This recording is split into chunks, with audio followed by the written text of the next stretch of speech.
Every person in this world has some kind of talent that sets them apart from others, something that can help a person achieve great success in this life. However, our protagonist had a rather strange ability. It could even be called unique because of its specificity. No matter how much the protagonist ate, he could always keep eating and not feel any heaviness in his body. Also, no matter what he ate, herbs, meat of different animals, or even something that was not considered edible, his body was able to digest anything. And so, this time, the boy came across a turtle that was just passing by. Grabbing it with his hands, the boy lifted another victim above him and made the first bite, biting off the animal's head. In order to realize his rather strange talent, the boy has already tried many different methods to determine its suitability in various fields. Thanks to his talent, the protagonist decided to become a poacher. After some time, his team received an order, and soon the door to the boy's house opened, and his partner Hispanic came inside and said, "The Lightning General needs gorillas." This white-haired boy worked for the so-called Lightning General. Hearing the request for animals, the protagonist asked menacingly, "Bodies?" To which Hispanic replied, "No, he only wants heads and arms." When the benefit was obvious, the protagonist, loading his gun, said, "How many do you need?" And he heard the answer, "2 animals, or even more." To summarize, the lightning-fast general wanted to use gorillas' heads as jewelry and make ashtrays out of their hands. For this purpose, he needed at least 2 gorillas, not necessarily their bodies. When he heard that the hunting conditions were suitable for him, the boy got up from his seat with a loaded weapon and said, "Well, these conditions suit me. Let's go hunting tomorrow." When his partner agreed, Hispanic smiled slyly, then suddenly turned his back and waved goodbye, adding, "All right then, see you tomorrow." The next day, the pair of boys set off into the forest to fulfill the assignment from the Lightning General. Hispanic went ahead to show the place where the gorillas lived. The protagonist followed right in his footsteps, and now they have almost reached the right place to start hunting. Despite the fact that hunters are always more prepared than the prey, there were several pitfalls in the situation that could prevent them from successfully hunting wild animals. One of these problems is, of course, the same poachers who could also go hunting to catch a few wild animals for trophies. But the main problem was the rangers. These guys were patrolling the forest because it was their job, and they earned their livelihood. In the forest, you could also come across rebels who hunted the rangers themselves. And unlike ordinary poachers who were armed with double-barreled rifles, the rebels and rangers had much better and more powerful weapons. They carried assault rifles with them. If you suddenly encountered one of them in the forest, the best solution was to just run away and hope that they would not hit you while trying to stop you. Walking through the woods with his friend, the protagonist thought anxiously as he encountered many enemies in the forest that they passed. Where did so many soldiers come from today? I can't work properly while we're hiding in the bushes. Feeling something strange, the protagonist decided to ask his partner something and said, "Hey, are you sure we're going in the right direction?" Hispanic calmly answered his question, "Don't worry, I know where we need to go. Just follow me." Continuing to follow his friend, the protagonist thought anxiously, "Are we sure we're going in the right direction? Is it just me, or is the forest really thinning out, and we can't hear any animals?" Hearing the last words of his friend, Hispanic, who was also called the Italian, exclaimed angrily, "Oh, fuck! We are definitely going the right way. Don't annoy me with your stupid questions." As soon as the Italian shouted these words, soldiers came out from all sides around him, surrounding the guy who was following him and pointing their weapons at him. Taking out his ID so that the boy could see it, Hispanic spoke, "Member of the United Nations, Eddie Montoya of the Special International Police Agency. Mr. Kim, though not Pat Shop, is a most wanted criminal." As soon as his friend began to tell his true identity very nicely and told everything exactly about his partner, Pat Shop asked in surprise, "What? Korean? Do you really know that language?" Hearing this question from Mr. Kim, Hispanic took the handcuffs out of his pocket and began to unlock them, and said menacingly, "Yes, and this is all thanks to the fact that I have been following you for decades." After that, Hispanic looked at the boy with a hungry look and said smugly, "I have mastered not only Korean, Japanese, Chinese, Spanish, Thai, and English, of course." After telling us how many languages he had to learn, Hispanic said with trembling hands, "The languages of all the countries you've been to. I had to learn them all." Handcuffing the boy, Hispanic added, "You're involved in murder, poaching, smuggling, fraud, organizing a criminal group, drug trafficking. Fuck, that's a lot of stuff. And you will be detained on charges of these and other crimes." After some time of reading him his rights and telling him everything he was accused of, Hispanic and the military led Pet Shop to their car. After loading the criminal, everyone went to the police station. With his head down in annoyance at being caught in such a stupid trap, Pet Shop remained silent the entire way, lest he suddenly let out his anger at the people around him. It is still early. There was no need to rush. When the boy calmed down, he decided to ask a little about how he had been spotted and asked, "Poaching, general lightning. It was all set up, wasn't it?" Hearing this question from the detainee, the joyful Hispanic smiled slyly and said, "That's right. It was all planned. What did you think? That you would be able to do all this with impunity for the rest of your life?" Recalling the path he had to go through to achieve the current result, Hispanic said irritably, "It took me 3 months to get closer to you. It took another 3 months to gain your trust." Talking about the long journey of acting, Hispanic added, "I almost died from the whole performance, which lasted 6 months. You can be nominated for an Oscar for Best Actor." Speaking about his long and thorny journey, Hispanic added, "Now you have nowhere to run." Immediately after these words, the Spaniard heard the phone ringing. Taking him away from his triumphant story, the irritated Hispanic picked up the phone and spoke aggressively. "What do you want? What kind of bullshit are you rubbing into me about 2 months?" Suddenly, after these words, the car in which the police officers were traveling with a particularly dangerous criminal shook. When the soldiers felt it, they were frightened and exclaimed, "What's wrong? What's wrong with the car?" The reason why Mr. Kim became a poacher. The whole reason is his amazing ability to digest everything he eats. And before all that, Mr. Kim could take on the characteristics of everything he ate. Creating shark teeth in his mouth, Mr. Kim thought menacingly, "For example, I can change my teeth into shark teeth." Seeing that something strange was happening to the criminal, Hispanic said in fright, "The most wanted criminal is Mr. Kim, an international criminal who has gotten into the business of murder, poaching, fraud, drug trafficking, and much more." Looking at the monster the boy in front of him was turning into, Hispanic added, "He spent all his earned money to buy the rarest animals." It was also very well known that all the animals he bought with his money were eaten by this Mr. Kim. That is why he was nicknamed Pet Shop. The next moment, when the mutation began, Mr. Kim began to turn into a terrible monster. Turning his head to the left, one of the guards who was supposed to protect him was confused and just stared in amazement at the process.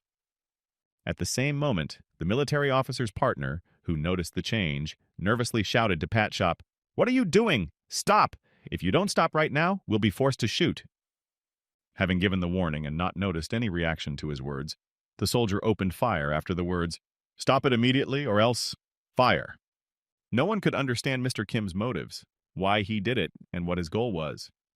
However, after Andy Montoya saw the boy's transformation, he immediately realized everything. Seeing a terrible big beast in front of him, Andy Montoya finally realized why Mr. Kim was constantly buying and eating all these numerous animals and poaching them. Standing in front of Andy Montoya like a fearsome monster, Mr. Kim said menacingly, "What will be your last words?"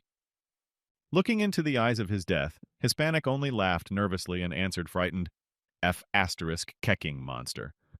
Meanwhile, the driver of the car did not even realize that something was happening behind him until he heard a strange noise that caught his attention. To find out how his comrades were doing, the driver only had time to turn his head half a turn and say, "What's going on there?" When a huge, hairy hand came out of the wall and reached for him. The next moment, the car crashed into a tree and stopped. All the soldiers were killed and their vehicles were completely destroyed. There was no communication with them. Of all the passengers in the police car, only Mr. Kim survived, and he was wounded when he got out of the wrecked car. As soon as he left the car, his attention was drawn to a strange picture that hung in the sky.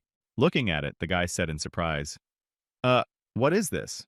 "I was going to the North Pole to get a polar bear. I also went to the South Pole to eat a penguin."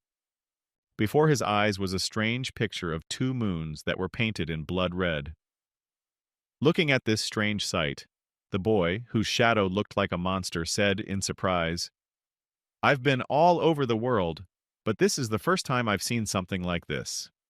After this incident, Mr. Kim, standing in front of these 2 months, began to recall how it all happened to him and where he ended up because of it. First, he was betrayed by a friend, or rather not a friend, and he didn't betray him either. Mr. Kim was simply misled by his partner, who was an undercover officer, and was arrested. After that, he had to use his own force to free himself from captivity. After killing everyone and destroying the police car, he managed to get out. And when he got out of the car and looked up, he saw two moons in the night sky. From the latter, we can conclude that this is not the Earth. Realizing that he was in another world, Mr. Kim said thoughtfully, "Well, maybe it's for the best. At least I think so for now." Recalling what had happened to him recently, he added thoughtfully, "If you recall what his friend Hispanic said, I have committed many crimes, and all this time I was hiding from justice." Recalling that the police and the UN were always on his tail trying to capture him, the guy added thoughtfully, "Here, I certainly won't have to hide from anyone." As soon as Mr. Kim said this, he heard a growl behind him. Looking back, the boy said in disappointment, "Oh shit, I'm going to get into trouble here." Looking around, Mr. Kim saw that he was surrounded by a herd of wolves on the prowl. Nervously rubbing his neck, he said, "But they said that predators can sense dangerous opponents. It must have been a complete lie." As he began to analyze the enemies to determine who was in charge, Mr. Kim saw one that stood out and said thoughtfully, "Is it you, the leader of this herd?" While Mr. Kim was analyzing his enemies, they slowly approached him to close his escape routes. When the distance became short enough, the wild animals decided to attack, rushing at Mr. Kim with all their might. Noticing that things were going badly for him, the boy began his transformation. This time, he turned into a tiger. His body took on the shape of a gorilla and his head the shape of a tiger, and then Kim roared loudly to scare his enemies. Hearing his opponent's fearsome growl, the predators were frightened, and their legs suddenly gave way. The next moment, all the wolves, except for the leader, fell to the ground. Only the leader himself remained on his feet, frozen in place with fear. Seeing the enemy in front of him, the leader began to run away as soon as his legs began to obey him, but Mr. Kim followed right behind him.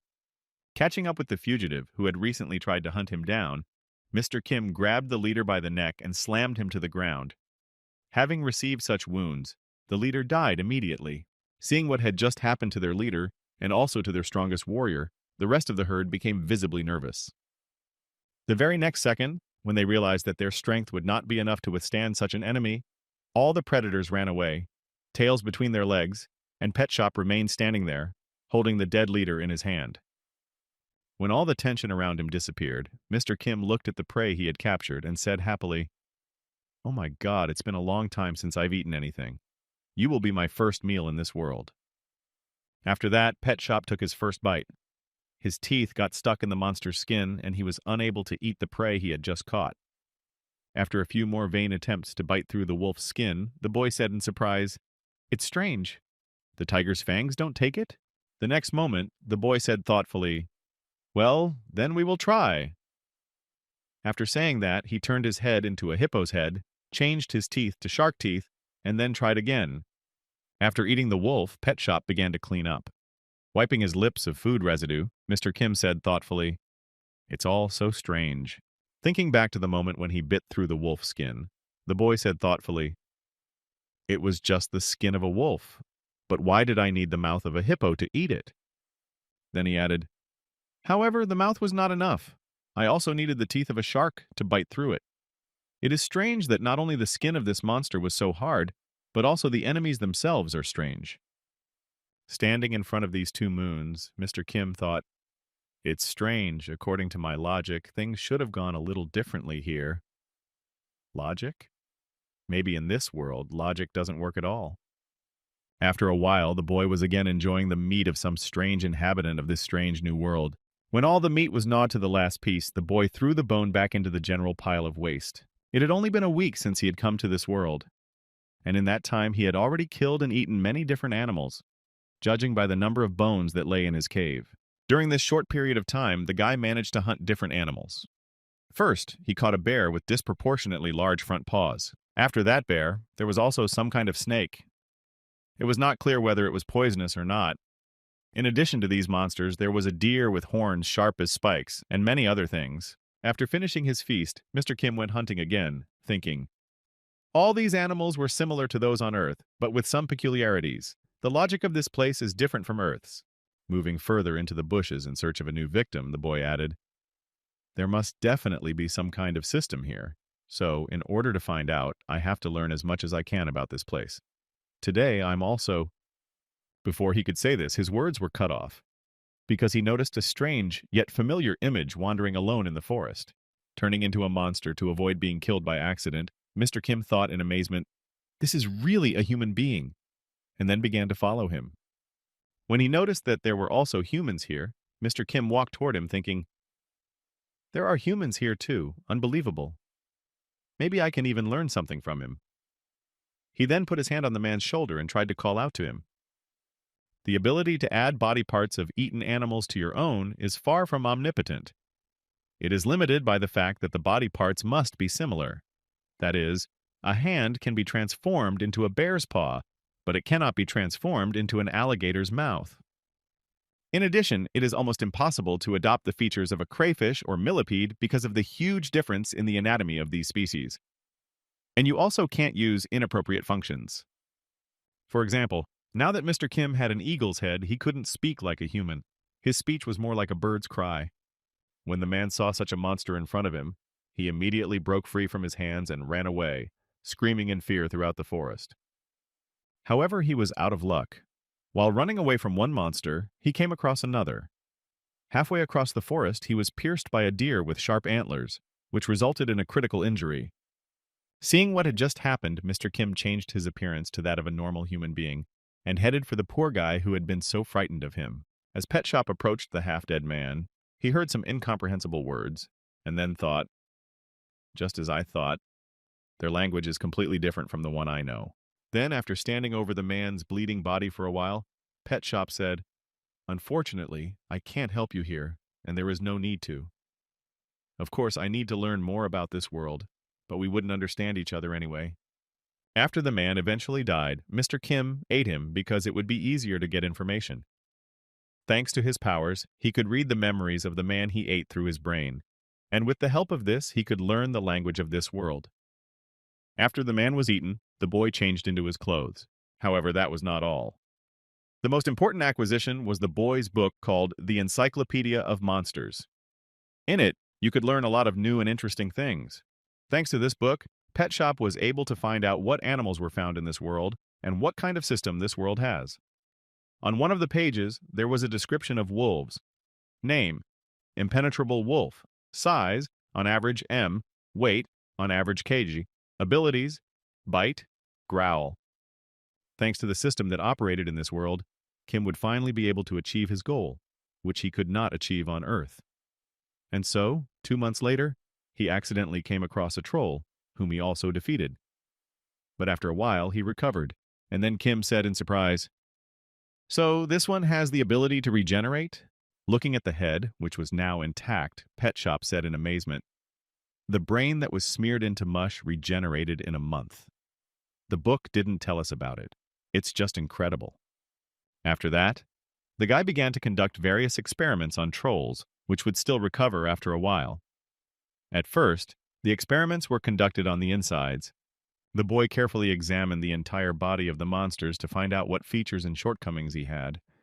All this was done for the sake of science. After some time of experimentation, the blood from the troll's body got on its head, which was separate from the body. Then the monster growled. Hearing the screams from the monster's head, the boy looked at it, then smiled slyly and said, "Good, you have finally woken up. I was waiting for you." After that, the boy went to the revived head. Wandering near it, he said thoughtfully, "How long do you have to be kept over the fire to get the skin to come off? At what temperature do burns appear? What is your resistance to poison?" After mindlessly wandering near the troll's head, the boy said thoughtfully, "What is the limit of your regeneration? I'm curious about that too. My God, there are so many more tests to be done." Turning his whole body to the troll and closing the book in front of him, Pet Shop said menacingly, "So, you choose what experiments we're going to do on you." Meanwhile, somewhere in the endless forest in the north, in the Onyx Oaks clan, a man met with the troll leader. Seeing that someone had arrived, the leader angrily asked, "You say you are Daredevil?" Hearing the question from the monster leader, the man answered, "It was predicted that a monster would be born here in the endless forest. It will devour everything in its path." After telling a small part of the prediction, the warrior added, "He will also be able to use the skills of the victims he devours. He is a real monster." At the same time, somewhere in a large forest, in the territory of trolls, several representatives of this species decided to go hunting to find something to chew on in their free time. Walking their way, the trolls came across some strange small footprints that someone had left behind while traveling so carelessly through dangerous lands. Noticing these footprints on the ground, one of the trolls suddenly bent down to examine them in more detail and then spoke menacingly, "Human footprints." As it turned out later, these trolls had returned to their camp after a foray into the forest. With a menacing smile, the boss of the squad said irritably, "Damn guards."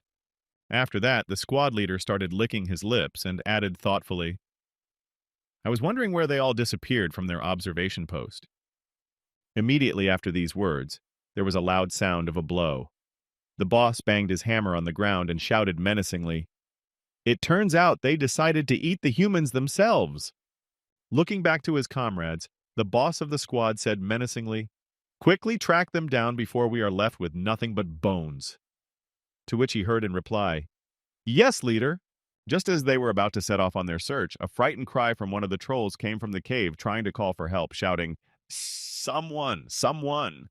At the same time, somewhere in the cave, Mr. Kim was about to eat a troll's head, but was interrupted. Some strange noise came from the street. Leaving the troll's head alone, which he wanted to eat, Pet Shop said menacingly, "I was just about to go out and find some new subjects myself. You've made my job a lot easier." While Mr. Kim was making preparations, the trolls who had returned from their hunt headed for the cave where the boy was. When they got close enough to the cave, one of the trolls said in surprise, "I smell a man. It's coming from this cave." As the leader walked forward, one of the trolls behind him said in alarm, "Leader, I have a strange feeling. Maybe we should get out of here, or at least be more careful." Hearing that his friend was worried for some reason, the gang leader said irritably, "It looks like they decided to eat everything they could catch. What have they done here? They even sawed something." The next moment, when he could smell the smell a little better, one of the gang said in fright, "But wait, this smell, isn't that the smell of troll blood?" The next moment, the troll saw a strange image coming out of the cave. Seeing the threat coming from the cave, one of the trolls shouted in alarm, "Leader, here it comes!" Raising his head to see what his comrade had noticed, the leader managed to see the terrible image of the enemy only from the corner of his eye and swung his hammer to strike. But unfortunately, he failed. Mr. Kim struck first. His punch was so powerful that it crushed half of the enemy into mush and knocked the hammer out of his hand. Looking at what was left of the enemy and the two trolls behind him, Pet Shop thought, "The muscles of a troll and the huge paws of a bear."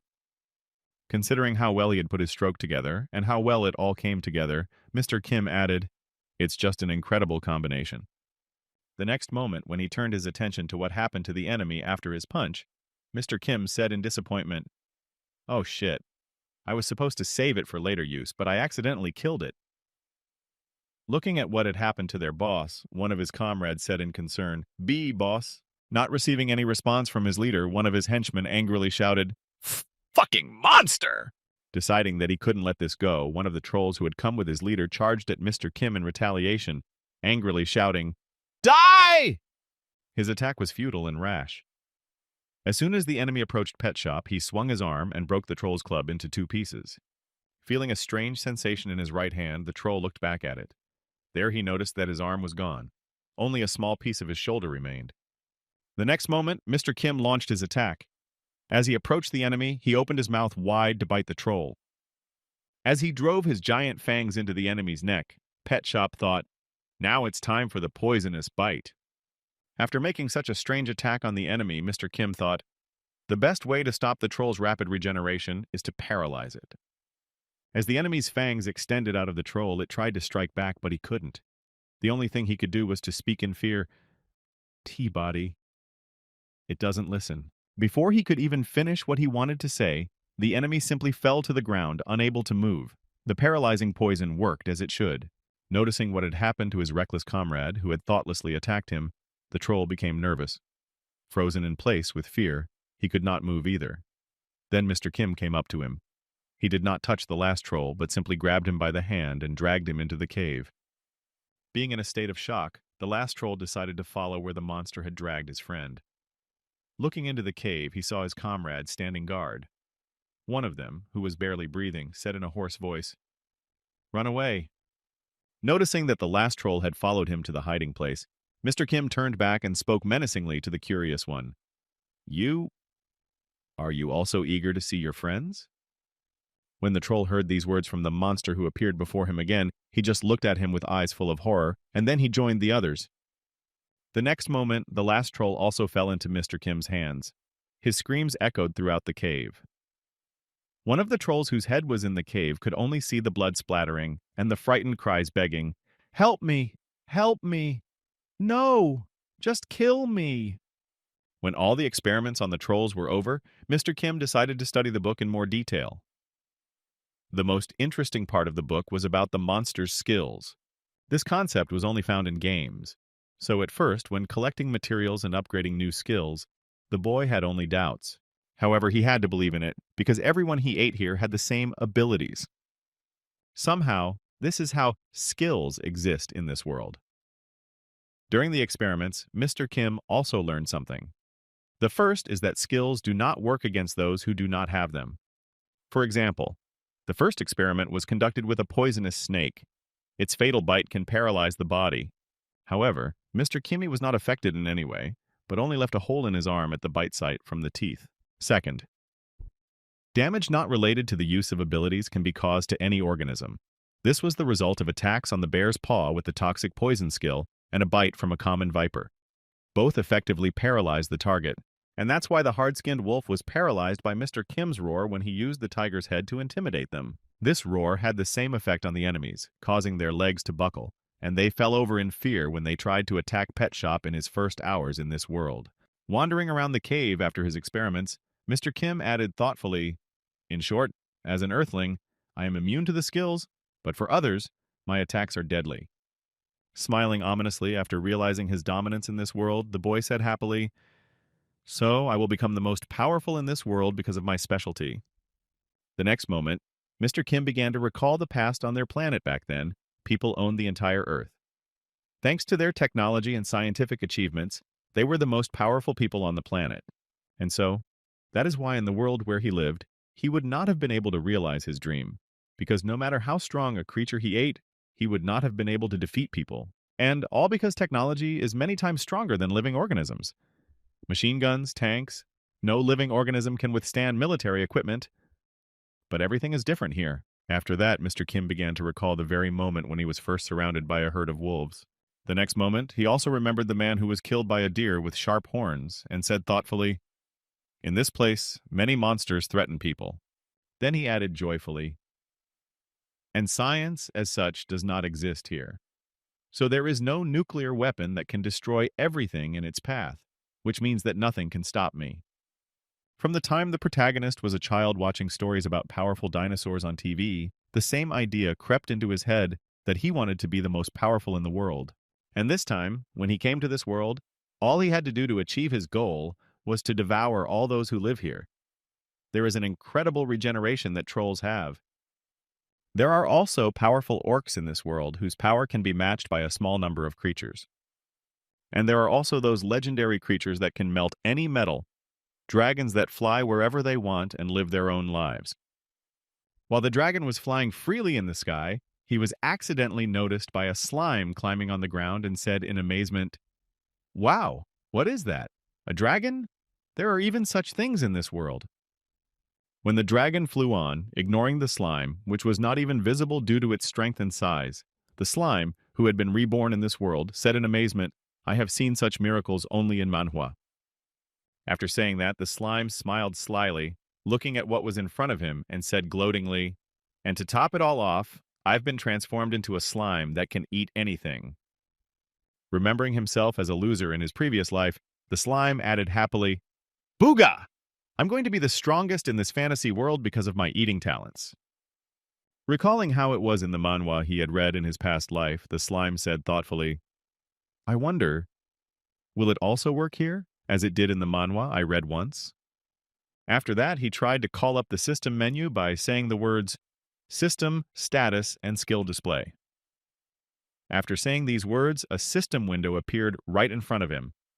The system window read, Status, Type, Slime, Level, Strength, Dexterity, Intelligence, Skills, Saturation, absorption of organisms, and their skills at the expense of soul consumption. When everything worked and performed its functions exactly as he had imagined, the slime said happily, "Yay! It's just like the anime." The next moment he saw a snake next to him. The snake, which by an incredible coincidence happened to be nearby, crawling about its business, saw a strange shadow beneath it that was much larger than its body. Looking up, she saw something strange. Right above her was a slime that had grown to an unprecedented size and was almost covering her with its body. The next moment, the slime fell on the snake to devour it and shouted, "Saturation!" When the attack was complete, the slime began to digest it right inside itself, breaking the monster's body into small pieces. When the process was complete, the slime breathed out a sigh of relief. After the monster was completely absorbed by the slime, a system notification appeared saying, "You have absorbed the fatal bite. Dexterity plus skill. You can use paralyzing poison. Soul cost for using saturation."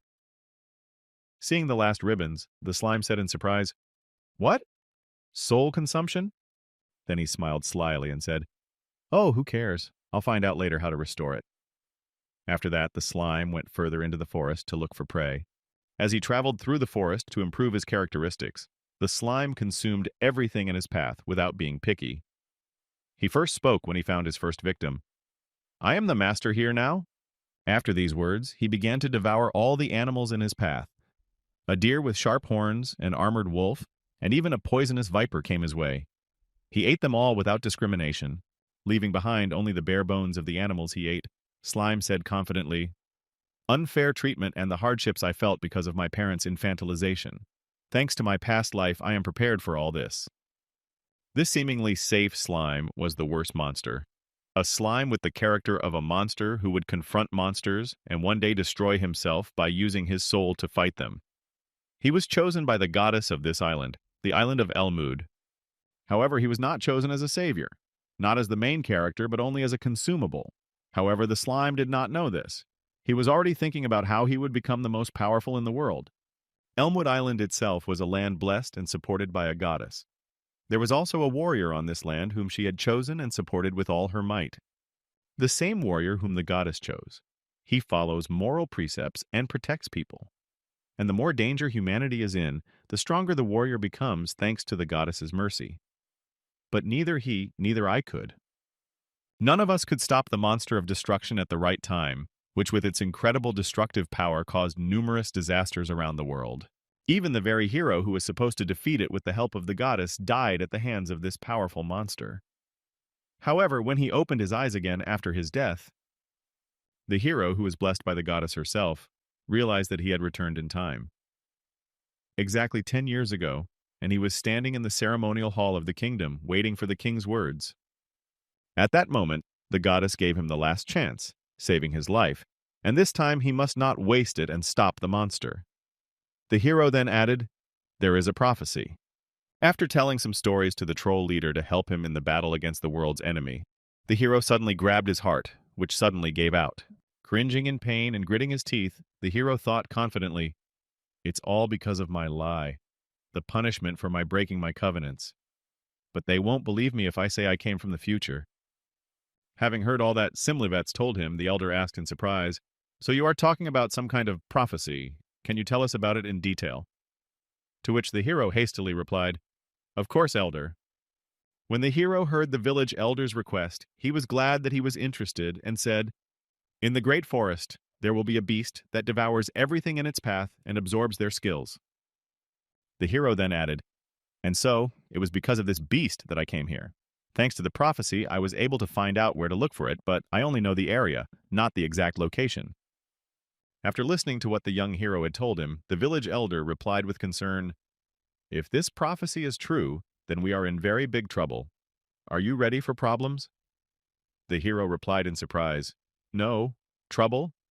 Seeing that the hero was also a little nervous about the words of the village elder, the elder continued, explaining what caused his words. "To be honest, for the last 2 months, trolls have been disappearing in the area."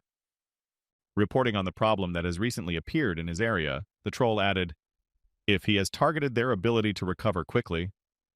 Speaking about the problem, the elder also emphasized rapid regeneration and fire resistance in trolls. These abilities are possessed by every troll monster. After hearing the message from the troll village elder, the hero suddenly asked, "So, if I search all the places where trolls can live in this area?" Then he looked at the elder's surprised face and added, "Then I can probably find the monster." Making a fearsome expression and clenching his hand into a fist, the hero said confidently, "This time you will definitely not see anything. I won't let it happen. I promise." And at the same time, the monster the hero was talking about was filling a book with new information about his research, which he was doing with blood because he had no ink. Having written down all the information he had gained from his experiments on trolls, Mr. Kim closed the book and said confidently, "I think this will be enough." Looking around at the results of his research, Mr. Kim said sadly, "The others died during my experimental research. It is a pity." In the cave, which was covered with troll blood, a fire was built in the middle as the only source of light and also a place for research on trolls, because most of the experiments on them were conducted on fire. Looking behind him, Mr. Kim noticed another troll head that had recovered and could still be used for experiments, and then said, "There's one more to go." In his predicament, the troll, who had already been through many different tests, said in a trembling voice, "Please, just kill me. Please, please." After the monster's pleas, Mr. Kim picked up a torch and walked toward the fire, saying, "Very well. Now I will fulfill your request and send you to the next world and rest your soul." Turning his back on the monster while he was lighting the torch to end the troll's life, he said in disappointment, "Although I've even gotten used to you, nothing can be done. I need new samples." When the torch was burning well, Mr. Kim held it up to the troll's head and said, "I will fulfill your request." Hearing these words from the boy, the troll thought, "At last, I have finally waited." Preparing to kill the monster, Mr. Kim suddenly opened the book and said in surprise, "Wait a minute! Can the blood of a troll be used to make a healing elixir?" Hearing this, the troll, who had thought his suffering would finally be over, cried, and heard Mr. Kim say, "You will have to live a little longer." After that, Mr. Kim squeezed all the blood out of the troll's head and began to boil it to test his elixir experiment. Desperate, the troll said wearily, "Fucker, just kill me." While the potion was brewing, Mr. Kim continued to look at the Book of Monsters to see what other monsters there were in the world. Suddenly, he noticed an interesting species that caught his eye. He came across the following in the book. Name: Big Forest Man-Eater. Size: on average M weight, on average G. Skills: immunity to poison, underwater breathing, high-speed swimming, weakening of physical attacks. Independent creatures that live in a large forest. They are more like humans than monsters. They are hostile to strangers in their territory and try to kill them if they are detected. That is why they are listed in this guide. After reading the description of these monsters in the guide, the boy said thoughtfully, "So, a man-eater, something between mammals and reptiles then?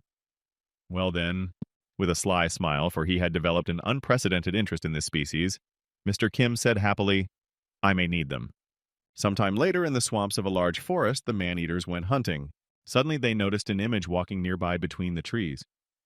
Then one of the man-eaters said irritatedly, "Is that a troll?" The other one answered, "They haven't shown up lately. Where did this one come from?" Rushing at him with a weapon, the man-eater said angrily, "Filthy beast! How dare you set foot on our territory?" Before he could finish speaking, one of his comrades flew past him. Looking back to see what it was, the ogre said in surprise, "What just happened?" The next moment, a strange monster with the head of a snake and the body of a troll appeared above him, looking directly at him, and grabbed the man-eater by the neck with its hand. The next moment, the enemy reached out to devour the ogre with its mouth wide open. And now the man-eater was already in the throat of this strange monster. Seeing what had happened to his friend, the third man-eater exclaimed in fright, What's going on, monster?" As the monster swallowed his friend with ease, the third man-eater thought in fright, "This is a nasty feeling of overwhelming fear. I don't know who he is, but I am sure if we do not kill him, the further existence of our race will be jeopardized."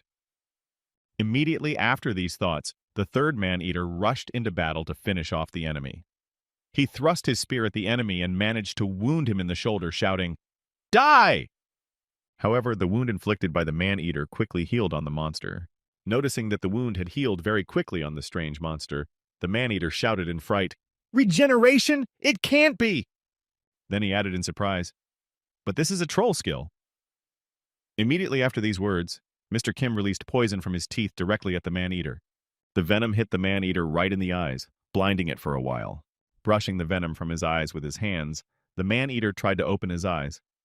When the effect of the poison wore off, but he did open his eyes, he said in surprise, "What is this?"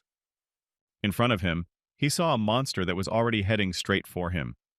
Confused by the fact that he was blinded, the man-eater said in astonishment, "Is it poison?" "No." Wiping his eyes, which still had some poison in them, and watching the enemy get closer and closer every second, the man-eater continued, "The ogres. Immunity. How is that?" "Maybe." After that, the man-eater fell into the swamp, unconscious from the venom that had been ingested. After that, Mr. Kim grabbed it by the leg and dragged it to his cave to eat it later. Meanwhile, a slime that was walking through the forest, devouring everything in its path, caught an orc, which it was also able to easily devour thanks to its skill. Having sucked the bones of his victim, the slime simply spat it back out and went on hungrily, looking for something to satisfy his hunger. With a heavy sigh of disappointment, the slime said, "The orcs have nothing either. I only raised one level. Why is it so difficult?" Walking further along the path, the slime suddenly smelled a strange odor coming from the cave directly ahead of him, and said in surprise, "What is that smell of blood?" After that, Slime immediately used his skill to get a better look at what it could be and said, "Hard wolf skill, search for creatures." After using his skill to see a lot of food in the cave, Slime headed toward it, saying happily, "It would be a sin to pass by such a gold mine. Boogaga." After walking a little way, the slime saw a huge number of cannibals lying in the cave, and he said in amazement, "Lord Almighty!" Considering how much food he had accidentally found, the slime added joyfully, "It's amazing. There are so many experience points here. What can you see in front of you? It's a treasure." After saying that, the slime licked his lips greedily and continued, "Honestly, I don't even know who did this, but I am very grateful to you for what you have done for me." When all the monsters were eaten, Slime noticed the system notifications that told him about his new skills. Reading over what he had received, the slime said happily, "Underwater breathing, immunity to poisons, and fast regeneration. It's just a holiday." While Slime was rejoicing at what he had received, he didn't even notice that someone had crept up behind him. It was a hero who had received the goddess's blessing and had come to free the forest from the monster. Noticing a huge shadow above him, the slime looked back and said in surprise, "Who are you?" Hearing that the slime was also talking, the hero thought in surprise, "I was just following the troll's footsteps, and suddenly I felt someone's sinister aura from this side." Then he returned his gaze to the slime blob in front of him and continued, "But this is just a slime?" Looking at the slime, the hero continued, "No, it's not that simple. I have a premonition." Meanwhile, the slime looked at the hero angrily and said, "Hey, what are you looking at? Who are you?" I asked. When the slime didn't hear an answer to his question, he repeated it again in an aggressive tone. "Hey, are you ignoring me? I'm asking you again." At that time, the hero thought, "I feel that this creature is pure evil." After these words, and his premonitions, the hero looked at the slime that was treating him so aggressively and said, "Ia, a warrior." After these words, the hero's heart suddenly started to pound again. It was all because of the hero's commandments. One of them said, "One should not hide one's true nature from others." When Slime finally received an answer from the guy standing in front of him, he said indignantly, "What? A warrior? That sounds strange." After saying that, the slime added, "Isn't that a title given to the main character? I guess I need you to level up." Oh shit, the anime started with dragons, and here they send me some insignificant soldier. Looking at the slide, the hero blanched. I don't know what he's talking about, but it's definitely some kind of insult. Meanwhile, the slime continued to carry all sorts of insults. Wait, if you're a warrior, then you've received the blessing of the goddess? When the hero understood the slime's speech, he began to understand roughly what it was talking about. The next words of the slime were as follows. "What a lowly person you are, and you are blessed by a lowly person." Continuing to express his insults toward the hero and the goddess, the slime said, "Your patroness is such an empty head. I'll find a place for her in my harem later." Listening to the insults in his direction, the hero was still holding back. But when he heard the insults in the direction of his goddess, he reached for his sword. After that, the hero looked at the slime with a menacing look and said, "Many people have insulted me. They even threw mud at my parents. However, I forgave them all, as a warrior should." The next moment, the hero grabbed his sword and spoke menacingly, "However, I have never met anyone who would dare to insult the creator of Elmud. Moreover, such people should not exist." Hearing these words from the hero standing before him, the slime said sarcastically, "Are you really offended? Are you really offended by the truth I told you?" Then, immediately after these words, the hero pulled his sword from its sheath and waved it in the air, stopping the blade behind him. The next moment after this demonstration of his strength, the hero looked at the slug and said menacingly, "Shut up, or I'll make you shut up forever." Seeing that he was serious, the slime said in confusion, "Ooh, what the hell is this? What's going on here? Why are you suddenly so categorical?" After these words, the slime thought irritably, "What kind of nonsense has suddenly happened? Why is he doing this?" Looking at the hero, who was already prepared for the battle, the slime thought frightened, "Don't you dare do that! I am the best here. I am the main character of this story, so you shouldn't do that." After thinking that, the slime looked at the hero who was preparing for the battle and said nervously, "What? You want to fight me? Great! I'm wondering what rank I'll get if I finish off the warrior." And then he added menacingly, preparing to attack first, "But the most important thing of all is that I will gladly absorb all your skills." Hearing what the slime had just said, the hero thought in confusion, "Really? Did he just say, 'I will absorb your skills'? Is he really that monster?" As soon as the hero was distracted by the slime's words, it attacked him with the words, "Die!" However, the hero had time to react, hacking the slime with his sword and thus repelled the enemy's attack. Having cut the enemy into two, the hero prepared to cast a spell and began to gather magic in his hand, creating a magic seal in front of him. The next moment, the hero burned the part of the slime that he had cut off from his main body so that it could not regain its original form. Looking to his left to catch a glimpse of the enemy he was about to face, the hero thought, "No matter how much of a slime he is, if I destroy a part of him, he will not be able to recover." Left with a part of his body, the slime angrily exclaimed, "What a bastard! But I don't care how badly you hurt me because I can do this." After saying that, the slime shouted, "Fast regeneration!" After he said that, the troll's skill was activated, and it began to restore the lost cells and return the monster to its original form. Having fully recovered from the boy's attack, the slime said happily, "Wow, fast regeneration troll. This is just some kind of cheat." Seeing that he could regenerate even without the lost parts of his body, the hero said in confusion, "So it turns out that you are indeed the very disaster mentioned in the prophecy." Immediately after saying this, the hero decided to use his most powerful skill to finish off the slime. He plunged his sword into the ground and shouted, "Die right here, monster of destruction!" Hearing such strange words from his opponent, the slime looked at him in surprise and said in a confused voice, "What are you talking about? The destruction monster?" Before the monster of destruction could finish his speech, the hero shouted, raising his sword above him and using the skill, "Judgment Day." The next moment, a pillar of light fell on the slime and began to split it into small pieces, drying out the body parts. Being right in the epicenter of the attack, the slime screamed in fright, feeling pain all over his body from such a sudden attack of light performed by the hero. At the same time, somewhere in the swamps of the endless forest, Mr. Kim continued to conduct his experiments. This time he got something interesting. Before, he could not talk to the animal's head. But now, after he had absorbed a man-eater that he had caught by accident while hunting when it decided to attack him, he discovered a new ability. Now, even with the reptilian head, Mr. Kim was able to talk. It was a hybrid of a mammal and a reptile.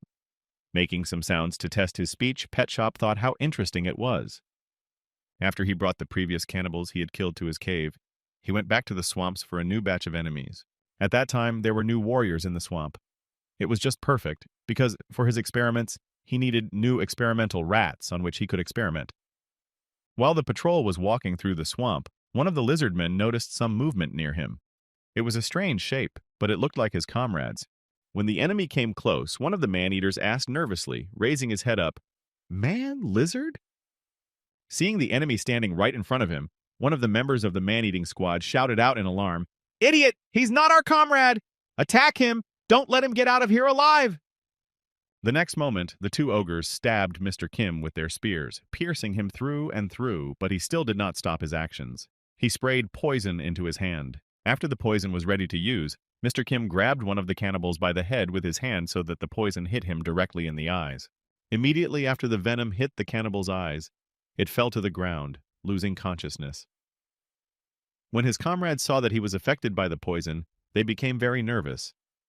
The next moment, regrouping, the two remaining cannibals decided that this could not be allowed to happen. Gathering their thoughts, one of them shouted, "Come on, let's attack together."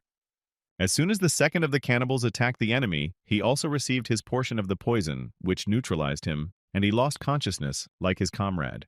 The last warrior left behind, who had not yet attacked the enemy, spoke in fright when he saw what had happened to his squad leader, Mr. Red Spark. A few seconds later, Mr. Kim took two of the cannibals by the tails and headed for the last one, which was standing still, but he still could not decide what to do next. As he approached the last of the enemies that decided to attack him, Mr. Kim grabbed it by the throat and dragged it into the cave to experiment on it. At the same time, somewhere in the endless forest, the hero was dealing with the slime, whom he considered the main villain of this world. When he saw that there was nothing on the tag, he confidently said, putting down his weapon, "That's it. He's finished." After this battle, with a confident victory, the hero went away without making sure that the enemy was definitely destroyed. A few seconds later, when the hero left the battlefield, the slime fell from the sky. Heavily wounded by the hero's attack, the slime headed for the cave, where it found plenty of food. Crawling inside, the slime spoke heavily. "It's dangerous. I need to restore." Trying to find something that would help him recover, the slime said exhaustedly, "Recovery is too slow. Food, some food. The vile warrior who did this to me." Cursing the warrior, the slime continued to crawl into the cave and said in an irritated voice, "Someday, I am right in front of your eyes, this worthless goddess of yours, so that you realize that you cannot treat me like this." Suddenly, a boy entered the cave. When he saw that it was completely empty, he dropped the man-eaters he was carrying in surprise, and then said angrily, "What? Where did everything go from here? What kind of bastard dared to do this?" When the slime heard a human voice, it looked back. Mr. Kim was standing in front of him. Then the slime began to look at him with a greedy look and said happily, "Oh, the food is here." After saying this, it immediately attacked the boy to devour him and to restore his lost strength after the battle with the hero and to regenerate the lost part of his body. Immediately afterwards, the reborn slime remembered his past life. He lived an ordinary life as a hermit. His apartment was full of garbage from snacks and drinks. The whole floor was dirty. In the room, there was a table with dirty dishes that had roaches in it, a TV set, a bedside table with idol statues, and the reborn guy himself watching a show on TV. Recalling the conditions in which he lived, the fat loser began to tell the story of his past life. "When I was still a human being, in the past, people around me called me a piece of shit, and I just lived, relying on my instincts." After that, the fat man reborn in this world continued his story. "And my instincts, by whose laws I lived, told me to survive in this world and not to overexert myself." Recalling what he did with most of his free time, namely playing video games while sitting on the couch and eating fast food, the fat man continued, "Not doing hard work, and really, why do something you don't like?" Recalling his relationship with his parents, who were constantly scolding him about his career, the fat man continued, "I didn't listen to my parents either. They turned their backs on me because I got a little fat, and I never found a job until I was 40. After his parents once again scolded him for his laziness and obesity, the fat man threw the joystick on the floor and said angrily, "I didn't really want to have poor parents either." After another fight with his parents, the fat man plopped down on his bed and said tiredly, "But I don't care, somehow it will all come together. My life will change by itself." And so, one day it all happened by itself. Everything was exactly as he said, but a little different. One day, the fat man found himself in this world. Even more, he found himself in the body of the strongest slime, which can digest everything and take their abilities and then use them for its own purposes. And it was at that moment that I remembered the anime about my transformation into slime. It was about Rimura Tempest, whose life was similarly fated, and he became the strongest creature in the whole world. After such wet imaginings, the fat man, who believed that he would have the same happy fate, continued happily. I am the chosen master of this place. From now on, I will be the strongest. Returning from his memories to reality, where his condition was not the best, the slime said resentfully, even though my appearance is beaten up because of this bastard, it's just another test for the main character. I will absorb all the skills of this world and take revenge on him. After that, looking back when he heard someone's voice, the slime said smugly, I told you I was in charge. Look, the food is coming to me. Now I will restore my strength and gather skills. As soon as the slime began to speak, Mr. Kim spoke in surprise, looking at him with a bewildered look. What the hell is this? Some kind of disgusting thing has made its way into my house? What exactly does it want to find here? The next second, the slime jumped right on top of Pet Shop to eat it, and thought happily, oh well, bon appetit, it's time to start eating. When Mr. Kim opened his mouth to swallow the slime, he was instead excited to start his feast from the inside, thinking, great, I'll eat you from the inside out. The next moment, Mr. K swallowed the slug that jumped right into his mouth, but it felt a little strange. Well, with the present out of the way, it's time to find out what happened in the last 2 weeks. Let's start with the bad news. The laboratory in the cave where the experiments were conducted is no longer suitable for further use. While Mr. Kim was hunting cannibals for his experiments, a slug made its way into the cave and contaminated everything around it. When the owner returned, he smelled a terrible odor that cut into his nose. When the bad news is over, it's time to interrupt it with good news, and so, at the moment when the slime attacked Mr. Kim, the boy was able to defeat it. To be more precise, defeated is a bit of a stretch, as if he had to fight him. It would be more accurate to say that he simply absorbed him, but he has already mastered it. By the way, this slime had quite interesting skills. Also, in the handbook that I managed to get from that guy, it was said that slimes can evolve into anything. It can take the form of anything it has absorbed before. The slime's diet is quite wide and varied, from mice and insects to poisonous grass and soil. Slimes can also eat minerals, a variety of ore. If slimes eat mostly only ore, then some interesting things happen to them. Here's what happens to a slime when it eats only ore. Name: metal slime. Size varies. Weight varies. Skills: metallization, metal detection. This species usually lives in mines and eats only ore. That is where it can be found. At first, Mr. Kim could not eat the ore he mined in the mines. More precisely, he could, but it was simply digested in the gastrointestinal tract and had no useful properties. After that, the ore was excreted as excrement. It was of no use at all, only as a food product in the absence of anything else. Nevertheless, the slime was not restricted in any way in its food. However, now that Mr. Kim had absorbed the slime, he could even eat metals. In addition to this, he could also take their form to strengthen his body. Meanwhile, somewhere in the land of dragons, in the middle of an endless forest, there was a tall rock with a hole in it. It was the nest of a great and powerful dragon. Although this dragon was great and powerful and he had his own subjects to protect, he had no name. Why did this dragon not have a name? That is an interesting question. It is because, in his own words, a noble dragon who has lived alone for many days does not need a name. The majestic dragon then added, however, even though I had no name, my subjects gave me their own name to worship. When the dragon returned home, a baby was waiting for him in the nest. A spark of fire, the one that dances in the sky. That was the name given to this dragon. Upon his return, hearing the voice of his waiting passion, the mother dragon said joyfully, my child.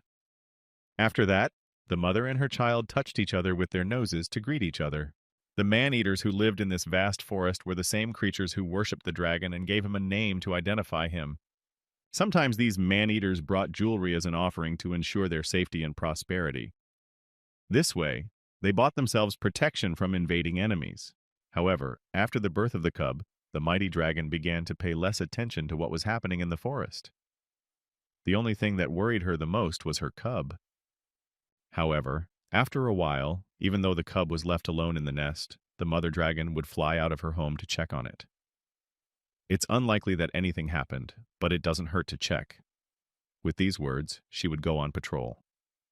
After these words, the dragon would leave her nest and take flight, soaring over the vast lands of her forest to make sure once again that there was no danger to her cub and her subjects.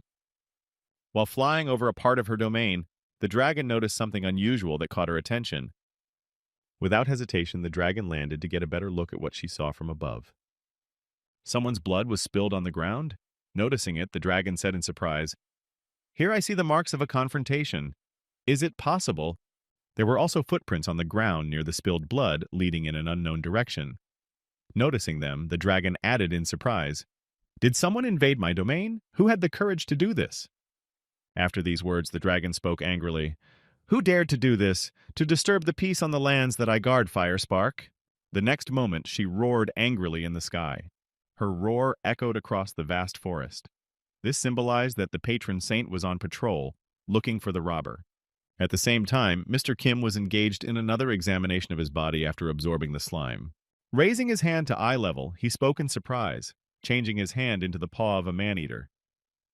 The lizard's body is covered with impenetrable scales. Then he added thoughtfully, "In terms of protection, it is inferior to the skin of hard wolves. However, this is not the most important thing. What interests me is the layer of slime that covers me with scales." Looking at the layer of slime that was flowing down and new slime was being released, Mr. Kim added in surprise, "Man-eater mucus acts as an antibiotic and disinfectant, and it can also be used as an ointment. But that's not even the most important thing. A layer of mucus has one direction, while slime mucus is a combination of several. That is, if he absorbed metal and transformed the slime into a metal slime, Mr. Kim could definitely become stronger. There was only one problem left. Where could he find pure iron to absorb it and transform the mucus into metal? After thinking about this, Mr. Kim used his eagle-eye skill to look around him and find the iron. Climbing to the edge of the mountain, he began to look for the material he needed. As he turned his head in different directions, he suddenly noticed something that caught his eye and might have some value. Relatively far away from him, Mr. Kim saw orcs mining ore and said thoughtfully, "Yeah, it's probably going to be relatively difficult." After he spotted a place where there might be iron, Mr. Kim opened his inquiry book and said thoughtfully, "This seems to be orc territory." Orc characteristics from the reference book. Name, Onyx Orc. Size, on average cm. Weight, on average g. Skills, developed musculature, survivability, fighting skills. Members of the strongest orc tribe on the continent in the Great Forest. These creatures value honor and pride. They are rarely sinister creatures that are classified as monsters. Looking at the monster handbook, Mr. Kim spoke thoughtfully. Approximately 40 individuals? Too hard. After learning the number of enemies, Mr. Kim said in embarrassment, "Even for me, that's quite a lot of opponents." After thinking about how he could get the necessary minerals, Mr. Kim said thoughtfully, "If they would just leave their mines for a Sunday?" As soon as he said this, a huge dragon suddenly flew over the boy. Raising his head up to get a better look at who had just flown over him, Mr. Kim said in surprise, "What? Is that really a dragon?" The next moment, Mr. Kim remembered something. The memories he had received from the man-eaters he had eaten. Then he said thoughtfully, "According to the lizard's memories, it is now raising a child." Thanks to his skills, the boy could convert the brains of his prey and read their memories. However, if you convert it completely, you can lose your sanity. That's why he uses only a small part of it. After reading the man-eater's memories, Mr. Kim put down his book and said, "The reference book said that a dragon cares a lot about its cub." After saying this, he smiled slyly and added, "Well, not very interesting." Imagining the baby dragon, he added, "I won't even have to interfere." After a while, the dragon returned to his nest with the prey to feed his child. In order not to keep the captured wolf in its teeth for a long time, the dragon threw it on a pile with other captured animals. After that, the mother dragon said to her child, "Now, my child, listen to me carefully." Putting her nose to her cub, the mother said, "Stay here quietly until your mother returns." After these words, the mother dragon headed for the exit of the cave. Following right behind her, the cub exclaimed nervously, "Mom, what about hunting? What about walking? When can we go outside?" Hearing her cub's request, the mother looked at her cub with a threatening look and said, "Do not even think of going out until I return home." After that, the dragon spread her wings and got ready to leave the nest. But before she left, she remembered something important. Before entering the nest, the mother checked the defense. Activating the magic rings, she said, "Magic barrier, it works." When she was convinced that the magic barrier was working, she immediately flew away from the house, leaving her cub alone in the nest to look for her mother until she returned. However, she didn't have to be sad for long. Sometime after the mother's departure, someone's hand appeared on the horizon, followed by the rest of the body. This creature was heading toward the dragon. Now let's move back in time. Half an hour back so that you can understand what exactly is happening at the moment. So, half an hour ago, Mr. Kim came to a rock with a huge hole in it. To check the traps, he took the monster with him, which he held in his hand. Thanks to the brain of the man-eater he ate, Mr. Kim was able to find out the location of the dragon's nest. While the boy was standing in front of the barrier that surrounded the entire nest, Mr. Kim said in amazement, "Surprisingly, it was much easier to find it than I thought." Once the object was located, Mr. Kim threw it at the barrier that had been placed around the nest of the sharp-horned deer to test its shielding power. The animal was slightly fried by the barrier and then flew back. Looking at the consequences of hitting the barrier, Mr. Kim said in dismay, "I thought so." Then, looking at the extent of the damage and the effect it had on the animal, Mr. Kim continued, "The magic barrier? I also saw it in my memories." After that, he decided to try to pass through this barrier himself. First, he put his hand out in front of him and took a step forward. His hand easily got inside. When the boy realized that this power of the dragon barrier did not work for him either, he was amazed. Yet even this power does not work on an earthling. Leaving the dead deer behind him, which he used to define the boundary of the barrier and its influence on the locals, Mr. Kim went to the nest. And here we are again in the present. When the main problem was overcome, the boy went to the nest. The dragon who was inside it noticed a red hand and became very nervous that he had somehow been visited. The next moment, he saw the entire body of the uninvited person who had come to his home. Confused by this unexpected visit, the dragon took a fighting stance and said menacingly, "Oh shit!" When Mr. Kim finally got to the nest, he stood up to his full height and began to stretch his stiff body parts, speaking heavily. "I'm up high here." To visit the dragon, the boy chose the best look. It was the troll's fangs, the scales of the fatal bite, and various other body parts of different animals. This should have been enough to mislead the dragon cub into thinking that a troll had visited him. Looking at the enemy who had invaded his home, the dragon cub said in confusion, "You? Who are you?" When the boy heard this question from the dragon, he answered in confusion, "Oh, I'm this." Mr. Kim's confusion was understandable. He noticed a huge amount of treasures behind the dragon and added in surprise, "Quite unexpected, isn't it?" The dragon replied, "Get out of here. This is our home." Ignoring the dragon's words, Mr. Kim walked toward the jewelry. As he approached the pile, he said in surprise, I wonder what this is." Noticing that he had ignored him, the dragon became very nervous. The next moment, Mr. Kim scooped up some jewelry with his hand and said in amazement, "This is just incredible. The minerals that are mined in the mines don't even come close to this." Angry at being ignored, the dragon decided to strike first and attack the boy, shouting, "Get out of here!" However, his attack failed miserably. Mr. Kim easily caught him by the throat and spoke menacingly, "You're too loud." The next second, the boy threw the dragon into the wall, and then there was a loud sound of the animal hitting a hard surface. Landing on the ground after such a flight, the dragon, losing consciousness, said one last time, "Mom?" A whole week passed from the moment the mother dragon flew away from the nest, left her cub, and then their nest was invaded. After this period of time, the dragon was returning home after her patrol through the forest. Landing on the edge of the nest, the dragon spoke in disappointment upon her return. "In 7 whole days, I have learned nothing." While thinking, the dragon noticed something strange and said in surprise, "Why? Why is this suddenly so?" The next moment, the powerful monster added anxiously, "Usually I am always greeted from my travels, child." Going a little further into the nest, the dragon noticed her child lying injured against the wall and exclaimed in fright, "My child!" The nervous dragon began to ask him what had happened to him, but she received no answer. Then it decided to act a little differently. The next moment, the dragon used her skills to first bring her child back to consciousness and then treat him for his injuries. Having used all the healing magic she had, the mother dragon exclaimed in confusion, "Healing! Recovery! Healing!" After such procedures, the baby started to slowly come to life, moaning heavily. Seeing that his mother had returned home, the baby threw himself on her head and said with tears in his eyes, "Mother." Taking her little child by the skin, the dragon took the baby off her and spoke to him to calm him down. "My child, everything will be fine now. Everything is fine."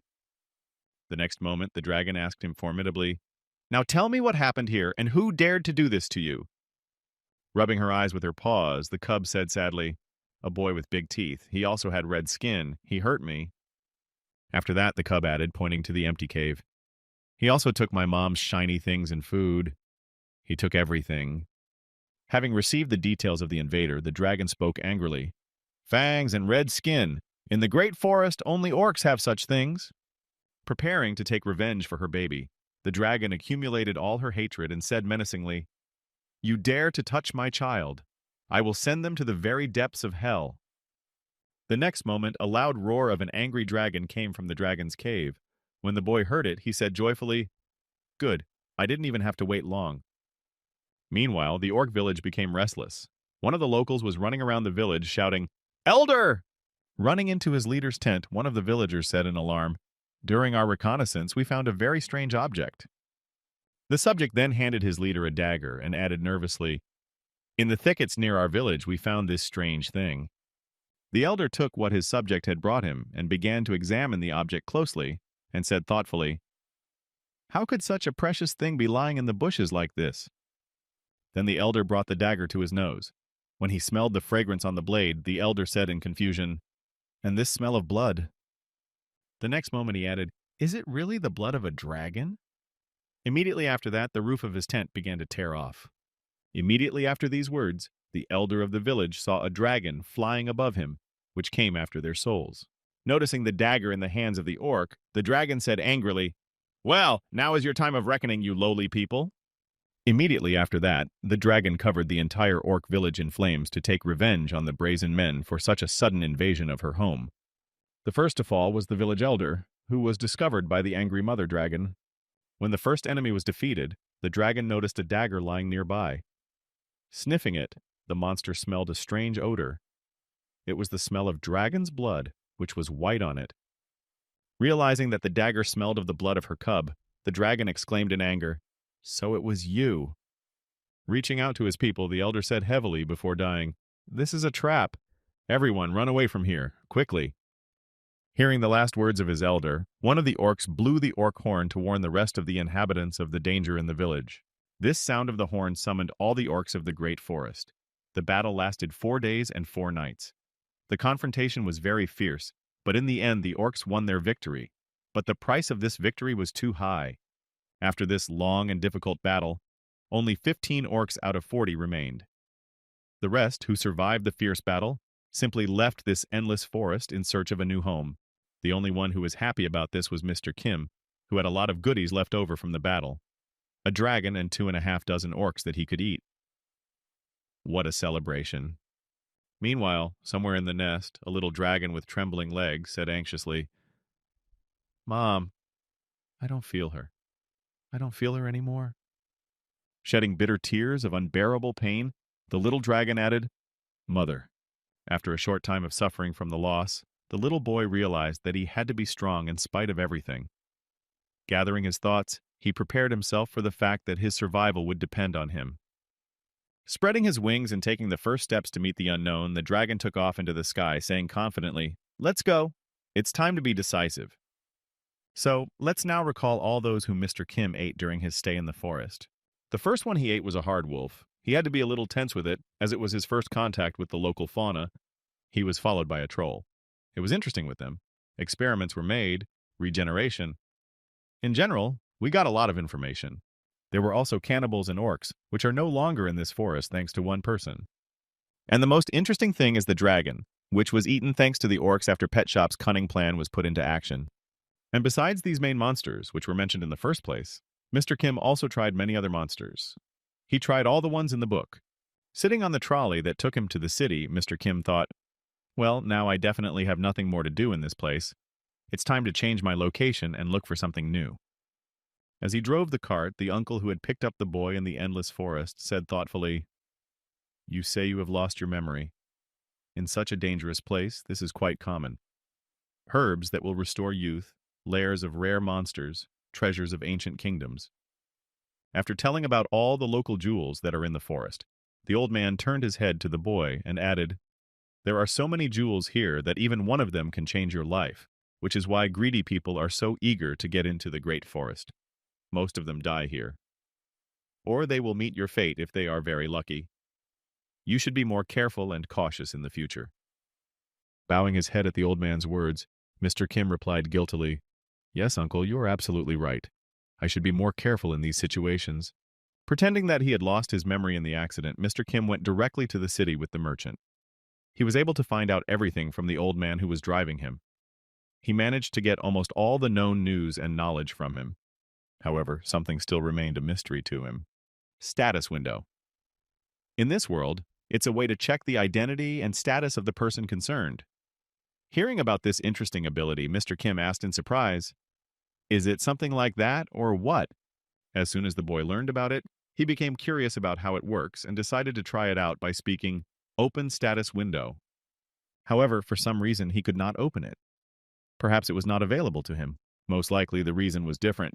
It was because he was an earthling, and the local laws and such did not apply to him. After some time of traveling, Mr. Kim and the old man arrived in the city and stopped right in front of the main gate. After dropping the boy off right in front of the main entrance, the old man happily announced, "Well, that's it! Our paths diverge from here. Take care!" The next moment, the wheelchair moved on, moving away from the boy, and the old man disappeared over the horizon. Mr. Kim just stood there and watched him go.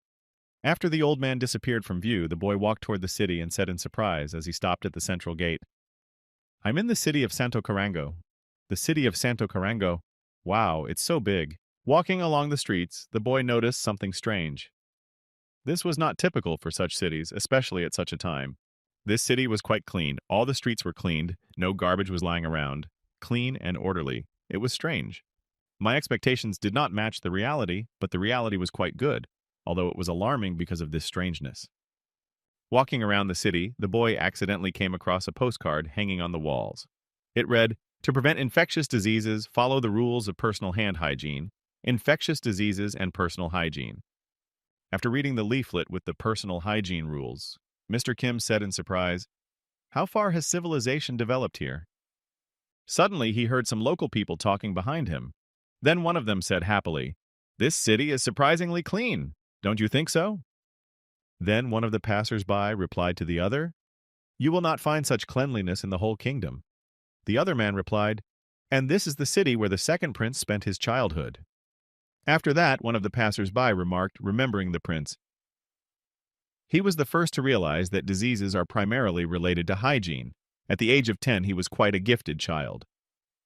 Hearing these words from his friend, one of the passers-by responded happily, "As expected from the second prince."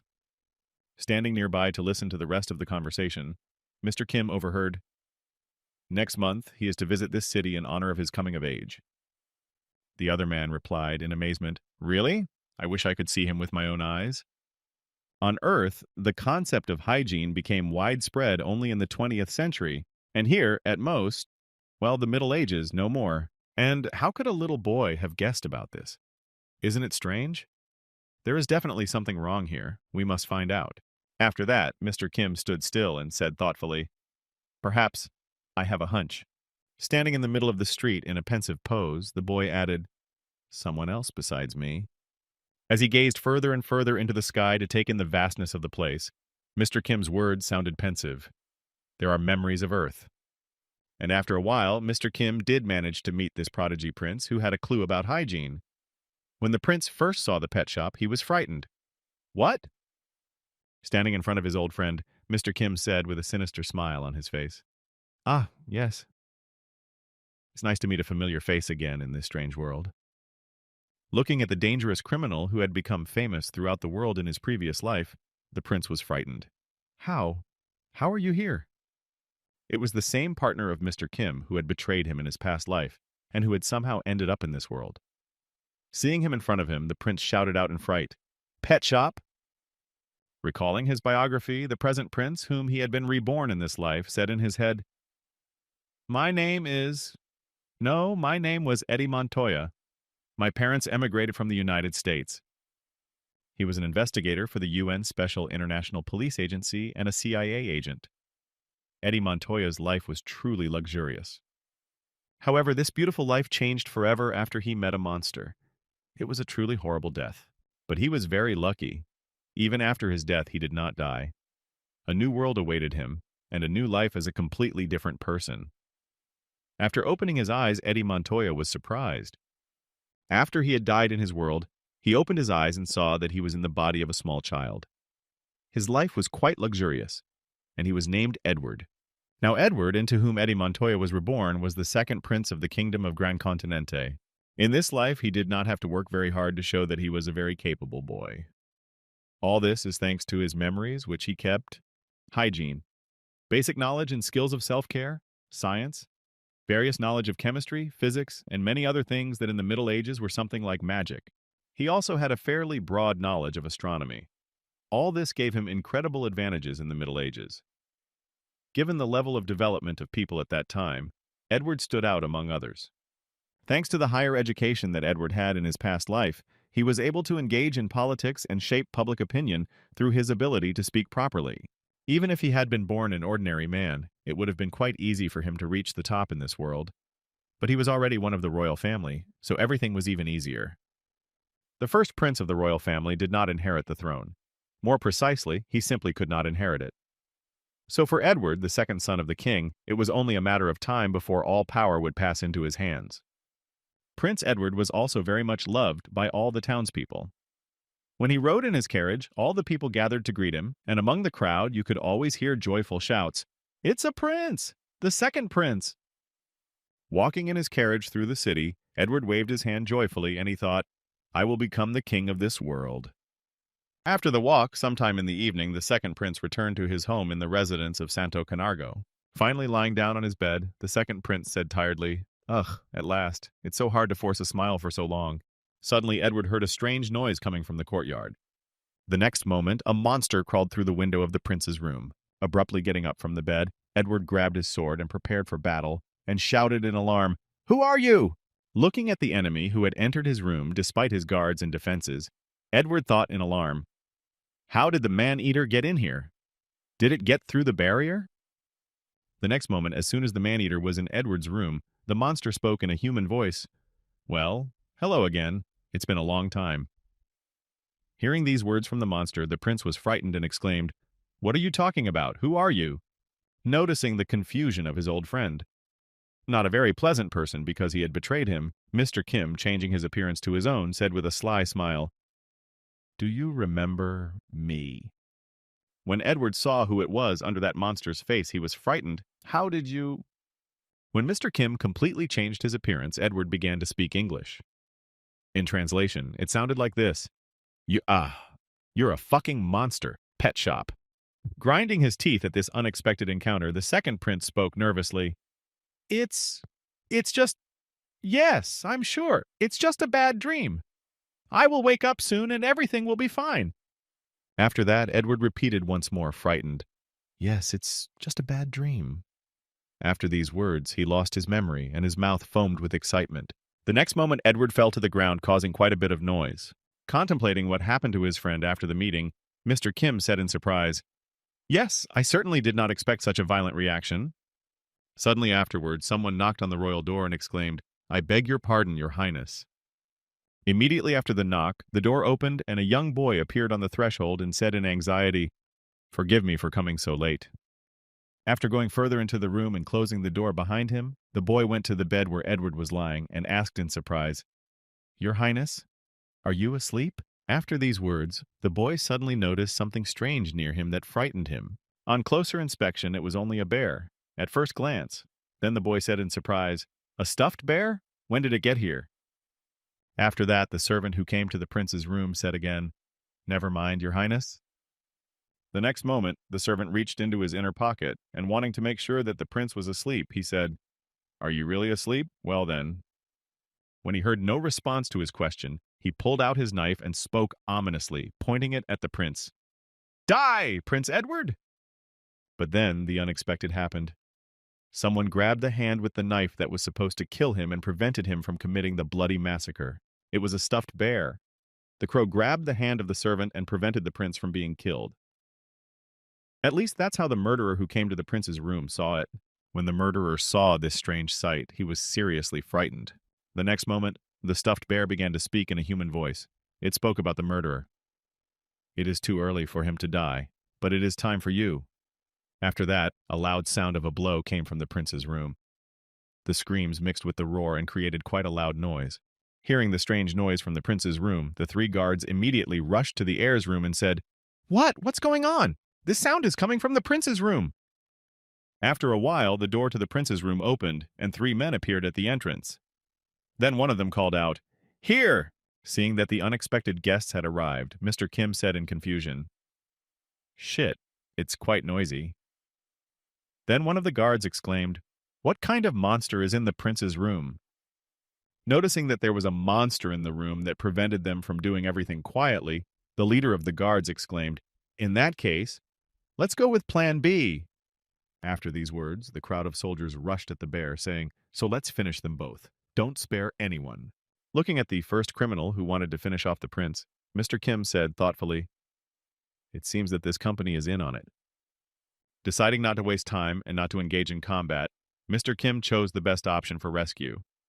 He grabbed Edward and jumped out the window. However, the landing was not very soft, at least for the prince. He hit the ground with his face on the way down. Running away from the scene of the planned murder with the second prince in his arms, Mr. Kim said, "Well, live for now." After what happened in the prince's chambers, one of the three guards ran to the king in fear, exclaiming, "My lord, there is a trouble." When the king heard the door to his room open, he asked him menacingly, "What is it?" Hearing the king's question, the anxious guard reported, "An unknown person has kidnapped the prince." Hearing such unpleasant news from his subject, the angry king broke his pen and said, "How dare he to do this in the heart of Santo Camargo?" After that, the king gave an order, holding out his hand. "Immediately raise the army! Save the prince under any circumstances!" Hearing this order from the king himself, his subject smiled slyly and said, "Yes, sir, it will be done." Running out of the city of Santo Camargo, Mr. Kim said in surprise, "There were so many of them after me. They only let go when I was outside the city." Then Mr. Kim heard a groan. Looking at his friend whom he had saved, Mr. Kim said in surprise, "Oh, you're awake."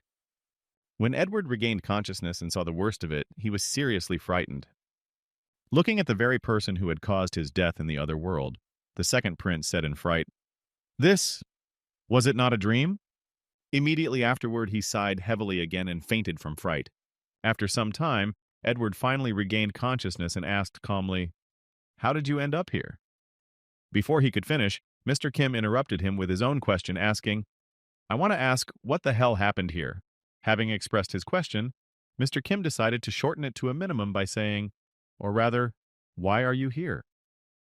Hearing the question from his enemy, Eddie Montoya thought angrily, "What a brute. What is he up to? Does he want to finish me off by learning the secret of rebirth? Or maybe—" When Mr. Kim saw that his friend was nervous in his presence, he said to relieve the tension, "Don't worry, I'm not going to kill you." Hearing these words from his enemy, Edward was surprised to hear them. "Really? What's your guarantee?" To which Pet Shop replied, "I have no idea what kind of guarantee you want." Then he added thoughtfully, recalling his past experience, "But you have long since paid the price for your betrayal." Hearing these words from Pet Shop, Edward replied menacingly, "So it turns out that you are going to kill all the traitors? I'm sorry, but the staff—" He was interrupted again by Mr. Kim, who said, "Don't you think it's unfair?" Mr. Kim then added, "I only killed you and your subordinates. General Lightning and the rest of the operation survived." After these words, Mr. Kim pointed out something interesting, saying, "I disappeared and you died during the operation. Who do you think got all the glory?" Mr. Kim then added, "They've probably already been promoted and are enjoying life." Hearing these words from his sworn enemy, Edward suddenly thought, "I've been working tirelessly, but am I still stuck in this miserable place?" After these thoughts, the second prince spoke angrily in his head, "Partners, to hell with that! Now I'm not Eddie Montoya, but the Prince of the Elmwood Continent, Edward Grand Continent." After these reflections in his head, Edward, realizing that Mr. Kim was no longer his enemy, extended his hand to him and said confidently, "All right then, let's work together, bro." With a sly smile, Mr. Kim accepted his offer. Then Eddie Montoya, shaking hands with Pet Shop, thought, "He's probably planning to return to Earth and finish off the traitors." Then he looked him in the eye and continued, "If we help him find a way to fulfill his desire, it will be much calmer here. In the meantime, I will let him be a pawn in my plan." However, Mr. Kim also had something to gain from this agreement. And he thought, a prince then, having such a big shot around is a huge advantage. It will be much easier to get reliable information, and it won't hurt to find out how to get back home. Looking at each other, both boys thought, I'm going to use it. With that thought in mind, Edward asked, so why don't you start by telling us what happened to us, bro? When Mr. Kim told him everything that had happened to him after he lost consciousness, Edward bit his nails and said nervously, so, attempted murder. Is this crazy old man?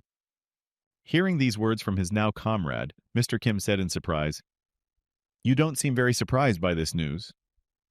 Hearing this from his friend, Edward replied, I'm used to it. Well then, let's get out of here. After the second prince was ready to leave, he looked back and said cunningly, in order to help you, let's go back to my place first. We need to celebrate my coming of age. This story begins 300 years ago, when the first king of the dynasty, Edward the Great, during his hunting trip around Camargo, he decided to stop at an inn. The service in this inn was so good that he gave its owner the title of Baron. Since then, the Hotel Santo Canary has been a key source of Baron Camargo's well-being. With the support of the royal family, he became one of the 5 most influential people. And under its patronage, he continues to prosper.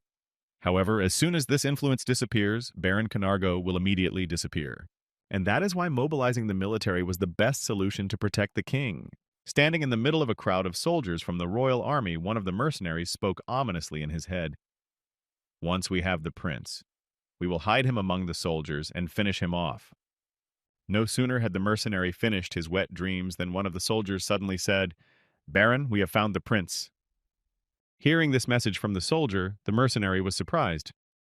What? Have you already found him? When the king heard the same news, he said nervously, What?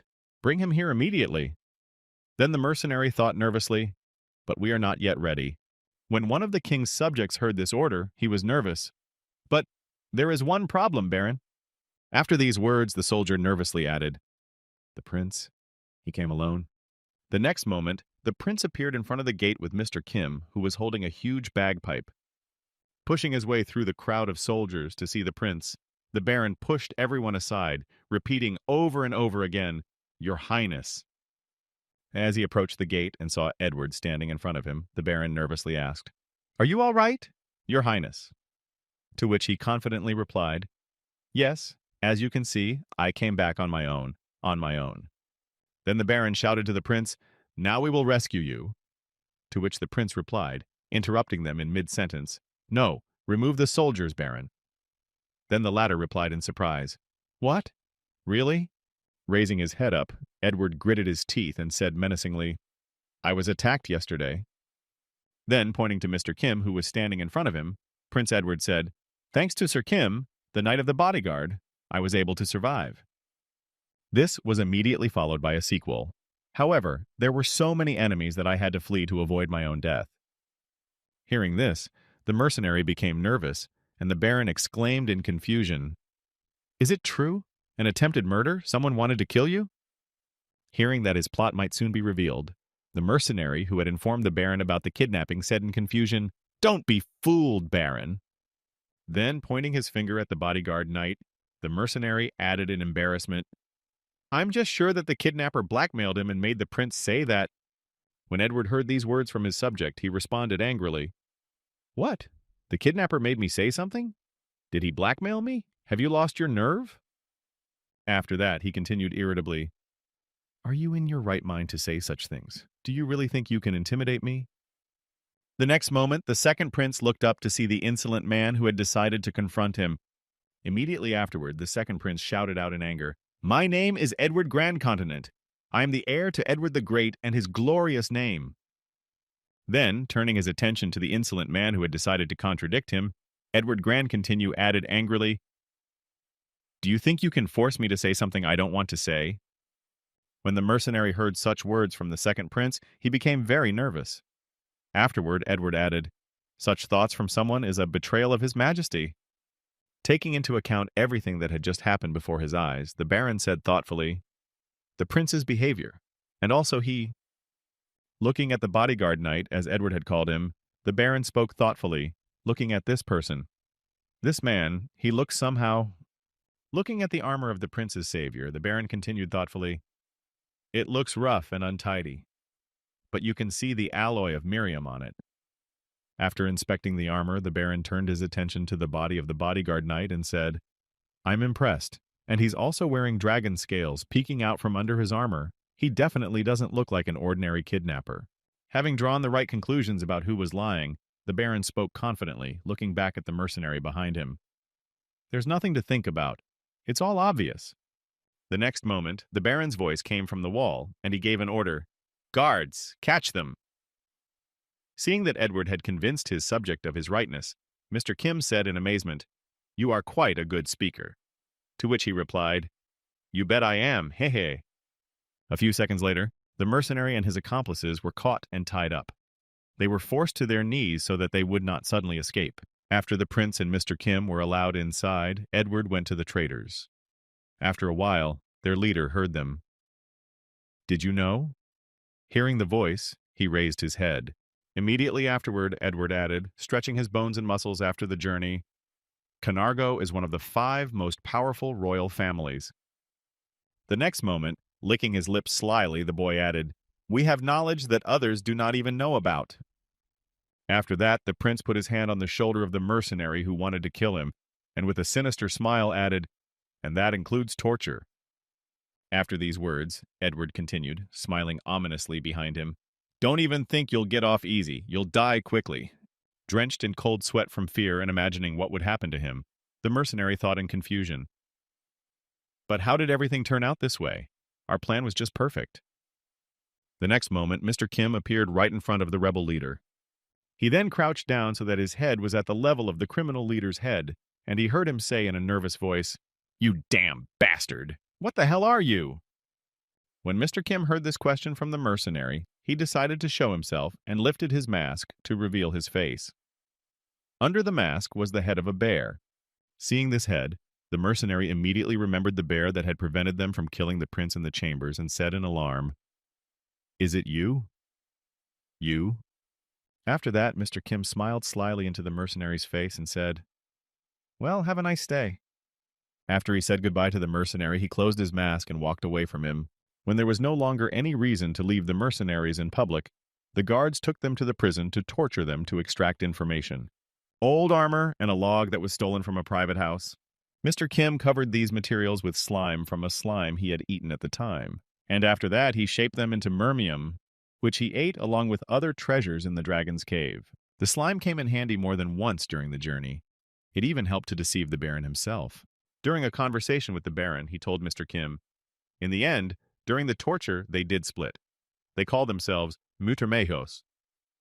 The Baron then added menacingly, This can be deciphered as messengers of death.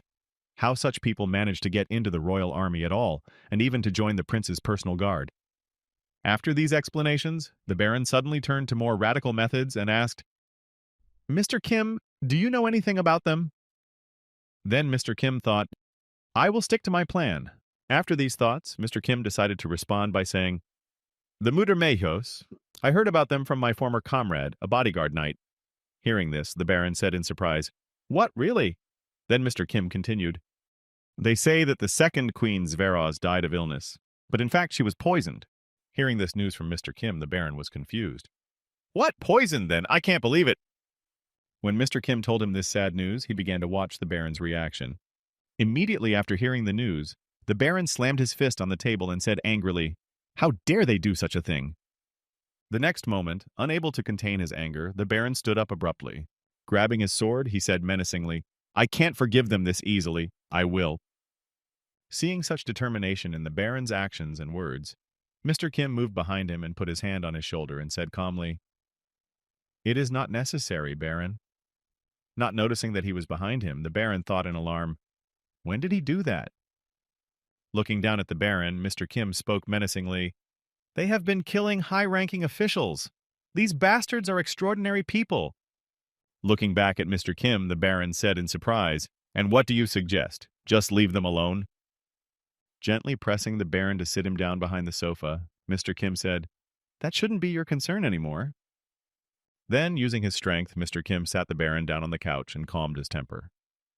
When the Baron was sitting upright on his butt, Mr. Kim said in a calm tone, And mine. Feeling just a little of Mr. Kim's strength as he sat him down, the Baron thought in awe, "What a power! Someone like him!" Immediately afterward, Mr. Kim added, "Moreover, the prince said that the traces lead to them, so everything will be resolved soon." To which the Baron replied, "Well, if you say so, then I'll take your word for it." After he had reassured the Baron, Mr. Kim left the room and thought, "He listens to the prince." Then he said, "The coming-of-age ceremony will be over soon, so I'll be leaving." No sooner had he left the room than he heard the words of the Baron, who said, "Mr. Kim, I entrust the prince into your hands." Hearing these words from the Baron, Mr. Kim raised his hand and said happily, "Don't worry." But he thought, "Live as long as I need you, and whatever happens to him afterward is not my concern." After that, Mr. Kim and Prince Edgar rode in a carriage to his coming-of-age ceremony. While the carriage was traveling toward the ceremony, they could hear a conversation between the boys. Then Mr. Kim spoke up. "Speaking of the mutual majors who are after you, did you find any information about them?" Hearing this question from his friend, Prince Edward answered happily, "Oh, you mean that? No, I lied to you." And then he added confidently with a shrug, "I already know everything about them, so why look for something else?" Taking his helmet off his head and placing it next to him, Mr. Kim asked thoughtfully, "So who are they?" Hearing this question from his friend, Prince Edward, with a sly smile, said, "When we arrive in the kingdom, you will personally meet their leader. Isn't that much more interesting?" When Mr. Kim heard this proposal from the prince, he was amazed. "What can I say? I am intrigued." Prince Edward then continued, "So, we have already discussed the most important things. Did you want to ask me anything else?" Hearing that he could move on to other topics of a more personal nature, Mr. Kim said, "Yes, I'm talking about the status window." When Prince Edward heard about the status window, he thought about it and said, You say you can't use it." To which he replied, "That's probably because I'm not from here." After applying recognition to the surrounding area, the prince noticed what it said. The name is the continent of Edmund, a blessed continent, protected by the goddess, fertile for humans, demons, and monsters. Edward then added, "Not only humans, but all living beings have a status window. And with the recognize skill, you can even read some information from other windows." Then, pointing his finger at Mr. Kim, Prince Edward said, "I have this ability, and I'm sure I've seen your status window before." After that, he decided to see for himself and to convince his friend. Using his skill, the prince said, "Now you will see for yourself. Recognize." However, after the skill was used, nothing changed. The status window did not appear. When Prince Edward noticed that his skill did not work, he said in surprise, "What? Really? Really not?"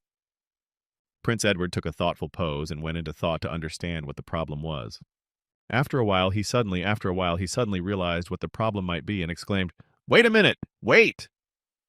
Looking at his friend, Prince Edward said, "Come on, change your uniform now, brother."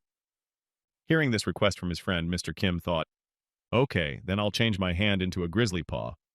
After turning one part of his body into a bear paw, the boy thought, "I ate it in Alaska, but it didn't taste very good." Seeing what he had done, Prince Edward objected and said, "No, do not change your form into some animal not from the earth." Then, looking directly into the eyes of his friend, the prince joyfully added, "But from this world." After that, Mr. Kim followed his friend's order and decided to change his arm into an orc's arm. When the transformation was complete, Prince Edward used his skill and said, "Recognize." As soon as the body part changed, the status window appeared along with it. Then the prince happily announced, "Here, look." Noticing that it was indeed working in a strange way, Mr. Kim replied in surprise, "Now I understand." Prince Edward then continued, "The recognition didn't work on you while you were in your earthly form, but once you change your form, it will work. Do you understand?" Hearing these words from his friend, Mr. Kim said with interest, "Then let's try it like this." After saying that, he changed his hand into a man-eater's paw. The next step was to change his skin to that of a troll and also to the fatal bite arrow. But it didn't end there. Mr. Kim also changed his teeth to hard wolf fangs. After that, the following skills began to appear in the status window: strength level, recovery level, regeneration level, resistance to bad effects level, growl level. Then Mr. Kim decided to add some more red dragon parts to his body. When Prince Edward saw what he was doing, he was alarmed.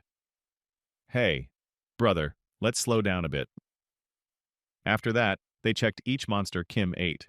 and after they decided to repeat the experiment, the information in the window never changed. When Mr. Kim saw that the status window was no longer changing, he was surprised. It was my very existence that caused the error in the status window. After several days of traveling, the carriage finally stopped, and the driver said, "Here we are, Your Highness." After this message, the two boys left the carriage. A view of the huge royal castle they were about to enter opened up before them. Walking forward, Prince Edward spoke anxiously to his friend. "Well, are you ready, brother? We're about to meet the leader of those guys." Then he added nervously, "Just don't be nervous when you see him." The next moment, both heroes found themselves in front of a tall door that led directly to the boss's room. Standing in front of it, Prince Edward said anxiously, "Right behind this door is the leader of the mercenaries." Hearing this message from his friend, Mr. Kim replied in alarm, "It's just not surprising." When the door opened, they were greeted by a view of the main person in the land. The leader of the robbers was the king. Noticing that the mercenaries had failed in their task, the king spoke in disappointment, holding his head in his hand.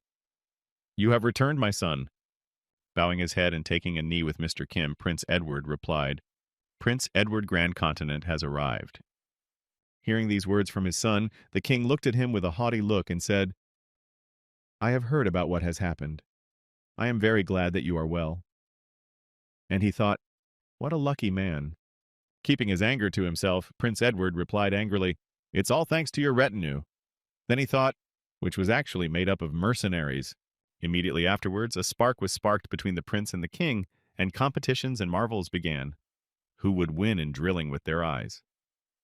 Watching this from the outside, Mr. Kim thought in confusion, "A mental battle? It is unfolding right before my eyes." After a short mental battle, the king turned his attention to the knight standing next to him and said thoughtfully, "What did you say your friend's name was? Sir Kim, I believe." Then he added menacingly, "This is the first time I've heard of this, nor that there is even a title for a bodyguard knight."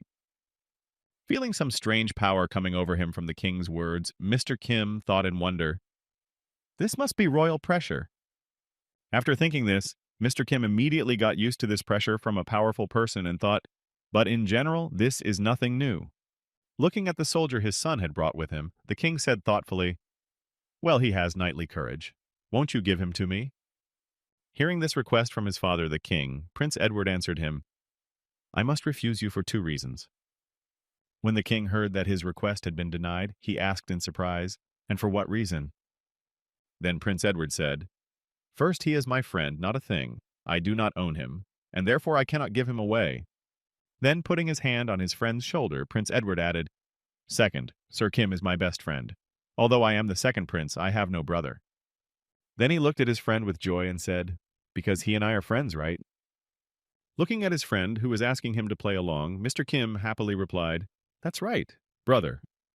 After that, the two boys began to talk to each other in front of the king, and to do things to show how close they were. When the king saw what they were doing right in front of him, he was angry. "So they are brothers, huh?" The next second, the king slammed his fist on his throne and said menacingly, "If that is all, you are all free." After the king sent them away, the two boys went to celebrate their small victory. Prince Edward drank himself into a frenzy, laughing out loud. Opening another bottle of wine, he said, "Thank you very much, brother. You will not find anyone more grateful than me. I appeared out of nowhere. It is impossible to establish my identity, and I am also hung with Miriam, which the old man considers a secret strategic reserve." Prince Edward then continued happily, "He must be confused, but he's already shaking with fear. Boogaloo, thanks to you, I was able to fight off the old man. Here is my gift for your help, a special armor imbued with magic." Seeing how happy Prince Edward was that the king had won, Mr. Kim said in surprise, "Have you never won before?" The prince replied, "Uh-huh." From about the age of 10, this bastard began to collect orphans all over the country, providing them with a full education. These orphans were specially trained. They mainly served as servants, but they also had other duties. Prince Edward then added, "He teaches them how to get information and even how to kill. After they master everything, the king sends such servants to members of the royal family and aristocrats. It was also with the help of these servants that the king usually removed those who interfered with him." Telling the story of his father, Prince Edward added, "Using this method, he took the royal throne, even though he was only the 4th prince." After this story, Prince Edward exclaimed irritably, "But it was actually my idea." Looking at his friend's reaction to his father's story, Mr. Kim thought, "This is blood hatred." But the prince's mood changed every second. Now he was smiling slyly again and said, "But it is all right. Now that I've made friends with a guy of unknown origin, he can pretend to be calm as much as he wants, but I know that inside the king is shaking with fear. His face today is the best I have ever seen." While Prince Edward was laughing happily because he was able to rub his father's nose in it, the door to his room opened, and the image of a girl exclaimed, "Brother!" Running into her brother's room, the princess exclaimed joyfully, "I heard everything. What did my father do?" Before she could finish, Mr. Kim stopped her in her tracks, not letting her go any further toward the prince. Standing like a huge wall in front of the girl, Mr. Kim said sternly, "Not a step further."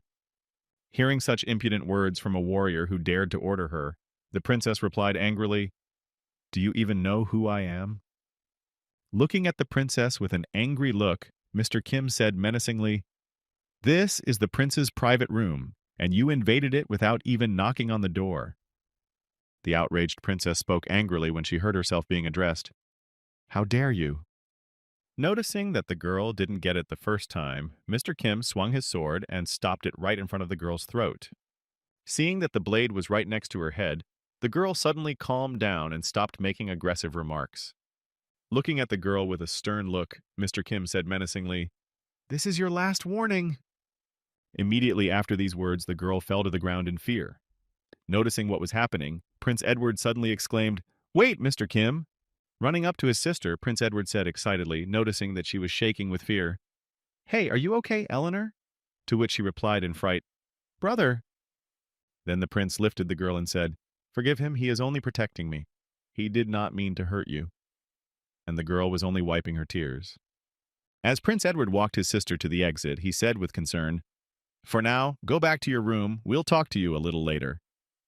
As soon as the girl left the room, Prince Edward said angrily, "What a stupid woman." Looking at his friend, Mr. Kim asked, "So this is your younger sister? You were talking about her?"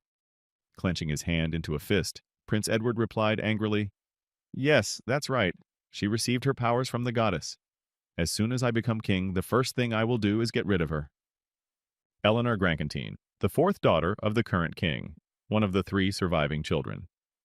Note, 3 lost in the war for the throne and now rest in the royal land. At her birth, the princess received from the goddess the power to go wherever she wished. Eleanor is also romantically interested in Edward Grandcontin. Even though they are from different mothers, they fall in love with their brother. After hearing the story about his sister, Mr. Kim said, "She is certainly crazy. Tell me, why don't you accept her feelings?"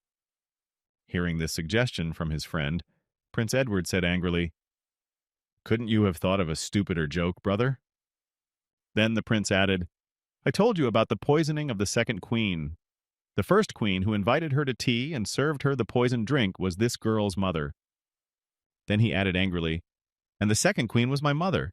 Remembering this, Prince Edward said angrily, "My mother died, and after that the first one managed to get the king's favor and give birth to a daughter." Hearing this story, Mr. Kim said thoughtfully, "The one who was born because of your mother's death. Didn't you say that the second queen was killed by the king?" Then Mr. Kim added, "Otherwise, why do you have such a strained relationship with him?" Hearing this question from his friend, the prince answered him, "It has everything to do with my older brother." After that, Prince Edward left the room, saying, "Excuse me, but I can only talk about him with his permission or in his presence." Hearing these words from his friend, Mr. Kim said in surprise, "Really?" To which he replied by taking his cape from the coat rack, "That's right. I took an oath to the goddess."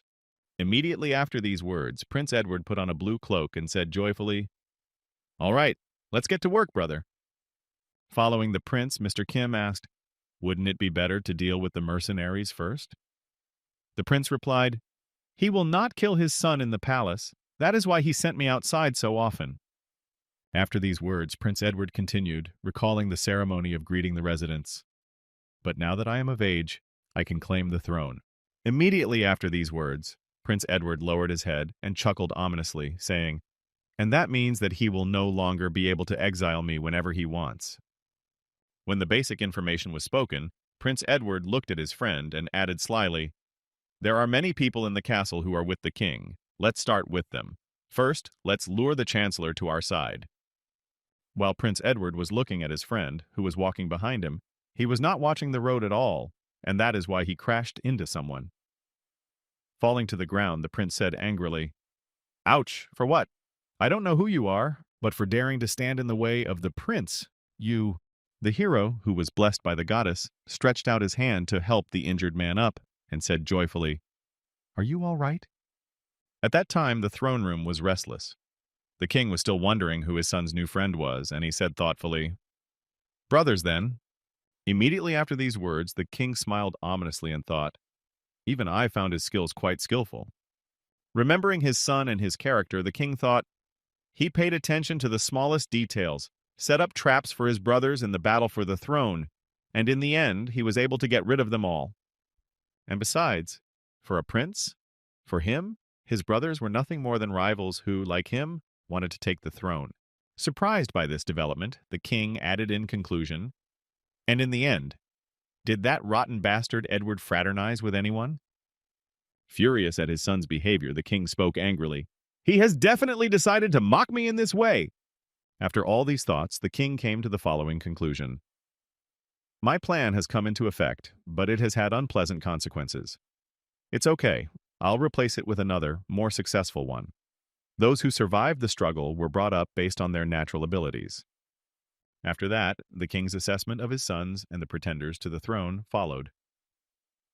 The first prince, the eldest brother, who can rule the kingdom justly, and also the second son, the younger one, who, like the king himself, is able to remove all obstacles from his path to achieve his goal.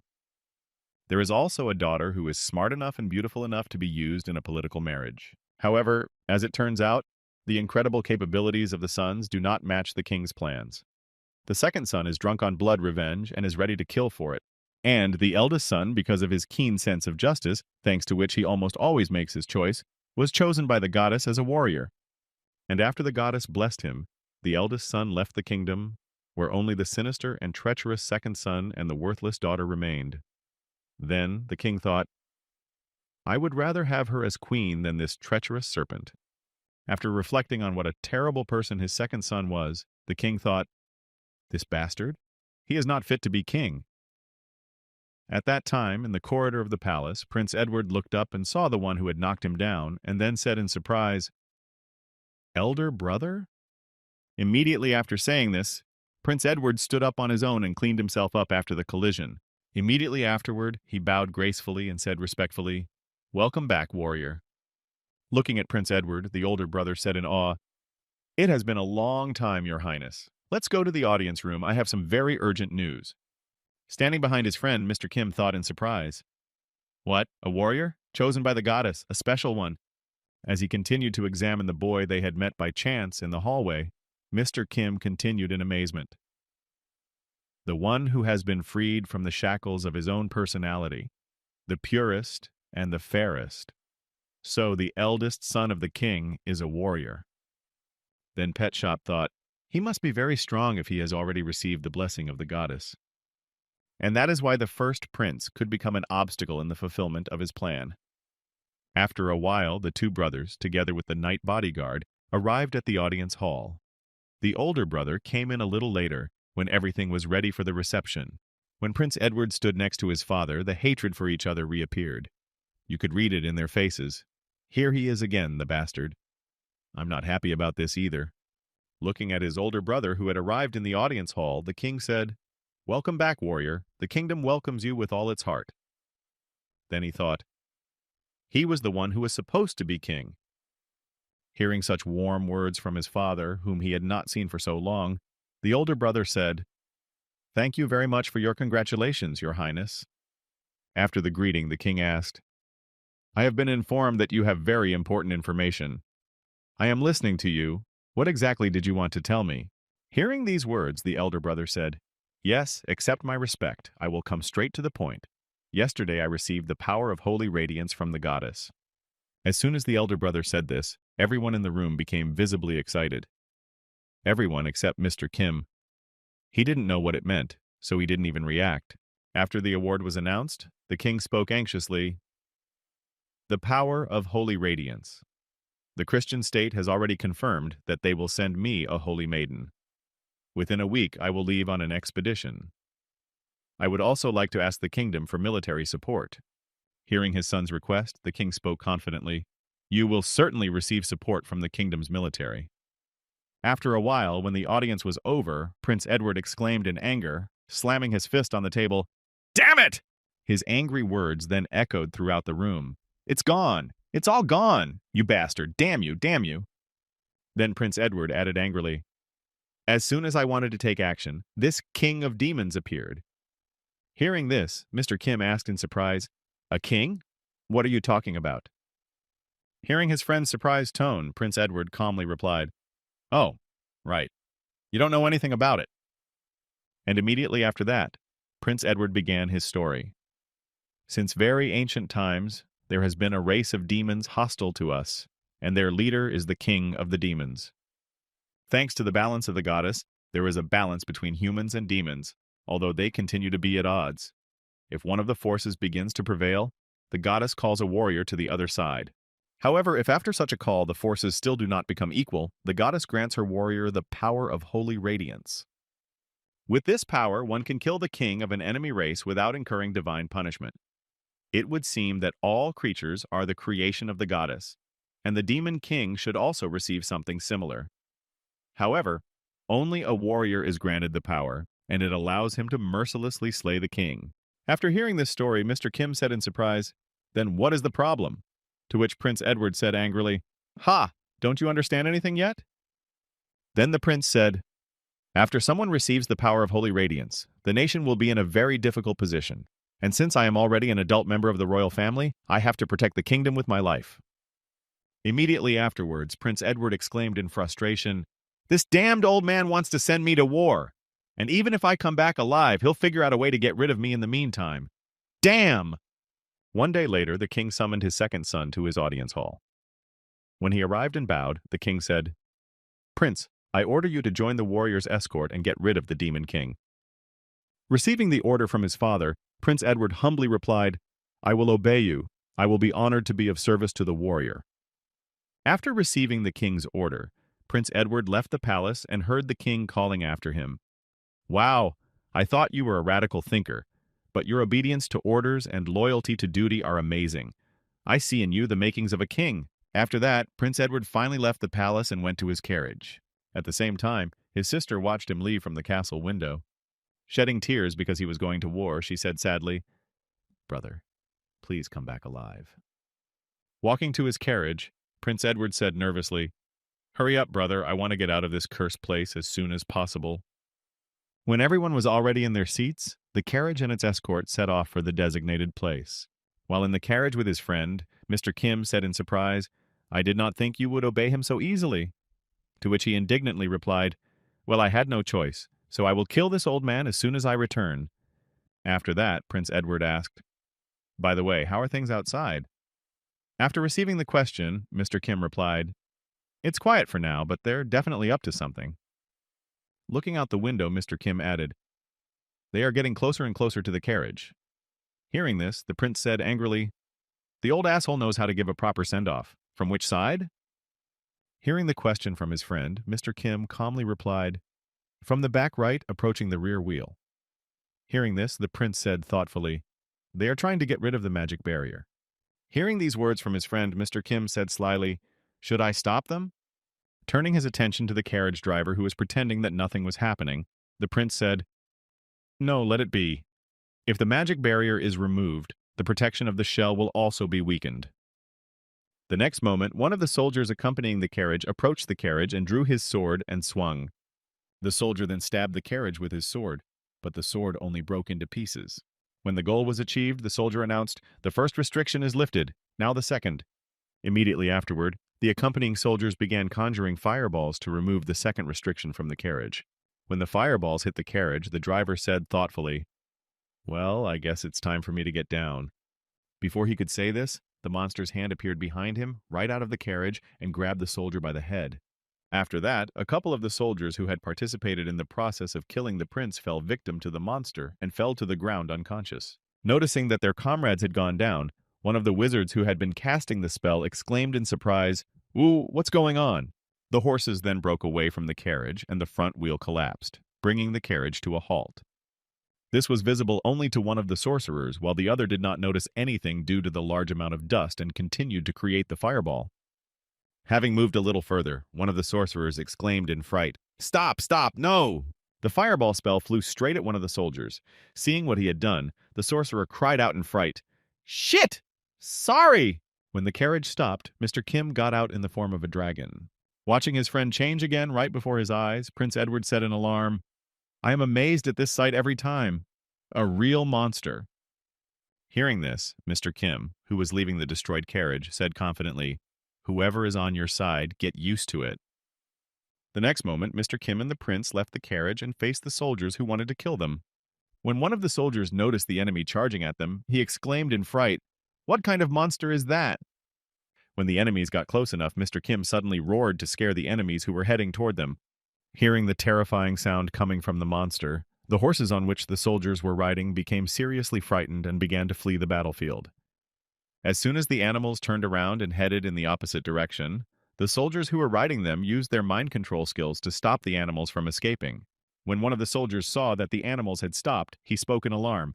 "Commander, it's a spell!"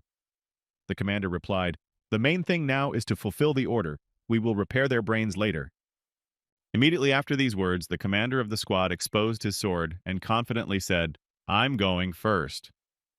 Setting an example for his men, the soldier's commander rushed toward Mr. Kim on a zombie horse, shouting, "Attack!" Noticing that the enemy was coming at him, Mr. Kim decided not to exert himself too much and used his breath of fire. After this breath, the commander, who was moving confidently forward, was left with only ashes, which were scattered across the sky with the first gust of wind.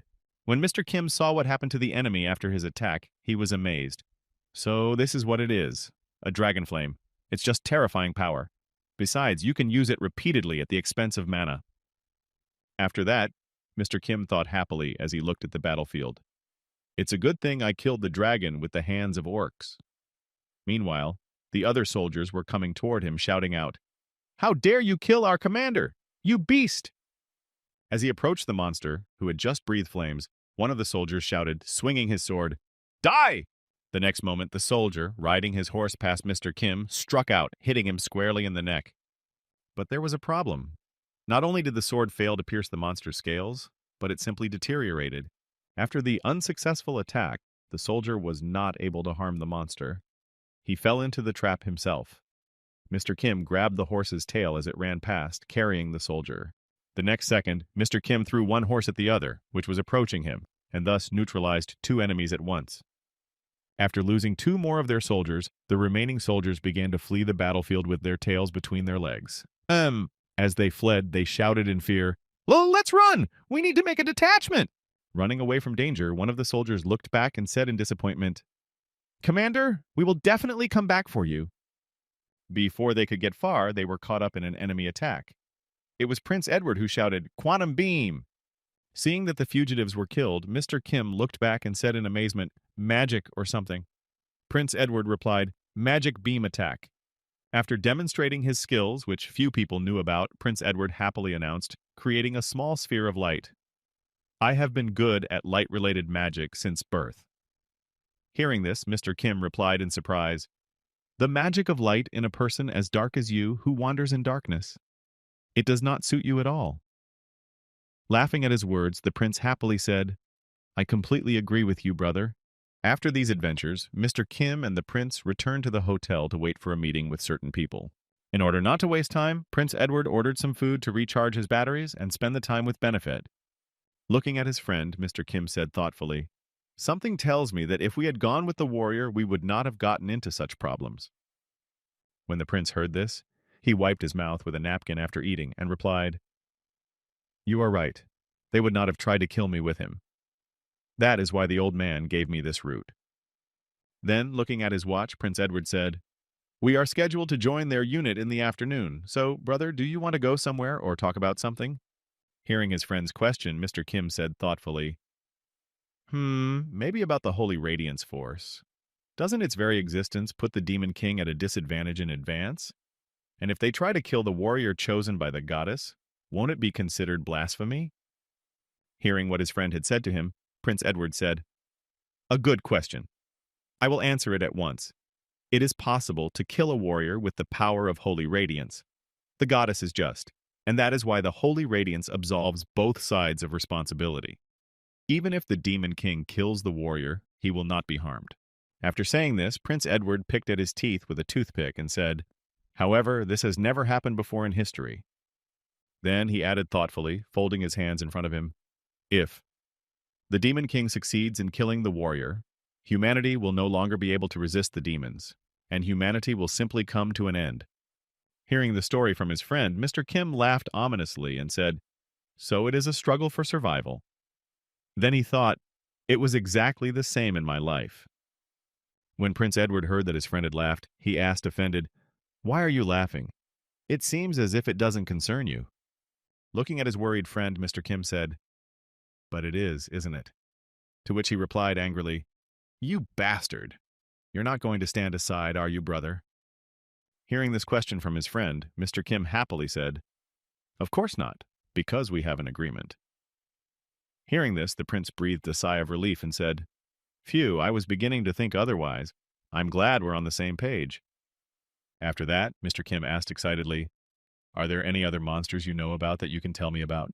Hearing this question, Prince Edward happily said, "Yes, for example, the Holy Virgin. She has nothing to do with her name at all."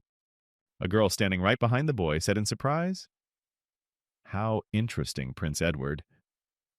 Hearing the painfully familiar voice, the prince asked anxiously, "What's wrong with me?" And immediately after these words, he tried to justify himself by saying, "Oh, you heard me, Holy Virgin." Looking directly into Prince Edward's eyes, the Holy Virgin smiled sweetly and said, "Do you really think that my ears were so blocked that I did not hear anything at all from a distance of several meters?" After these words, Prince Edward added anxiously, "Oh yes, monsters like you have quite acute hearing." Then the girl, barely able to contain her anger, said gently, "Monsters? Can I take that as an insult to Christianity?" Hearing the girl's response, the prince added in displeasure, "Oh, I know people like that who perceive personal insults as insults to a whole group of people. This is a very serious disease. Unlike such amateurs, I have a more healthy mindset." Then the Holy Virgin replied irritably, "Mentally retarded people always say that they are sane. Come to our church one day. Our spells are also effective against mental disabilities." Prince Edward replied, "Of course they are. You are obliged to treat such cases when there are so many mentally ill within the walls of the temple." Suddenly a thumping sound was heard inside the building, which attracted the attention of everyone present. It was a Holy Virgin who finally broke down and slammed her fist on the chair where Prince Edward was sitting. Mr. Kim, who had to witness all this, just grabbed his helmet and closed his eyes and heard the girl say, "Let's go out. I'll organize your funeral." To which she heard the prince reply, "You mean for yourself?"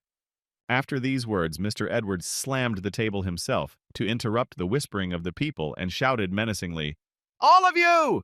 The next moment, the boy gathered a handful of gold coins and told everyone present, "You have not seen or heard anything."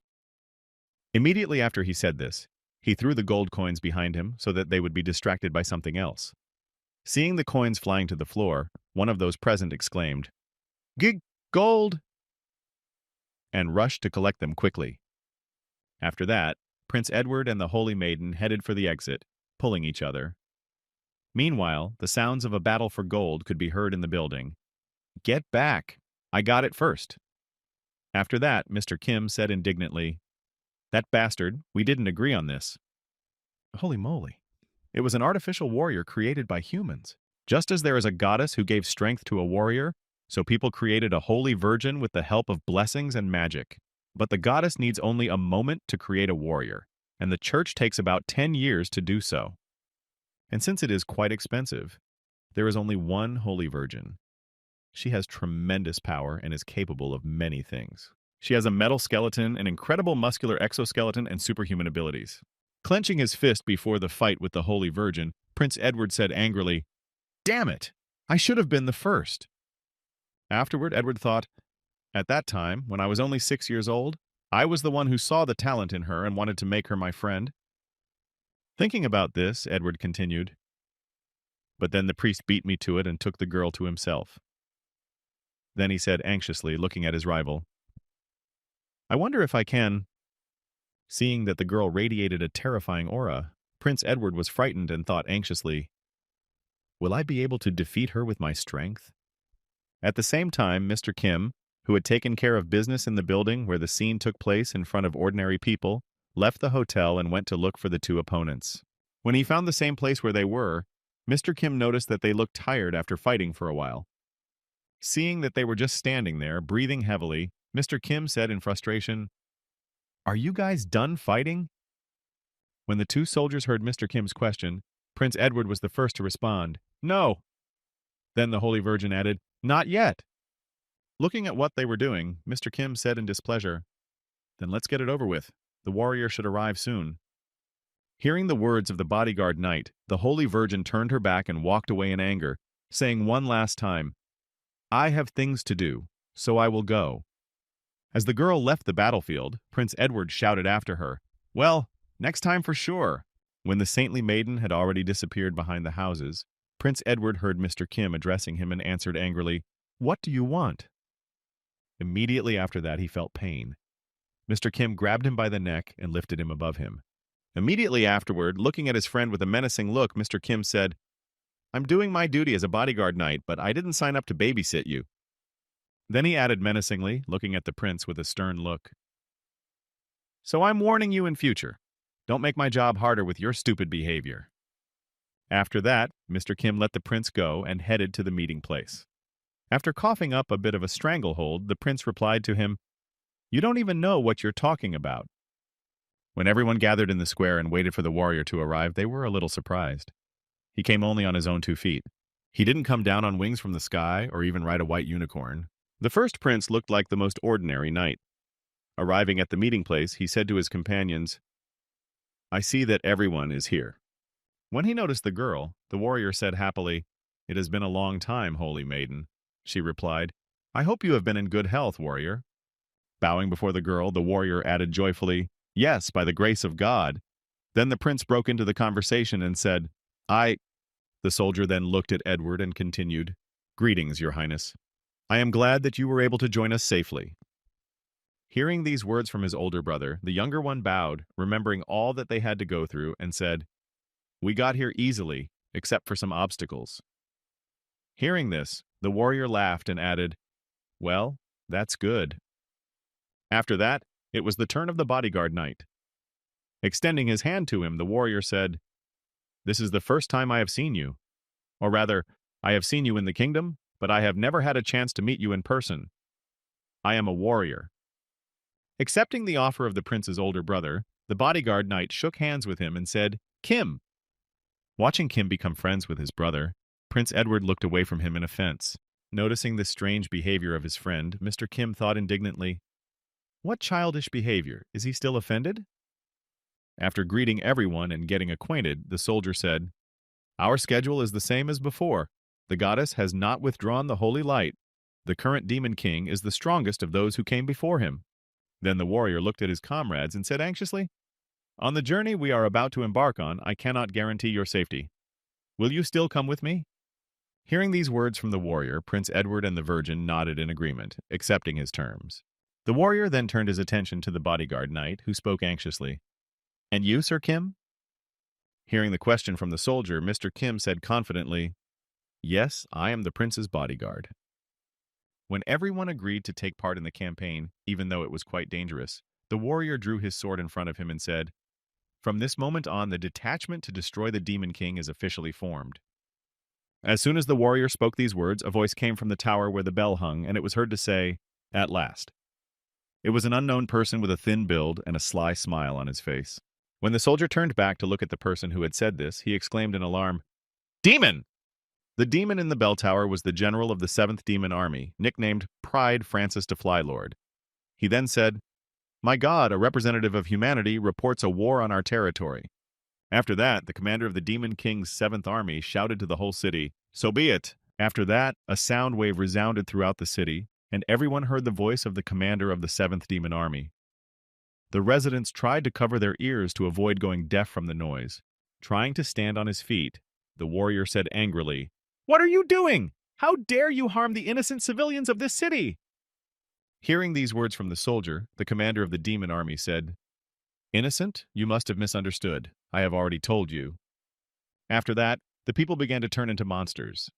Then the general repeated himself. This is the territory of demons.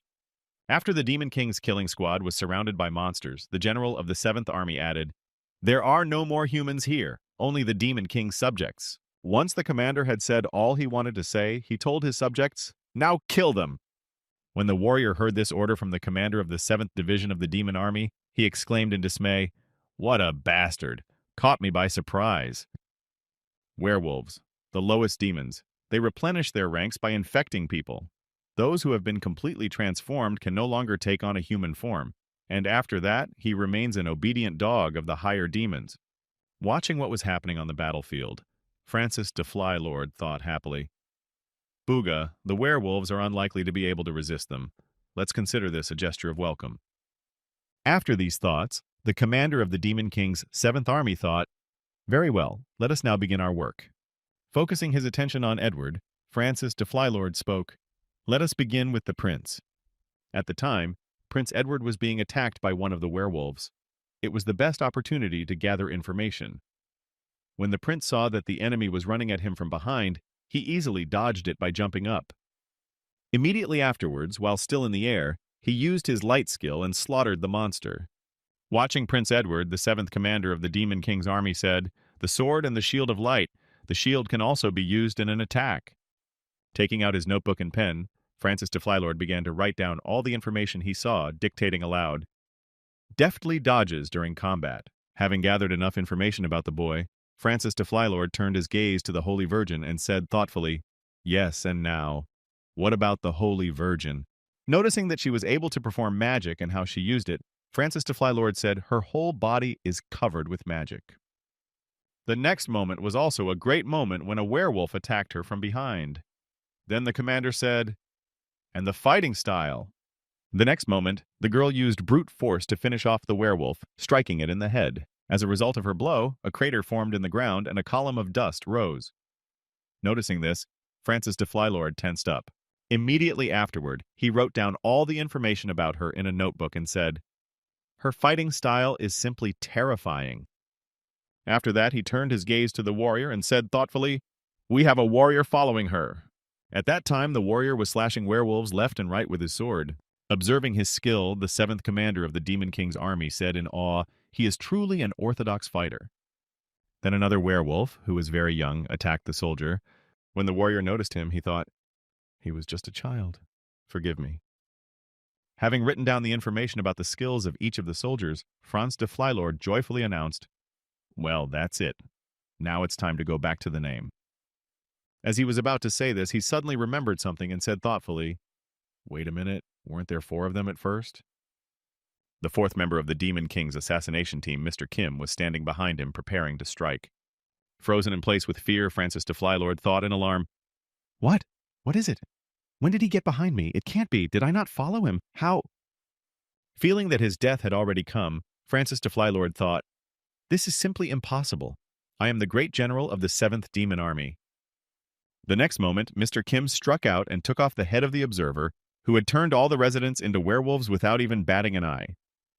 Sensing the loss of his fellow demon, one of the higher demons spoke, He is dead, now one of the generals is gone. Hearing these words from his fellow demon, another demon answered him, He was so confident in himself that his nickname is not arrogance, but self-confidence. After 2 of the Demon King's army generals had spoken, a third joined in and said, Well, the army general tested whether they were capable of killing one of us, even at the cost of his own life. Hearing these words from his comrade, one of the generals spoke to him, Hey, wait a minute, you're joking, right? When one of the Demon King's generals was asked about this, he replied joyfully, Booga, of course I'm joking. He was the weakest among us all. When the Demon King heard his subjects talking, he said, The general was only a disguise to hide the identity of the heavenly king of the 4 sides. In the end, even the warrior is destined to exist in the shackles of the goddess. The end of humanity has already been decided. They cannot defeat us because we are. Immediately after this, the Demon King rose from his throne. When all the generals saw this, they all bowed their heads before him. Then the king added, We have been able to break its chains." At that time, everything was going very well on the battlefield. The enemies were easily eliminated and did not pose a particular threat. After going downstairs with the demon general, Mr. Kim threw his dead body on the ground and said, "He is finished. He is dead." The warrior, who was sheathing his sword, heard these words from the knight and came to meet him, and then said, "So are the werewolves." Seeing what had happened to the body of the demon general, Prince Edward looked at the body with disgust and said, "Oh my God, what a horror! Recovery!" When half of Francis de Flylord's head was restored, the warrior said in surprise, "A rather familiar face." Coming closer to this army general, the soldier said confidently, "This is the general of the 7th Army, Francis de Flylord, who was responsible for gathering information, nicknamed Pride. This is the first time I've seen him in person." Hearing these words from his elder brother about the defeated enemy, Prince Edward was surprised to think, "General, this is a very high rank, and he was given only werewolves? Wasn't that a bit presumptuous?" When someone heard about who this enemy was, he said happily, "He is just a source of information. We are very lucky." Then Prince Edward thought anxiously, "Maybe he has become useless to them? Then he added in his thoughts, "His real enemies were not there at all. Our true enemies are on a completely different level." At that time, Mr. Kim went to look at the corpses of the destroyed monsters. As he walked through the city, Mr. Kim noticed that one of the enemies was in an obscure place and stopped right above him. Assessing the strength of this enemy, Mr. Kim said sadly, "Just lower demons. After I ate the man-eater, my compatibility with reptiles improved, so my compatibility with mammals should also increase if I eat a werewolf."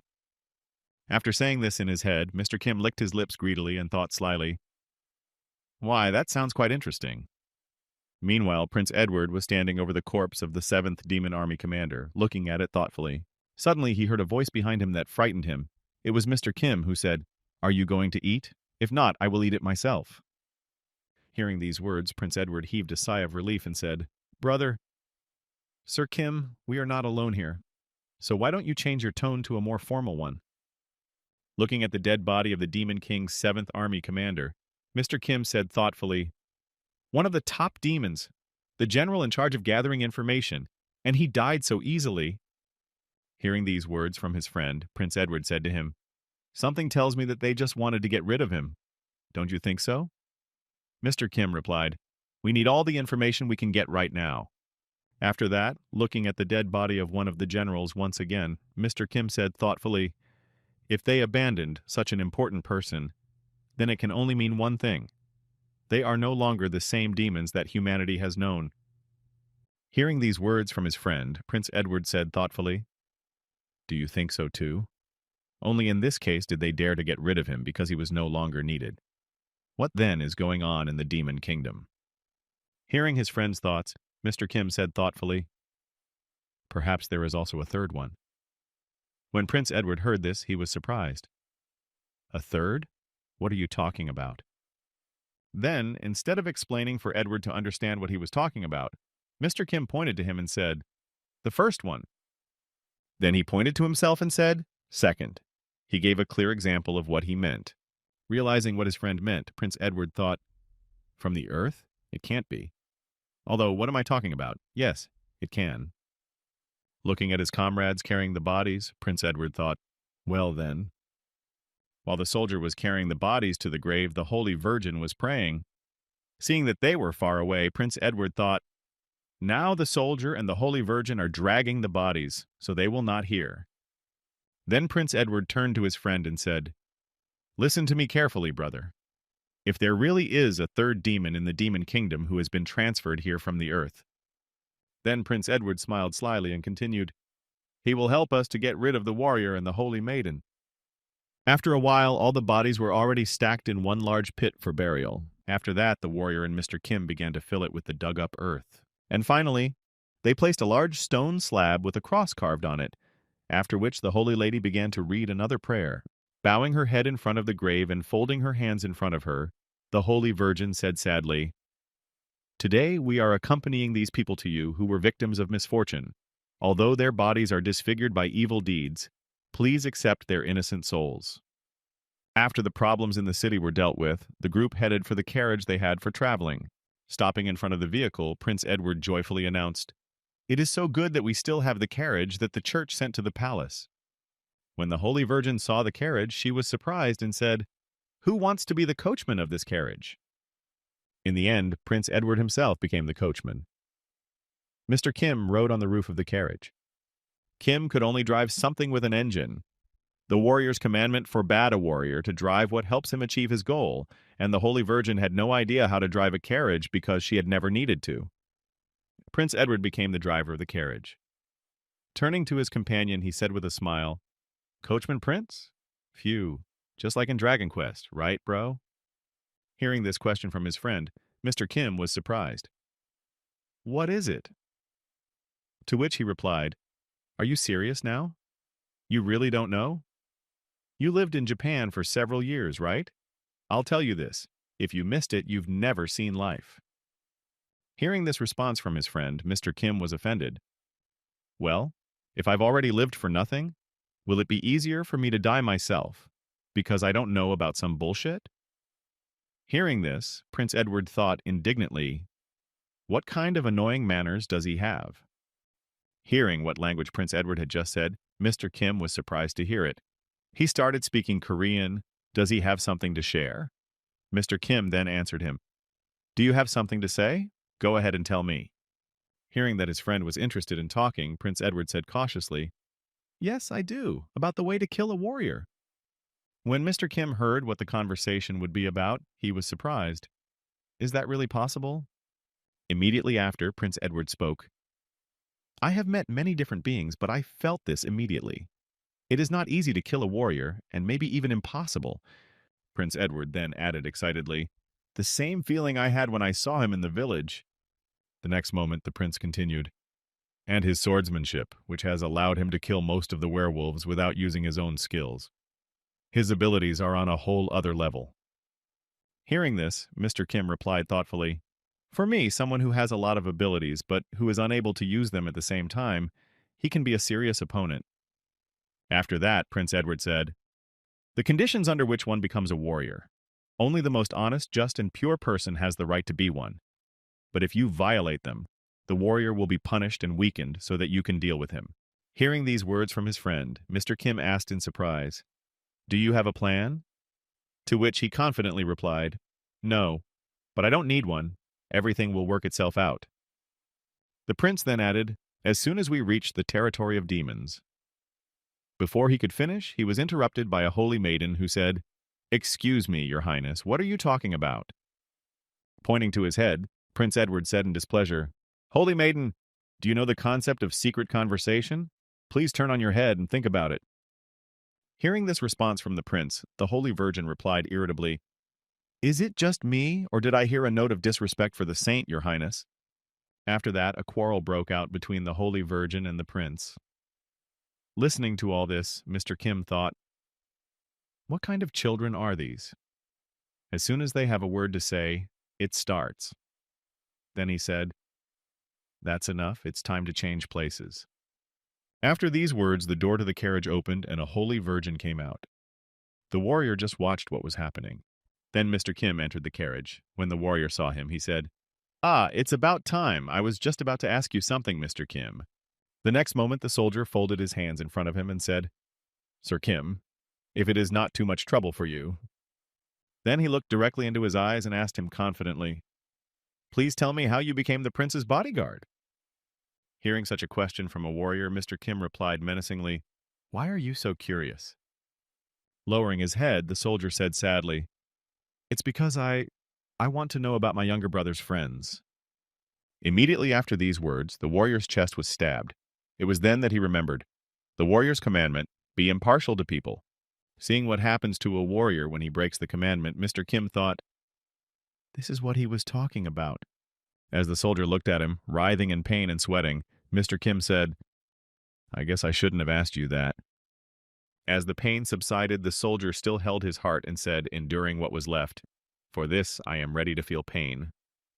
Looking at the elder's brotherly devotion, Mr. Kim thought in awe, "A brother who cares about his younger brother, who is willing to kill him." After some thought, Mr. Kim answered, "We had an agreement with him."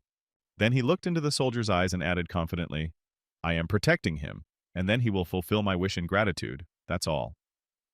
Hearing this answer from Mr. Kim, the warrior breathed out a sigh of relief and said, Then it is settled. Your goal is the reward of killing the Demon King. It won't be easy. Hearing that there was a reward for killing the Demon King, Mr. Kim asked in surprise, A reward for killing? Could you tell me more about it? At that time, the Demon King's extermination team was already on their way to the Citadel City. After a while, they arrived at the outermost city of the Grand Continent Kingdom, a fortified point. The Demon Kingdom was relatively close to this place, about 20 kilometers away. Upon arriving in the city, the Demon King's fighter squad visited a bar hotel. When everyone was sitting at the table, the warrior announced, Today we will stay here. After this announcement, the warrior bowed and said, I'm going to go and check for any suspicious persons. When the warrior left them, the Holy Virgin also prepared to go about her business. But before she did so, she said, I will inform the order that we have arrived unharmed. Sir Kim, make sure that His Highness does not do anything stupid. Hearing this, Prince Edward shouted out insulted, Leave me alone! The two team members then left the prince and Mr. Kim and went about their business. When everyone left the bar, Mr. Kim said to his friend, I have some new information. The warrior told me about the reward for killing the Demon King. When the prince heard what Mr. Kim had just told him, he was surprised. A reward? This is the first time I have heard of such a thing. Then Mr. Kim spoke. Goddess's holy radiance can be considered a revelation. She gives it to the warrior to destroy the Demon King. If he succeeds, the goddess will fulfill the wishes of everyone who has done something useful for this. After listening carefully to his friend, Prince Edward said in surprise, Is this really true? Hearing some doubts in Prince Edward's words, Mr. Kim answered him, Yes, he told me that himself. Having received confirmation of his words from Mr. Kim, Prince Edward said joyfully, If this is true, that's great. Just incredible. After that, Prince Edward drank a whole mug of beer with a gulp of joy. After emptying the mug, the prince put the empty vessel on the table, sighed joyfully, and then said, Excellent. Brother, today I'm buying you a drink. Drink as much as you like. Hey, bring me another glass. After drinking several glasses of beer, the prince suddenly felt something strange and stopped drinking. Immediately afterward, he grabbed his heart and, gritting his teeth, said, Yeah, I think I'm going to vomit. After these words, he grabbed his mouth with his hand to hold back. However, the urge to vomit was stronger, and Mr. Kim threw up everything he had recently drunk. As he watched, Mr. Kim exclaimed, That's disgusting! However, it wasn't just the prince who got sick. Everyone in the bar felt sick, and they began to faint or vomit their drinks. After that, Mr. Kim felt something strange in himself. However, that strange feeling quickly subsided, but the prince began to behave a little strangely. Some strange muscles and veins began to appear on Edward's face. His condition was deteriorating with every passing second, and his mouth was drooling non-stop. At the same time, the warrior was helping some locals to drag a barrel of booze to the bar where they were staying. When he and the owner arrived, the owner bowed and said happily, Thank you. I don't even know how to thank you. To which the warrior replied awkwardly, Oh, it's okay. After these words, the soldier added, I just did what I had to do.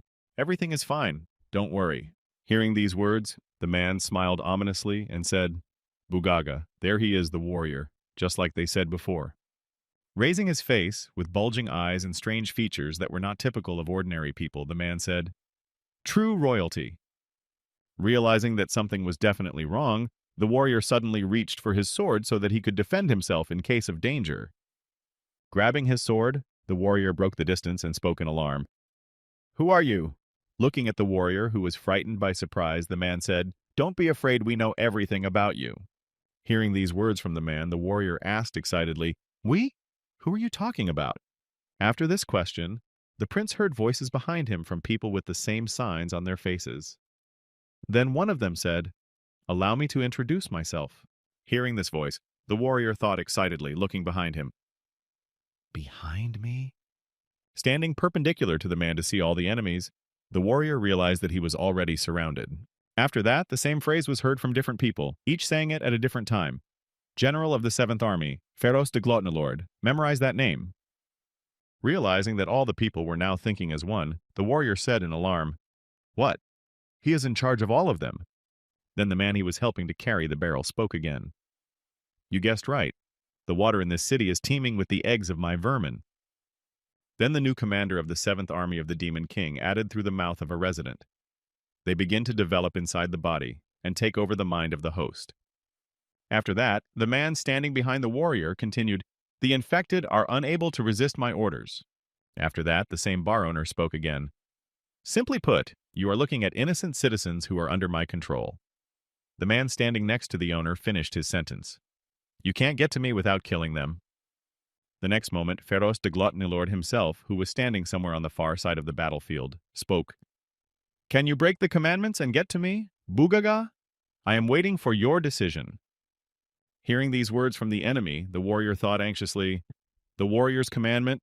To prevent innocent victims. He knows about commandments." Then the warrior drew his sword and thought, "There is one way. If I go up to the roof of the building and assess the situation." When the warrior looked up, he was seriously frightened and exclaimed in alarm, "Oh, shit!" On the roof were his comrades, who were also under the control of the enemy. Then one of the residents said, "Bugaga, your friends are here, so where are you going?" The next moment, Prince Edward spoke from the roof. "How predictable you are. Did you think I wouldn't guess? I gave you a choice, but you ignored me." The prince then held his hand out to the side and added, "And now you must pay for your actions." Immediately afterwards, Mr. Kim punched the prince in the arm, bringing it down. The force was close to breaking the arm. When the warrior saw what had just happened on the roof, he exclaimed in amazement, "The knight hit the one he was supposed to protect. What cruelty!" When the prince was silent in pain and his mind was blurred, Mr. Kim said, "First the hand, now the time." After that, he hit his prince in all his limbs to immobilize him.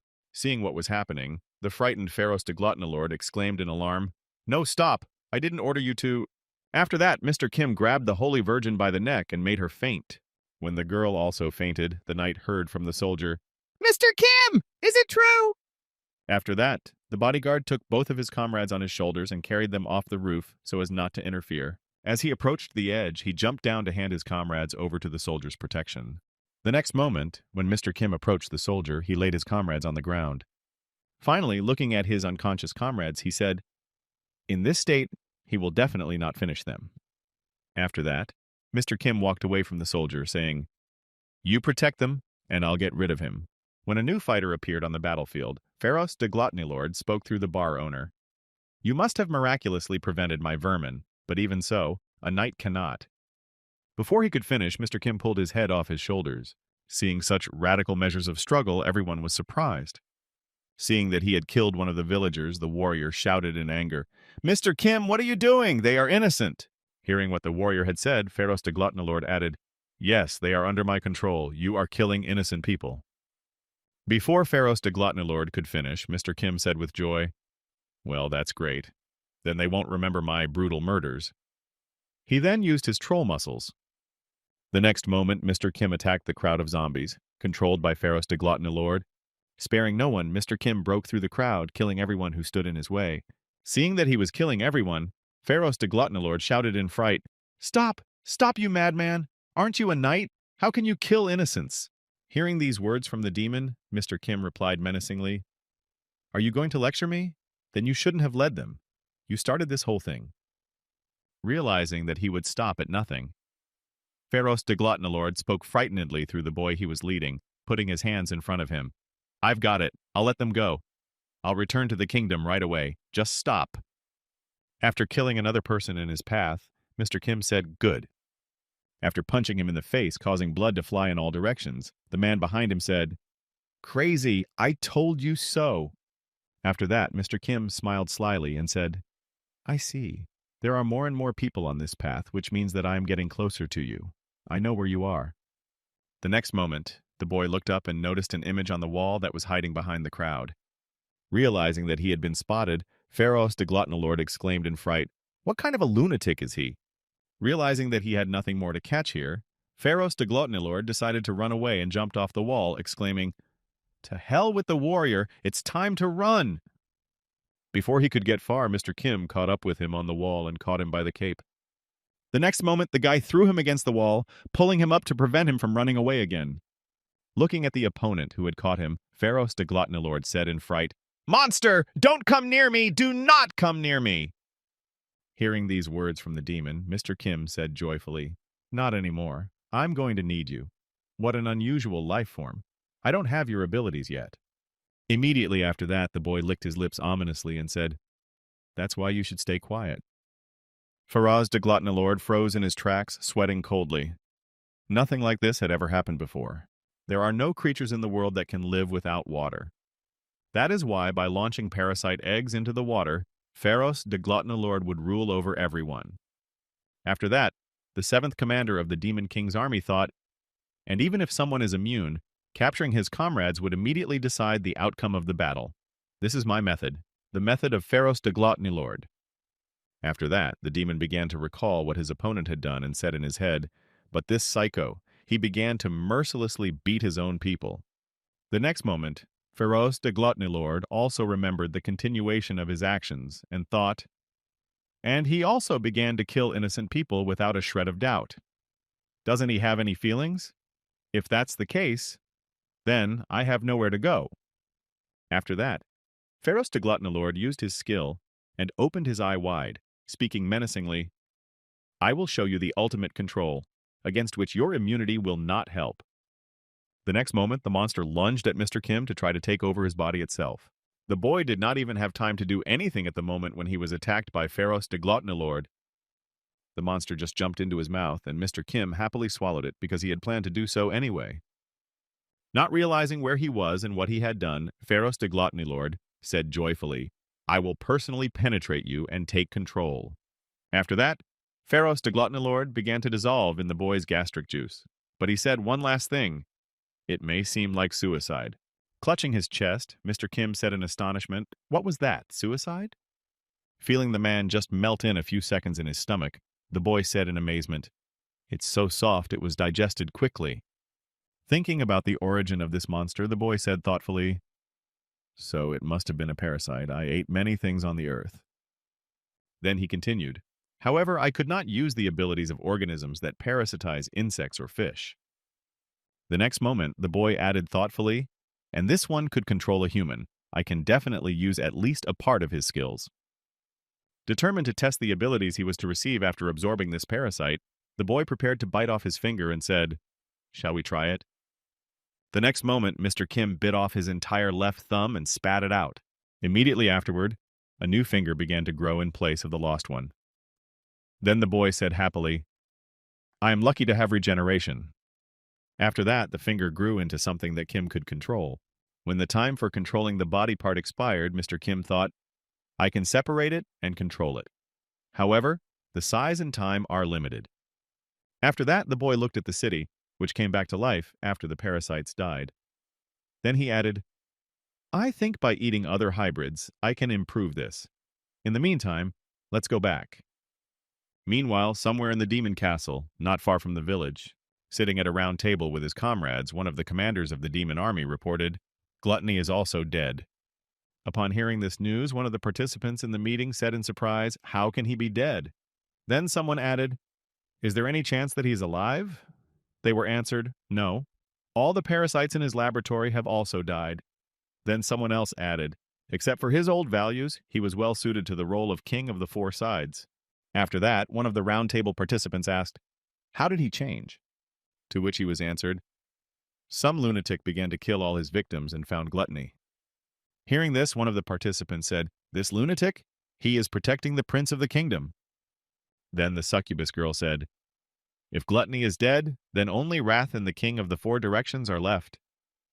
Thinking about the girl's words, one of the participants of the round table said thoughtfully, It's a pity to send wrath to fight a warrior. It is suitable for war with a large number of enemies, so let's use it against an army of people. After saying this, the great monster in red said, Oh, what should we do? When everyone paid attention to him, the monster said, When he heard of the death of the worm, he immediately left the castle. After that, everyone began to look for the person he was talking about. Not seeing the same character, someone suddenly exclaimed, What? And after this adventure, Mr. Kim and his friends went on another adventure in another city. However, this time the situation was more tense than usual. After the incident, Mr. Kim was riding in a carriage with a soldier where he was scrutinized by him.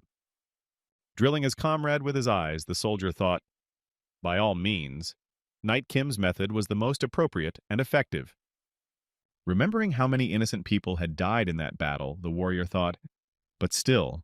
After that, the soldier could not stand it any longer and said angrily, Sir Kim, they were all just under control. The next moment, the soldier added, With your skills, you could have prevented so many casualties, couldn't you? Hearing these words from his friend, Mr. Kim said in surprise, What are you talking about? It was that parasite who started controlling them, and he is the one responsible for their deaths. Hearing this answer from Mr. Kim, the soldier thought, He does not feel remorse, and a knight like him is the bodyguard of a prince. Looking at his friend, who was also his brother's bodyguard, the warrior thought, Sir Kim, he's like a demon. Before he could finish, the other man interrupted him by touching his teeth and exclaiming, Oh shit! When the warrior heard such unrestrained words, he thought, He has a terrible temper. And what a feeling this is. Looking out of the carriage and at his younger brother, the warrior asked, Your Highness, is something wrong? At that time, Prince Edward was looking up in fear and said, What the hell is this? There was a gigantic monster standing right in front of them, looking right at them. Their carriage was right in front of this monster, which was of a terrifying size. Then the monster spoke, I am Dracos de Raslord. The next moment, the monster became very angry, and in an angry voice said, I have come to take revenge for my old friend, Pharos de Gluttony Lord. After that, the giant monster took the first step toward the carriage. After his step, the ground shook, and the carriage shook with it. When Prince Edward saw the great monster coming towards them, he was frightened and said, Dracos de Raslord. Mr. Kim, who heard his name, asked in surprise, Do you know him? Nervous at the question, Prince Edward replied anxiously, Yes, bro, I have never seen him in person, but I have read about him.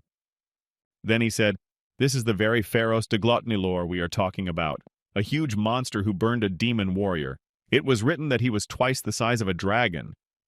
Hearing this answer from his friend, Mr. Kim said in surprise, That's about 30 meters, and this one is all of 60? When it came to the size of the monster, Prince Edward nervously explained, It has grown over 50 years. Reptiles, they grow all their lives. Looking once again at the enemy waiting for them, Mr. Kim said, It's like a mountain. How big is it? Hearing the two boys talking, the Holy Virgin said, This is not the time for tongues to wag. We need to do something with this monster. No sooner had the Virgin finished speaking than everyone heard a strange noise of trees cracking. It was a monster that decided to walk through the forest with its tail, clearing the whole area around it. The monster made a circle around its axis and cleared the whole forest, breaking trees on its way. And now the turn came to the Demon King's destruction squad. Having noticed what was coming at them, they did not even have time to react. They were only frightened. The next moment, the monster's tail hit the carriage and broke it into small pieces. After a while, the monster made a complete turn and leveled everything that surrounded it within the radius of its tail. Sometime after this leveling, the members of the squad to destroy the Demon King disappeared. They were buried alive in the debris of trees. After a while, everyone began to crawl out from under these fragments of trees. Everyone except the prince. He could not get out on his own. A holy virgin helped him by pulling him out by the hand. After they survived the devastation, Dracos de Raslord asked them, Was it you? Did you kill my friend? Hearing this question, everyone froze in place while they healed from the previous enemy attack and prepared for battle. Trying to answer, the warrior said, This one. But he was not allowed to say anything. Dracos de Raslord suddenly said, No, it does not matter anymore. Then the monster added menacingly, I don't care at all whether it is your work or that of some other lowlife. If I kill all the worms like you that come my way. Preparing to attack, the monster added, Then I can avenge him. After that, Dracos de Raslord swung his tail again to crush his enemies. Noticing that danger was approaching again, they began to run away from him, shouting, Run away! Having dodged this attack, the Holy Virgin spoke to Prince Edward. Prince, absolute shield is your special technique, right? It is your turn to come forward. Hearing this, the prince was frightened. Are you out of your mind? How can I stop him? Even absolute protection has its limits. After that, Prince Edward addressed the warrior with the words, Warrior, can you use the parry skill? Hearing this question from his comrade, the warrior replied, It is absolutely irrational. It will not make any sense. I simply will not be able to resist this thug. Then the prince turned to the Holy Virgin and said, Saint, will you be able to take the blow and recover from the sweat? Hearing the prince's question, the Holy Virgin answered, Only if I managed to stay alive. Such a blow would tear my body to pieces. Then the prince added, "It is too big. What shall we do?" When everyone was quiet, everyone thought of only one thing. To be more precise, about one person. Someone who had not yet been mentioned. After that, everyone looked at him.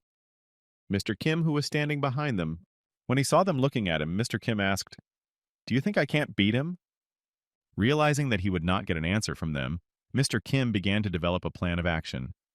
After some thought, the prince's bodyguard sighed heavily and said, "Yes, well then." Then he immediately added, looking at his opponent, "I have one way to defeat him." And at that time the monster was thinking, "I may look clumsy and stupid, but I'm not stupid at all, despite the fact that my comrade died." After that, Dracos de Razlord continued, "I have learned one very valuable lesson from my life experience. If I give in to blinding anger, it will not end well. Because of my recklessness, I still have a scar from the worms that laid a trap for me." Dracos de Razlord had an ideal technique that he invented himself based on his combat experience. The first point of the strategy is to check the presence of the enemy using the skill of perception. The second point of the strategy is to sweep everything around so that the enemy has nowhere to hide. And the third point is to attack the enemy from the ambush after he approaches. Ranged attacks should not work on him. His tough skin is more than enough to protect him. And if he follows the rules that he has made for himself, he should definitely not lose. Even if his enemy is the warrior himself. After discussing the plan of action, the warrior went to fulfill his part of the duties. Then the Holy Virgin said to him, "Isn't this too reckless?" When Mr. Kim heard the girl say this, he was surprised and asked, "Why? Do you have any better ways to defeat him?" When the warrior heard his comrades talking, he spoke before leaving, taking his sword from behind his back. "We can certainly run away, but that would most likely put the city in danger." Immediately afterward, the warrior gathered all his will into a fist and charged forward, adding, "I cannot help but fight, even if there is no chance of victory." The next moment, the warrior rushed forward in the direction of the enemy to delay him. After getting out of his hiding place, the warrior went to Dracos de Razlord. When his comrade went to the battlefield, Mr. Kim, changing his hands into the paws of a mole, thought, "Well then, I should get ready too." Heading toward the enemy, the warrior thought, holding his sword in his hand. The sacred sword of the goddess causes irreparable damage to dark beings. Otherwise, it is no different from ordinary swords. Looking at the enemy he was about to fight, the warrior thought, "However, his fury is fueled by a thirst for revenge." Having approached a sufficient distance, he continued to think, "I cannot say that revenge is the right choice, but it is not evil either. The sacred sword of the goddess has not yet shown its true power." While he was thinking, his enemy began to attack him, but the warrior skillfully dodged his attacks. A few seconds later, there were 4 craters on the ground.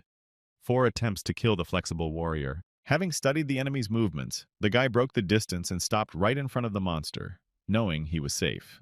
Coming closer again, the warrior thought, "It will be difficult for him to attack me with his tail, since I am here." However, his calculations were wrong. Preparing to attack, Dracos de Razlord began to unwind his tail. The next moment, jumping up with his hind legs, the enemy was able to attack even in front of him, standing only on his front legs. After the attack, which was so unexpected for the boy, Dracos de Razlord said menacingly, "Don't look at me with a haughty look." Still, this attack managed to reach the hero, but after hitting him, it threw him back. However, it was not fatal. The boy quickly regrouped in flight, then landed carefully and began to slow down with his sword.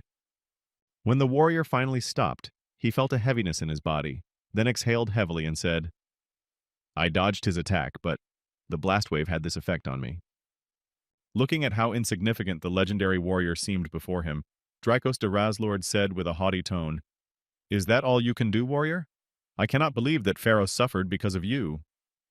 Hearing such words from the monster, the warrior answered him angrily, "Yes, I also cannot believe that I have suffered from such a thing." Hearing this answer from his enemy, Dracos de Razlord said, "Huh, are you joking before you die? Or are you asking for mercy? Whatever it is." Then the warrior shouted back to Dracos de Razlord with joy, "I never thought that the plan would work so perfectly." And now let's go back 5 minutes in time to find out what kind of plan the squad developed. After hearing Mr. Kim's plan, the Holy Virgin said in alarm, "Isn't this a bit too reckless?" Hearing this question from the Virgin, Mr. Kim replied, "It is our only way out. The warrior will distract him, and I will approach from underground." The prince's bodyguard knight then added, "There is a scar on Dracos de Razlord's stomach that was left on him earlier. He will be our target." Hearing his comrade's plan, the soldier asked excitedly, "Are you sure this will work?" When Mr. Kim heard the question, he answered confidently, "Yes, we need to distract him well." Then he thought, "He won't be able to track me with his skills, but he will be able to notice movements or sounds from underground, and that's why we need a decoy." As soon as the warrior heard Sir Kim's confident tone of voice, he asked, "How long will it take you to do this?" He replied, 3 minutes, and if it takes longer, 5 minutes. When the warrior heard the time he would need to defend himself against the formidable enemy, he replied, "Very well then, let's act according to this plan." As soon as the enemy charged into battle, Mr. Kim asked in surprise, "Why do you believe me? I could be bluffing or lying to you." Looking back at his comrade, the warrior replied happily, "That is impossible. One of the abilities of warriors is lie detection." Hearing his friend say this, Mr. Kim thought, "Well, it wasn't really a lie, but then it turns out that I can lie to a warrior because the ability doesn't work on me here. I don't even know if I'll need it in the future." After that, the warrior rushed into battle with Dracos de Razlord and exclaimed loudly, "Then I am counting on you!" And just as the warrior spoke to Dracos de Razlord in response, "I had no idea that the plan would work so perfectly." Mr. Kim was already directly under the enemy in the place where the scar was located. Once the goal was achieved, Mr. Kim began his transformation by saying, "Muscles of a troll, the body of a mole, claws of a dragon." With all this, he was able to easily dig through the ground and get right under the monster. When Dracos de Razlord heard these words from the warrior, he looked down and saw Mr. Kim beneath him and said in alarm, "I was continuously using the animal detection skill. How did you do that?" Approaching the scar on the enemy's body, Mr. Kim asked the monster, "Do I have to answer that?" Then he thought, "I will completely transform my arm into a dragon's arm." As he approached his goal, Mr. Kim continued his thoughts. "I don't care how strong his skin is. I can easily tear it off with my dragon claws." Realizing his situation, Dracos de Razlord exclaimed in alarm, "No, I can't lose like that!" And Mr. Kim was already at arm's length from the enemy. The next moment, he flew straight into the monster's skin and pierced it. And eventually, the boy got inside the monster. Opening his eyes inside the body, Mr. Kim said, "Yes, this is a success." Looking at the monster from the inside, he realized that its size was indeed gigantic, and he put his hand to its body thinking, "It's too big to take with me. I will use the parasite ability on him." A few seconds after these thoughts, Mr. Kim attached a large number of parasites to the enemy's body to control the enemy.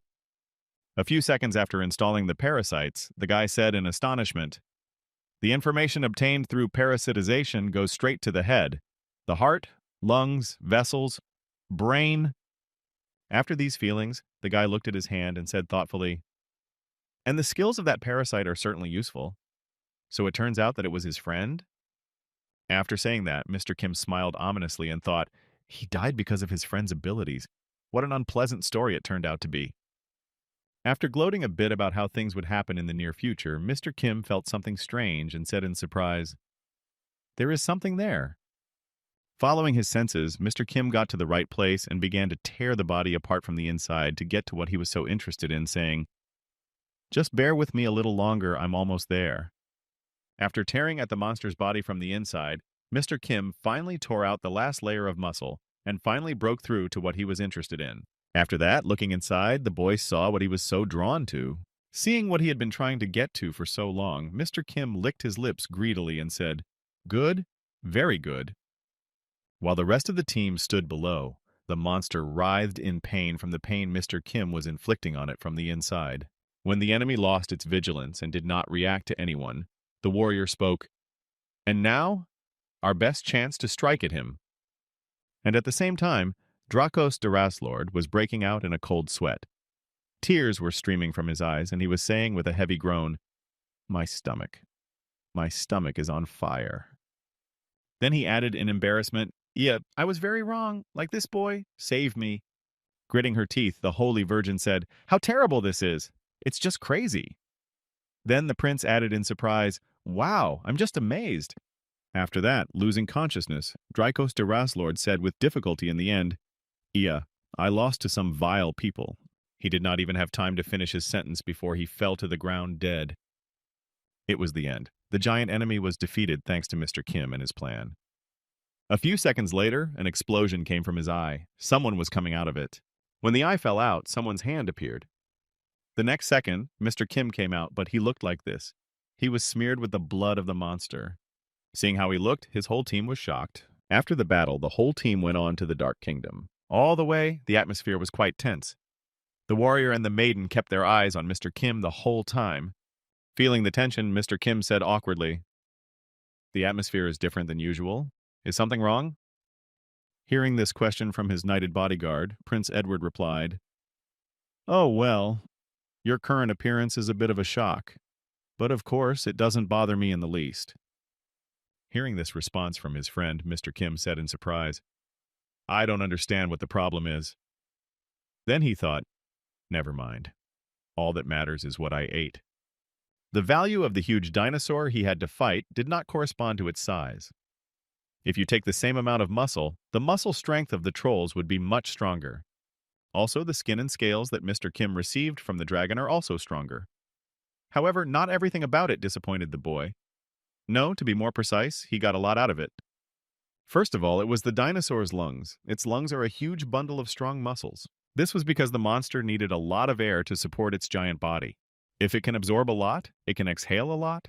With the help of these lungs, Mr. Kim will now be able to release even more powerful dragon flames. The second thing that was useful in this monster's body was the circulatory system. Since its body is huge, the heart alone is not enough to disperse blood throughout the body.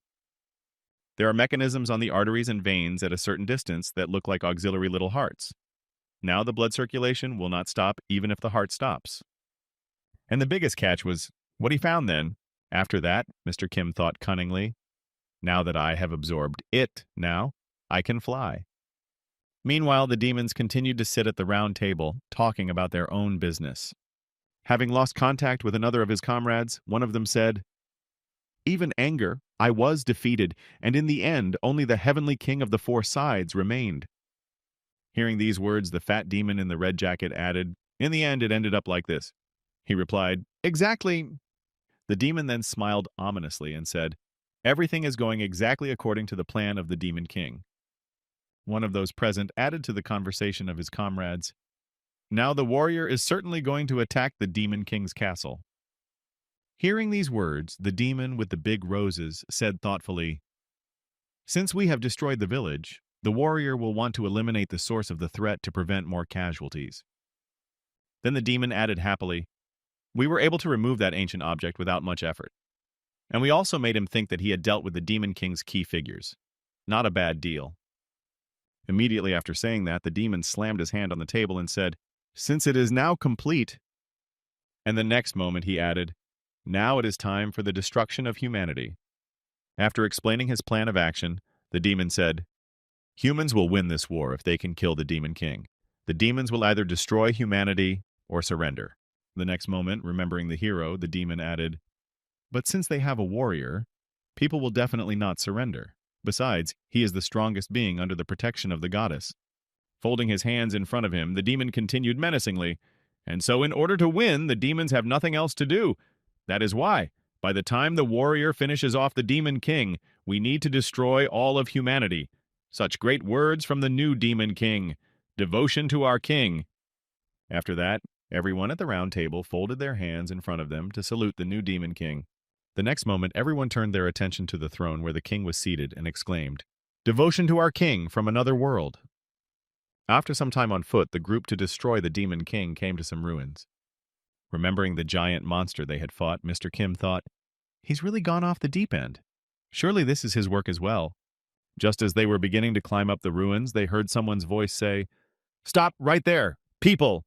Looking around, the warrior said excitedly, "What? These are demon soldiers." Immediately after that, the goblins and other evil spirits attacked Mr. Kim, saying, "Die!" The enemies were not bare-handed. They had weapons. They attacked Mr. Kim with a mace and hit him right in the head. However, it seemed so only at first glance. He was able to catch the enemy's weapon by changing his right hand, and with his left hand, He drew his sword and cut the monsters. As he lay defeated on the ground, one of the demon army said heavily, "If only the fortress wall had remained intact." And on his body was a map that immediately attracted Mr. Kim's attention. Picking up this tied paper, Mr. Kim untied it and unfolded it, and then began to look at it. The next moment he said in surprise, "What is this?" When the Battle of the Whites was over, all the team members gathered in one place to look at the map that Mr. Kim had found on the battlefield. Putting the map on a tree stump for all to see, Mr. Kim said, "This is a map of the Demon Kingdom. One of the soldiers who attacked us had it." Looking at the skillful way everything was marked on the paper, the soldier said in amazement, "The topographical skills of demons are amazing." Picking up a stick, Prince Edward pointed to some markings on the map and said, "We have something more important. Look here." Pointing to the center of the map where all the roads converged, Prince Edward said, "All the roads lead to one main road and they meet here, and all the paths to the battlefields also point here. Given this," after listening to Prince Edward's stories, the Holy Virgin said, "It seems that the directions for supplying the army with weapons are marked here." When the warrior heard this, he said, "Excellent. Since we now have a map, let us immediately defeat the Demon King." When Prince Edward heard his older brother's suggestion to go on the assault, he said, "Wait, warrior. There is something that does not give me peace." Prince Edward then pointed to a spot on the map and said, "There! This is the place!" Pointing to a certain village that was highlighted on the map and located among the mountains, the prince added, "For some reason, this one arouses my suspicions. A village located in a rocky area." He then continued thoughtfully, "Even though it has no strategic value, it is connected to the main road. It looks like the village is its final destination." Hearing Prince Edward's reflections on the topic of the village, the Holy Virgin said in surprise, "Do you mean to say that this is an important object for the Demon King?" After hearing the question from the Holy Virgin, Prince Edward replied thoughtfully, "Of course, I am not sure of the truth of what I am saying, but I think it is worth a visit." Looking at the village on the map, the warrior thought, "The intuition of a warrior tells me that there must be something important there." After thinking about it, he said, "Very well. If this is indeed a valuable point, then we can delay the Demon King's attack." After obtaining the map, the Demon King's killing squad set out on their journey. The journey took them a whole week. 7 days after they started their journey, they finally arrived at the place. Looking at the map, Prince Edward said, "This is it." They saw a view of a village with a huge building with chimneys on the roof, and dark smoke coming out of it. In this building, there was a whole factory for making weapons. The women were engaged in assembling and manning the weapons. The little demons heated the furnace, and if necessary, threw in coals to make the heat sufficient to melt the metal. Looking down at the road where the demons were carrying carts with various materials, Prince Edward said, "As we thought, weapons are being made here." When the warrior heard this, he was confused. What are we to do then? How should we deal with this?" After hearing his old brother's words, Prince Edward confidently said, "We should not worry. We just have to realize what we came here to do." Hearing these words from his younger brother, the warrior grabbed him by the shoulder and said indignantly, "Wait, are you going to kill innocent people?" Prince Edward looked back and said menacingly, "What makes you think they are innocent?" Then the warrior said in surprise, "What are you talking about?"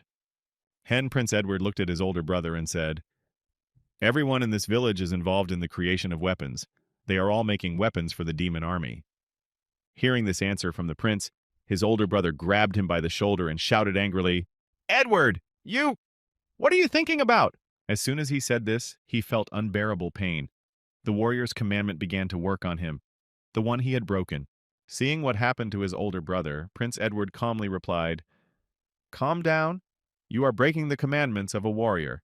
I will ask you only 2 questions." The prince then looked at his brother and asked, "First, is it considered an evil deed to kill the people who live in this village?" When the warrior heard the first question, he raised his head in pain and groaned, "Of course not. Animal murder cannot be considered a good deed." Prince Edward then asked his second question. "In this case, would it be right to penetrate the enemy's rear and destroy their strategic supplies, also killing the blacksmiths in the raid?" The warrior answered, "Of course it is. You have to cut off the enemy's support to prevent unnecessary killing that is of no use." After saying this, the warrior thought, A warrior's precept: a warrior should always do what is right and just. After listening to his brother's quarrel, Mr. Kim said, "We will not achieve anything by arguing. We only lose time because of them. I will go first." As the warrior watched Mr. Kim walk toward the village, he thought, "Get rid of them, or let them all live. What is an atrocity, and what is a right action?" After killing all the demons involved in making the weapon, Mr. Kim said thoughtfully, "It seems like this one was the last one." Taking off his helmet, Mr. Kim began to stretch his neck and said with a sigh, "Work! It seems to me that I am the only one who does it all." After saying this, Mr. Kim looked disappointed. The warrior said he would only fight those who attacked him first. The Holy Virgin was panicked because of the killing of the demon children. The Spaniard was comforting her. After that, Mr. Kim reached for the weapons that were made in the village and said angrily, "What a bunch of useless comrades." Picking up a pistol that was made at this factory, Prince Edward said in amazement, "So this is the kind of weapon you produce?" Looking closely at the weapon he picked up from the ground, Prince Edward said thoughtfully, caliber Mauser? What? And the asshole seems to be a fan of the Germans." Raising the weapon in his hand to show it to his friend, Prince Edward said, "Brother, do you know what this means?" Hearing the prince's question, Mr. Kim wiped the blood of the demons from his cheek and said, "The third one is on the side of the Demon King." Smiling happily, Prince Edward said, "That's right." Coming up behind Prince Edward, who was talking to his bodyguard, the elder brother asked uncertainly, "Did you find out anything? Did you find out anything?" Looking back to his brother, Prince Edward told him, "Yes, we found out. The Demon King wants to engage his subjects in a war with humanity." When the warrior heard this, he was surprised and said, "What are you talking about?" Raising his pistol in front of him, Prince Edward said, "They can easily teach their citizens how to use this weapon, and eventually turn them into soldiers. That is what it is made for." Hearing what Prince Edward had just told him, the warrior said in confusion, "How is this possible?" After these words, the soldier turned back and walked away from the prince. When Prince Edward saw that the soldier had left them and was going somewhere, he said joyfully to his friend, "Hey, buddy, you did a great job." The next moment, Prince Edward handed the card to his bodyguard, who happily announced, "I'm rewarding you with a vacation." When Mr. Kim opened the card, he heard his friend say, "Eat to your heart's content and come back to me. I have marked on the map areas with plenty of food." When Mr. Kim heard what kind of reward he had received, he said with interest, "Are you sure this is a vacation and not work? But still, it's not so bad. It's a great chance to test it out." Immediately after handing the map to his friend and explaining the notes, Prince Edward heard a loud crash and angry shouts somewhere outside the city. With a sly smile, the boy said in a sly voice, "Everything is going according to my plan." And at the same time, somewhere outside the village, a warrior was venting his anger, destroying the flora around him. Unable to hold back his tears over what he should do in this situation, the warrior said sadly, "Eek, what can I do?" Meanwhile, in the first city of the Demon Kingdom, Stockholm, there was a seaport. In this city, there was a seaport, which was used for trade and transportation of goods. In this very city lived a descendant of the union of a demon and a human, a boy named Maiden. This boy worked in the port as a porter, carrying goods. Suddenly, someone's voice was heard in the port. "What are you doing there, Maiden? You're dragging your feet like a turtle. Come on, move faster." At the end of the day, the boy went to collect his paycheck. When he arrived, he was given a bag of money and told, "You have carried 20 bags of gunpowder and 10 boxes of coal. Here is your share." Bowing to his employer, the boy thanked him and took the bag of money. Hearing the words of the podka, the employer replied, "Yes, and now the next one." After receiving his money, Maiden went home happy and reflecting, "Now Myron and I will be able to eat and even pay for our accommodation, and we'll have some left over." After spending the money on basic necessities and paying for the rent, Medine sat down at the table and poured out all the money he had left from the bag. Only one coin fell out of the bag. Seeing it, the boy said in disappointment, "Only one." Sighing heavily that almost all of his hard-earned money was gone so quickly, Maiden thought sadly, "I have to bend over every day to get food." After these sad thoughts, the boy looked back and smiled happily and thought, "But I have to be strong for Myron." Noticing that he was looking at her, the girl said, "It is so sweet, brother, you should try it." Approaching his sister, Maiden began to pat her head and said happily, "My brother ate a lot on the way here. It's all for you, Myron." Then the girl replied with joy, Really? The next day, Myron went back to the port to work. As he carried the sacks, he was surprised to think, the sacks weigh the same as they did yesterday, but they seem lighter. I've become even stronger. As the boy pulled the sacks of resources at the port, he continued his thoughts. Now I'm just a port worker, but one day I will become one of the 7 demon generals. As he walked toward the designated unloading area, the boy reflected, not even realizing what was about to happen. Then everyone will know about me. Triune brain. The triune brain is an organ that was probably found in extinct giant reptiles. The transmission of a nerve impulse in a giant body takes a very long time. That's why scientists have put forward the theory that dinosaurs had an auxiliary brain in the lumbar region, a clot of organic matter that performs the functions of the brain but serves as an auxiliary organ. This is the triune brain. And Mr. Kim was able to find it.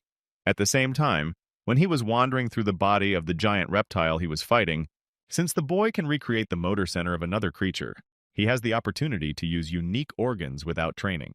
However, the boy has not yet used someone else's brain because little can happen. There is a certain danger that the brain can deprive the host of the body. However, the use of a triune brain is safe and at the same time allows the use of brains from other organisms. In other words, Mr. Kim can now fly as he has collected all the necessary body parts from different animals to help him in this endeavor. In addition to his brain, Mr. Kim can also transform his entire body into a dragon's body. Dragon scales can be combined with mucus-covered man-eater scales. He can also change it to metal slime, and also improve the lungs and circulatory system thanks to the dinosaur. Blood and bone marrow of the troll, which are capable of regeneration. The elastic and powerful muscles of an orc. After thinking about all that he now has for his body and how he can improve it, Mr. Kim thought, now I am even closer to my goal of becoming the strongest. Then a loud dragon roared over the city. When Maiden heard the loud noise above him, he looked up and exclaimed, a dragon? Meanwhile, Mr. Kim had already fired several fireballs at the city. The next moment, as the shells hit, the entire port exploded. What was left was engulfed in flames. Noticing the danger in the sky and the explosions, the boy looked back and saw that the port was over. It was completely destroyed. After that, everyone who was in the port began to run away, shouting in fear, "It is a dragon! Save yourself, who can?" On the surface, the amphibious monster said in fright, "What the hell? How is this even possible?" As soon as Mr. Kim saw such a valuable specimen, he immediately ate it, because this species was quite rare and interesting in terms of abilities. Dropping the cargo, Maiden ran away from the port, running for his life and thinking in fear, "The dragon! Why did the dragon appear here?" Having chosen his path, the boy immediately went to the hotel where his sister was staying, thinking, I have to grab Myron and run away from here. After running a short distance, the boy saw the very house where he lived with his sister and thought, how good it is that our home is close by.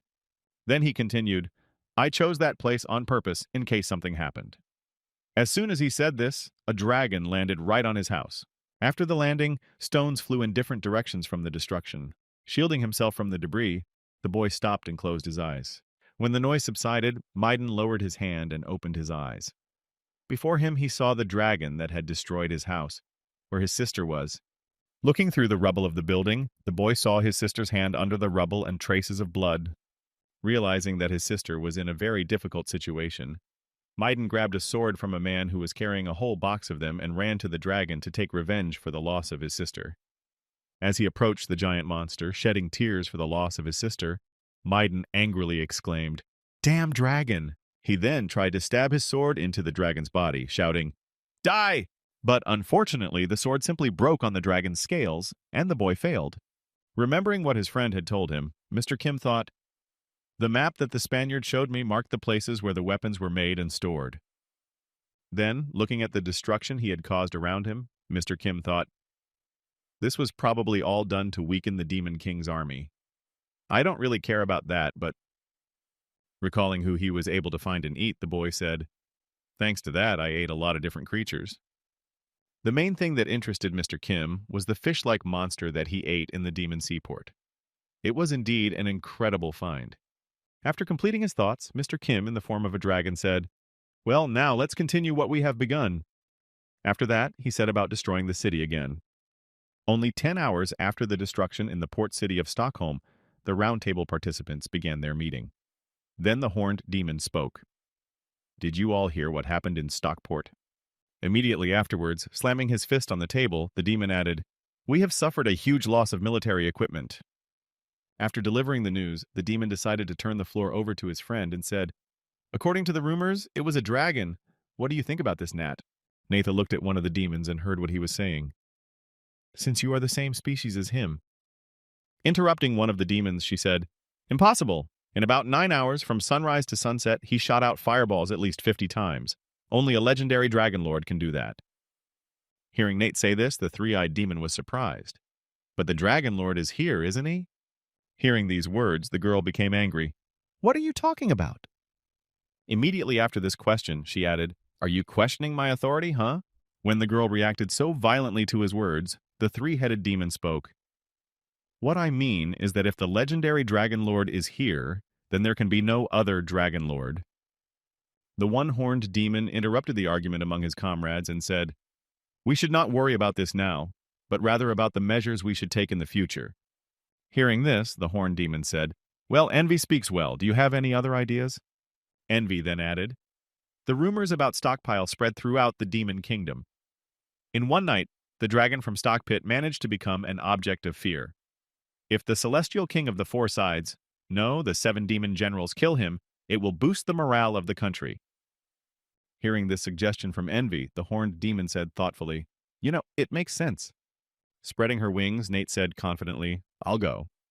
Then she added, I may be a dragon too, but I'll prove that I'm different. Meanwhile, Mr. Kim was happily thinking, testing his new skills, the attack on the port city was the most profitable event since I joined the warrior group. After that, looking at his limbs, which were covered with some kind of crystals, Mr. Kim continued his thoughts. I absorbed sea creatures, representatives of the insect class, also hybrid species, and was able to appropriate their abilities. The mammalian body, which I thought was the most compatible with mine, actually met only the smallest requirements. Flying in the skies above the city he will soon visit, Mr. Kim added. It made me realize my ability better. This evolution will ultimately lead me to the goal I've been planning from the beginning. Soaring over another city, the boy confidently added, To become the strongest, and that means... At that time, the townspeople noticed a dragon in the sky and said thoughtfully, Is that a dragon? Is it from the demon army? After a while, when the dragon approached the people, they realized that it was an enemy, and they ran away in fear, exclaiming, The dragon of Stockpit! As he was running away from the monster to save himself, one of the villagers exclaimed, Run away! Before he could finish speaking, the dragon grabbed him with its paw.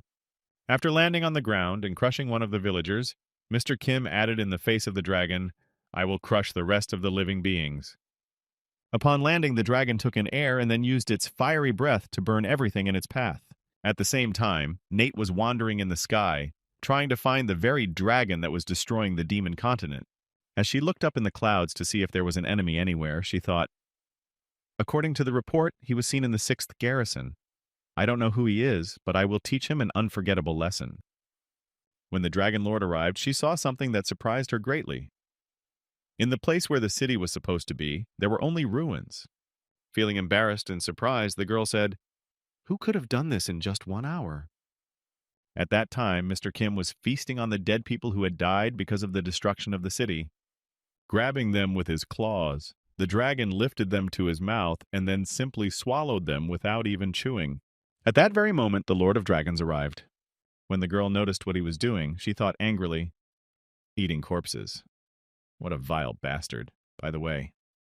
Looking at the dragon that was destroying the city, the Dragon Lord said in surprise, What the hell is this? The report said it was a red dragon.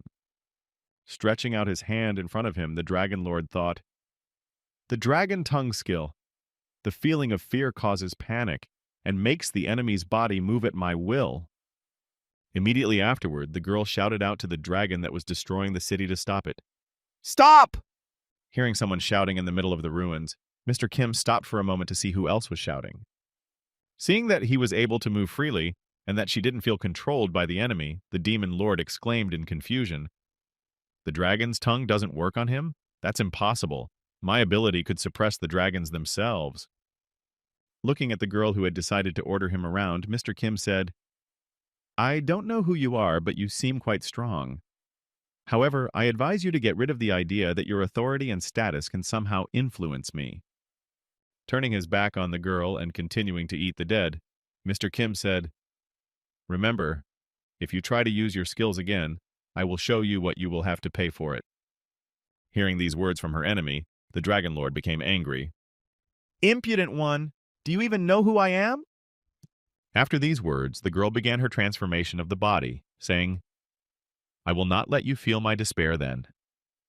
When Mr. Kim heard a strange noise behind him, he looked back and noticed that the girl had begun to transform into a dragon.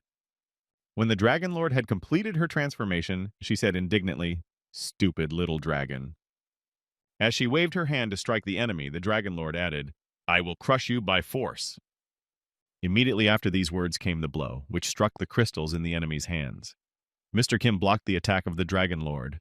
The first blow was followed by the second, third, and so on. A flurry of blows fell on Kim, accompanied by angry shouts, "Die! Die!" The Dragon Lord was able to keep up this pace of battle for 10 minutes, after which she tiredly stepped back to take a break. Looking at the enemy, who was still standing, the Lord said in surprise, "This is not possible." Looking at the enemy she had to fight, the girl added in amazement, "He evades my attacks but still holds on. I've never seen a dragon so resilient." Looking at his body after such a flurry of blows, Mr. Kim thought in amazement, "Even though she is a dragon, she can't break through the mystium and the muscles of an orc. If even such a strong opponent can't match me, then there's nothing to say about the rest of them." After conducting an experiment to test the strength of his armor, Mr. Kim thought, "Yes, we need to remember this." Then he thought, "Okay, now we'll move on to the next experiment." To begin his experiment, he had to deactivate his armor of Miriam slime, which protected his body from impacts and everything else. Watching his enemy, who didn't even strain, the Dragon Lord spoke angrily, "That bastard!" Noticing the gap in the defense that Mr. Kim had removed himself, the Dragon Lord rushed at him, shouting, "Ha! Your defense is breaking down!" As she approached her enemy, she grabbed his head with one hand, his right arm with her tail, and his left arm with her right hand to immobilize him. Immediately afterward, she turned her enemy's head away and reached for his neck. The next moment, the Dragon Lord's teeth sank into the flesh of his enemy. This was followed by her gnawing a piece of meat from his neck, thus inflicting the first wound on her enemy. The next moment, the Dragon Lord kicked him with her foot to throw the enemy away from her, as she gnawed a piece out of him to inflict additional damage on her opponent. The attack was so strong that Mr. Kim was thrown a considerable distance away, and when he landed, he kicked up a pile of dust. The Dragon Lord was happy that she had managed to hit him and asked, "Boogaloo, how did you like that?" Rising from the ground after this combination of attacks, Mr. Kim said in astonishment, "Teeth that can tear any flesh!" The next moment, the Dragon Lord noticed the wound on his enemy healing and exclaimed in surprise, "A dragon has enhanced regeneration? Who are you?" Rising from the ground, Mr. Kim spoke confidently, "I'm almost used to it. This completes my body experiment." As he turned his back on the Dragon Lord and walked away from the battlefield to continue his work, Mr. Kim said in parting, "You helped me, so I forgive you and have mercy on you. You can go, I will not pursue you." Hearing such arrogant words from his opponent, the Dragon Lord exclaimed in anger, "Don't make me laugh. You have decided to trample on my pride." After that, Nate prepared herself for a magical attack and said menacingly, "I will show you the true power of a Dragon Lord." As she prepared to attack with fire, the Dragon Lord said, "All power compressed into a single beam, I will turn you into ashes."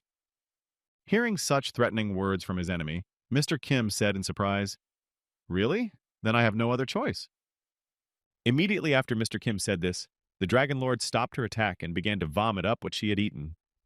After several vomiting spurts, first 2 parasites were sprayed out of her throat and then several more, but this time with blood. Looking at what she had just vomited out of her body, the Dragon Lord asked in confusion, "What is this?" After a few seconds, she felt some strange sensations in her body and added in fright, "What? What?" And immediately after that, she fell dead on the ground. The Dragon Lord was defeated. Looking at his enemy, who was already lying on the ground, Mr. Kim said, "This is the part of my flesh that you tore off." He then continued, "It transformed into a parasite, and it ate you from the inside." Standing proudly before his defeated enemy, Mr. Kim added, "That's why you can't put anything in your mouth next time. Oh, I'm sorry, there will be no next time." After these words, Mr. Kim heard some voices inside his head which appeared through telepathy. They said, "Now! Danger! Help!" Then Mr. Kim said in astonishment, "Telepathic magic?" And now the hero's story begins. Memories of a warrior. I am a warrior and an apostle of the goddess, a traveler who came from the future, which will come in 10 years. When in the future time humans and demons united to defeat a common enemy, the Demon King, the generals of the Seventh Army, and the King of the Four Sides, he defeated them all and devoured them. The monster, along with the representatives of the demon army, the warrior also died in the battle with him. However, returning to the past, where all this had not yet happened, the warrior immediately went to a large forest and destroyed the slime, which was destined to become a monster of destruction.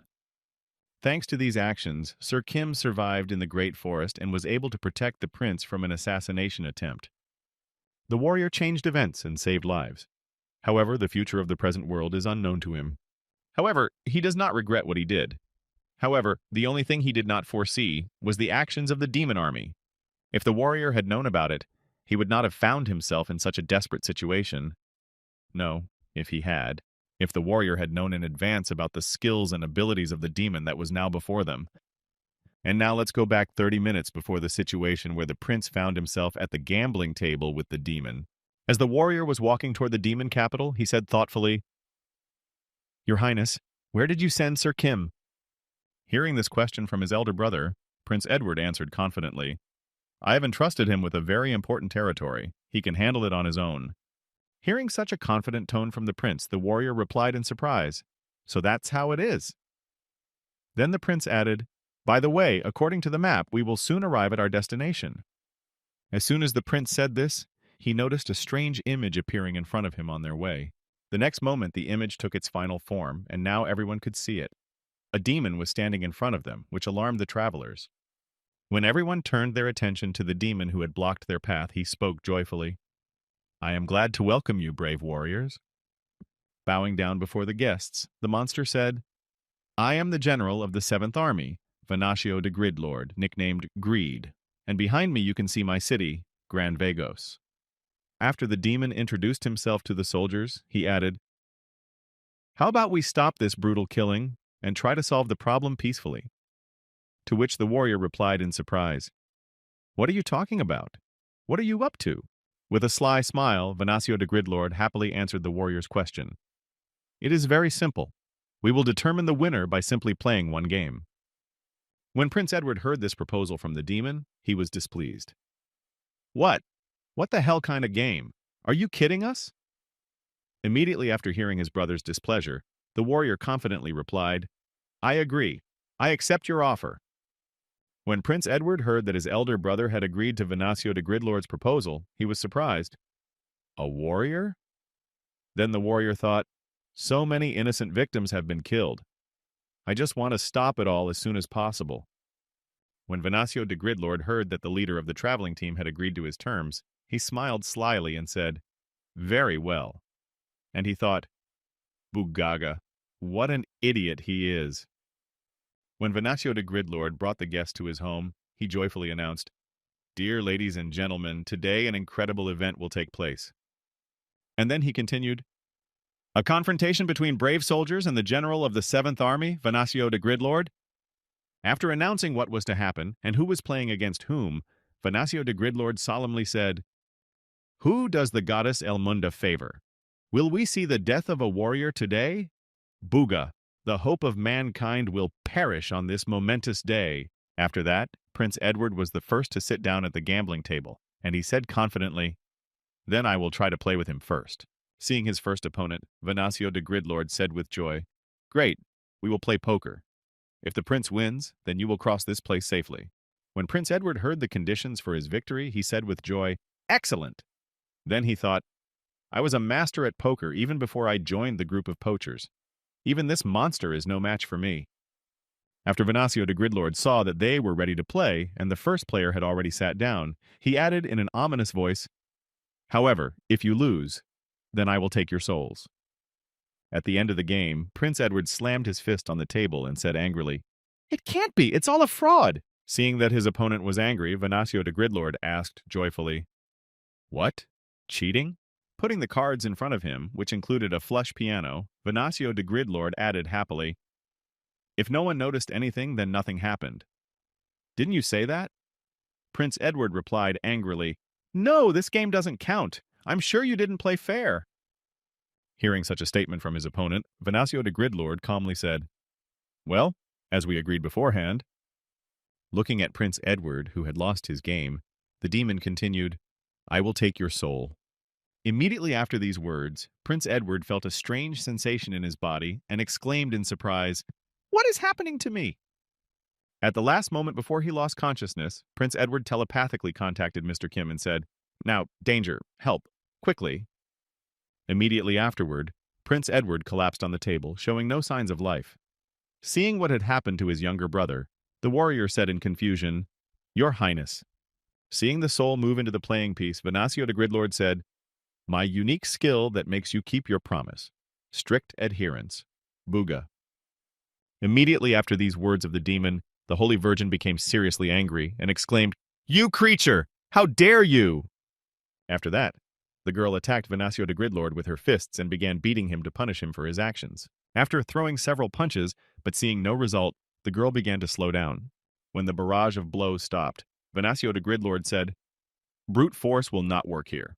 For now my second skill, absolute peace, will work." After the demon told about his two skills that were in effect in this gambling hall, he said in his head, "Booga, as long as I have these two skills, I am invincible in gambling." After these thoughts, Venancio de Gridlord suddenly spoke, making the Holy Virgin blush. "It seems to me that His Highness was very important to you." To which the girl replied embarrassedly, "Why would you say that?"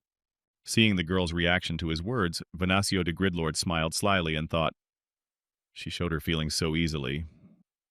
This is what they call simple-minded boogeyman." Then the demon looked at the girl and said, "Then you can play with me if you want him back." Having put his offer to the game, Venancio de Gridlord said, "The stakes will be as follows. I bet his soul and you bet yours." Slamming her hand on the table, the girl confidently exclaimed, "I agree." Seeing that the Holy Virgin so easily succumbed to the provocation, the warrior said excitedly, "Holy Virgin, that's crazy." The girl replied confidently, "Don't worry, warrior." Recalling her past experience, which she had behind her, the Holy Virgin said confidently, "It is not for nothing that they call me the card lady of the monastery." Hearing this from the nun, the warrior exclaimed in surprise, "What? A Holy Virgin is fond of gambling?" She replied, "What do you think nuns do on long winter evenings?" Putting the deck on the table, Venancio de Gridlord said, "Well, what would you choose? Poker, blackjack, one card?" After this proposal, the girl suddenly threw all the cards off the table. Then, looking at her opponent, she said, "Get the cards off the table. Let's play dice." Taking dice out of his pocket, Venancio de Gridlord threw them on the table and said slyly, "Very well." After a while, a sweaty Venancio de Gridlord looked at the girl who had also lost her soul and was also lying unconscious on the table. Wiping his sweat with a handkerchief, the demon breathed a sigh of relief and spoke excitedly, "It's been a long time since I've met such an opponent." Seeing that the second of his comrades was also unconscious, the warrior said in alarm, "The Holy Virgin too." Then Venancio de Gridlord looked at the soldier and said in a sly voice, "Well, what are you going to do, warrior? If you want your comrades back, you can bet your soul, boogeyman." Hearing such words from his opponent, the warrior thought nervously, "I have never even gambled. What can I think of? What to do? I cannot leave my comrades in danger. It is contrary to the commandments of a warrior. And even if I reject the precepts, I should leave these two." Then the warrior suddenly shone with happiness, turning his head to the left. When he noticed who had entered the room, he exclaimed joyfully, "Sir Kim!" Worried about what was going to happen to him and what fate would befall him, the warrior thought nervously, "I have never even gambled. The result is obvious." Reflecting on what he should do, the warrior thought, "But I will violate the commandments of a warrior if I leave my comrades in trouble. It is not even a matter of commandments. I just cannot leave them here." As soon as he thought about it, he heard someone's voice from behind the door saying nervously, "Stop! Do you even know what kind of place this is?" Immediately after these words, there was a loud bang on the door, after which the door broke open and the demon who was in the casino flew through it. After flying a considerable distance, he stopped right at the feet of the warrior. When Venancio de Gridlord noticed who had just barbarously entered his casino, he said in surprise, "Ha ha, our new guest has quite a temper." Once inside the gambling hall, Mr. Kim looked up to survey the room and heard Venancio de Gridlord say, "Who is this ill-mannered rude man?" Then someone answered him, "Mr. Venancio, it seems you can add to your collection, Boogaloo." He decided to dig his own grave. Boo gaga. After that, Mr. Kim looked down and saw his comrades who had already lost their souls, and he thought with displeasure, "Already lost. What helpless people." The next moment, Mr. Kim looked at his opponent and thought, "I'll finish this as soon as possible and get back to my business." Noticing that the new guest was flexing his fists, Venancio de Gridlord said happily, "Gee, how are you going to solve everything by force? I'm telling you right now. Violence against me does not work here. This is my unique ability, absolute peace, Booga." Hearing these words from the enemy, Mr. Kim turned his gaze to the soldier and asked irritably, "Is it true?" Hearing the question from his new comrade, the soldier nervously replied, "Yes, his skill blocks all attacks." As soon as Mr. Kim heard about his enemy's skill, he smiled slyly and then said, "Oh, a skill then." As Mr. Kim approached the gambling table, Venancio de Gridlord spoke to him. "As you may have noticed, though it is unlikely that they would have realized, even if they had, the Holy Maiden and the Prince lost, and now their souls belong to me." Hearing this, Mr. Kim said in surprise, "So that's it. How can I get them back?" Putting a gambling chip on the table, Venancio de Gridlord said joyfully, "All you have to do is beat me, but the bet must be worthy." Looking at his opponent, the demon saw a soul in him, and happily said, "That is why, if you want to get their souls back, you will have to put yours on the line." Hearing this, Mr. Kim asked in surprise, "You mean I have to put my soul on the line to make you admit defeat?" Hearing this explanation of the rules from his opponent, Venancio de Gridlord replied joyfully, "Exactly." Immediately after that, Mr. Kim threw the Holy Virgin off the gambling chair to make room for himself. After the chair was free, Mr. Kim said, "Very well then. I bet my soul and the soul of a warrior." Hearing that he had decided to bet not only his own soul but also his, the warrior exclaimed in alarm, "What are you doing?" But the enemy only smiled sinisterly. After the bets were placed, the audience applauded the man for his courage. To bet on two souls at once. It was quite brave. The next moment, the soldier approached Mr. Kim with indignation and said, "Mr. Kim, what are you saying?" To which he replied, "He has two souls. That's why you will have to put in two to get them back." Hearing what Mr. Kim had just said, Venancio de Gridlord laughed out loud and then said, "That's right. You are quick on the uptake." Listening to the soldier's complaints, Mr. Kim said in displeasure, "Don't worry, I will beat him." But the soldier said, "But Eddie, that's what Prince Edward said." Looking at his friend with a stern look, Mr. Kim said menacingly, "In any case, it's better for me to play, not you."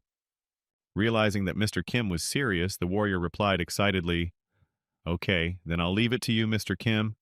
After the warrior agreed to the bet, Mr. Kim put his hands in front of him and said menacingly, "You heard me, right? I bet two souls." Venancio de Gridlord replied, "Excellent, what shall we play?" As soon as the demon asked what they were going to play, Mr. Kim stretched out his fist in front of him. Then Venancio de Gridlord said in surprise, "Rock, scissors, paper?" The next moment, a punch landed right in the demon's face, and Mr. Kim said angrily, "Rock!" With a single blow, the boy knocked the demon to the ground, causing considerable damage. After that, we plunge into the memories and thoughts of Mr. Kim. The result he came to, based on his experiments, is as follows. Skills are meaningless against it. But to be more precise, we are talking about those skills that have a direct effect. For example, if we consider the fireball skill, he can still take damage from the fireball itself. Similarly, he can take damage from an arrow that has been accelerated by the quick arrow skill. However, if the homing arrow skill guiding shot is used against him, or burn, which burns the enemy, the effect will not follow. And what about the unique ability, absolute peace? As it turned out a little later, it has no effect against Mr. Kim, because it targets those who are close to the owner. After Venancio de Gridlord was lying on the ground, Mr. Kim raised his leg over him and prepared to continue. After that, he continued to beat the enemy to surrender and no longer dared to fool his comrades. Venancio could not understand the feeling he was experiencing for the first time. Having felt physical pain, he thought that absolute peace had ceased to work. After he felt what real pain was like, he began to admit defeat, which is why his second unique skill, strict compliance, worked as it should. The moment Venancio de Gridlord admitted defeat, the souls of Prince Edward and the Holy Maiden returned to their bodies. Upon returning to their bodies, the first thing the prince said when he came to his senses was, "This doesn't count." Then the Holy Virgin added, "Fraud." Lying beaten on the floor of his gambling hall, Venancio de Gridlord said in a hoarse voice, "It doesn't count. Fraud."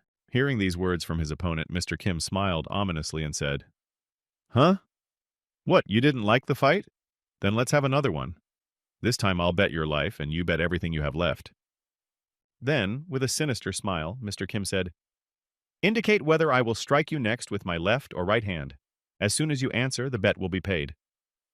Hearing the question from his opponent, Venancio de Gridlord answered in a hoarse voice, "Right, no, left." Changing his leg to the monster's leg, Mr. Kim happily announced, "The answer is wrong." Immediately afterwards, the boy crushed the enemy with his foot, punishing him for the wrong answer. Seeing what happened to Venancio de Gridlord, everyone on the top floor was talking in a frenzy. What? How is this possible? Mr. Venancio lost? The general. No, the king of the four sides, Mr. Venancio? Immediately after their lord lost, all the demons present ran away shouting, "T, let's get out of here quickly!" Seeing the commotion from above, Mr. Kim said, "Don't even think that anyone will be able to leave this building alive." Immediately after these words, steel bars were lowered on all the windows and doors that provided a way to escape, preventing anyone from leaving the building. Seeing what had just happened, the soldier was frightened and said, "Mr. Kim, we don't need any more victims." When Mr. Kim heard his friend's words, he was surprised. "What are you talking about? These bastards enjoyed the spectacle of someone's soul being taken away just as much. Punishing such garbage is justice." When Mr. Kim expressed his position on how to deal with the audience, the soldier exclaimed in confusion, "But that's not right!" The next moment, the boy pulled his sword from its sheath and said indignantly, "You are so boring!" Immediately afterward, the prince's bodyguard knight put his sword to the warrior's throat. Seeing this action, the warrior asked excitedly, "What are you doing, Sir Kim?" When Kim heard such a question addressed to him, he answered menacingly, "His Highness once asked me, 'Will you act mercifully or righteously?'" After these words, cold sweat broke out on the warrior's face, and the hero himself was visibly embarrassed. The next moment after that, Kim added, "Now I will ask you, will you choose mercy, or will you choose justice?"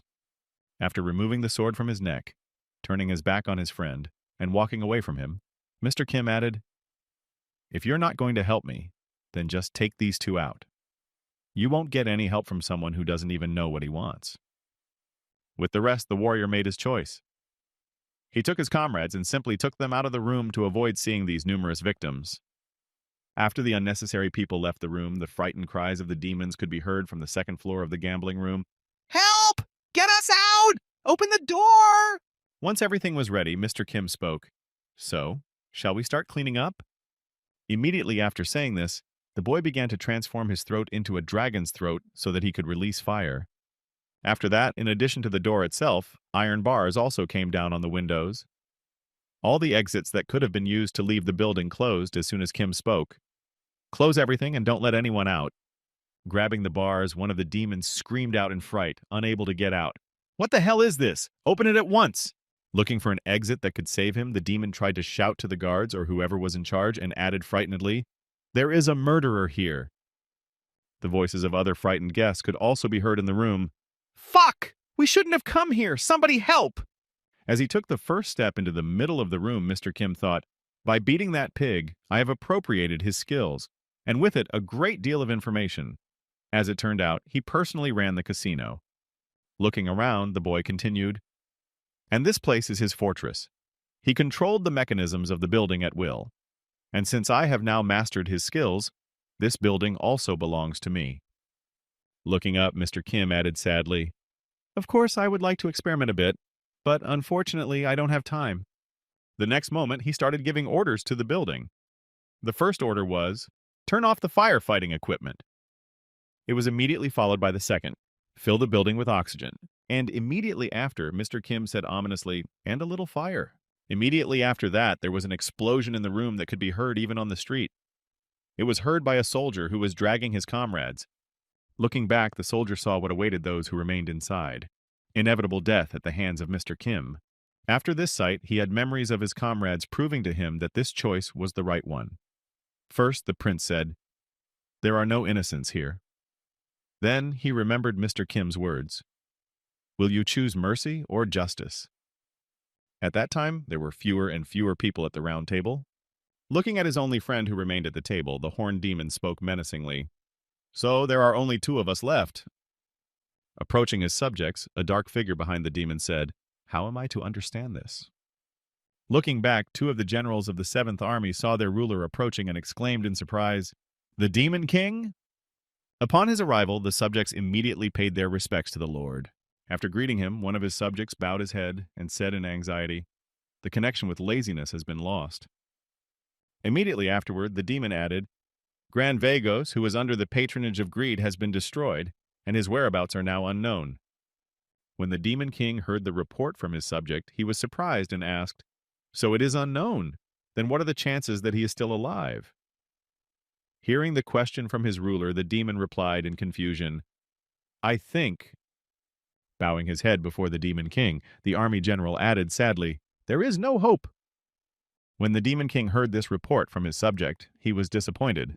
"We have lost 2 masters of our craft." Suddenly, another person in the room broke into the conversation between the king and the general and said, "Your Highness, the plan is still working even in the absence of the kings of the 4 sides. You should not be so upset." Noticing the jealousy, the Demon King, who was being tried to calm down, asked in frustration, "You want me to just turn a blind eye to the deaths of our comrades?" To which he replied, in alarm, "No, of course not. Of course not. But they voluntarily stood in the way of a warrior. This is all quite sad. However, if our mourning somehow influences the great work, then their sacrifices will be in vain, won't they?" Hearing these words from his subject, the Demon King thoughtfully said, "So that's how it is, I guess." Thanks to them, the warrior was delayed, and the plan is coming to an end. A sacrifice for the greater good, but still. Immediately after that, the Demon King strode out of the round table room, saying in conclusion, "Please forgive me, I am tired." Bowing his head before his master, the horned demon said in parting, "Rest, and we will continue to fulfill the plan." Hearing how indifferent the yogi's friend was toward the Demon King, the envious demon suddenly asked, "Shouldn't you be supporting him at such times, Lust?" Hearing this question from his friend, Lust turned his head a little to see the other person and replied, "You know very well that this is not why I am called Lust. Is it not, Envy?" Leaning on his stick, Envy said, "I agree, our nicknames do not fit at all. However, what does it matter? The main thing is that the Demon King's plan is almost complete." Hearing these words from his friend, Lust added, "So much so that now even our deaths will not be able to change anything." Then Envy got up from his chair and added, "And now we still have to buy some time. You or me. Who will die first?" After these words, Envy said sadly, "Of course I will be the first." Hearing these words from his friend, who had decided to be the next victim, Lust was alarmed and said, "Envy." To which he confidently replied, "No way. Stop making that expression." Heading out of the room, the envious man said one last thing. "He who is born first dies first." At the same time, Mr. Kim was getting out from under the rubble of the casino, and he said in alarm, "It turned out to be a rather risky idea to set the fire, and this is because the troll's regeneration is weakened by fire." Inspecting his wounds after the attack, the boy added, "Even though I hit it with demon scales and ogre slime, if you set fire to a regenerating body part, you can get quite a bit of damage."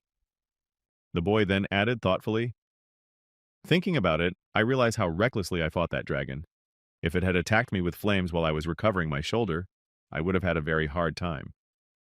Suddenly his thoughts were interrupted by a noise that came from the rubble of the building. An orange lizard came out from under the ashes and rubble. Looking at it, the boy said in surprise, "What is this? A demonic pet?" When the animal crawled out from under the rubble, it stood on its hind legs to intimidate the boy with its size, but the latter only added in amazement, "Wow, to withstand the fire of a dragon, you are an interesting lizard." Looking at the size of the animal, Mr. Kim continued, "It's about 3 meters tall. Pulling back his cheek, Mr. Kim said, "Well, let's give it a try." Changing his teeth to dragon teeth so he could bite through her skin, the boy added ominously, "What do you taste like?" Seeing that the boy was not the predator, the lizard tried to run away in a hurry. However, it did not succeed. Grabbing the lizard by the tail, Mr. Kim said, "Where are you going?" Pulling the animal toward him, Kim sank his teeth into the animal's flesh. After Kim had eaten the lizard, he returned to his friends who were waiting for him relatively close by. Holding his head, Prince Edward said in frustration, "Ouch, it's still ringing in my head."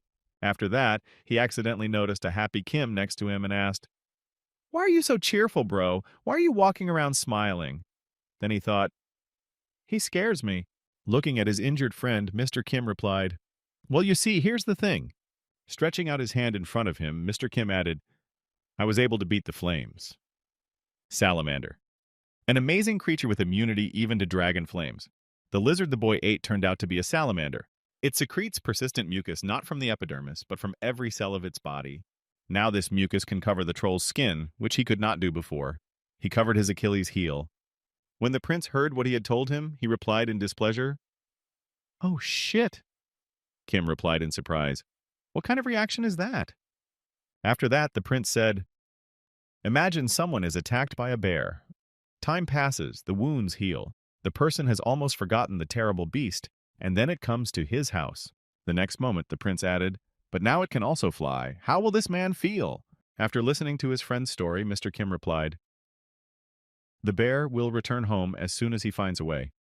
There is nothing to worry about. It's been a long time since we spoke English." To which the prince replied, "Thinking is one thing, but feeling is quite another." Recalling the moment when they signed the agreement with Kim, the prince thought, "It looks like we have a deal. But what if he feels threatened by me? It could get in the way." After that, Mr. Kim spoke in a disgruntled tone. "Even though the bear is fierce, I think that person will calm down a bit when he learns that the bear has been helpful to him." Hearing these words from his friend, the prince was surprised. "What are you talking about?"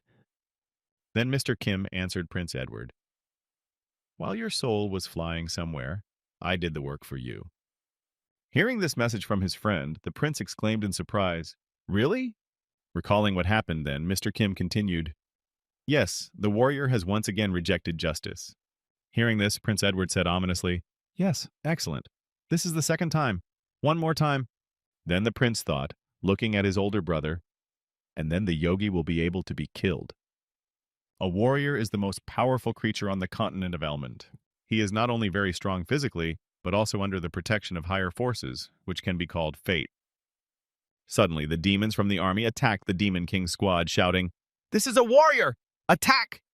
The warrior manages to survive even in situations where an ordinary person would have died long ago.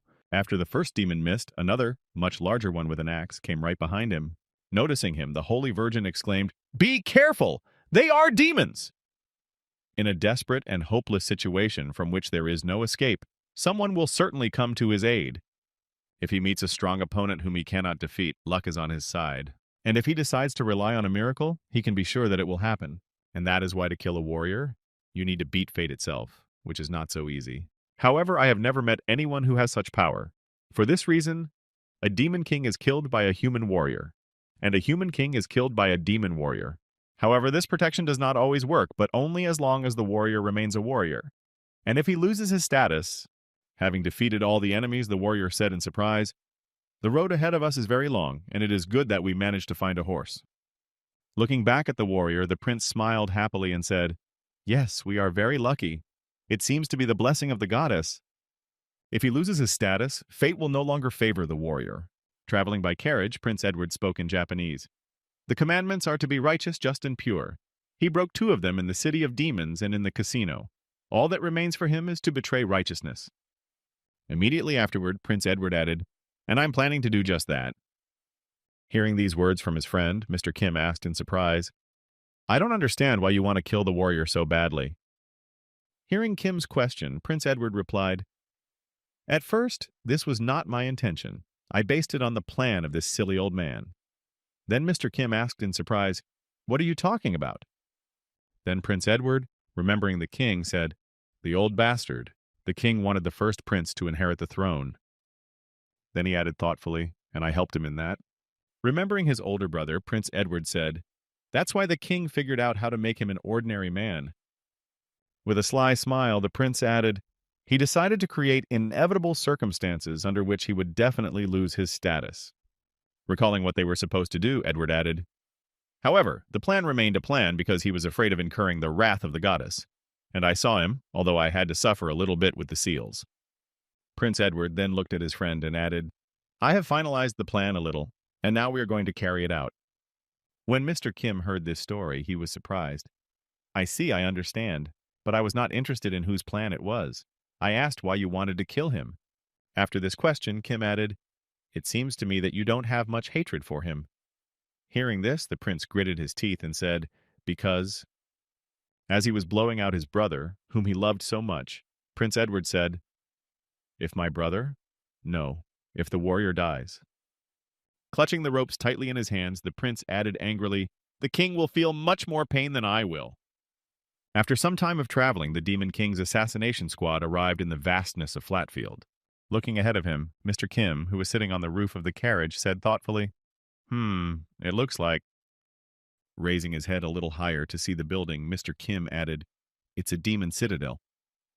Looking at the building in front of them, Prince Edward said in alarm, "This is strange." Hearing this from the prince, Mr. Kim asked, "Isn't there a defense force in front of the fortress?" The prince replied, "No, not that." After that, recalling the games he used to play, Prince Edward said thoughtfully, "Usually, in games, demonic fortresses are located in the middle of lava ponds or poisonous swamps. But this one is right in the middle of a field, which is a bit disturbing." Hearing the prince's words, Mr. Kim added, "What kind of idiot would build a fortress in a place like this? If there is such an idiot, I would like to see him." Mr. Kim then turned his gaze to the castle and said thoughtfully, "I agree with you that it is indeed very strange." Hearing his friend's words, the prince asked in surprise, "What exactly do you mean?" The friend replied, "There is not a soul around." The next moment, Mr. Kim added, "Not an ant, not even a bug. I noticed a rabbit hole while we were driving, but it was empty." Looking back at his friend, the prince asked in alarm, "What happened here?" Folding his hands in front of him, Mr. Kim answered, "I don't know." Then he added, "But I'm sure there's something up ahead." Immediately after these words, the horse pulling the carriage suddenly became frightened. Seeing the strange behavior of the animal, the prince exclaimed in surprise, "What is it?" After that, the animal froze in place. When the carriage came to a stop, the prince said in astonishment, "What's wrong with the horse?" Then he decided to get down from the carriage and check the animal's condition. As he approached the horse and examined it, Prince Edward thought, "Is it scared? But why? There is nothing here." Getting out of the carriage to find out the reason for the stop, the soldier asked, "What happened, Your Highness?" Hearing his friend's voice, the prince answered in confusion, "Ah, warrior, our horse is not moving forward." When the warrior heard this, he said thoughtfully, "Really? Maybe it is because she is tired." No sooner had he said this than he saw the castle of the Demon King in front of him and thought, "Could it be because of the castle? Could it be—" Noticing that the warrior was behaving strangely, Prince Edward asked, "What is wrong? Have you noticed anything?" The warrior replied, "No, I just felt something unusual, but I can't put my finger on it." The soldier then continued on foot, saying, "Perhaps I will understand if we get closer to the castle." The prince replied, "But the horse?" When the horse stopped, he did not take another step forward. The prince tried to calm it down and feed it, but it would not even open its mouth. The holy maiden thought it was sick and tried to treat it, but it was also in vain. Even Mr. Kim's attempts to frighten her proved futile, and she just kept shaking. And in the end, the warrior began to tell his speech about how important it was to get to the castle. But of course, the horse didn't even move. When all attempts to get the horse to move failed, the warrior said, "We have no choice but to spend the night here." Stroking the horse's head, the prince said to him, "You have done well. Have a good rest." The next moment, the horse suddenly came to life and gave a frightened laugh. After that, he kicked Prince Edward with his hoof and ran away. Looking after the animal, which suddenly began to move, the prince, who was sitting on the ground, said in surprise, What just happened?" Drawing his sword from its sheath and preparing to fight, the warrior shouted, "Attention, everyone!" The prince looked at his older brother and said in surprise, "Warrior?" The latter replied, "We are surrounded." Immediately after these words, someone's hoarse voice came out of the thick darkness. And these are the warrior's comrades? I am disappointed. Accompanying the words with a thud, someone's figure emerged from the darkness and spoke, too slow and inattentive. A second later, a wooden paw appeared out of the darkness, and a voice said, "And your ability to detect intruders is worse than that of ancient predators." The next moment, Envy appeared in front of the Demon King's extermination squad and said, "I don't know how you all made it here alive." Preparing for battle, all the travelers gathered around the prince to protect him in case of emergency. When Prince Edward saw the enemy in front of him, he asked anxiously, "Who are you? Answer me quickly." Hearing these words from the prince, Envy struck the ground with his stick and said, "Do you need to introduce yourself? Well, I have nothing to hide, so I will tell you." Immediately after Envy struck the ground with his stick, something strange happened. The ground around him, in a considerable radius, began to tremble for some reason. Feeling that something strange was happening around them, Prince Edward said excitedly, "What is happening? Is it an earthquake?" And at that time, the earthquake was only spreading over a larger area, and with each passing second, it was getting stronger and stronger. A few seconds later, the hands of the dead began to come out of the ground. It was the spell of Envy to summon the undead, which caused such a strange seismic phenomenon. After the hands, the dead themselves began to climb out of the ground. All the warriors of people, various monsters, and other dead people who had fallen on these lands began to crawl out. When the living dead were on the surface, they began to look for a target to attack, because they would not have been called out for nothing. Noticing the enemies coming out of the ground around her, the Holy Virgin exclaimed in fright, the living dead are attacking us!" After his army rose from the dead, Envy finally introduced himself, saying, "My name is Richmond." After that, one of the generals of the 7th Demon Army lowered his head and said ominously, "I am an ally of the King of the Four Directions, and I am also the one who will stop you." Richmond the Envelord, nicknamed Envy. He is one of the highest officials of the Demon Kingdom. He has served in the Demon Army for 200 years. Richmond the Envelord himself has accompanied 3 Demon Kings in all his years of service and has fought a warrior twice. He also spent half of his service managing the internal and external affairs of the state, serving the king himself. Even a demon whose lifespan is twice that of a human is not capable of such a feat. He, Richmond de Envelord, is a living dead man, not some small creature like a zombie or a skeleton, nor does he have anything to do with a vampire, who constantly needs to consume someone's blood to sustain his life. He is an immortal lich, the highest living dead whose power and life are sealed in a vessel. Only by breaking it can he be killed. With each death, he becomes only stronger, and his high-pitched screams pierce the heavens. The officers of the Demon Citadel, and even the Demon King himself, could not simply ignore him. Until this happened. The former warrior was heading to the demon stronghold. Then Richmond the Envelord tried to stop him with his own forces, raising a large army of his subjects, the dead from the earth, against the warrior. However, the warrior's light shattered the enemies into small pieces. It was not difficult for him to defeat the army of the undead with his abilities, after which he destroyed Richmond the Envelord himself. And so after Richmond died in battle, his vital energy began to collect in the vessel again. When it was full, after the vessel was filled to the brim, Richmond the Envelord was reborn in this world, but it was too late. The warrior had already killed the Demon King. After the living dead rose from the ground, one of them said in surprise, "What? Who are you?" The other one replied thoughtfully, "Isn't this Mr. Envy?" Hearing this answer from his friend, the first living dead man added thoughtfully, "That arrogant, selfish fellow? The Demon King is dead and he is still standing. Did he run away from the battlefield?" And no matter how high Richmond the Envelord stood, his honor was simply trampled on after that incident. A man would have simply used brute force to shut them up and satisfy his pride, but Envy was not like that. He did not blame someone else for his failure. He, like a true researcher, began to analyze the cause of his defeat, and the main reason for his defeat was that their opponent used the magic of light. The army of the living dead was simply powerless against it. From that very moment, Richmond the Envelord began to develop immunity in his subjects to holy magic, and as a result he, surrounded in the middle of the field and cut off from the outside world, 3 of the Demon King's assassins formed a circular formation to cover each other's rear. Looking at the dead, who kept climbing, the Holy Virgin said in confusion, "How can this be possible? Why did we not feel them?" Looking at the enemies who surrounded them, the warrior replied excitedly, "I myself do not understand. After all, the living dead should radiate hatred and anger toward the living. Yet, I did not feel anything of the kind from them. Looking at her friend, the girl added excitedly, "These living dead, even with my own holy magic, I can't feel their sinister aura at all." Hearing this from the holy maiden, the warrior exclaimed in confusion, "They are still the living dead. Use the sacred magic."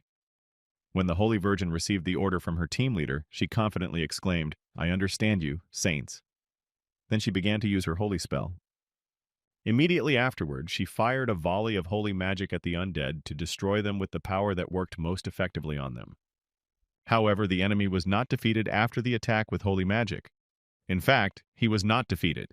He even recovered and healed from his previous injuries. Noticing that the enemy remained unharmed, Prince Edward exclaimed in surprise, "What the hell? Is he healed?" After which the Holy Virgin added in amazement, "What the hell? Doesn't it work on the living dead?" When Richmond de Envelord saw the reaction of his rivals, he said joyfully, "Boogaloo, are you confused? Wait a little longer. The most interesting part is yet to come." After saying this, Richmond de Envelord slammed his staff on the ground again, and a magic seal appeared under it, which looked like holy magic. After a while, the mark grew larger and covered the entire battlefield where his men were fighting. Noticing something strange beneath them, the undead looked down to see what was going on beneath them. Seeing what the enemy had done, Prince Edward exclaimed in amazement, "It can't be! Sacred magic?" Immediately afterwards, the girl expressed her opinion, adding nervously, "Sacred magic? From the living dead? How can this be possible?" Looking at his enemies, who were confused by what they had seen, Richmond de Envelord said cunningly, "If you are still curious, then I will share with you the method." Immediately after these words, a very familiar book began to appear in the air, which the Holy Virgin immediately recognized. Noticing the book in the hands of the enemy, the Holy Virgin added in alarm, "This is the Bible of a nunnery!" Then she asked Richmond de Envelord, "Where did you get this?" Raising the book to his eye level, the enemy said, "It is because I am an adept."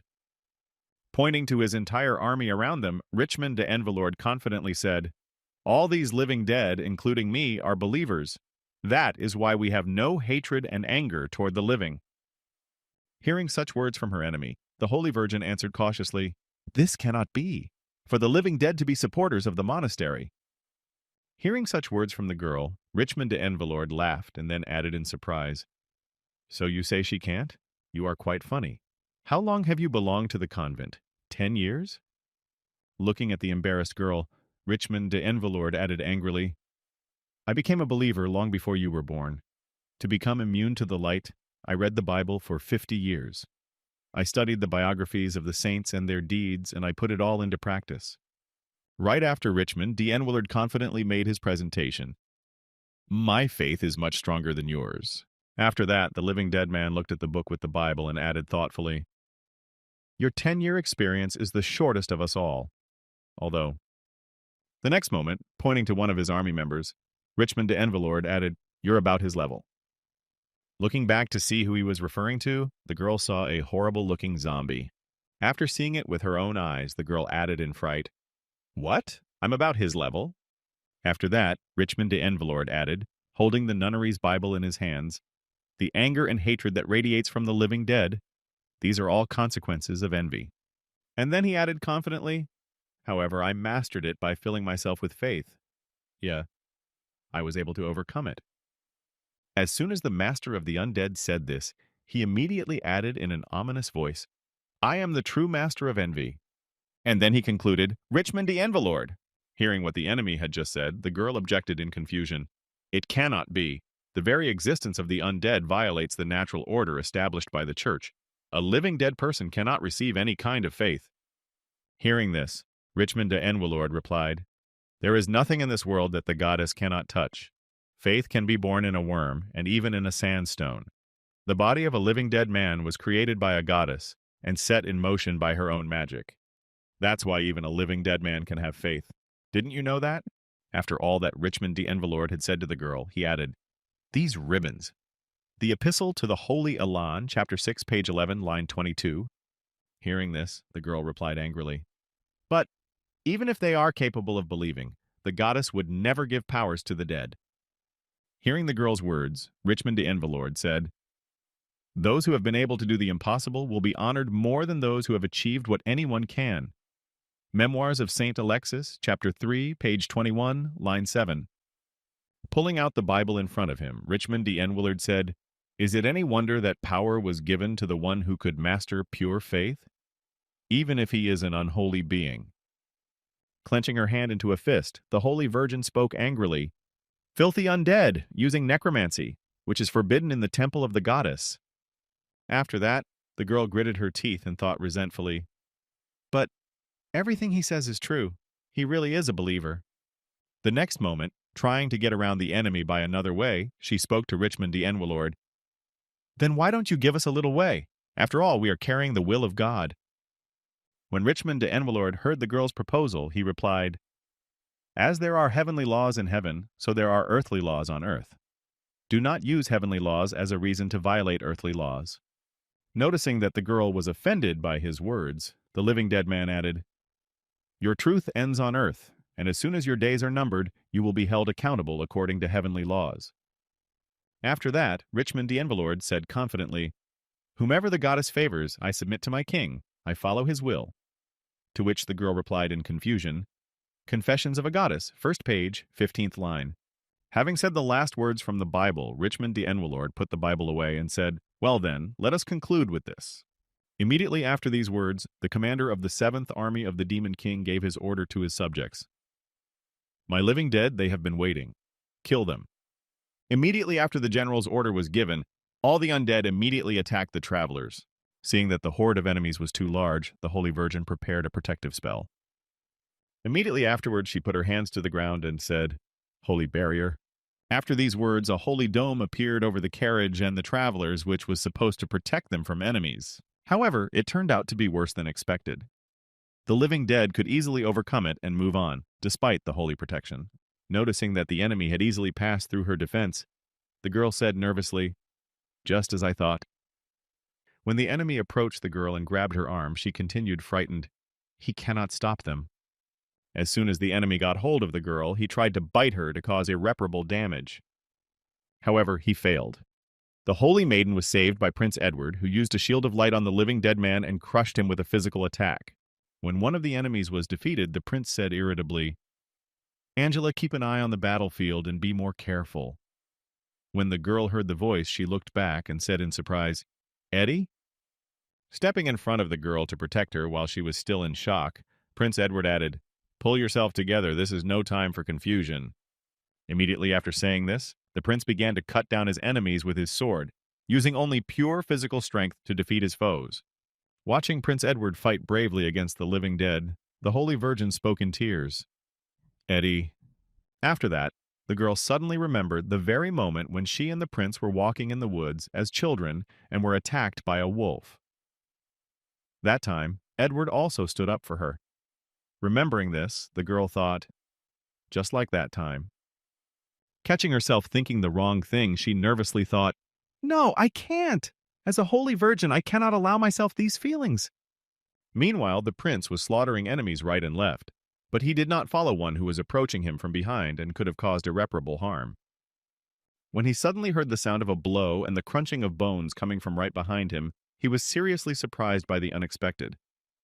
Having saved her friend, the Holy Maiden spoke nervously, "Forgive me, Your Highness, I was a little distracted."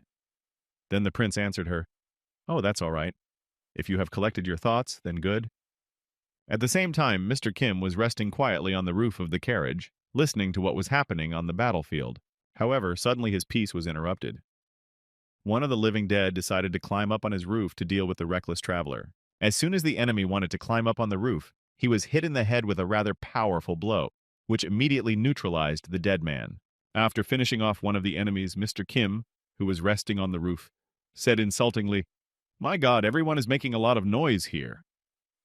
Seeing the undead crawl up to the boy, the soldier said to Kim, "Mr. Kim, are you all right?" Immediately after these words, Mr. Kim jumped off the roof of the carriage and prepared to fight. Noticing that his comrade had jumped from the carriage, the soldier looked back and said nervously, "You look great. These living dead." As Mr. Kim headed for the battlefield, the soldier nervously shouted after him, "They are not affected by the sacred magic." Noticing that he continued on his way to meet his enemies, the warrior added nervously, Mr. Kim, wait! Immediately afterward, he repeated his words again. Sacred magic is useless against them. Take your time. Without letting the warrior finish his words, Mr. Kim said in surprise, So what do I care if it is ineffective? Hearing these words from his friend, the soldier was surprised to hear them. What are you talking about? But at the same time, the soldier did not receive an answer to his question. The enemy was coming toward Mr. Kim. As soon as he approached, Mr. Kim blocked his attack with his sword to avoid being injured. Immediately afterward, the boy grabbed the living dead man's hand with his other hand and squeezed it tightly. After that, Mr. Kim began to twist the monster's arm. With a little effort, the monster's arm came off with very little effort. Looking back at his friend, Mr. Kim said, All we have to do is tear it into small pieces. Hearing these words from his comrade, the warrior drew his sword and said thoughtfully, So that's how it is. I was too much focused on the use of sacred magic against the undead. After that, the warrior added confidently, heading straight for the enemies. The fact that magic is powerless against them does not mean that it is impossible to resist them. You'll just have to be more diligent with your sword. Looking at the horde of enemies he would have to fight, the warrior added, Even though they use sacred magic, they are still servants of the Demon King. After attacking the enemies first, the warrior finally decided to fight and shouted, The sacred sword can hurt them! Immediately after saying this, he changed his grip on the sword and grasped it with both hands, and then thought, If I cannot cut down my enemies, then I must simply break them. Swinging his sword with a new tactic, the warrior continued, As long as they are not affected by the magic of light, they will rise again and again. An ordinary sword would break, but a sacred sword should not. Hearing Mr. Kim's words, the Holy Virgin also changed her tactics and began to fight with physical attacks, crushing the heads of the living dead with a single blow. Having changed her mood and tactics, the girl thought, If we pick up iron to defend ourselves, what will an ordinary peasant take? Sometimes even an ordinary pair of fists is enough to defend oneself. These are the words of a holy father who lived 1,000 years ago. Prince Edward also changed his battle plan, thinking, It's a pity that magic doesn't work on them, but there is still a way out. Looking at his comrades, who began to rely on brute force, and, as a result, crushed enemies left and right, he exclaimed, Try my sword! Strong fist!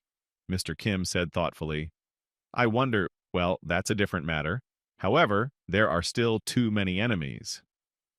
Looking at the horde of enemies, the edge of which was not visible, Mr. Kim, changing his image to an animal, said irritably, This could take quite a while.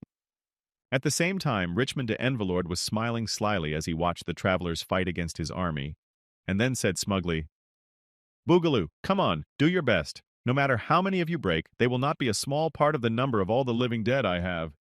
And very soon you will join their ranks. Looking at his army, whose numbers could not be counted, Richmond de Envelord smiled ominously, rejoicing that his victory was only a matter of time.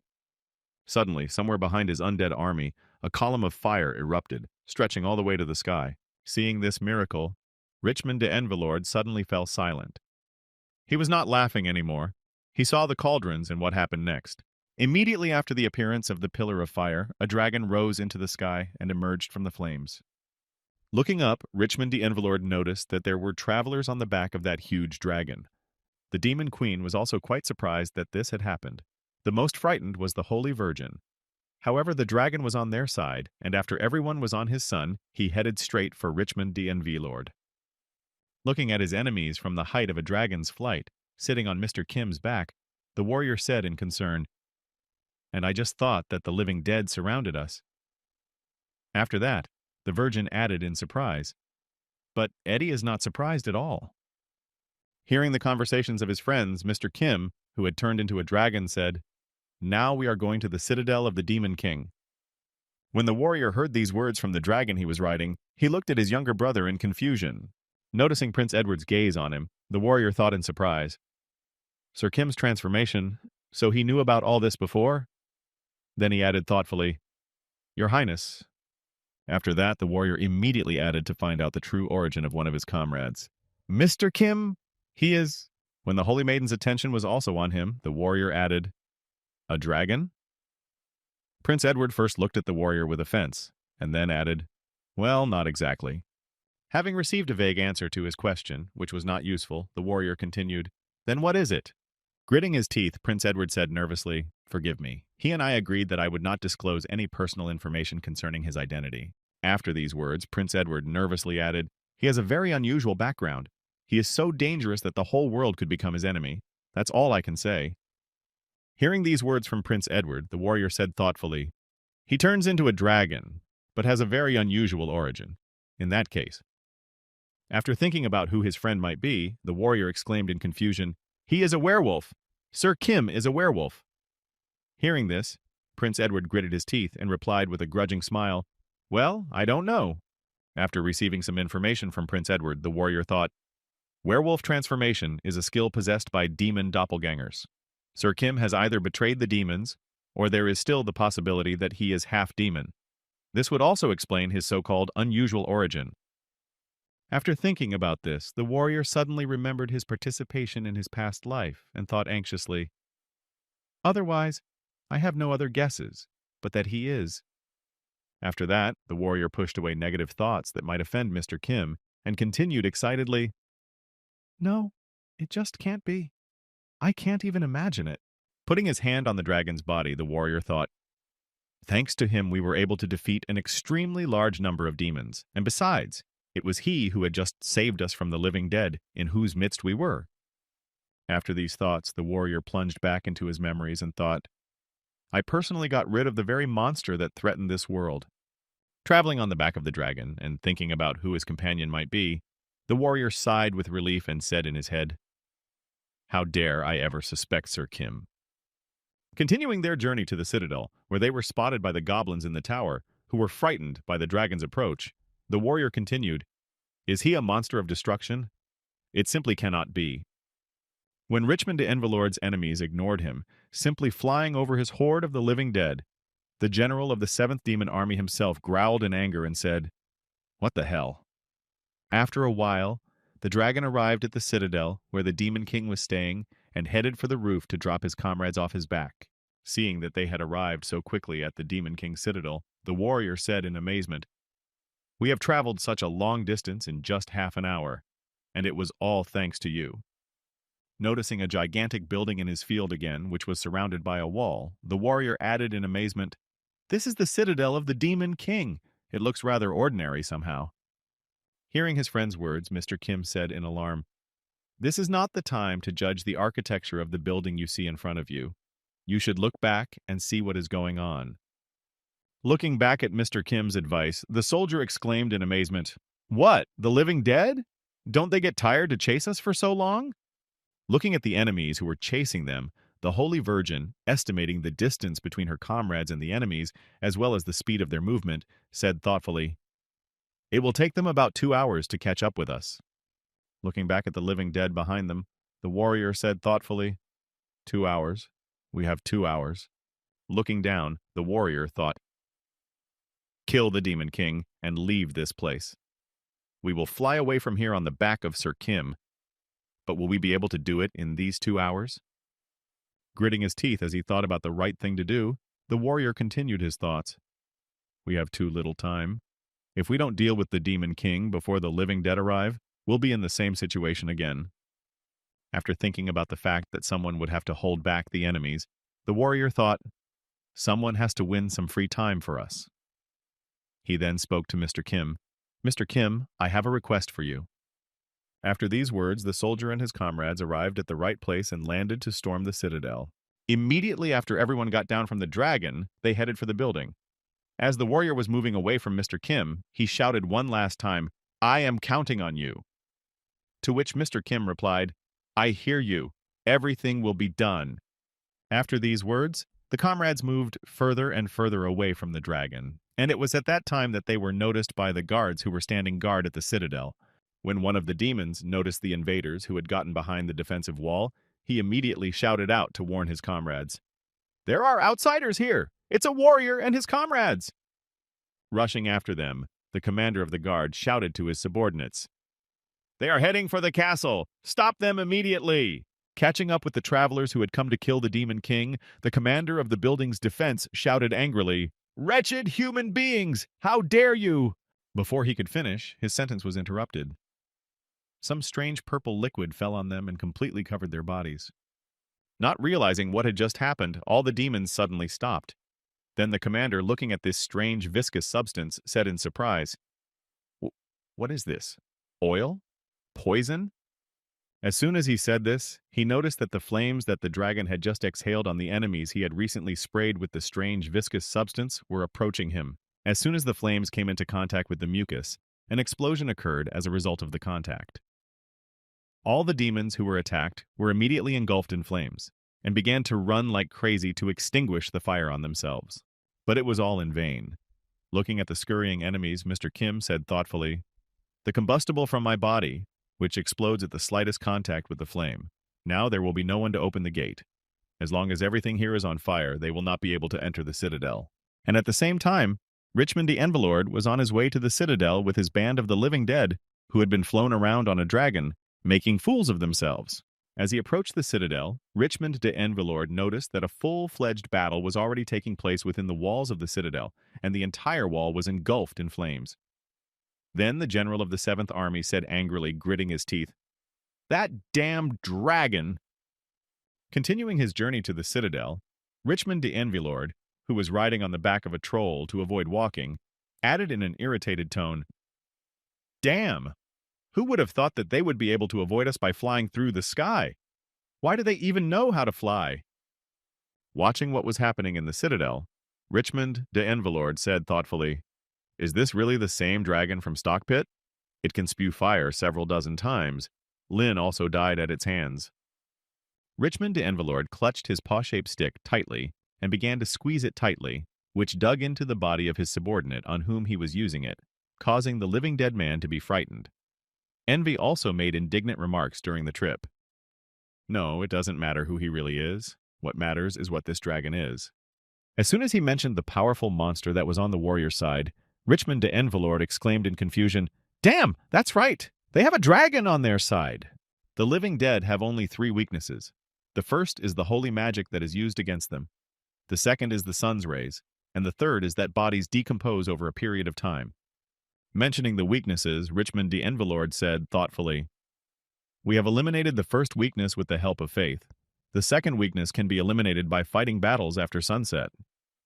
After reflecting on how he got rid of the first 2 weaknesses of the living dead, Richmond de Envelord continued his thoughts. "By removing moisture from the body, I prevented the bodies of my army from decomposing. But now they are like dry firewood, which can easily catch fire."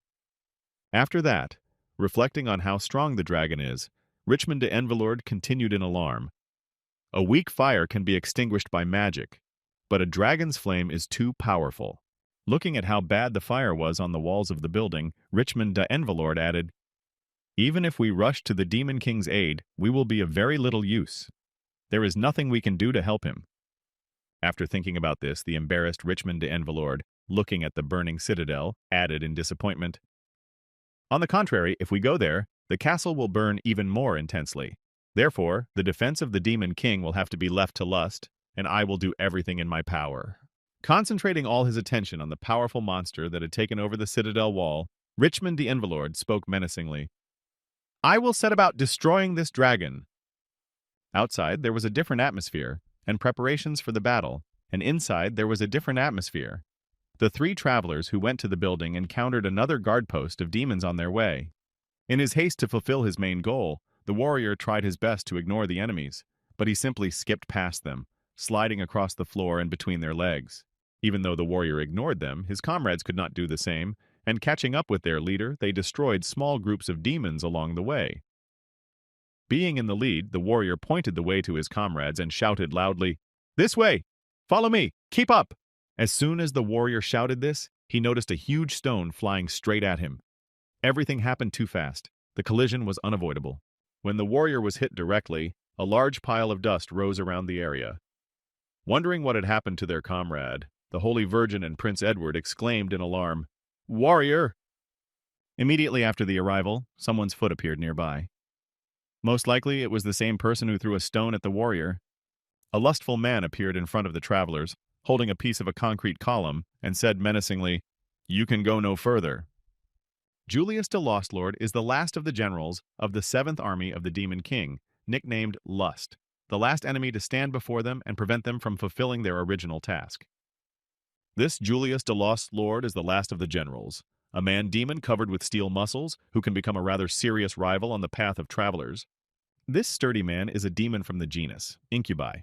10 years ago, he was not so muscular. He had just a trim physique. Incubi are medium-powered demons wizards who seduce people and absorb their life energy. Incubi cannot improve their bodies, as their specialty is witchcraft. Most of them look like attractive young men and women, but they do not consider it necessary to develop muscles, as they do not find it attractive. Julius also fits this description, but why then does he look so strong and athletically built? Why didn't he just use his magic, which he had developed to a sufficient level? The reason was that he had been pushed to do so by events 10 years ago, starting with the moment he got divorced and suffered a loss. At that time, Julius was extremely self-confident and constantly admired his reflection, but even this appearance was not perfect enough for him. While the enemy was losing his guard, the warrior decided to attack him as suddenly as he had thrown a stone at him. Noticing that the warrior was moving again and was already heading for him, Julius the Lost Lord raised a huge boulder above him and shouted angrily, "You bastard!" The next moment Lust threw this giant stone at the warrior, adding angrily, "You decided to attack me while I was indulging in my memories of the past." Even after the column flew toward the warrior, he did not even think to change his trajectory, but simply moved forward, realizing that he could easily deal with the obstacle in his path. As soon as the warrior broke the column that was launched at him, Julius the Lost Lord prepared to strike him with his most powerful blow to try to defeat his enemy, or at least delay him for a while. Noticing this, the warrior also did not just mindlessly attack head-on, but regrouped to take a more favorable position to receive and block the blow from General Lust. The next moment, there was a blow. A pile of dust appeared in the very spot where the warrior and Julius the Lost Lord, who was trying his best to hold him off, had met. But it all happened too fast. A few seconds later, an image was seen flying out of the smoke and heading towards the wall. It was definitely not the image of our warrior. It was a demon.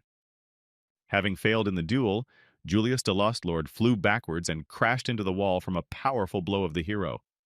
Lying in the wreckage of the wall he had pierced with his body, Julius the Lost Lord thought in disappointment, "A heartbreaking end for the King of the Four Sides." However, even if one thought about the consequences that befell him, one could understand their cause. Everything was too obvious. He did not take hostages, as did pride and gluttony, nor did he transform into powerful monsters, as his friend's anger and laziness did, to gain an advantage in battle.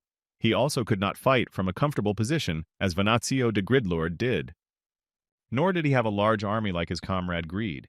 He had only physical strength, which was equal to that of a warrior. After the enemy was knocked out, the warrior looked back and reported, "Your Highness, Holy Virgin, we need to hurry forward." Lying in the rubble, the defeated Julius the Lost Lord thought sadly, "So that's how it turns out.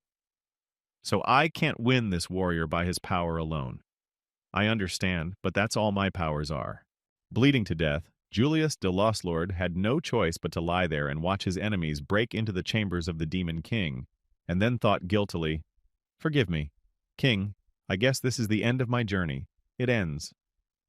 Having defeated the last of the generals of the 7th Demon Army, the warrior and his comrades hurried to the room of the Demon King. When he touched the door and pushed it open, he thought, "The Demon King is here." As the door opened, a young man could be seen waiting for his friend to return after he decided to leave and fight against the legendary warrior. When the door opened and rays of light entered, the Demon King suddenly looked back and said thoughtfully, "Julius?" He hoped that his friend had returned, but it was not so. At the same time, Mr. Kim was circling the army of the living dead and accumulating enough explosives in his mouth to cover the enemy army. Looking at his enemies, lest they suddenly move on, Mr. Kim accumulated more and more, preparing to realize his grand plan. Looking at the enemy circling overhead, Richmond de Enwillard thought in confusion, "Why is he still just circling over us and not releasing his flames on the army? Is he up to something?" Looking at Mr. Kim, Richmond de Enwillard continued thoughtfully, "Or maybe he just can't do it and is just stalling while his comrades over there are dealing with the Demon King."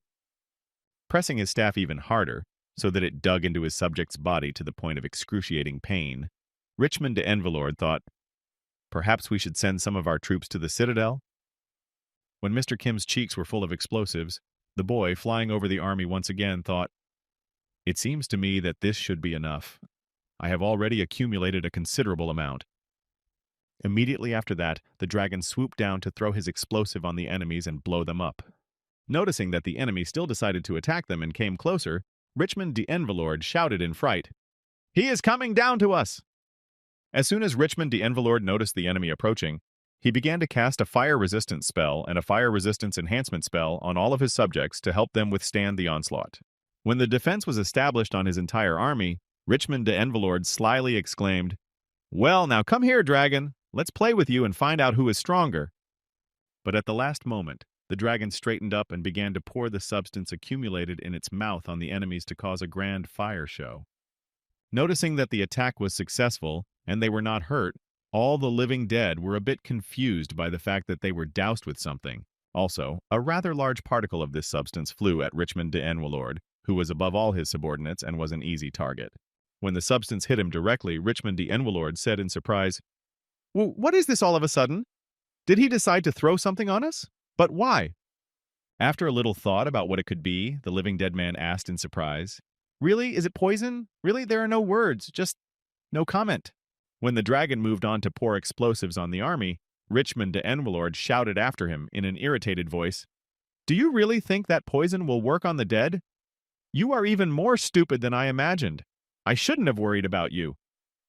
When Mr. Kim had finished dousing his enemies with the explosive, he stopped, hovering in midair, and responded to Richmond de Enwelord's words, "Yes, the poison will probably not work on you." After these words, Richmond de Enwelord noticed some strange behavior in the dragon and nervously exclaimed, "He is going to exhale fire now." The next moment, Mr. Kim gathered a small amount of fire and exhaled it at the enemies.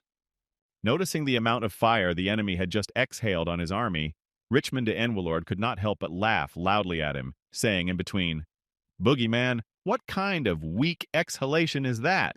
No matter how resistant to fire my living dead are." However, Richmond de Enwelord's laughter was abruptly interrupted when he heard an explosion and saw a cloud of fire spreading over a certain area. It was then that Richmond de Enwelord began to worry, as a strange thing began to happen among his army.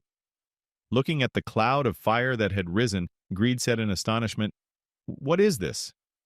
At the same time, some of the particles from the enemies that had already exploded flew to another part of the troops, who were also covered in explosives. As soon as the fire on the remaining arm of the torn skeleton reached the other part of the army, the substance exploded again, due to the reaction with the fire. Watching the explosions from the air, Mr. Kim said thoughtfully, "Even though this substance is quite poisonous, it is actually a fuel that can increase the fire breath 30 times. A chain reaction ensued, with more and more explosions, all of which were headed directly toward Richmond de Enwelord, who was behind his troops. As he watched his army visibly thinning, Richmond de Enwelord said in disbelief, "This simply cannot be true. I just don't believe it." After that, the explosions covered the entire army of the living dead and tore them into small pieces. As a result, the vessel of life of Richmond de Enwelord was not indifferent and suffered from the damage to its owner. It just broke at some point. It split into two parts in the middle and lost all the life energy it had gathered to restore the life of the Lich. Richmond de Enwelord. The vessel of life was broken. Now it is the complete destruction of the general. There are no living generals left in the Demon King's subjugation. 0. All the strong enemies were destroyed. After the death of the leader, the entire army of the living dead began to scatter in different directions to escape the inevitable death that was approaching them at a rapid pace. However, no one could escape. The explosions and the punishment caught up with everyone and shattered their bodies into small pieces. Paying attention to the enemies, who for some reason froze in place, Mr. Kim, who was flying by, said thoughtfully, "Strange. Did the living dead stop? Their general is dead, or how else can I explain it?" Realizing that this was the end of the story, Mr. Kim said in disappointment, "How sad. It can't even be called a full-fledged battle. It was over too quickly and easily, so..." Looking at the dead on the battlefield, Mr. Kim said thoughtfully, Maybe I should eat those who are still on the battlefield and didn't have time to burn? Thanks to the salamander's ability, I can eat even in the middle of a fire." After thinking about his next steps, Mr. Kim said thoughtfully, "But on the other hand, they are useless. They are just corpses without any special skills." Flying above the battlefield, where explosions were heard every second, Mr. Kim walked toward the Demon King's citadel, thinking, I'd better eat those who are left in the castle. After a while, Mr. Kim reached the castle and wandered through its corridors to find his friends. On the way, he came across the defeated demons, who were saying in a hoarse voice, "Damn warrior! Demon King!" After licking and eating those enemies, Mr. Kim continued on. When he reached the locked room where the Demon King was supposed to be, Mr. Kim noticed Lust lying defeated by the door and thought, "The warrior did a good job."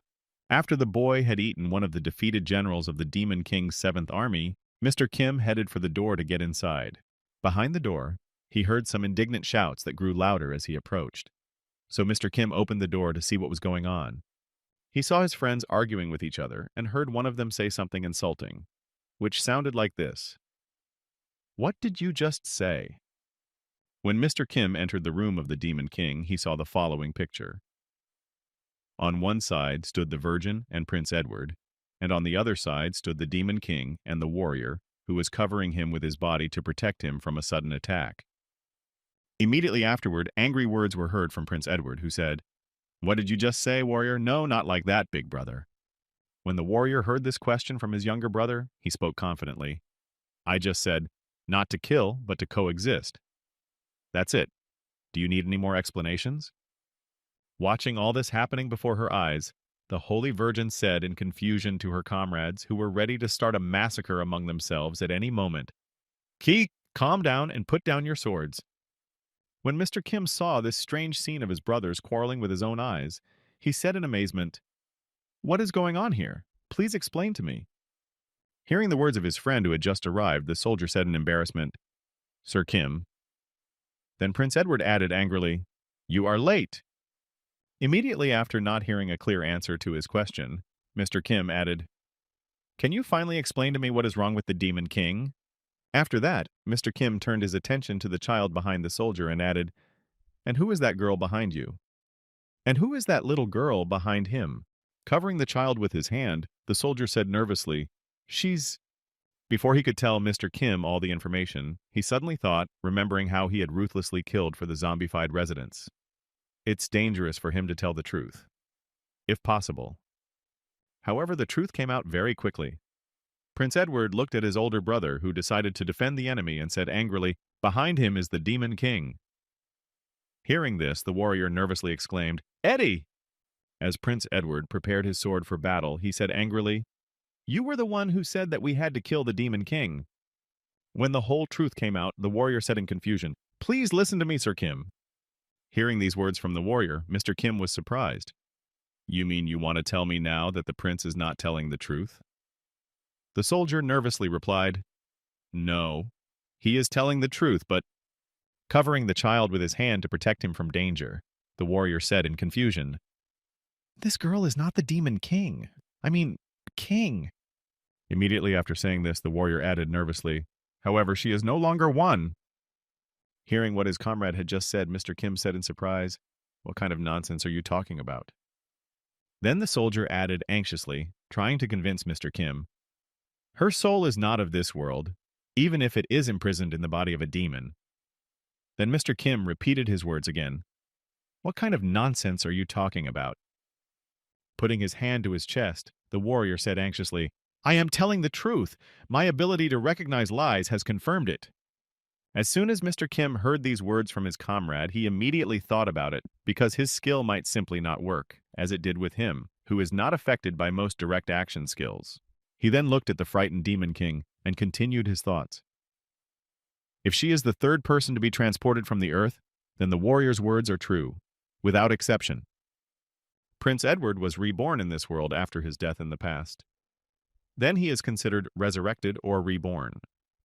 Mr. Kim himself was transported to the continent of Elmond in his own body in a miraculous way. But that's not the point here. From his method of transfer, he can be called simply a former person. But then, who is the current Demon King? The human soul moved to this world and suddenly became a king. He is a transmigrated soul. In his past life, he lived a very sad and monotonous life, working as an ordinary office employee, spending most of his day at the computer. Instead of spending her free time talking to her coworkers, she chose a slightly different type of occupation. She read novels about history and wars. However, as strange as it may sound, the girl's rebirth as a demon king did not come as a shock to her.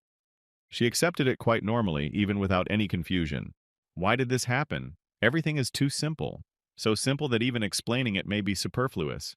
The girl read a lot of books, and such adventures and events often happened in the novels she liked to read. And so, thanks to this, the girl was easily able to adapt and apply all the knowledge she had gained on Earth, and easily began to apply it in this world. And as a result, the military power of the demon army increased. It also upset the balance between the forces of people and darkness. And that's when the goddess sent a warrior to the continent. The girl didn't even do anything to organize the meeting, because she knew that the Demon King would definitely meet the warrior anyway, just as it happened to the main characters in the novels. But unfortunately, she was not the protagonist of the novel. Her subjects, in whom she believed so strongly, died before she could even use her powers. And so at the very moment when Julius, her last protector, died, the girl really felt a real fear of death. And that is why she can only beg for mercy now, shedding tears. Also, as a result of the events, the girl told the soldier everything.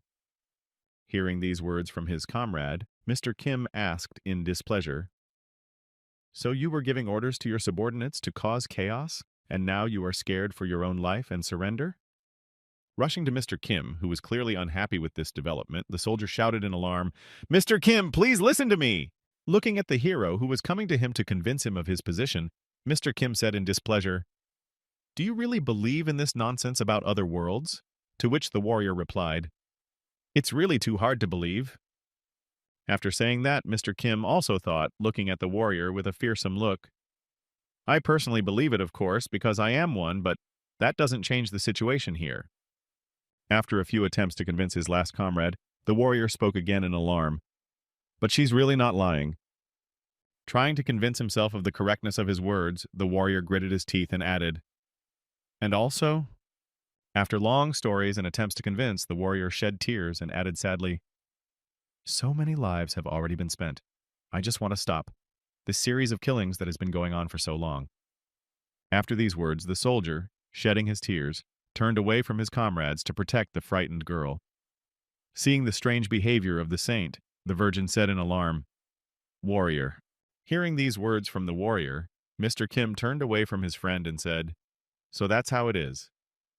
Then Mr. Kim added, "Well, the time has come."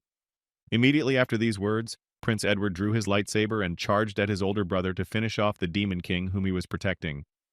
Hearing these words from his comrade, the warrior said in surprise, "What are you talking about?" Immediately after these words, Prince Edward's sword was pointed in his direction. Noticing the danger that was approaching him, the warrior at the last second blocked the attack of his younger brother, which was aimed directly at the Demon King. But everything turned out to be a little worse than it could have been. The warrior's sword broke, and Prince Edward pierced through his brother, along with the Demon King who stood behind him. Everyone was amazed by this development. Both the warrior and the Demon King, who was hiding behind him, supporting the warrior so that he would not retreat in case of emergency. A warrior must be perfect, and also just and kind to everyone. Although these concepts may seem similar, they can actually clash with each other. The hero himself is obliged to overcome the moral dilemma and make the most correct decision, and so he did. But it worked until the hatred of the prince and Mr. Kim trampled him to the ground. In the same village where the weapons were made, the soldier also took part in a massacre against the inhabitants who were unable to resist.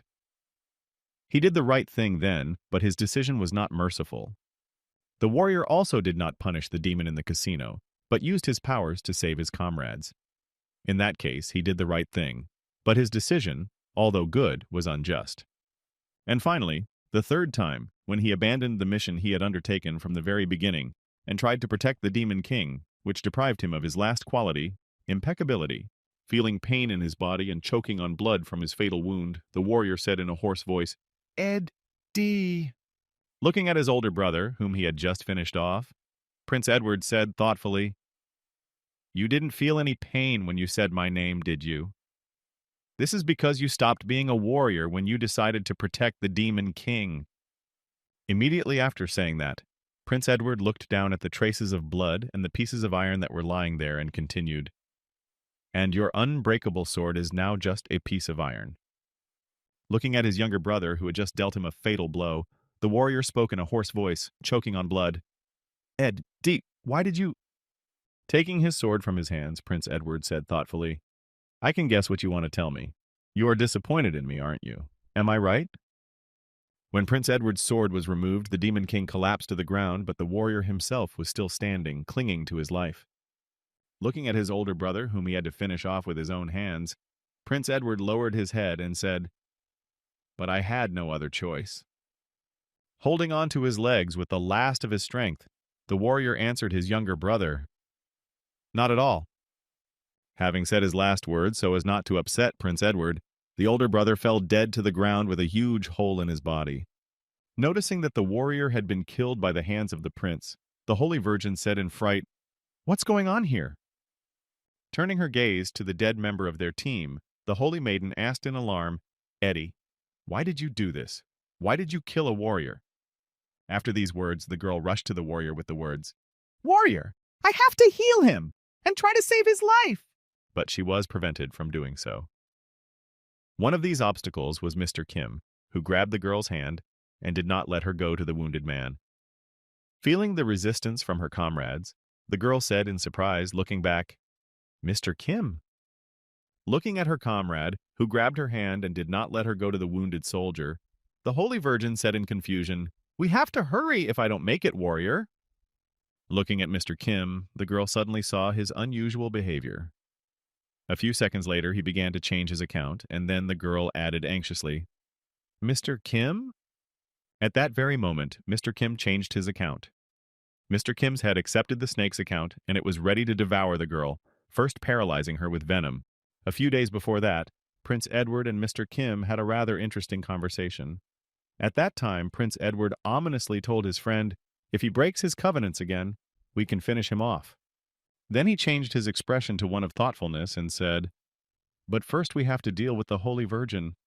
Hearing what his friend had just said, Mr. Kim responded in astonishment. It is very unusual to hear you say that.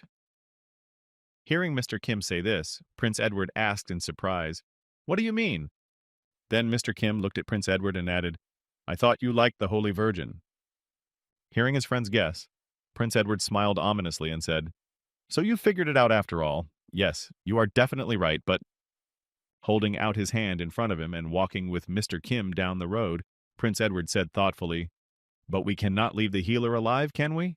If my older brother loses his title as the warrior chosen by the goddess, he will become the first prince, and as a result, my plan will go down the drain. This means that I will not be able to keep our agreement.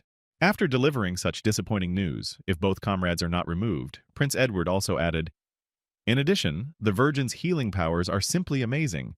There are rumors that a holy virgin of the last generation could bring herself back to life from the appearance of minced meat. When the prince heard about the Virgin's magical powers, he closed his eyes and said angrily, This healing skill is called a miracle. Looking ahead to where his older brother and the saintly maiden were walking, Prince Edward continued to explain the specifics of his plan. Roughly speaking, she is almost invulnerable. To finish off the Holy Virgin once and for all, we must not leave a single piece of her. Glancing at his companion who was walking beside him, Mr. Kim said thoughtfully, But how do you plan to do all of this without leaving her with absolutely nothing? Putting his arm around his friend, Prince Edward said happily, You know how to turn into a dragon and swallow whole carcasses, right? Hearing these words and feeling his friend's touch, Mr. Kim expressed his irritation. As soon as he heard his friend's question, Mr. Kim lowered his head and said with a heavy sigh, You're wrong about that. Looking at his friend who was walking beside him, Mr. Kim changed the appearance of his teeth to those of a monster and said ominously, I don't even have to turn into one for this. Seeing such an ominous smile on his friend, Prince Edward, hearing Mr. Kim's words, said in embarrassment, Phew, I am very glad that you and I are allies after all. After Prince Edward expressed his embarrassment, he added thoughtfully, I'm a little worried that it won't start to growl in your stomach. To which Mr. Kim replied with confidence, Don't worry, that won't happen. Putting his hand to his chest, Mr. Kim said confidently, Based on my experience that I've had, whatever goes into my stomach just disappears in no time. After saying this, Mr. Kim was deep in thought and then added thoughtfully, And besides, I don't even know where it all goes. If it's not a biological process, it's impossible to get out of there. After the Holy Virgin was eaten by Mr. Kim, Prince Edward looked at the corpses of the Demon King and the warrior chosen by the goddess to destroy him. There were 2 dead bodies in front of him, and he looked at them carefully to make sure they were really dead. Before him lay the body of the demon king with a huge hole in his chest. The king was not moving, and most likely he was dead. Turning his gaze to his friend, Prince Edward said thoughtfully, "What do you think, brother? Will you eat him?" Leaving his body is a rather dangerous decision. I want to make sure he's dead. When Mr. Kim heard the Prince Edward proposal, did he respond irritably? "Come on, you'll deal with it yourself somehow. There's no point in me eating it if I don't get any powers from it. We were told that the goddess fulfills the wishes of those who made efforts in the slaughter in the land of demons. If she appears, it will definitely mean that the demon king is dead." Hearing these words from Mr. Kim, Prince Edward assumed a pensive posture and said thoughtfully, "But how will she fulfill?" No sooner had he said this than a bright light appeared in front of him. It was so bright that it blinded both boys. Mr. Kim put his hand over his eyes, and Prince Edward looked at him confidently, as if he were not blinded. Immediately afterward, Mr. Kim felt something strange beneath him. The place where he was standing seemed to have changed, and he was transported somewhere else. The next moment, when the bright light disappeared, Mr. Kim saw a strange cube in front of him, with emoticons with different emotions on all sides. Surprised that such a strange thing had appeared in front of him, Mr. Kim asked uncertainly, "Are you a goddess?" Hearing the question from the guest who had entered its space, the strange flying cube confidently answered, "Yes, you are absolutely right in your guess." After Mr. Kim heard the confirmation of the person in front of him, he asked, "Is this your real image? Usually they look a little different." To which the cube replied, "Maybe it is, maybe it isn't." After the ambiguous answer, the goddess added, "From the very beginning, the interface was supposed to take the form of your ideal in the unconscious. But there were problems, and we could not recreate the avatar because you are outside the system." After hearing this answer from the flying cube, which was a goddess, Mr. Kim asked, "What is the goddess herself?" Having received the question from the user of this world, the goddess answered, "It will be a heavy system that is responsible for consciousness and maintaining the world. Its duties include managing skills and status." After that, a screen appeared in front of Mr. Kim with cannibals standing on their swamplands. Then the goddess continued, "Also the creation of monsters and the reincarnation of souls."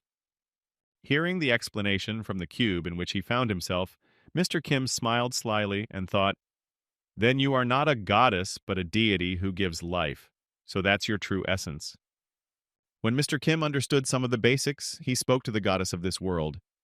"I will ask you a few questions. First, how did I come to this world?" Having received the question from Mr. Kim, the deity answered, "Our world and the world of people are adjacent to each other, which is why sometimes people are brought here because of some mistakes in the system. The prince and the demon king are a direct example of this." After that, Mr. Kim mentioned the beasts of this world and continued, "Why do the monsters here look so much like the beasts from fairy tales and biological objects from our world?" Creating holograms in his hands for a more visual explanation, the deity said, "Biological objects and fairy tale monsters from your universe were taken into account when creating them." And finally, Mr. Kim asked anxiously, "And then one more thing. The fact that we killed your chosen warrior, is there anything wrong with that?" To which the deity confidently said, "No, there is nothing wrong with it." After receiving the answer, Mr. Kim asked, "Then it turns out that I am here only because I fulfilled the conditions on the battlefield against the demons?" He received the answer, "That's right." Then Mr. Kim added, "But we also killed a holy virgin."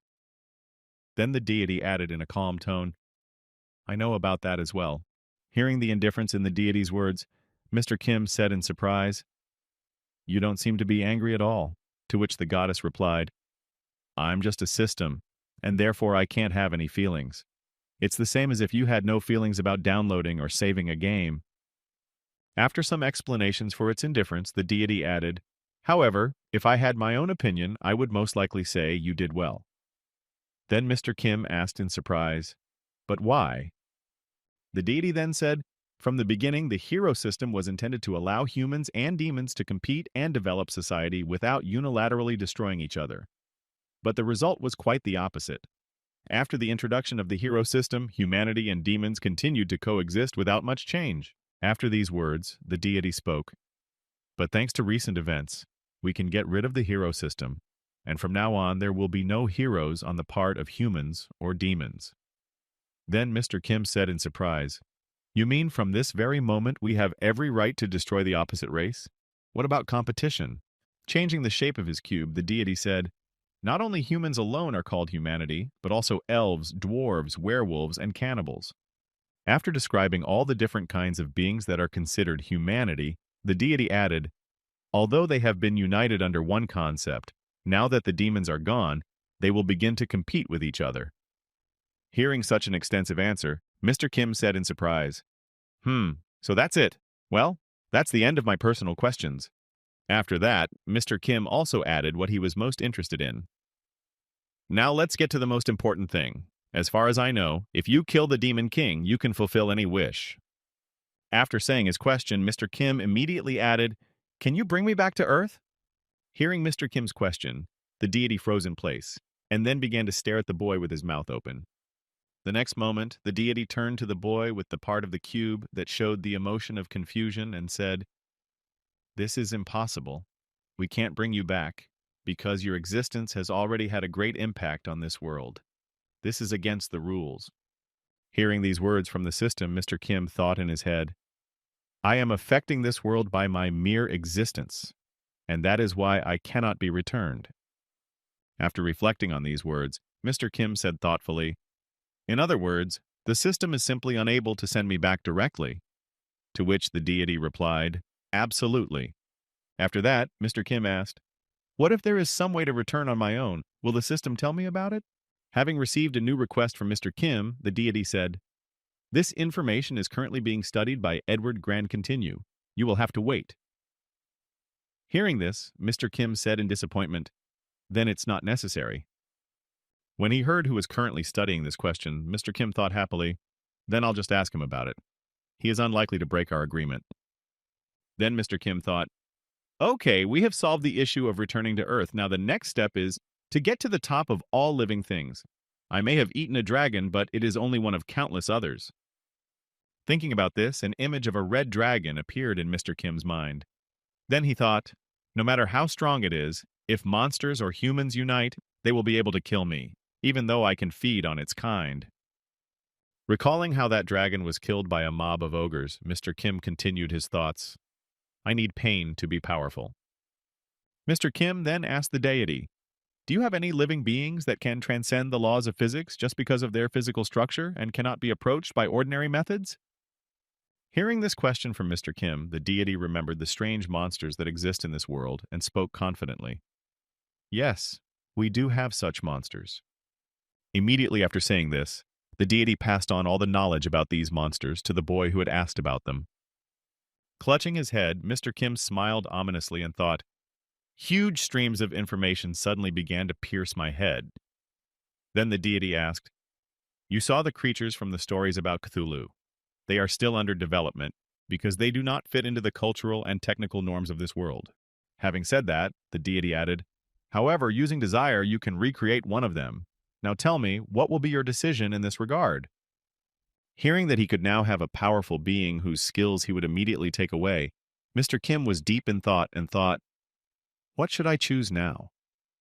As he thought about what skills these creatures possessed, Mr. Kim thought, speed that exceeds the speed of light 400 times, instant teleportation, the ability to create a body that goes beyond super regeneration. Taking a thoughtful pose, Mr. Kim thought, each of them has incredible abilities. However, I can choose only one of them, so who should I choose? After much thought, Mr. Kim spoke to the deity. "I choose the reservation." Hearing this request from Mr. Kim, the deity was surprised and said, "Is there no one you like?"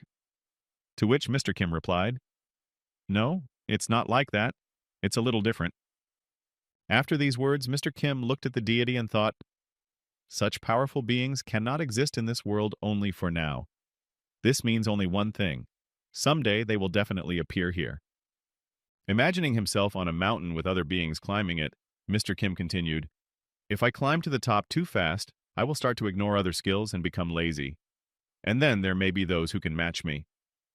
Then, with a sinister smile, the boy added, The real advantage over others is that no one, no matter how good they are, can reach you.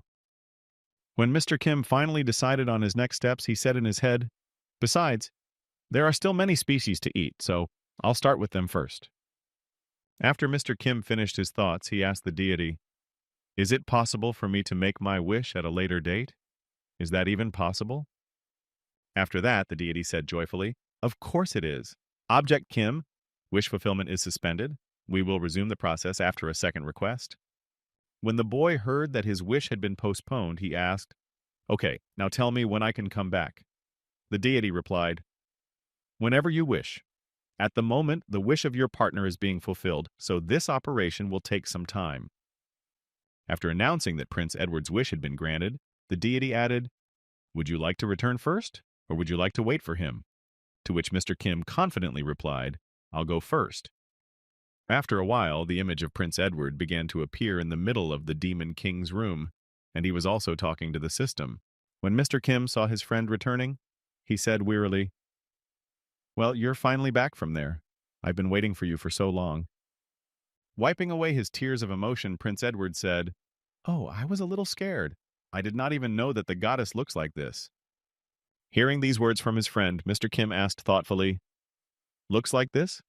What exactly do you mean by this definition?" The next moment, Mr. Kim remembered the words of the deity and said in his head, "Right. She said that the interface takes the form of an ideal, and his ideal." Looking at his worried friend, Mr. Kim asked, "Are you sorry?" Clenching his fists in anger, Prince Edward said sadly, "Every time." But he immediately controlled his anger and turned his head to Mr. Kim and said, "However, there is no turning back now. By the way, don't you want to know what I made a wish?" Rising from the floor while he was waiting for the prince, Mr. Kim asked, "Well, what did you wish for?" He replied, "Valuable knowledge for the future, and among them." Hearing these words from his friend, Mr. Kim asked happily, "I hope it contains information about how to find a way to bring me back to Earth." Hearing this, Prince Edward folded his hands in front of him and said happily, "Well, of course, because I have no desire to leave a nuclear time bomb in the world I'm going to rule. Now I can't even kill you." Hearing these words from his comrade, Mr. Kim said thoughtfully, "And how did we manage to achieve this?" To which Prince Edward said, "We will discuss this on the way home. I think the demon army is about to knock on the old bastard's door." The Demon King's plan, as described earlier by the king of the four parties, was to reorganize the entire army, unification of the army and the administration, and it also included the restoration of military clans. In this plan, ideas such as training in the division of command, the introduction of new military equipment and tactics were also considered. She also spread an innovation that said that after the death of a senior commander, a demon below him in rank would take over. She learned all this from books she had read in her past life. And as a result of such large-scale reforms, the combat capability of the Demon King's army increased dramatically. It grew so much that it began to threaten humanity with complete extinction from the face of the earth. And at the same time, the army of the Demon King marched toward the kingdom where Prince Edward's father was. Standing on the wall, one of the guards, pulling his aunt's bow, exclaimed in confusion, "Commander, there are too many of them." The next moment, a bullet from a pistol, which the demon army possessed after the reign of the new Demon King, hit the head of this soldier. The soldier fell to the ground dead, bleeding to death. This was noticed by his commander, who had just come running to hear him cry out in danger.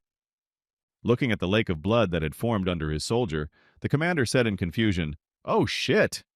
After that, another bullet landed right next to him. Shielding himself from the debris of the wall it hit, the commander thought nervously, "What a huge army. This is the first time I've seen them using such weapons." Deciding to peek one eye over the wall to look at the troops again, the commander thought, "What is going on here?" Beyond the wall, a huge number of forces of darkness were advancing on their castle, and accompanying them were so many bullets from guns that no one could even stick their head out and strike back. Then the commander added, "Has humanity come to an end?" When the commander was completely disappointed, he heard the voice of one of his soldiers shouting, "Reinforcements have arrived!" The next moment, the enemies were rained with burning and enchanted arrows. Noticing that the situation on the battlefield had changed a bit, the commander breathed out a sigh of relief and said, "Great. At this rate, we will hold out for another week, and then the reinforcements from other castles will come." But suddenly the commander heard a strange sound. It was the sound of the main entrance gate opening. Noticing what was happening, the commander exclaimed in surprise, What? Who opened the gate?" The soldier behind the commander, who was at a loss for words, replied, That's the third nightly order." After that, the soldier also added uncertainly, looking at the gate that was opening, "The third order! The famous one!" Immediately afterwards, as soon as the soldiers stepped through the gate into battle, the commander spoke angrily. "The order of aristocrats, or rather, an order of idiots." When the gates were fully open, the aristocrats happily rushed to the battlefield, determined to test their skills. As they were leaving the fortress, one of the aristocrats smiled ominously and said, "Boo-hoo! Is this really the opportunity to prove ourselves? I will show them all my power." As soon as the aristocrat said this, one of the bullets fired by the army of the Demon King hit him in the head. Immediately afterwards, the commander shouted out, "Close the gate immediately!" Upon hearing this order, the soldier who was subordinate to him asked in confusion, But they are." After these words, the commander repeated himself, but in a more aggressive tone. "Shut the fuck up. Didn't you hear what I said? Shall I repeat it again?" After that, an order came from the wall. "Close the gate immediately." Having received it, the soldiers hurried to fulfill it. Grasping the chains that closed the gate, the soldier began to pull them toward him to close the gate, listening to the orders from the mountain. "Faster! The gate!" However, the order was not carried out, and one of the bullets hit the soldier who was closing the entrance. Then the commander heard the demons shouting with joy, "Hurrah! The gate is open! Kill all the humans!" Then the commander said in frustration, "Well, that's it, you bastards!" Then he thought, "After all, this is the end of humanity." Immediately afterwards, one of the soldiers nervously exclaimed, pointing upwards, "Commander, look at the sky!" When the commander heard the message from one of his soldiers, he began to peer up to see what he meant and asked thoughtfully, "What did you see there?" A huge dragon landed right in the middle of the demon army, with Prince Edward on its back. They had come to help their kingdom. Raising his sword above his head, the prince joyfully told his soldiers, "Now you are all safe." Putting his majestic figure on display for all to see, Prince Edward added joyfully, "Edward the Grand Continent is now with you."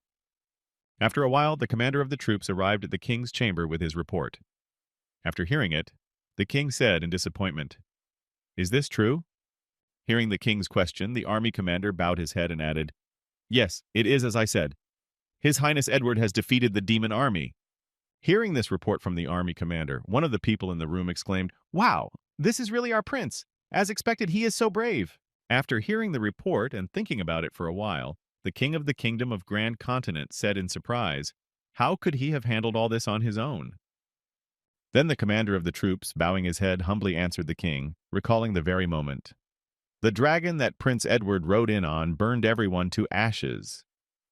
When the king heard this report from his subject, he was confused. "What? A dragon? Prince Edward controlled a dragon? This is impossible. What nonsense are you talking about?" When the army commander heard the king's surprise, he spoke joyfully, recalling the very moment of his despair when the prince came to their rescue. "I'm not lying to you. What happened on the battlefield was simply incredible." After listening to his subject, the king said irritably, "Do you really want me to believe what you say?" Hearing such irritated words from his king, the army commander added, "Your Highness, I am telling you the sincere truth. I saw it all with my own eyes." Hearing such confidence in the words of his subject, the king was confused. "Yet I see that he is not deceiving me. If he really saw it with his own eyes, then I will have to take his word for it." But that was not all. He turned his head to the left, where his guests were. The aristocrats in the hall, the king thought excitedly, as he listened to their whispers. Besides, there were aristocrats near the king who were saying in astonishment, "Controlling a dragon. He is really the prince of our kingdom, and he is an outstanding personality, a true hero of mankind." Hearing these words from the people in the room, the king thought excitedly, "If I continue to treat him badly, it may undermine my authority." Immediately after these thoughts, the king spoke, "He has done a great thing. Well, now you can go back." Hearing the order, the commander humbly said, "Yes, Your Highness." After that, the king simply watched in silence as his subject, the commander, left the room after telling his story to the dignitary. The next moment, as soon as the door closed behind the commander, the king spoke angrily, A hero of humanity, huh? This is nonsense. He's just like me. After that, the king continued his thoughts. Did I strike a decisive blow in the fight against the Demon King? Perhaps it was so. I cannot reject this development of events. He is quite capable and intelligent. But that was not all. The king had another problem that worried him. Looking at the door, he remembered the Holy Virgin and his eldest son, and then thought, but how could the warrior and the Holy Virgin have died? After some thought, the king came to the following conclusion. It cannot be otherwise. I think that they died not at the hands of the Demon King, but at the hands of the prince. Slamming his fist on his throne in anger, the king thought, if I were in his place, I would have done exactly the same thing. Immediately afterward, the king thought of a plan he had once made, but had not been able to carry out. Then the king thought, besides, the plan to return the warrior to the place of the first prince has been lost. If this is all the work of the prince... As the king thought about where the plan could have gone, he thought, it is not surprising that Edward did away with his older brother. This was to be expected. Realizing that it was most likely Prince Edward who killed the hero, the king suddenly thought, however, something is definitely wrong here. Why hasn't he been punished for killing the warrior by the heavenly punishment? The king turned his gaze to the other side, to the statue in the room, and thought, royalty is the price of loyalty and devotion to the goddess. Killing a member of the royal family is an unpardonable sin. Recalling the moment when he was visited by a priest at some point in time, the king continued his reflections. However, there was not even a hint of heavenly punishment. I listened to the priest's prophecy, and he said, on the contrary. Recalling the same priest who came to him with the prophecy, the king added, this man made such a great contribution that even no other hero has ever done so. That is why the believers who supported the princess switched sides to the aristocracy faction. Slamming his fist on the throne again, the king thought angrily, what nonsense, is it really? After calming his anger, the king sighed heavily and said quietly, I have to admit it. Looking ahead of him, the king added thoughtfully, the prince has definitely changed, and also all the rumors about him are true. Immediately after these words, the king continued sadly, yes, he may well have changed. Perhaps I was wrong about him. After all his long deliberations, the king finally accepted the fact that his youngest son had changed and added in conclusion, so it's time for me to start changing. At the same time, Prince Edward, who had returned home so spectacularly, did not go to Santo Camargo. Instead of returning to the safe lands of the kingdom, he was getting rid of the demons that remained in the kingdom of Grand Canton. The sight of Prince Edward controlling a huge dragon left an indelible imprint on people's minds. Even those aristocrats who had previously opposed him began to admire him. And so, after a while, loud bugles sounded in Santo Camargo, and the central gate opened. All this testified to only one thing. The glorious warriors who had saved the kingdom from a formidable enemy who threatened to destroy it had returned from the war. One of those heroes who returned from the war was Prince Edward, whom the people of the kingdom had been waiting for so long. As soon as the prince entered the gates of the kingdom, loud shouts of joyful crowds were heard. Seeing Prince Edward returning to the kingdom on horseback after saving his home, one of the inhabitants joyfully exclaimed, it's the prince! Hurrah! As Prince Edward rode through the frenzied crowd, he could feel how much he was adored by his own people. Why he thought so? All along the way while he was walking, he heard joyful shouts. Long live the great prince! Hero of mankind! Long live Prince Edward! Listening to these joyful shouts from the population, the prince smiled slyly and thought, well, I'm back, you old bastard. After a while, the prince was already at the royal castle of Santo Alma Rouge, and he heard the staff shouting in confusion, hey, hurry up! The audience is about to begin. Oh, wait, my armor. From all sides came the embarrassed shouts of the subjects who were preparing for the reception and trying to do everything as quickly as possible. Then the newly arrived heroes heard themselves nearby. Butler Eric, where are you? Sir Robert is looking for you. Sir Caviar, where? Leaning on the fountain in the palace courtyard, Prince Edward said to his friend, everyone is so preoccupied with these preparations for the audience. It seems to me that you and I are the only ones who are relaxed here. Looking back at Mr. Kim, Prince Edward said happily, the old man is very wary of you. Last time he at least let you in. That was your chance to win the title, don't you think? Hearing these words from his friend, Mr. Kim said indifferently, I am not interested in such things.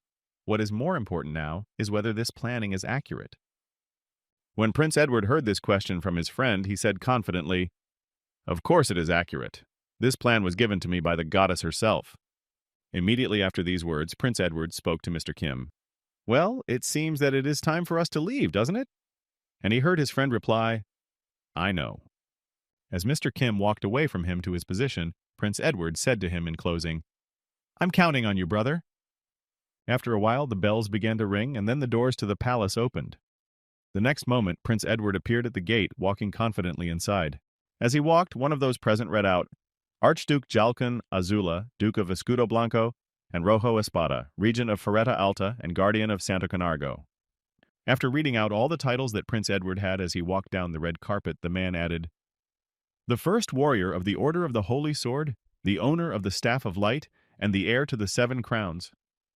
After these words, when Prince Edward was already standing in front of the king himself, his full name was called to introduce him to the supreme ruler, Prince Edward Grand Continent. Looking at his son, who was standing right in front of him, the king said in confusion, Am I doing the right thing? Has he really changed? As he approached Prince Edward, one of the guards held out a pillow to him and said, Your Highness, let me take your sword. Asking for the sword from the prince, the subject recalled a direct order from his king, who had reminded him more than once, If he draws his sword, kill him immediately. After the request to hand over his sword was made, Prince Edward humbly reached into his scabbard, where his sword was hidden. He then pulled the weapon from his belt and humbly handed it over, happily telling the servant, Here, please take it. When Prince Edward handed his weapon to the servant, he bowed his head before the king, kneeling down to greet his ruler.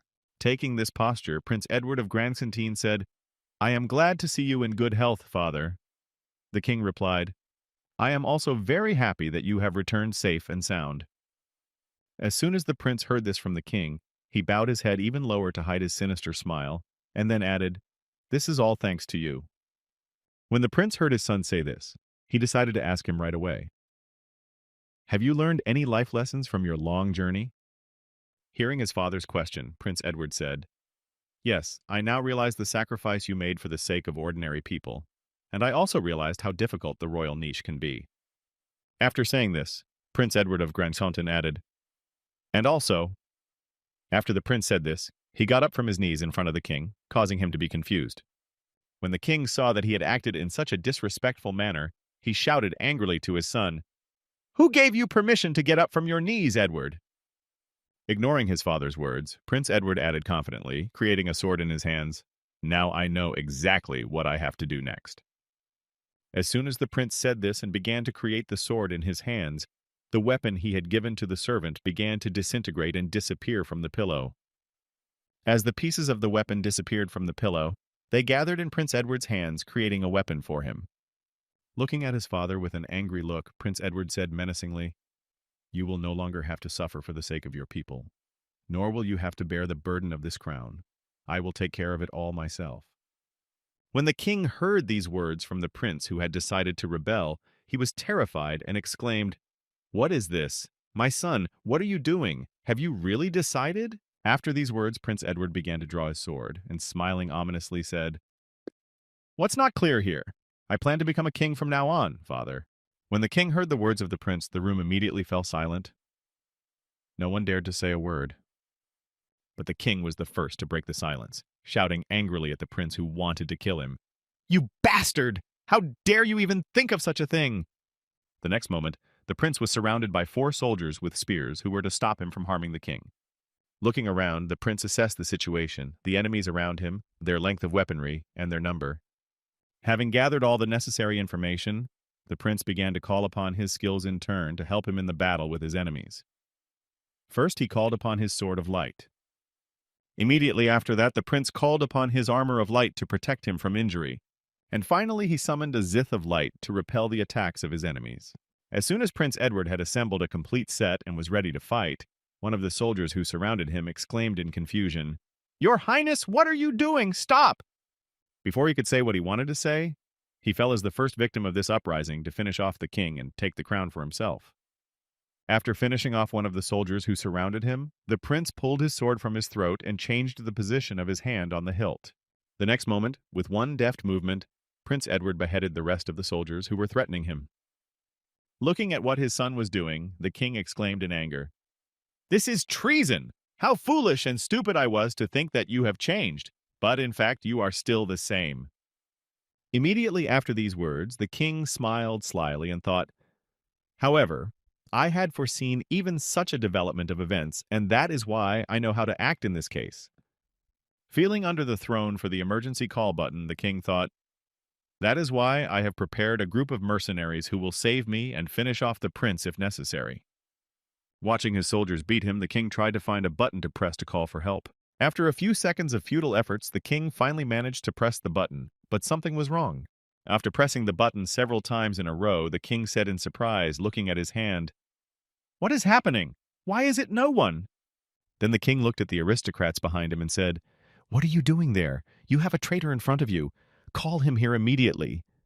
Looking back, the king noticed that something was wrong with his subjects. They looked strange, as if under hypnosis, and smiled strangely, giggling from time to time. Frightened by this strangeness, the king, who was looking at the zombies, said in fright, "What's wrong with them?" This was all possible thanks to the skill of Feroce de Glotnilord. He was one of those eaten by Mr. Kim. This character had the most amazing and unusual ability. This parasite had the ability to survive in any conditions, and its skills included the ability to unite the minds of people into a collective mind. And also, thanks to this, Feroce de Glotnilord was able to control a huge crowd of people.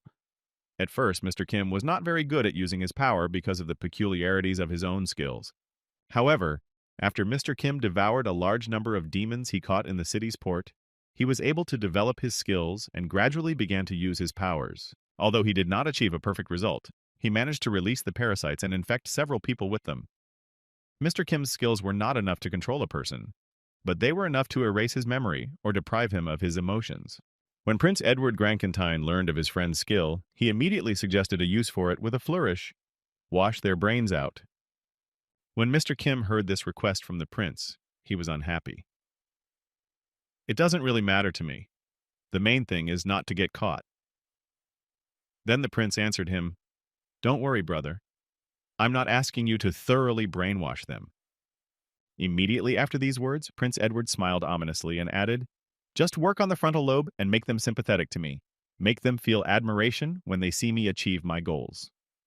After that, Mr. Kim went to the pond where there was water. It was not very difficult to infect the inhabitants. He placed the parasites in a structure with water for easy consumption. This time, Mr. Kim used the same method that the demon had used before to influence him in the same way, and to take him over. And now, let's go back to the events that took place at the king's audience. When the prince had killed all the guards, he looked at the embarrassed king, who could not call for help. Stepping on the blood of the dead guards, Prince Edward spoke menacingly to his father. "You killed my mother." Leaving behind bloody traces of blood, Edward Grankentine added angrily, "You also put mercenaries against me and sent Angela to the convent." Looking at his son, who was approaching him at an inexorably fast pace, the king simply remained in place, frozen in fear on the throne. Looking at the prince, who was almost in front of him, the king heard, "I had many other things I wanted to show you, but none of them matter now. It is not worth it, I have decided." Grabbing his father by the shoulder to prevent him from dodging the punishment he deserved, Prince Edward drove his sword straight into his heart and said menacingly, "Now, die." At the last second, before the prince pierced his cloak and drove the sword into his flesh, the king cried out in fright, "You bastard! How dare you do such a thing to a king?" As soon as he said this, blood immediately poured out of his mouth and he began to choke on it. Then, gritting his teeth, the king tried to pull out his youngest son's sword. Realizing that this attempt would be unsuccessful, the king reached out to it with his hand and said in a cursing tone, "I hope so. Hell has prepared a separate cauldron for you, son." Immediately after these words, Prince Edward drew his sword from the king's hand and said in parting, "Well then, we will meet there next time. And now, farewell, old man."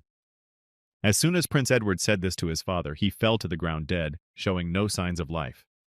Together with his falling body, the crown fell from the king's head. After that, Prince Edward stood before the dead king, leaning on his sword after the execution was completed. Standing in the middle of the room, Edward Grancontin felt some strange movements behind him, as if they wanted to finish him off even after the death of his client. But the enemy did not succeed.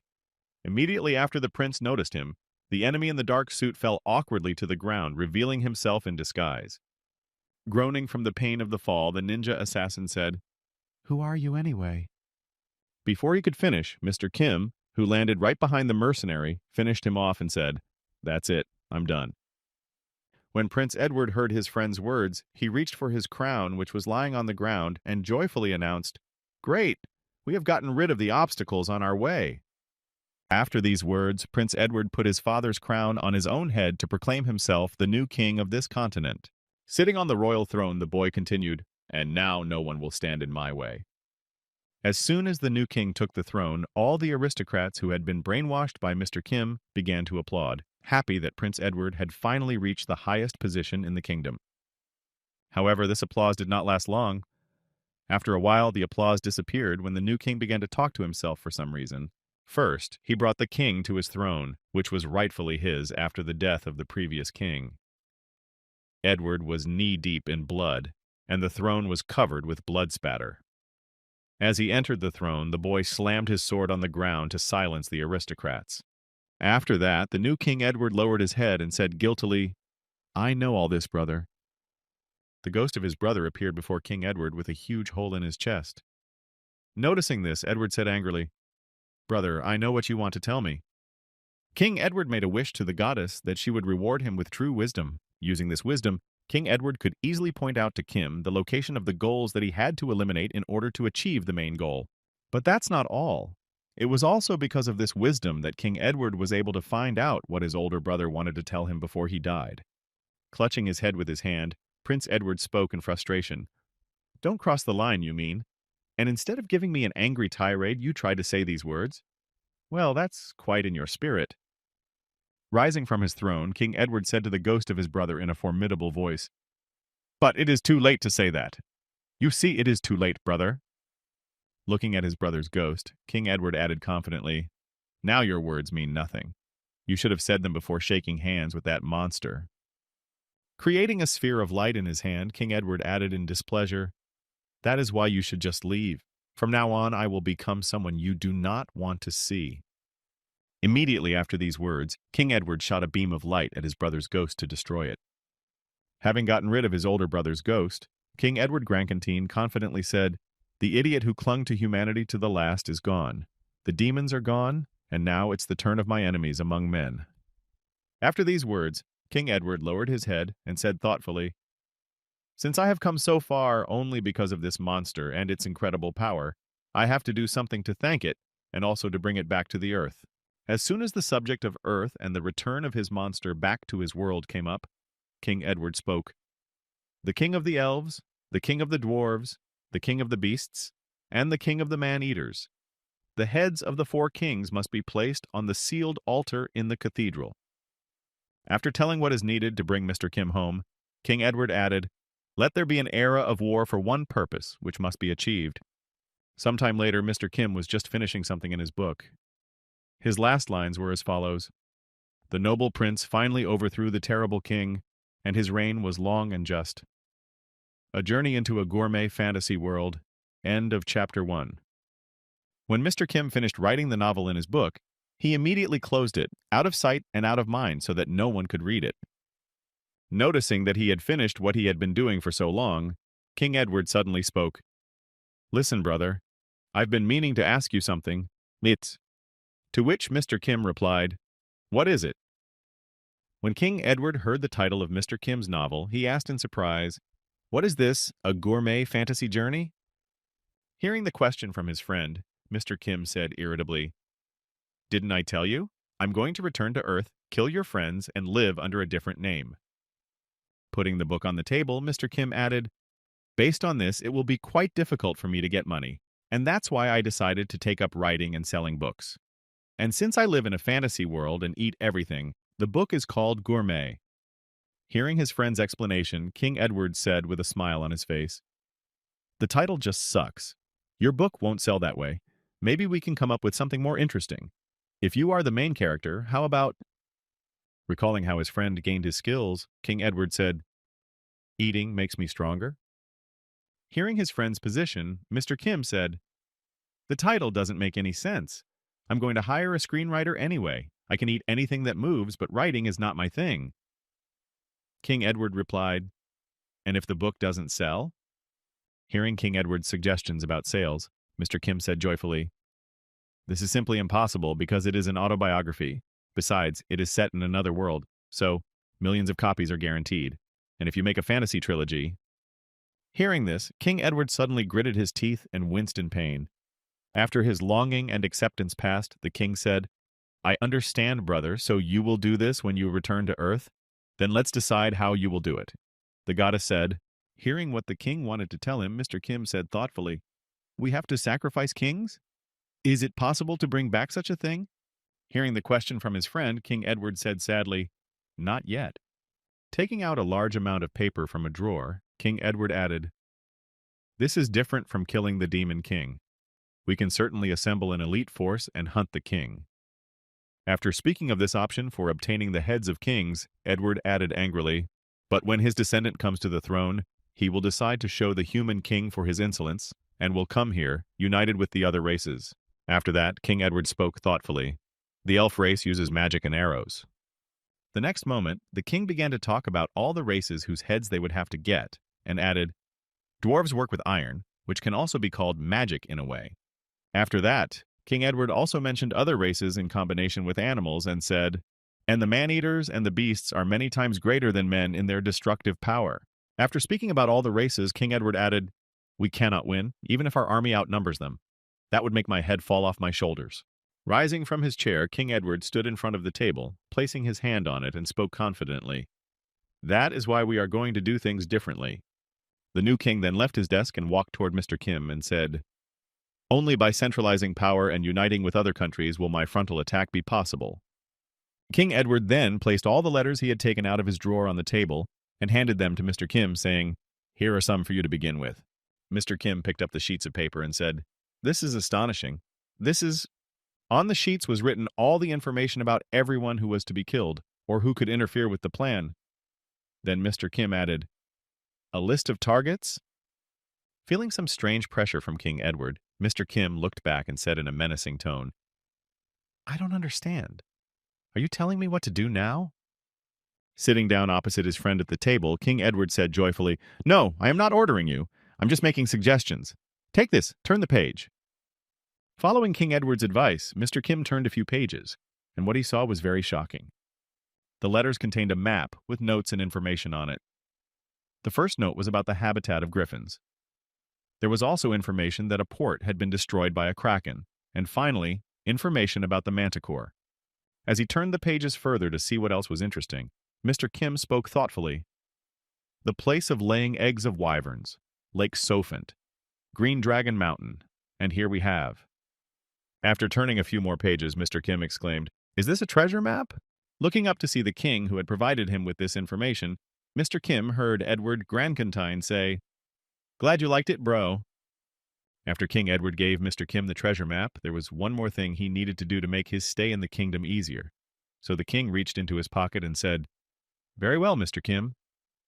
Pulling out a royal order, King Edward joyfully announced, as a descendant, I am appointing you as the Royal Auditor General. Looking at his friend, who had just spoken some nonsense, Mr. Kim asked in surprise, do they even have such titles here? When King Edward heard his friend's question, he sat down on the couch across from Mr. Kim and said, I just thought of it, but the title of knight-errant didn't exist either, did it? The most important difference between an auditor and a knight-errant is the ability to move freely and remain on the king's side, while a knight-errant would have to give up his title to be free.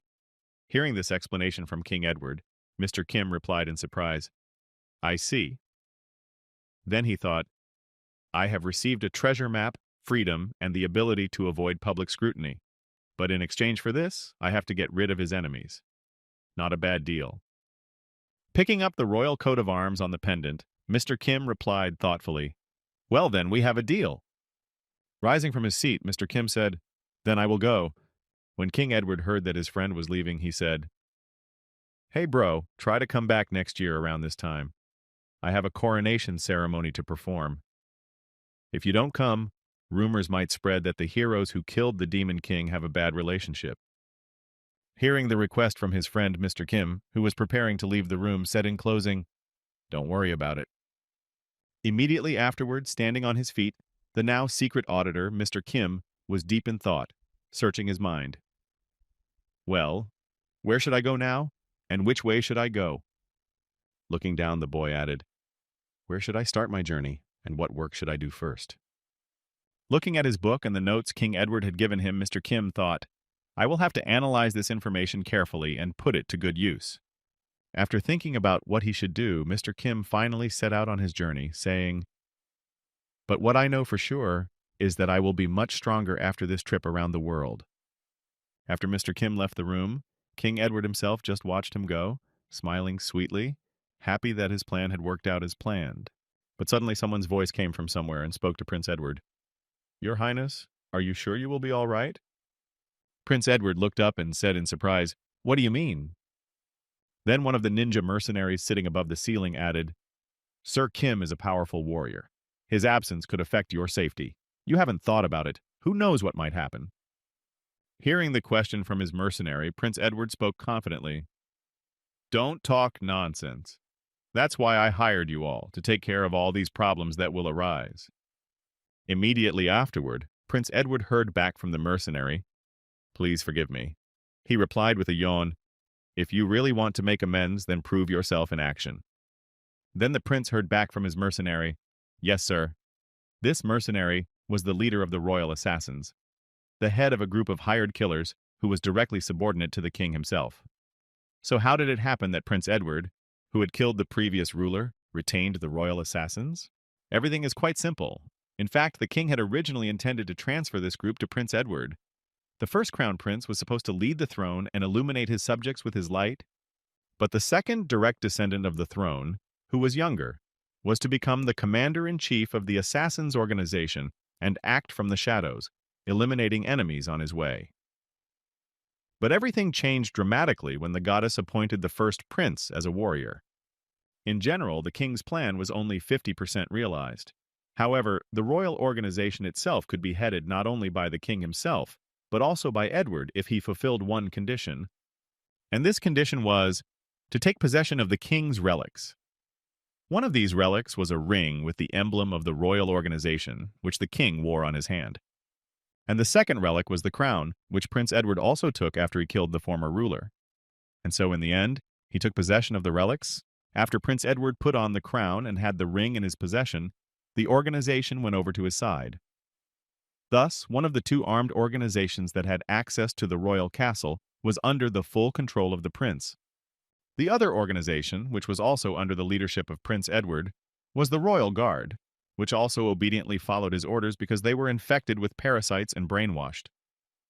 Reflecting on all that had happened so far, Prince Edward thought anxiously, but if this monster leaves the kingdom, then the parasites will stop working. I must force them to come over to my side. With a sly smile, Prince Edward, who had gained unprecedented power, thought, well, everyone knows that people are united by pleasure, money, and guilt. So, let's try it. And at the same time, Mr. Kim, walking through his treasure maps, suddenly began to look at his armor and thought, the armor he gave me. It is simply amazing in its functionality, but it is not suitable for further use. It is too conspicuous. Moreover, it is remembered by everyone as the armor of a knight bodyguard of a prince. As soon as he thought about it, he immediately changed his mind and added slyly, and it is not at all suitable for the kingdom's secret auditor to travel in. With these thoughts in mind, Mr. Kim went to the store and ordered a new suit of armor for himself. It was leather, but not as recognizable. Looking at the new armor, Mr. Kim thought, it doesn't look that impressive, but like the old armor, it has magic. And the most important thing is that it's suitable for traveling. Looking at his new outfit, Mr. Kim said in amazement, I can't believe it was made in just 2 days. This is what political influence means. This must be the best thing in the world. After placing the sword behind his back and setting off on his journey as a completely different person, Mr. Kim said, but politics? I am not interested in it anymore. When Mr. Kim reached the main gate leading to the outside of the kingdom, he said, "Well, it is time to travel." In this kingdom, Mr. Kim is called a hero by everyone, and a blessing from the prince for his military services in the battle against the demons. However, back on Earth, he was still a common criminal, and he was also on the international wanted list. Not only the police, but also the intelligence service, as well as various criminal groups and organizations are looking for him in that world for various reasons. Because of the constant persecution, Mr. Kim had to have lonely hobbies. He simply could not afford many different ones. Sports were forbidden for him, because he could accidentally reveal his identity when he was in contact with people. In addition to sports, computer games were also forbidden. One day, Mr. Kim, because of his love for video games, could not restrain himself, and several times he was almost on the verge of death. And it was because of such events in Mr. Kim's life that reading became his main favorite pastime. Most of all, he liked to read novels that were only one book long. He had to read them because he had no other choice, but that was only in the beginning. Over time, Mr. Kim did not realize how he got involved in this field. It's a pity, but the culture of writing and reading in this world is not so well developed. That's why books are mostly only available to aristocrats. Thanks to the prince, Mr. Kim was also able to get a few. But compared to the books on Earth, they don't compare at all because they are so bad. However, this is not a reason to be disappointed in everything. Perhaps Mr. Kim was not destined to find a good book, but there is always a chance to hear an interesting story. Standing in the square in front of the kingdom, where the common people were gathered, Mr. Kim said, "Before people learned to write, they composed songs and legends, thus passing on their wisdom of life in ancient tales." Meanwhile, on the square among the crowd, there was an old woman on a stage somewhere who gathered the crowd with her stories. This time, her story began as follows. In ancient tales and songs sung to children by old people. Smiling sweetly at the people gathered around her, the woman said, "The history of our land should not be forgotten. That is why we need people who preserve this knowledge." The woman then added, "If any of you want to preserve this knowledge and the wisdom of all the times of our ancestors, then enter the school of bards and become a hero." Among this crowd of people, there was one girl who really wanted to enter this academy. Her name was Felina Grinsmus. However, at the moment, this Felina Grinsmus was a traveling bard who traveled the world to earn some quality money. Wandering through yet another city, the girl said with a sigh, "What a fool I was to believe her words." Walking through the streets of the city, Felina Grinsmus thought in disappointment, "People like provocative and vivid stories most of all. They are not interested in ordinary stories about traveling to different places." Returning back after a hard day, the girl continued her indignant reflection. So it turns out that the bard is just a clown who sings provocative tales to cheer up the sad people. When she reached one house and opened the front door to the bar where she wanted to perform, she added, "This is not why I became a bard." This girl, Felina Grinsmus, who decided to become a traveling bard, lived in the county of Febro, in the city of Santo Febro, and came to him with her stories. As soon as the girl came inside, she immediately closed the door behind her. When the patrons heard that someone had entered the bar, they immediately paid attention, but then continued to go about their business. Slowly walking with small steps, the girl was looking for a place to sit down and make a scene. At the same time, she was looking around at all the people present and analyzing their skills and abilities. The first thing she noticed was a small group of mercenaries sitting near the entrance, enjoying a drink. The next person she noticed was Mr. Kim, who was looking at a map at a table in a cape. As she passed him, she wondered, is he a traveler? And finally, Felina Grinsmus noticed another man sitting in the very corner of the building, drinking alcohol alone. Then the girl thought in her head, and there. Looking a little closer at the man sitting alone at the table, she added thoughtfully, a man who is deliberately pretending to be drunk. Then she noticed his outfit and added in surprise, his armor is pretty good. He's not as simple as he looks. It's better not to mess with him. Sitting down on a free chair and taking out her musical instrument, the girl thought, mercenaries and a traveler. Mercenaries fight people, and travelers fight monsters, and they don't like each other anymore. You can't sing about one without mentioning the other. Preparing for her adventure, the girl smiled slyly and thought, this could lead to a fight and then I won't get a tip, but I have a trick up my sleeve. As soon as the girl remembered the trick up her sleeve, she spoke happily. Dear guests, please pay attention. This ballad is about the prince who killed the demon king and the dragon-slaying knight. Hearing what the traveling bard had just announced, all the guests turned, and then one of them said in surprise, "A prince and a knight?" Immediately afterwards, a young man exclaimed, "This story!" The next moment, everyone turned their attention to Felina Grinsmus to hear what she was going to sing and how she could entertain the audience.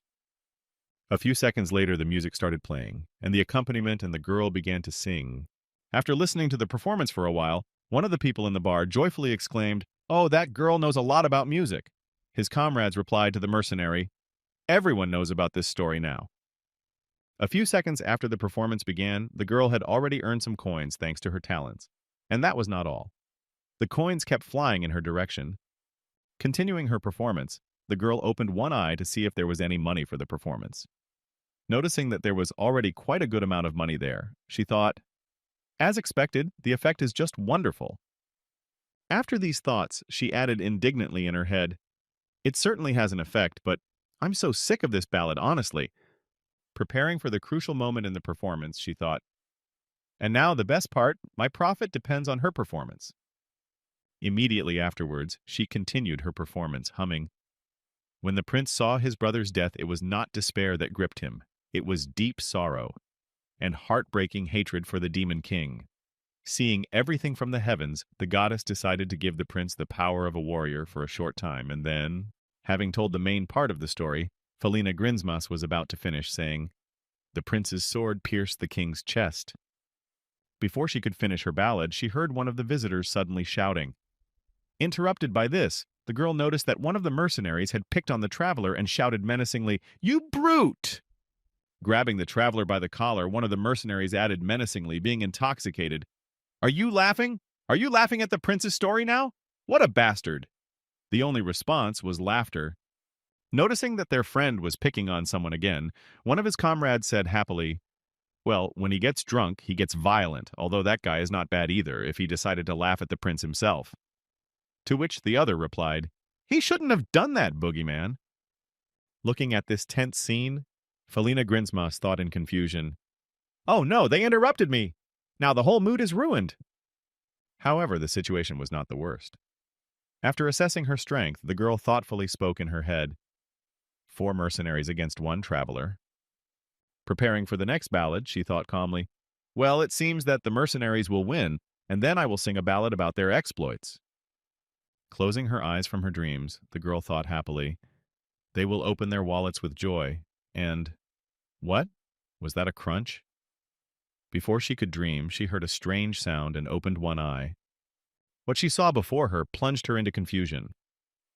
The same traveler to whom the mercenary had picked on was Mr. Kim. To teach the insolent man a lesson, the pet shop simply broke his arm, squeezing it and shattering the bone inside. Feeling the pain after a crunching sound echoed throughout the bar, the burly man suddenly screamed in pain as he realized what had happened. As he screamed and shouted throughout the room, Mr. Kim grabbed his head to calm him down. Immediately after that, the boy slammed the mercenary's head on the floor to neutralize the drunken insolent who dared to make a complaint to him. Hearing some strange noise behind them, where their comrade was heading towards the traveler, the other mercenaries turned around and noticed that he was knocked out and said in surprise, "What? How come?" Immediately afterwards, the other mercenaries attacked Mr. Kim to avenge their comrade, who had just been publicly humiliated, and won. Mr. Kim took out the first attacker with a single swing of his arm, interrupting his furious shout, "How dare you do this to my comrade?" As a result of a wave of his hand, it was not even a punch. Mr. Kim swung the guy into the wall as if he were a man, and he smashed through the bar at breakneck speed. After that, the blond boy pulled out his dagger and attacked Mr. Kim with the weapon, shouting in anger, "Ah, you bastard! Make peace!" When he tried to stab Mr. Kim in the neck, the boy saw the dagger just crumble on contact, just like his hopes of winning the fight. Seeing the fear and despair in the eyes of the boy who attacked him, Mr. Kim smiled menacingly into his face, preparing to strike back. After that, the tavern was filled with loud shouts from the mercenaries who were screaming in fear, "Ow! Help! Help! Someone!" Immediately after that, Felina Grinsmus collected all her honestly earned money and hastily left the bar to avoid getting hurt in this massacre. Running away from that place, the girl thought in fright, "What was that? It's a real mess over there. I need to run away from there as fast as I can before I get caught." The girl's decision was the most correct and wise one among all those present in that establishment. At the same time, in the bar, Mr. Kim was holding someone at arm's length and thinking, "Did I give the prince the strength of a warrior? Did I overcome him with sadness? Booga! This is ridiculous." Glaring at one of the mercenaries who attacked him and decided to deal with him, Mr. Kim said menacingly, "It was such a good comedy, but you have ruined my mood."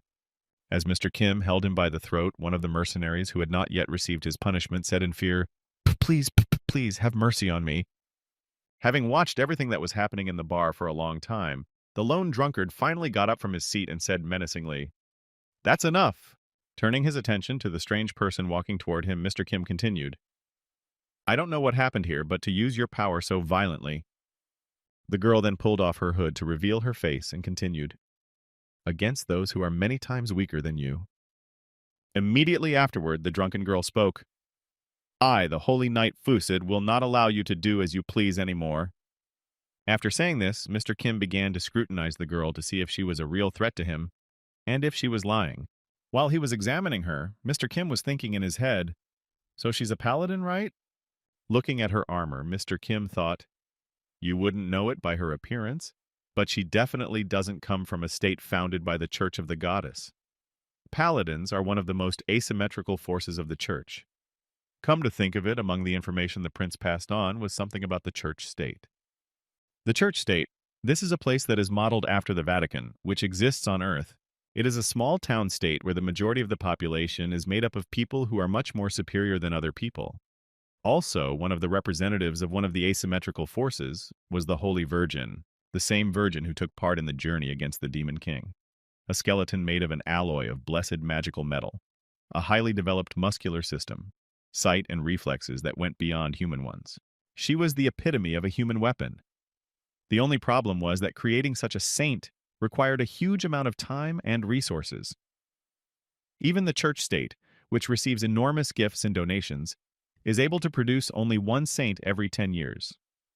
In order to create a weapon with your own hands that will be similar in strength to the warrior chosen by the goddess, you need to pay the appropriate price.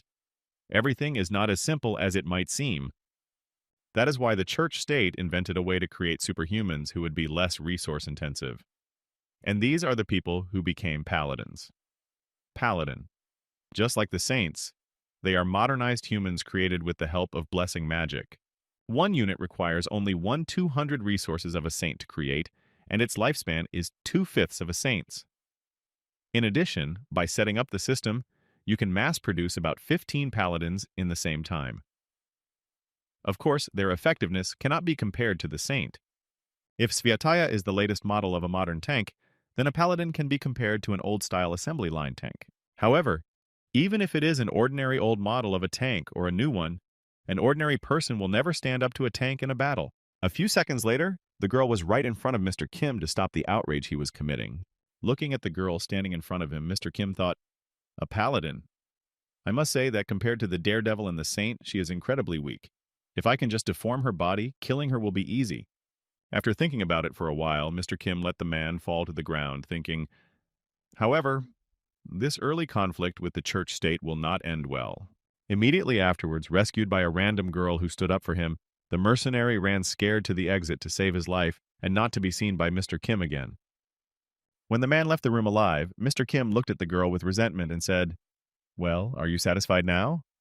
Hearing Mr. Kim's question, the paladin girl answered in confusion, "Well, yes. Seeing the girl's confusion, Mr. Kim said in surprise, "What's the matter?" When Mr. Kim asked the question again, the girl hesitated. "Oh, it's nothing. It's just that you said yes so easily. Usually those who bully the weak don't listen to what I have to say." Hearing these words from the paladin girl, Mr. Kim spoke confidently. "I think there was a misunderstanding. I was only responding to their threats and intimidation." Hearing this explanation, the girl was confused. "What? Then my recent actions towards you?" As the girl continued to say her words in confusion, Mr. Kim dusted himself off and said in disappointment, "For a performance, it was rather weak. I'm not going to pay money to see it." Hearing Mr. Kim's words, the girl became very nervous and embarrassed, exclaiming in embarrassment, This one." Immediately afterwards, she ran behind the bar and said in embarrassment, Um, I'll have another beer.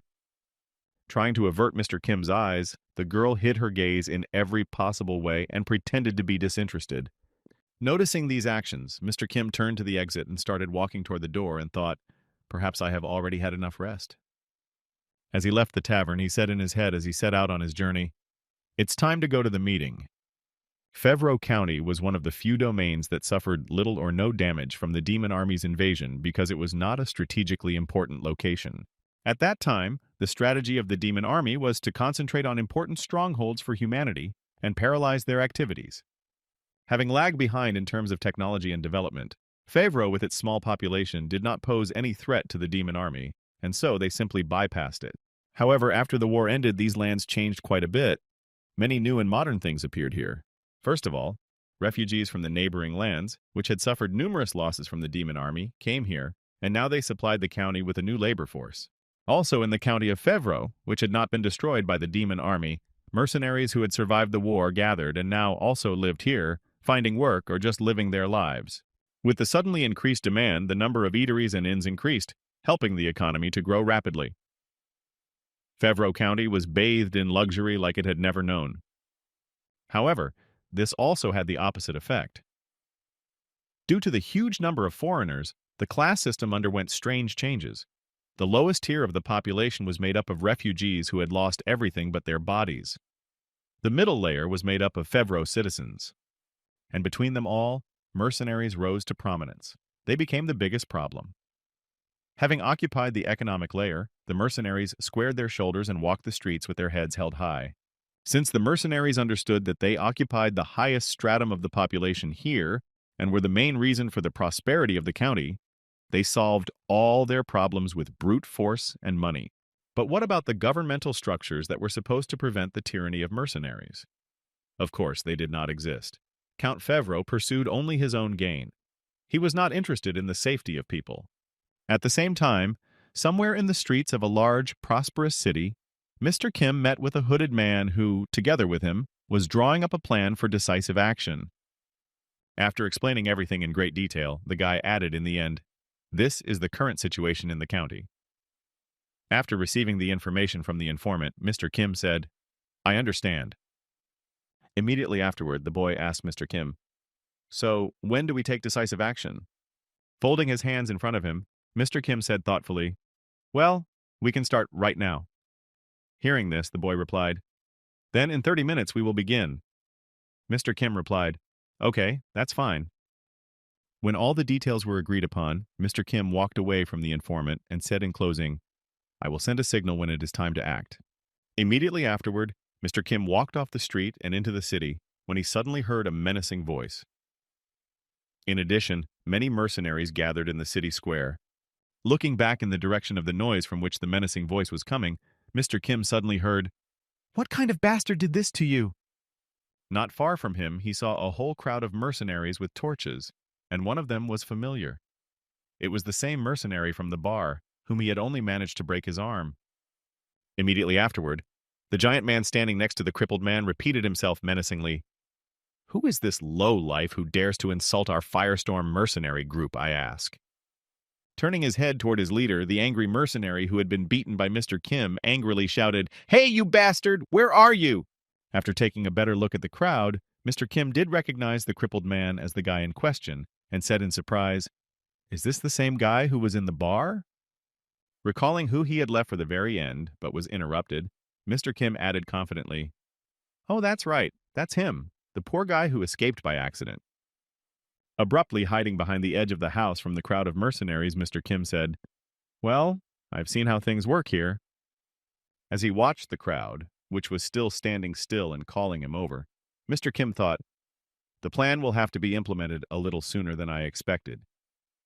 At the same time, the leader of the mercenary squad in that county thought with a grudging smile, "What bad luck. I don't want to strain myself once again."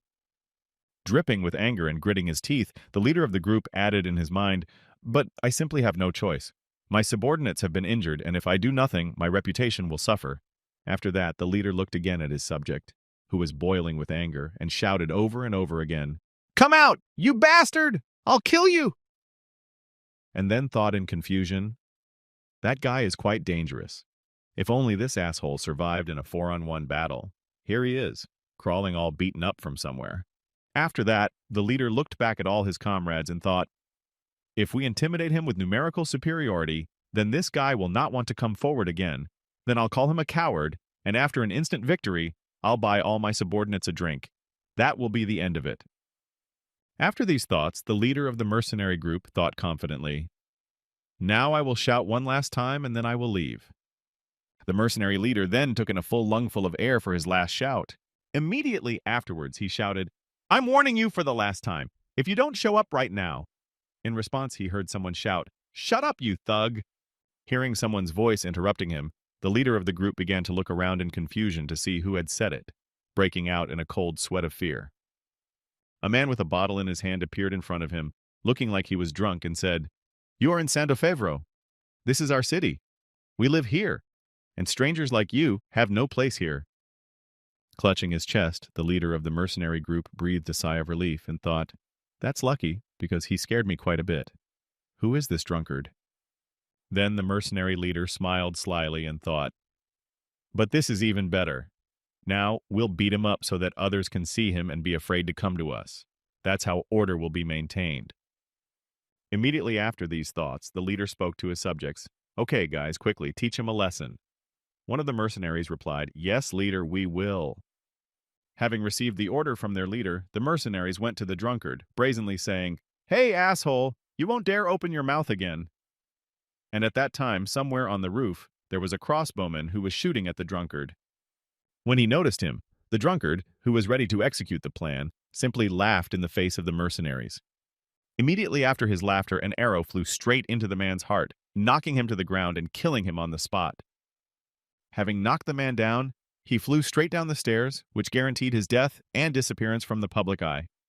Seeing that someone had shot an arrow at the drunkard, all the mercenaries froze in surprise, trying to determine who had done it. Immediately afterward, the leader of the mercenary group shouted angrily to his subordinates, hey, have you gone completely crazy? I didn't order you to kill him. As soon as the drunkard was killed by an arrow, someone in one of the houses where he was watching the showdown shouted in alarm, the mercenaries killed a man! They want to take away our Santofevro! Listening to the shouts of people echoing each other, we can no longer turn a blind eye to their impunity! People, let's get up! The leader froze in place in fear. Finally, one of the residents confidently shouted out, calling for an uprising, let's drive the mercenaries out of Santofevro. Hearing this, the leader of the mercenary group thought in confusion, oh shit, we are really in trouble. We need to do something, otherwise we're screwed. And at the same time, the drunkard who pretended to be Mr. Kim pulled the arrow out of his body and quickly healed the wound, listening to the shouts of the population. This is how Prince Edward did. At that time, Edward was not even a crown prince yet, not the king of the Grand Continent, Count Fevro estimated. At the same time, Prince Edward, sitting in his study drinking strong alcohol, said, hopeless, sick bastard. Describing the state of Fevro County, Prince Edward added, back when his grandfather ruled, you could count on one hand the number of more prosperous counties than Fevro in the kingdom. It's hard to believe, but in just 2 generations, it has become this. After taking another sip of the strong drink, the prince said, because of the death of his parents, he became a lord at a very young age. Usually, after that, one grows up quickly, right? However, this jerk is already 50 years old and has the abilities and intelligence of a 12-year-old. Looking at Count Fevro's personal information, Prince Edward continued, over the decades of his reign, he has only grown older. He is sick. There is no other way to say it. He should be removed first. As he made his way to Fevro County through the jungle, Mr. Kim said thoughtfully, it was a drunken thing to say, and I thought the prince was just exaggerating, but I should have visited the land once to make sure the assessment was correct. A view of the abandoned city opened before him, where there was almost nothing: old houses, buildings, dried-up trees, and wells. A terrible place. Seeing a part of the property in front of him, Mr. Kim said thoughtfully, only the center of the county, Santofevro, developed rapidly, and the territories located nearby were still poor villages. Without protection in the form of an army and a fortress wall, they were more like settlements of hunters of wild animals and monsters. People there roasted everything they could catch on fires, even mice. Suddenly, a boy who was preparing his dinner noticed a goblin looking at him somewhere in the bushes with a terrible grimace. Frightened by what he saw, the boy suddenly got to his feet and screamed. Immediately after that, he ran to the village, shouting in fear, "It's a goblin! Save yourselves!" However, it was not a goblin, but Mr. Kim with a goblin corpse. Surprised by this reaction, Mr. Kim said thoughtfully, "To put it simply, this mystery was quite strange to me." And so Mr. Kim's life was such that during the day he wandered around lakes, rivers, and forests, hunting monsters he came across. At night, he sold all his monster trophies to travelers' guilds, and with the money he earned, he listened to the songs of wandering bards in taverns. Killing a large number of monsters in order to sell their trophies and get money, Mr. Kim spent 2 weeks of his life in this county day after day. Eating monsters every day over and over again, Mr. Kim said, these were just ordinary days of pastoral slaughter filled with peace. While eating various monsters on the hunt, Mr. Kim said, "You may ask why I was wasting my time when it was only a short time before I had to return to the castle, but I will answer that it was a necessary process." Recalling the abilities he gained in the Endless Forest, Mr. Kim said, "After leaving the Endless Forest, I had already gained many special abilities." Then, recalling how he fought the general of the 7th Demon Army, Mr. Kim added, "Later, after obtaining beautiful specimens, I still think of those 2 guys from time to time with gratitude in my heart." Remembering his anger and his friend who decided to take revenge for it, Mr. Kim thought, "Thanks to them, my abilities have become much greater. But at the same time, a problem has arisen that cannot be solved by eating a troll or a dragon."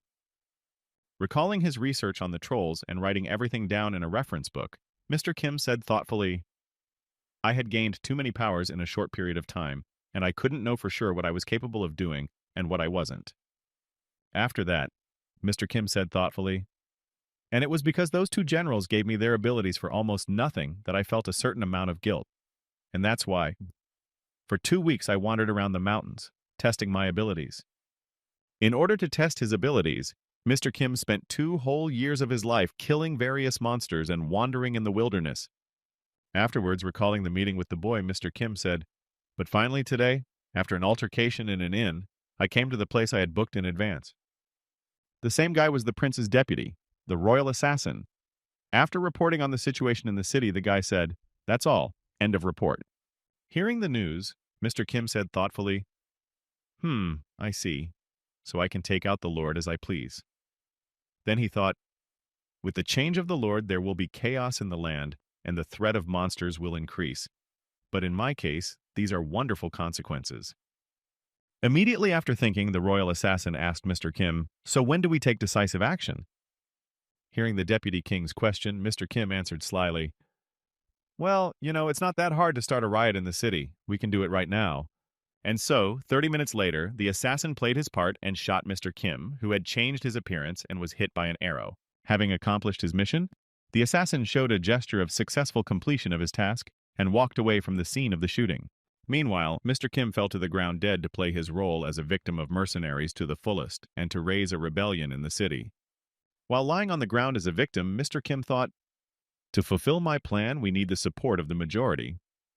Then, as he altered his vocal cords to mimic the frightened voice of a witness with another voice, Mr. Kim thought, "And I already have quite a few allies. Just change my vocal cords a little bit." Changing his voice, Mr. Kim suddenly shouted, "The mercenaries killed a man!" By imitating the voice of a saintly virgin, Mr. Kim set off a chain reaction by shouting this phrase in the voice of a young girl, namely the voice of a saint. After that, Mr. Kim shouted again in a different voice, "They want to take away Santo Fevro." He immediately thought, recalling a moment from his past life, in the voice of a grown man from my world who saw something he shouldn't have. After that, Mr. Kim changed his voice again and exclaimed, "We can no longer turn a blind eye to their impunity." This time, the voice belonged to a young police officer from Los Angeles who was constantly on his heels. After that, Mr. Kim changed his voice to that of the dragon girl he had fought and thought, and finally, with a dragon's roar. And the next moment, a very loud voice was heard saying, "People, get up! Let's drive the mercenaries out of Santo Fevro." Hearing this, the leader of the mercenary group was seriously frightened, realizing that soon they might have a very hard time. And then all the mercenaries ran away from the Duchy of Santo Fevro. Listening to the mercenaries' souls making loud noises, gradually fading away, Mr. Kim thought in amazement, I have no idea who came up with this, but the staging is just amazing. After that, the doors of the residents' houses suddenly opened after loud shouts. Then Mr. Kim thought, and on top of that, all of the residents who appeared on the street late at night as a result of the shouts and calls from various people looked very aggressive. Then Mr. Kim continued, if the residents infected through the drinking water increase their tendency to violence, immediately after that, all the residents rushed to the mercenaries to do what the other people were calling them to do. At the same time, Mr. Kim was watching everything from the roof of the building and heard the angry voices of the mercenaries and the residents. Let's drive the mercenaries away. You've all gone crazy here. Get out of here. Enjoying this painting, Mr. Kim spoke with satisfaction. This is a masterpiece. After a while, the news reached Prince Edward himself with the scandalous headline, Madness in Santo Fevro. Upon learning about it, the prince gathered his subjects and said, the madness of the inhabitants who rose up against the mercenaries has spread throughout the city. The people rose up against the newcomers and began to drive out not only the mercenaries, but also the refugees. Reading further, Prince Edward said, in the end, the inhabitants, the mercenaries, the refugees, all mixed together, and utter madness ensued. Count Favreau was killed in the confusion. After that, the prince thought, perfect, perfectly worked. The prince then spoke angrily, crumpling the paper with the report in his hands. How could this be allowed to happen? Crumpling the paper with the report in his hands, Prince Edward continued angrily, we need to add additional clauses to the law. Rising from his throne, Prince Edward said, even in the case of direct inheritance of the title of Lord, if the Archbishop of the Church and the King decide that the Lord does not meet the requirements, he may lose the right to inherit the lands. Also, the number of mercenaries allowed to stay in the lands for more than a month must be half the number of the army on the ground. Hearing the prince's orders, everyone present was clearly nervous. Noticing the tension in the throne room, Prince Edward thought happily, everything is going exactly according to plan. And at the same time, a city was engulfed in flames. A huge fire was raging in the city, and Mr. Kim was standing on a mountain watching it and said, it's burning well. As he watched the massive fire, Mr. Kim thought, the more deaths, the fewer people will remember me. It was the same on Earth. Feeling the presence of the assassin behind him, Mr. Kim asked without even looking back, well, have you completed your work? Hearing Mr. Kim's question, the royal assassin replied, yes, but I still have not fulfilled my order to find out where you are going next. Hearing that the latter needed to know the next point where he would appear, Mr. Kim turned to the assassin and said, Caballeros. Recalling the maps with different information, Mr. Kim said, the area where the griffin has been spotted recently. This information was marked on the treasure map. Recalling the figure of the strange animal, Mr. Kim said thoughtfully, a combination of an eagle and a lion. Creatures that combine the characteristics of several creatures are my favorite. Hearing where Mr. Kim was going next, the royal assassin, having completed his 2 assignments, began to disappear and said goodbye. Very well. Then I will find you again when the time comes. I wish you a pleasant journey, Knight Kim. Hearing these words from the assassin and feeling that he had already disappeared, Mr. Kim said, then it is time for me to leave as well. Feeling someone's figure behind him again, Mr. Kim looked back and asked in surprise, what? Are you still that? Before he could say it, he saw the same paladin girl who had interrupted him in the bar to prevent him from killing the last mercenary. Realizing that he had noticed her, the girl became seriously nervous and spoke in fright. Knight Kim? A griffin, or griffin. It's a top-level monster on average 2 or 3 meters in size with the head and front legs of an eagle, but the body and hind legs of a lion. Looking at this guy, you can feel how amazing this world is. And also imperfect. This creature has a very, very, very inefficient body structure. Its upper half of the body, or would it be more correct to call it the upper part? In general, his upper and lower halves of his body do not fit together at all. Because he has a lower half of his body, he has to fly in a semi-sitting position. And because of its upper body, it cannot walk freely on the ground, moving in small steps. A creature stuck in the middle between the air and the surface. But even so imperfect, they drive people into fear. They were nicknamed Kings of Heaven and awarded the highest rank. After all, even despite all its flaws, the griffin has incredible power. They have adapted to fly and lead a predatory lifestyle, which is characteristic of lions, and also gather in small herds. In addition, their favorite food is horses. That is why griffins often attack people. Caballeridge, the Rock of the Griffins. Upon reaching it, Mr. Kim said, "People often pass through Caballeridge on horseback, which is why I took on the guild's errand. It's our duty to eliminate the threat of the griffins, understand?" Hearing these words from her fellow teacher, the paladin girl replied happily, "Yes, master." Looking at the map, Mr. Kim added, "Since they gather in herds and their numbers are large, a head-on attack will not work here. That is why our goal is to catch the leader and reduce their activity. However," hearing him suddenly fall silent, the girl exclaimed in alarm, "Yes, teacher. A knight is one whose example follows high ideals even when he walks on the ground." Then, clenching her fist, she added joyfully, "We must bravely confront deadly dangers if the peace and tranquility of the people depend on it. Do you mean it?" Hearing these words from the girl, Mr. Kim was surprised to think, "What?" After that, Mr. Kim closed his eyes and hesitantly replied, "Aha, that's what I meant." Walking ahead, Mr. Kim was deep in thought, speaking in his head, "Somehow I happened to get hit on by a paladin of the church state. It's a long story.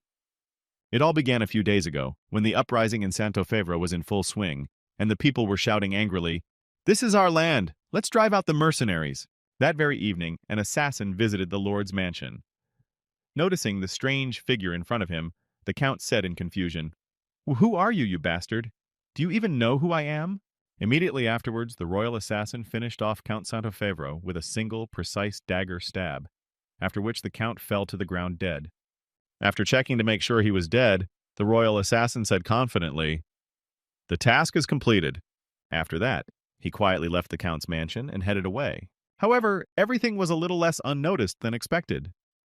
A paladin girl was standing near the Count's mansion and noticed the royal assassin coming from there. Turning to the strange figure who had just left the mansion, the girl said in surprise, "He came out from the Lord's palace." Realizing that something was obviously wrong, the girl thought to herself, "This looks very suspicious." After that, keeping a certain distance, the girl began to pursue him, thinking, "I need to follow him." And finally, the same strange figure arrived at the edge of the mountain, where there was another guy whom the paladin girl had seen somewhere before. Having looked at the figure more closely, the girl thoughtfully said in her head, That despot from the tavern yesterday?" After having a conversation with the yesterday's robber, the strange figure disappeared, saying in conclusion, "I wish you a pleasant journey, Knight Kim." That's when the girl became interested in him. When the girl heard the strange figure speak to him, she was surprised. "Just now, what just happened? Did he just call him Knight Kim?" After that, Mr. Kim also spoke up as his friend disappeared. "Well, now it's time for me to go." Hearing these words, the girl quickly ran out of the thicket and headed toward the knight. Standing right in front of him, she spoke in surprise when he noticed her. "Knight?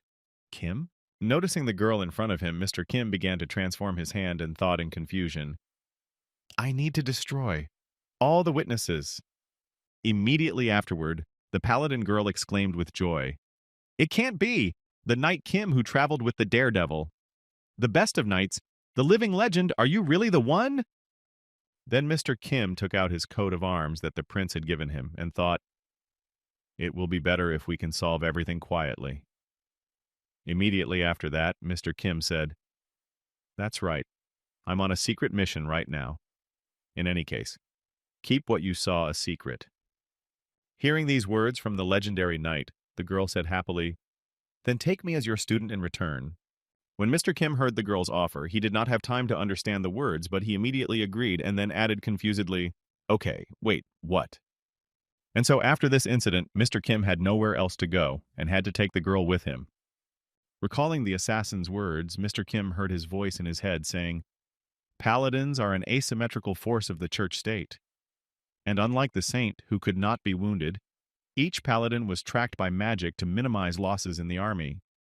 Moreover, in the event of a murder, the tracking magic automatically marks the murderer." The girl had already told the girls this part about the tag. Simply put, by destroying just one witness, I will have the entire church state as my persecutors. And in the end, Mr. Kim had no choice. He decided to simply exhaust the girl with hard tasks to force her to escape, but the girl came out of the cave in the wall and said happily, "Break through the cave with your bare hands without making a sound. Everything is ready, teacher." Gritting his teeth in frustration, Mr. Kim thought, "This girl is absurdly efficient." After that, Mr. Kim and the girl went through the cave to the top of the mountains where the griffins' nests were. Noticing that there was no one on the mountain but the eggs, Mr. Kim said thoughtfully, "Apparently, they are returning to their nests with their prey. All that remains is to accept the fight with the griffins.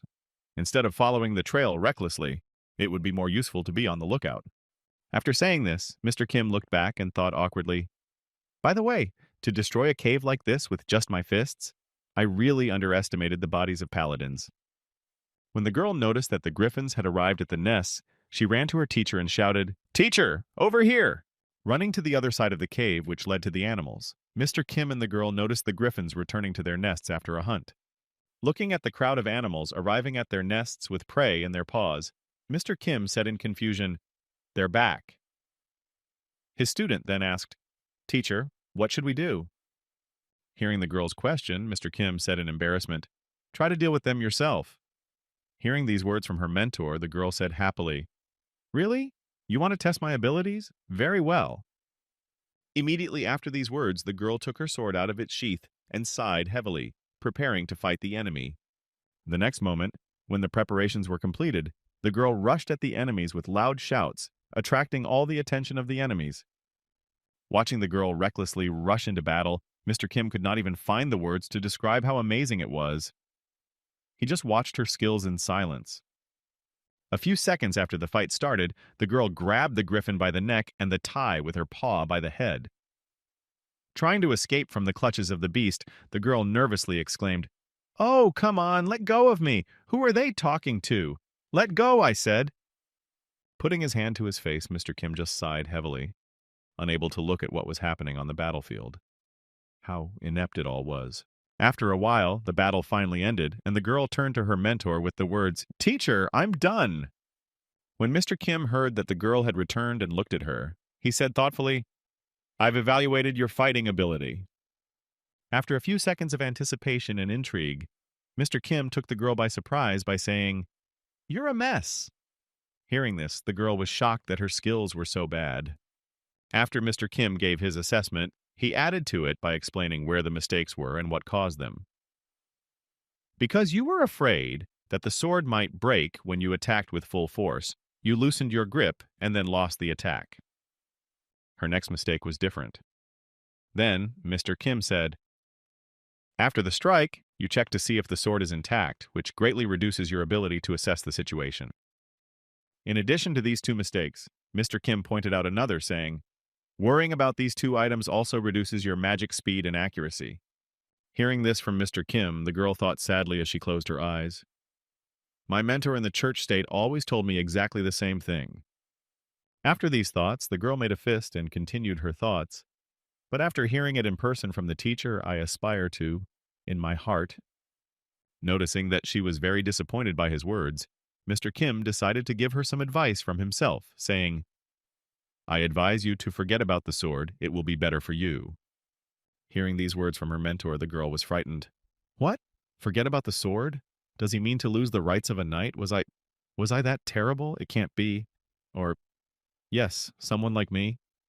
Interrupting the girl's foolish thoughts, Mr. Kim added happily, standing to his feet and clenching his hand into a fist, "In other words, just be like me." Hearing these words from her mentor, the worried girl asked again, "What do you mean by be like you?" Hearing the girl's anxious voice, Mr. Kim replied, "What you heard. Don't use the sword. Am I saying things too hard for you?" Hearing her mentor's question, the girl added excitedly, "No, not at all." Then she thought about it and finally began to realize what Mr. Kim had said. He must have meant something else. Forget about the sword was not a hint to leave the knights. He just said to put down the sword and use our fists. After Mr. Kim saw that the girl had finally come to her senses and realized what he meant, Mr. Kim said, "There is another herd on the other side of the ridge." The next moment after he said this, Mr. Kim walked out of the cave and said to the paladin girl, "Follow me. I will show you how to fight with your bare hands against your enemies." Immediately after saying this, Mr. Kim went to the enemy he spotted near the nest and grabbed him by the neck, leaving no chance for the enemy to retaliate. Watching her mentor skillfully fight the enemy, the girl said in amazement, "It's just incredible. It's crazy." Immediately after that, Mr. Kim threw the griffin to the ground and crushed it to finish the monster. Blood splattered in all directions. Mr. Kim then let the dead beast go as soon as it stopped twitching. Looking at Mr. Kim's strength, the girl fell into a stupor. Being in a kind of trance from what she saw, she asked Mr. Kim in surprise, "What kind of fighting style is this?" Hearing the question from the amazed girl, Mr. Kim looked at her and thought, "There is nothing special or interesting about a paladin's fighting skills." After that, Mr. Kim suddenly remembered her fighting and weapon skills, and then added in his mind, "Despite her sword skills, her skills are far from the highest level of skill, like a daredevil." After that, Mr. Kim's thoughts flowed smoothly to the mastery of sacred magic that a paladin can use, and he continued his thoughts. "Even if I have the magic of light, I can't create a flame as bright as the prince's, much less use techniques." Remembering how she tried to fight with her bare hands, Mr. Kim thought, "As an advanced human being, she has outstanding physical characteristics, but it goes without saying that they are nothing compared to the Holy Virgin." Thinking back to his team that he went to the Demon King with, Mr. Kim thought, "This team combines the features of the Daredevil team, but none of them give them any advantages." Looking at the dead griffin he had finished off, Mr. Kim made a great comparison and thought, "It's just like a griffin that has the characteristics of an eagle and a lion, which are useful separately, but mutually interfere with each other when combined." Leaning against the griffin and looking at the paladin girl, Mr. Kim said in his head, "An army of men cannot defeat her, but if she were to participate in the Daredevil's campaign, she would be exhausted at the very beginning, before she could even arrive at the Demon King's castle." After thinking this over, Mr. Kim got to his feet and looked at the girl out of the corner of his eye, then thought, "However, there is still some sense in her training, although I was not very willing to accept her as my student." After that, Mr. Kim smiled happily as he remembered her hand-to-hand combat with the monster and thought, "But I changed my mind while watching her fight recently. I sincerely wanted to train her." Looking at the girl, who was happy to have mastered a new fighting style that she was much more comfortable with, Mr. Kim thought, "Why is that? It's because Paladin Rayanhan's Perkrid. She's a monster of the same type as me." Noticing the huge crowd of monsters approaching him, Mr. Kim spoke in astonishment. "1, 2, 3, 4, 5? There are more and more of them?" When the boy looked closely at the number of monsters heading toward him, he said thoughtfully, "There must be about 100 of them, right?" After that, Mr. Kim reached into his inside pocket and said thoughtfully, "It would be easier to kill them all at once. Maybe we should tease them a little. It seems like there was—" Pulling a bag out of his pocket, Mr. Kim said happily, "Oh, I found it." He pulled out a magic pouch, which was created with the sweat and blood of a great spatial wizard of the Grand Continent Kingdom. It looks small on the outside, but the space inside is quite large, and it is designed so that the user can always get what they want. Immediately afterwards, Mr. Kim took out a horse's thigh from his magic bag to tease the monsters. After taking out a piece of meat, Mr. Kim held it out in front of him and thought, "I heard that griffins cannot resist horse meat. The ones that the paladin killed had just arrived with their prey. It's a good thing I took it."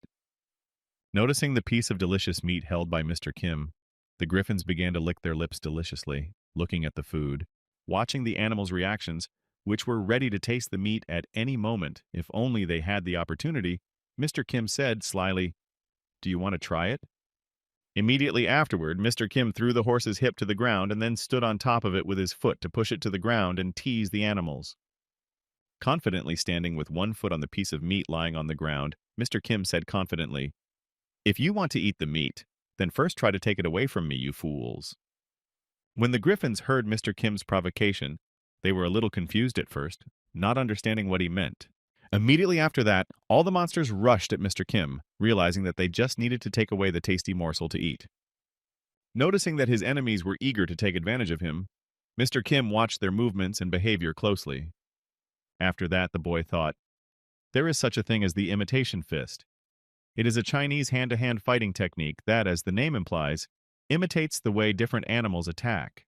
Recalling his past life on Earth, Mr. Kim said in his head, I learned it a long time ago while I was in China. At the time, I thought that with my ability to use animal bodies, this technique would make me much stronger. But I gave it up pretty quickly. While learning this technique, Mr. Kim recalled a mentor coming up to him and saying, Do it right. After that, Mr. Kim grabbed him by the neck, and then the mentor said in fright, My fault. My fault.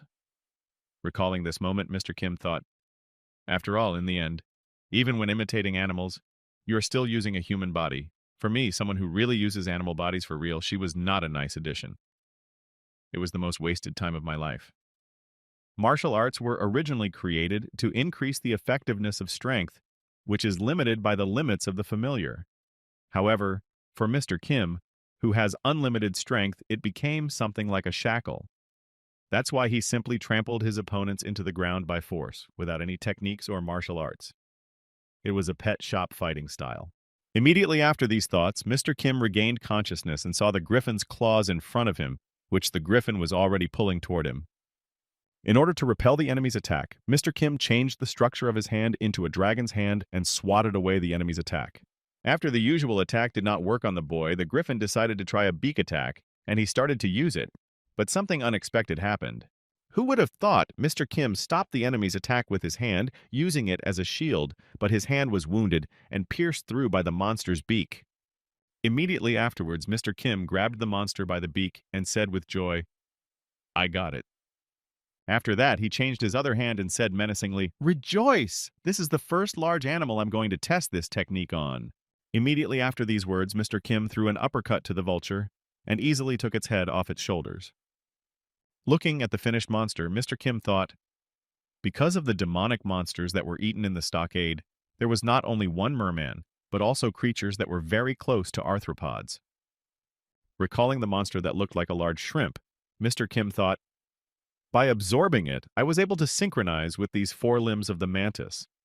That arthropod had a powerful punch that was capable of delivering a blow 250 times its own weight. A killing force that can put down even large monsters. That's a lot of luck. Seeing what had just happened to their comrade, the other griffins froze in place, not wanting to approach the monster. After finishing off the first monster, Mr. Kim spoke ominously to the rest of the griffins. Come on, who's ready to be the next one for my experiments? Then Mr. Kim remembered a strange ability of the lizard species and thought, if I think about it, horned lizards had the ability to shoot blood from their eyes.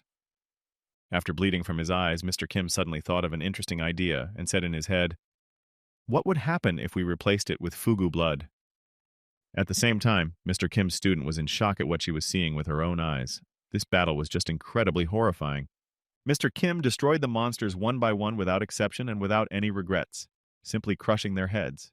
As she watched Mr. Kim use his skills and brute force against the monsters, she thought, too rough, too careless. When the blood from his eyes fell on the enemies, it acted like acid and ate away at the flesh and feathers of the monsters.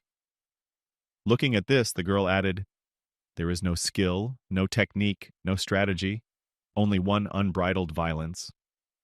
Feeling the oppressive atmosphere, the paladin girl thought, a battle that is fundamentally different from the paladin's fighting style.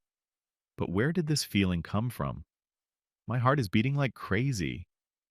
Clutching the sword tightly in her palms with both hands, the girl thought in surprise, everything I learned in the church state was wrong. Looking at how ruthlessly and efficiently Mr. Kim was destroying his enemies, she thought, why do you need a martial art when you can tear steel with your bare hands? After that, she saw Mr. Kim receive a wound on half his face, but it quickly healed, and then she continued her thoughts. Why dodge if you have a supernatural ability to regenerate? After that, she noticed Mr. Kim tearing off the head of another monster and thought, what if your enemy is very good at defense? Then flatten him from all sides along with his defense, and that's all the trouble. After these thoughts, it seemed to dawn on her, and she thought, if I fight like this, I will throw away my fragile sword, and I will obey the inner impulse, using strength. Interrupting herself from her bad thoughts, she thought, shaking her head, no, I am a paladin, a humble servant of the great goddess and the face of the church state. As a knight, I must not give in to this impulse. After finishing the battle against the monsters, Mr. Kim turned to the girl and said thoughtfully, Did you follow my battle closely?" Hearing that she was being spoken to, the girl opened her eyes and said in confusion, "Oh, what? Yes, teacher." Then Mr. Kim asked thoughtfully, "Well then, how did you like the fight?" The girl replied, "Uh, well, this one." Not getting a clear answer from his student, Mr. Kim said, "I'm sorry you're hesitating. You don't have to make a decision right now. However," interrupting her mentor's sentence, the paladin girl confidently exclaimed, "Yes, teacher! Knight Kim's quote, 'The more balanced the decision, the better.' But we have to make them quickly, right?" 3 days later, all the enemies were destroyed and the monster nests were empty. The disfigured bodies of the monsters were lying everywhere, and most of them were headless. After finishing killing the griffins, Mr. Kim took out the order sheet to see if they had killed all the monsters that were listed in the order.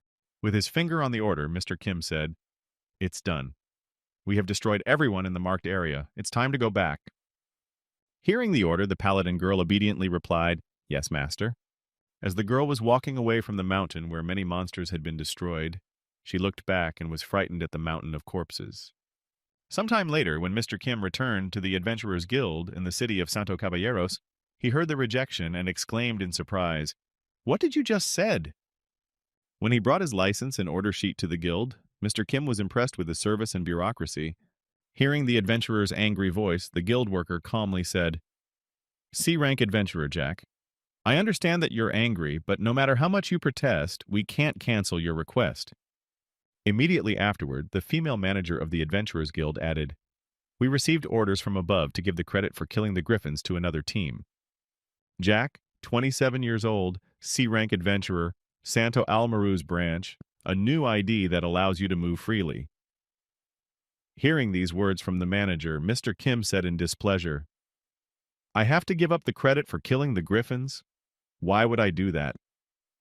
Hearing the adventurer's question, the manager added in displeasure, "That's an order." Mr. Kim asked her, "Then tell me directly whose order?" Hearing the question from the guild's adventurer, the manager replied with a grudging smile, "I can't tell you that." When Mr. Kim received this answer from the guild manager, he smiled and said, "Very well then, I understand perfectly well." After that, Mr. Kim folded his hands in front of him and said thoughtfully, "So there is a sick bastard in the Santo Caballero Adventurers Guild who is arbitrarily taking credit for the work of other adventurers. What's more, the guild staff is in on it." Looking away from the guild manager and smiling slyly, Mr. Kim added, "It will be very funny if such rumors spread to other areas, won't it?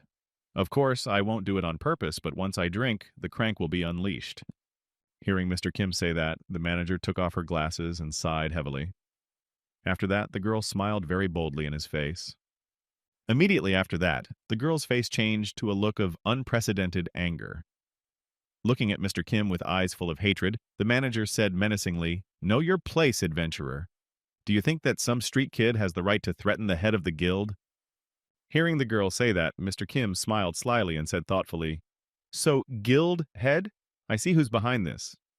Putting her glasses back on, the guild manager said sarcastically, "Yes, a very powerful and influential person. But there is no way for you to get in touch with him."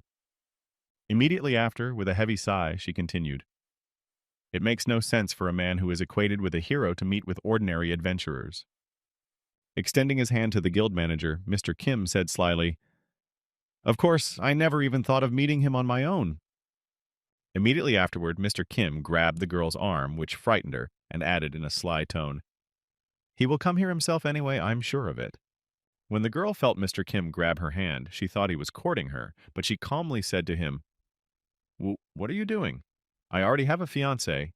The next moment, Mr. Kim clenched his hand in which he was holding the girl's arm to teach her a lesson for such impudent behavior, let alone covering up crimes. The girl's arm was broken the moment Mr. Kim squeezed it, and the guild manager's screams resounded far beyond the guild itself. And at the same time, somewhere in the guild building, Julio Aventuras was sitting. He was a legendary adventurer, the only one who had managed to reach the SSS rank. He was the head of the Caballeros Guild. He was one of those who had accompanied the previous brave in his campaign against the Demon King. His figure was completely unnoticeable against the general background of the others. But he was there. The Daredevil squad of 25 years ago left behind an unlimited number of heroic stories. And of course, he also defeated the Demon King, who was at that time. Everything was exactly the same for the group of monster and human, or more precisely, Mr. Kim and Prince Edward, who lived to see the end. All of them were granted the fulfillment of one wish. Falling to his knees before the goddess who could change his life, Julio Aventuras cried out in confusion, "Give me the strength to fight on equal terms with opponents who have been invincible until now."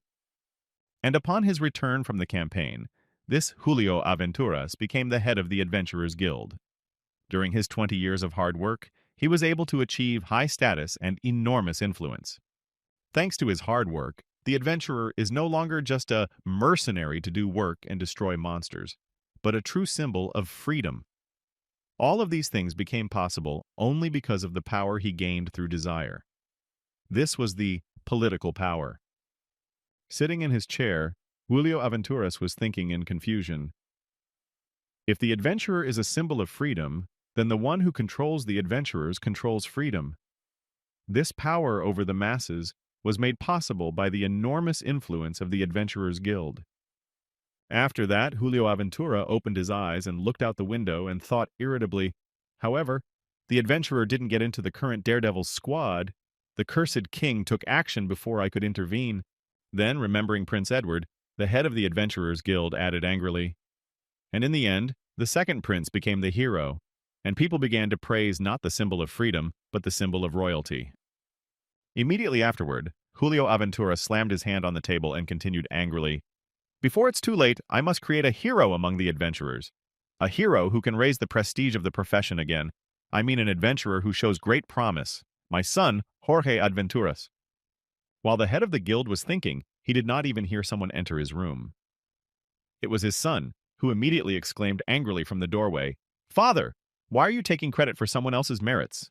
When Julio Aventuras turned his attention to him, the boy added confusedly, "Even if I become a hero, what good will it do?" Hearing these words from his son, the leader of the Adventurers Guild said in displeasure, "You are very much mistaken about this. Do you think I am doing all this because I love you so much?" After these words, Jorge Aventuras's father continued confidently, "You don't become a hero, you make one." After that, looking at his son, who felt even more guilty with every word he said, Julio Aventura said, "You are my son. The son of the adventurer who 25 years ago defeated the Demon King side by side with Daredevil. My so-called support is just an investment for the birth of a hero. Remember, the future of adventurers depends on whether you become a hero or not." After listening to such long lectures from his father, Jorge Aventura said guiltily, "Yeah, I understand you."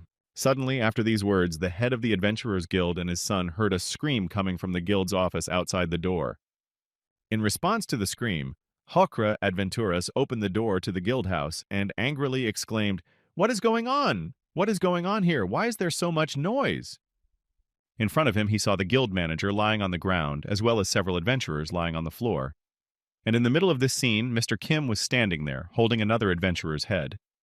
When Jorge Aventuras noticed this terrible scene before his eyes, he said in confusion, "What's going on?"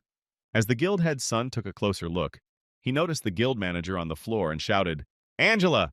When the boy saw the injured girl on the floor, he said angrily, "Did you do this, you bastard?" Turning his head in the direction of the shouting and the noise that suddenly ensued, Mr. Kim noticed a boy trying to figure out something. Immediately after, Jorge Aventuras rushed at Mr. Kim with his sword, shouting angrily, "How dare you touch Angela!" As a result of this sudden attack, Mr. Kim stopped the enemy's attack right in front of his eyes. The sword's blade was a few millimeters away from him. Immediately after, Mr. Kim broke the sword of the insolent boy and grabbed it by the throat, while holding it tightly to prevent it from being dropped by accident. His other hand held the blade of the sword of the same Jorge Aventuras that he had broken with his own hand. Raising the blade above him, Mr. Kim prepared to strike back. Holding the boy in front of him, Mr. Kim swung the blade and prepared to attack. At the same moment, the head of the Adventurers Guild also came out of the room and saw what was happening and the position of his son. He only had time to exclaim, "En!" Immediately afterwards, Mr. Kim drove his sword blade straight into Jorge Aventuras's head, instantly killing the arrogant boy. When another enemy was defeated, Mr. Kim simply dropped him from his hands to the ground. Seeing his son killed in front of him, the guild head fainted with fright. Looking at his dead son, the head of the Adventurers Guild, Julio Aventuras, repeated in fear, "Ho, Jorge." Turning to the man who had followed the boy, Mr. Kim asked thoughtfully, "Are you the head of the guild?" Angered by what he saw with his own eyes, Julio Aventuras reached for his sword and spoke angrily, "Yes! And who are you then?" Hearing the question from the head of the Adventurers Guild, Mr. Kim calmly answered as if nothing had happened. "I'm Jack. I'm a C-ranked adventurer."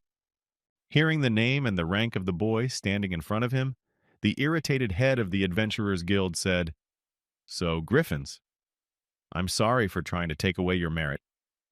After hearing the adventurer's apology, Mr. Kim turned his back on him and walked toward the exit, waving and saying goodbye. "Well, if you understand, then goodbye." Seeing Mr. Kim's defiant behavior, Julio Aventura said angrily, "Wait, that's it? You've destroyed the adventurers of my guild, and you've broken my future daughter-in-law's arm." He looked back at the angry head of the Adventurers Guild, who had run out of his office to hear the screams, and added, "And he also took my son's life." Mr. Kim then pointed to a girl with a broken arm lying on the ground and said, "She wasn't going to call anyone, so I made her do it." Mr. Kim then pointed to another adventurer who was lying on the floor and said, "He was going to hit me, so I defended myself against him." And finally, Mr. Kim pointed to the son of the guild head and said, "And this one tried to kill me, so I killed him first, and that's how it worked out." After these stories, Mr. Kim pointed to the head of the Adventurers Guild with his bloody hand and added, "I apologize, and that's why I'm backing off. Everything that needed to be done is done. I have achieved my goal." Hearing what Mr. Kim had just said to him, Julio Aventuras, barely able to control himself from aggression, said angrily, "What did you just say?" Immediately afterward, Julio Aventuras could not contain his emotions and exclaimed in anger, "All this for this? This simply cannot be. Other demands?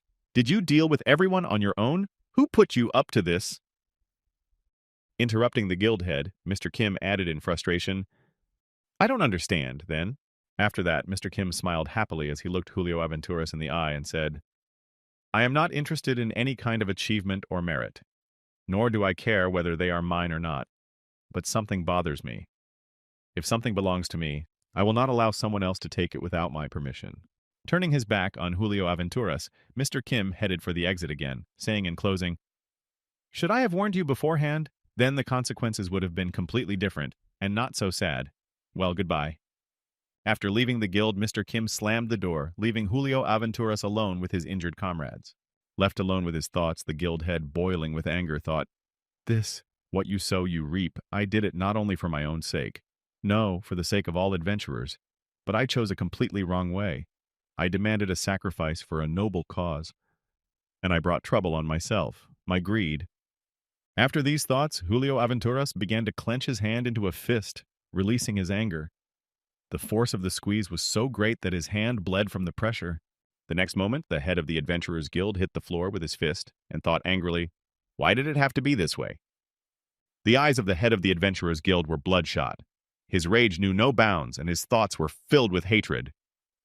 "The bastard destroyed my family. The bastard took away my future." Immediately after that, Julio Aventuras shouted out fiercely, "Feather of the Bird of Paradise, sword with 3 hilt, Verteval Youth Organization, and Whirlwind Axe, emergency meeting of all guilds." Then he thought, "In return, I will also take your future." After a while, the paladin girl who was waiting for Mr. Kim in the hotel room thought, "When I was training in the church state before I became a paladin, the mentor in charge of me was always accusing me of something." Recalling her training, the girl also recalled the moment when she broke a weapon, after which she was constantly told, "Paladin candidate R, do you know how many swords you have already broken?" Immediately after that, she remembered other words from her mentor. "You have very unusual physical abilities. If you were a predator in the wild, you would have become a king, but that's not good enough for a paladin." After these memories, the girl immediately remembered Mr. Kim's advice and thought, "The teacher's instructions, use the power as you wish. They are completely different from the teachings of the mentor. Who should I listen to now?" Thinking about this, the girl suddenly heard a noise outside the windows, which was getting louder and louder with each passing second. A large number of adventurers gathered in the courtyard under the hotel where the girl and her teacher were staying, and suddenly one of them exclaimed, "It's here! The adventurer of the rank of Sea Jack is staying here. And at that time, Mr. Kim was just returning from his walk around the city on business. Almost reaching his hotel, he suddenly noticed a familiar figure he had recently met outside. It was the head of the Adventurers Guild, Julio Aventuras. Seeing him in front of him, Mr. Kim said in surprise, "What is it? I have already accepted your apology." When Julio Aventuras heard Mr. Kim's calm tone and his surprise at seeing him, he spoke angrily. "Do you remember that boy you killed half an hour ago?" Hearing the question from the head of the guild, Mr. Kim replied in surprise, "Of course I remember, it wasn't that long ago." Recalling the moment when Mr. Kim killed his son right in front of him, Julio Aventura said angrily, "That boy, he was my son." Immediately after saying this, Julio Aventuras reached for his sword, which was in his belt, and said angrily, "How do you know what the heart of a father who has lost his son feels?" Hearing these words from the angry man, Mr. Kim remembered his past and gritted his teeth and said, "I know how it is." When Julio Aventuras heard that Mr. Kim also knew what it felt like, he exclaimed in surprise, "What? What do you mean? You know?" Immediately after Julio Aventuras was confused by Mr. Kim's previous words, the boy smiled ominously and added, "I have left many orphans and widows, and they all told me that they would take revenge." After these words, Julio Aventuras boiled with anger. The veins on his forehead bulged, and his teeth were grinding. Having calmed his rage a little, the head of the Adventurers Guild asked, "And what? What happened to them all after that?" Hearing such a stupid question from the angry Julio Aventuras, Mr. Kim said ominously, "What? Really? What do you think happened to them if I am alive and standing in front of you now?" Seeing a weakness in the boy's defense as he held up his hands and bragged, the head of the Adventurers Guild thought, "There's an opening." He launched an attack. Grabbing his sword from his belt, Julio Aventuras began to close the distance between himself and Mr. Kim, shouting, "Fool!" Pulling his sword from its sheath, the head of the Adventurers Guild thought, "The aura that I have been honing for decades. This power can even cut through dragon scales like a sheet of paper." Swinging his sword to strike the boy, the guild leader thought, "I am Julio Aventuras. Though old in years, I am the companion of the past daredevil and the only SSS-ranked adventurer. Feel my power." When Julio Aventuras' sword was almost at the target to avenge his son's death, Mr. Kim was already striking back. Feeling victorious in this battle, the head of the guild thought, "Die." However, the result was a little different. Blood splattered the square in the middle of the city. Mr. Kim struck first and beheaded the old man of the Adventurers Guild before he could, thus winning the fight. After that, his mind was filled with silence and peace. But it didn't last long. The euphoria quickly wore off, and Mr. Kim heard some frightened shouts coming from nearby. A few seconds later, the frightened adventurers started running past Mr. Kim, shouting over and over again, "Mo! Monster!" Running for their lives. The adventurers who had thought about beating Mr. Kim were now running with their tails between their legs. Not even thinking about fighting, shouting in fright, "Let's run!" Looking at the frightened people, Mr. Kim said in surprise, "What? What is happening all of a sudden? It's not like there was a monster in town."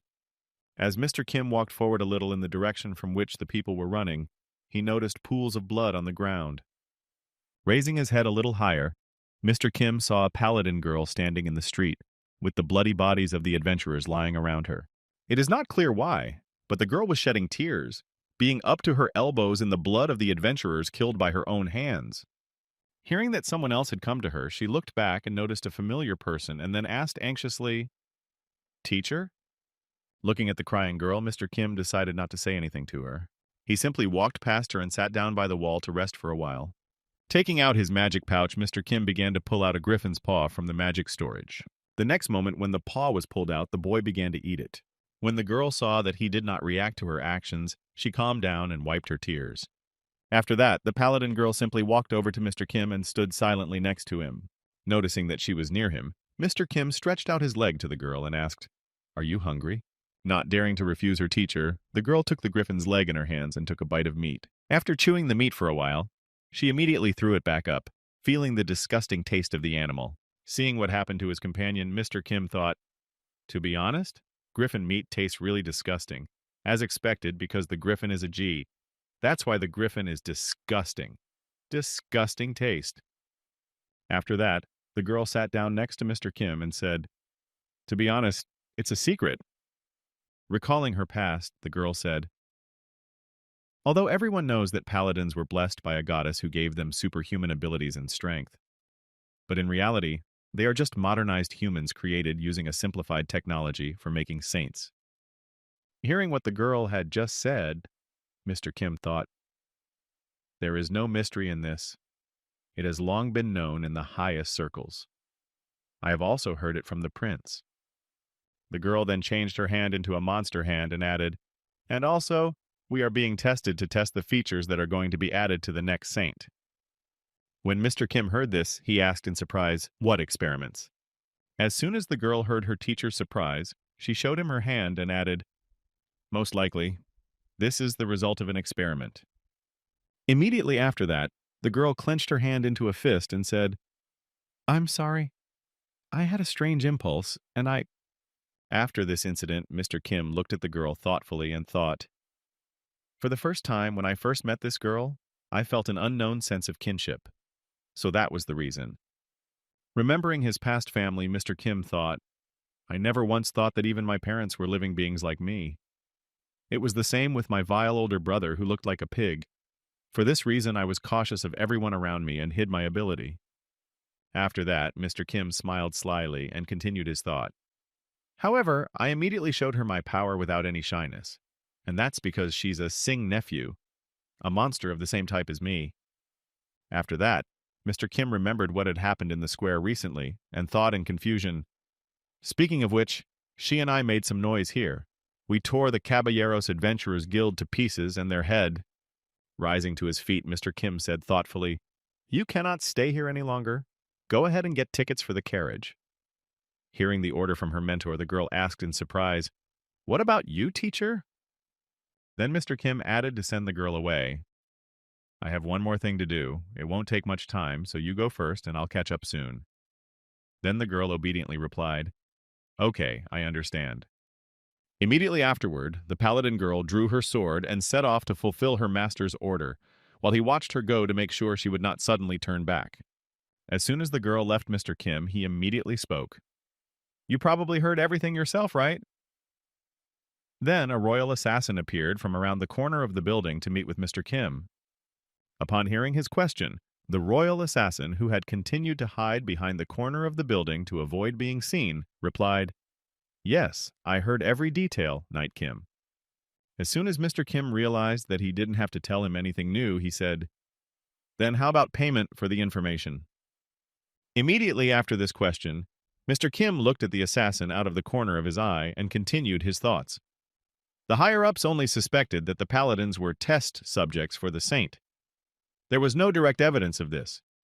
However, given what I have just said, the truth has been confirmed. And I am the one who got this information. In the world, you have to pay for everything.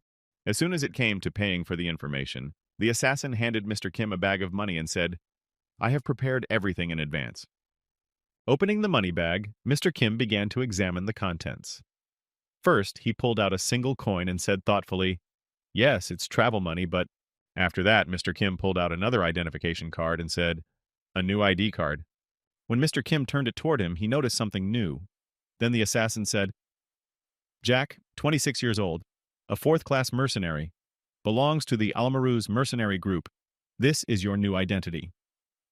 Hearing this, Mr. Kim said in surprise, so I'm a mercenary now?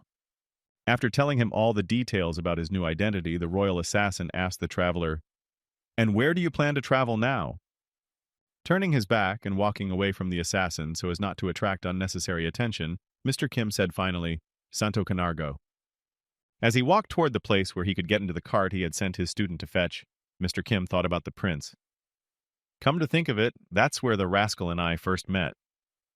After that, Mr. Kim also remembered the baron of that area and added happily, I'm even going to meet some of my old friends and acquaintances there. After a while, Mr. Kim and his student finally got into the trolley to get to another city. At the same time, Felina Grinsmus was also traveling in a wheelchair to another city. On her way to another city, the traveling bard girl was confused when she saw who was sitting in the carriage with her. How did this happen? Felina Grinsmus tried her best to avoid eye contact and ignore her fellow travelers, but sitting with her eyes closed all the time was not an option. Her fellow travelers were Mr. Kim and his student, who were traveling with her. Then she thought to herself, why them? Looking closely at Mr. Kim, who was looking at the map, Felina Grinsmas thought, this adventurer? Immediately after this thought, she remembered how Mr. Kim had slammed that big guy's head into the floor in the bar when he decided to pick on him for mocking the prince. Remembering that moment and his sinister smile, Felina Grinsmas thought, he's a dangerous man who caused a riot in a tavern. Because of this pogrom, she had to flee the tavern to save her life and interrupt her performance. Remembering this, she thought, and on top of that, there was the Fevreau madness, which later spread to half the city. Asked about the madness, she suggested, it seems to me that he had a hand in that too. After that, the girl nervously looked at his companion. While the paladin girl was sleeping, Felina Grinsmas could examine her without worrying that she would suspect something. Looking at the sleeping girl, the wandering bard thought, and the girl next to him. Seeing this girl, Felina Grinsmas suddenly remembered the moment when she was about to leave the city. While packing her things, the bard heard a strange noise outside the windows. Deciding to see what was going on and what caused it, Felina Grinsmas went to the windows, saying in confusion, what? What are those sounds? When the wandering bard looked out the window, she saw the same girl on the street, tearing people apart left and right with her modified monster hands. When Felina Grinsmas saw the girl in the window who was killing adventurers with ease, she was confused. Oh shit! I need to get out of here immediately as soon as possible. Sitting in her wheelchair, Felina Grinsmas was frightened.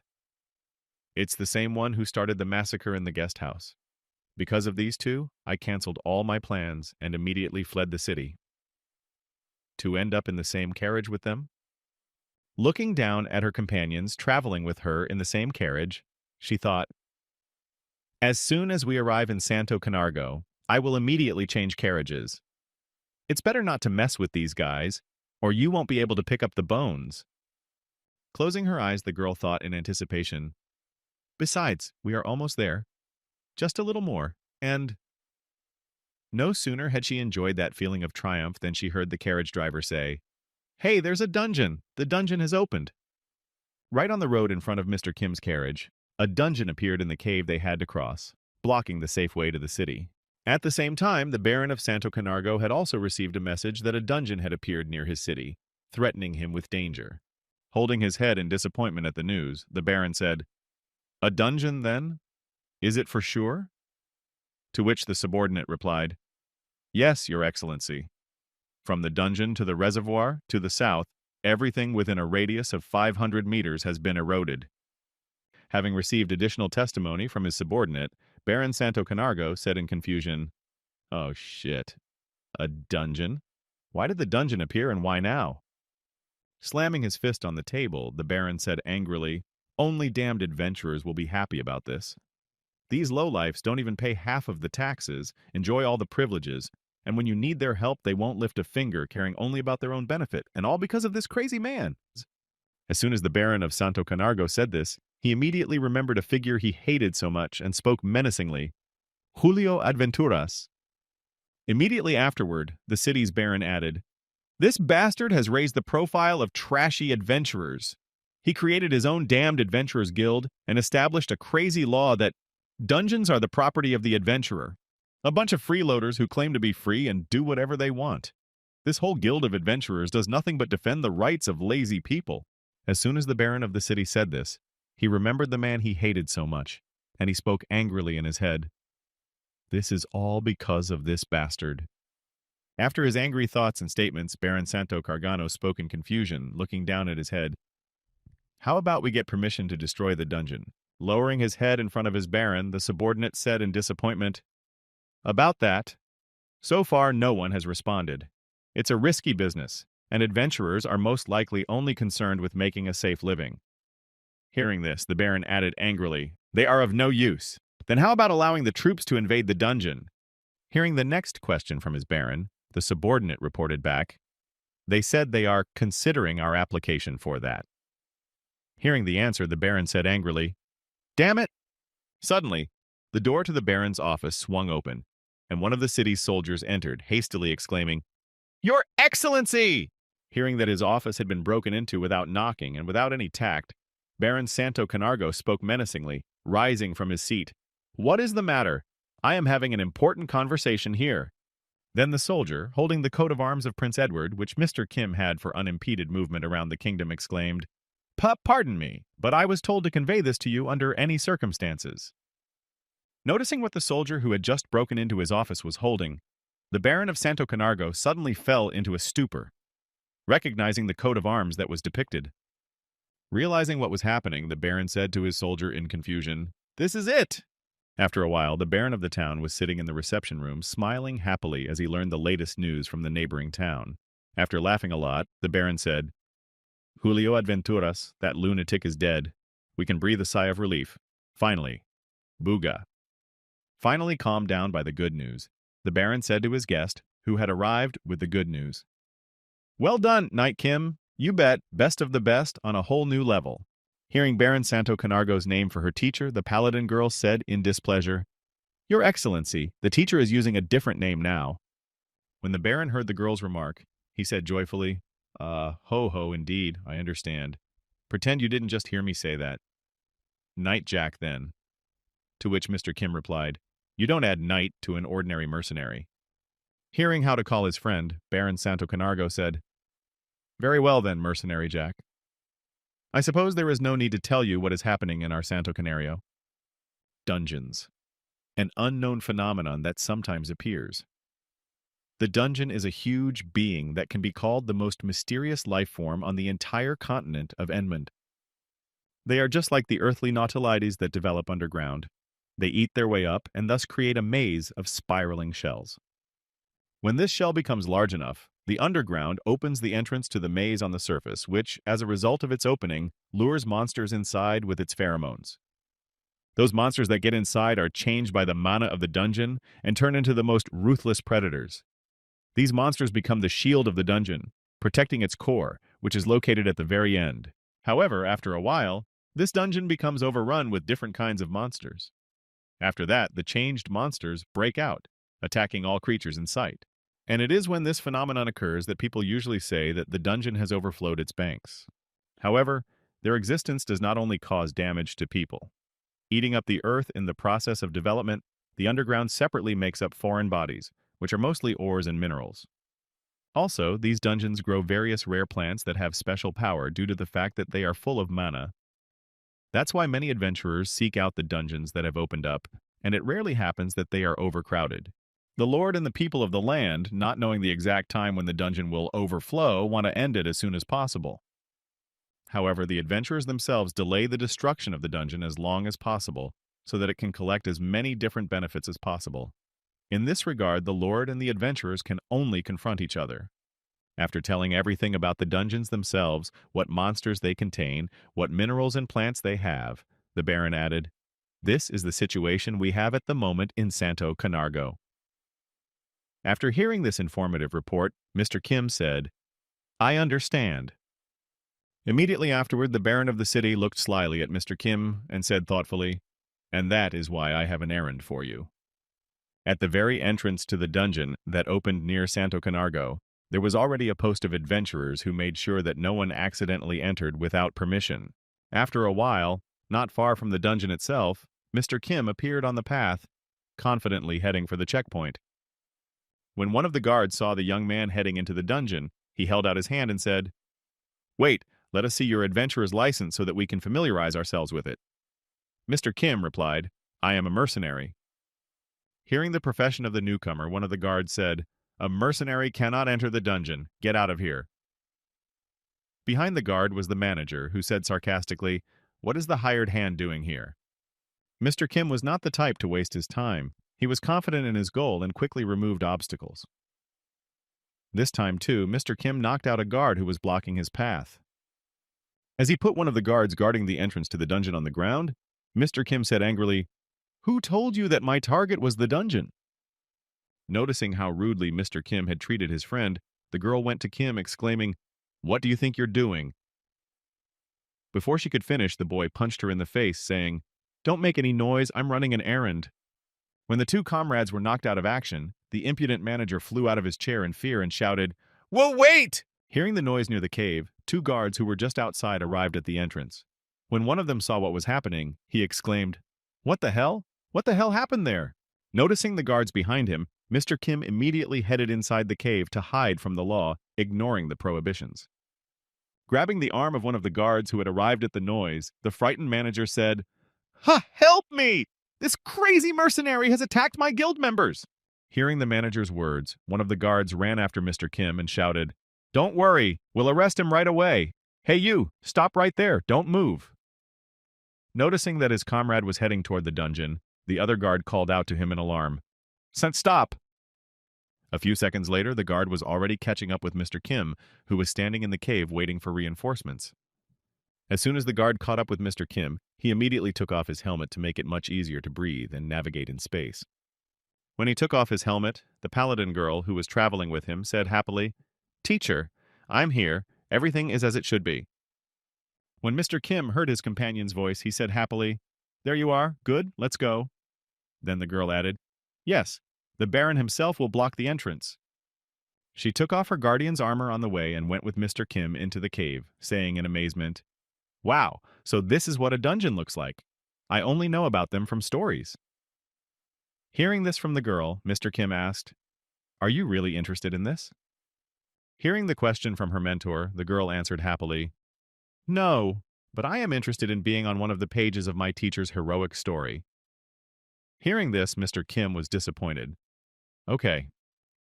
As she continued to move forward, the palm tree girl said in amazement, "Teacher, it's so deep." To which Mr. Kim replied to his student, "Yes, and it gets darker with every step." After telling his student this, Mr. Kim thought confidently, "However, with the dragon's eyes, I can still see clearly using mana." After that, Mr. Kim looked at his student, who had also changed her eyes to those of an animal that could see in the dark, and thought in surprise, "Well, of course her eyes have also changed." Suddenly, after a few steps forward, the girl rushed to her teacher in alarm and exclaimed, "Teacher!" Right in front of the travelers were some strange monsters that looked like nothing else. Their mouths opened on four sides. They were some kind of aliens in the form of dogs. When the enemies appeared on the way of Mr. Kim and his companion, Mr. Kim said joyfully, "It begins." And so began the fulfillment of the Baron of Santo Canargo's order to eliminate the dungeon. And now let's move back a few hours to find out what was happening in the Baron's office and what kind of plan they came up with. After telling the plan of action, the Baron said in conclusion, "Please take care of this." Hearing the request and the idea of destroying the dungeon, the girl Aladdin said in surprise, "But such actions are illegal? According to the territorial law, the Lord is forbidden to use mercenaries for violence." Hearing the girl's remark, Baron Santo Canargo said, "You are very well aware of the Lady Paladins. However, adventurers are not citizens. They are only outsiders who take privileges from the locals." After explaining to the girl that there was nothing illegal here, the Baron added, "So I'll ask you to proceed as planned. Oh, and one more thing, Lady Paladin. I will temporarily assign you to the garrison." Having said that, Baron Santo Canargo added anxiously, "The expansion of the dungeon may affect the reservoirs, which will leave the population without water. Please hurry up." And so, we return back to the very moment where Mr. Kim and the Paladin girl are facing a pack of dog-like aliens. Recalling the words of the Baron of Santo Canargo, Mr. Kim thought happily, "Eliminating the dungeon. I will only benefit from this, as I will be able to devour the creatures I find in the dungeon." Stopping in his tracks, Mr. Kim spoke to his student. "Yes, go ahead and try to deal with them by yourself first, and then I will join in if necessary." Having received the order from her mentor, the girl confidently headed for the enemies, rolling up her sleeves. When she reached the monsters, she added, "I understand you, teacher." Having warmed up before the battle, the girl transformed into a monster with horns and wings, and in addition, a tail with thorns on it. Noticing that she could also change her whole body, Mr. Kim thought, "She has the same transformation, but the method is different from mine." Recalling how he ate griffin meat and the girl didn't tolerate it, Mr. Kim thought, "Unlike me, she's not changing because of eating. If this is the result of the experience she mentioned, then there is a high probability of surgical transplantation." At that time, the girl had already changed completely and was ready to fight. But first, she growled to intimidate the enemies in front of her. Immediately after that, she rushed in her battle form into the crowd of strange mutant monsters. She impaled the first enemy on her horns, hitting it in the neck. At the same time, a second monster was flying at her to tear her apart while she was busy with the first. Noticing that another one was approaching her, the girl strengthened her leg muscles and jumped up, impaling the second enemy on her horns as well and pinning them to the ceiling. The first two were ready. After removing them from her horns, she looked around ominously, looking at the enemies behind her. Immediately after, she attacked another one, breaking its jaw and nailing it to the ground with her horns to keep it safe while she destroyed it. After finishing off several monsters, she prepared for the next round of battle with the remaining ones, as she already had the skills and knowledge to do so. A few seconds later, the girl headed toward the pack of monsters that were still in front of her and quickly closed the distance. However, the girl did not take into account one thing.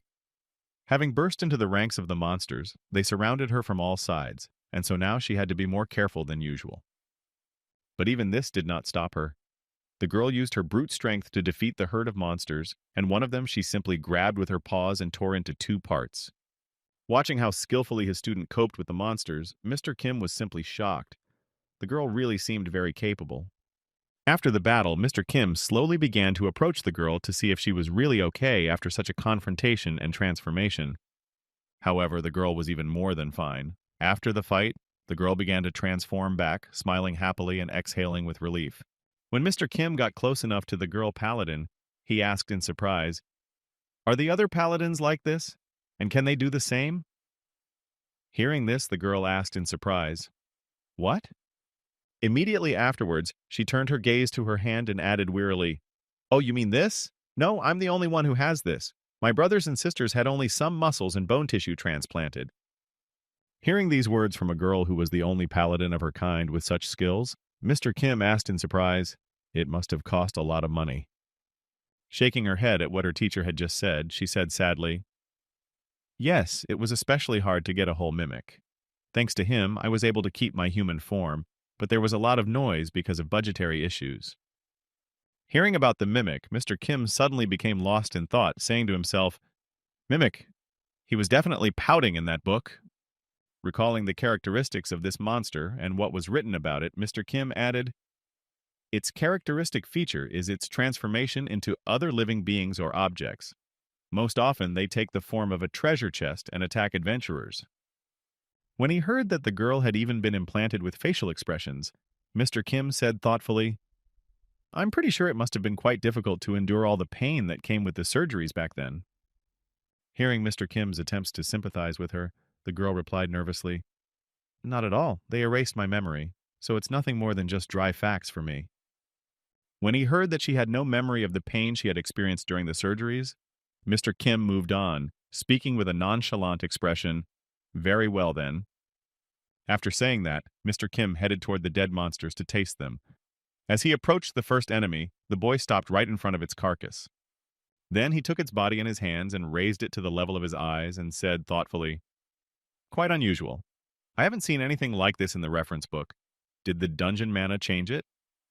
Pulling the monster's body to his mouth, the boy said with anticipation, "Well, now it's time to eat. Let's taste it." Immediately after saying this, Mr. Kim sank his teeth into the monster's body to take a bite out of it. With a little effort, the boy was able to tear off a piece of the monster's body, which was unlike anything else. After that, he took a piece of the monster's meat into his mouth and began to chew it thoroughly. But everything seemed very bad and unusual. Mr. Kim vomited and he threw up what he had just swallowed. After that, the boy began to smile hysterically. Drenched in cold sweat, Mr. Kim felt a strange sensation in his body, and saliva kept flowing from his mouth, all in order to remove the remnants of the abomination. Turning his attention to the monster's body, Mr. Kim thought in surprise, "What is this? This is not just monster meat, it's the dungeon. It's all because of his mana." Mr. Kim fell to his knees and leaned on his hands and thought in amazement, "They're not alive. They're just bioweapons that are powered by an energy called mana." Realizing how it all worked, Mr. Kim said in his head, "Because they move solely through mana and not by sending an impulse to the muscles, I can neither copy them nor absorb them." Exhaling heavily after such a strange treat, Mr. Kim thought, "It feels like I've chewed on a metal brush." As he stood on the ground from the unpleasant sensation and scraped the ground with his fingers, Mr. Kim thought, "Such foreign objects are not compatible with my ability. This is the second time in my life that I threw up." It was at this point that Mr. Kim recalled how he had devoured the Holy Virgin and added, I had a similar feeling when I devoured a saint who had mana flowing through her veins instead of blood. However, at least the saint was a human being before the transformation, and the transplanted muscles and bone tissue belonged to a living being. And the mana in her veins acted as blood, which is why there was no such strong rejection. Finally getting up from his knees after such a strange effect of eating the enemy, Mr. Kim thought, "But these guys?" Then the boy said, "No, it won't work like that." Seeing that something was wrong with Mr. Kim and he was clutching his head, the paladin girl said in surprise, "Master, are you all right?" Hearing the question from his student, Mr. Kim raised his head and said confidently, "We must hurry, Ma." Hearing this from her teacher, the girl said happily, "Yes, from a quote by Knight Kim. A knight raises his sword not for fun, but to shed fewer tears. Right? The less time the people of Santo Canargo suffer from the dungeon, the better." Embarrassed at how well and highly his student thought of him, Mr. Kim said in response, "Yes, that's exactly what I meant." Immediately afterward, Mr. Kim gritted his teeth and thought angrily as he recalled the descriptions and expectations of the dungeon. Compared to the monsters on the surface, the dungeon monsters have more different abilities? Clenching his fists in anger, Mr. Kim continued his frustrated thoughts. Maybe there is a monster here that is stronger than a dragon, then? After these thoughts, Mr. Kim became even more eager to clear the dungeon as soon as possible, and he strode forward confidently, stopping at nothing and trampling on several monster bodies along the way. As he destroyed the dead monsters, Mr. Kim thought angrily, disappointed in his premonitions about the dungeon. What an idiot I was! Confidently stepping forward, making the girl run after him, Mr. Kim thought, "I'll destroy the dungeon as soon as possible, and then I'll go in search of areas where I can eat properly." After these thoughts, Mr. Kim immediately remembered a book. The Encyclopedia of Monsters, written by the SSS-ranked adventurer, Julio Adventuras.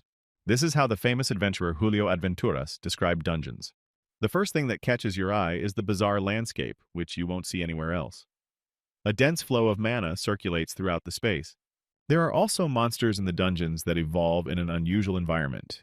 And that's not the end of the dungeon's features. There are also treasures hidden everywhere. If the adventurer is confident in his abilities, he can get great fame and fortune. Remembering how Julio Adventuras described the dungeon, Mr. Kim thought angrily, "What nonsense." Mr. Kim continued his angry thoughts as he burst through the dungeon, not slowing down for a second. This is ridiculous. This isn't evolution. It's a posthumous mutation. Clenching his hand tightly into a fist, Mr. Kim thought irritably, "All I want to do now is beat the author of that book to death again. It's a pity I can't bring him back to life and kill him again after he's already been torn to pieces." Changing his hand into a dragon's paw when he noticed enemies on the way, Mr. Kim thought, "At least this is the only thing I can do in this situation." Destroying everything he could find on the way, Mr. Kim said angrily, "Just letting my anger out in this place." After that, he destroyed the monsters one by one, stepping on them like a bulldozer, not even thinking of retreating. He was driven by anger and hatred for the author of the book, as well as unearthly disappointment. Walking behind her mentor, the girl could only see the mountains of corpses that Mr. Kim left behind on the path he was walking. Suddenly, they came across a person calling for help. It was a wounded man who said in a frightened voice, "Rescue service? Help me? My friends are inside." Mr. Kim did not restrain his emotions, and he made no exceptions to anyone, and that is why he blew off the head of this mutated monster, shouting, "You also die!" Catching up with her mentor, the anxious girl asked anxiously, "You, master, why are you killing this man?" Without even turning to face his student, Mr. Kim continued at the same pace and said, "Be careful, these were the living dead." Looking at the man's body a little closer, the girl noticed that something was really wrong with him and said, "Indeed, he has a hole in his chest." Mr. Kim replied, "It's still fresh, so you were wrong." Moving on, Mr. Kim not only destroyed enemies, but also explored the dungeon. And so he touched the walls of this dungeon with his hand and felt that they were soft in some places, and his parasites could move along them. Having sent his parasites along the body of the cave, Mr. Kim thought in surprise, "It looks like a cave, but in the end, the cave is a living thing." After that, Mr. Kim thought of one of the commanders of the Demon King's 7th Army and thought, "In that case, I will use his abilities to find the centerpiece." Sometime later, after traveling through the dungeon, destroying all the enemies along the way, Mr. Kim told his student, "We're almost at the right place." Hearing that they were almost there, the girl was surprised. We got there pretty fast, teacher.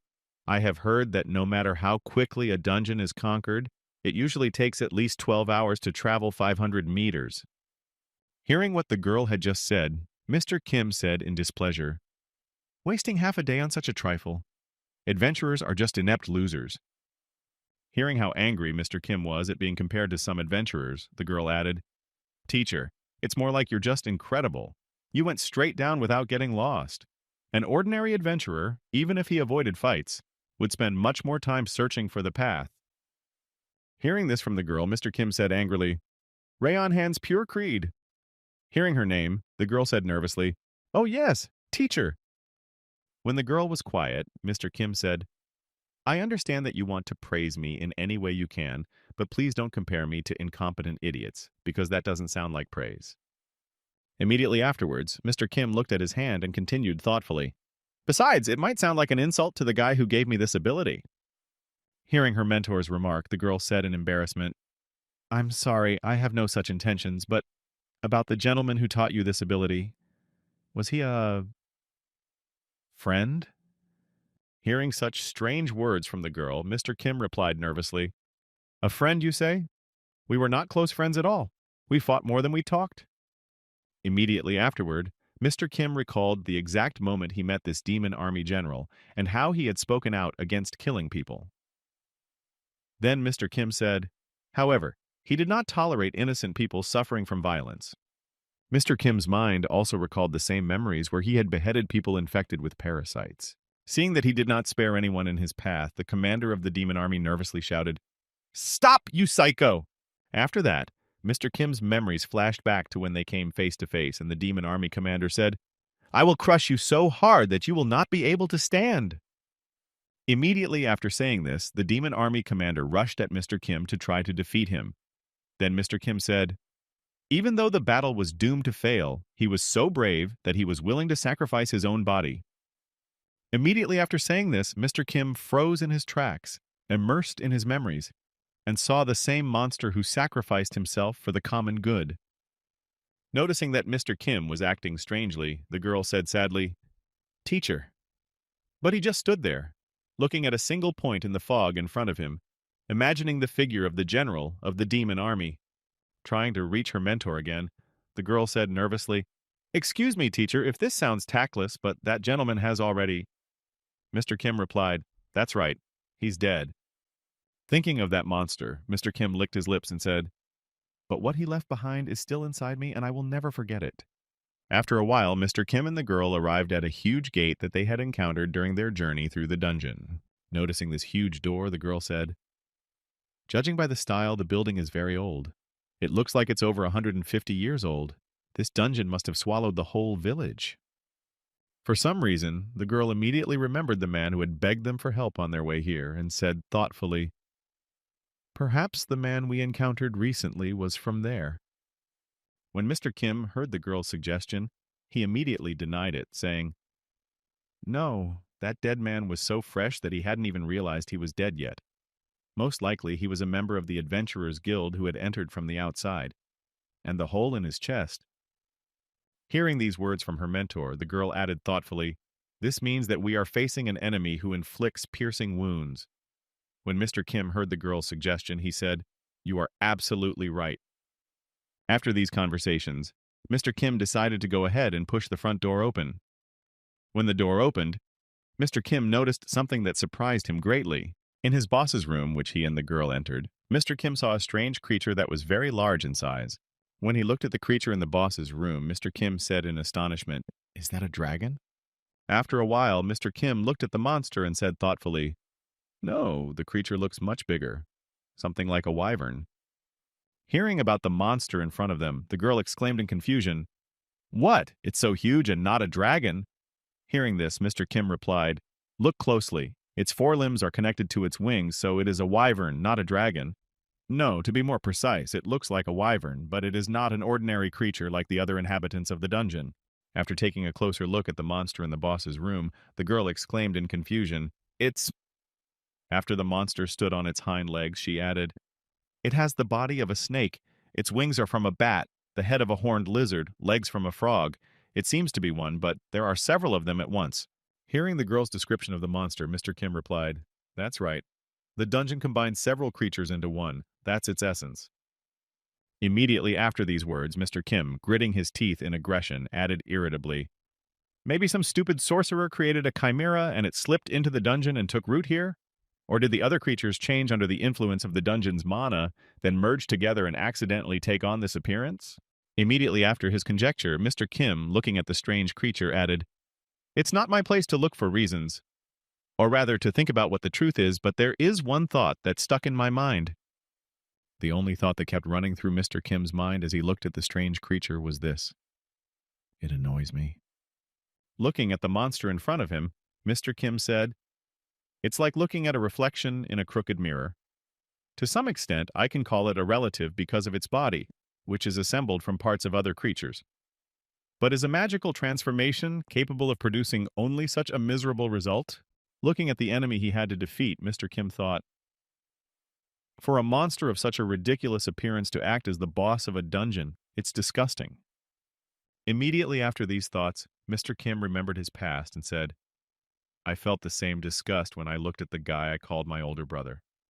When he came back from the army, he used to gather around the local junior high school students to show off a console that he bought with his parents' money. If you think about it, this asshole didn't even serve. And all because of his weight." The next moment, Mr. Kim heard his student's voice asking anxiously, "Teacher, what are we going to do?" Shielding the girl with his body, Mr. Kim stepped forward and said, "You stand back, and I will try to deal with him. Meanwhile, you just watch the fight from a distance." As soon as the girl was far enough away, Mr. Kim smiled slyly and thought, "The size is just right to let out what's been brewing. You will be my punching bag. I will provide you with an opponent of the same size." Immediately afterwards, Mr. Kim, who had the lungs and circulatory system of a giant dragon, as well as the bone marrow of a troll, which helped him regenerate quickly, he also had the muscles of an ogre, the strongest monster of its size, and the epidermis of a salamander, which protected him from any heat exposure. As well as the slime of the mystium slime, Mr. Kim could easily turn into a very strong monster, almost impossible to defeat due to its high degree of protection and rapid regeneration. And so, Mr. Kim took on the form of the most powerful creature available to him at the time, a dragon, a red fire dragon that could shoot countless fireballs. As soon as the body change was complete, and Mr. Kim was in the form of a dragon, he immediately growled to intimidate the enemy and put him into a state of shock for easier defeat. Meanwhile, somewhere in front of the entrance to the dungeon stood the manager of the Adventurers Guild, and the same sentry who had stayed behind to wait for his friend to return. At that time, the manager, who had let Mr. Kim in because he was helpless, said nervously, "We made fools of ourselves because of some damned mercenary." After these words, the ground around the entrance to the dungeon began to shake a little, increasing over time. During the still imperceptible earthquake, the manager said, "Let him come out, and as a member of the Adventurers Guild." Before he could finish, the earthquake was strong enough to interrupt the manager's angry remarks. He exclaimed in fright, Earthquake? What's going on? What? Damn it!" This earthquake was caused by the cry of a dragon, or rather Mr. Kim, who turned into a dragon and began to intimidate the opponent with his roar. Hearing the dragon's cry and the earthquake that followed, the chimera enemy froze in place, unable to move in fear. However, after a while, the effect of intimidation passed, and the chimera monster came to its senses. Immediately after that, it attacked the dragon to strike the first blow, and thus set the pace of the fight. At that time, Mr. Kim stood confidently in place, waiting for at least some action from the enemy. The first move was made by the chimera monster, who swung his paw to strike the dragon. Immediately afterward, its paw landed on Mr. Kim's head. It did not cause any injury or any minimal damage. Rather, it just irritated the guy even more.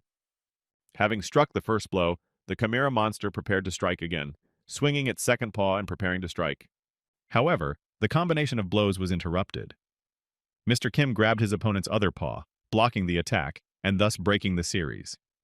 Now it was his turn to respond. Squeezing his enemy's hand in his paw and crushing the bones, Mr. Kim said with a disdainful voice, "Weakling, too light, and with too many flaws. What can you do to me?" With two of the chimera monster's legs blocked, he decided to use his other trump card. He still had a tail with spikes, which he used at the same time. Having noticed the unexpected attack at the last moment, Mr. Kim managed to dodge it, receiving only minor scratches from such a cunning maneuver of the enemy. However, the Chimera monster's tricks did not end there. Having missed the enemy with its tail, the monster spun it around and began to turn back. It then used the tail as a rope, tying it around Mr. Kim's neck to grab him in a chokehold and immobilize him at the same time.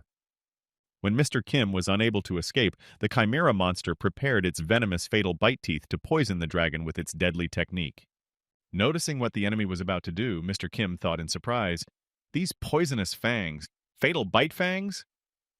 Immediately afterward, the Chimera monster tilted Mr. Kim's head to the side to give itself the opportunity to bite him. Realizing what the Chimera monster was planning to do, Mr. Kim thought in amazement, "Your head is working just fine, but all your attempts are in vain." As the enemy's teeth crumbled from contact with Mr. Kim's skin, the boy thought, "This might have worked if I had the skin of an ordinary dragon, but if the skin of a dragon is covered with mystium, it is a different matter altogether." Immediately afterward, Mr. Kim changed his arm from a dragon arm to an orc arm to increase his muscle mass. The next moment, Mr. Kim simply pushed the enemy away from him with the words, "You're annoying me. Fall down already." As soon as the distance between the Chimera monster and Mr. Kim was broken, the monster prepared for its next attack. It still had some tricks in its arsenal. As it leaned toward Mr. Kim, the Chimera monster sprayed his face with venom that it released from its eyes. This attack covered Mr. Kim's entire face with a thin layer of fatal bite venom, but it did not affect him. It was a futile way to gain an advantage. Looking himself up and down, Mr. Kim said in surprise, "The blood contains the poison of a deadly bite? If my teeth didn't work, I decided to penetrate the skin." Mr. Kim then began to lick off the venom mixed with the blood that had been poured over his face and said, "This poison was the basis of the skill from the very beginning, and the very first poison I had to learn." Angered by this enemy attack, Mr. Kim said in a disgruntled voice, "If you have nothing else to show me, then let's get it over with. I don't have a hobby of mocking others." As soon as Mr. Kim realized that his opponent would not surprise him anymore, he immediately began to end the fight as soon as possible. Swinging his paw, the boy struck 2 blows to the monster chimera's head and body. Feeling some strange pains, the chimera monster suddenly felt that it had regained consciousness. Then he thought in confusion, "Yeah, what happened?" While he was in a state of confusion, the chimera monster thought, "I remember I was in the dungeon with the monster boss. But why did I enter the dungeon?" The next moment, the Chimera monster saw Mr. Kim, who was returning to his human account after the battle. As soon as the boy came into its field of vision, the monster immediately began to fall to the ground, and immediately realized, so that's how it happened. I am sure then After that, the Chimera monster, who was the boss of the dungeon, was defeated. Bleeding, the monster was lying on the ground, showing no signs of life. After the fight, Mr. Kim began to stare at the enemy he had just fought, trying to understand something. Seeing her mentor's strange behavior, the girl suddenly asked, "Teacher, is something wrong?" To which Mr. Kim confidently replied, "No, everything is fine. Don't worry." After that, Mr. Kim remembered the expression on the enemy's face again and thought in surprise, "Was I imagining things? Did he laugh right before he died?" Angry that he could not realize this, Mr. Kim thought, "What could it mean? No, what is the point of wasting time thinking about it? I'm thinking more and more meaningless thoughts. Perhaps this is because I am accompanied by a tribesman for the first time." After these thoughts, Mr. Kim stormed out of the boss's room, telling his student, "Let's get out of here!" To which she humbly replied, "Yes, master." Julio Adventuras, a very famous adventurer and also the head of the guild, wrote the following about the dungeon. The true essence of the dungeon. It is a spherical creature, 2 meters in diameter, which is called the dungeon core. It has 2 huge round eyes on its front, and its entire body is covered with soft fur. It is cowardly, but obedient, and if it gets attached, it will obediently follow a person. And now let us return to reality. What was actually the core of the dungeon looked quite disgusting. It was many-eyed, scary, and had several holes with teeth to which tubes were connected. When Mr. Kim and his students saw it, they were shocked. The expectations described in the book were very different from reality. The girl said in confusion, "This is very different from what I expected to see and what I heard about him." Teacher? Meanwhile, Mr. Kim walked over to this strange subject and kicked him and said, "I fully support you in these words. Perhaps When the colonel was hit by physical force, it began to groan. Then, moving a few meters away from the colonel, Mr. Kim said, "It attracts creatures with pheromones. We can't say that what we saw is a true account of it." Then, looking at the creature from a distance, the boy added, "I think that if there is no immunity to chemical and mental influences, then its true image cannot be seen because of the effect of pheromones. What the adventurers saw was the last way the dungeon core could defend itself, an image that was altered to create the appearance of innocence." Hearing these words from her mentor, the girl said happily, "Oh, I know. Night Kim's quote, 'Evil is like poison. It always takes on a luxurious appearance to seduce people.' Right?" As soon as the girl said the quote from Night Kim from the book she had read, she added, "You said that during the battle with Francis de Prideaux." Not wanting to spoil the girl's joy, Mr. Kim replied awkwardly, "Yes, you are absolutely right about that."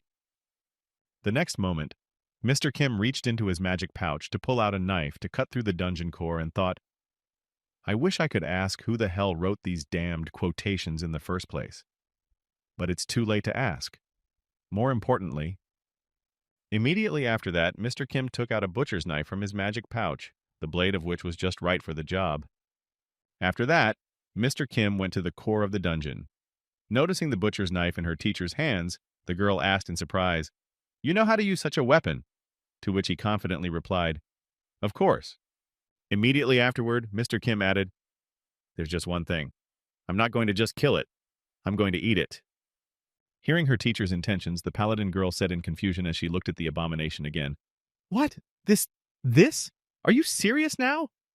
After cutting the dungeon core into two pieces, Mr. Kim answered her, "Of course I'm serious." As the cores fell to the ground, Mr. Kim set to work, speaking as he went. "First, I'll design it to be more comfortable." Then he thought, "I don't need the mana of the dungeon core, but—" As he chopped the dungeon core into small pieces in front of his student, Mr. Kim thought, "I'm interested in his skill that turns the earth into a strong shell and controls the mind with pheromones."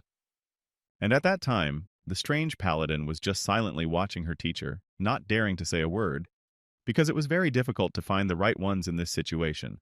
The dungeon is the shell of the core. In other words, it is a part of the nucleus.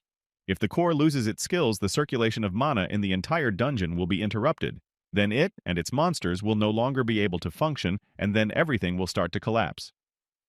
The average duration of destruction, according to the encyclopedia, is 48 hours. Those who cannot get out of the dungeon during this time will be buried alive. However, in Mr. Kim's case, it was out of the question to spend 48 hours to leave the dungeon, which does not even have monsters. After a short period of time, Mr. Kim and the girl were approaching the exit. At the end of the tunnel, they could see sunlight, which signaled the right way. When the girl noticed the vegetation and sunlight at the end of the path, she exclaimed happily, "Teacher, we have found the way out. This is it." After getting out of the cave, the girl happily reported, "It took us no more than 3 hours. It took us even less time than going down to the boss and the colonels." Before she could finish, she saw the guards waiting for them at the exit. It was the guards of the Adventurers Guild that Mr. Kim had scattered at the entrance. As soon as the couple left the dungeon, the guards were waiting for them. Noticing the intruders, one of the guards said, "Stand still and do not make any unnecessary movements. Are you the mercenary Jack?" Immediately after, one of the guards continued, "You are under arrest for violent acts against a member of the Adventurers Guild." Hearing these words from the guard, the manager smiled ominously and said, "Boogeyman, he's made it. Damned hired gun." The guard then added, "It's useless to resist, so you'd better just surrender peacefully." Hearing the familiar voice of the Baron, Mr. Kim smiled slyly and held out his hand in front of him, saying, "Yes, I'm Mercenary Jack. You can start detaining me. I won't resist." After these words, they put shackles on the guy's hand so that he wouldn't suddenly run away.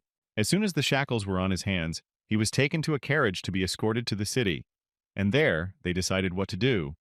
When Mr. Kim was put into the carriage, he was driven in an unknown direction, somewhere far away from the dungeon. Mr. Kim just sat quietly in the carriage, thinking about his own thoughts, and did not even try to escape or break the shackles to gain freedom. Smiling happily, Mr. Kim said as he traveled along, "That's right. This has happened to me before." After a while, in the middle of the sea, one of the sea cargo ships carrying various goods and more cut through the waves.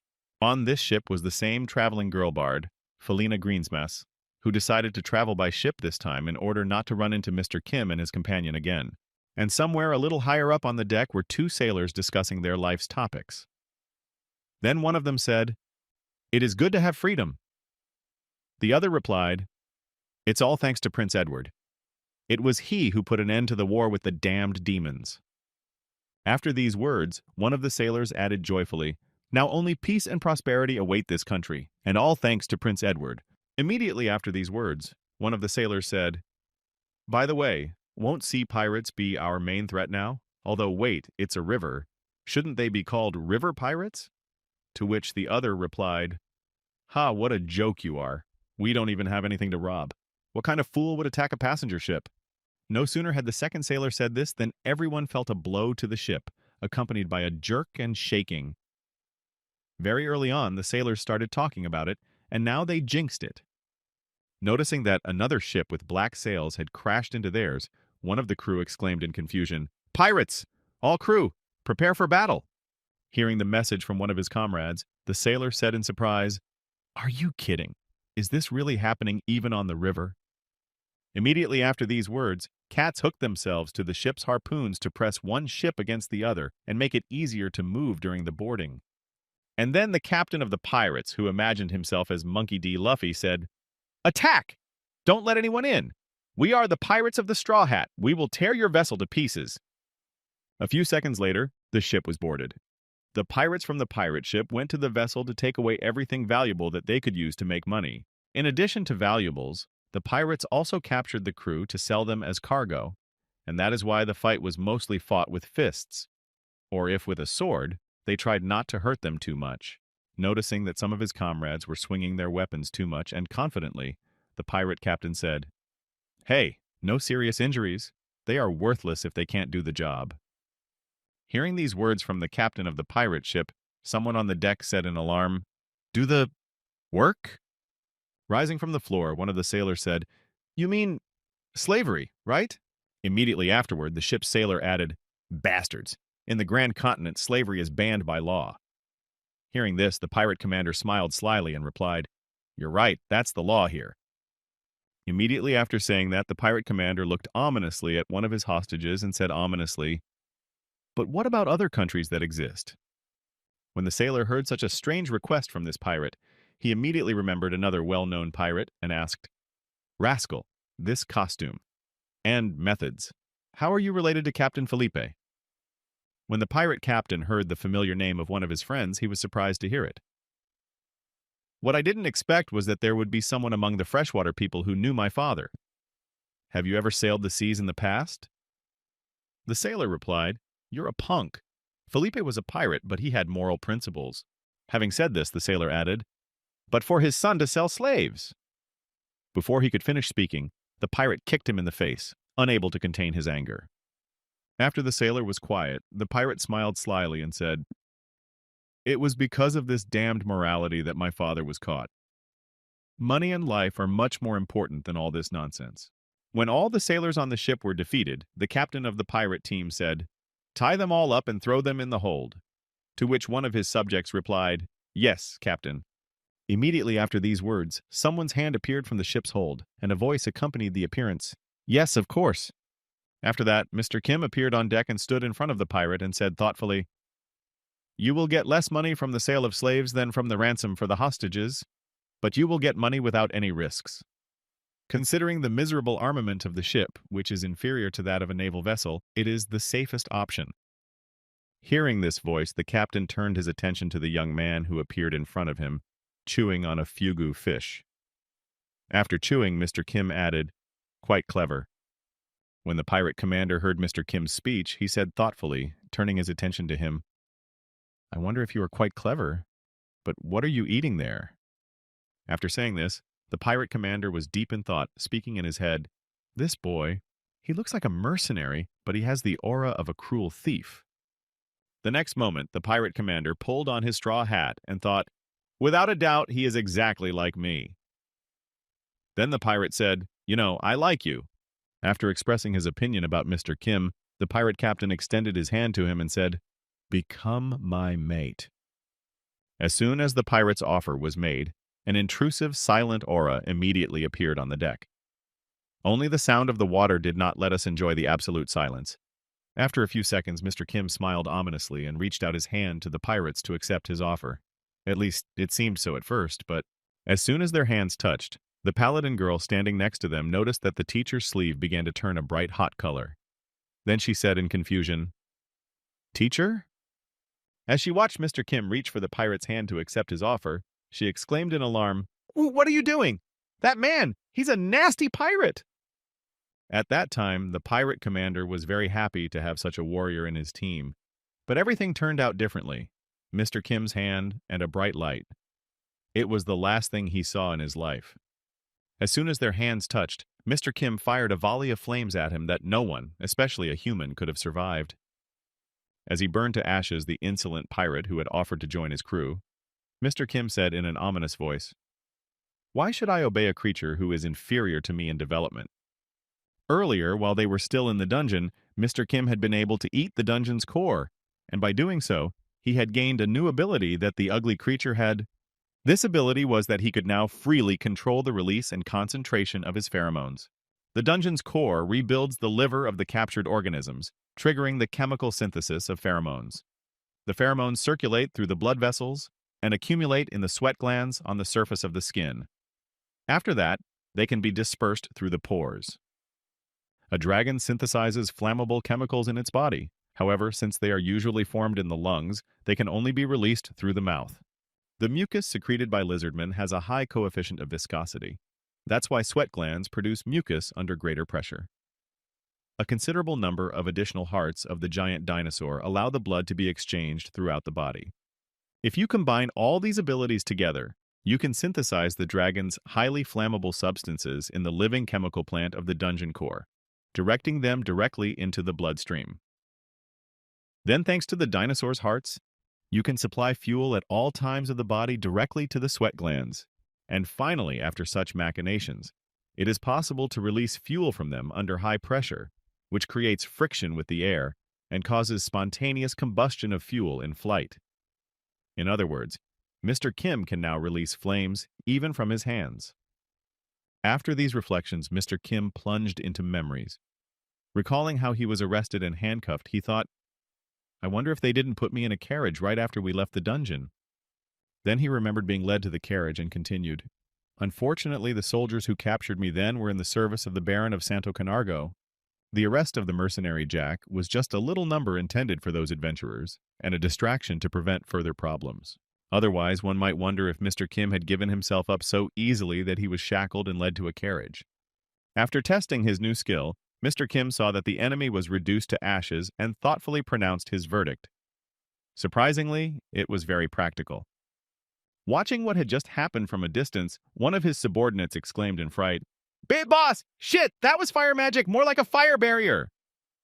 Before the pirate could set up the barrier to protect himself from Mr. Kim's attacks, his back was already wounded. He saw only Mr. Kim as his opponent, and completely forgot about the others. Taking advantage of this moment, the girl simply cut the pirate in two with her sword and went on to deal with the enemies on the deck. After one swing of her sword, the girl felt something very strange, something she had never experienced before.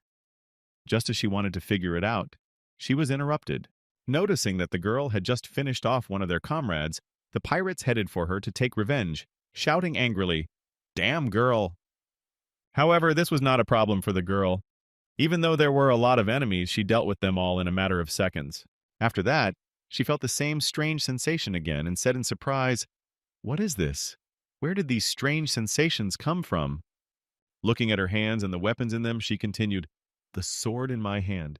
It feels completely different than before." After the battle against the pirates on the deck was over, the paladin girl sheathed her sword and added thoughtfully, "How did this happen? It feels so strange and unfamiliar." Meanwhile, Mr. Kim was preparing to destroy the pirate ship that was preventing them from traveling further down the river in peace and arriving at the appointed place.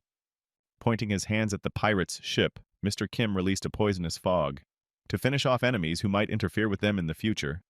As one of the sailors on the pirate ship covered himself and tried to disperse the poison, he shouted in confusion, "Poison! It's poison! The vile cowards sprayed poison!"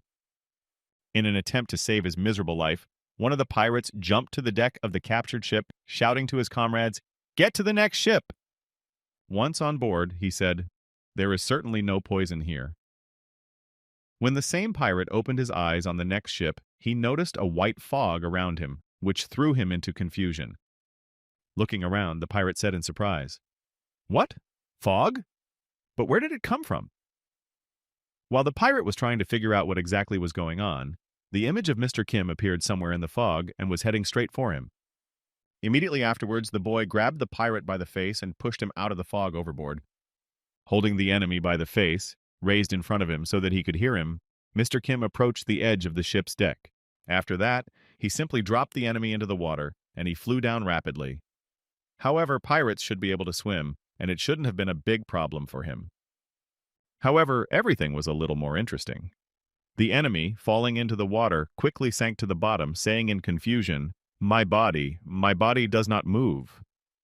After the enemy was removed from the deck, Mr. Kim looked at his hand and said thoughtfully, "And from other chemicals, we get paralyzing gas. We can also spray poison or create a smoke screen." While Mr. Kim was thinking about the skill, a huge pirate appeared behind him and almost hit the boy with his sword as he was open to attack. However, at the last second, Mr. Kim flew into the air, dodging the powerful attack of the burly pirate, who had caught him almost by surprise. The next moment, as he came down, Mr. Kim crushed the enemy with just one punch. He used his legs like jet thrusters to fly and accelerate. After finishing off another enemy, Mr. Kim said thoughtfully, "And you can also fly upwards, spraying flames from your feet. I didn't even have to change the muscles in my legs to do that." Looking back at the remaining pirates, Mr. Kim said menacingly, "So, who wants to be next? Anyone I can experiment on?" Seeing the fuss on the deck, the traveling bard Felina Grinsmus thought in confusion, Why, he's here too? Why is it that every time I—" After a while, the boarding was repelled, and all the invaders had already said goodbye to their lives. Then Mr. Kim and the girl freed the sailors, and they began to clean up. Meanwhile, Mr. Kim and his student were listening to the gratitude of the ship's commander, who said, Thank you so much for saving us." To which Mr. Kim replied, "Yeah, clean up this mess and let's get going." As soon as they were alone, the girl looked down at her hands again and said thoughtfully, "Teacher." She had the same feeling in her mind as when she had recently picked up the sword and felt something strange. Something new, but too unusual. As she recalled, she felt the same sensations she had then, and her thoughts were filled with those memories. This is a new feeling, very different from the virgins of the past. Recalling what she felt when she held her weapon in her hands, the girl continued, "It was as if the sword, it was an extension of my body." Recalling that very moment when she stood on her feet and looked back at her defeated enemies, she thought in surprise, "This is the first time this has happened to me." Looking closely at the enemy, the girl added in surprise, analyzing her attack, "And the cut on the corpse is clean. Previously, my cuts were not so precise." After telling Mr. Kim everything she felt at the time, she added, "It wasn't a dream, but I don't understand anything, no matter how much I think about it. Perhaps you know this feeling?" As he ate the pieces of the dungeon core, Mr. Kim said thoughtfully, "You have probably realized the way to go." Hearing these words from her mentor, the girl was surprised. "What? But I have been trained to systematize my body movements." Chewing on another bite of food, Mr. Kim said with a grudging smile, "These trainings are for people. What are you?" Hearing these words from her mentor, the girl nervously remembered that she was a monster with the ability to completely transform her body. After that, Mr. Kim added, "In the dungeon, you were 1% of a saint. In this battle, you rose to 3%. Your approach to fighting is changing, and your abilities are developing." Hearing these words from her mentor, the girl said happily, "Really? Yay!" After hearing such good news, the paladin girl added, "By the way, teacher, how did you release the flames from your hand? Can I also learn how to do that?" Hearing the girl's question, Mr. Kim recalled what he had to do in the battle with the pirates. "First, I burned a man alive. After that, he also had to cover people's eyes with poison and make them panic." Also recalling how he threw a paralyzed pirate into the water, Mr. Kim thought, "I paralyzed their limbs and threw them into the water. And now you say you want to learn how to do that?" Looking at his student, Mr. Kim thought in surprise. The stronger she becomes, the more she loses her humanity. And at the limit of her development, maybe she can become like me.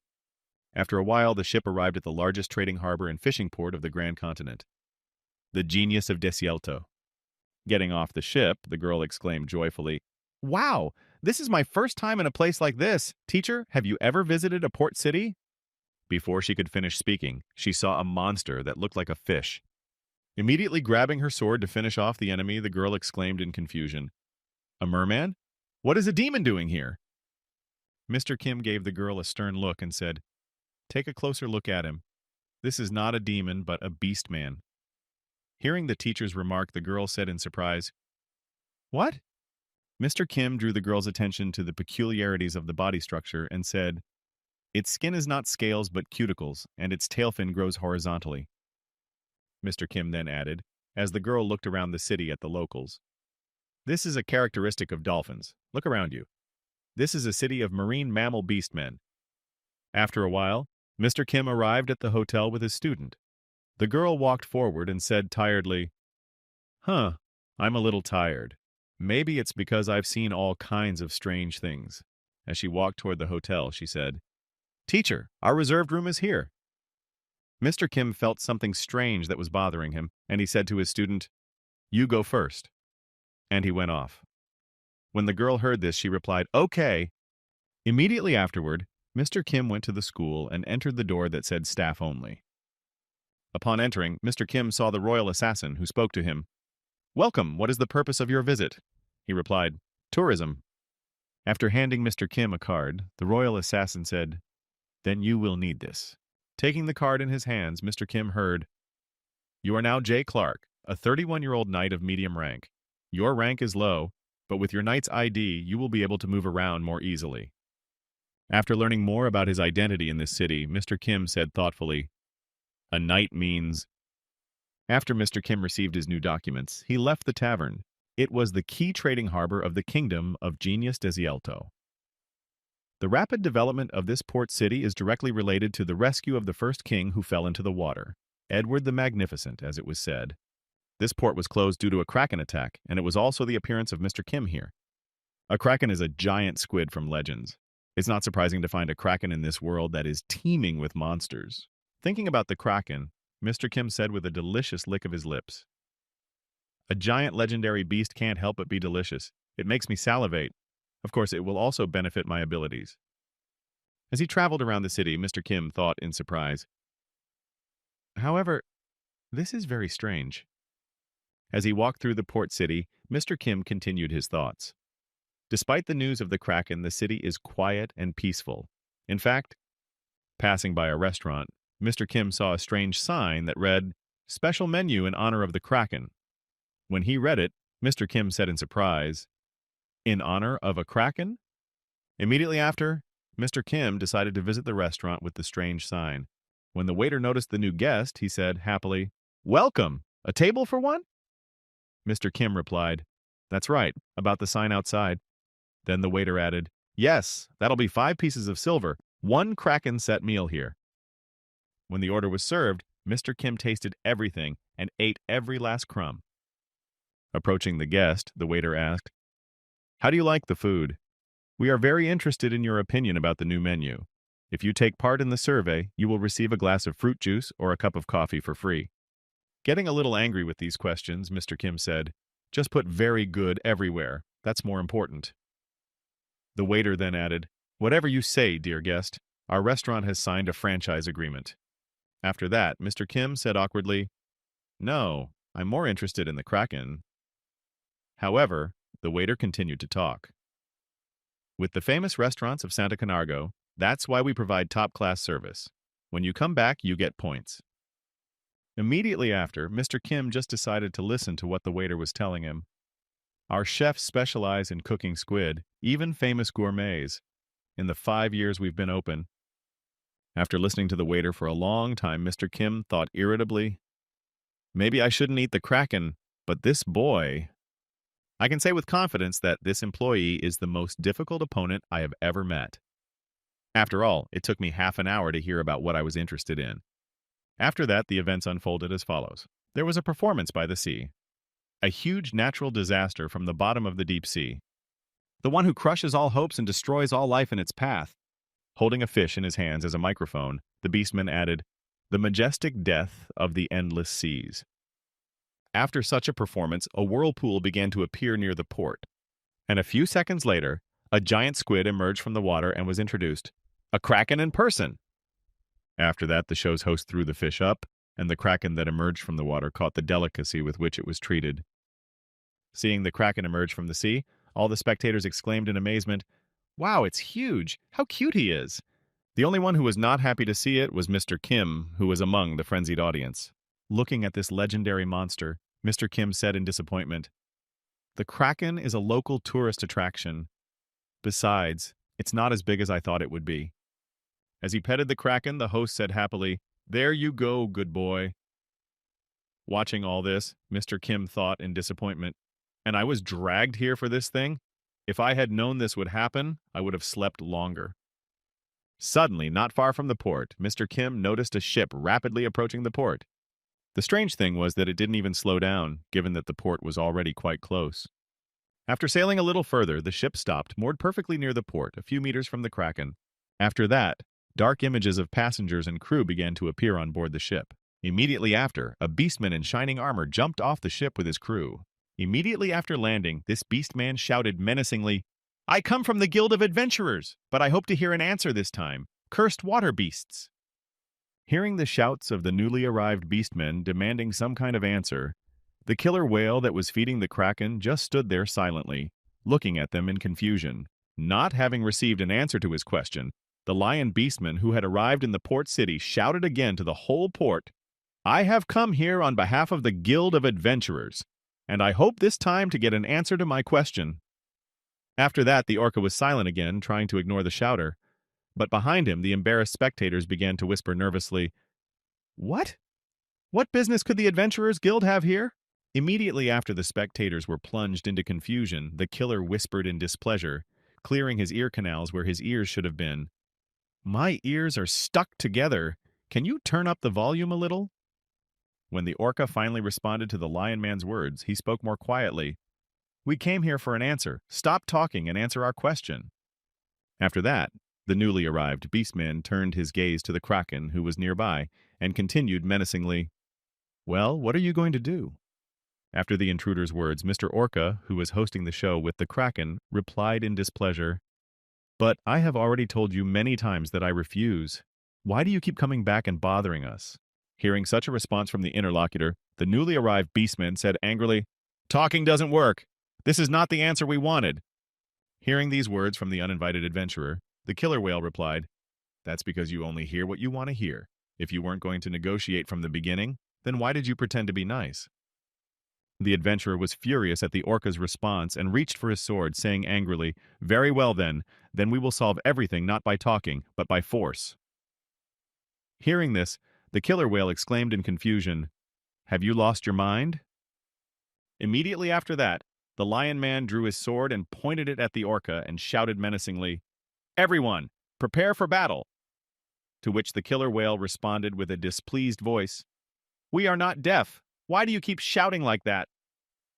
Immediately after these words, the Kraken Show's host spoke menacingly, realizing that they were serious. "Fighting won't solve anything, it won't change anything, and you'd better be more careful." The next second, the sound of an arrow hitting a tree was heard on the deck of the adventurer's ship. Then, the orca added, "Unless you want your ship to remain in one piece." And these words were followed by others that had already sounded from the ship itself. Looking back, one could see walruses and seals on the ship, who had already taken the entire crew hostage, and then one of them said, "Master, shall we blow this vessel to pieces?" Noticing that his ship was under serious threat, the newly arrived adventurer said in confusion, "When did you get here? Oh shit." When the killer whale saw the anxiety in the eyes of the land beastman, he spoke confidently, "Land animals have invaded our domain on a ship. Have you lost all fear? I advise you to visit the hospital on your way back. Check if your brains are in place." Hearing such words addressed to him, the adventurous beastman said angrily, "You damned dolphin! I will never forget this humiliation I have experienced from you." After that, all the animal adventurers who were in the team with the lion packed up the ship and set sail from the shore.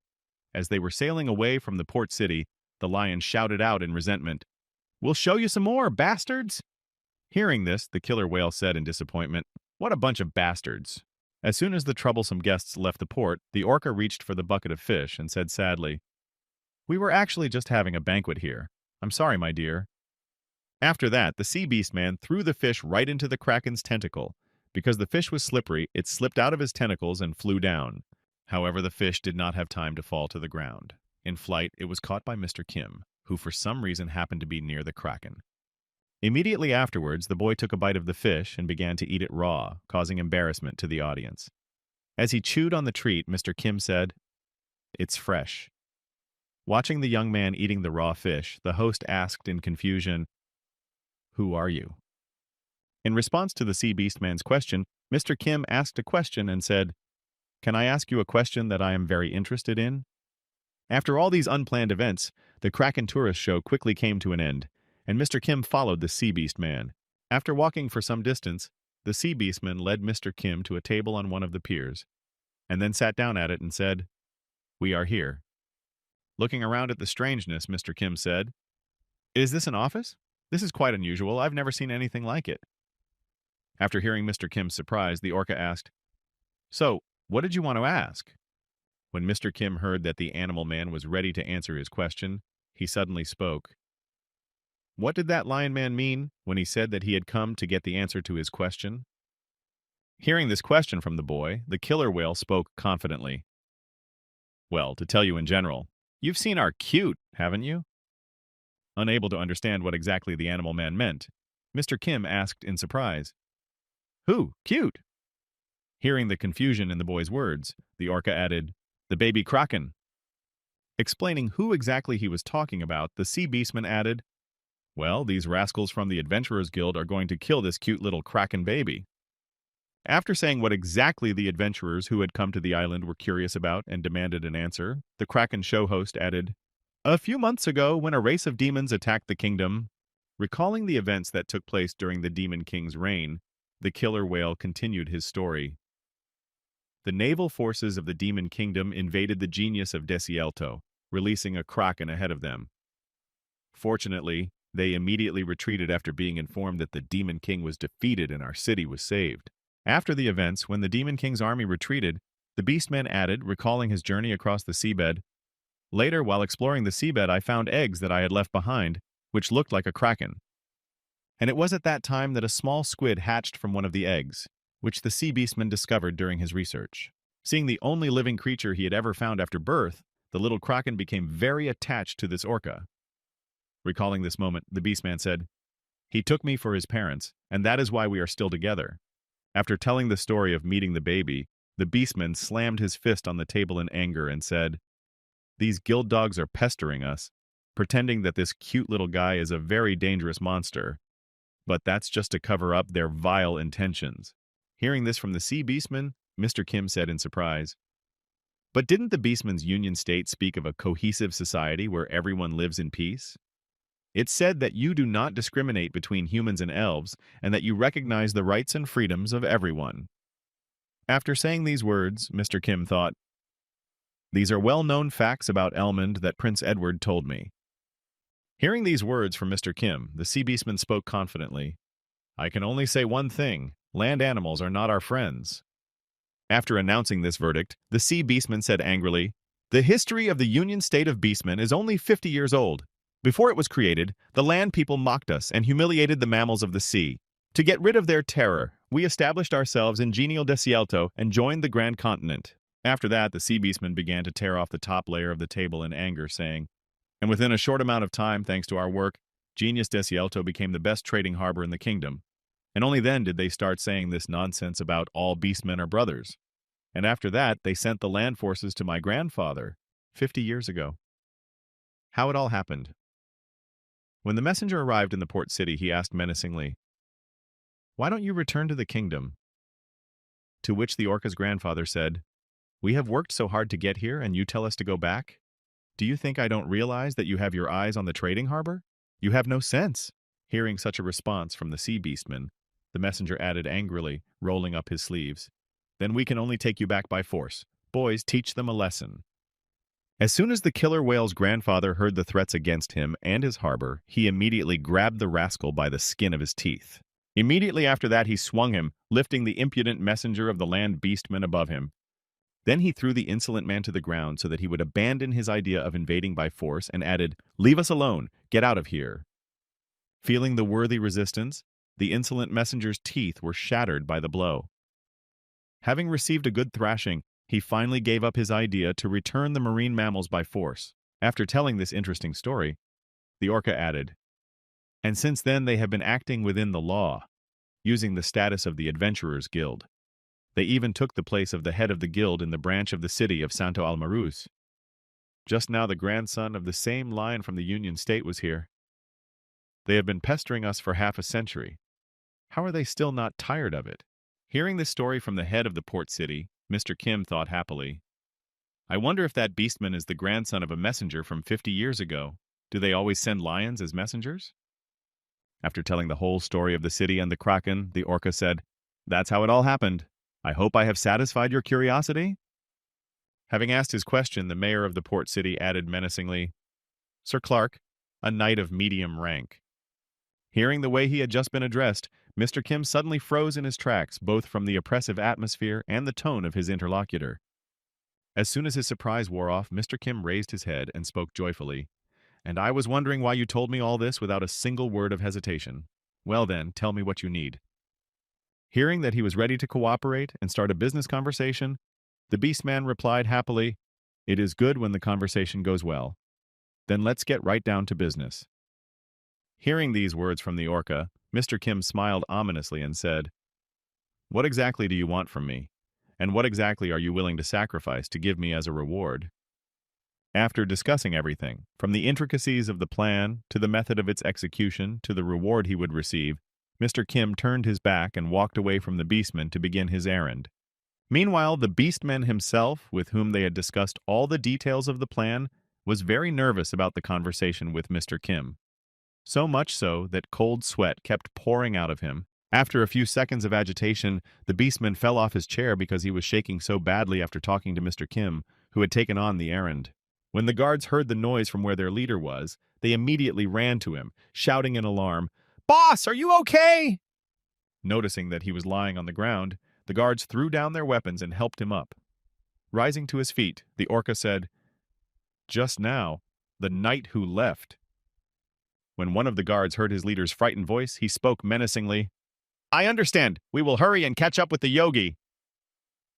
Before he could finish, his supervisor shouted in fright, interrupting him, "No!" Grabbing his friend by the arm, the frightened leader continued, "No way. Don't even think about it. You'd better not get involved with him.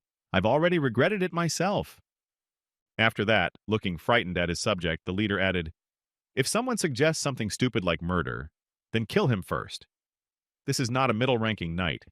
He is—" Recalling the same image of Mr. Kim walking confidently away from him when he received the instructions for the mission, the leader added, "A monster."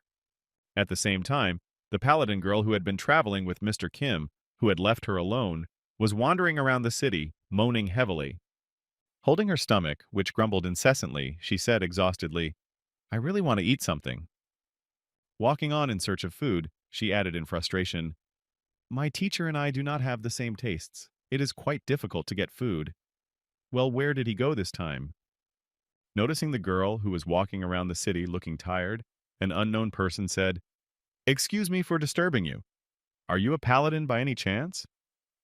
Looking back to see where the voice had come from and who it was, the paladin girl noticed a nun in front of her and said in confusion, "That's right. Is something wrong?" Upon hearing that the girl was indeed a paladin, the nun grabbed her and exclaimed nervously, "You really are a paladin. To meet you in a place like this is definitely a blessing from the goddess." As soon as the nun lost control of her emotions, the cloak fell from her head and cat ears began to appear. At the same time, the girl exclaimed, "There's a trouble, Lady Paladin. There's a—" Shaking the paladin girl, the nervous girl added, "A terrifying demon race weapon is hidden." Without letting go of the paladin girl for a moment, the nun repeated anxiously, "I saw it with my own eyes. A terrifying demon race martial weapon is hidden here. Grabbing the alarm girl's arm and pulling her away, the paladin girl calmly spoke, Wait, sister. Come on. We better talk somewhere else." After a while, the girls found themselves in the Kraken's establishment, where they were served a specialty dish from a set lunch. After bringing the food and putting it at the table, the waiter said, "Here's your order for the Kraken's set meal. I wish you a delicious meal." Hearing the strange name of the dish, and seeing the form in which it was prepared, the paladin girl thought in surprise, "What? A kraken?" Looking at the dish she was served, she added, "Could this have something to do with the demon army's war weapon that is so threatening to the people of this city?" Greedily devouring her meal, the nun girl replied, "That's right. That thieving kraken left it here somewhere. Everyone has already decided that we will live peacefully here, but there will be great trouble." Hearing these words from the nun, the paladin was deep in thought, pondering. The teacher said that the purpose of his visit here was the kraken, and it is definitely here. But, looking down at her lunch again, Rayon Hans Perkrid continued her thoughts. However, the atmosphere in this town is somehow too calm. They even named a dish on the menu after a kraken. Then, turning her attention to the nun who was eating her lunch, Rayon Hans Perkrid said, "Have you tried to report this to the church? I'm sure there's a church of the goddess here too." She replied, "Yes, but no matter how much I talk, they don't take my words seriously." Hearing this, Rayon Hans Perkrid thought angrily, "What? How is this even possible? The church is ignoring a request for help from a missionary?" Noticing that something was wrong with the paladin, the nun asked in confusion between meals, "What? Lady Knight, is something wrong? Oh, this is really quite tasty." She replied, "No, there's nothing wrong." Suddenly, Rayon Hans Perkrid pointed to a spot behind the girl and exclaimed, "Oh, sister! Behind you!" Hearing the paladin's exclamation, the nun looked back to see what she was talking about and said thoughtfully, "What?"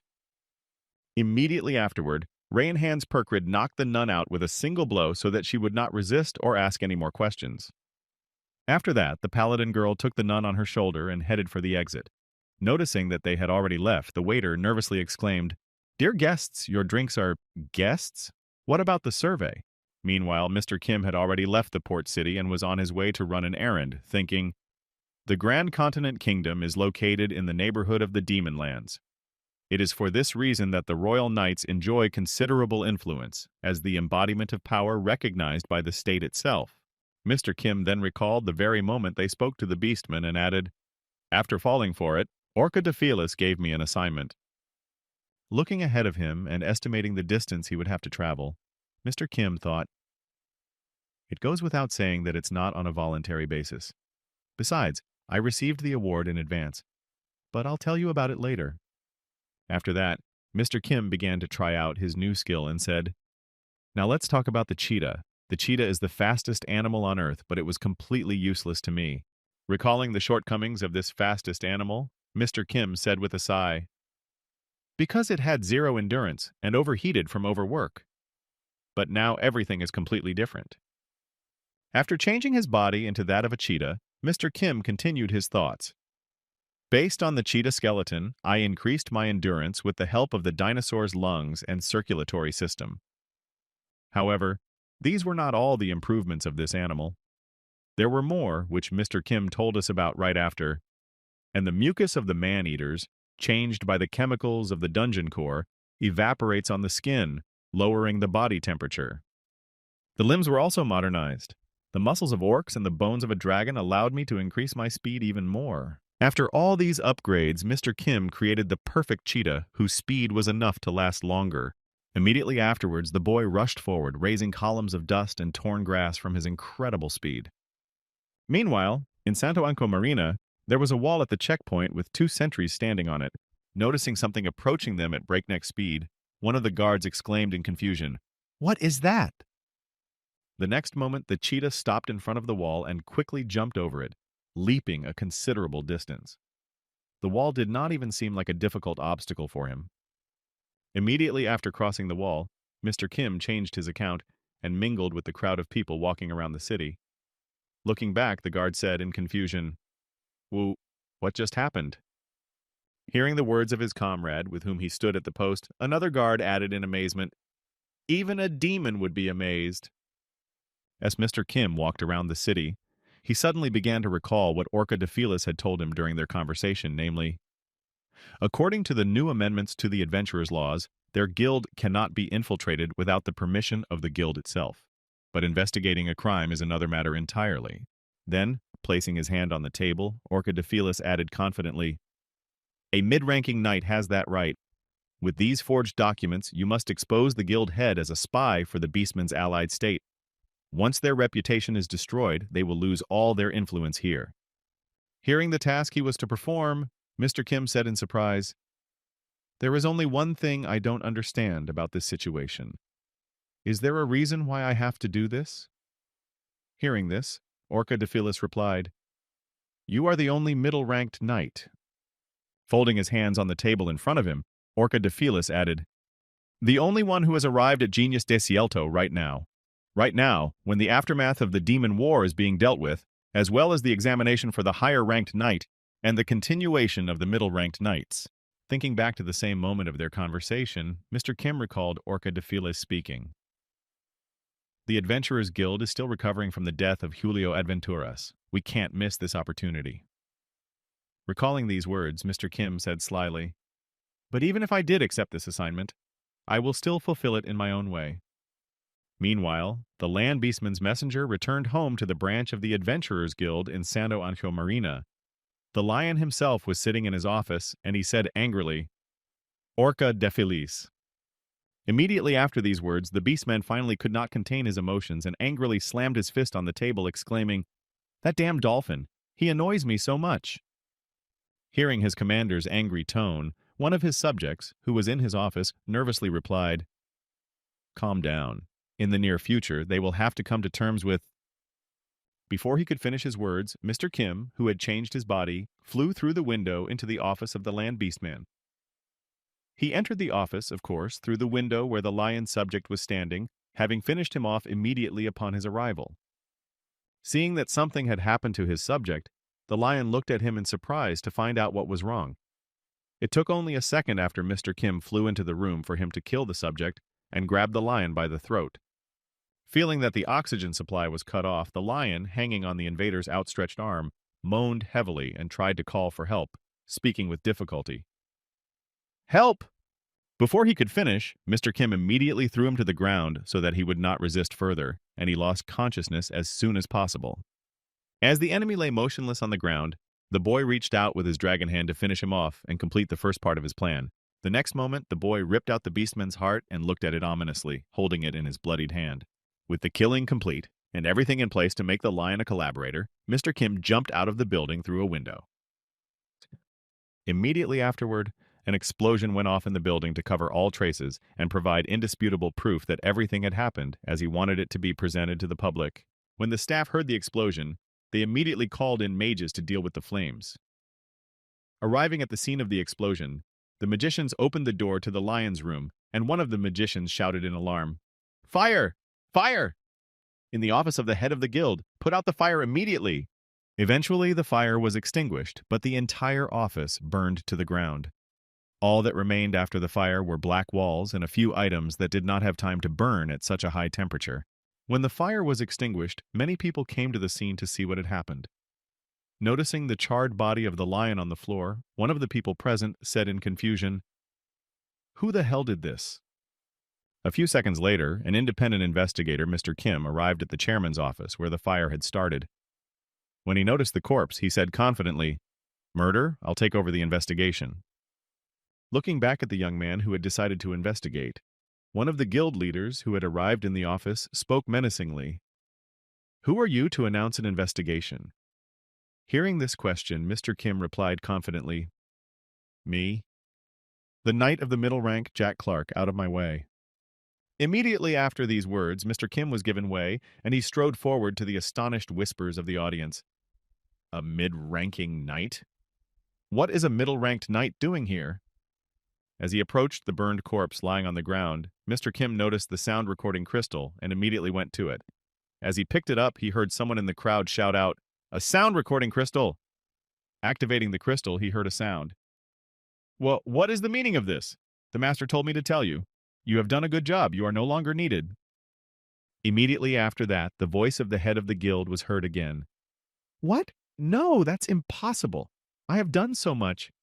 Oh no! Hearing the sound from the crystal, one of those present said in surprise, "Those are the voices of the head of the guild and his secretary." After listening to what was coming from the sound crystal, Mr. Kim said confidently, "The evidence is too obvious. There is no need to investigate."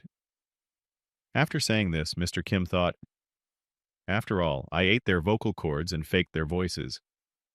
After that, Mr. Kim reached out his hand to the carpet that had not burned and said in amazement, "I wonder if there is something here too."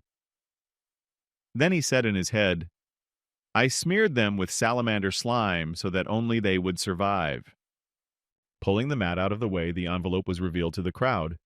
Mr. Kim then said in surprise, "What is this? Are these documents?" After handing the documents to the audience to unpack them and see what was inside, Mr. Kim heard a surprised voice from behind him. "Suspicion of tax evasion? So the chairman turned out to be a spy?" Hearing the embarrassment in the voices of the witnesses, Mr. Kim said in his head, "And finally, we need to create a motive for the murder." After completing his task of eliminating the land beastman and attributing non-existent crimes to him, Mr. Kim said ominously in his head, "After all, the lion who was the messenger is dead." At the same time, somewhere in the port city, the same nun who had met the paladin began to recover from the events that had taken place in the restaurant.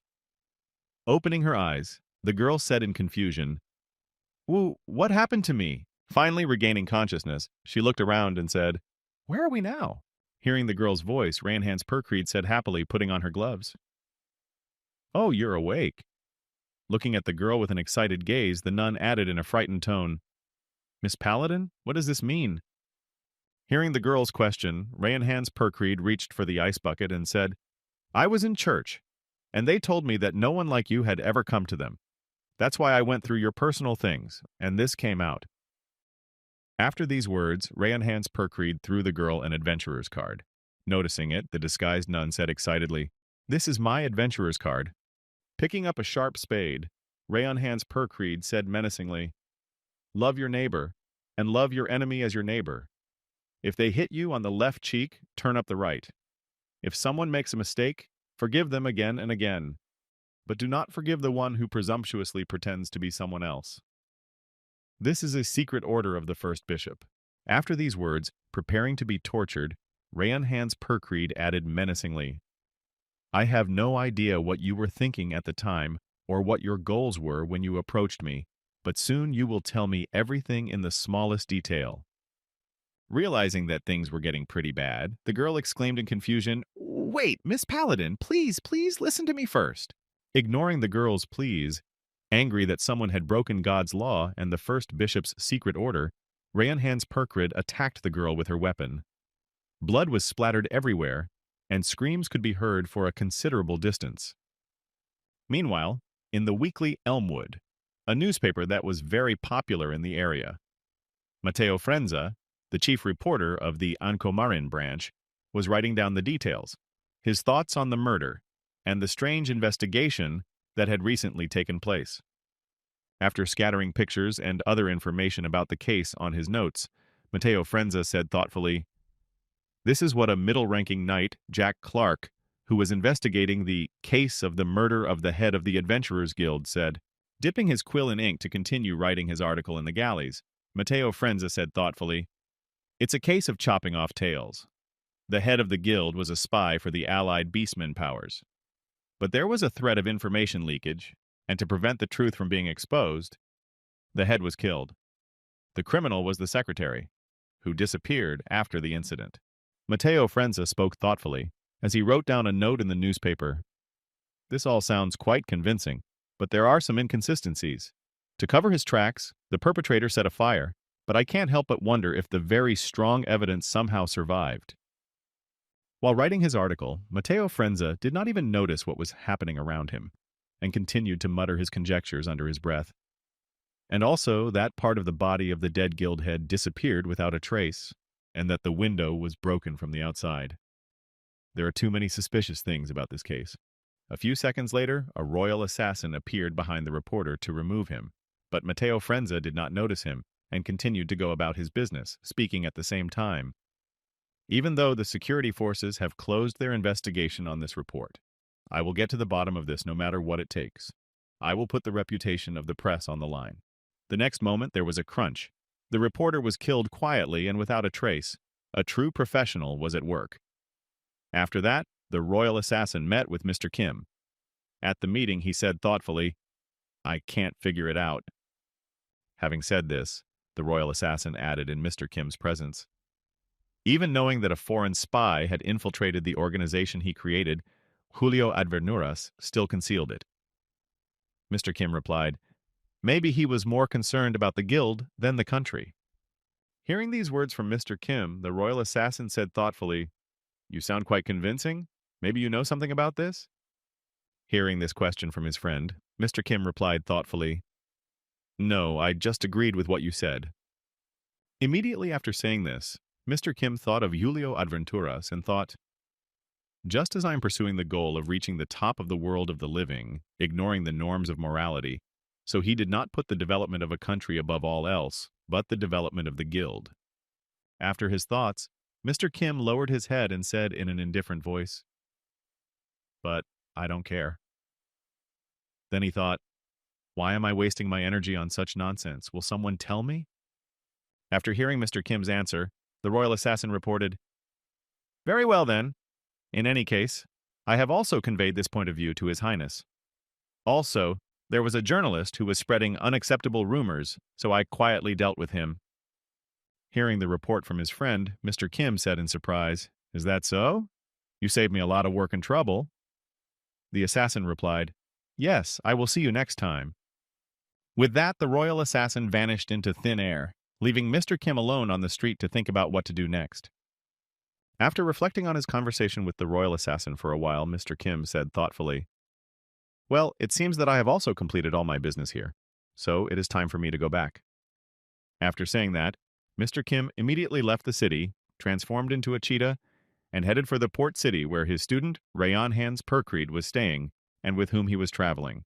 As he drove at breakneck speed toward the port city, Mr. Kim thought, "After eating a tiger man, I have a much better understanding of the cat family. The wolf man I ate last time belongs to the dog family, but the cheetah man only helped me with running on 4 legs." Immediately after these thoughts, Mr. Kim began to realize something. Immersed in his thoughts, the boy suddenly exclaimed, "Hey, wait!" Being too deep in thought, Mr. Kim didn't even realize what had happened before he stumbled and chaotically flew toward the cliff. Immediately afterward, he crashed into the rock, losing his balance due to the loss of concentration in his new body. After coming to a rather hard stop, Mr. Kim calmed down for a moment and cleared his mind.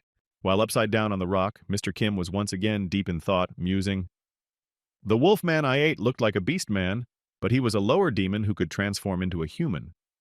Beastmen belong to the same genus as humans, and the wolf man belongs to the race of demons." He then recalled the general appearance of both of them and said thoughtfully, "They are different, but the effect they have on my skills is the same. The way the wolf man enhanced my compatibility with the dog family, and the way the tiger man affected my compatibility with the cat family are completely identical." After that, Mr. Kim thought of the demons he had eaten and said thoughtfully, "But this was not the case with the other demons. To put it roughly." After that, the boy's mind began to make comparisons to plants. Then he said, "The fish men are a banana, and the insect men are geraniums. Both are plants, but they are very different." Then he thought of other kinds of creatures he had eaten and added, "On the other hand, the man-wolf is green pepper, and the beastmen are paprika. You could even say that there is virtually no difference in their races. It turns out that beastmen and demons are somehow connected." After he finished thinking, Mr. Kim finally got to his feet and said thoughtfully, "Well, I guess now I just have to eat them myself and see for myself." Immediately afterward, Mr. Kim rushed back to the port city. A few minutes later, he found himself back in front of the hotel in genial Desielto. Upon arriving at his room, Mr. Kim heard some screaming and cautiously opened the door to his room. What he saw in front of him plunged him into shock. Before him was Rayon Hans Perkreed covered in blood. When she saw Mr. Kim returning, she said happily, "Oh, teacher, you've come back?" Seeing the joyful girl who looked terrified, Mr. Kim said in displeasure, "Yes, I am back." And he thought in surprise, "Blood? But where did it come from? Whose is it?" When the girl felt Mr. Kim's displeased gaze on her, she immediately tried to hide her victim from him, but she failed. When the boy asked to open the door from behind which the moaning was heard, he noticed a wounded nun with a sharp object sticking out of her shoulder, and the girl herself said pitifully, "Save me." When the girl saw Mr. Kim's surprised face, she said joyfully, "An adventurer who pretended to be a missionary. She said she came to me to destroy the Kraken using the power of the church." After that, Rayanhan's Perkrid clenched her hand into a fist and said, "In the past, I couldn't control my strength and would have crushed its skull, but thanks to your guidance, I am now better able to control myself." After telling us about her achievements in controlling the force, she added happily, "That is why I first knocked her out without a scratch, and then tortured her. Teacher, did I do a good job?" After a while, Mr. Kim and Rayanhan's Perkrid found themselves in the southeastern area of Janil Desielto, in a forest from which it was impossible to return. Building a fire in the middle of the forest, Mr. Kim thought, "From the very beginning, we had the opportunity to deviate from the schedule without concern. But we had to get out of there as a matter of urgency." As he sat in front of the fire, Mr. Kim heard the voice of Rayanhan's Perkrid, who joyfully announced, "Master, I've brought wood." Looking up, Mr. Kim noticed the logs in the girl's hands and the dead animal that would be for dinner tonight. And all this happened because of this fool. Mr. Kim then recalled the same conversation he had with Orca de Phyllis after the torture incident. Then the mayor said, "Mr. Clark, we are in your debt, but isn't this too much?" Mr. Kim also recalled how embarrassed he was to hear Orc de Phyllis's words, adding, "To be knocked out in broad daylight, and to be kidnapped on top of that." After telling only a part of all the events, Orca de Phyllis added, "And on top of that, torture in a hotel with thin walls. Moreover, he is a member of the Adventurers Guild, which still has influence here." After listening to the mayor's sermon, Mr. Kim said in embarrassment, "Excuse me, how long will it take for all this to calm down?" Grabbing his head, a nervous Orco de Phyllis said, "I am very sorry to say this, but you need to wait at least 6 months. What happened is too shocking. First of all, I will try to delay the investigation, and you should get out of here as soon as possible." Recalling that conversation, Mr. Kim, who was now sitting in front of the fire, thought sadly, "Who would have thought that we would have to flee from persecution?" As he came to terms with what had happened to them, Mr. Kim looked at his magic bag with all his materials and thought, "At least I can check my reward for the errand." Immediately, he began to pull out the reward he had received for completing the lion-killing errand from his magic pouch. After pulling the reward out of the pouch, Mr. Kim said in his head, "A huge snake that lives in the sea serpent." Looking at the dead animal, the boy added happily, "I thought I'd have to play around for weeks to get it out of the depths of the seafloor, but thanks to the assignment, I didn't have to work too hard." Immediately after, Mr. Kim began to eat, taking a bite of the snake's flesh. As he chewed on the meat of the animal he had been looking forward to eating for so long, Mr. Kim said thoughtfully, "It is quite tough, and it looks like it's poisonous too." Looking at the sea snake, Mr. Kim thought, "The sea serpent doesn't stand out except for its gigantic size, but even so, it's not bad to eat. It will be useful to me since I have no underwater fighting skills." Looking at her teacher, Ravenhand's Perkrid said in surprise, "Master, come to think of it, why don't you touch cooked meat? You always eat only raw meat." Hearing this, the boy replied, "Cooking takes a lot of time, and the smoke from the fire can make us an easy target. Besides, I can eat anything, so there is no need for cooking." Hearing these words from her mentor, Rayanhan's Perkrid replied awkwardly, "You're not very picky about your taste." Hearing these words from the girl, Mr. Kim continued to chew on the sea snake meat and thought, "Actually, if the meat is cooked, the percentage of ability absorption will decrease." 5 minutes after eating the delicious dinner, Rayanhan's Perkrid was already knocked out from fatigue and was sleeping like a log. Meanwhile, Mr. Kim, who had just added the sea monster, thought, "She snored as soon as she finished eating. She's such a simpleton." After saying that, the boy finally swallowed the last piece of the monster, which he had been chewing for so long because of the tough meat. After finishing his meal, Mr. Kim suddenly heard a strange noise coming from near him and immediately turned his attention in that direction. As soon as Mr. Kim's attention was turned to that direction, he noticed an image in the darkness that was slowly approaching him. Then he nervously exclaimed, "Who is it?" Immediately after these words, the dark figure stepped out of the darkness and into the light. This secret person was the royal assassin. Standing before Knight Kim, he said, "It is I, Sir Kim." Seeing a familiar person, Mr. Kim asked in surprise, "What are you doing here? Weren't we supposed to meet you only when I leave the forest?" To which the royal assassin replied, "The situation has changed." Having said that the original circumstances had changed, the royal assassin then reported the latest news he had learned, saying in a worried voice, "And the forest has been infiltrated by an elven race." Meanwhile, somewhere in the midst of the dense thickets of the forest where Mr. Kim had arrived, something strange was happening to the vegetation. All of it became somehow eerie and ominous. And right out of those thickets came the elf who had entered the forest. The elf's eyes shone with emotions that overwhelmed him from within. And the representative of another race continued his long journey to achieve his goal. The race of elves? Even here, on the continent of Elmunda, elves have the usual characteristic features. However, because of their long life expectancy, which they possess and which makes them superior to other races, and their innate ability to perform magic, they are too ambitious and have a high self-esteem. Hearing these reports from the royal assassin, Mr. Kim said thoughtfully, "A good elf is a dead elf." When the royal assassin said this out loud, the royal assassin immediately replied, "Exactly. However, the problem is the status of the elf, which does not allow it to become a good elf." Hearing these words, Mr. Kim asked in surprise, "Status?" The royal assassin then spoke, "He is one of the contenders for the throne, one of the possible ones who may become the king of this race in the future." When Mr. Kim received an explanation of what the problem was, in order to simply finish off the elf, he said thoughtfully, "In a word, a prince or an important person on the level of a princess." Immediately after saying this, Mr. Kim recalled the same words of the system about what he would need to return to his world and thought, "If the lives of the kings of the four races are sacrificed on the altar in the dungeon of the church-state's cathedral, the door to another world will open." Putting his hand to his face, Mr. Kim continued his thoughts. And of course, elves also count as one of the four races. Who knows, maybe this guy will become a useful life in the future. Immediately after his thoughts, Mr. Kim turned his gaze to the royal assassin and said thoughtfully, "Well, why did the precious pretender to the throne come to this forest?"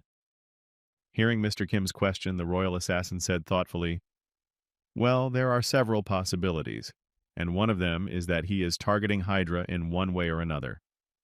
And at the same time, while Mr. Kim and his companion were talking, the pretender to the throne continued to move on with his subject, who accompanied him on this campaign. As the pretender to the throne looked at the situation around them, he thought, "The deeper we go into the forest, the more powerful this poisonous energy becomes." Catching up with his master, who was moving rapidly into the depths of the forest, the guide called out to him in confusion, "Prince Lucian, I beg you, think again. It is too dangerous to go to the Hydra alone." Having warned his prince about the danger of going to the monster alone, the old elf added in confusion, "All the animals have become much more aggressive under the influence of the Hydra's venom, and are just waiting for the right moment to attack you. And besides, the Hydra itself has tremendous fighting power. In the last 100 years, there has been only one example of a successful campaign against it." Having said that, the old elf added, "Only the guild of adventurers led by Julio Aventura succeeded, but even their team did not live except for their leader." Then the elf prince spoke to his attendant, Chamberlain. Immediately after these words, Prince Lucian looked at his subject with a fearsome glance and replied irritably, "How many times can you repeat what I already know? It's like trying to explain it to a small child." Hearing these words from his prince, the elf chamberlain, who accompanied him, nervously exclaimed to his master, "Your Highness, please realize how dangerous this idea of yours is." Hearing these words from the chamberlain, Prince Lucian looked at his subject again and replied insultingly, "It seems that you do not yet realize the seriousness of the situation around me." To which the subject nervously exclaimed, "Not at all. I'm aware. That's why I'm telling you." Immediately after these words, Prince Lucian said to his subject, "Very well then. Now imagine what will happen if I give up now and go back. What will happen then?" Hearing these words from his prince, the chamberlain was alarmed. "But you are as much a contender for the throne as His Highness Rhesus and Her Highness Elimia." When Prince Lucian heard these words from his subject, who was following him and trying to dissuade him from his plan, he shouted indignantly, "Don't talk nonsense!" Immediately after his words, Prince Lucian nervously exclaimed, "The same pretender to the throne, right?" Rhesus is the owner of the rare time magic, and Alemia is not even 200 years old, but she has already achieved great success in the field of diplomacy. Now what about me? After that, the prince clenched his teeth tightly and his hand into a fist and added nervously, "Besides, those two have the same blood. Although it is not known who will become king, but it is clear to everyone who will not become king." Hearing these words from his prince, the subject Kamerger, who was accompanying him, exclaimed in confusion, "Even so, you are too reckless. Return immediately. You have already reached your limit in the use of mana." Looking back at his subject, who was trying his best to bring him back, Prince Lucian replied nervously, "But if I return empty-handed, I will melt into the loser in this race for the throne." After listening to his prince, the chamberlain accompanying him nervously exclaimed, "Please be reasonable. If you have never had to win in your life, it means this is your fate. Accept it at last." Hearing these words from the chamberlain, Prince Lucian nervously looked at his friend, but remained silent. Meanwhile, the subject was already boiling with anger, as he could not convince his prince of the recklessness of his actions. Stopping in his tracks after these words of his subject, Prince Lucian thought for a while and then said thoughtfully, "Very well, I understand you." Hearing these words from his prince, the chamberlain was confused. You finally understood what I meant." Immediately after this question from his subject, Prince Lucian said angrily, "I have understood perfectly well that from this moment on you are no longer going to follow me." The next moment, Prince Lucian turned to the chamberlain and cast one of his spells on him, so that he would no longer follow him, and would not be able to persuade him to abandon his plan. As soon as the chamberlain saw that Lucian had created a magic circle on his hand, he said in confusion, "Prince?" The next moment, the thorny plant's vines reached out and grabbed his limbs, blocking his ability to move. When the chamberlain's subject, who was constantly trying to dissuade him from his plan, was captured, the prince continued on his way. Noticing this behavior of Lucian, the chamberlain exclaimed in confusion, "Whoa, wait, prince! You can't just write off such behavior as a joke." Immediately afterward, the prince responded to his subject with offense, "I also remember when you said something to me that can no longer be regarded as a joke." After these words, the chamberlain simply looked at the prince, who was moving further and further away from him, and exclaimed in alarm, "The prince!" Even in this situation, the chamberlain tried to talk the prince out of it, adding, "Wait, please, listen to me." "What?" Before he could finish, one of the vines crawled right into his mouth, making it impossible for him to even speak. At the same time, Mr. Kim was rereading his Handbook of Monsters and their characteristics. When he got to the page with the Hydra, he read aloud, "Not only animals become aggressive after being poisoned by Hydra venom, even plants wield their branches like clubs when they start hunting for prey." Then, turning the page to the next, Mr. Kim added, reading aloud from the book, "However, without water, such plants lose their ability to move after a certain period of time. If a person who knows the magic of water takes control of all the water from the surface of the earth, he will create a safe zone." After reading the information from the book about the area and the Hydra, Mr. Kim angrily closed the book and said in frustration, "And because of this problem, I was going to fly through the air." As Mr. Kim was walking toward the Hydra, he heard the palm tree girl say, "But the plants, it is very strange. Aren't they attacking us?" Mr. Kim replied, "That's right. On the contrary, they seem to be giving way to us."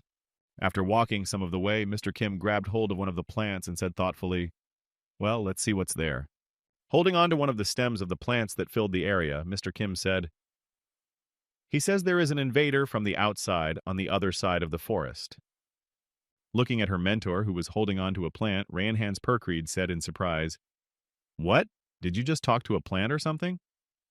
To which Mr. Kim replied, "Not exactly talking, it was more like expressing thoughts." Hearing this answer from Mr. Kim, the girl said thoughtfully, "Isn't that the same thing?" Deep in thought, Mr. Kim ignored the girl and thought while looking at his hand, "The trees infected with the poison acquire the ability to move, and they also form a collective mind. I can use the skills of a creature with a collective mind." Looking at his hand, which was crawling with parasites, Mr. Kim thought with gratitude, "Ferus de Clatnilord. This fellow who looked like an octopus is always helping me out." Then Mr. Kim looked up and added thoughtfully, "These trees emit waves that are like magnetic field fluctuations, which I use to control my parasites. Perhaps that is why I was mistaken for my brother here." Immediately after these thoughts, Mr. Kim heard the voice of the plants in the forest speaking in a pitiful way. Long ears, danger, magic, our roots, drought, there. As he thought about the words of the plants he had just heard in his head, Mr. Kim said thoughtfully, "There's an invader with long ears over there who's using magic to dry up our roots. Help me." Long ears means it's an elf. Magic, roots, drought. He's a water magic user. Mr. Kim added thoughtfully, "Everything is exactly as the information said. Prince Lucian from the kingdom of Elfiris." Deep in thought, Mr. Kim added thoughtfully, "So how can I get closer to him? I need to think about it." Meanwhile, Rayan Hans Percreed was happily writing something in her notebook. The notes she kept read, "From Hero, the biography of Knight Kim. Even the trees poisoned by the cursed hydra venom felt the beneficial effects of Knight Kim's heroic spirit and gladly showed us the way." Meanwhile, the prince of the elves, Lucian, continued his journey through the lands of plants that were infected with hydra venom to reach the monster, and then defeat it to prove to everyone that he was truly worthy of the throne. As the elf prince walked along this thorny path, he suddenly decided to remember his past and said sadly, "My life has been an endless series of losses." Recalling his young age, Prince Lucian said, "I was born a high elf, but my family was above all other elves, and after a short period of time, I awakened to the outstanding ability of water magic." However, this did not last as long as it might seem. The wonderful life of the seemingly outstanding prince ended in a moment. Remembering it, he added sadly, "However, after the birth of the twins, my life fell into the abyss." Recalling one of the twins born after him, Prince Lucian said, "The younger brother Rhesus showed a very rare ability, time magic." After that, of course, he could not remember the second of the twins born after him, and then he said, "And the younger sister, Elamia, has dealt with the problems that were causing headaches for the entire kingdom in an unusual way." Recalling the achievements of his younger twins, who had outstanding talents, Prince Lucian said sadly, "I was inferior to them in abilities and achievements, and very soon there was no one left by my side." When the prince remembered his past, he immediately became offended. "And the only one who stayed by my side after all this was that incompetent sycophant Cameron." After a while, the rather wide, waterless area surrounding the prince and around his feet became very narrow. Immediately afterwards, one of the vines of the infected plant grabbed Prince Lucian's leg. When the elf prince felt that his strength had left him, he said sadly, remembering his only subject, "But now even he is nothing to grieve for. I was going to defeat the Hydra to get at least some recognition." After these words, Prince Luxon fell to the ground exhausted, and continued his complaints about life and frustration. "But I have used all my magic in maintaining the water magic, and it seems that I have reached my limit." The next moment, Prince Lucian stretched his hand forward, reaching further toward the enemy, and added, "A life stuck in a sense of inferiority. I've come this far to change that." Turning his gaze to the vines that had been infected with hydra venom, Prince Lucian continued in a saddened voice, "And this is all I have achieved in my life?" Immediately afterward, the prince again recalled the words of his subject, Chamberlain, who had warned him and begged, "Please be reasonable, prince." Propping up his head with one hand, the prince, who was lying on the wet ground without a drop of mana, said in frustration, "Isn't it time to get used to all these defeats? If I have never won in my life, then this is my fate." As the prince felt the vines that started at his limbs and completely covered his body, he thought, "Instead of fighting for the rest of my life, wouldn't it be better for me to just accept my inevitable death?"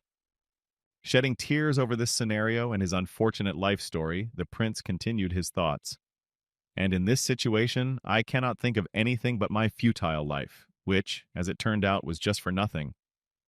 When the prince was almost disappointed in his life and accepted death, the crowns of the trees began to move above him, and a strange noise of leaves appeared. A few seconds after these strange sounds, the image of a boy appeared above the captured elf prince, who froze in the air in the light of two moons shining in the sky. Immediately after appearing in the sky, the same boy landed right in front of the elf prince and freed him from the captivity of the infected plants by cutting all the vines that were binding him. When the elf prince, Lucian, was freed, the dark image of the boy who was blinded by the moonlight spoke, "Do you need help?" Raising his head up, the elf of noble birth noticed a strange image of a man who had come to save him when he had already accepted his fate in this life.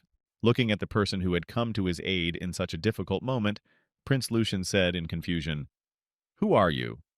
At the same time, Somewhere in the kingdom of Grand Continent, a document was lying on the prince's desk for his consideration, which read, "A project to reduce government funding for the Adventurers Guild and to revise the laws of adventurers." Sometime later, after the king himself had read the draft and was satisfied with everything in it, Edward Grandcontene affixed his seal to it to confirm its acceptance. Having agreed on the document, Prince Edward said thoughtfully, "The foolish aristocrats began to protest why I did not impose more severe sanctions, but if a mouse is cornered, it can bite a man. It would be quite unpleasant if adventurers experienced in combat rose up in rebellion." Exhaling a heavy breath from this paperwork of making or rejecting decisions, Prince Edward said tiredly, "The stranglehold must be tightened slowly, and then you can put me in chains. What idiots." A few seconds after these words, there was a knock at the prince's office, after which his assassin entered and said, "Your Highness, I have brought you your tea." The next moment, the subject placed the tea on his master's table for him to drink and take a break from his work, which had taken quite a while because of the amount of work he had to do. Taking a cup of hot tea brought to him by the royal assassin, Prince Edward suddenly said, "Yes, good work. How are things going in other cities?" Hearing Prince Edward's question, the royal assassin humbly spoke without losing his working appearance. "Sir Kim has met safely with the prince of the elven race, Lucian." Then the royal assassin added, "Also, as you requested, he has donned his royal knight's armor so that he can see who is assisting him." Hearing these words from his subordinate, Prince Edward said thoughtfully, "That's pretty good news." Immediately afterward, the royal assassin added, "Do you think Prince Lucian can defeat the Hydras and become the next king of Elphiris?" Hearing this question from his subject, Prince Edward, enjoying the smell of the fresh tea he had just been served, said, "Of course not. This is definitely not going to happen, under any circumstances." After saying this, Prince Edward took one sip and put the cup of tea on the table, adding, "Whatever the outcome, he will never take the throne. It is simply impossible, even if he catches a dragon instead of a hydra." Immediately after these words, Prince Edward slyly added, "However, in some cases it will be quite useful for us to be curious about their power over the kingdom." Hearing this, the royal assassin said in surprise, "In some respects? What exactly do you mean by that?" Imagining a giant dragon in his head, Prince Edward answered the assassin's question. "You could call it a political preparation for the future. However, the main thing is for our survival." After telling this news to his subject, Prince Edward closed his eyes and thought very anxiously. "After all, if the plan I have developed fails, this monster will tear me into small pieces." At the same time, somewhere in the swamps where the elf prince was, Lucian was trying to accept his fate and find out who had saved him, and was just getting to his feet after being rescued by an unknown person. After Mr. Kim had taken care of the bulk of his work of suddenly appearing and rescuing the prince, the boy reached out his hand and ordered the vines to retreat, after which they meekly stepped back, releasing Lucian. When Prince Lucian felt that his limbs were no longer under pressure, he looked back and noticed that the vines were retreating from his feet, and then thought in amazement, "He controls plants that are infected with hydra poison." When the elf prince was rescued, the boy decided it was the best time to introduce himself and said, "My name is Kim, and I am also the commander of the Knights of the Grand Continent Kingdom. Are you not hurt?" The elf prince, Lucian, nervously replied, "Six. Thanks to you, I am safe and sound. Please accept my gratitude for your rescue." Looking closely at the appearance of the individual he had rescued from the infected vines, Mr. Kim suddenly asked, "Are you really an elf or what?" Hearing this question from Mr. Kim, Prince Lucian asked in surprise, "Is there something wrong with me?" Hearing this question from the elf standing in front of him, Mr. Kim said in surprise, "Nothing. I was just surprised that you looked different from my friends. I mean, from the elves I've heard about. I was told that elves despise other races." Recalling the information the royal assassin had told him, Mr. Kim thought, "The life expectancy of an elf is 1,000 years. This is unusually long compared to all other races. For elves, they are like kindergartners. Moreover, only a dead elf could not be proud of his innate talent for magic. Such creatures would never show their gratitude to other races." After these thoughts, Mr. Kim heard the elf in front of him laugh in alarm, and then Prince Lucian said, "Yes, that's right." Standing before Mr. Kim, who had just saved him, the elf prince thought, "I am also no different from the elves he mentioned. However, 200 years of endless comparisons have undermined my self-confidence. And because of this, I have inevitably changed. After his thoughts, Prince Lucian spoke nervously. I'm well aware of what you've been told about my race, but I'm something special. The rest of my tribesmen are exactly as you have heard about them. But no, there are quite a few exceptions like me. Hearing this, Mr. Kim replied in surprise, Is that so? Immediately after he said this, Rayonhan's Percreed ran out of the thicket, shouting in alarm, Master! Then she added, How could you just take her and... Before she could finish, Mr. Kim ordered the vines to twist her around and gag her so that she wouldn't say anything stupid. When the vines were grabbed by a girl who ran behind Mr. Kim, preventing her from speaking, the boy looked down and thought in embarrassment, What a fool! What is she doing? Immediately afterward, Mr. Kim telepathically transmitted an order to the vines that sounded like this. Retreat. After that, the vines pulled the girl back and then released her. When Rayonhan's Percrid was free of the vines again, she thought happily, and I thought I was going to die. Immediately after that, the paladin girl noticed her mentor's interlocutor and exclaimed in confusion, Is that an elf? Abruptly rising from her knees, the girl said cautiously, This is our first meeting. I am a paladin of the church-state Rayonhan's Percrid. And who are you? Bowing his head in greeting, the elf prince began to introduce himself, saying, Lucian of Elfiris, pleased to meet you. Hearing who it was in front of him, Rayonhan's Percrid exclaimed in confusion, The prince of an elven kingdom? Where did you come from? The elf prince then spoke sincerely, bowing his head. Once again I express my gratitude. Dear defender of the kingdom of Grand Continent and paladin of the church-state, without your help I would have died. Hearing these words and seeing his strange behavior, the girl was surprised to think, Are you sure he is an elf? Not just any elf, but the prince himself would show such courtesy. I guess I was too prejudiced against him. Immediately after these thoughts, the girl heard the prince say, followed by a sparkle in his eyes, And since you have already helped me, could you help me in one more way? I want you to help me kill the Hydra. Immediately after these words, Rayonhan's Percreed looked at the prince with a displeased look and thought, Yeah, judging by his insolence, he's definitely an elf. Hearing these words from the elf prince, Mr. Kim stepped forward and said, What a coincidence. I was just looking for someone to help me deal with the Hydra. Mr. Kim then looked at his theoretical ally and said, Can you tell me more about your abilities or special skills? Hearing Mr. Kim's request, Prince Lucian said, I am a water magic user. I specialize more in scouting than in falling, and I'm also strong in support and defense against attacks. This will be quite effective when fighting a water creature like a Hydra. What about you? Hearing Prince Lucian's question, Mr. Kim changed the shape of his hand and demonstrated it, saying, Brute force and transformation. Hearing this, the prince replied, I know that you are a master of transformation and can even transform into a dragon, but a Hydra is a demonic creature that controls water. You will be at a disadvantage. Hearing this, Mr. Kim told his friend, I can also turn into a sea serpent, and I am not affected by poison.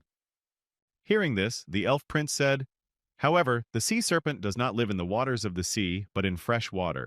But no, it will work if I turn the lake into sea water. Hearing this, Mr. Kim said, Then you only need to worry about that. I will do the main attack myself. Hearing this, Lucian added happily, This will be even more convenient than imposing teamwork. Hearing how they had divided the work among themselves, Rayonhan's Percrid squeezed into their dialogue and asked in frustration, Master, what about me?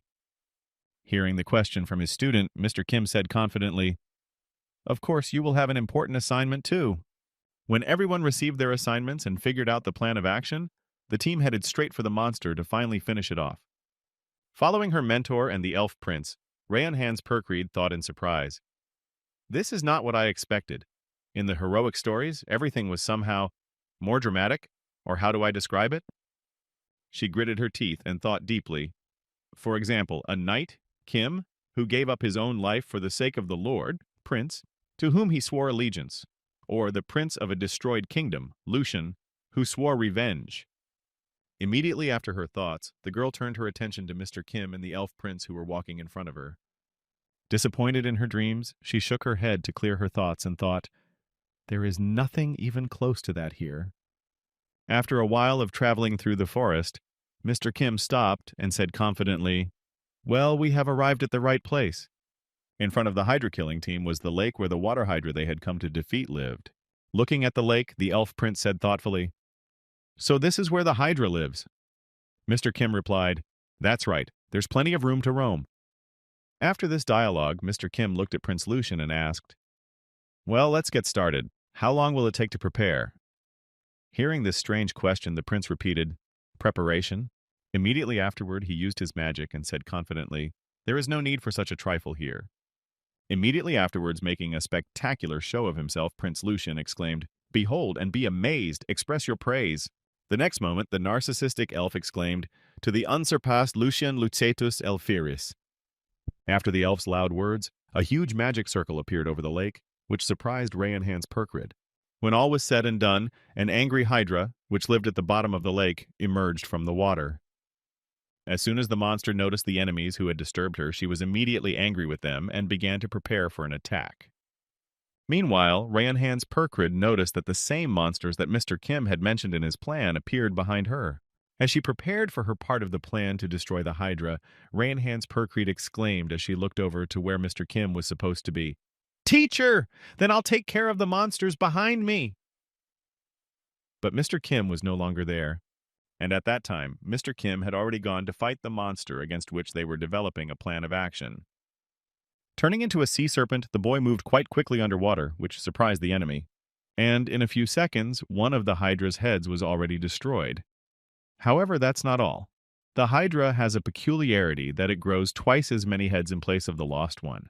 After destroying one of the monster's heads, Mr. Kim looked at his sea serpent tail and thought, a sea serpent's body to operate in the aquatic environment. Holding a piece of the monster's body in his teeth, which he had just taken off one of its heads, Mr. Kim thought, and also the fangs and the jaw from the dragon. Hovering in the air above the enemy, Mr. Kim thought, this Hydra is rather soft. It is not even able to resist me. Meanwhile, Prince Lucian, who had been watching the battle and maintaining his water magic, said in amazement, so that's what he is, the master of disguise. Holding a piece of the monster's neck in his teeth, Mr. Kim watched the decapitated Hydra and thought, well, why don't we eat the rest of the neck? As soon as he thought about it, something strange began to happen. In the same place on the neck where the monster's torn wound was, a bubbling began, and a few seconds later the neck began to grow back. However, in place of one head, two new ones appeared, fully functioning. Seeing this miracle, Mr. Kim came down to earth from heaven and for a moment thought about what to do next. As he pondered what he had just witnessed, Mr. Kim thought, if you cut off one head, two heads will grow in its place, just like in the movie. Then, coming out of his thoughts, Mr. Kim looked at the enemy with two new heads and added thoughtfully, the head contains the brain. How is it possible to regenerate such a complex organ so quickly? Its regeneration abilities surpass even trolls. Does this apply to the whole body, or does it only work on the head? After the interesting question about the monster's regeneration, Mr. Kim desperately rushed to the Hydra and thought, well, now we're going to test it and find out the truth. As soon as Mr. Kim got close to the enemy, it pounced on him to strike back. Skillfully gliding on the surface of the water, Mr. Kim easily dodged all four heads of the monster that were aimed at him. Immediately afterward, the boy tore off all four heads, which plunged into the water in an attempt to hit the rapidly moving target. As soon as the monster lost its heads, it began to regenerate to restore the lost heads, but it was not as easy as it might seem. During regeneration, the Hydra's body shrank. And as the body shrank, tissues from the body moved to the head, making it possible to regenerate the lost heads so quickly. Upon completion of the regeneration, the Hydra already had 6 heads, which it regenerated after losing the 3 main ones.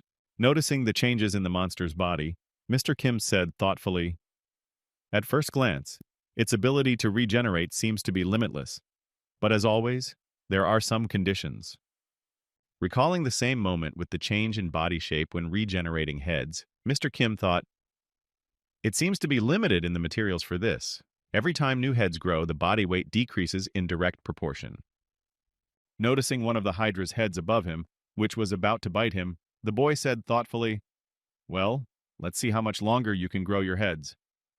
Dodging the monster's attack, Mr. Kim deftly tied himself around the monster's neck and headed up to begin his plan. After reaching a certain height, Mr. Kim jumped off the monster's neck to get to another one. However, in the air, he was already met by the enemy's jaws, which were confidently closing in on him at breakneck speed. As soon as the boy noticed the danger, he turned into a human and jumped to the side, leaning on one of the heads. Thanks to this maneuver, he dodged the attack and ended up in the right place. However, the power of physics has no exceptions. After this maneuver, the boy flew down right into the mouth of one of the Hydra's heads. When he got close enough, the boy spread his arms wide and grabbed the monster's head. As soon as the boy found a foothold, he was able to do a trick with lifting and turning over, and then found himself on the back of one of the Hydra's heads. As he stabbed the enemy in the back, Mr. Kim changed his hand into a claw and shouted in his head, "The forelimbs of a mantis!" With his weapon in hand, Mr. Kim began to chop off all the heads that came at him from the right and left. After a few seconds, the task was completed, and all the enemy heads were chopped clean off and rained down. As soon as the Hydra lost its heads, the same process of rapid regeneration and changes in body structure began. Immediately after that, 2 new heads appeared from the severed and torn-off heads, and it was necessary to start all over again. Repeating his actions over and over again, and cutting off the heads of the Hydra, Mr. Kim achieved the result that now a whole bunch of heads were sticking at him. There were about 30 of them. Preparing for the slaughter that was about to begin, Mr. Kim turned his hands into dragon paws to fight the enemy more effectively. Having done this, the boy began to cut off the heads of the enemy, which approached him into small pieces. This battle lasted for quite some time. Each time more and more heads appeared and regenerated at a frantic pace. However, Mr. Kim was not going to stop either, and continued to tear the enemy's heads. Grabbing one of the ones that came close to him, he began to stretch it, causing it to crack under the tension and the muscles around its spine to tear. Tearing the monster into small pieces, Mr. Kim's expression showed that he was enjoying it. Smiling slyly as he tore the Hydra apart, Mr. Kim said ominously, "Come on, how much longer can you keep this up?" The battle lasted only a few more minutes, after which one of the newly grown heads tried to attack again, but fell to the ground exhausted. Looking at the monster lying beside him, showing no signs of life, Mr. Kim thought, starting with the 30th head, the body lost too much weight and could no longer stand upright. And after the 42nd head grew back, the Hydra was no longer able to regenerate. When Mr. Kim finished his battle with the powerful monster, he heard shouts from his comrades behind him, and then looked back to see what was going on. Holding one of the wolves that lived in the forest by the scruff of the neck, Rainhands Perkrid joyfully announced, "Teacher, it's all over here too. I've dealt with the monsters that were near us." After the girl finished her report, Prince Lucian's voice was heard, and he bowed his head and said, "I am indebted to you, and I will certainly repay your favor." As expected, the royal knight is on a completely different level. Hearing these words from the elf prince himself, Mr. Kim looked back at him and said, "No need to worry. We were just pursuing the same goal. I am here for personal reasons as well." Hearing that Mr. Kim was dismissing the fact that he had made a very important contribution to the prince's plan, Lucian nervously exclaimed, "Then don't worry about my intentions to repay you. I will personally pay the debt." After placing a few pieces of the Hydra's body in his water magic, the elf prince Lucian said, "Then I will take only these few pieces, so that I have proof of my victory over the Hydra." Taking the 3 heads of the Hydra with him, the elf prince walked away from the battlefield and into the bushes, saying, "Farewell, and we will meet again someday, Sir Kim." When Lucian was far enough away, Rainhands Perkrid approached her mentor and said in surprise, "I have never seen an elf bow his head so often." Mr. Kim replied, "It was only the 2nd time." Hearing such words from her mentor, the paladin girl was alarmed. "Elves never bow their heads unless it is a baptism in the church of the goddess. It would be very good if half of the elves were like this one." After these words, the girl looked in Prince Lucian's wake and said thoughtfully, "First of all, he's a comrade who fought alongside us, and his character seems to be quite good. It would be good if he became a king." Hearing these words from his student, Mr. Kim replied. Prince Edward said the same thing, although he also said that it would not happen. Immediately after saying this, Mr. Kim looked at the corpses of animals floating on the surface of the water near him. These were the very monsters that had surrounded them during the battle against the Hydra. Realizing exactly what had happened to them, and how many of them the girl had defeated on her own, Mr. Kim said in surprise, "You're getting closer and closer to the combat capability of a saintly virgin." Hearing such words of praise from her mentor, the girl exclaimed with joy, "Really? Thank you very much, teacher, for such words." Meanwhile, Prince Lucian arrived in the elf kingdom, Elfiris, with his trophies after defeating the monster. Looking at the prince, the people shouted joyfully, "Prince Lucian, the prince has defeated the Hydra." Hearing such joyful shouts, the prince, riding on his horse, smiled happily and thought, "At last, my achievements were finally appreciated. Now I will definitely regain my place as a contender for the throne."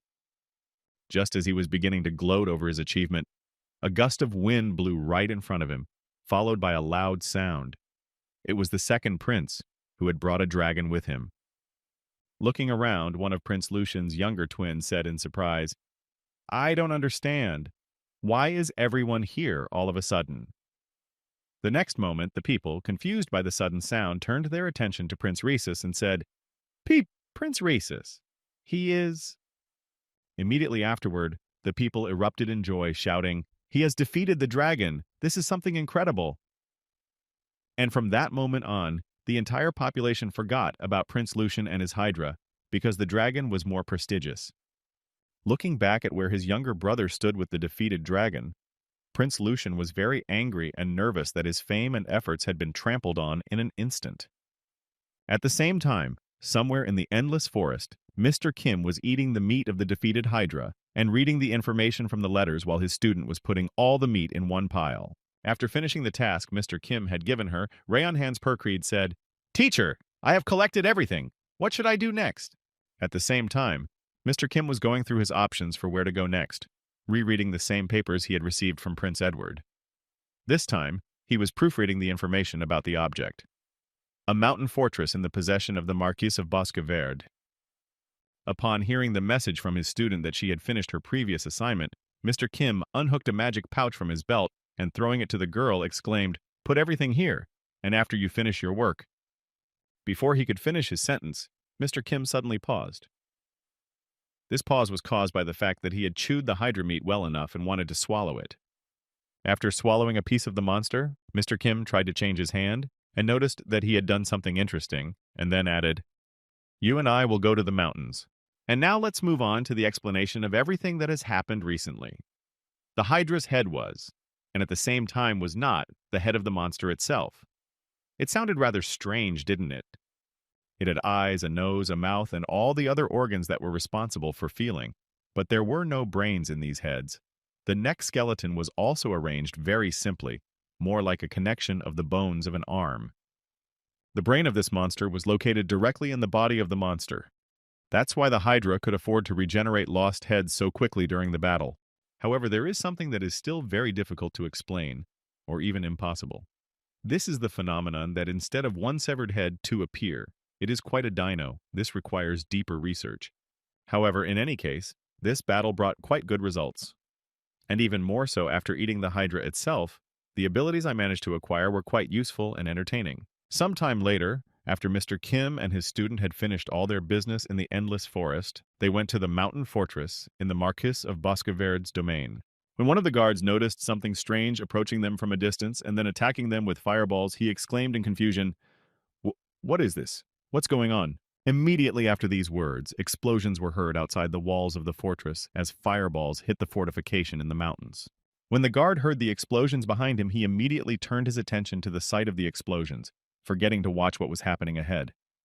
And there was another shell flying right at him. Immediately after that, the shell hit a defensive fortification and destroyed it, killing the sentries who were patrolling the area. This whole mess was created by one very well-known person. When he got inside without any obstacles, he heard alarmed shouts from the soldiers who had arrived at the fortification. "Woo, who are you?" At the time, Mr. Kim looked very terrifying. His hands took the form of dragon heads, spitting flames, and his head looked like the head of an incomprehensible monster. Looking at that monster, who was confidently walking through the flames, ignoring them, the mercenaries in the fortress exclaimed in confusion, "Monster!" Rushing to save their lives after encountering such a dangerous monster, the mercenaries shouted in fear, "Let's get out of here quickly!"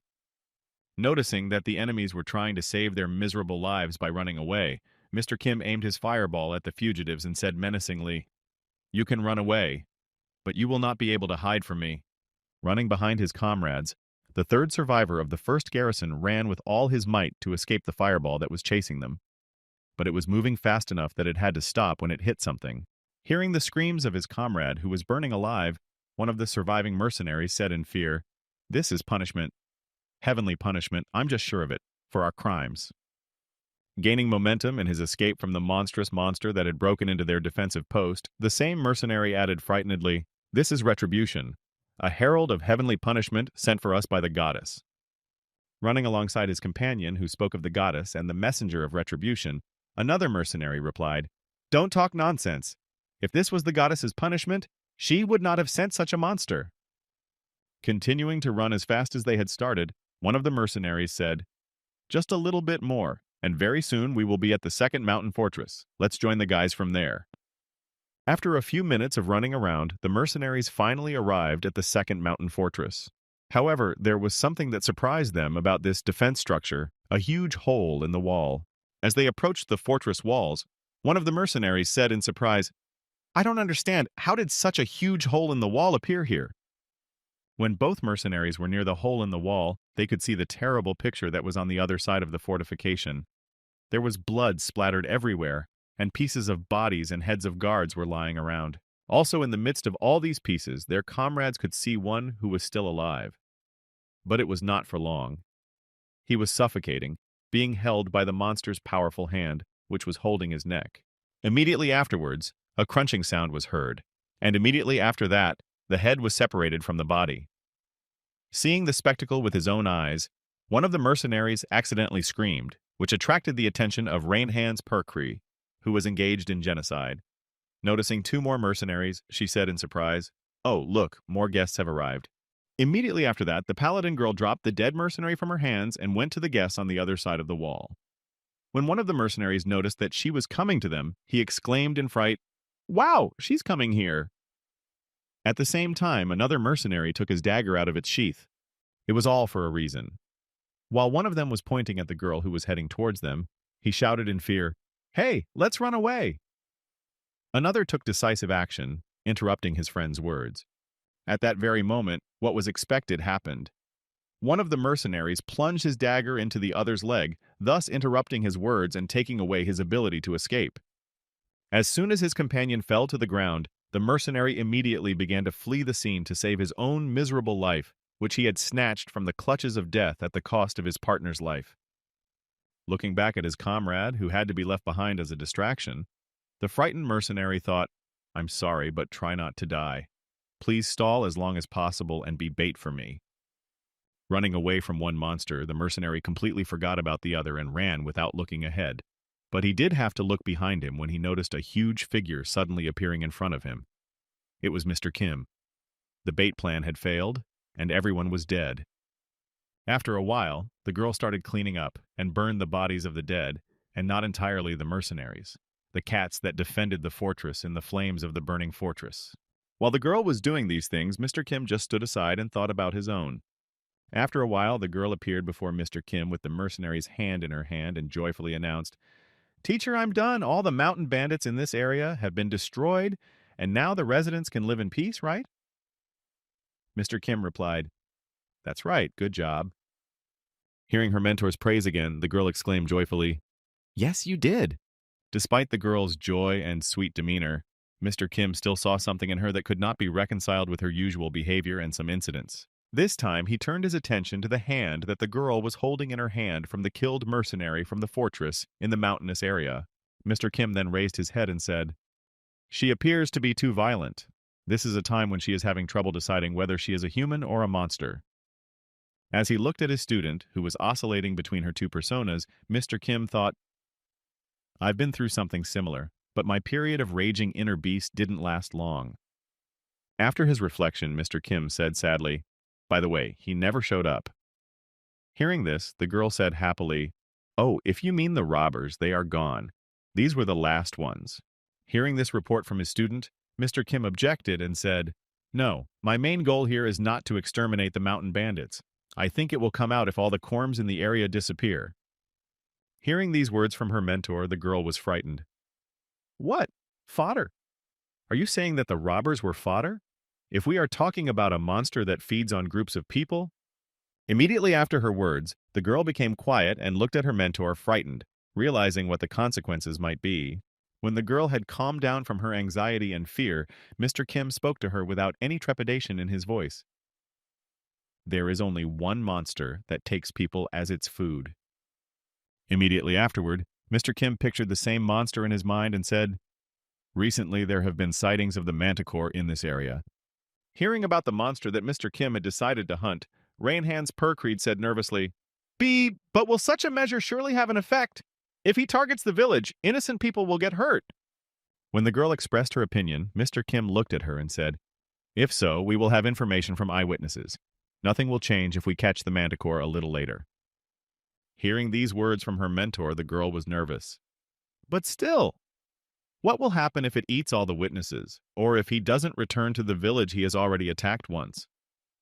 Immediately responding to his student, Mr. Kim said, "Well, if it comes to that, then—" No sooner had he said this than someone's terrible head appeared from the darkness behind him and said in a hoarse voice, "In that case, are you going to burn everything in this area to the ground?" Hearing someone's voice coming from the darkness, Mr. Kim and the girl froze in their tracks in surprise. Their bodies were filled with fear, and they felt goosebumps running all over their bodies. When the two travelers looked back to the place where the voice had come from, they saw a large monster with bright, glowing eyes. Then he said, "Isn't it time for you to stop?" Looking at the travelers, who were planning to burn everything to the ground in case of extreme measures, the manticore, who suddenly appeared behind them, said, "Haven't you burned enough already?" There was only one page of information about the manticore in Julio Adventura's encyclopedia. There wasn't much information about the peculiarities or anything like that. Just advice. This advice from Julio Adventura's encyclopedia was as follows. If you encounter a manticore, you should run away from it immediately. And this advice continued. If you follow this advice, it is almost the only way to survive in this case. Trying to fight him is too risky. The manticore is a very strange and dangerous monster. Its appearance terrifies many people. It has the head of a man, the body of a lion, and the tail of a scorpion. Most likely the goddess created it according to the descriptions of earthly myths, just like the dragon and the hydra. And the prototype for this monster was a monster that appeared in Persian myths. Fresh human meat is the monster's favorite delicacy. That is why he can often appear among crowds of people. Boscoverdi's domain is teeming with mountain bandits. There is simply no better place for the monster to have a great banquet. Noticing the monster behind her mentor, Rayanhans Perkrid reached for her sword and exclaimed in alarm, "Manticore!" As she grabbed for her sword, she suddenly felt something rather strange that prevented her from taking decisive action and rushing into battle. Standing still in one position, she thought in confusion, "What is it?" Raising his head up to look at the monster that had suddenly found them in the middle of the forest, Mr. Kim thought, "I had planned to eat the manticore as soon as I met it, but seeing it now, I don't feel any particular animosity." At the same time, the manticore also looked at Mr. Kim and Rayanhans Perkrid in confusion, and then said in surprise, "At first I was going to make those who destroyed my domain for hunting suffer. Strangely, you do not make me want to kill." Hearing these words from the monster that suddenly appeared from behind him, Mr. Kim said in his head, "I can say the same about you." Looking at Mr. Kim, who was frozen in place, and Manticore, who suddenly appeared out of the darkness, Rayanhans Perkrid, who also could not move, thought, "Something seems to be holding back the aggression from within." Holding her sword in front of her and feeling the sweat already dripping down her arm, she said thoughtfully, "What could it be? Is this—" Immediately after that, the same thought came to all three of them, which sounded like this. Is this a feeling of kinship? After such exchanges between all the monsters present, Manticore finally began to retreat back into the thicket and said in a calm tone of voice in conclusion, "Whatever it is, you have more important things to do." As Manticore retreated into the thicket, hiding his form in the darkness, he said, "Finish whatever business you have and then come. Tomorrow, the same time, the same place." When the neon lights from the monster's eyes remained in the forest, Manticore said one last time as he left the travelers, "I will be waiting for you." After these events, Mr. Kim headed for a town in the mountainous area. There he met his friend, a royal assassin. Bowing down before Mr. Kim, the assassin said, "Forgive me, Mr. Kim, it should have been us." Hearing his friend's apology, Mr. Kim said awkwardly, "No need to apologize, I did it of my own free will." Hearing these words from Mr. Kim, who was proving that he had done it on purpose, and that there was no need to apologize for the trouble he had caused, the royal assassin added, "Still, it would be very rude not to thank you for this. You did a great job in the operation to destroy the 72 fortresses of Boscarade." After finishing his conversation with the royal assassin, Mr. Kim headed to the meeting point where he was supposed to meet his student, who he had left alone. When she saw her mentor walking toward her, she exclaimed with joy, "Teacher, you're back." Keeping up his pace, Mr. Kim nervously spoke to Rayon Hans Perkreed. "I'm sorry I kept you waiting for me for a while." Immediately afterwards, without even stopping to discuss anything, Mr. Kim walked to the designated meeting place and said to his student, "Let's go." Meanwhile, somewhere in the 6th mountain fortress of Boscarde, Manticore was already waiting for his comrades with whom he had an appointment. Somewhere in the middle of the scorched earth stood a single makeshift chair made from fragments of wood that had not managed to burn in this huge conflagration. Manticore was sitting on this very chair waiting for his friends. When he felt the presence of his relatives near him, Manticore spoke slyly, without even looking back. "Here we are." Behind the Manticore, at a distance of 2 or 3 meters, stood Mr. Kim and Rayon Hans Perkreed, who had come to the meeting. Looking at the monster, which was sitting with its back turned to them, Rayon Hans Perkreed said in confusion, "Mr. Manticore?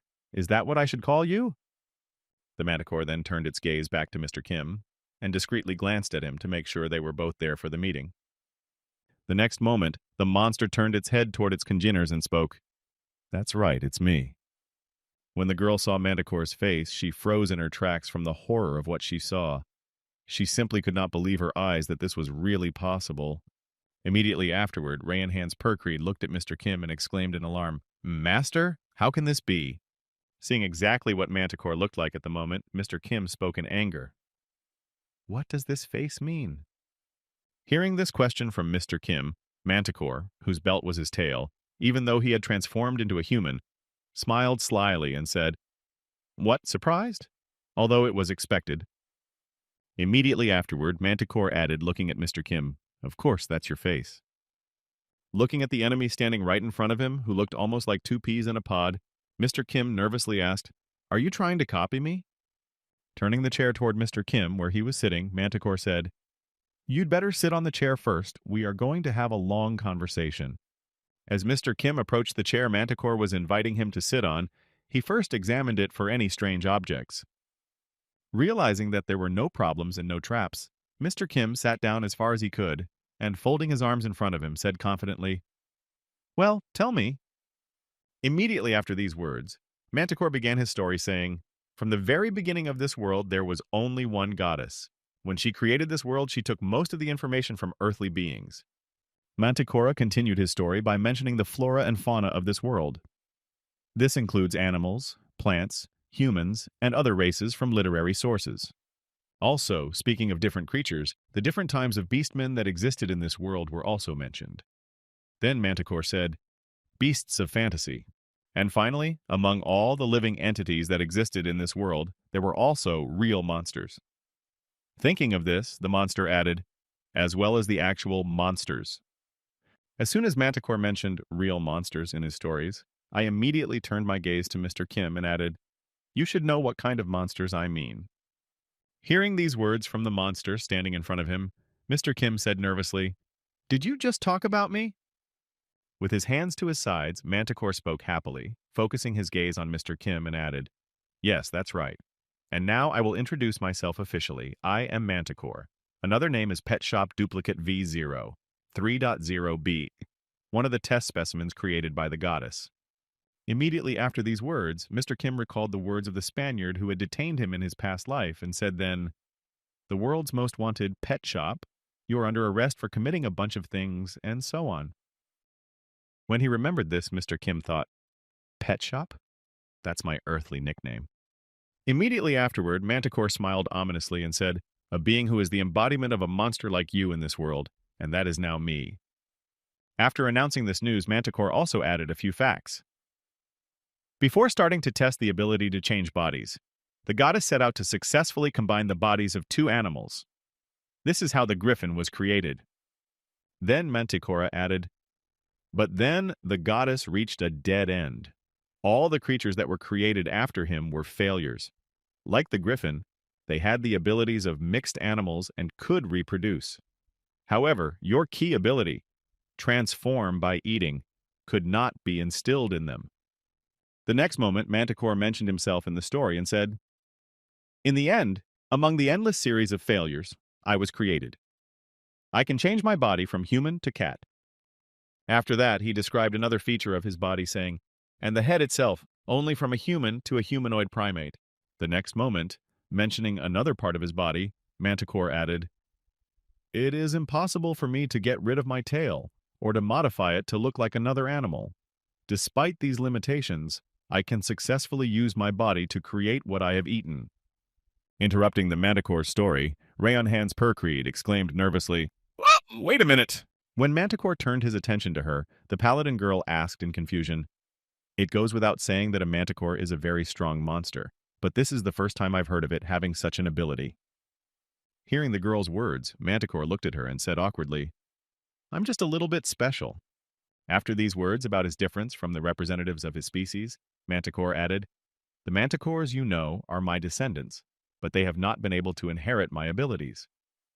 As he said this, Manticore suddenly turned his attention to Mr. Kim, who was sitting in front of him, and asked him happily, "Wasn't it the same for you, the original pet shop?" Hearing this question from Manticore, Mr. Kim answered confidently, "That's right, I had a son, but he didn't inherit only human genes. He didn't get this ability." Hearing these words, Rayon Hans Percreed was stunned to learn such details of her mentor's life. Immediately afterward, the girl said in surprise, "Wait, teacher? A son? Were you married?" To which he replied with a grudging smile, "That's ancient history." Hearing that this was true, the girl was surprised to think, "This is a must. Just imagine, the teacher is married, and on top of that, he has a child." Having told everything he could, Manticore added, "That's my whole story. Is there anything else you want to know?"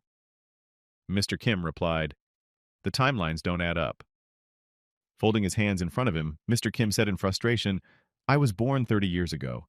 I spent only 2 years in this world, but you—" Hearing Mr. Kim's question, Manticore slyly answered, "That's right. I have lived on this earth for 1,000 years. But this world is a creation of the goddess, and the world we are talking about is not just a continent." Having told about the scale of the world they were in, Manticore said, "This is the entire universe. No." After saying this, Manticore suddenly became quiet in his thoughts, and then added, "Everything, including even time and space. And human standards do not work for transcendental beings." Hearing about the influence of the universe on beings, Mr. Kim asked Manticore, "Then how do you know all this?" Hearing this question from Mr. Kim, Manticore replied, "I am not the only one who knows. The beings that were created personally by the goddess of the first age creation know the reason for their creation. I am the only one who survived." Mr. Kim then asked another question, saying, "Have you often met tribesmen in your life?" He replied, "Of course. There were beings I could call tribesmen before and after my creation." After these words, Manticore smiled slyly and said thoughtfully, "However, their current whereabouts are unknown to me. I don't even know if they are alive or not. For example, there was a winged tribesman who could change his body into reptiles, amphibians, and mammals." Immediately afterward, Mr. Kim heard the sequel, but he entered the dungeon, saying that he would become stronger, and no one saw him again. Hearing this, Mr. Kim immediately remembered the dungeon boss and thought, "A reptile, an amphibian, and a mammal? A snake, a frog, a mouse, and a dungeon. Was that feeling family apathy?" After that, Mr. Kim said, "Then I will ask you a final question." Hearing these words, Manticore said in surprise, "A final question?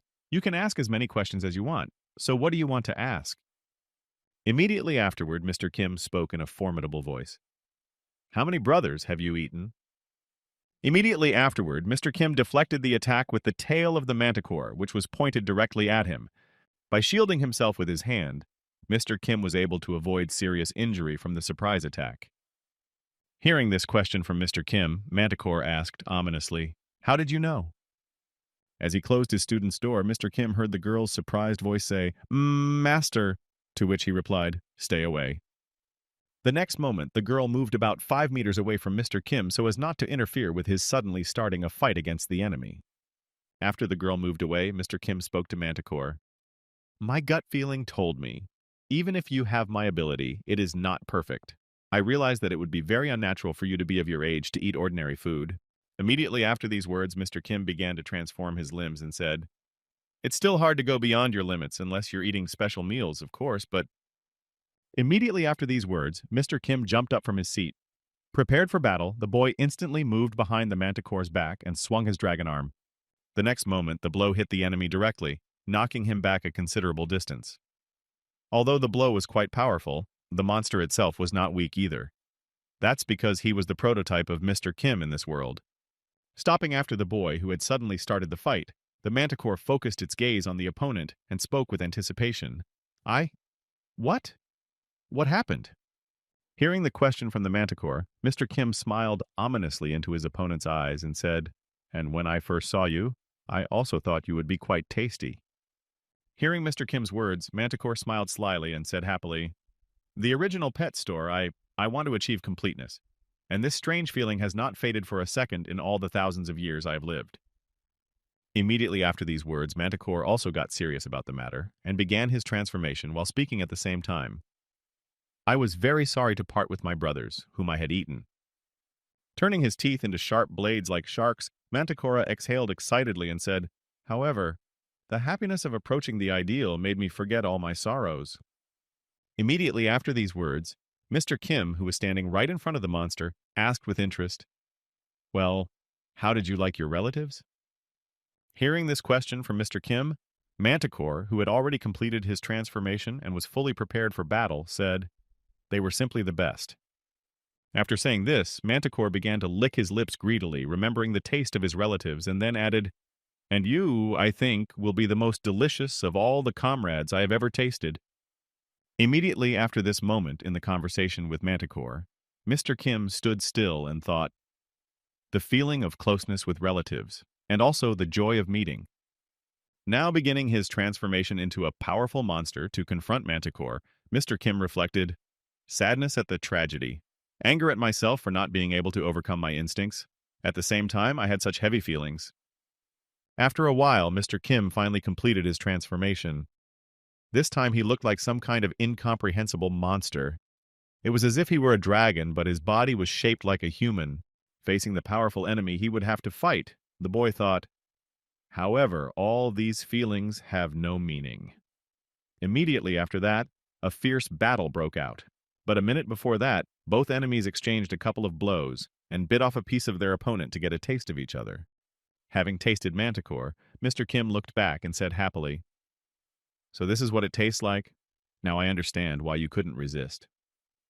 Manticora was not far behind, and after tasting a piece of Mr. Kim's body, he looked back and said happily, "Oh, even if I put together all my comrades whom I have eaten, they cannot even compare to one piece of your flesh." After these words, the monster moved its head forward and said with satisfaction, "As expected from the original Bugaga, I am filling up. I feel complete pleasure. I'm developing. It's just the best feeling." After telling his impressions after tasting Mr. Kim's flesh, Manticore restored his lost limb, replacing it with a bird's leg, and said ominously, "Thanks to you, I have once again broken through the limit of my ability." Seeing what happened to his opponent after a long struggle, Mr. Kim said angrily, "From a cat to a chicken, I can see that you are already exhausted. Just accept your fate and let me eat you." Hearing such provocative words from Mr. Kim, Manticore responded angrily, "It's just that you are already full. Don't you think you'll soon be overcome by sleep?" Pouncing on the boy the second he relaxed, Manticore ominously exclaimed, "Well, go to sleep, for all eternity, sleep without interruption, and I will help you with this." Immediately after that, a brutal slaughter began again, where the original and its copy fought for their survival. And all this was being watched by Rayan Han's Percreed. Watching that brutal slaughter between her mentor and the monster, the paladin girl thought nervously, "Why do they have to fight? They are brothers."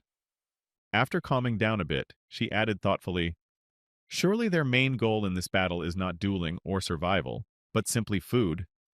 Focusing her gaze on the manticore, she thought, "After all, the manticore is a cruel monster that devours people, and destroying it would be the right thing to do." Immediately afterwards, the girl nervously clenched her hand into a fist and continued, "But he is the ancestor of the monsters of this world, and the teacher is his ancestor?" Having understood this information, the girl also added, "Besides, the teacher is not from this world. What should I contribute to the church state?"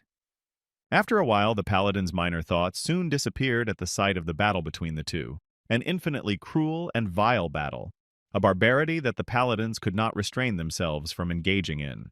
But for Rayon Hand's pure creed, who watched the battle with her own eyes, it was the limit she never wanted to reach under any circumstances.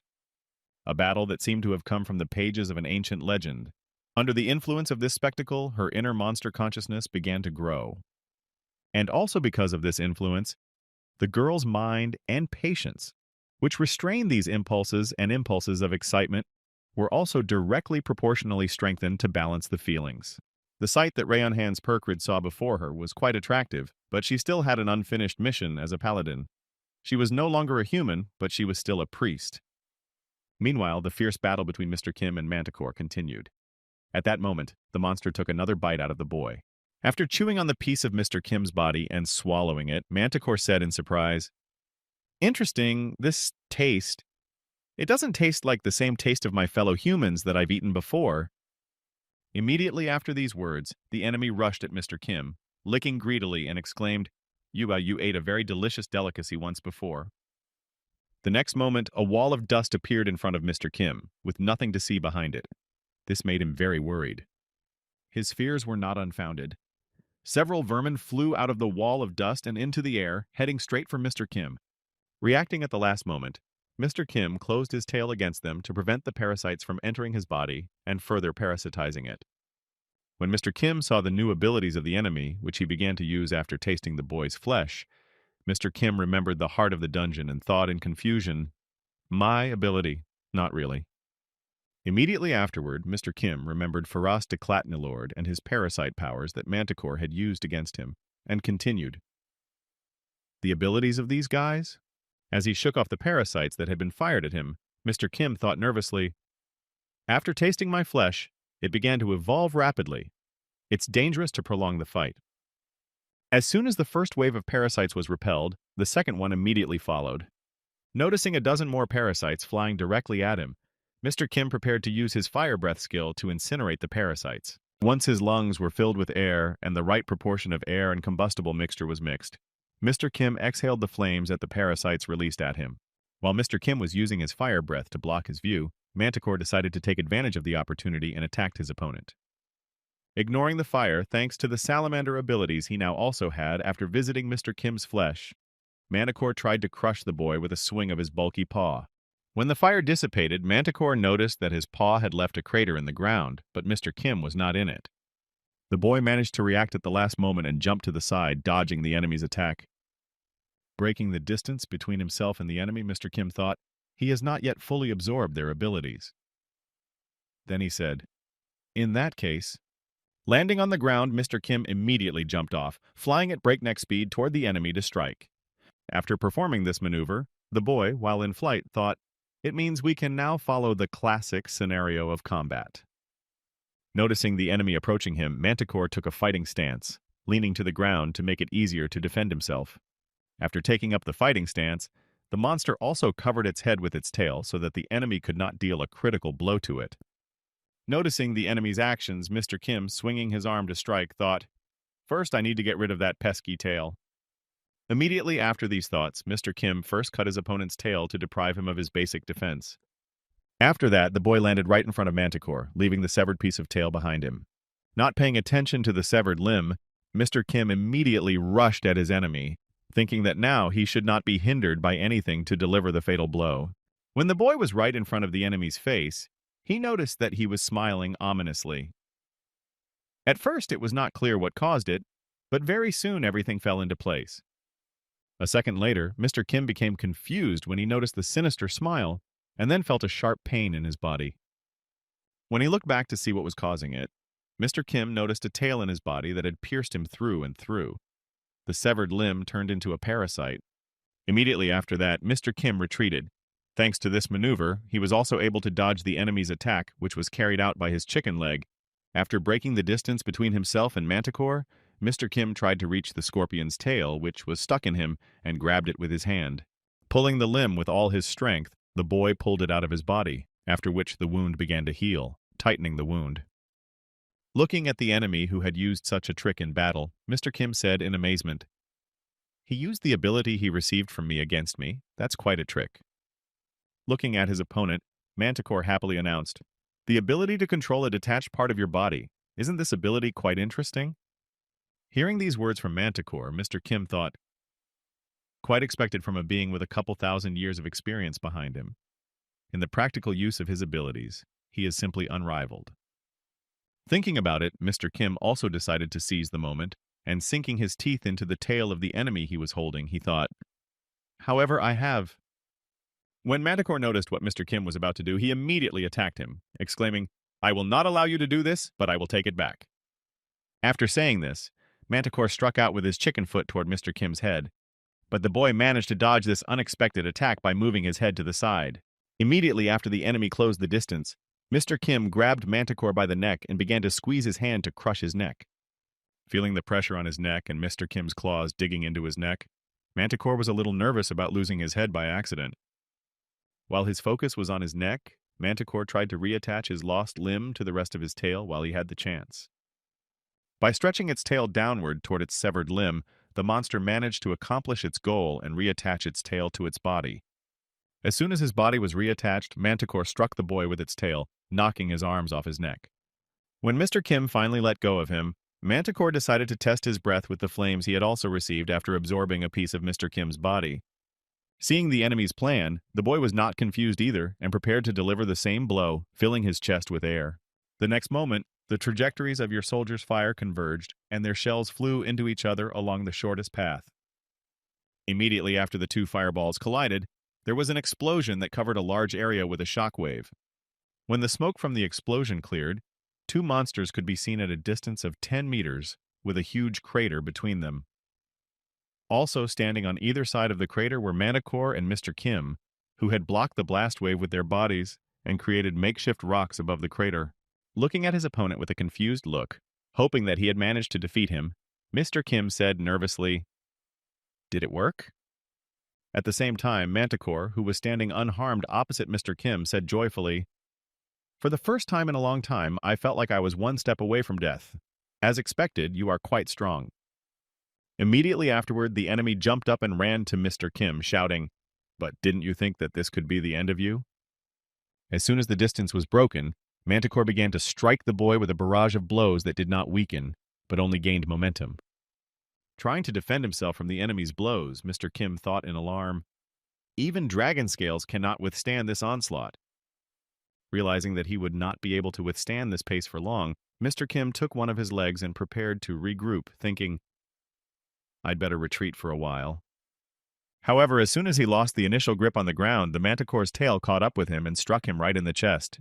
Noticing that he could even do that, Manticore said joyfully, "Who the hell did you eat? I never thought I could grow my tail to this size. Booga!" After delivering a rather powerful punch that knocked Mr. Kim into the ground, Manticore was surprised to see that he was still able to move. "What? You're still alive?" At the same time, Mr. Kim was struggling to keep from fainting after such a powerful enemy attack. While wondering how this happened, Mr. Kim immediately thought of one of the commanders of the 7th Demon Army, namely Wrath, and thought, "That tail. This is definitely the same dinosaur ability." As he slowly approached Mr. Kim, who was lying on the ground and struggling to move, Manticore said happily, "What a strong will to live. However, it is time for you to die." Licking his lips greedily before delivering the final blow, Manticore said smugly, "I will eat the corpse without leaving a single morsel." The next moment, the enemy was ready for the final blow, and with a flick of his tail, he aimed his strike directly at the boy's chest. But at the last moment, Manticore felt something strange in his body that made him freeze. Noticing that he still hadn't completed his attack, Mr. Kim looked at the enemy and said happily, "Already wasted your power? The poison effect has slowly begun to take effect." After that, Manticore began to breathe very heavily, and all this was due to the poison that was in his body, which spread and then began to work with the rest of us. Breathing heavily from the effects of the poison in his body, Manticore said angrily, "Cowardly bastard! Using poison! Besides, poison is not from this world." Seeing that everything was going exactly according to plan, Mr. Kim recalled the very moment when he bit the tail of the enemy that he had pulled out of his chest and thought, "At that moment, I poured fugu fish poison into him from the bottom of my heart. Of course, he will not be able to resist earthly poison, which is not even considered a skill. After the enemy lost his enthusiasm for the fight, Mr. Kim rushed at him and said gleefully, "Cowardly, you say?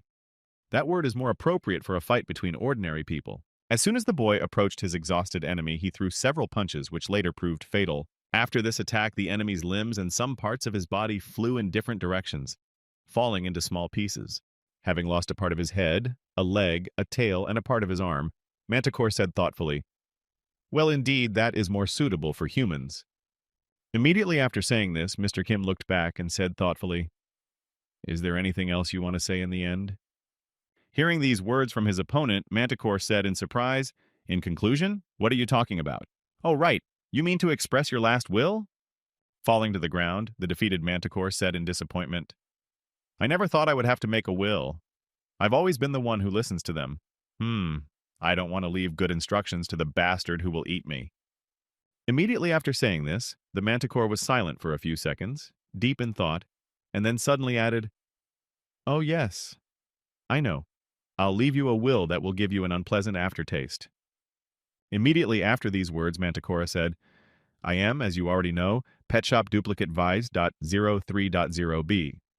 The last fellow I met was called Pet Shop Duplicate Vi.09.final. Its number was close to 1. No wonder it had the word final attached to it. That was almost 50 years ago. I wouldn't be surprised if other versions have come into play." After telling a rather interesting story about all this, Manticore added in conclusion, "You are not the only pet store here." Then his dead body collapsed to the ground. When Manticore finally died, Mr. Kim began to eat him, but there was something that bothered him. Then the boy said in surprise, "Come to think of it." Looking back with his mouth full, Mr. Kim said in surprise, "Why is it so quiet?" Normally, she would have started making a lot of noise by now, peddling her Night Kim quotes again. After saying this, Mr. Kim looked back to the chair where his student was sitting and was surprised to find the girl gone. Is she gone? Immediately after that, Mr. Kim dropped the monster's carcass and walked over to the chair, noticing a piece of paper on it. Picking it up, the boy said in surprise, "This is a letter." Looking at the letter the girl had left for him, Mr. Kim could only read it. "Teacher, Teacher Kim, now in the kingdom." After reading only the first few words of the letter, the boy suddenly heard someone shouting behind him in alarm, which sounded like this. "Mr. Kim," drenched in sweat from nervousness and fatigue from running so far, the frightened royal assassin hurriedly reported, Bad news! The adventurers have started an uprising!" Sometime after the royal assassin's report about the uprising, Mr. Kim hid Manticore in his magic bag and headed for the Grand Continent. Upon arrival, the boy immediately went to the prince's office to discuss a plan of action. While Mr. Kim was waiting for the prince, he did some thinking. In almost all aspects, Manticore is like a cheap version of me. But in some ways, he was superior to me. Recalling the same monster, Mr. Kim added, "Over several thousand years of life, he ate many more kinds of creatures than I did, but he was able to freely use their memories and personalities. In other words, he was able to act and think exactly like the creature he had transformed into." The next moment, Mr. Kim spoke thoughtfully in his head. "A trick in which you replace your brain with another brain, but retain your current personality. The ability to return from someone else's personality to your own guaranteed." During these several thousand years, he was able to learn how to use his abilities to the maximum. Immediately after these thoughts, Mr. Kim looked down at his hands and said sadly in his head, "After absorbing him, I received the same abilities and tricks, although all the wisdom I had accumulated over 1,000 years had of course disappeared." Immediately after this sad news, Mr. Kim added, "Speaking of the contents of the letter left by the paladin."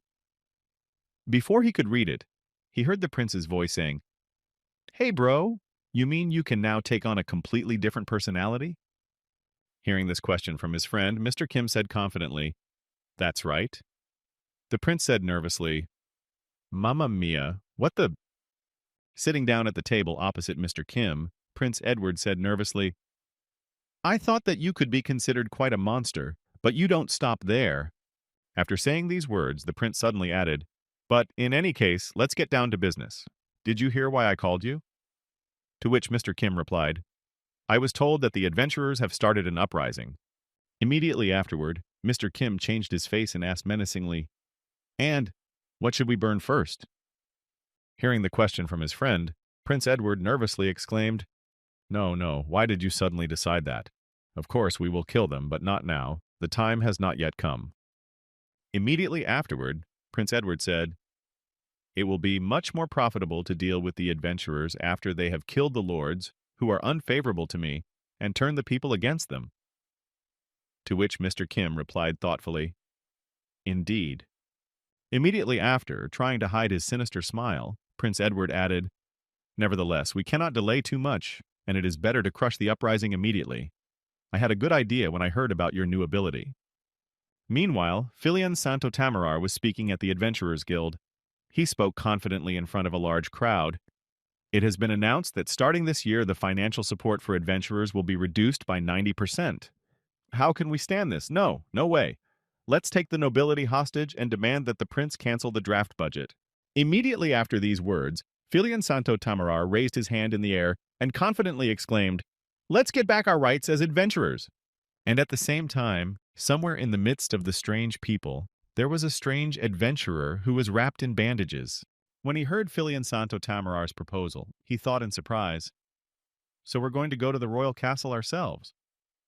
Thinking about the fact that they would go to the royal castle, the same strange adventurer said decisively in his head, "This is a chance for revenge."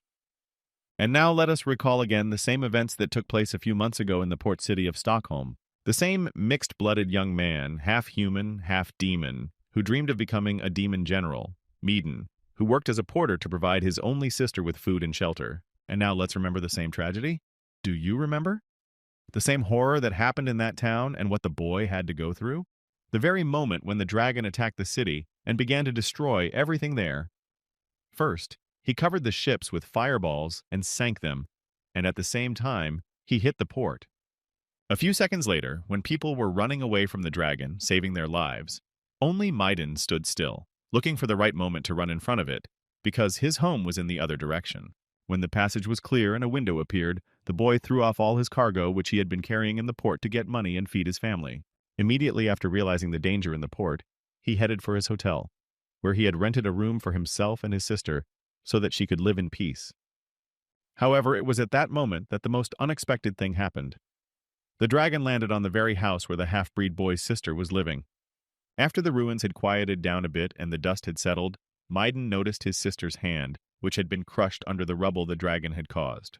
Seeing that his little sister had died because of the monster's invasion, the boys were overcome with emotions. Most of them were anger and hatred.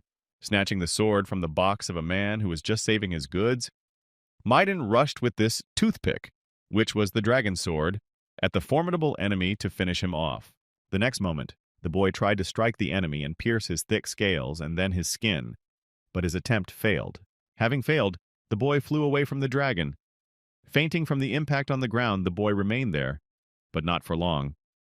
After that, the dragon went to clean up the city.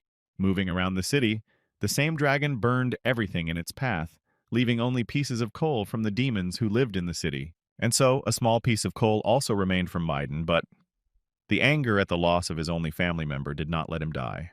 This anger made the boy's hidden ability come out. That is how the heart of a dead piece of coal came to life again with new strength and began to pump vital energy throughout the body, which eventually saved the boy. This was a case of the skill Awakening of the Master of Reincarnation. Most likely, this Meaden is also one of the test subjects for creating a perfect copy of the pet store in this world. Meaden remembered a troll colleague he worked with at the port, and used the ability of a shape-shifting master to use troll regeneration to heal his body.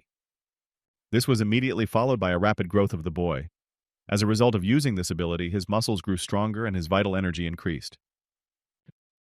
Although his body was healed due to the peculiarities of trolls, who have a weakness for fire, Meaden was unable to regenerate completely, and his entire skin turned into a melon burn that he will never be able to get rid of in his life. As soon as he regenerated and regained consciousness, he immediately went to the rubble where her little sister's body was. Immediately afterward, Meaden began to clear away the rubble to find his sister among the debris. But what he saw there shocked him to the core. After seeing what he saw, the guy could not contain his emotions, and tears flowed from his eyes. Grasping the gunpowder that remained on the spot where his sister had been, Maiden scraped off the bones of his sister, who had died, and then her body was burned to ashes. After that, the boy looked down at his hand, where there were only a few small pieces of his sister's bones. And remembering that very last moment of their meeting, he said sadly, Myron. As a result of these events, Myron decided not to forget his sister at any cost, and it was from the remains of the bones that the boy created a pendant for himself, which contained these remains. After the events that took place in the port city, Maiden learned that the prince of the kingdom of Grand Continent had returned to the land of men riding a red dragon. After that, the boy joined the Adventurers Guild and was constantly looking for a mission to kill the red dragon for revenge, thinking, and according to the information I've received, this dragon is a brave man's friend. After considering all the details and nuances, Maiden figured out exactly where to look for the red dragon and thought angrily, I will kill you no matter what it takes, Stockholm Dragon. While the boy was in his thoughts, the head of the Adventurers Guild emphasized one important piece of news, saying, Oh, and we have reinforcements from the Santo Almaruz branch. After announcing the second most important news of the meeting, the head of the Adventurers Guild continued by inviting a new member. Bermejo, come forward. Miguel Orofiso, the red dragon who appeared in front of the crowd, spoke joyfully. My name is Bermejo Lozadente, a B-ranked adventurer. Please take care of me. Immediately after introducing the new member of the Adventurers Guild who had come to them from the branch, Miguel Orofiso angrily emphasized, Don't be too surprised by his appearance. After emphasizing his appearance, the head of the Adventurers Guild turned his attention to Maiden and added, Bermejo stands out even among other cannibals.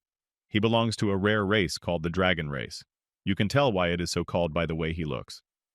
Immediately after the announcement and the appearance of the new fighter of the Adventurers Guild, Maiden began to look at the representative of the Dragon Race in surprise. The next moment, he remembered the same Stokian dragon that looked like two peas in a pod, except their size was different. The same dragon that had destroyed his life. After introducing the new member of the guild to his comrades and telling them about his background, the head of the Adventurers Guild added, Despite our different branches, we are all adventurers. Good for him. Before he could finish, he heard a shout in the crowd. Turning his attention to what had happened among his comrades, Miguel Orofiso saw that Miguel had attacked the newest member of their guild with a sword. Noticing that he had been attacked with a weapon immediately after joining, the new guild member froze in place in confusion. Immediately after this incident, Bermejo Lozadente saw a hand with a sword from one of the guild members approaching him, accompanied by the words, I'll kill you, whatever it takes. But the guy's sentence was interrupted. After a while, Maiden came to his senses after the incident when he attacked the dragon. He did not understand what exactly happened because he had taken the enemy by surprise. Standing over the unconscious adventurer, who had regained consciousness, the head of the guild said with a grudging smile, Are you awake? Hearing such words from the leader, Maiden said in surprise, Chairman? When the boy was able to think straight after what had happened, the head of Santo Tamarar, Miguel Orofriso, spoke angrily. What just happened? A sudden attack right in the middle of my speech. Immediately afterward, the head of the Adventurers Guild shouted angrily at the reckless boy, I've been constantly covering for you when the guild said you lacked a spirit of unity. And this is how you repay me? Did you take revenge on your dragon? After these words, the head of the Adventurers Guild turned his back on the boy and strode away, angrily saying, So, as a punishment, I'm going to deprive you of your bonuses this month. As he left the room, Miguel Orofiso said one last thing. Also, we're leaving next week. Try to get along with your new friend. Rising from the floor, Maiden noticed the new dragon in front of him. Noticing that he had already regained consciousness, Bermejo Lozadente said, I'm sorry for knocking you out. It was so sudden that I couldn't control my punch. Immediately after apologizing, the new member of the Adventurers Guild approached the guy and added awkwardly, Let me introduce myself again. I'm Bermejo Lozadente. I come from Santo Almaraz. Hearing these words from his new friend, the guy noticed that he was reaching out to him, and after a few seconds of silence, he said unhappily, Maiden. Hearing the boy's name, Bermejo Lozadente was surprised. Maiden? Oh, so you're the same Medine Holdfield whose rumors have even reached our branch? The next moment, the boy got up from the ground and confidently walked toward the door, quickly passing Bermejo. Noticing this behavior, the man-eater looked at him in surprise. Looking in the wake of the guy who was not very happy with his partner, Bermico Lozadente heard a disgruntled voice. Follow me. As they reached the exit, Meaden looked back at his friend and gave him a menacing look and said, Since we are already on the same team, it is worthwhile to see your abilities. After that, Mildred Hullfield and Bermico Lozadente headed into the wilderness to test the newcomer's strength. The first opponent of the man-eater was a giant lizard. After assessing the enemy, Bermico began to spin his spear above him to create a huge whirlwind. After a few seconds of minor effort, the vortex lifted, bringing with it a small sandstorm in which to hide. Realizing that he was losing sight of his enemy, the monster that Bezramico had defeated in his ability assessment looked at the man-eater in surprise. Immediately afterward, he rushed into action before the sandstorm blocked his view. Pawing at the spot where Bermico should have been, the giant lizard roared with joy, rejoicing in its victory. But it was not so simple. Bermico was behind her. While the giant lizard was concentrating on one point, the enemy was already behind it and could strike from the rear. Running along the back of the giant lizard, Bermico Lozadente jumped up and prepared to attack, clutching his spear. When the maximum height was reached, the man-eater regrouped and took the best position for an aerial attack. Upon landing, Bermico Lozadente hit the enemy directly in the eye, causing critical damage. The next moment, the enemy fell dead to the ground, and the victorious man-eater was triumphantly seen on it. Removing his weapon from the body of the defeated monster, Bermico Lozadente breathed out a sigh of relief and said, For starters, I did what I do in my homeland. After the fight, the man-eater turned to his friend, who had been watching the fight, and asked him with anticipation, Examiner, what's my grade? After some thought about what to say, Meiden confidently said, Pass. Then he thought nervously, he was quite strong. When Bermico Lozadente heard that his skills were recognized, he replied happily, Wow, I was really surprised. To think of the marble basilisk. Immediately afterwards, the man-eater licked his lips in anticipation and said thoughtfully, I wonder what this bad boy tastes like. Hearing this from his friend, Meiden asked in surprise, Do you want to eat it? And he thought, I was going to cause him trouble by confusing the lizard man with hunting for a lizard. But he seems to be completely indifferent to this. After that, Bermico picked up his spear and began to separate the body parts of his defeated opponent, saying, Having defeated the strong, inherit the strength of your opponent by taking his blood and flesh. After cutting off a piece of the dead monster's body, Bermico took his first bite and chewing the meat he added, This is the tradition of the Ruthmarsh warriors. After this incident, the newcomers' strength tests were over. Back at the guild, Meiden watched Bermico for a long time, and surprisingly, the ogre proved to be a pretty good guy. He always takes on the jobs that everyone else is always saying no to, and he treats all the guild members with respect and honor. Trying to figure out what was bothering him so much, Meiden said thoughtfully, He's really quite a nice guy, but he doesn't deserve to be suspected of anything. Looking at Bermico, who had always reminded him of the very dragon that had left a mark on his heart, Meter thought, only because of his resemblance to the Stockholm dragon. After a while, Meter saw Bermico talking to the chairman and thought in displeasure, although no, there is one more thing that annoys me about him. After that, a dialogue ensued between Bermico and the leader. So there was this iron golem, and I say to him, raising his head up, Bermico continued his story, adding a joke to it, God, bo iova gistanza. Hearing this, the head of the Adventurers Guild began to burst out laughing, speaking intermittently. God, you say it too, you're so funny. Boogaloo.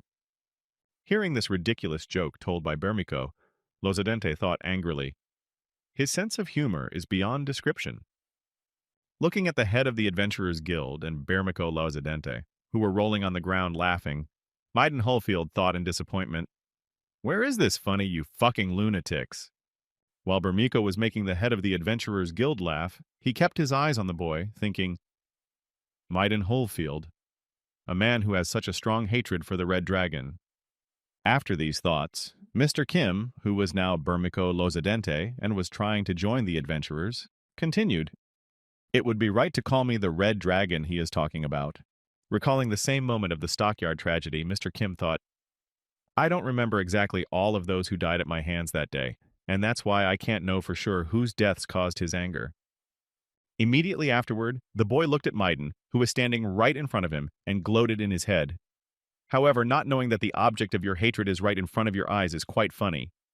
Immediately after this thought, Mr. Kim noticed that Maiden was approaching him and thought, but I still feel that he is different from an ordinary person. I'd better watch him a little longer.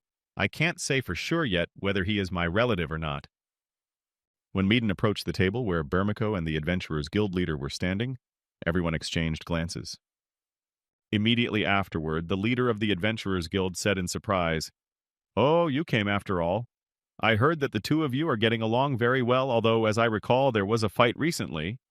After these words, Miguel Orofriso held out a box to his friends and said, "Take care of the new assignment. Bermiko and Maiden. The deadline is tonight. Make sure it's done quietly. Here's the route to bypass the guards." Immediately after that, as soon as dusk fell, the two adventurers set off to fulfill the assignment.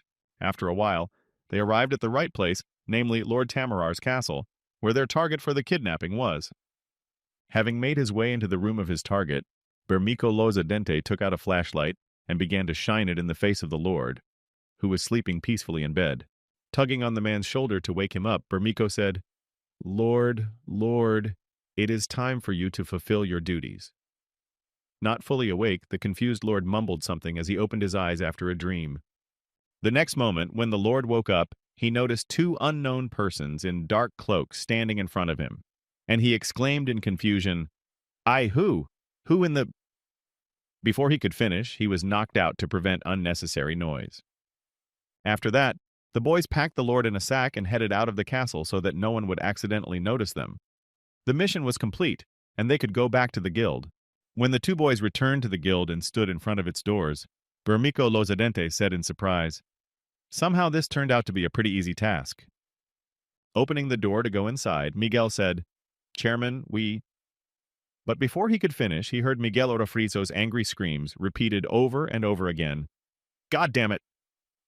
Immediately after these words, a drink glass flew toward the door through which Mead and Bermiko were entering. Noticing that he had been hit by a glass, the guy got a little nervous. As he dodged the projectile, Meaden saw that it had hit the door frame, which was a few centimeters away, and shattered into small pieces. After that, Maiden and Bermiko went inside and heard the guild leader say angry words. "Damned wretches! I told them to settle the matter quietly, and this is what they have done." Seeing the strange behavior of his leader, Bermiko spoke in surprise, trying to figure out what had caused it. "Leader, what is wrong?" Hearing the question from his comrades, the head of the Adventurers Guild spoke angrily. "Oh, you're back already. Great job, guys. You did a great job without making a fuss." After this praise, Meaden asked in surprise, not understanding Miguel Orofriso's aggression, "Is something wrong?" The latter replied, "As I said, 11 branches across the country simultaneously took action."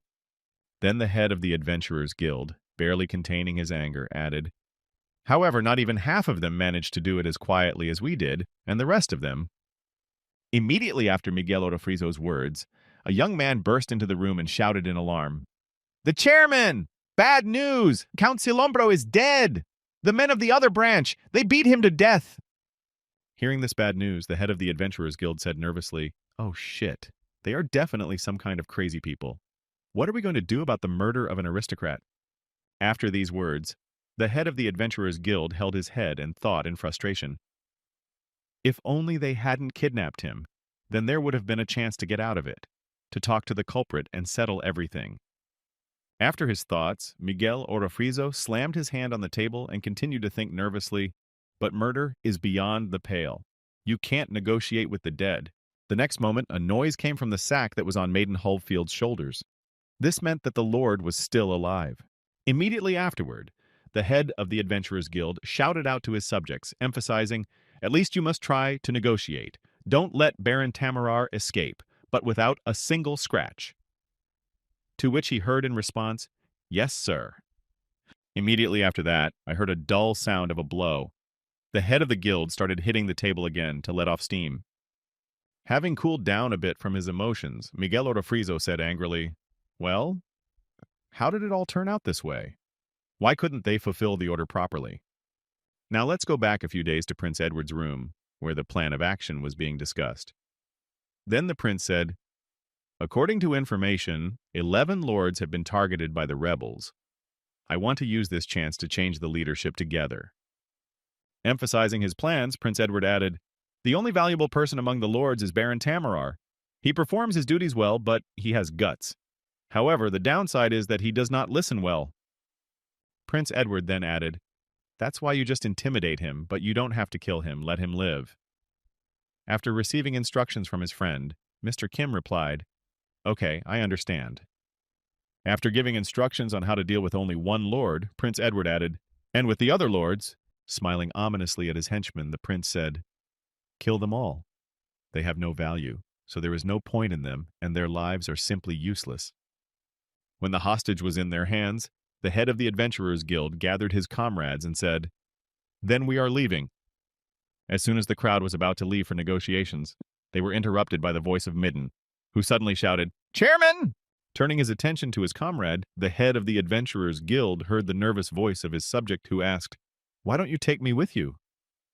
Hearing such words from his subject, the head of the Adventurers Guild confidently replied, "Right now, the most important link in the negotiations is Baron Tamarar. If he is taken away from us, the negotiations will not even be able to begin." After these words, the head of the Adventurers Guild, leaving a couple of his comrades in the guild, said, "You two are our most powerful force, and that is why I am entrusting you with guarding him." Hearing these words from Miguel Orofrizo, Meaden was a little disappointed, but he had no choice but to stare into the wake of the departing negotiating team. When the door closed, Meaden spoke nervously. "If I can find the prince, I can find that bastard. I need to meet the prince." When Bermiko Lozadine heard his friend say this, he was surprised. "What, with the prince? Oh, you want to see the prince of the kingdom of Gren Container?" Noticing his friend's nervousness, Bermiko said thoughtfully, "Of course, he's the hero of the war against demons, and everyone wants to meet him at least once. But it is unlikely that he will be personally present at the first stage of the negotiations. But when they are successfully completed, he may show up." Hearing these words from his friend, Meaden grabbed his pendant and thought, "That's right. I don't need to rush anywhere. I'll wait until the next negotiation begins." Holding on to his pendant, which was so dear to him, Meaden continued his thoughts. When the negotiations take place in the kingdom. And at the same time, when Meaden was tuning into his own wave, Bermiko was looking at him with an ominous look, and was planning something. After a while, there was a noise from behind the door and the tramp of someone's feet.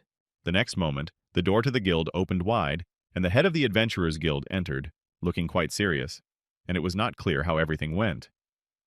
However, immediately afterwards, Miguel Orofrizo smiled broadly and said, "We're going to get drunk tonight." Hearing these words, Meaden fell into a stupor, confused by the sudden change in the attitude of his guild leader. While Meaden stood in the same place, everyone else was celebrating the successful conclusion of the negotiations on the return of the adventurers' rights. Sitting at the table with delicious food and drink, the head of the guild happily announced, "The envoy from the royal castle was surprisingly agreeable. At first, they looked so menacing that I thought they were going to tear us to pieces. It seems to me that they will accept our terms in the next negotiations." Hearing these words from the head of the guild who had been at the negotiations, Meaden thought nervously, "This is going much better than I expected. With this kind of attitude, he might take me to the next negotiation. Then I can meet the prince in person." Suddenly, Maiden's thoughts were interrupted. All this happened because of the sudden sound of a blow when a mug of drink landed on his desk. Then Bermiko asked him, "Why are you frowning like that?" Holding out the mug of drink, Comrade Meaden said happily, "It's been a long time since we had a drink. Why not relax when there is such an occasion? Here you go, wet your throat." Hearing his friend's offer, Meaden immediately refused, pushing the glass away from him and saying, "I'll refuse, I don't drink." Pointing to the contents of the glass, Mr. Kim replied, "I knew this would be the case, and that is why I brought you plain water." Leaving the glass to his friend, Bermiko turned his back on him and walked away, saying happily, "Be a little more cheerful, boogeyman." Taking the drink in his hands and starting to drink, Meaden thought, "Well, I'm only 17, and I don't know the taste of drink."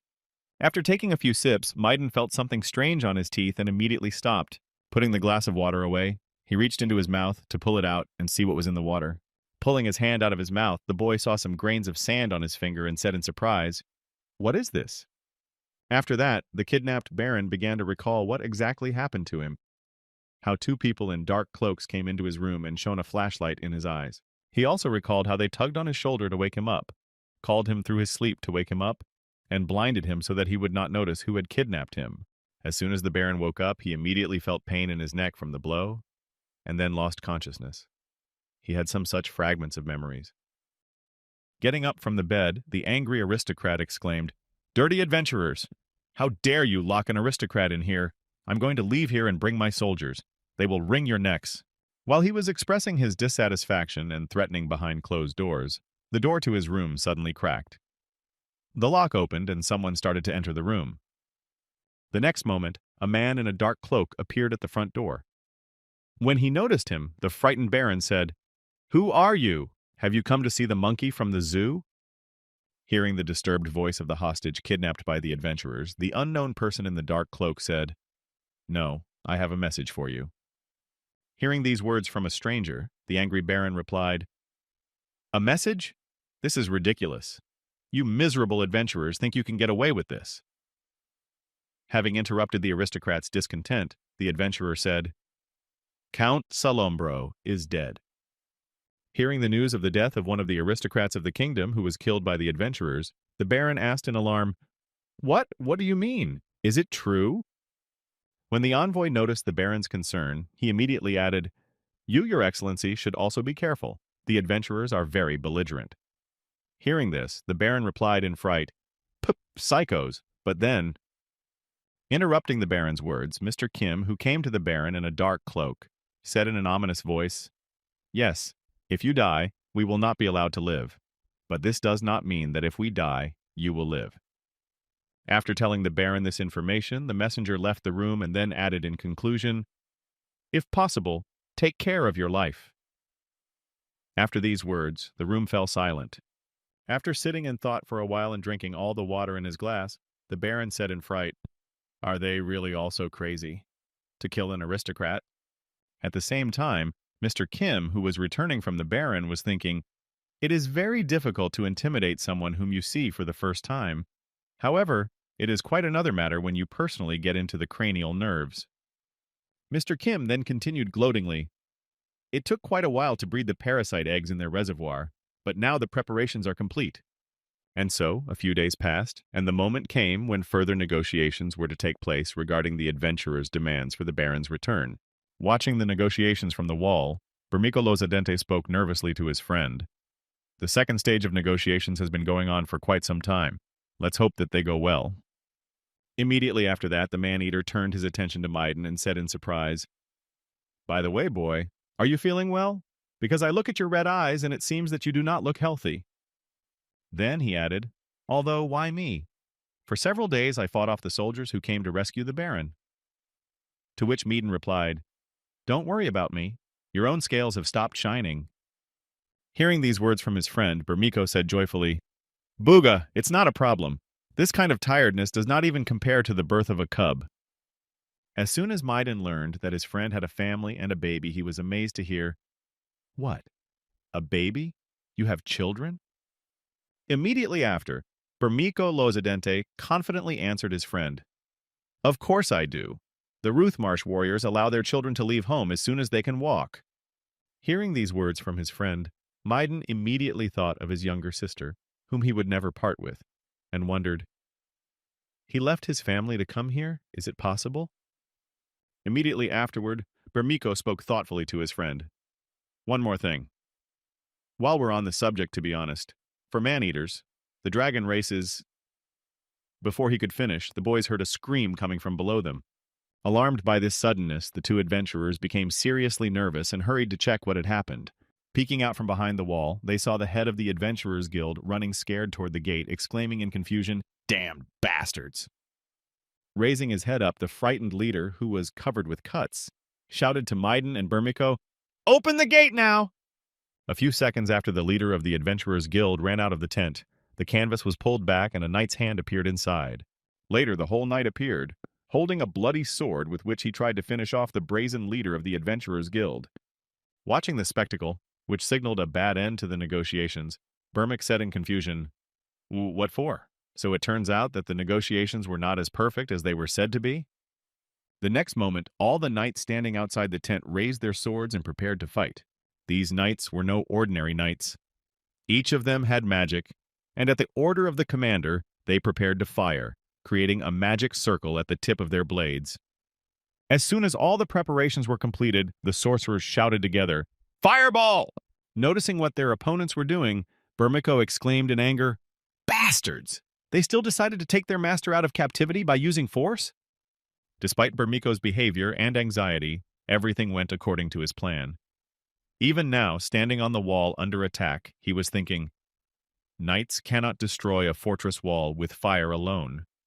But I have soaked everything in flammable liquid in advance." As soon as the fire attacks reacted with the liquid that Mr. Kim had soaked the walls with, a large explosion occurred.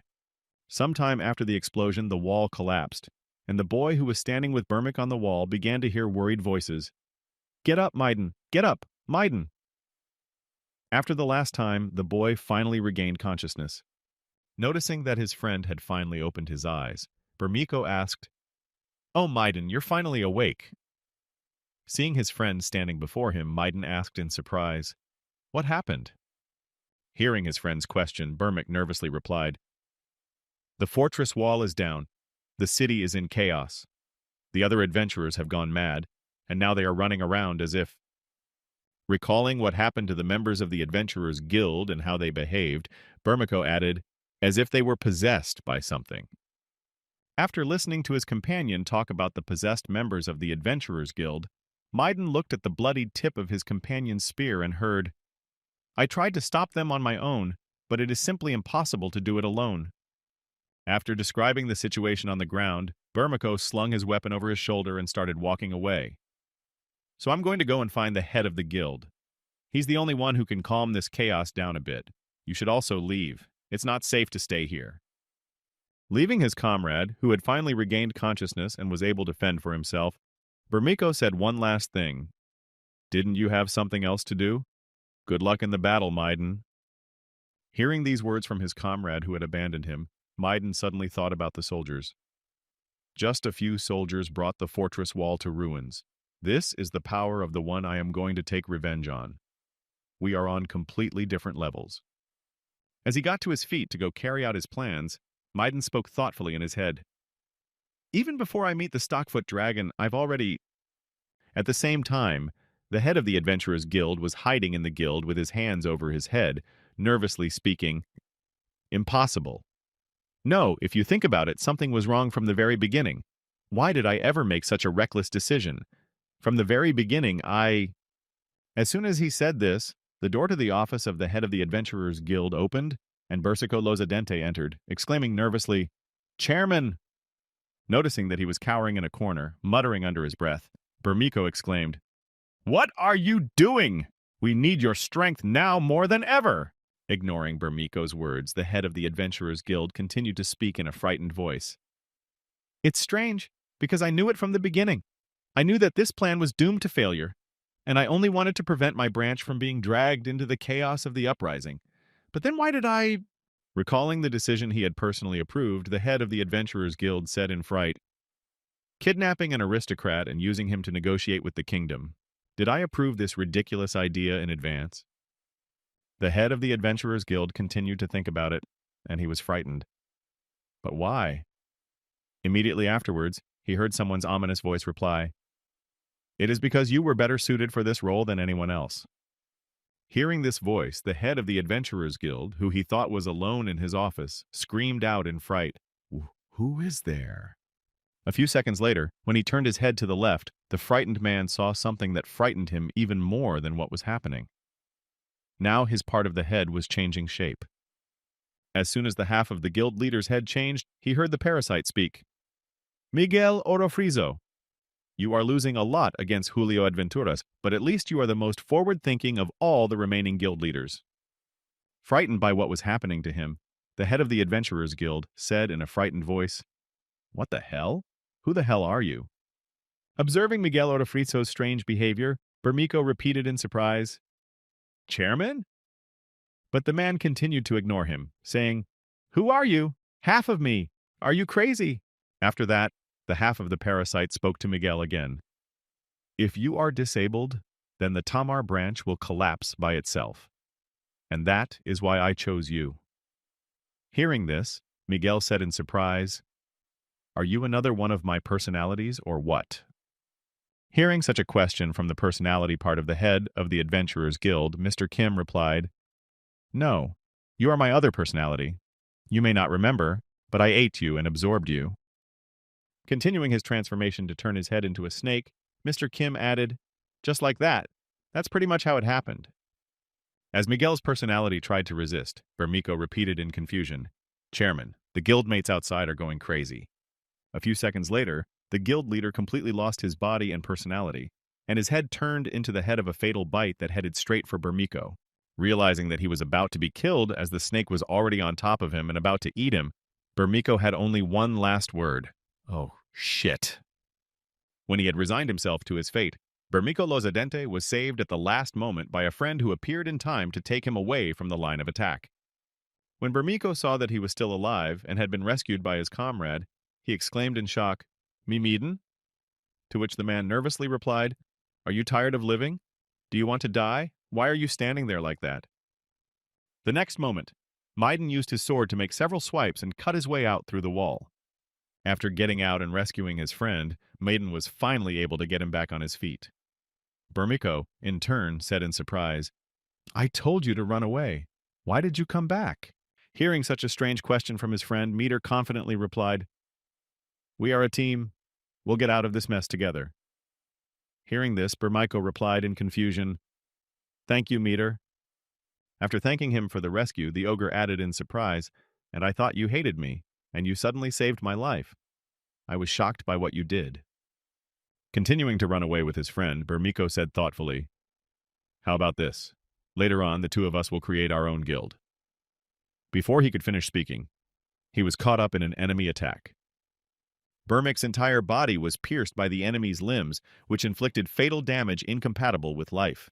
This enemy was Mr. Kim, who completely captured the mind of the head of the Adventurers Guild. Looking at the effectiveness of his combination, the boy said thoughtfully, "The ability to cross the legs of an octopus and the claws of a mantis. Compared to the first attempt, it turned out very well." After finishing off one of the fugitives, Mr. Kim shouted happily to the other, "Hey, where are you going? Didn't you have business with me? Meet in Halffield." Hearing such provocative words from the murderer of his comrades and the organizer of the chaos, Maiden stopped in his tracks, then looked back and asked in confusion, "What the bastard, who are you?" As Maiden spoke his question to this strange fellow who was chasing them, he heard the answer, "The Stockite Dragon." Hearing this, Maiden immediately thought of the same monster that had killed his sister. Immediately after that, the boy turned his whole body toward Mr. Kim. He was overwhelmed with emotion at what he heard, and he shouted angrily, "Stockholm Dragon! So it was you?" Noticing how much the boy had changed, seeing the enemy he had wanted to take revenge on for so long, Mr. Kim said ominously, "That's right." Immediately afterwards, Maiden changed his arm into a troll's arm to make his attack stronger, and he was definitely able to defeat the enemy. As soon as the preparations were completed, Maiden Hulfield grabbed his sword with his hand and attacked Mr. Kim. As Maiden approached the Stockite Dragon, he thought, "The strength of an ogre's arm, gained through the ability of a transformation master, and the aura of the legendary adventurer Julio Adventuras." After that, Maiden's mind immediately thought of him and his sister when they were happy together. Then the boy thought, "Revenge for the family." After remembering his sister, Maiden also remembered his comrade who had recently died in front of him, also at the hands of the Stockade Dragon, and added, "And also revenge for my comrade." Heading straight for his sworn enemy, whom he had wanted to take revenge on for so long, the boy noticed that he was almost in front of him. As he sliced the enemy's arm with his sword, he confidently said in his head, "This is my revenge stroke, in which I have put all my strength, and with which I will now defeat you." But much to the boy's disappointment, Mr. Kim was much stronger than expected. He easily cut the boy into small pieces with his claws. After the fight, Mr. Kim thought back to Manticore and said thoughtfully, "There are three main things that I got from eating the Manticore. The compatibility of all my skills has improved. The second is the ability to recreate someone else's personality and the memory of living beings." Mr. Kim used this ability on the guild head. Most likely, it is performed with the help of the experience accumulated by Manticore over the years. And the third is seamlessness. Different parts of the body do not look unnatural when connected to each other. This ability comes from an innate physical feature of the Manticore. While chewing on a part of the body of Maiden, whom he had chopped into pieces, Mr. Kim said thoughtfully, "I only ate my fellow man, but even now I have undergone such tremendous changes. So what will happen if I devour another one?" After that, Mr. Kim, sitting in front of Maiden's corpse, said thoughtfully, "My curiosity prompted me to eat my supposed relative, but I miscalculated a bit in identifying him." Glancing at the pendant that hung around his neck in memory of his sister, Mr. Kim added in disappointment, "Maiden Hullfield was not a relative of mine." After some thought about how this happened, Mr. Kim said thoughtfully, "A master of transformation, then? He basically just copies other people's special skills, so he can't be called a fellow." As soon as Mr. Kim's thoughts were filled with kin, he somehow remembered his disciple, Rayanhan's Rookrid, and said in surprise, "A relative? Speaking of a relative?" After that, Mr. Kim remembered a letter that she had left before she left. Pulling it out, the boy thought, "By the way, I have a letter she left for me before she left." The letter from the girl read, "Teacher, in the near future there will be great unrest in the Kingdom of Grand Continent. You, as a knight of the kingdom, will naturally be involved in them. However, I am a paladin of the church state, and I am forbidden to interfere in the affairs of a foreign country." Mr. Kim then met with Prince Edward, who continued to read, "That is why we will have to part ways for a while. I believe that the goddess will someday bring our fates together again. Sincerely, your pupil, Rayhan's Perkrid." After reading the letter that Mr. Kim handed him, Prince Edward asked in surprise, "Yes, and what is it?" "An ordinary farewell letter. I thought you had received some kind of love letter." Hearing the prince's dissatisfaction, Mr. Kim said in embarrassment, "The content is fine, but the problem is different, if you think about the timing of this letter." Immediately afterward, Mr. Kim added in embarrassment, "She left this letter long before I knew about the uprising, even though I was one of the first to be informed about it." Hearing such words from Mr. Kim, Prince Edward suddenly realized what was being said and asked in confusion, "Then it turns out that the church state has real-time information transfer capabilities." Looking at the letter the girl had left, Prince Edward added anxiously, "Is it really so? Indeed? Now this letter sounds like a proof of the words." Prince Edward took the letter away from his face and said in confusion, "Surely this could be the very divine punishment. When the ruling class goes against its duties to govern the people and lead its country to prosperity, then the goddess takes away the power from him and his representatives and sends them a punishment that should correspond to the severity of the crime." Immediately afterward, Prince Edward said to his friend, "Brother, you also remember, right?" Mr. Kim replied uncertainly, "Do you mean those forgotten installations mentioned somewhere in Chapter 12? Yes, I think it was something like that." When Prince Edward heard Mr. Kim confirm what he had heard from the goddess about the general rules of the world, he said, "But you and I both know that this is not how the goddess appears." Thinking about his words, Prince Edward added, "She is simply a system that has constructed this world. I will never believe that she personally interferes in people's affairs." Thinking about these words, Mr. Kim said thoughtfully, "That is also true." Immediately afterward, Prince Edward crumpled up a piece of paper and added angrily, "That is why divine punishment is not the work of a goddess, but of the church state. Only they possess the power, resources, and skill necessary for this." Clutching his head, Prince Edward said in frustration, "But I have just suppressed the power of Julio Adventuras, and now the church state. Oh shit." Hearing these words from his friend, Mr. Kim thought, "If they really have such power, then the enemy is not weak, but a clash with the church state cannot be prevented." Immediately afterwards, Mr. Kim looked at his friend and continued his thoughts. "And all this is because this guy." Recalling the main reason Mr. Kim was helping the prince, he added, "He has to send me to Earth with the help of the sacrificial altar in the dungeon of the main temple." Immediately after his thoughts, Mr. Kim asked Prince Edward, "Brother, will we be able to resist them?" To which he replied disappointedly, "To be honest, it will be too much work." Hearing these words from his friend, Mr. Kim folded his hands in front of him and plunged into his thoughts. After a while, the boy said thoughtfully, "By the way, as I said before, I now have the ability to reproduce the memories of other creatures." Immediately after that, Mr. Kim looked at his friend with a menacing glare and said irritably, "And in your head you have all the knowledge received from the goddess. Do you understand what I'm saying?" Hearing these words from Mr. Kim, Prince Edward swallowed hard and answered frightened, "Yes, I understand perfectly well." Seeing that his friend was seriously nervous, Mr. Kim said confidently, "But be calm. As long as you don't break your promises, I won't even think about it." Hearing these words from his friend, Prince Edward replied nervously, "I also had no thoughts of going to betray you. I understand perfectly well what would happen if I betrayed you." Continuing his journey in the carriage, Prince Edward also added, "And by the way, at this time I was also not idle." After some time, the carriage finally arrived at the right place, and then Prince Edward said joyfully, "Allow me to introduce you. Mr. Kim, welcome to the Royal Mechanics Research Center." When Mr. Kim left the carriage, he had a beautiful view of a giant building that was being completed. It was all recently built, thanks to Prince Edward. Walking forward to give his friend a tour, Prince Edward said, "All this time here, we've been studying the various demon realm technologies." Hearing this from his friend, Mr. Kim pointed to his left and said, "Then this place must be of great value. You can't tell from the terrible defense." Not understanding what Mr. Kim meant, Prince Edward looked directly at the place he was pointing to and noticed soldiers clustered in one place. A guard stood in front of the entrance to the laboratory, forbidding the passage of strangers, saying, "This is a secret facility of the Grand Continent Kingdom. You must have the permission of His Highness the Prince to enter." Hearing these words, the offended men in armor replied, "That's just it. Isn't the reason why we are not allowed in the development of new technologies?" After one of the guests expressed his guess, another stood up and exclaimed, "Then you should let us in all the more as masters of mechanics, shouldn't you, huh?" When Prince Edward saw the uninvited guests again swinging their license in front of the entrance, he said irritably, "Those damned bearded dwarfs."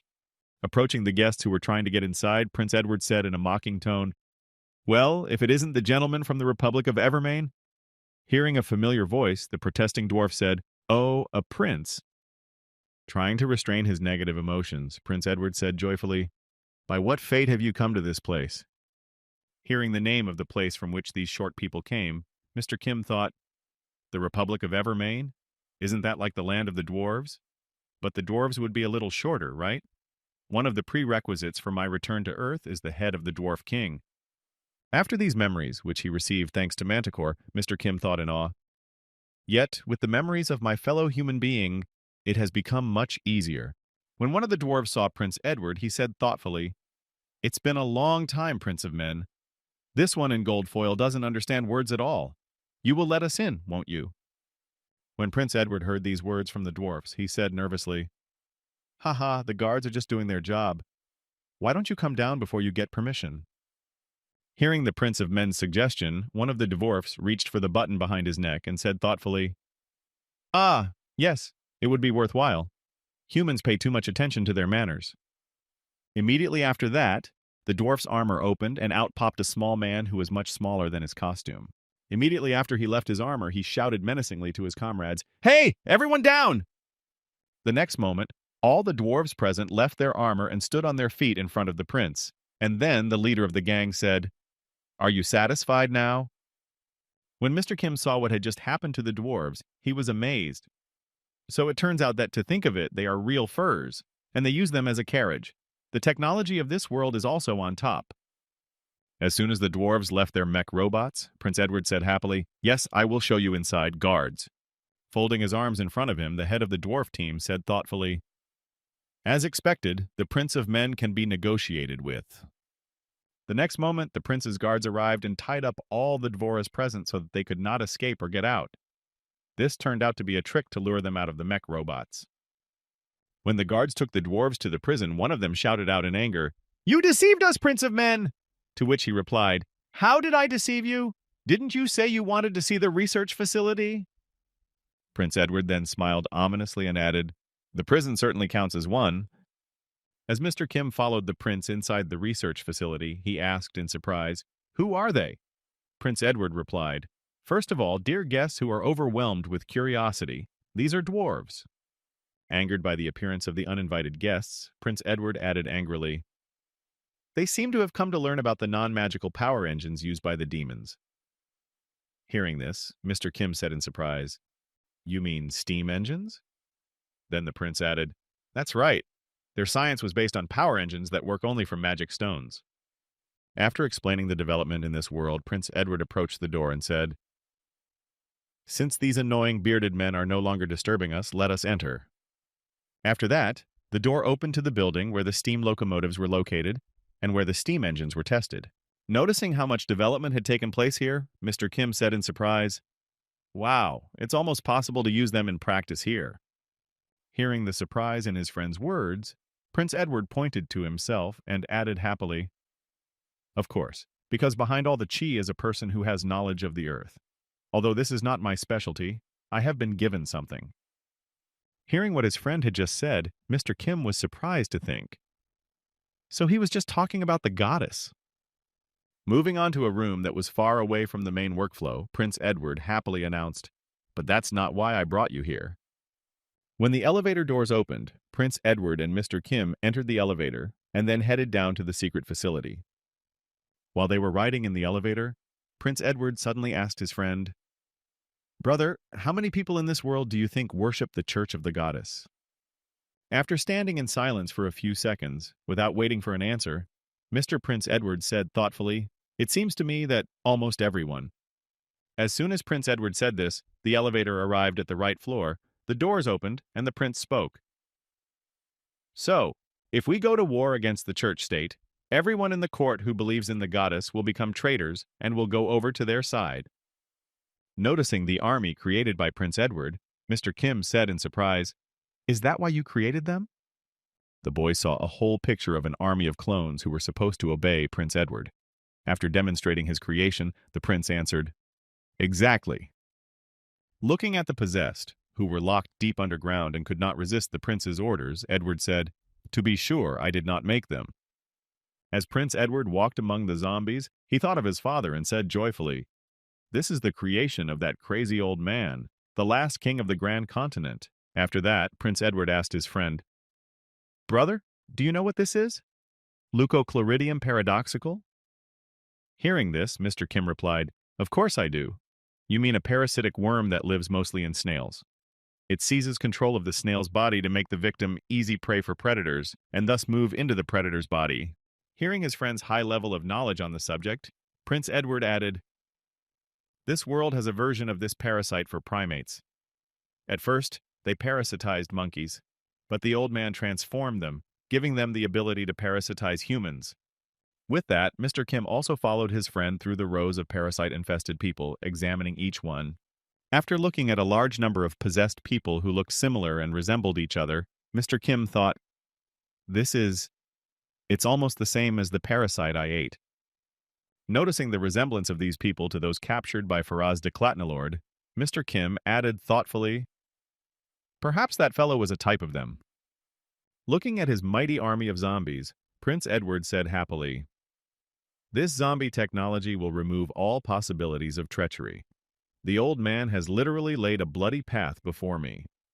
After that, Prince Edward touched one of the parasite-possessed people and said, "But wouldn't it be rather foolish if I didn't use them? Although there are still some minor flaws."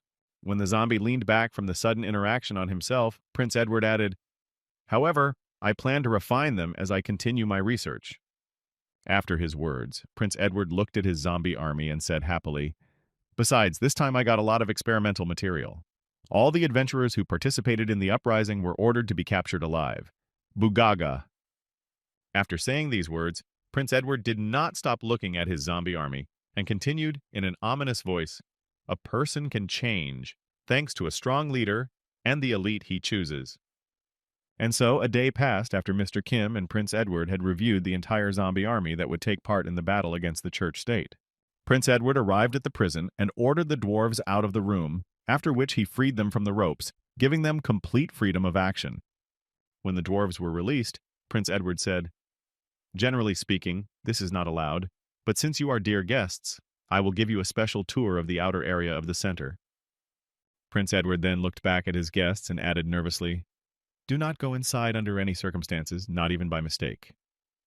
After warning his guests about the main prohibition, the Prince of the Grand Duchy of the Grand Continent also added, "And if you violate this prohibition, then we will be forced to detain you again."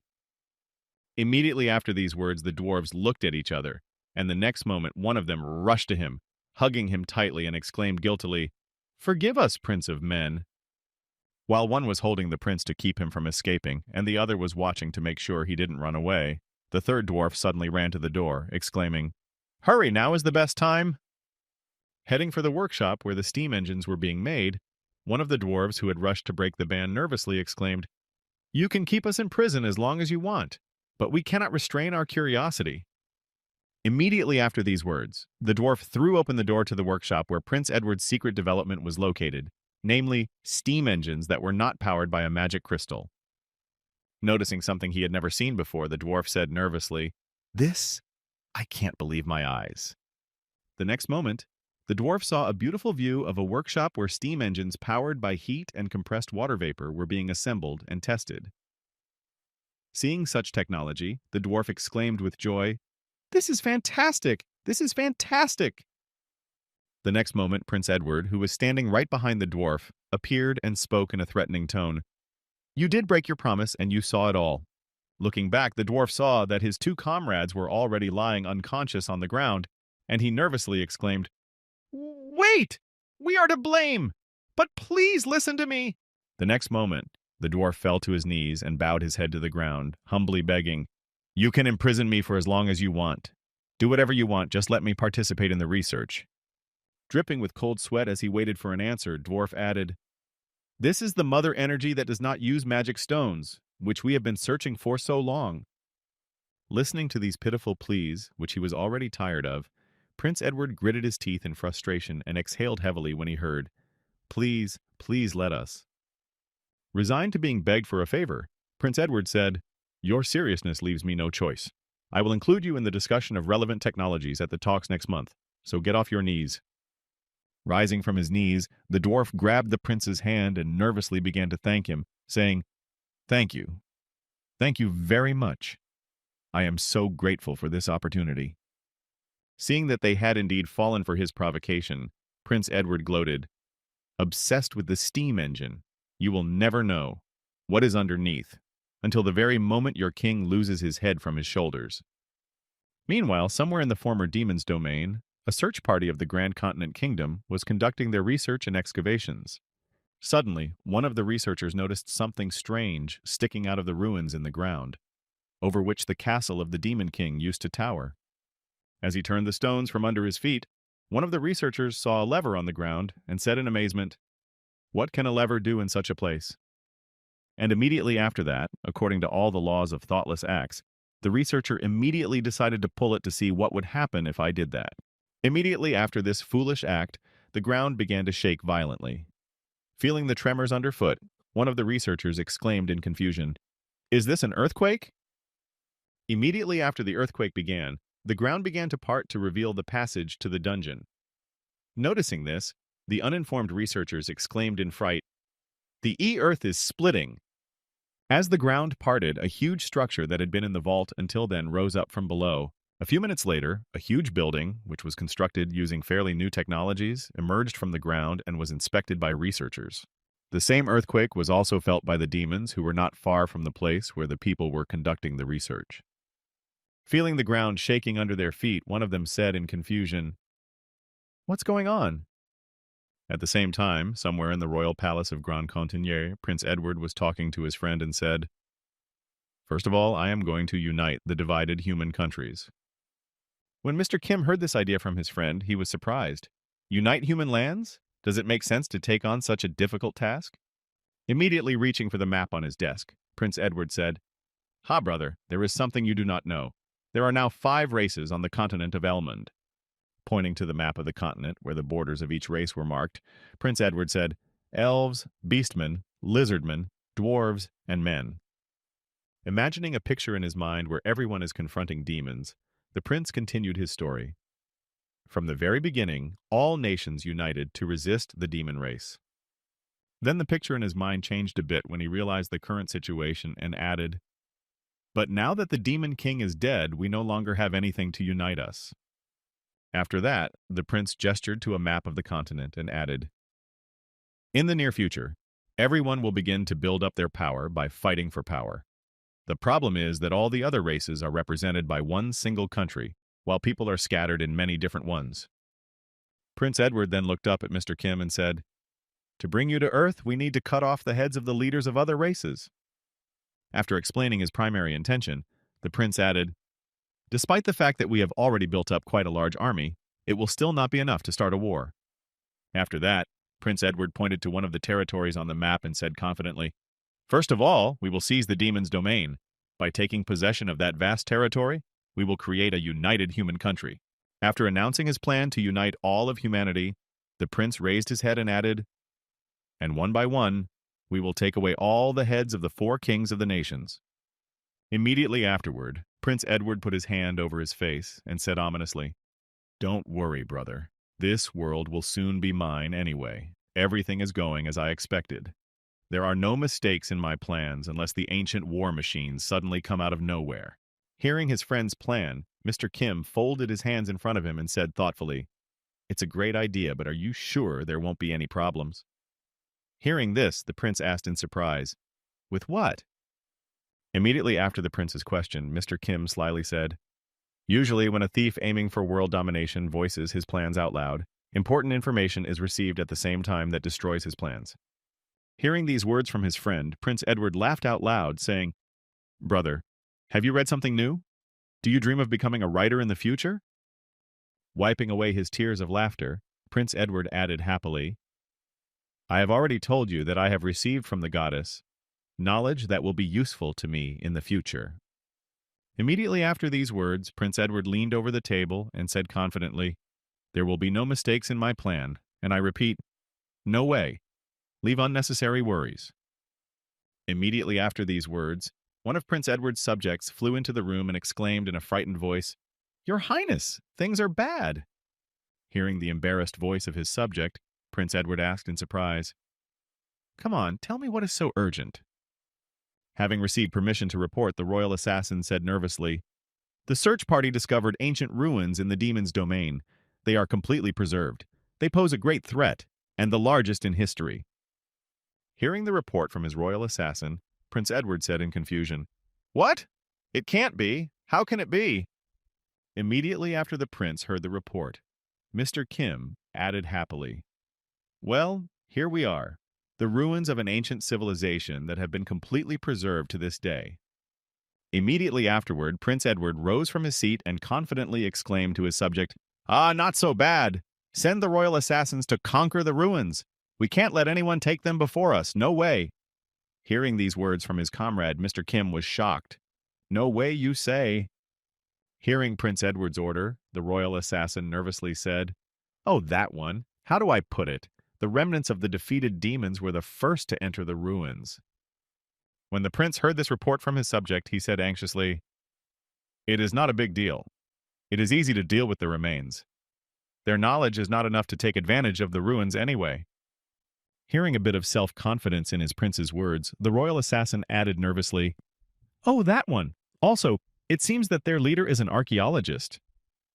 After these words, the prince's subject added, driving Edward into more and more terror with each passing second, saying, they have already restored the ruins, but many more demons have come out than originally entered. After listening to the royal assassin's report about the threat of the ruins that had already been taken over by demons, Mr. Kim mockingly said, your words about no way have lost their power. Having fully understood the situation, and having listened to his friend's mockery, Prince Edward dropped his cup of tea and exclaimed in anger, oh shit! What do you propose to do now? After that moment, the prince just froze in place, and at his feet was a broken cup with hot drink spilling out and slowly spreading across the floor. The prince's eyes showed mixed feelings of dissatisfaction, horror, and disappointment. He just stood there in silence, wondering what to do in this situation. After some thought, the prince decided to play his trump card and immediately turned to Mr. Kim with a request. Listen, brother, I have one request for you. Hearing these words from his friend, Mr. Kim sighed heavily but only laughed, guessing what Prince Edward was referring to. Throwing his hand behind his head, the prince spoke to his powerful friend in embarrassment. Now it will be easy for you, right? Haha. Can you do it? Looking at the stupid face of Prince Edward, who was trying to persuade him to do the job, Mr. Kim thought in displeasure, what an asshole. Maybe it would be better to just eat him. After persuading Mr. Kim to deal with the problem, Prince Edward clenched his hand into a fist and thought angrily, damn this cursed goddess. Her words were wrong. Why didn't she warn me about such an important factor? The prince received from the goddess knowledge that will be useful in the future. So, it is also true that the list does not include knowledge that will not be useful. It was not the goddess's fault. It's not that the ancient ruins were completely useless to the prince. But if he hadn't claimed to explore the demon territories from the very beginning, they wouldn't have even been found. And at the same time, somewhere in the demon territory, where the ancient ruins were discovered, quite a few human and demon soldiers were gathering. In the near future, a battle could begin here. Blocking the road to the recently discovered ancient ruins, one of the demons shouted angrily, "This land belongs to us, the demon race. Let's drive out the cursed humans." Noticing how many demons their opponents had already gathered and still were arriving, one of the human soldiers said in confusion, "How is this possible? There are too many of them. Where did this huge army come from?" Immediately after he said this, one of the demons attacked the knight with a weapon to defend his territory and prevent the invasion of the humans. At the same time, on other fronts, the demons began an offensive, attacking people and shouting menacingly, "Die, man!" And at the same time, somewhere underground, in ancient ruins, there were many more soldiers under study and flasks that could stand against the army of humans. While in the research room, one of the demons spoke in astonishment. Cloning, and in such a short period of time, it's just incredible. Mr. Byron. In front of the same demon stood another demon archaeologist who was engaged in this research. He was the leader of the Stockfight Blades, a demon named Byron. Hearing such joyful words from his comrade, the demon archaeologist said happily, "You are absolutely right. This is the hope of our race. Who would have thought that an ancient weapon was hidden under the Demon King's castle?" Looking at the countless flasks containing demon clones, Mr. Byron spoke excitedly, "A huge clone factory. With this, we can endlessly strengthen the thinning demon army." Immediately after these words, Mr. Byron, who had found the factory, spoke ominously, "Stockfire Blades, prepare yourselves for the second war of the demon race." Just as Mr. Byron felt the triumph and the taste of victory in the next demon war, a loud roar came from outside. It made him anxious. The next moment, the door to the lab room opened, and a nervous demon ran in shouting, "Mr. Byron!" Hearing the nervous voice of his subject, Mr. Byron asked, "What is it? Have you discovered new ruins?" Barely able to stand on his burned feet, the subject said in confusion, "No, it's not that. Something terrible and unpredictable happened." When Mr. Byron and his companion took a closer look, they noticed that he was burned. Then the demon added, "A dragon has come here." Noticing the concern on his master's face, the wounded demon added, "A Stockholm dragon!" Meanwhile, outside, all the demons who were on the battlefield were running away from the battlefield with their tails between their legs. No one wanted to die in an unequal battle with a monster. At the same time, the dragon was taking air into its lungs and creating a combustible mixture to use its fiery breath. At the same time, its hands, which were transformed into fatal bites, covered the battlefield with a poisonous fog so that the enemies could not escape from the battlefield. After a while, Mr. Kim created fireballs above him that he could control. He sent them down to the ground, blowing up all the places around him where he could see demons. Suddenly, his attention was drawn to the very ancient ruins in question. However, there was one very big but. These ancient ruins did not look like any stone structures at all. In front of Mr. Kim was a huge metal structure that looked more like something modern from the human world. Looking at these ruins, Mr. Kim said in surprise, "What is this?" Having walked around this huge structure from all sides, the boy added in surprise, "It doesn't look like an ancient ruin. It looks more like some kind of aircraft carrier. Is this really it?" After discovering the true origin of these ruins, Mr. Kim transformed from a stockfish dragon into a human so that he could get inside the aircraft carrier. After completing his transformation, the boy froze in his tracks when he heard someone's footsteps near him. A few seconds later, he noticed a royal assassin accompanying him. Then the subject spoke, "Sir Kim." Immediately, he held out a box to Mr. Kim and said, "This is a receiver that is directly connected to His Highness. His Highness the Prince asked me to give it to you just in case." Taking the package from the royal assassin's hands, Mr. Kim placed it in his possession. Upon receiving the delivery, he said, "Good, give it to me." After completing his delivery mission, the royal assassin vanished into thin air again, saying, "Yes, good luck in the battle." After receiving all the deliveries and clearing his way to the ancient ruins, Mr. Kim prepared for the tour, thinking with interest, "Well now, why don't we take a walk?" Heading straight inside this huge aircraft carrier, which appeared as an ancient ruin in the Middle Ages, Mr. Kim added, "Inside this unidentified aircraft carrier." After a while, the image of the guest who decided to visit the aircraft carrier began to appear on the horizon. Walking along a long corridor, there was no end in sight, only pitch blackness at the end. Watching this, Mr. Kim said in amazement, "It looks gigantic." Suddenly, after a while, enemies appeared in Mr. Kim's path, crawling out of the darkness of the aircraft carrier. Pointing at Mr. Kim, one of the demons nervously exclaimed, "Mr. Byron! It's definitely him, the same guy, I'm sure of it." Continuing to point his finger at Mr. Kim, the burned demon continued nervously, "He's the one who turned into a dragon and defeated our soldiers. The Stockholm Dragon." Standing behind his comrades, Mr. Byron spoke angrily, "So, the Stockfoot Dragon." Suddenly changing his calm demeanor, Mr. Byron began to radiate anger and hatred. His eyes glowed red, and he spoke ominously, "So you're the Stockingfoot Dragon." After saying this, Mr. Byron added, "The sworn enemy of the entire demon race." Before he could finish, his speech was interrupted by a sudden attack. Mr. Byron felt something unexplainable, and before he could even react, he was already in the air. Mr. Kim grabbed him by the leg with his tail and suspended him above. When the other demons saw this, they shouted in alarm, "Mr. Byron!"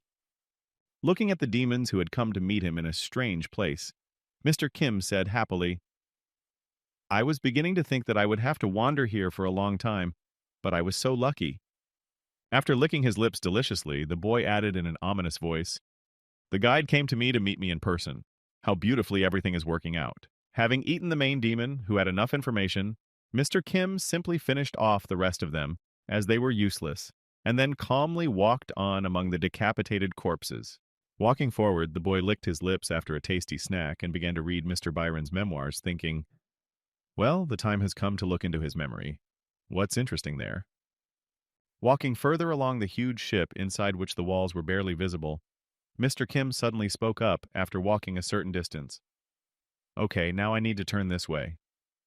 After a while, entering the room he had found through Mr. Byron's memories, Kim noticed the flasks with demons inside and said in amazement, "Is this a cloning system? In any case, it's not up to the technology of this world."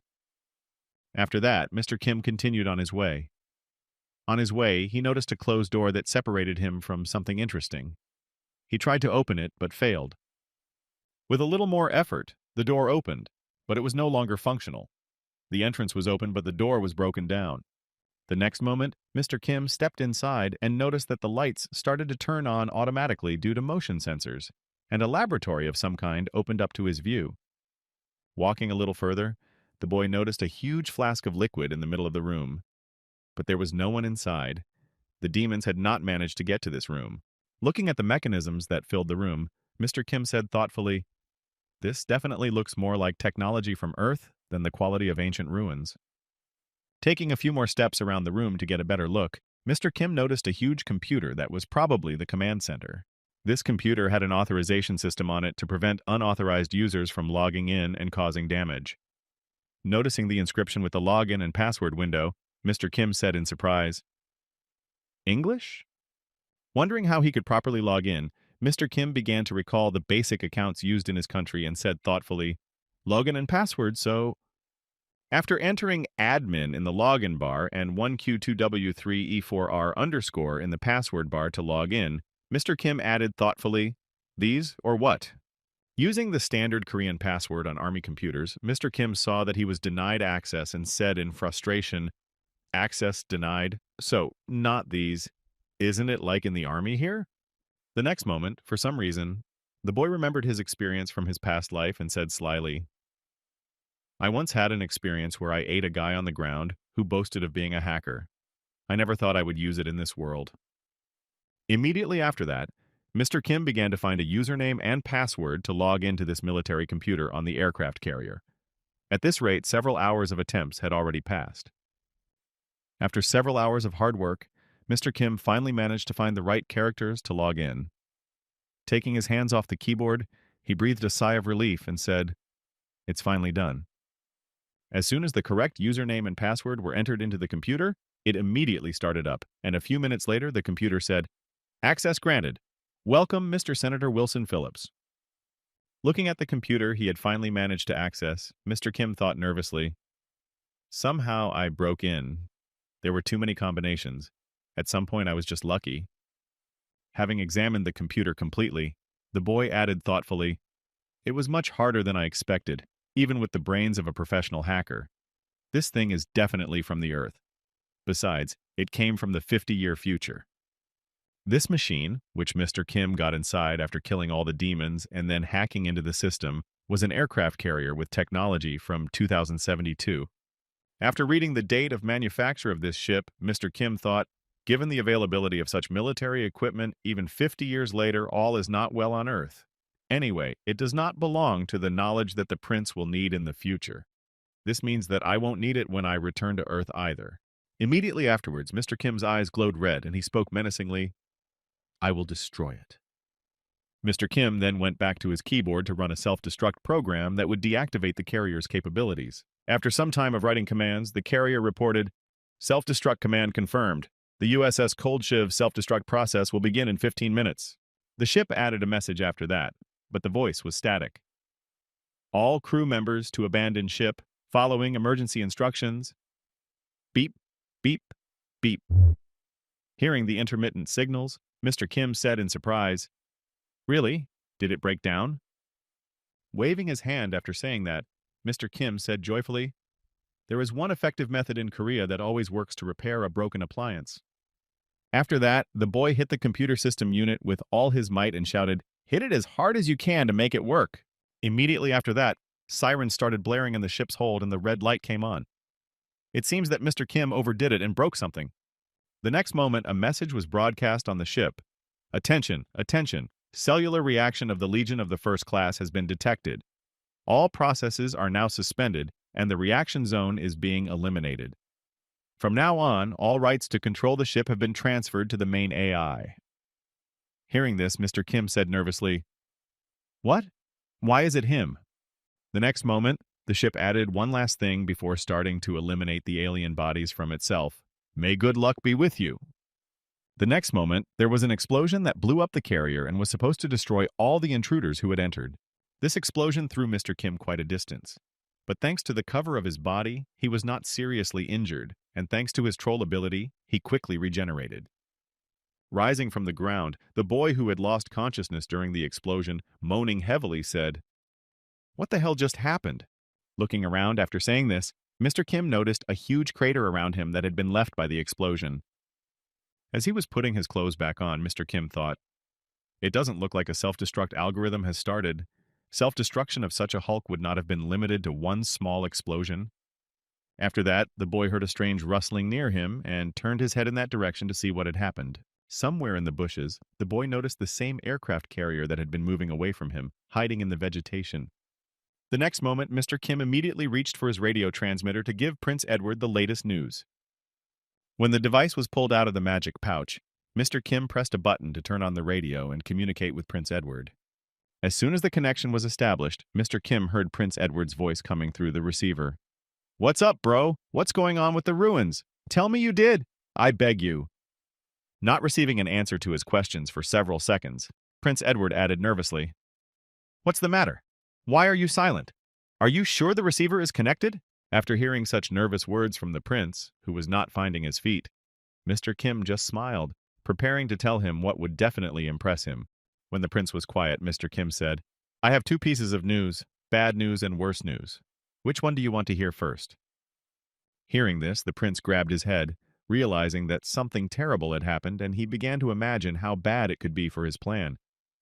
After a while of silence, lost in thought, the prince finally made up his mind and spoke to Mr. Kim. Then go ahead and start with the bad news. I'm listening. When Mr. Kim heard his friend's wish, he confidently said, the destruction of the ancient ruins has failed miserably. Hearing this, the prince nervously shouted into the radio, what do you mean? Mr. Kim then explained to him, first of all, those ruins turned out to be a ship, not a building, and moreover, this ship is capable of moving on land. When the prince heard this, he was surprised. A ship? Immediately after hearing this news, Prince Edward nervously asked, well, what's next? What happened to that cursed ship that escaped from you by land? Hearing Prince Edward's question, Mr. Kim, who was just recovering from the explosion, gritted his teeth and spoke heavily. And now the worst news. I blew up the staff quarters, and after that, looking up at the end of his statement and looking toward the ship's escape, Mr. Kim added, "The ship just ran away from me. I only saw a piece of it disappear." Then, looking nervously at the direction the ship had run, Mr. Kim added, "It ran away by sea." After hearing the full report from Mr. Kim about what exactly happened to those ancient ruins he had discovered, the prince exclaimed in confusion, "What did you say?" Immediately after the prince questioned him on the impression, Mr. Kim nervously repeated himself, "That the ruins have fled from me by sea." With gritted teeth and hundreds of nerve cells destroyed, Prince Edward finally accepted it and asked, "Okay, bro, do you have any more bad news? Or is that the end of your report?" Recalling everything he had done and seen in detail, Mr. Kim said, "The ruins were not a building, but a ship. Moreover, it was an aircraft carrier that was built on the ground in the year, and it had cloning equipment on board. Apparently, it belonged to the U.S. Army." Hearing what Mr. Kim had just told him, the prince immediately calmed down and said in confusion, "Wait, what did you just say, an American ship?" The next moment, the prince's mood immediately changed. He beamed with happiness and said to Mr. Kim, "Wait a minute, this is just wonderful." Expressing his joy in honor of the good find, Prince Edward said, "Brother, the ancient ruins were a danger precisely because we did not know their origin. But now that we've found out exactly what they are, we can only breathe a sigh of relief." After learning what exactly those ancient ruins were, the prince added thoughtfully, "It is most likely the USS Coldshiv. I'm more than sure of that if it's about cloning." Hearing this information, Mr. Kim said in surprise, "How can you be so sure?" With a sly smile, the prince told Mr. Kim over the radio, "Well, it's because Project Overdread was a White Veil affair, and I was on their staff." The Overdread project was a typical conspiracy theory that spread all over the internet, just like the ridiculous rumors. Watching this, the developer of this, looking at what was happening, said happily, "Boogaloo, look at the way they're behaving." The essence of this project was to mobilize all technical specialists and create a weapon that went beyond the limits of what was possible. For the sake of the strongest country, America, to be able to rule the world. Watching everyone fall for the cheap provocation, the author said smugly, "They call it a masterpiece of art, stupid idiots." The conspiracy theory sounded very ridiculous, and there was almost no one who believed in it. A few seconds later, Prince Edward said a few more words when the volume of the receiver dropped. "And this, to tell you the truth." After that, the only sound coming from the receiver was a hiss and a crackle. A second later, the radio simply broke down. There was a loud squeak, sparks flew from the mechanism, and it broke completely. Noticing that the connection with the prince had been interrupted, the royal assassin who appeared behind him reported, "It seems that the receiver has reached its expiration date." Reaching out to take the broken radio, the royal assassin added, "I have prepared a place nearby for our troops to regroup. There's a hologram projection set up there, so use it." Hearing these words from his assistant, Mr. Kim asked on the way to the regrouping place, "Where did you disappear to if you just appeared?" To which the royal assassin replied, "Well, that thing looked pretty dangerous." After a while, Mr. Kim noticed the Grand Continental's troops in front of him, which were stationed on the former lands of the demon race. When he was told which tent housed the holographic projection, he immediately went inside. Once inside, Mr. Kim saw that the hologram of the prince was already waiting for his arrival to continue their conversation. Closing the entrance to the tent behind him, Mr. Kim folded his hands in front of him and said, "Tell me about the Overdread project." Hearing this, the prince replied, "Well, I'll get right to the point." Starting his story from the middle, leaving out unnecessary details, the prince said, "In short, part of the absurd Overdread project is still true." Immediately after this announcement, Prince Edward thought about it and added, "However, the landing craft with cloning pods on board was only at the drawing stage.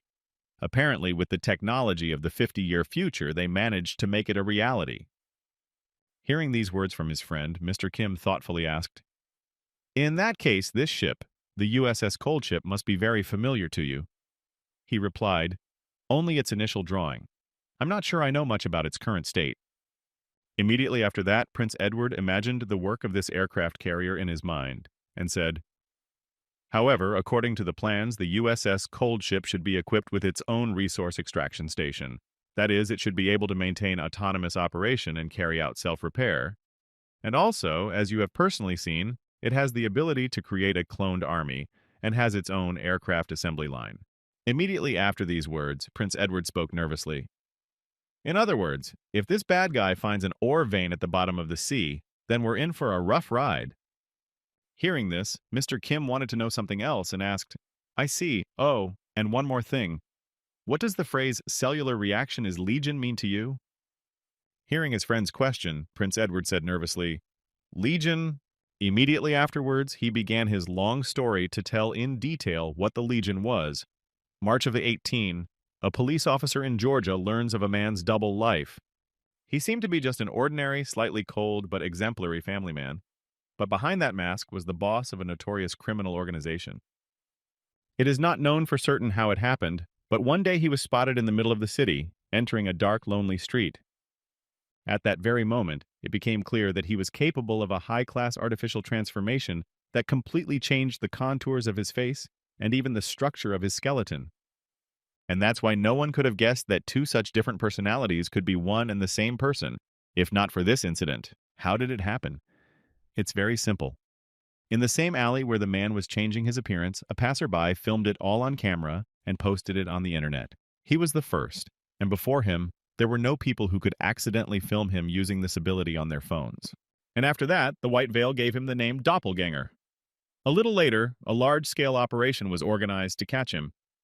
The day after the decision was made on the methods of catching this doppelganger, armed military personnel arrived at his house, where his family lived. The White Veil managed to capture Doppelganger's second son. Although his first child and his wife died during the operation, it did not matter, as they were not carriers of Doppelganger's abilities. But in his second son, unusual cells were found.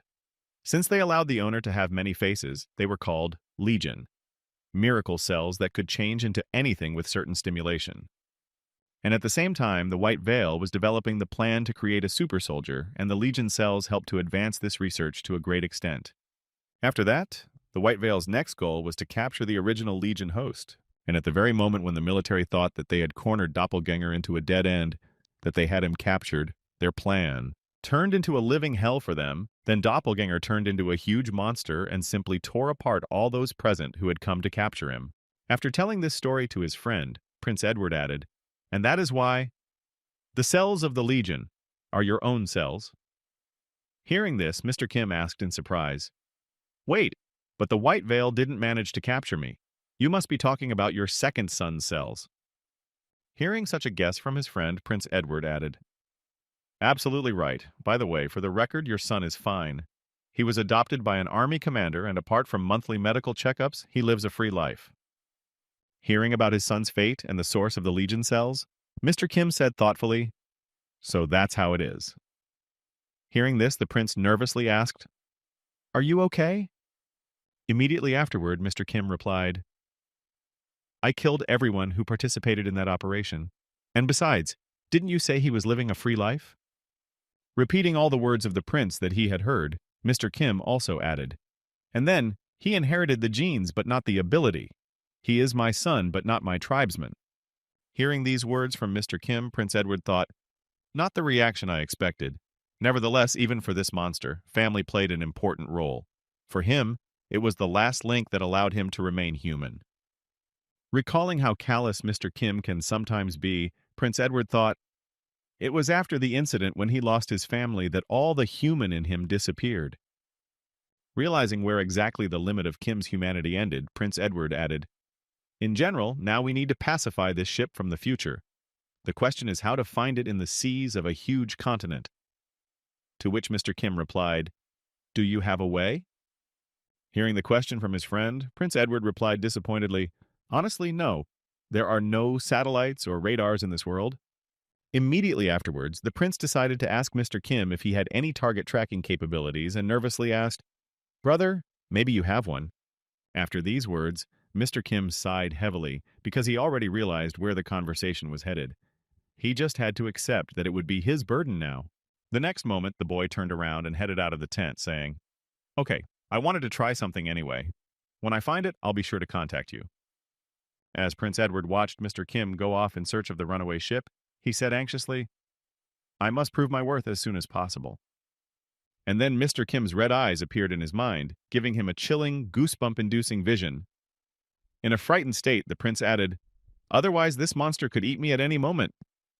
Leaving the tent, Mr. Kim turned into a dragon to get to the sea as quickly as possible and begin his search. He arrived in the port city of Stockholm. He flew up to one of the walls from which he could conduct surveillance and hovered in the air. After that, he began his transformation back into a human. After completing it, Mr. Kim flew down and landed right on the observation wall. The next moment, he walked to the edge of the wall and stretched one of his hands over the water to begin the experiment. Immediately afterward, his arm began to separate from his main body. As soon as the limb separated from the main body, Mr. Kim threw it into the sea. Once in the water, the limb made a small splash and sank to the bottom. However, everything was planned. Once in the water, the arm began to dissolve, turning into parasitic fish that Mr. Kim could control. Looking at his arm, which was rapidly growing back, the boy said, "Tuna with the muscles of an ogre, the bone marrow of a troll, and the scales of a dragon. It would be more accurate to call it a chimera than a fish."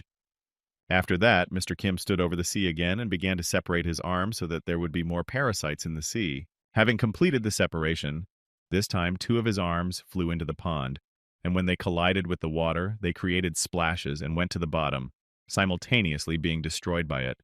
When all his chimeras scattered across the water, Mr. Kim said in an ominous voice, "Grow, devouring everything in your path, and report back immediately if you find any metal clusters." After receiving the instructions from their master, the chimera fish got red glowing eyes and swam in different directions to find the ship that had escaped from the boy. 2 days passed after Mr. Kim released his chimera fish into the sea. At some point, he became very bored and decided to go fishing. And at that moment, while fishing, the boy said, "A few days after I released the scout fish, I could not cope with my sadness." And it was in order to somehow dispel his sadness that Mr. Kim decided to go fishing. Still, he had to wait for the signal from the scouts, and this way, he would be able to benefit from it. Catching a new fish and eating it, Mr. Kim was very happy to do so. Looking at this, I had the idea to change the title to "I Become Stronger by Catching Fish." After a while, Mr. Kim heard a rather familiar voice behind him, speaking to him. "Mr. Kim, I have come to see you." When Mr. Kim looked back, he saw the royal assassin staring at the space beside him, and he added, "Well, how's your catch?" Noticing the heads of the fish not far from him, which remained after being eaten, the royal assassin said in surprise, "Entrails? And how did you cook the fish in such a place?" The royal assassin immediately covered his nose and said, "Please don't tell me that this is a fish scrap. Please don't tell me that you ate fish raw." Hearing this from the royal assassin, Mr. Kim said in displeasure, "Okay, let's finish with your theatrics here. Tell me why you came to see me." Hearing these words from Mr. Kim, the royal assassin said, "Oh, I apologize. Actually, His Highness." Before he could finish speaking, he caught sight of the fishing rod in Mr. Kim's hand. Looking at it from a distance, the royal assassin exclaimed in surprise, "Mr. Kim, is this what I think it is?" Running up to the boy, the royal assassin began to examine the fishing rod in detail from all sides, saying in amazement, "Isn't this the legendary Conqueror of the Seas 2000 EE? A masterpiece created 15 years ago, a one-of-a-kind fishing tackle workshop? At that time, they were the only ones who insisted on preserving the properties of the material itself. While the rest of the best fishing tackle makers among the dwarves, all as one, focused on magic spells. Oh, the gods! It goes without saying that the ancient traditional dwarf technologies were used in the manufacture of the rod, but along with them, a technology that was only at the testing stage at the time was boldly introduced, which unexpectedly allowed for a perfect balance, thanks to which this product of the highest quality was unofficially named the Union of Tradition and New Technology, and has survived to this day in its original form. But that was not all. Mr. Kim just silently listened to what the royal assassin was telling him, but the latter did not calm down and continued. In fact, this is a very famous story about how everyone involved in business at that time focused more than necessary on innovations and despised ancient technologies, looked at themselves from the outside, and rethought the whole approach to work.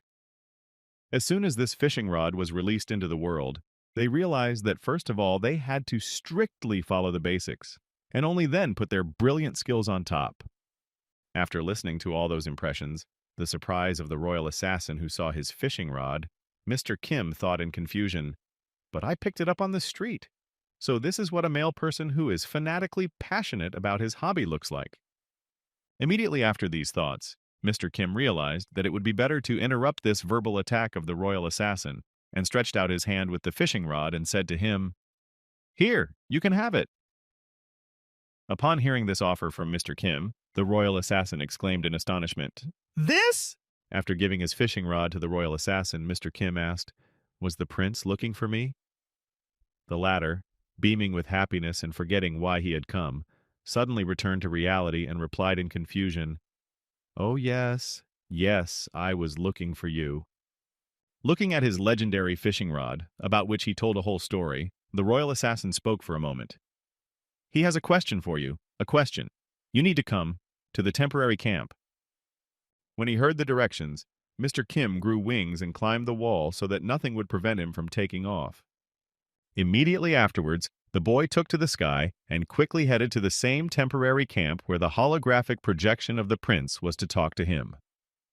Looking after Mr. Kim, the royal assassin exclaimed in surprise, "Are you really sure you're giving me this fishing rod? It's non-refundable." Immediately after Mr. Kim did not respond to the royal assassin, he realized that silence was a sign of agreement. After that, he made himself comfortable on the wall and threw the hook into the water. Enjoying his new property, the royal assassin, who was beaming with happiness, said happily, "It's the best, just the best fishing rod." A short time later, Mr. Kim arrived at the temporary camp and hurried to his tent. Pulling back the entrance cloth, he spoke as he entered. "What's the matter?" Hearing that he was already there, Prince Edward immediately spoke.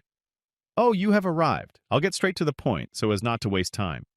Immediately after that, Prince Edward began, "Brother, to tell you the truth, the strongest feeling I have for you is fear. But at the same time, I feel trust in you as an ally and friendship as a person from the same world as me. That is why I will never lie to you." After hearing this sermon from Prince Edward, Mr. Kim said in displeasure, "Let's get to the point." Hearing Mr. Kim's request, Prince Edward coughed and then said, "Ah, yes, I will ask you just a few questions. Recently, the catch of strange monster fish has decreased across the continent." Imagining roughly what those fish that eat everything in their path are like, Prince Edward said, "Terrible creatures that tear through any nets and even swallow hooks. Are these? Did you do this?" Hearing this question from Prince Edward, Mr. Kim thought about his chimeras. "I only ordered my detached limbs to find the ship. This is the result of their own decisions. In that case?" Immediately after his thoughts, Mr. Kim spoke confidently, "No, it's not me." Hearing this answer from Mr. Kim, Prince Edward asked in confusion, "Really?" The next moment, Mr. Kim said thoughtfully, "It has nothing to do with me. The creatures I gave birth to acted of their own free will." Hearing these words from his friend, Prince Edward thought angrily, "Fuck, that's what we're talking about now. They're really hurting the whole continent." Accepting this, Prince Edward let it go and continued, "Okay then, let's forget about it. My next question. 2 days ago, fishmen began to appear in the seas of the kingdom of Alba Flume. After reporting the appearance of new monsters, Prince Edward added nervously, "However, this is not a familiar race of fishmen demons. The problem is that they look too strange. Because of them, the kingdom of Albaflume has declared a state of emergency." Immediately after this announcement, Mr. Kim said, "I'm sorry. I did nothing but fish." Hearing this, the prince added, "Then they must be a clone army created by the USS Cold Shiv. Perhaps its purpose is to limit the movement of our ground forces before it produces deck planes." When Mr. Kim heard where the new monsters had appeared and what they were doing, he said, "Then I will send the fish to that area. After all, I created them for the sake of finding the ship." Hearing these words from his friend, Prince Edward said with gratitude, "Thank you, brother. Now I have one last question." Folding his hands in front of him, Prince Edward said in displeasure, "The royal assassin who was assigned to you suddenly applied for a paid vacation. He said that he had gotten his hands on the Conqueror of the Seas 2000. Prince Edward glared at Mr. Kim and said angrily, Did you give him that fishing rod? Come clean." Feeling the pressure on himself because of a piece of fishing line and a float that he had found on the street, Mr. Kim thought nervously, "That one and this one, a pair of boots." The next moment, Mr. Kim turned on the spot and walked out of the tent, saying, "I don't know anything." Noticing that he was running away from the conversation, Prince Edward shouted after him, Don't lie to me! Where are you going?" Noticing that he was ignoring him and simply walking on, Prince Edward nervously exclaimed, "You should have given it to me first." When no arguments worked on Mr. Kim, Prince Edward decided to shout out in the end, "I'm here toiling like a horse to put you down. No shame, no conscience." At the same time, somewhere in the middle of the sea, the same American ship USS Kolchev was flying around. The main AI, after being disconnected from the central control of the USS Kolchev, began to think independently, make decisions, and develop very rapidly in all areas. This all happened at the exact moment when Mr. Kim called the command center and reported, "At the moment, all processes are suspended, and the liquidation of the area where the reaction was recorded has been launched.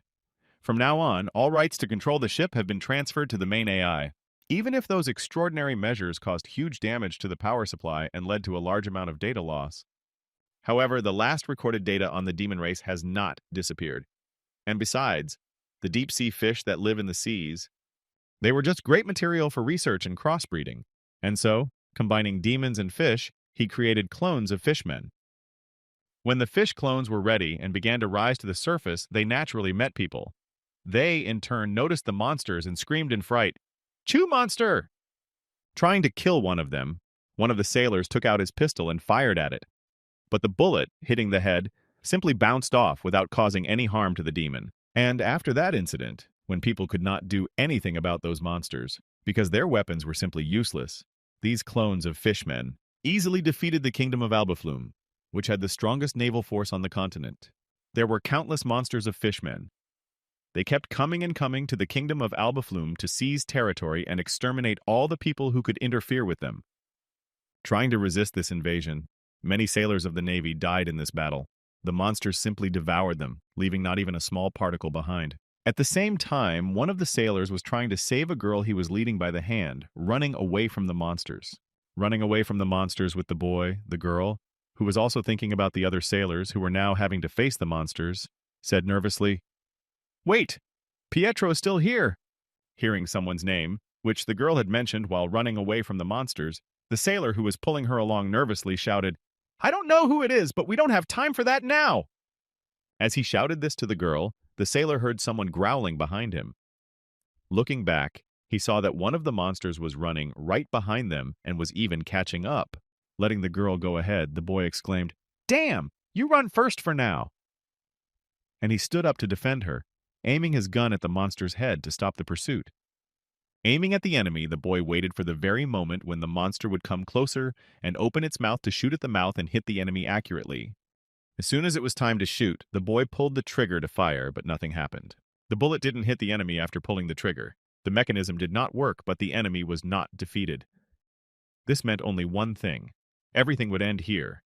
Life is coming to an end. Closing his eyes in fear, the boy who was trying to come to terms with his fate thought frightened, "Well, my end has come." Just as he was getting ready to be torn to pieces, by some miracle, nothing happened. The boy heard a strange roar and a huge shadow suddenly appearing above him. When he opened his eyes to see what had just happened, he noticed a huge red dragon that had eaten the enemy and had come to help them fight these fish monsters. Immediately after the potential threat was removed, Mr. Kim spoke to the rescued boy. "Are you from the 3rd Flotilla of the Albaflum Navy?" Meanwhile, quite important guests from the Grand Continent arrived in the capital of the Kingdom of Albaflum, Alkibe Play. It was Prince Edward, accompanied by his knights. Leaving his carriage, Prince Edward confidently went to the king of this country, who was to meet them on arrival. When Prince Edward saw the one who was to meet them, he approached him and said joyfully, "It's been a long time, uncle." Prince Edward's uncle was the king of the Kingdom of Albaflum, Lion Albaflum. Noticing the arrival of his nephew, the king was at a loss for words. The first thing he said instead of greeting him was, "You bastard." Hearing these words from his uncle, Prince Edward put his hand to his chest and said joyfully, "You haven't seen your nephew for so long, and instead of greeting him, you use foul language. This hurts my feelings." Hearing this, King Lion answered him, "You are a masterful liar." Looking at his nephew, who had arrived in their kingdom, the king of the Kingdom of Albaflum thought angrily, "Insidious fox, are you plotting again? Is that why you asked me to meet you? How could my angelic younger sister give birth to such a bastard?" Immediately after thinking about it, King Leon Albaflume spoke angrily. What is it this time? Have you come to sell your toys again, which become useless if they get wet? Or do you want to impose that coal-eating ship you showed me last time? Remembering that they had been attacked by monsters, the king of the kingdom of Albaflume said nervously, I'm sure you know this, but our kingdom doesn't have any extra money right now. The fifth military port has been attacked by monstrous fish people. Hearing these words from King Albaflume, Prince Edward spoke confidently. This is exactly what I have come to talk about. I think I can help you with this. Hearing that he was offering his help, the king of Albaflume was surprised. Help? How can I help you? By the time your help gets here, the entire royal flotilla will have been destroyed. Even your much-vaunted spatial mages can only send a small fraction of the soldiers. Hearing these words from his uncle, Prince Edward smiled slyly and said, Why wouldn't a couple of soldiers be enough to deal with the problem? Folding his hands in front of him, the king of Albaflume said with a mocking tone, Of course it is. What? Are you going to send a dragon to us or something? Hearing such words from his naive uncle, who was confidently mocking him, Prince Edward smiled slyly and said, I have already sent him to you. Hearing these words from his nephew, King Albaflume was greatly confused, not understanding what he meant and whether he was telling the truth. The next moment, the king looked up and heard a strange noise from the flapping of wings. What he saw in the sky shocked him greatly, and he said in astonishment, What the hell? Something is coming from the sky. A few seconds later, a dragon hovered over the carriage that Prince Edward had brought to the kingdom of Albaflume, carrying the sailor and the girl he was trying to save. When the king noticed the beast in the sky, he said in surprise, A dragon? The next day, after the dragon arrived at the king's castle and brought a couple of other people with it, Prince Edward was invited to an audience with Leon Albaflume, but he looked so-so. Sighing heavily until all the guests arrived, Prince Edward said wearily, I haven't slept a wink while I've been thinking about what to do today. By the way, Prince Edward looked back to see his friend and asked in surprise, For some reason I have never seen you sleep, and you always look quite cheerful. Hearing this question from Prince Edward, Mr. Kim immediately replied, Actually, I was sleeping. Hearing this statement, the prince was surprised to add, When was that? After that, Mr. Kim gritted his teeth and said unhappily, You can think of it as something like dolphins do. Hearing Mr. Kim's sleeping system, Prince Edward asked in surprise, Do you sleep by turning off the left and right hemispheres of your brain alternately? Hearing the question from his friend who was in the room with him, Mr. Kim thought, To be more precise, I rest by alternating between my main brain and my accessory brain. Not knowing the truth, and still thinking that he was resting like dolphins, the prince thought, What a damned monster. Then he said, And today you will have to spend the whole day in a formal setting. Can you handle it? Hearing this question from Prince Edward, Mr. Kim said thoughtfully, Do you want to know if I will suddenly lose my temper from spending the whole day as your subject? Immediately after these words, Prince Edward spoke nervously. To stand on top of all living things. Isn't that your ultimate goal? And returning to Earth is only one of the stages. After that, putting his hand on his knee to wipe his hand from sweating with excitement, the prince added, But if it seems like you're working for me, then the purpose of the farm. Before he could say this, Mr. Kim interrupted him, saying, Stupid. No, that was a stupid question.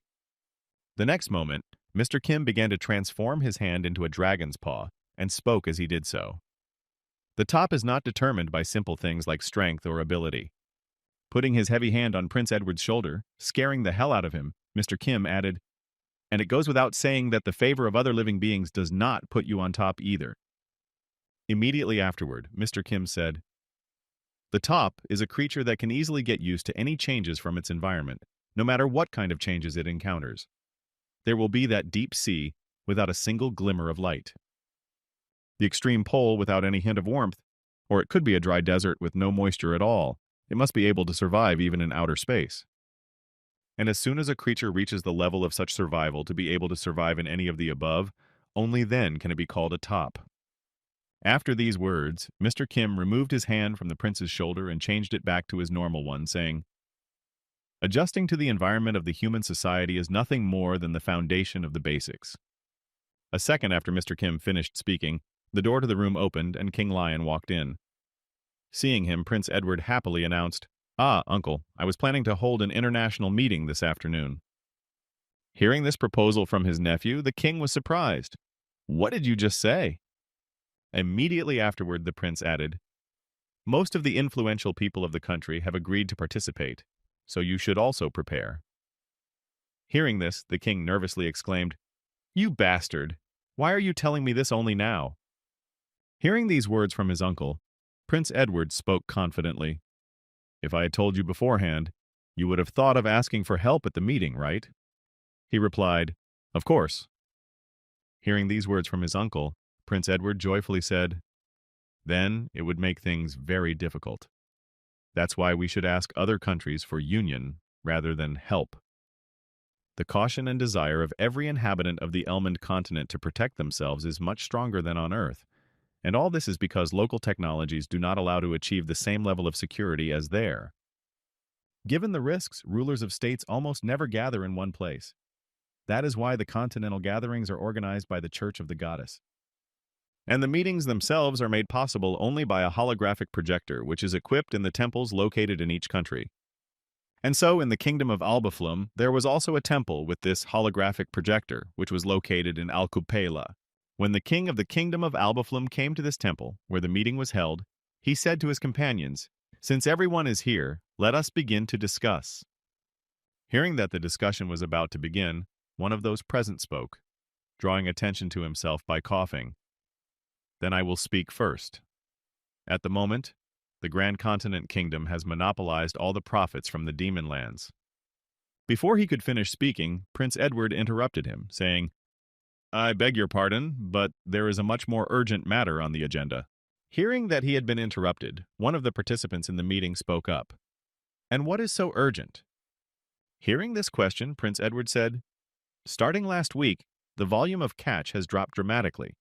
This has affected not certain areas, but all the seas of the continent as a whole." Prince Edward continued, "And almost at the same time, half-fish of a mysterious species began to appear in the kingdom of Albaflum. You should all know this by now, as you have received a request for support from the kingdom."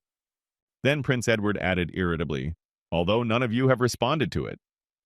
After listening to Prince Edward, another participant in the meeting asked, "We know about that, but isn't the decline in the catch a temporary phenomenon?" Immediately afterwards, the speaker smiled slyly and said, "Besides, if the strongest fleet in the world has been defeated, if we sent help, the number of dead would increase." Hearing this, King Lion Albaflum said thoughtfully, "But is it not your duty to provide your neighbors with help to the best of your ability?" Hearing this question from Lion Albaflum, the first speaker asked in surprise, "Duty?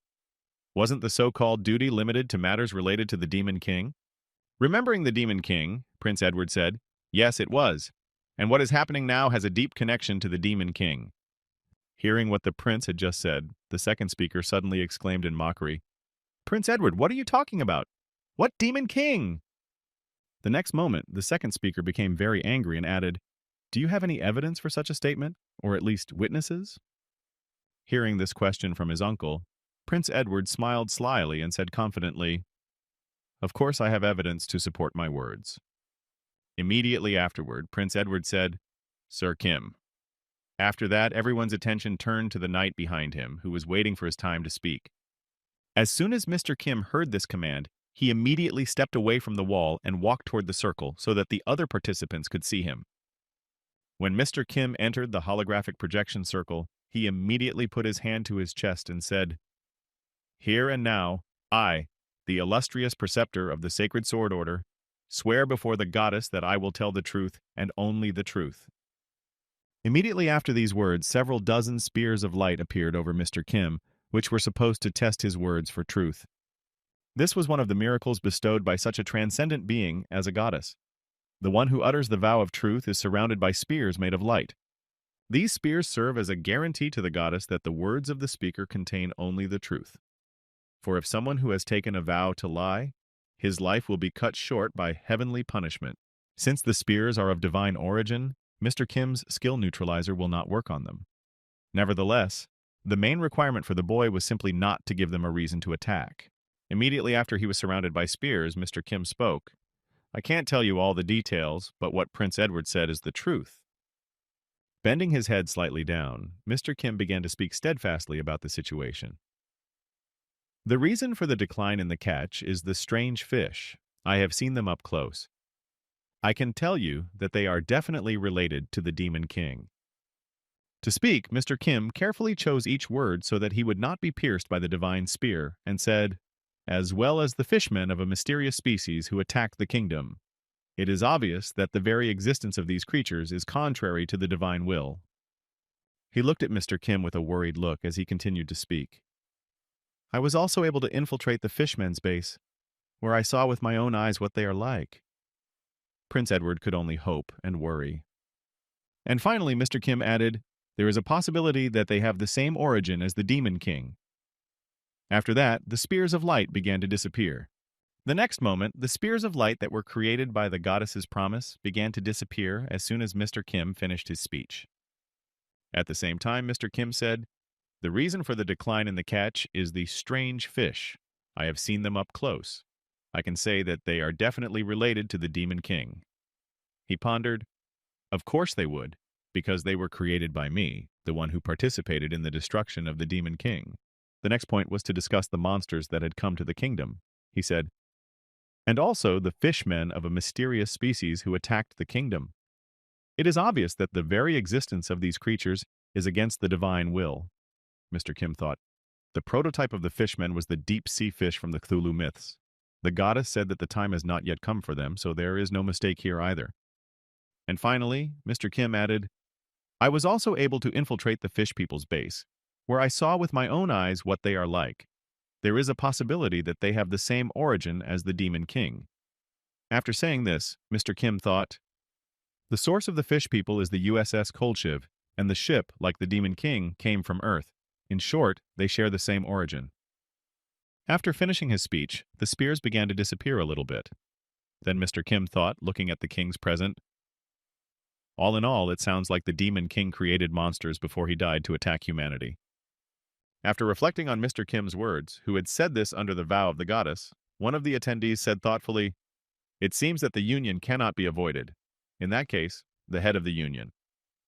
Hearing this, Prince Edward broke into the conversation saying, in my opinion, the kingdom of Albaflume is best suited for this role.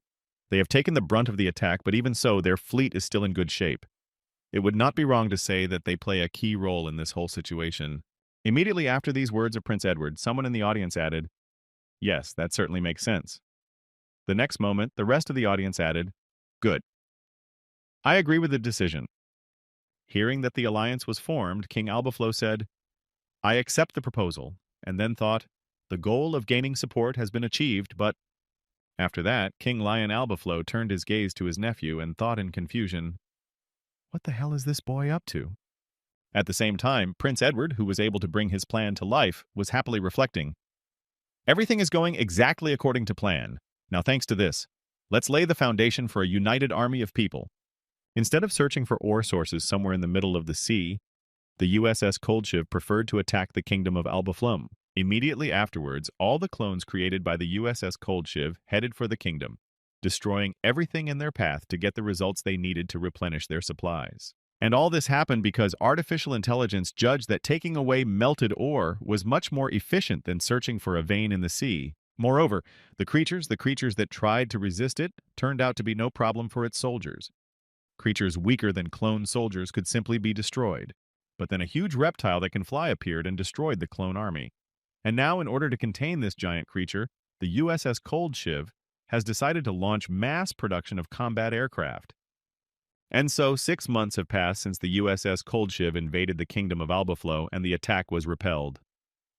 Back then, Mr. Kim sat on the wall and continued to track that ship. Listening to his fish wandering around in the sea, Mr. Kim could not find the carrier that had done so much damage to them. Suddenly, somewhere in the middle of the sea, he heard a signal from his fish, who had noticed a strange cluster of metal, and he said confidently, I found it. Immediately afterwards, Mr. Kim and Prince Edward boarded the ship and headed to the territorial waters of the kingdom of Albaflume to find the USS Kolchiv in person. When the Albaflo ship approached the desired location of the USS Kolchiv, Prince Edward informed the captain, Grand Admiral, the time has come. Hearing these words from Prince Edward, Grand Admiral Azidmed, Commander-in-Chief of the Combined Naval Forces of the Elman Continent, said, I understand.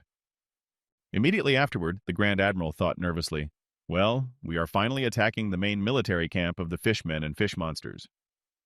The next moment, the commander-in-chief of the combined naval forces of the continent, Elmond, confidently shouted to his subjects, "Send the steamers out for reconnaissance." When the steamers were sent to reconnoiter the situation, the Grand Admiral thought, the United Army has received all kinds of support from the Grand Continent. Recalling all that the kingdom had provided them, the Admiral added, starting with coal-fueled steamers and powdered firearms. Clutching the ship's steering wheel tightly in his hands, the Grand Admiral continued nervously, and ending this laundry list with a monster. Immediately after these thoughts, the Grand Admiral thought nervously, without the new technology and Sir Kim's support, the Albaflume Kingdom would have been defeated by now. Immediately after saying this, the Grand Admiral looked back and added excitedly, but if you think about it, is it possible to realize such news in just 6 months? Prince Edward, he's a very suspicious person. After a while, a shout was heard on the deck of the ship announcing, Grand Admiral, urgent, our steamers have returned. Hearing this, the Grand Admiral hurried to the bow of the ship to see what news they were carrying, and noticing the sign, he exclaimed in confusion, this cannot be. Steamboats returning from reconnaissance if they carried a red flag, which meant something very bad. Seeing it, the Grand Admiral added in fright, a red flag? This red flag meant only one thing, that an emergency situation had arisen during the reconnaissance, and they simply had no choice but to return. And this emergency was due to the fact that one of Mr. Kim's particles turned into a giant monster and began its battle with the fighters created by the USS Cold Shiv. At the same time, the entire fleet was watching this situation through a crystal ball that recorded the latest events that took place at sea during reconnaissance on the steamers. After demonstrating what was happening there, one of the sailors said nervously, this is the last recording we received. You can see for yourself what was happening there. Noticing what was happening somewhere in the middle of the sea, the deck was dead silent, when suddenly someone spoke up, how is this possible? Immediately afterward, a sailor, frightened by the events, exclaimed, we should definitely retreat. Hearing this suggestion from his subject, the Grand Admiral nervously said, don't talk nonsense. Trying to calm his subject down, the Grand Admiral added nervously, on the contrary, it may even be our only chance of victory. Before he could finish, he suddenly noticed the dragon that Mr. Kim had transformed into on the bow of the ship and nervously asked, Sir Kim, why did you suddenly change into a dragon? Ignoring the words of the Grand Admiral, Mr. Kim jumped off the ship and went to the very place where the same events had taken place. Unable to understand what had just happened, and why Mr. Kim had not reported to him, the Grand Admiral exclaimed in alarm, what is this supposed to mean? Immediately afterward, the Grand Admiral looked back at Prince Edward and said angrily, Prince Edward, do you realize the current situation? Are you going to let Sir Kim do as he pleases when it is so important for us not to make any mistakes? Hearing the remarks from the commander of the Unified Army's Navy, Prince Edward spoke confidently, I know, both the true origin of the octopus monster and the current situation. Immediately afterward, Prince Edward smiled and said, that is exactly why I sent Sir Kim, and I nervously thought, damn it, I'm going to have to trust this damn monster. Now let's go back a little bit to find out what really happened, and why Mr. Kim flew off the ship so suddenly. Upon learning about the giant octopus monster fighting the fighter jets, Prince Edward nervously asked, Bro, is that really part of you? Hearing this question from his friend, Mr. Kim confidently replied, yes, it's definitely a part of me, but I have some problems. Hearing this, Prince Edward said in surprise, what kind of problem? Did the separated part suddenly decide to return? To which he replied, no, just the opposite. Referring to the same huge monster that is now battling the fighters created by the USS Cold Shiv, Mr. Kim said, it's mad and it's not going to obey me. After delivering the sad news, Mr. Kim said, at this rate, our plan will fail. If the USS Cold Shiv goes to the bottom, that thing will choose our fleet as a new target.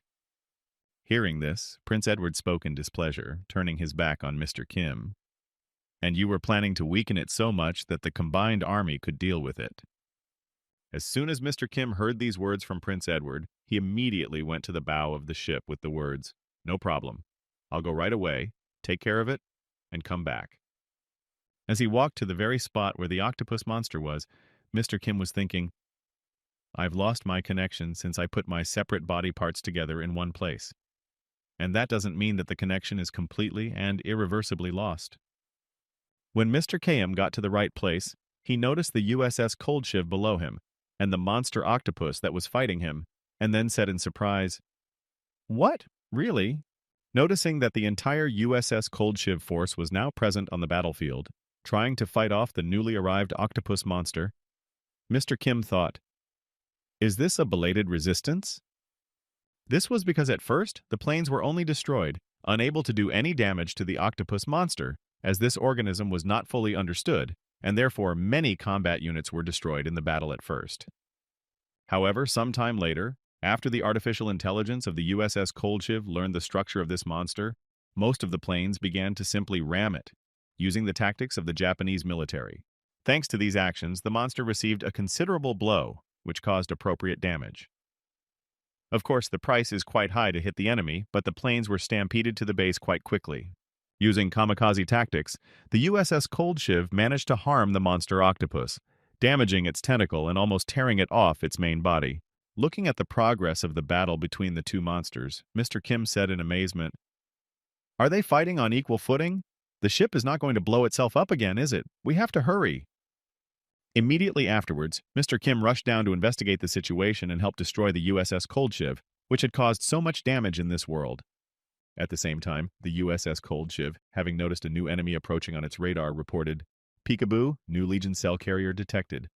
Immediately afterward, one of the fighter jets headed toward it to use a suicide bombing to hit the target as it approached the ship. However, the plane hit the tentacle of the octopus monster again, which protected it and prevented it from bringing down its original body, from which it had separated. The next moment, Mr. Kim flew out of the pile of smoke from behind a cloud of fire, leaving only his wings to reduce his body area so that he would be harder to hit.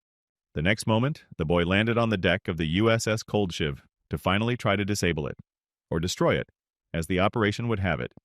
As soon as Mr. Kim was on the deck of the aircraft carrier, the ship reported, "Confirmed, unidentified entity has made an unauthorized landing. Insufficient aircraft to respond." Immediately after these words, Mr. Kim spoke in displeasure. "Calm down. I came here to make a deal with you." Hearing Mr. Kim's offer, the 3 drones holding guns to neutralize the enemy said, "I refuse. Please leave the ship immediately." Hearing that he would not give in so easily, Mr. Kim added, "I'm here on behalf of Andy Montoya, who used to be a member of the White Veil organization." Hearing the representative's name, the artificial intelligence began to go through all the data associated with this name and spoke. Andy Montoya, a White Veil agent who disappeared during the pursuit of the original Pet Shop Legion. Immediately after these words, the artificial intelligence continued. "Following the special charter laid down in the program, I am starting to communicate. The available time for use is 180 seconds. When he heard that the artificial intelligence was ready to talk, Mr. Kim decided to make a suggestion, pointing back at himself and saying, "Let's team up first and deal with this thing, and then we'll talk." Upon hearing Mr. Kim's proposal, the USS Cold Shiv's artificial intelligence reported, "Approved! The original Legion is registered as a temporary ally. I'm directing the ship's resources to destroy the conditional sea monster." Hearing this, Mr. Kim said in surprise, "You're quite understanding, and take away the airplanes, they are in the way." Immediately after the artificial intelligence of the USS Cold Shiv removed its planes from the air, Mr. Kim took to the skies to deal with the enemy that dominated the sea. When he spotted a new enemy in the sky, the octopus monster sent its tentacles at him, but Mr. Kim was able to dodge them all while dealing counter damage. After breaking through the enemy's defense, Mr. Kim was also able to get close enough to it to destroy some of its limbs during the breakthrough. Immediately afterwards, the boy decided to use his fire breath to destroy the giant monster, which had decided to separate from him. At the end of the attack, the monster was left with a huge hole from the flames, which did not heal for a long time due to burns. Immediately afterwards, Mr. Kim went to the giant eye to try to have a conversation and find out why it had betrayed him, and decided to become independent. However, as soon as Mr. Kim reached the bottom, the octopus monster immediately began to change its shape and prepare to attack while the target was open. The next moment, 2 small tentacles and dozens of parasitic fish began to attack from the back, where the man was least protected. A second later, one of the tentacles hit Mr. Kim directly, but it did not hurt him. It was more like a formality that at least some resistance was still present. Feeling a light blow to his back, Mr. Kim, who had approached the enemy, said in surprise, Is that all the resistance you can put up, or what? Rising back into the air above the octopus monster, Mr. Kim said, You must have used all your strength on the aircraft carrier. I guess I'll make you more obedient before I talk to you. After that, changes began. Mr. Kim began to give his hands a different shape to carry out his pacification attack. As soon as the transformation was complete, preparations for the tranquilization operation began. Mr. Kim began to concentrate a flammable substance inside himself and slowly direct it to his hands and mouth. When all the preparations were completed, a bright light began to appear from all possible places on the boy's body, from where fireballs were slowly approaching. Immediately afterwards, the shells fired in a volley flew straight at the restless octopus monster, which decided to rebel against its creator. As a result of the shot, it hit the target. Afterwards, a large pile of dust and various pieces of flesh rose above the same spot, proving only one thing. The target was hit. A few seconds later, the smoke from the hit began to dissipate, but the enemy was not visible in its original location. Had the attack been so powerful that it had completely torn the enemy apart? However, everything turned out to be a little different. Because of the blast wave, the remains of the monster octopus went underwater, but after a while they still returned to the surface, emerging. When only a small piece of the octopus remained, Mr. Kim approached it and asked it menacingly, Answer me, how did you manage to break free from control? But there was only silence in response. After some time of silence, the octopus monster finally decided to speak and said, You better ask your conscience about that, you son of a bitch. Immediately after these words, the octopus monster, torn to shreds, spoke with displeasure. Sir Kim, or whatever your name is, you take a high position and immediately start acting like a human being? Ugh, that's bullshit. Just look at you.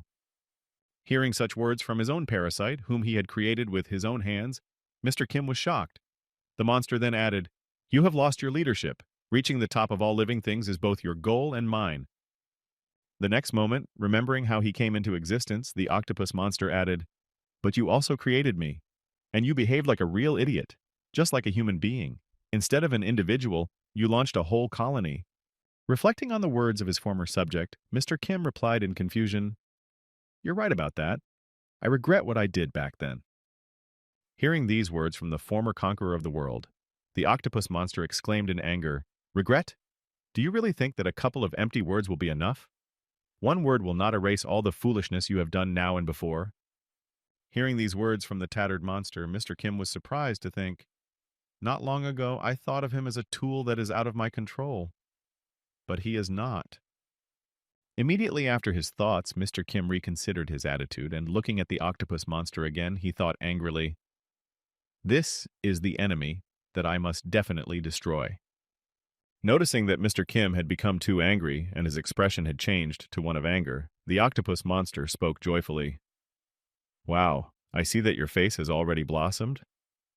Immediately after saying this, the octopus monster continued to provoke him to return to his previous state of being pitiless and confidently moving toward his goal, saying, Yes, that's it. Kill and devour everything that stands in your way. This is your true nature. Having said this, the monster added, Even if you put on the skin of a man, a monster is always a monster. Before he could finish speaking, Mr. Kim poured his fire breath over it to completely destroy it. Having destroyed the monster octopus that had brought him back to the path he had chosen from the beginning, Mr. Kim said thoughtfully, Can this conversation be considered introspection?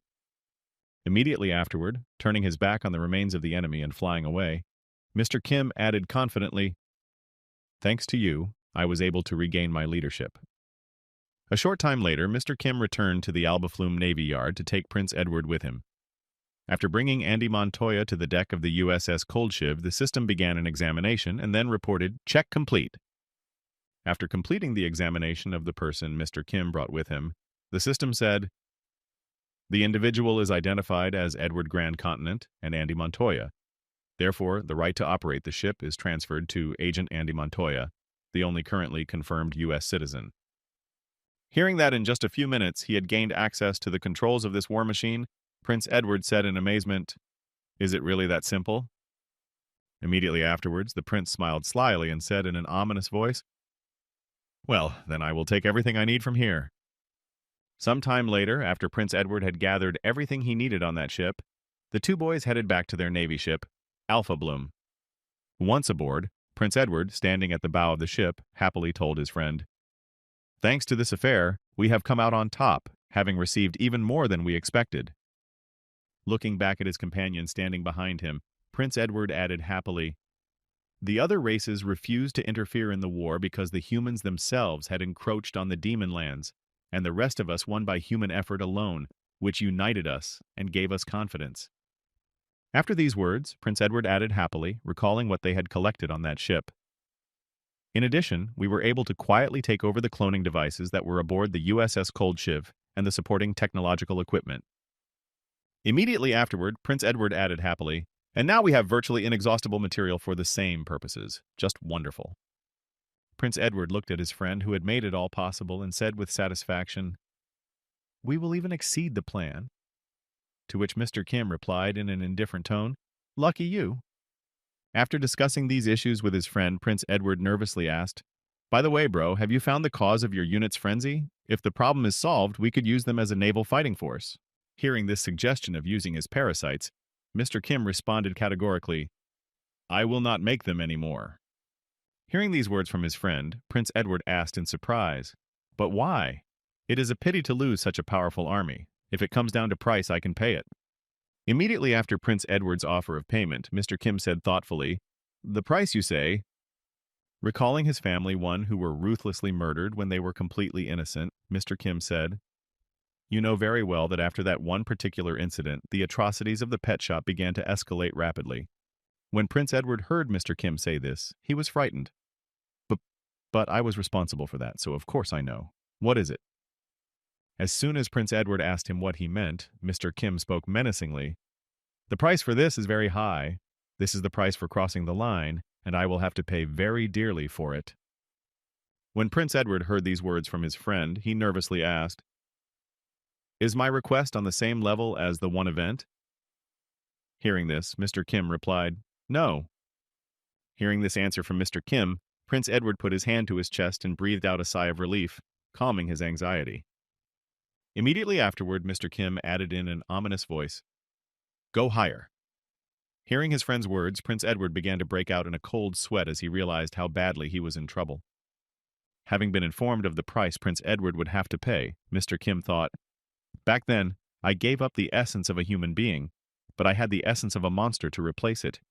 But now I have only the essence of a monster." Trying to change the subject so as not to build up the tension, Prince Edward said, "Interesting. Oh, that's right. My coronation will take place next week, and I will tell you the general plan of action." Changing the subject, Prince Edward thought frightened, "I'd rather we didn't bring up this very subject again." Looking behind Mr. Kim, who was heading for the ship's hold, the prince added in his mind, "I don't want to die too soon." After some time, Mr. Kim finally arrived back from his sea business trip to the Grand Continent Kingdom. Now the events are taking place in the main square. Preparing for his coronation, Prince Edward saddled his horse and slowly walked to the main church building where he was to be crowned. Passing by his people, who were frozen in anticipation, Prince Edward slowly continued his journey, head down, and at the same time, among the ordinary people, one could notice an old acquaintance, a former bard who now worked as a reporter for the Daily Enmund, Felina Greensmith.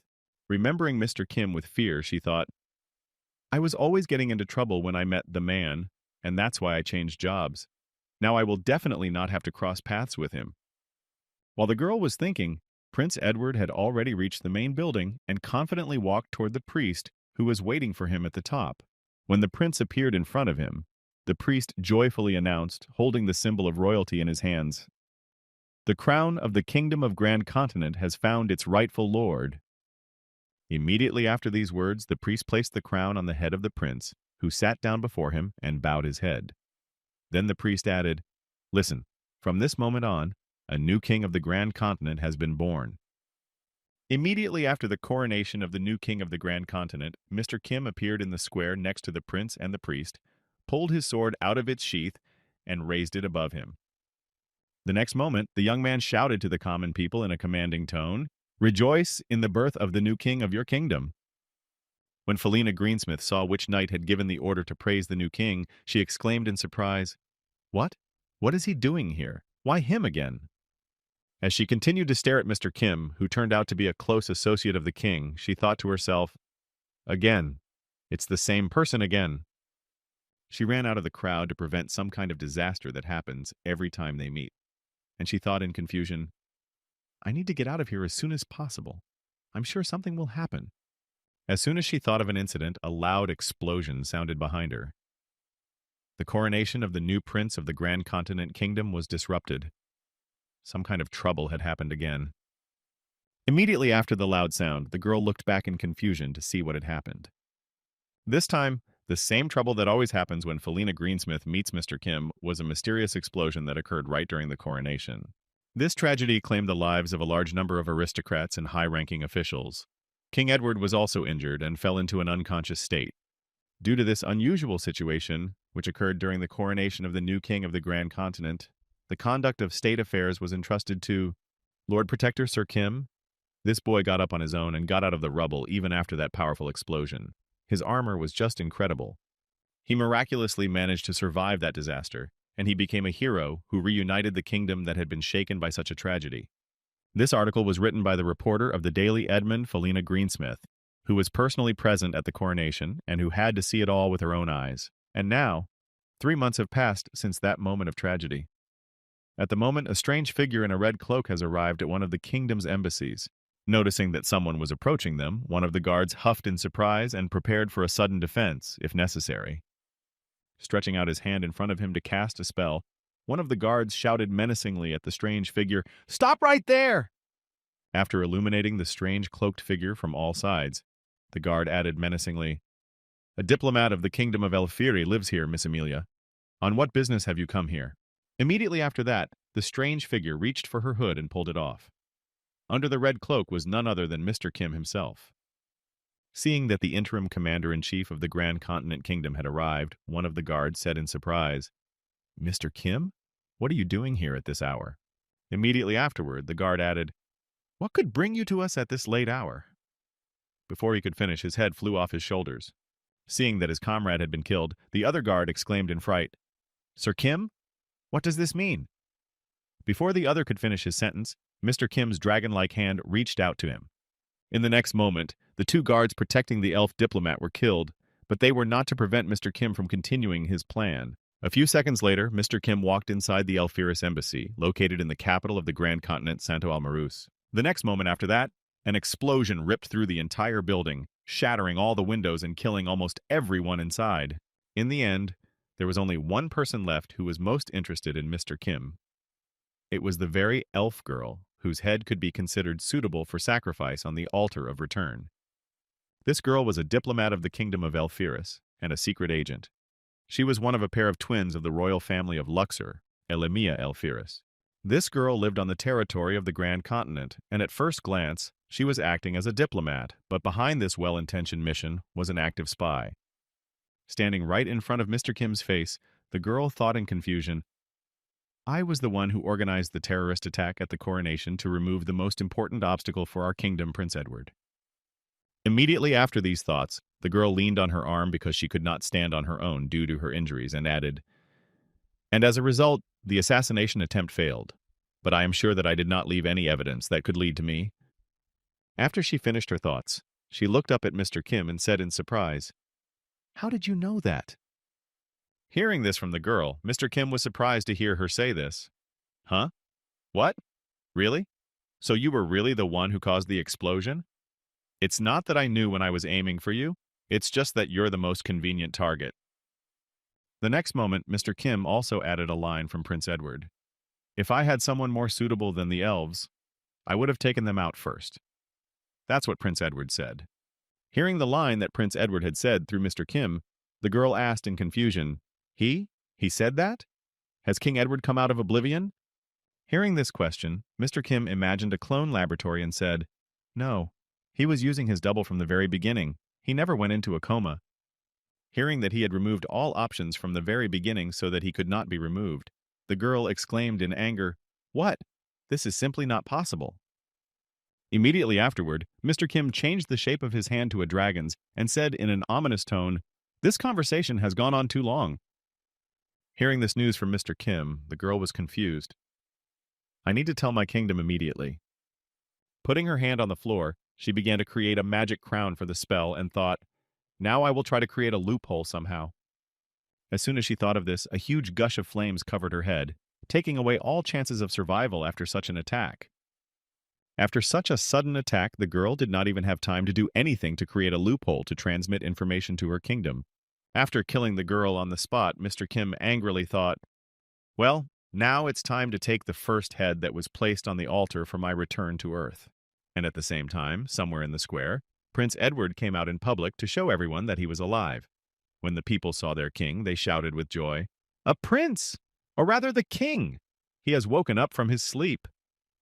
Immediately after the people quieted down, Prince Edward, who was wrapped in bandages, said, "The dastardly plot of the elves has been suppressed.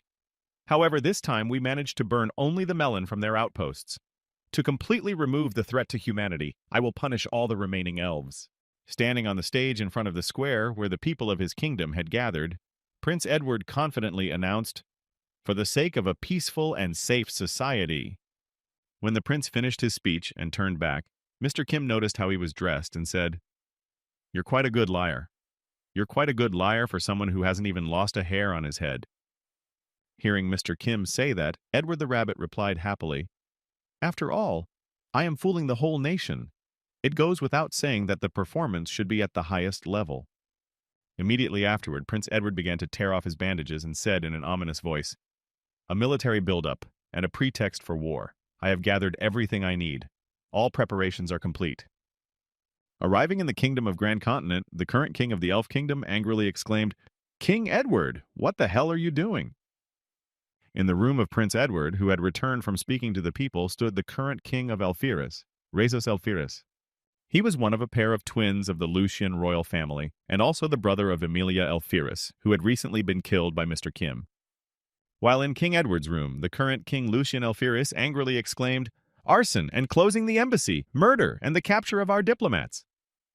Having reported only a part of the accusations, the elf realized that the accusations were unfounded, but he could not back down and continued in embarrassment.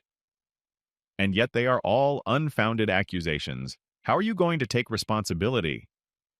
After hearing these cries from the Elf King, King Edward began to clear his ears from the shouting and said in displeasure, "Well, you know how to get to the bottom of a person, you eared bastard." When King Rhesus heard the insolent tone of the man's voice and the way he was called, he added angrily, "What? King Edward, what did you just say?" Pulling his finger out of his ear and beginning to spin it with his hand, King Edward said, "Listen, what are you doing? A king and a king. Haven't you heard that if a kingdom becomes an empire, then the king becomes an emperor?" Immediately after these words, Prince Edward's gaze changed, as did his tone of voice. Glaring at the guest, he added angrily, "What else is there? Unfounded accusations? Did you really think I wouldn't find out about your cheap tricks?" Hearing this from King Edward, Rhesus Alphyllis replied nervously, "You are out of your mind, Emilia, or rather the ambassador of our kingdom. What happened to her?" Receiving the question from his not-so-respected guest, King Edward smiled ominously and replied, "Oh, are you talking about that woman with the ears? I wanted to take care of her corpse at least, but you know, it was in such a terrible state." Seeing the horror that gripped King Rhesus when he heard of his sister's death, King Edward added with a sinister smile, "I am truly sorry I could not show you." Clutching the Elf King's staff in his hands, Rhesus Alphyrus, barely able to contain his emotions, said angrily, "Shameful servant, how dare you? You will be paid in full." Hearing what King Rhesus had said to him, King Edward added joyfully, "Oh, you are going to pay for all the time you have been taking full advantage of the kingdoms of men? It is good that you have volunteered to pay the tax. But even I would be ashamed to take the lives of my brother and sister together." Immediately after these words, the king of the elves shouted in anger, "Then this is war!" The next moment, King Rhesus Alphyrus gripped his staff so tightly that it cracked and added, "I declare war on you, you insignificant insects." King Rhesus Alphyrus had two completely opposite feelings in his head, irresistible rage and absolute composure. And even so, he could control himself to a certain extent. Immediately afterward, the king of the kingdom of the lions returned to his home and immediately gathered his army. Looking at the soldiers, King Rhesus thought, "I did not think that the day would ever come when these feelings would merge together." Immediately after these thoughts, King Alphyrus of the kingdom of Alphyrus told his soldiers, "Worthless people dared to dishonor our brothers." After announcing the main reason for the gathering and the declaration of war, the king added angrily, "Nothing will stop us until I have the head of the emperor of a filthy, worthless race in my hands." After announcing the condition when this war would end, King Rhesus Elpheus raised his rod above him to use his special skill. Immediately afterward, creating a magic circle around him, the king of the elf kingdom said, "Time magic of Rhesus." His magic allowed him to see into the future, and his skill was called Foresight of the Future. In the future, the king of the elves saw a kingdom of people burning in flames and a crowd of people standing on a wall.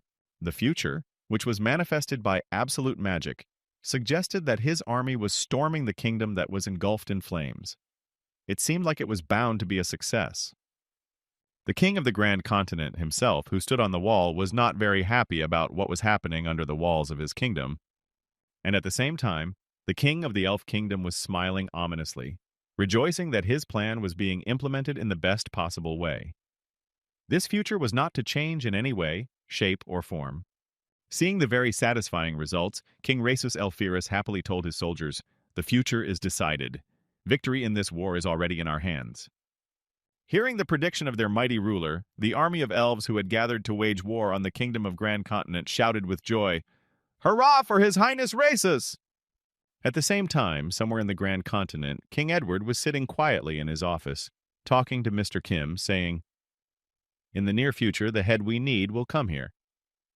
Hearing these words from his friend, Mr. Kim asked in surprise, "How can you be so sure for the king of an entire country to personally go to the front line?" When King Edward heard the surprise in his friend's words, he added confidently, "Well, we killed his younger sister. For the highest elf of the royal family, a sister is a special creature." Recalling the terrible traditions of the elves, King Edward added with disgust, "To preserve the purity of their bloodline, they resort to blood mixing. The Amelia Elpheris we killed was not only the king's sister, but also his wife." As soon as Mr. Kim learned that the elves resorted to brother-sister love to preserve the purity of blood, he said in displeasure, "How disgusting!" Hearing this from Mr. Kim, King Edward said thoughtfully, "So let's take his head off as soon as possible. And how about killing all the eared ones, and at the same time testing the new ability, before the real battle starts?" After saying this, King Edward imagined what would happen to the enemies, because in his army there is Mr. Kim, who is the most terrible monster, and confidently added, "These bastards will face not war, but a natural disaster." And at that time, the king of the kingdom of Elpheus was already on his way to the kingdom of Grand Continent to avenge the murder of his sister, as well as Edward's head. As King Rhesus was traveling along the road to the kingdom of his sworn enemy, he thought, "It will only take half an hour before we arrive at the main headquarters of Santo Almaruz." As he watched the soldiers on the road fleeing, the prince of the kingdom of Elpheus thought in surprise, "But they don't seem to be very eager to defend their own capital. On the contrary, they just run away, nodding their heads." Feeling something strange about the fact that they were not being opposed at all on their way to the capital of the Grand Continent, King Rhesus continued his thoughts. "It seems to me that they are planning to concentrate all their fighting power in the capital itself and fight back there." Looking back after another escape of the soldiers who had come across him, King Elpheus shouted to his soldiers, "Everyone be on your guard! Perhaps this is one of the evil plans of humans!" Hearing such words from their prince, who was leading them to victory, the soldiers of the kingdom of Elpheus confidently exclaimed, "Yes, your highness." At that very moment, when King Rhesus saw all the soldiers of the Grand Continent scattering in different directions, it could be said that Rhesus's assumptions were half right and half wrong. After a while, the elf army finally reached the capital of the Grand Continier Kingdom, Santo Almaruz. Their journey seemed quite easy because there were no traps along the way. Stopping right in front of the wall of the kingdom, the king of the elf kingdom, Rhesus Elpheus, shouted out, "Ruler of the miserable race of humans, come out here immediately and pay the price for your actions." After shouting these words and receiving no response for some time, the king repeated himself, "If you do not show yourself right now, I will turn this place into a burning mow." Before he could finish, a huge shadow appeared over him. Then he added in surprise, What appeared before them plunged the king into chaos. He and his army had not expected to see such a thing. At the same time, somewhere in the castle, King Edward was tasting the cookies that were brought to him and talking to his friend, saying thoughtfully, "By the way, brother, I have been wanting to ask you something for a long time. After he had cut into the biscuits with his light magic, using it instead of a fork, the king continued, Can you use something like magic? Hearing such a question from his friend, Mr. Kim answered confidently, Of course I can. Looking at his friend who was eating a cookie, Mr. Kim added confidently, I have accumulated the magical knowledge of those I have eaten. Hearing this, King Edward was surprised to hear this. But I have never been told that you have ever used it. Turning his hand into a dragon's hand, Mr. Kim answered his friend menacingly, That's only because I've never had a reason to use it before. As he stabbed a cookie with his guest fingernail, Mr. Kim said, There is a time for magic to work, and there is also a danger that things will get messed up in the process. Picking up the cookies from the plate, it was obvious that there was a crack in the plate where Mr. Kim's fingernail had left a mark. He continued, At the same time, the abilities of absorbed beings do not have these limitations, and they are much easier to use. Bringing the cookie to his lips, Mr. Kim finally added, What's the point of using magic spells when there are abilities with high compatibility? Hearing this, King Edward, chewing on a cookie, replied thoughtfully, But there is a romance in this. It's not every day that you find yourself in a world that looks like a fantasy game. Hearing these words from his friend, Mr. Kim, remembering the fantasy games, said menacingly, But even in games, magic is only the initial stage. The strongest ones are one-handed warriors and stealth archers, who have an advantage over any sorcerer. And now let's move directly to the combat zone. That thing that created such a huge shadow over the elven army, it was just one creature. Flying out of the castle walls, Mr. Kim headed for the landing. Noticing that the monster was falling on them, King Rhesus rushed to escape from the landing site. The next moment, a huge red dragon with 3 heads and a huge tail that resembled a mace appeared in front of the army of elves. As soon as Mr. Kim landed, he stood on his 2 hind legs to make himself look even bigger and to be able to wield his arms. Immediately after landing, one elf warrior was already finished. The one who had relaxed a bit but did not have time to escape from the fall zone. Being in the body of a huge freakish monster, Mr. Kim thought, I turned my hands into the heads of a hydra, and then I turned them into the heads of a dragon. Then, looking at his replaced arms and tail, he continued to think, I replaced the functions of the missing arms with wings, which I recently learned from a wyvern. In addition, instead of the usual tail, I used the tail of an ancient dinosaur. Seeing such a formidable opponent, someone in the crowd of King Rhesus's army shouted out in fright, What? What the hell kind of monster has appeared before us? Immediately after these exclamations, Mr. Kim used the technique of his old enemy, the demon army king, Rage, by making a spin around his eye and destroying all enemies within his range. Seeing his soldiers flatten to the ground, the alarmed king of the elf kingdom exclaimed in alarm, What the hell is going on here? Immediately after the elf king's frightened words, one of his soldiers ran up to him and confusedly reported, The rearguard was attacked by a dragon. No, was it a hydra or a wyvern? We were suddenly attacked by something unknown. Hearing the report, the king of the elf kingdom, Pacis Elphiris, looked at the enemy to determine what they were fighting and noticed that he was preparing to use his fire breath. Worried about the danger they were about to face, King Rhesus shouted out to his soldiers in alarm, His breath! Immediately afterwards, raising his staff up and casting a spell at the same time, the elf king nervously shouted, Everyone, listen up! Immediately start using your magic to reverse the fire defense! A few seconds later, all the elves on the battlefield used their magic and cast the fire spell, creating a barrier around the dragon that was supposed to contain its fiery breath. However, this did not bother Mr. Kim in the least. He was going to use his breath anyway, and he used it, not paying attention to the fact that a barrier was placed around him. After using his attack, poisonous jets flew from all the monster's heads, piercing the barriers that had been created around him. Noticing this, someone from the crowd of soldiers shouted in confusion, Where did that come from? Watching how easily the giant's attack broke through the elves' barrier, one of the soldiers nervously exclaimed, Did he get through the fire protection? The next moment, as soon as the attack was over, all the elves who had been hit by that poisonous jet from the monster's mouth began to melt like sugar in water. All the parts of their bodies that had been exposed to the poison simply floated away. Looking at his confused enemies who did not understand what had just happened, Mr. Kim said in a menacing tone, This is acid. a corrosive substance that was extracted from the acid slime. It has nothing to do with fire, which is why your shields are useless. Immediately after these words, preparing for the next volley of Dragon's Breath, Mr. Kim told his enemies, "But now there will definitely be flames, so you better defend yourselves against the next attack as follows."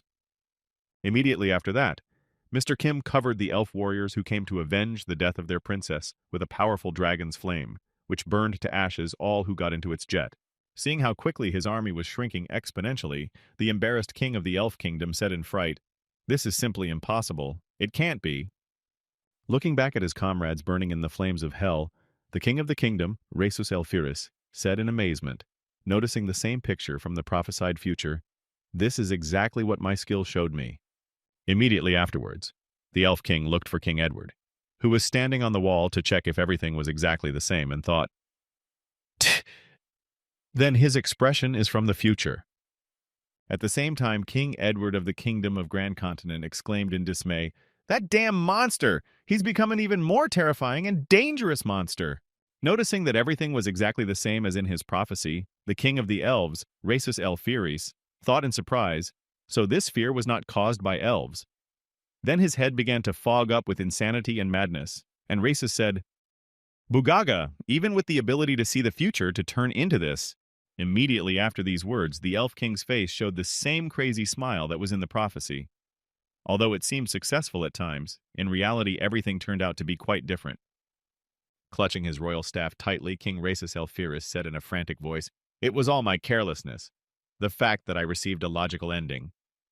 Immediately after these words, the king decided not to waste time and to go to battle against such a powerful opponent on his own. Immediately after making this decision, Rhesus jumped off his horse. Jumping high up from his steed, the Elf King headed straight for the giant monster that was mercilessly destroying his army. Immediately upon approaching the enemy, the Elf King began to cast one of his spells to strike the enemy. As soon as Mr. Kim heard the strange noise, he immediately looked up and saw Rhesus Elphiris, who was rapidly approaching him. As soon as the enemy was spotted on the horizon, Mr. Kim immediately ducked down and, taking a fairly stable position, prepared to strike with his tail. As he continued to approach the enemy, the king of the Elf Kingdom, Rhesus Elphiris, did not even think to dodge or defend himself, as he was too confident in his skills. Immediately after the enemy launched a counterattack, swinging his giant tail, the king pulled his staff in front of him and shouted, using his most powerful spell, "Slow down time!" Immediately afterward, Mr. Kim's tail froze for a second in place after he used his magic. Everything was done to play along with the enemy and allow him to get a little closer. Noticing that he suddenly froze in place, King Rhesus Elphiris confidently exclaimed, "This is time dilation magic, which was cast on you 7 times. As King Rhesus came closer, he continued, "With this level of time suspension, she won't even be able to move." Before he could finish speaking, the monster's tail reached him and knocked him down. The next moment, the elf prince was pushed into the ground with the fierce force that Mr. Kim had put into his punch. Groaning from the battle after such a hard landing, the elf king Rhesus said in confusion, "How is this possible? Why didn't my magic work on you?" Hearing this from his opponent, Mr. Kim said in a menacing voice, "Your skills will not work on me. How sad is that?" At the same time, one of the guards standing on the wall watching the fight shouted out to Edward in astonishment, "Your Highness, look at this! Victory for the Empire!" Watching the triumphant victory in this fight, the soldier said joyfully, "This is simply incredible. With Sir Kim, the Empire will be able to rule the world." Before he could finish, King Edward interrupted him, saying, "No, that is impossible." Immediately after his words, the king looked at the monster that was ruthlessly destroying the army of elves and added, "It does not obey me. All of his actions are dictated by the agreement, and if it is suddenly violated..." After telling that he and Mr. Kim have an agreement, King Edward, imagining what could happen if it is violated, added nervously, "The claws of this monster will be pointed at us." Immediately after these words of King Edward, a powerful explosion followed, which destroyed the remnants of the elf army, as they remained after such a cruel one-gate game. And now let's move to the kingdom of Elphiris, where the elder brother, and also a candidate for the throne, Lucian Lucitus Elphiris, was located. His whole life consisted of a series of endless losses. He constantly had to live with the fact that he was compared to his 2 younger brothers and sister, who in their years had achieved much higher and better results than he did. His greatest achievement in his life was the destruction of a hydra, which Mr. Kim helped him destroy with Rai Honen's perkrid, and gave one of its heads as a trophy to Lucien. However, upon his return to the kingdom, his glory was still eclipsed by his younger brother, who arrived a little later and brought with him the body of a dead dragon that he had defeated on his own. But nevertheless, the destruction of the Hydra was also quite a good achievement. And in the end, he just accepted the reality and had a quiet tea while his younger brother went to war against the Grand Continent. Lucian Lucidus. Alphyrus's current position was Senior Political Advisor. As the title of the position suggests, he was in charge of giving everyone his political advice on various issues. But now let's think about whether the post of political advisor was really necessary for his younger brother, Rhesus, who was able to foresee the future. As expected, this post was just for show. After reflecting on his sad fate and what he should do with his life, Lucian, having finished the tea party, went out into the backyard and breathed in a full chest of fresh air and said sadly, "How sad." Immediately after his older brother calmed down and breathed in the fresh air, he clenched his hand into a fist and thought happily, "As soon as I gave up my thoughts about the throne, my heart immediately felt lighter. I remember someone saying that this is the spirit that is not burdened by the world's goods. Such a life also makes sense." No sooner had he become positive than his subjects began to rush to him, shouting in fear, "Sir, Lucian!" As soon as they approached Lexi and Alphyrus, they immediately fell to their knees and bowed their heads. Noticing this strange behavior of his subjects, Lexian asked in surprise, "What? What happened?" Hearing the question from his only candidate for the throne, one of his subjects said in confusion, "His Highness, Rhesus Alphyrus, recently said goodbye to his life in a battle with the people." Hearing such disappointing news from his subject who fell to his knees, Prince Lucian asked in surprise, "What? King Rhesus? Is he dead?" Recalling the news of how hard the battle had been and the losses among the army that had gone to confront the people, the subject added, "That's right. He was not the only one. All 2,000 elite soldiers who went with him were also killed." Hearing such sad news from his subject, who reported the death of his younger brother, Prince Lucian thought, "The kingdom of the Grand Continent does not have such a military power. Then perhaps it was him." Immediately after that report, one of his subjects added, "His Highness King Rhesus Alphyrus passed away too soon. He did not leave a child to succeed him, nor did he name his successor." Immediately afterward, one of the servants appeared from the garden carrying the crown. Then one of the nobles added, "And at the moment, the only living high elf who possesses the purest blood."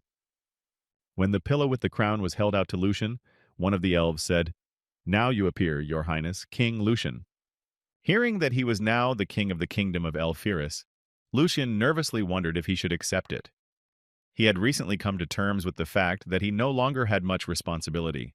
At the same time, somewhere in the royal castle, in the king's room, Edward was whistling happily to himself after defeating the elves who had attacked them.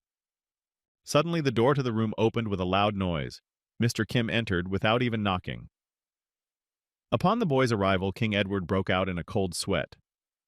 Looking at his friend who had recently destroyed 2,000 elite elves, King Edward said in confusion, "Come back, bro. Why do I feel like you're becoming a bigger monster every time I see you?" Immediately afterward, Mr. Kim took his seat opposite King Edward. Not receiving an answer to his question, the king said, "By the way, news has come that the eared ones have surrendered." Hearing this, Mr. Kim responded in surprise, "Is that so?" Immediately afterwards, King Edward held out the surrender agreement that the elves had sent them and added thoughtfully, "Interestingly, there is one condition in the surrender agreement." Hearing about the condition, Mr. Kim picked up the treaty and read, "The Lord Protector of the Grand Continent must be present at the conclusion of the agreement." When he heard that he had finished, King Edward nervously asked, "If you have no objection, will you go with me?" After this conversation, Mr. Kim and King Edward began to prepare to go to the kingdom of Alphyrus. After a while, they arrived at the right kingdom. Together with them, a large number of royal knights arrived in the kingdom of the elves to guarantee the safety of their king in case of an emergency. Upon arrival, King Edward and Mr. Kim were invited to the royal reception room, where they were already waiting for a meal and glasses of wine.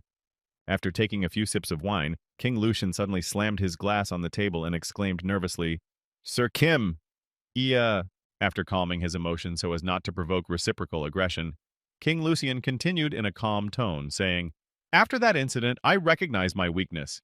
It was as if a weight had been lifted from my shoulders." Turning his attention to Mr. Kim, who was doing his best not to make eye contact with him, King Lucian said, "I left the struggle for the throne and tried to find something that I could do on my own, regardless of my origin." After these words, the elf king put down his wineglass and continued his confession. "But in the end, that blood did lead me to the throne." Looking at the elf king, Mr. Kim was simply amazed at his behavior and thought, "What is wrong with this mustachioed drunkard? Is he really the king of the elf race?" Taking a sip of wine, King Edward thought, "I was wondering why he called that damned monster, but he is just going through puberty." Then he said, "Oh, I know, I know. I also had to stand in the shadow of an outstanding older brother. I understand your feelings perfectly." Hearing the words of support from the king of the Grand Continent Kingdom, King Lucian said in a calm voice, "Phew, so you were also in a similar position."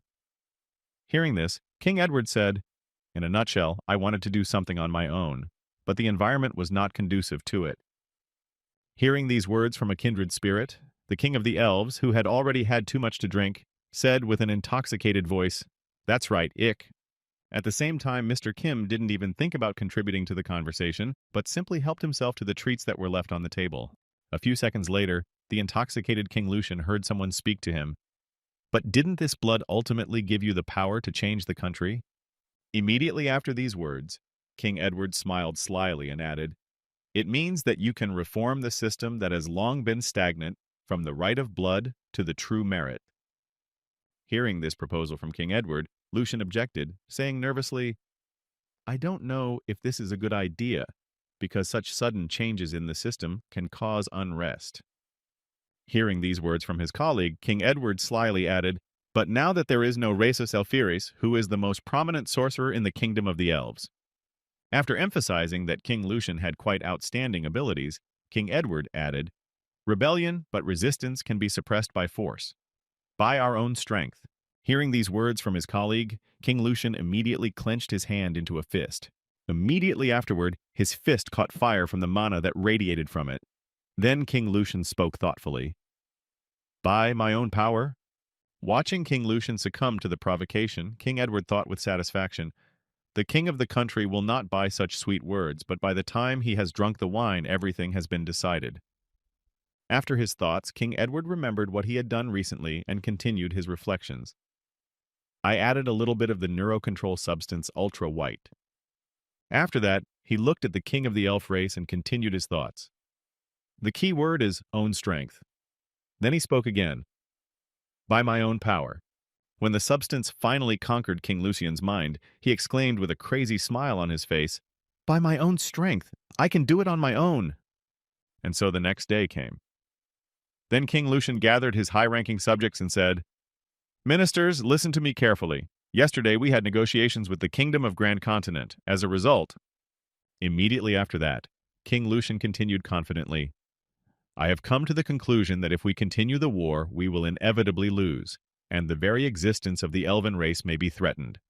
Reporting this development, which is disappointing for their kingdom, King Lucian added, "The kingdom of Elphiris has surrendered to the Grand Continent Empire." Hearing this, everyone present was very surprised and concerned about the king's decision. Immediately after the announcement of the surrender, the audience began to respond with displeasure. "What surrender? This is unthinkable. Why should we admit defeat to these lower monkeys?" Listening to his subjects express their discontent, he said, "On the contrary, it is they who should be punished, for the murder of His Highness Rhesus and of Mrs. Elamia." King Lucian thought, as expected, there is great discontent. Immediately after his thoughts, King Lucian stretched out his hand to the people and said nervously, "Calm down, I will explain everything." Then he heard from one of those present, "What? Surrender? If it were King Rhesus, he wouldn't even mention it." This phrase was immediately followed by the next one with a disgruntled tick. "What else could you expect from a reserve member of the royal family? A nobody who is not even capable of..." Hearing the trigger word, which worked on him like the color red on a bull, King Lucian exclaimed in anger, "And who could that be? Who just threw out a vile taunt at me?"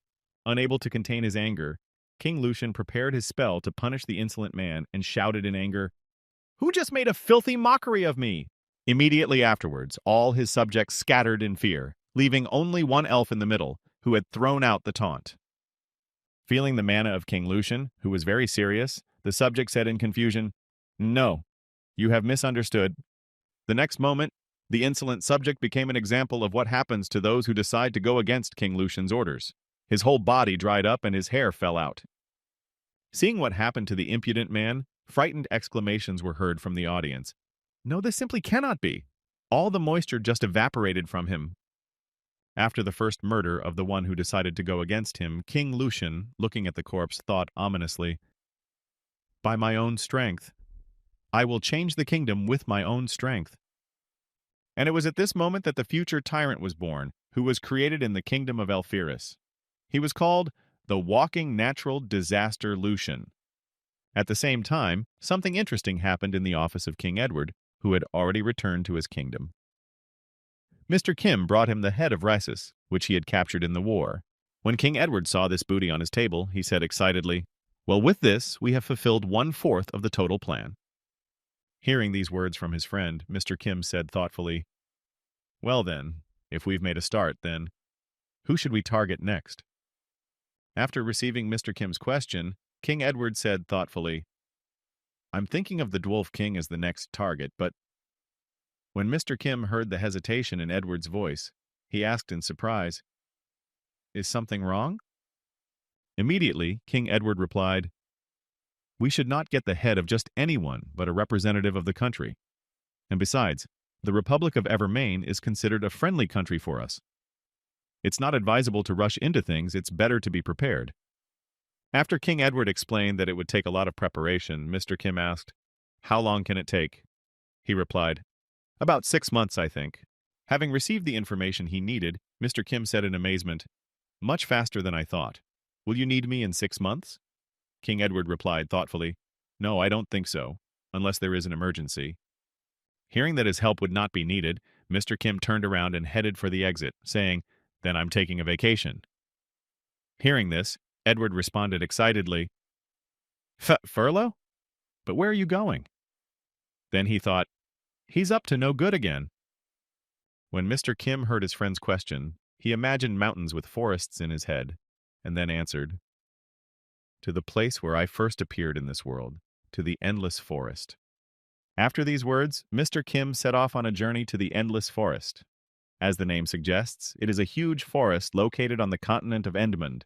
There are 3 parts of the animal habitat in this very area: outer, middle, and inner.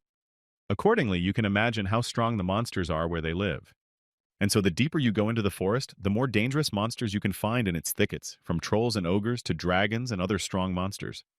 As he traveled through the endless forest, Mr. Kim said thoughtfully, "I decided to go back to the springs, and I interrupted the memory of the dragon that had stored the memories of living in the forest." The abilities that Mr. Kim had used so far would be useless in the depths of this forest. The monsters from the outside that he had consumed at the beginning of his journey would be like a snack for the inhabitants of the thicket. After thinking about this, Mr. Kim added thoughtfully, "Even the red dragon was in the middle of the food chain of the thicket. That's why the one I ate made a nest in the outer part of the forest." After a while, Mr. Kim came to the same place where the dragon used to live and noticed a strange animal whose ears could be seen from afar. It was a rabbit with bulging eyes chewing on grass, and Mr. Kim was hunting it, hiding in the grass and preparing to attack. Waiting for the perfect moment for the animal to be distracted by something and lose its vigilance, Mr. Kim left his trap and rushed at it. However, his attack was unsuccessful. Hearing the slightest noise from the rustling of the leaves, the rabbit managed to react and at the last moment escaped right from under Mr. Kim's hands. Looking at the trail of the animal that had just escaped, Mr. Kim said, "It's pretty fast." In this place, survival requires not destructive physical abilities, but stealth, disguise, evasion, and running speed. And so, a whole week passed after Mr. Kim's unsuccessful rabbit hunt, and again he met the same monster in the same place, hiding in the bushes. This time, however, Mr. Kim worked more smoothly and deliberately. He had learned to disguise himself with magic and conceal his presence for a while. After grabbing a fast rabbit with gaping eyes and killing it immediately, Mr. Kim said thoughtfully, After practicing for 7 days, I have finally perfected the skills I need. Magical power is an integral part of the living beings of the continent of Elmond. Accordingly, in the interest of secrecy, Mr. Kim must prevent the emergence of magical resonance, and that is why he used the skills of only earthly beings. The cuttlefish substances that were synthesized using the dungeon's core plant created the invisibility effect, and Mr. Kim perfectly studied the gait of bipedal and quadrupedal earthly creatures. Savoring his prey, Mr. Kim headed into the inner layers of the forest, thinking, "With this, I have mastered all the basic survival skills. Now I can go deeper into the forest." The next second, Mr. Kim headed into the thick of the endless forest, where the middle level was supposed to be, and where stronger monsters lived. After walking a considerable distance from the beginning of the forest, Mr. Kim looked around him and said thoughtfully, "Is this where the deep zone begins?" Looking around, the boy did not even feel the danger approaching him and added, "Not much different from the average polo field." Before he could finish, the monster attacked him. Feeling some strange sensations on his body and hearing the approaching noise, the boy looked back and managed to react at the last second and prevent serious injuries. Noticing the enemy on the move, Mr. Kim jumped to the side, preventing himself from being harmed by the surprise attack. Even though he jumped, the slime that attacked him was not as easy as it looked. Immediately after landing, he continued his combination and cut Mr. Kim in two. After falling to the ground, Mr. Kim was able to dodge the enemy's next attack, which was made on the off chance that he would be hit by the force of gravity and his weight, and passed him by. Lifting his head up to see what it was, Mr. Kim was shocked to see what he was dealing with. He was looking at a mere blob of mucus, a simple slime that had changed the way Mr. Kim was caught off guard and harmed him. Looking at his other body part and at the slime, Mr. Kim waited to see what would happen next and how it would behave. The next second, the boy tried to lift his lower body, trying to get to his feet to connect, or in case of failure, to check how the slime would react to some actions. As soon as his body started to move, the slime struck with lightning speed and cut his lower body into 3 pieces, separating the groin from his legs, cutting them off just above the knees. After a while, after sticking his groin to the rest of his body, Mr. Kim finally figured out the enemy's behavior and thought, "Does it determine the enemy's location by the vibrations of the ground?" Finding similarities to Japanese sword techniques in the slime's behavior, Mr. Kim thought in surprise, just like a master of Bato Jutsu. Looking at his enemy who had managed to separate him from his limbs, Mr. Kim continued his thoughts. "So, it turns out that you are the slashing slice." Recalling the time he had cut off his legs as soon as they tried to stand up, Mr. Kim thought, "It becomes flat like a blade and lunges at high speed, thereby increasing the cutting capacity to the limit." Immediately after that, Mr. Kim began to think of a plan, which didn't take him long. Then he added thoughtfully in his head, pounding his fist on the ground beside him, "In that case." Hearing the vibration, the slime instantly reacted and cut off Mr. Kim's arm. As his arm fell to the ground, Mr. Kim thought, "I'm going to create a vibration on purpose and provoke his attack." Immediately afterwards, Mr. Kim began to create small vibrations with his hand, calling the monster, which was focused on them, to come to him and wait for the right moment. Looking at the enemy slowly approaching him, the boy licked his lips greedily and thought, "And the moment he gets close enough?" Seeing that the moment was right and he could act, Mr. Kim thought ominously, "And then I will eat it." Then he attacked the monster and swallowed it in a second. After healing from the battle with the slime and defeating it, Mr. Kim walked on thinking, "The slice slime was definitely a pretty strong opponent, so much so that I can call it the best in stabbing and slashing." Immediately afterward, Mr. Kim added torturedly, testing the slice's abilities, "But I can't use it." Changing one of his hands to the slashing slime, Mr. Kim said in his head, "The forms it takes are not genetically fixed. I cannot reproduce them based on what I have seen. There is no way I can take on the abilities of a slime that has no intelligence or memory." Meanwhile, somewhere in the outer reaches of the endless forest, there were fallen trees in the tops of swamps that grew in swamps where no one ever appeared. This was the area where lizard men usually lived. In the past, they worshipped the dragon, but after its death, they had to defend themselves against enemies on their own. Looking around the area, the girl who arrived in this outer layer of the forest said in surprise, "It's a complete chaos here." Walking through these swamps with her inexperienced student at her side, the paladin girl said thoughtfully, "What has happened here?" This girl was the paladin of the goddess, Rayonhan's Perkrid. Looking around, she said in confusion, "Where have the many tribes of lizardmen gone?" As she walked further and further to find out what had happened here, Rayonhan's Perkrid said thoughtfully, "Though since there are no corpses, it's highly likely that they simply moved somewhere else." Immediately afterward, the paladin girl said nervously, "It can't be helped. It's not the most pleasant thing to do, but we can only ask the locals." Hearing what her mentor, the candidate for the Holy Knights of the Church of the Goddess, had just suggested, Ina Fulram Hedwin said in surprise, "Local people?" Hearing the question from the Holy Knight candidate, Rayonhan's Perkrid said confidently, "Exactly, perhaps the saints. As far as I know, there is an orc village in this area, so let's go for a walk." At the same time, Mr. Kim, who had gained a new skill, was wandering around the forest, looking for someone to practice his new skill on, thinking, "Who would have thought that I would be defeated with a single punch even on the outskirts of the bush?" As he walked through the bushes of the endless forest, Mr. Kim continued his thoughts. "Perhaps I was too careless and inattentive. I need to test the skills of the creatures in the middle part of the forest." After walking a short distance, Mr. Kim found an enemy on which he could test the skill and released several blades from the slime for testing. The victim was a man-eater, which was hit by a barrage of blows, and he was supposed to cut it into pieces, depending on how many blades flew at it. Nevertheless, the enemy fell to the ground without losing a single piece of himself. Of course, it was seriously wounded, but the power was not enough for the original effect. Groaning in pain, the monster from the middle layer of the forest spoke angrily before dying. "Fucker, what are you?" After examining the enemy's body, which was quite badly cut in all places, Mr. Kim turned his gaze to his arm and said with a grudging smile, "As expected, it is quite difficult to control." Finding a place where he could sit down, Mr. Kim turned his other arm into a slime and then tried to control them. After playing around for a while, Mr. Kim thought, "After turning my arm into a slime, I tried to copy this technique, but its shape is unstable." Looking at the depth of the cuts on the monster he had finished, Mr. Kim continued his thoughts in frustration. "And the power is far inferior to the original." Looking at the wounded green dragon lying on the ground, Mr. Kim thought, "If there was a slicing slice here, it would have perfectly severed these parts."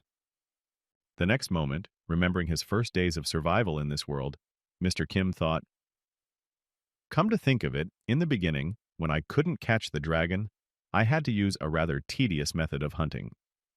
After that, Mr. Kim decided to go with the old-fashioned approach and headed toward his prey. When the dragon noticed that he was approaching him, he shouted in confusion, "What kind of monster are you? Don't come near me! Don't come!" Determined to finish the monster off himself, Mr. Kim stood on the wounded enemy and gave it an evil look, shocking it into submission. Immediately after that, a brilliant idea came to him. Looking at the wounded monster, he thought, "I have definitely become much stronger." Meanwhile, Rayonhan's Perkrid and Ina Fulram Hedwin, who was traveling with him, finally reached the former lands of the Orc clan Onyx to find out what had happened there. When she noticed the ruins of the Orc camp, Rayonhan's Perkrid said in surprise, "Here too, the situation hasn't changed much even when we came here." Walking a little further, she saw mounds of earth and said in surprise, "What? I thought all orcs were barbarians, but it seems that this is not quite true." Noticing the fresh flowers near the mounds, she realized that these were the graves of her fallen comrades. Then the girl added in surprise, "I see that they have a culture of grieving for the dead." As she approached one of the coffins, Rayonhan's Perkrid noticed a bouquet and said in surprise, "These flowers are fresh, so—" Before she could finish, her words were interrupted by the shout of an orc standing nearby who exclaimed, "Who are you?" Hearing the voice of the enemy, the paladin girl immediately reached for her sword to fight the enemy if necessary. Before the girl stood the traveler Brat, who used to be one of the orcs of the Onyx camp. Looking at the uninvited guests, the monster asked again, "What are you doing here?" Moving the knight candidate away so as not to hurt her in the event of a fight, Rayonhan's Perkrid cautiously replied, "We come from a church state." Hearing such a response from the paladin girl, the orc asked in displeasure, "And what could the church be doing here?" The girl replied, "Perhaps you know what happened here?" Hearing the question from the girl, the orc named Brat immediately bared his teeth, recalling the details of what he had to go through because of one person who appeared here. Recalling Mr. Kim, who had recently arrived in their village, the orc Brat said nervously, "A monster has appeared in this place." Immediately afterward, the ogre recalled the trap that Mr. Kim had set up for them with the dagger with dragon blood and added, "That monster trapped us and forced us to fight the dragon." Recalling the same red dragon that came to take revenge on the orcs for insulting his child, the brother added, "In that battle, almost all my brothers died and the village was turned to ashes." Hearing the story from the orc who survived the battle with the dragon, the girl asked excitedly, "Then the village of the lizard men, which was nearby, was also destroyed?" When the orc heard the question about the village of lizard men, he answered, "Everyone was eaten by this monster. I don't know the details, but I suspect that was only the beginning of his deeds." After listening to the story of the surviving warrior, Hans Perkreed said in confusion, "So that's it. Goddess, please have mercy on their souls." As soon as the orc realized that these people were not his enemies, he said guiltily, "Forgive me. I am a little late with my greeting. I am the traveler, Brother." Immediately after introducing himself, Brother said, "Traveling in the Onyx clan has long been entrusted to the most illustrious warrior. It was my duty to roam the vast forest and to detect anomalies or dangers." And so, at one point while patrolling, the orc Brat noticed something interesting that caught his attention. He had to check what exactly happened there, because it was his job. Noticing the black smoke near him, which did not dissipate, Brat said, "It all started when I discovered it while patrolling." Hearing the strange description of the discovery, the girl said in surprise, "This? What do you mean by that?" Immediately after the girl's question, the orc recalled how he immediately rushed to the place where the smoke was coming from and saw a broken car, and then said, "A wrecked iron carriage." The strange thing about it was that it was impossible to harness horses, and also, after discovering such a strange find, the orc began to explore it and added, "Inside, I found people with their throats torn open. It looks like someone ripped them out after the collision." Then, looking at his clothes, which he had taken from one of those people, Brat added, "The armor they were wearing was also strange." After that, the orc raised his head up, and looking out over the mountains of the endless forest, he said, "And in addition, the door of the carriage was kicked in from the inside by someone." After this discovery, many things happened in the forest that cannot be explained. Recalling the disappearance of the locals, the orc added, "Suddenly, at one point, all the trolls started disappearing without a trace. The same thing happened to the ogres who lived near us." Upon learning the disappointing news of the disappearance of the locals, the orc said, "It was at that moment that I was overcome with anxiety, and I hurried home. But when I returned to the village, she was already gone." Listening to the very terrible things that her brother had to go through, Hans Perkrid said hesitantly, "This one, excuse me, but may I ask you one more question?" Immediately afterward, she looked at the orc and said nervously, "It seems that you have not been in the village since these events. How did you know what happened here?" Immediately after that, the brother reached behind his back and pulled out a dagger. Noticing him, the girl became nervous, imagining that he wanted to attack her. However, the orc was not hostile, and used his magic on the hand that held the weapon, and held out the other hand to the girl to take her hand. Immediately after these strange actions, Brother spoke confidently, "If you want to know everything that happened, take my hand." Hearing this offer from the dagger-wielding monster, the girl wondered whether it was worth the risk to trust some monster from the endless forest. But she made up her mind and stretched out her hand to the ogre. After that, their hands touched, and the orc could use his skill. The next moment, a magical circle appeared around their joined hands, created by Brat to show the girl the memories of the dagger he had taken out. Feeling the mana flowing into her and bringing back some memories, the girl was shocked, not understanding how it could be possible for a monster to be able to do magic. As soon as the memories in her head began to become clearer and appear in the form of pictures, she said in surprise, "Whoa, what is this? How does it even work?" The next moment, a dark image of a man holding the same dagger appeared in her mind. She could also feel his sinister aura and bloodlust. Immediately after that, the next memory appeared of a small, frightened dragon who remained in the nest and tried to protect his mother's shiny things by driving away the intruder. This was followed by the memory of the sword when it was found in the bushes.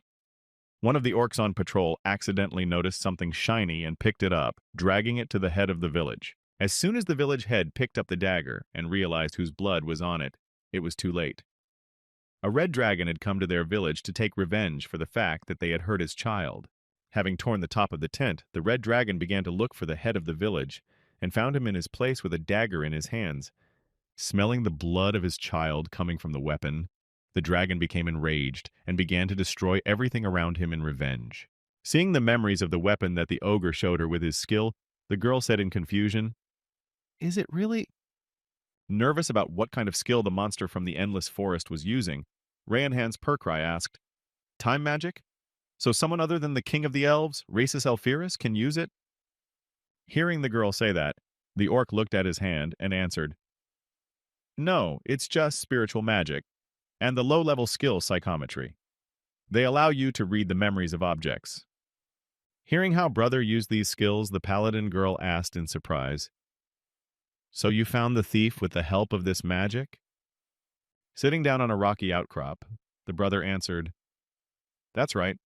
That iron carriage, the village of cannibals, the dagger, all of them, as one, kept memories of the same creature."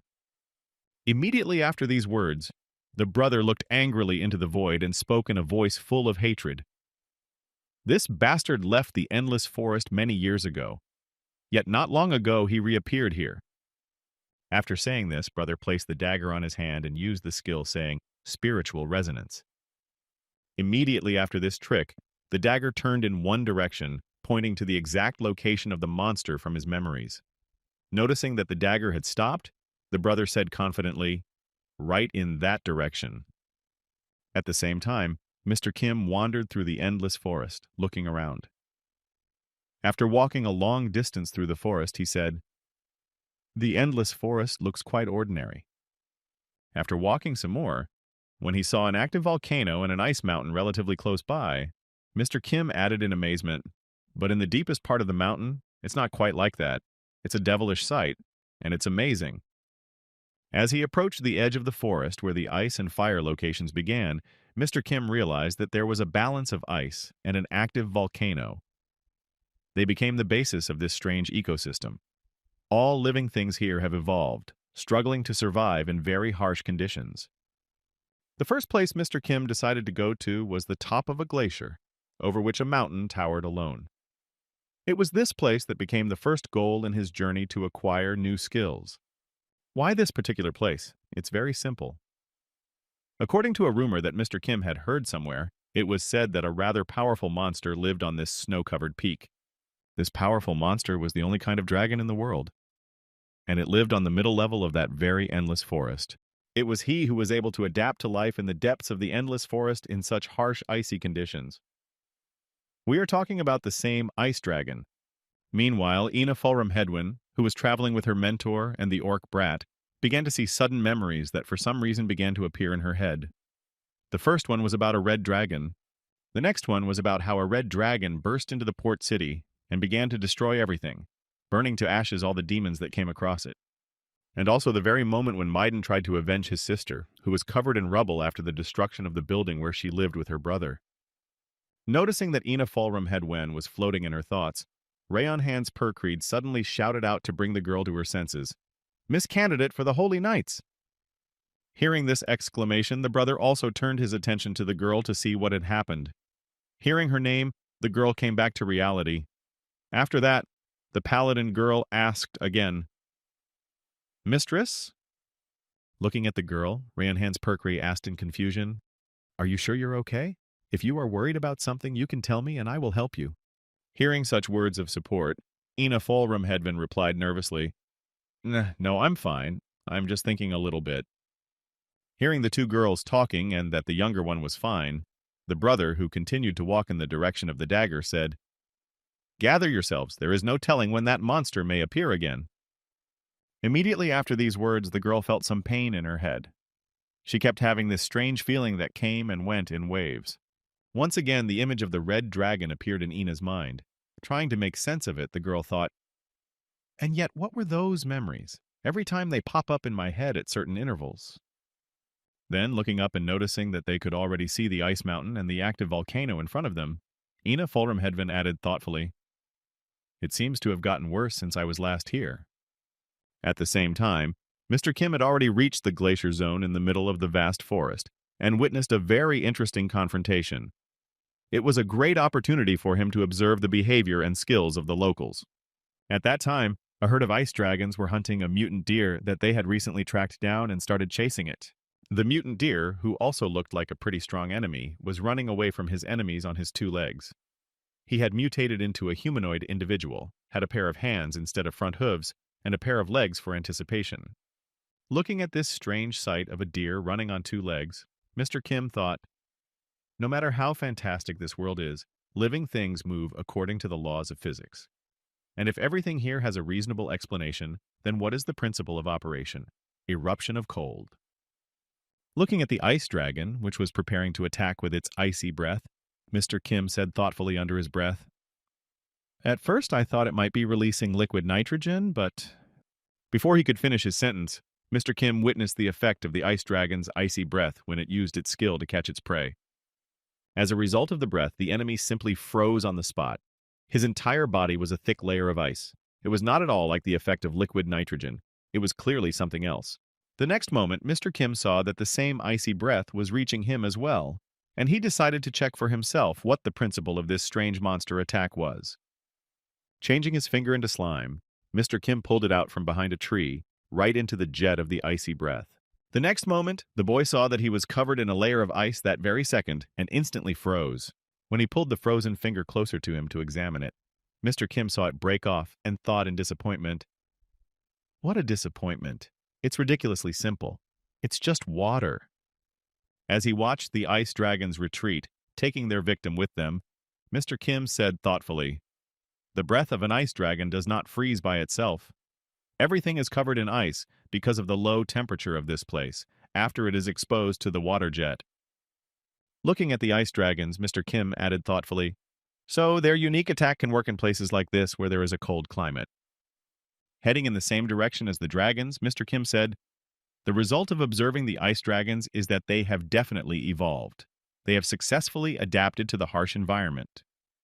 After walking some distance toward the ice mountain, Mr. Kim noticed a cave in it and added, "However, evolving doesn't mean that they became stronger as a result." As he approached the same cave he had recently seen in front of him, Mr. Kim continued thoughtfully, "On the contrary, having an easy way to get food has reduced their physical abilities." Noticing one sleeping ice dragon in the cave, the boy said, "They no longer need to hunt. They spend most of their time sleeping to minimize energy consumption." Well, even though we can't count on strong physical abilities, this walking antifreeze was able to adapt to life in absolute cold. Thinking about all these interesting things and the skills he could gain from eating the ice dragon, Mr. Kim said eagerly, "This is making me hungry."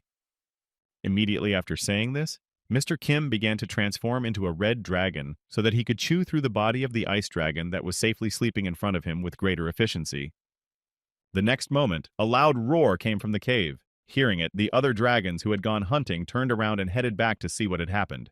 After a while, the ice dragons returned to their home, where one of their herd remained, to check what had caused such a loud scream. Walking a little further to find themselves inside the cave, the ice dragon saw something that plunged him into shock. In front of him, he could see a red dragon, which was already eating one of their comrades. When he came to his senses, the ice dragon shouted angrily at the intruder, "What? What are you doing, you bastard?" Hearing the voice of one of the ice dragons who had returned home, Mr. Kim, whose mouth was bleeding, looked back and said in disappointment, "Oh, I was going to turn into an ice dragon like that and wait for you. But you came back earlier than I thought." Hearing these words from the impudent guest who had killed one of their pack members, the ice dragon shouted in anger, "How dare you be so presumptuous in this situation?" Immediately after saying that, he used his ice breath to freeze the red dragon. After completing his attack, which hit the target and was supposed to kill the enemy, the ice dragon spoke arrogantly, "You fool, you dare to enter our nest." Before he could finish, his speech was interrupted by a blow to the jaw. It was a rather unexpected maneuver that no one would have expected from someone with such strength, but it definitely hit the opponent. But Mr. Kim was no ordinary monster. A long whip flew out of the ice cloud that formed as a result of the ice breath hitting the boy, and it hit the ice dragon. Confidently stepping toward the enemies from the ice cloud, Mr. Kim thought, the result of mastering the ice dragon. I have studied the composition of the components of the living antifreeze and the effective percentage of the substances to be mixed. After leaving the affected area, where the temperature was lower than the environment, one could see that the guy remained almost unaffected by the enemy's attack. Only his ears showed slight frostbite. While the confused ice dragons who had arrived with their leader were looking at their defeated leader, Mr. Kim had already disappeared, leaping into the air. In an instant, the boy was among the enemies who had gathered in one place and became an easy target because of his safety. In a few seconds, Mr. Kim was able to kill all the dragons that lived in the lair, and brought them to him and their leader. After that, the boy jumped down and landed right in front of the dragon leader. As soon as he landed, he heard a loud bang that echoed throughout the cave. When all the enemies were finished, Mr. Kim, standing over the last of the ice dragons, said, "Starting today, the ecosystem of the glacier zone in the heart of the endless forest will change." The next moment, he squared his shoulders proudly and turned his head in the opposite direction of the ice mountain and said, and then Mr. Kim stood on the top of the glacier, watching the active volcano he was going to visit in the near future. At the same time, somewhere in the thicket of the endless forest, which was located between the volcano and the foot of the glacier, a paladin girl asked Aina Fulram Hedwin anxiously, "Possible saint, how is your physical condition?" With a sigh of relief, the girl answered confidently, "You don't have to worry. I'm definitely fine." After conducting a physical examination of the girl she was traveling with, Rayon Hans Percreed said in her head, "There is no hyperventilation. There is no anoxia either. There are no symptoms of powerlessness. Conclusion, she is telling the truth." Immediately afterward, the paladin girl leaned over to Ina Fulram Hedwin, who said in a worried tone, "I understand, but if you ever feel uneasy, tell me at once." Trying to take care of her ward, the girl turned her gaze to the guide and saw that he was somehow unhappy that there were such delays. Immediately after the girl turned her attention to the brother, he spoke. "If you are finished, then let's go." Immediately after these words, the full company of the paladin girl, a possible future saint, and the orc monster set off in the direction the dagger was pointing. After some time of traveling, the brother noticed that his dagger, which pointed the way, began to behave in a very strange way. As soon as the orc noticed this, he raised his hand above him, signaling that they needed to stop and figure out what was wrong. Taking the blade in his hands, the brother saw someone's footprints burning on the ground. Then the monster said, "Our enemy is close, and these footprints left on the ground." After examining them in more detail, the brother added confidently, "Definitely an unnatural fire." Then Rayon Hans Percreed added in surprise, "Are these the footprints of that monster?" Hearing the girl's question, the brother turned his attention to his weapon, which was pointing the way, and replied in confusion, "Look at the reaction of the blade. It looks like it's exactly like that." Immediately after that, the entire team followed the trail that led them to the active volcano. After a while, the two girls felt the intense heat radiating from the volcano, forcing them to stop at this point in their journey. Trying to shield herself from the infernal temperature with her hand, Rayon Hans Percreed said in confusion, "Is it that hot?" At the same time, a brother who was able to walk a little further began to break out in a cold sweat, not because of the heat radiating from the volcano, but because of what he saw in front of him. Not far from him, literally 100 meters away, stood a monster that was burning from the heat. Noticing this monster, brother confidently said, "That's him. It is definitely him." The next moment, a man appeared before the girls, his hair on fire, but he could not burn. Most of his body was also engulfed in flames. The area of an active volcano in the middle part of the endless forest, where quite powerful monsters lived, and Mr. Kim had come to fight them. The creatures that lived in this volcanic area of the endless forest, where the heat was always infernal, had no names. Although there were many animals living there, such as flaming birds and fish swimming in lava, the landscape of this place was constantly changing because the surface of the earth was so hot. There was no other person in the world who could get here and do the research to give the names to all the local people, and this applied to absolutely all the earthly inhabitants who had not evolved to withstand such high temperatures. However, there was one monster who was not afraid of such temperatures. It was Mr. Kim, who confidently walked across the hot lands of this region. Looking at his clothes, which were occasionally set on fire by the high temperatures, Mr. Kim thought about a salamander he had accidentally caught. For the first time in a long time, the salamander's scales came in handy. Rubbing his cheek to remove the ash that had fallen on it, Mr. Kim said thoughtfully, "I was lucky to meet her. These creatures have long been considered extinct." Immediately after saying this, Mr. Kim, who could travel confidently through hellish terrain, said thoughtfully, "So, what do I have in the end?" Recalling the enemies he had defeated and eaten, the boy said, "The chemical plant of the dungeon core produces the components necessary for the synthesis of fuel, and the ice dragon's water pocket allows us to store them in huge quantities. The giant dinosaur's blood vessels distribute the fuel throughout its body." After these words, the boy added, "The sweat glands of lizard men release it on the surface of the skin, and finally the temperature of the lava creatures ignites the fuel at the slightest contact." Mr. Kim was the monster who combined all of this, and became like a real fire monster, with hair on his head and hands on fire. After finishing his thoughts, the boy felt someone's presence and said in surprise, "Who is that behind me, so quietly approaching me? What an unexpected union!" Realizing that they had been spotted, Ray and Hans Perkreed stared at the monster in front of them in fear, but only until he turned around. Then she said in surprise, "Master?" Without waiting for the conversation between the old friends who had not seen each other for a long time, the brother rushed at Mr. Kim with a dagger, avenging his family, and angrily shouted, "Monster, you destroyed my tribe!" Hearing the orc's shouts as he charged at him, Mr. Kim was able to get a better look at him as he approached him a few steps closer. Immediately afterward, Mr. Kim spoke in surprise to the offended monster that was charging at him.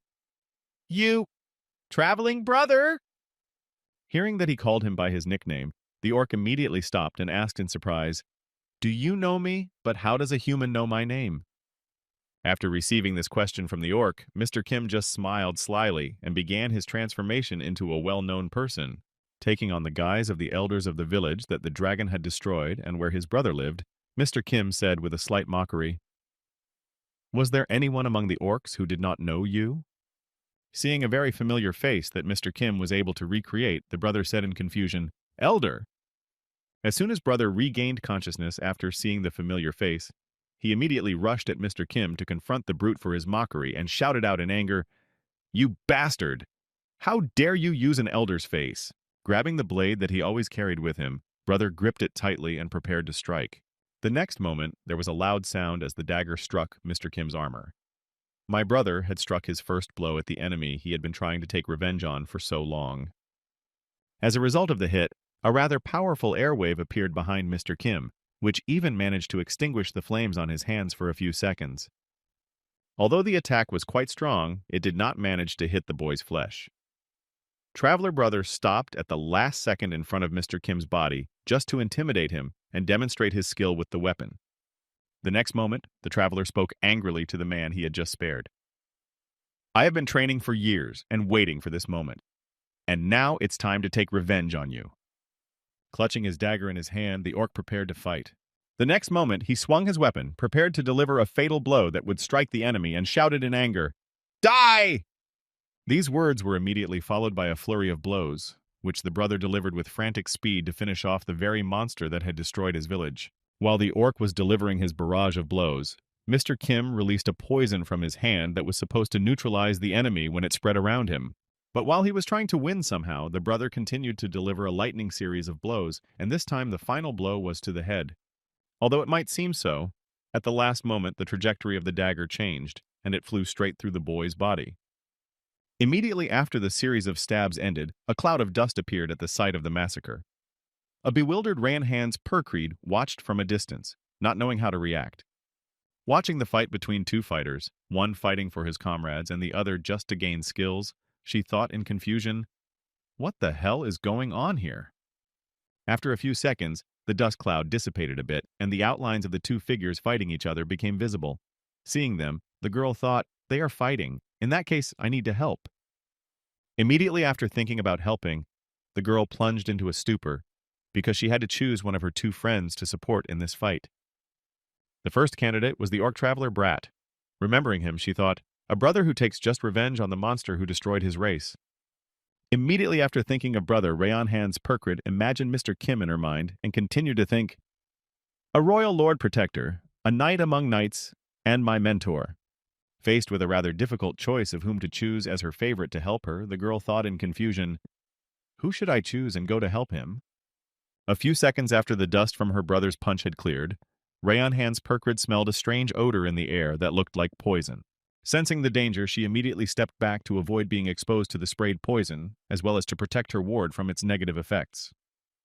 Immediately afterward, the paladin girl grabbed her ward by the waist and exclaimed, "Hold on tight, it might be a holiday."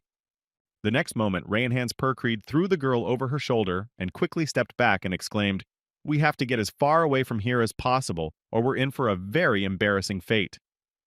Unable to understand the reason for her mentor's strange behavior, Ina Fulramhedvin asked in surprise, "But why do you say that?"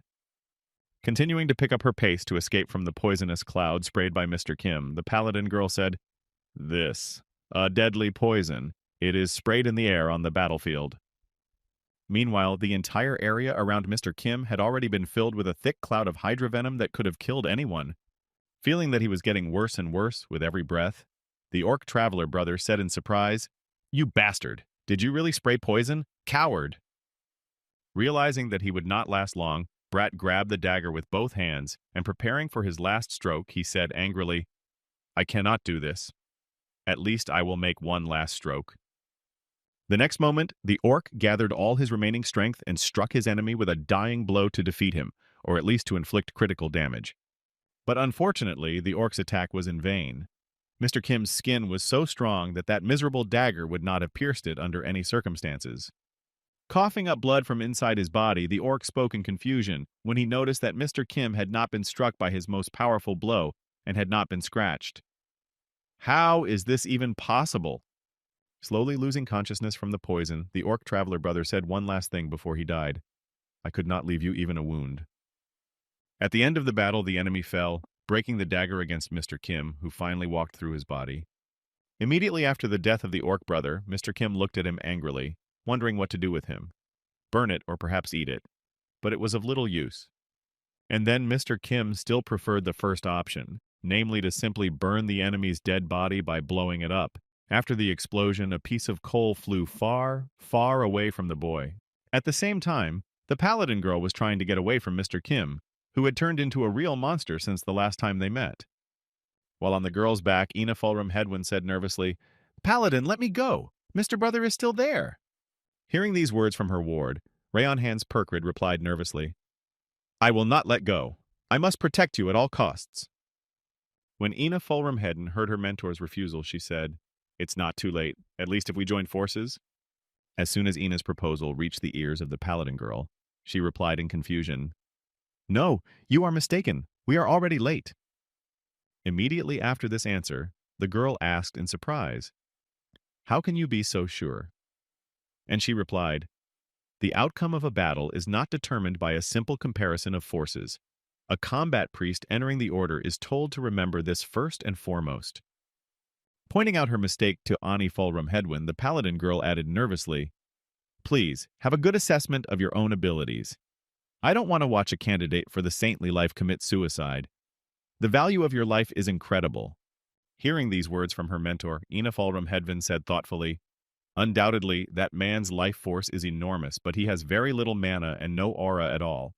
Perhaps this is the price for the ability to create such heat." After reporting that Mr. Kim has weaknesses that perhaps Rayon Hands Perkrid did not know about, Ina Fulramhedvin added, "Even if we can't fight back, we can at least take Mr. Brother with us and run away." Hearing her disciple speak like this, the paladin girl said thoughtfully, "Perhaps this is rational thought based on common sense." Immediately after saying that, she added, "Teacher, no, that man is not the kind of person who can be judged by common sense." The next moment, she heard something in the air approaching them and braked sharply to dodge it. After stopping, the paladin girl added, "Thinking like a candidate." Before she could finish, something flew right in front of her and fell to the ground, grabbing everyone's attention. This something was the burned body of the traveler brother. The feature that made it possible to distinguish him was the broken dagger that the piece of coal was holding in his hand. Looking at the burned body, Rayon Hands Perkrid said in surprise, "Is that—" Looking at the same broken sword whose hilt had become the distinguishing element, the paladin girl added in fright, "Brother-in-law?" Immediately after she said that, she felt someone approaching behind them, and she was absolutely right. It was Mr. Kim walking toward them. Slowly turning her head back, the paladin girl spoke in confusion. Master.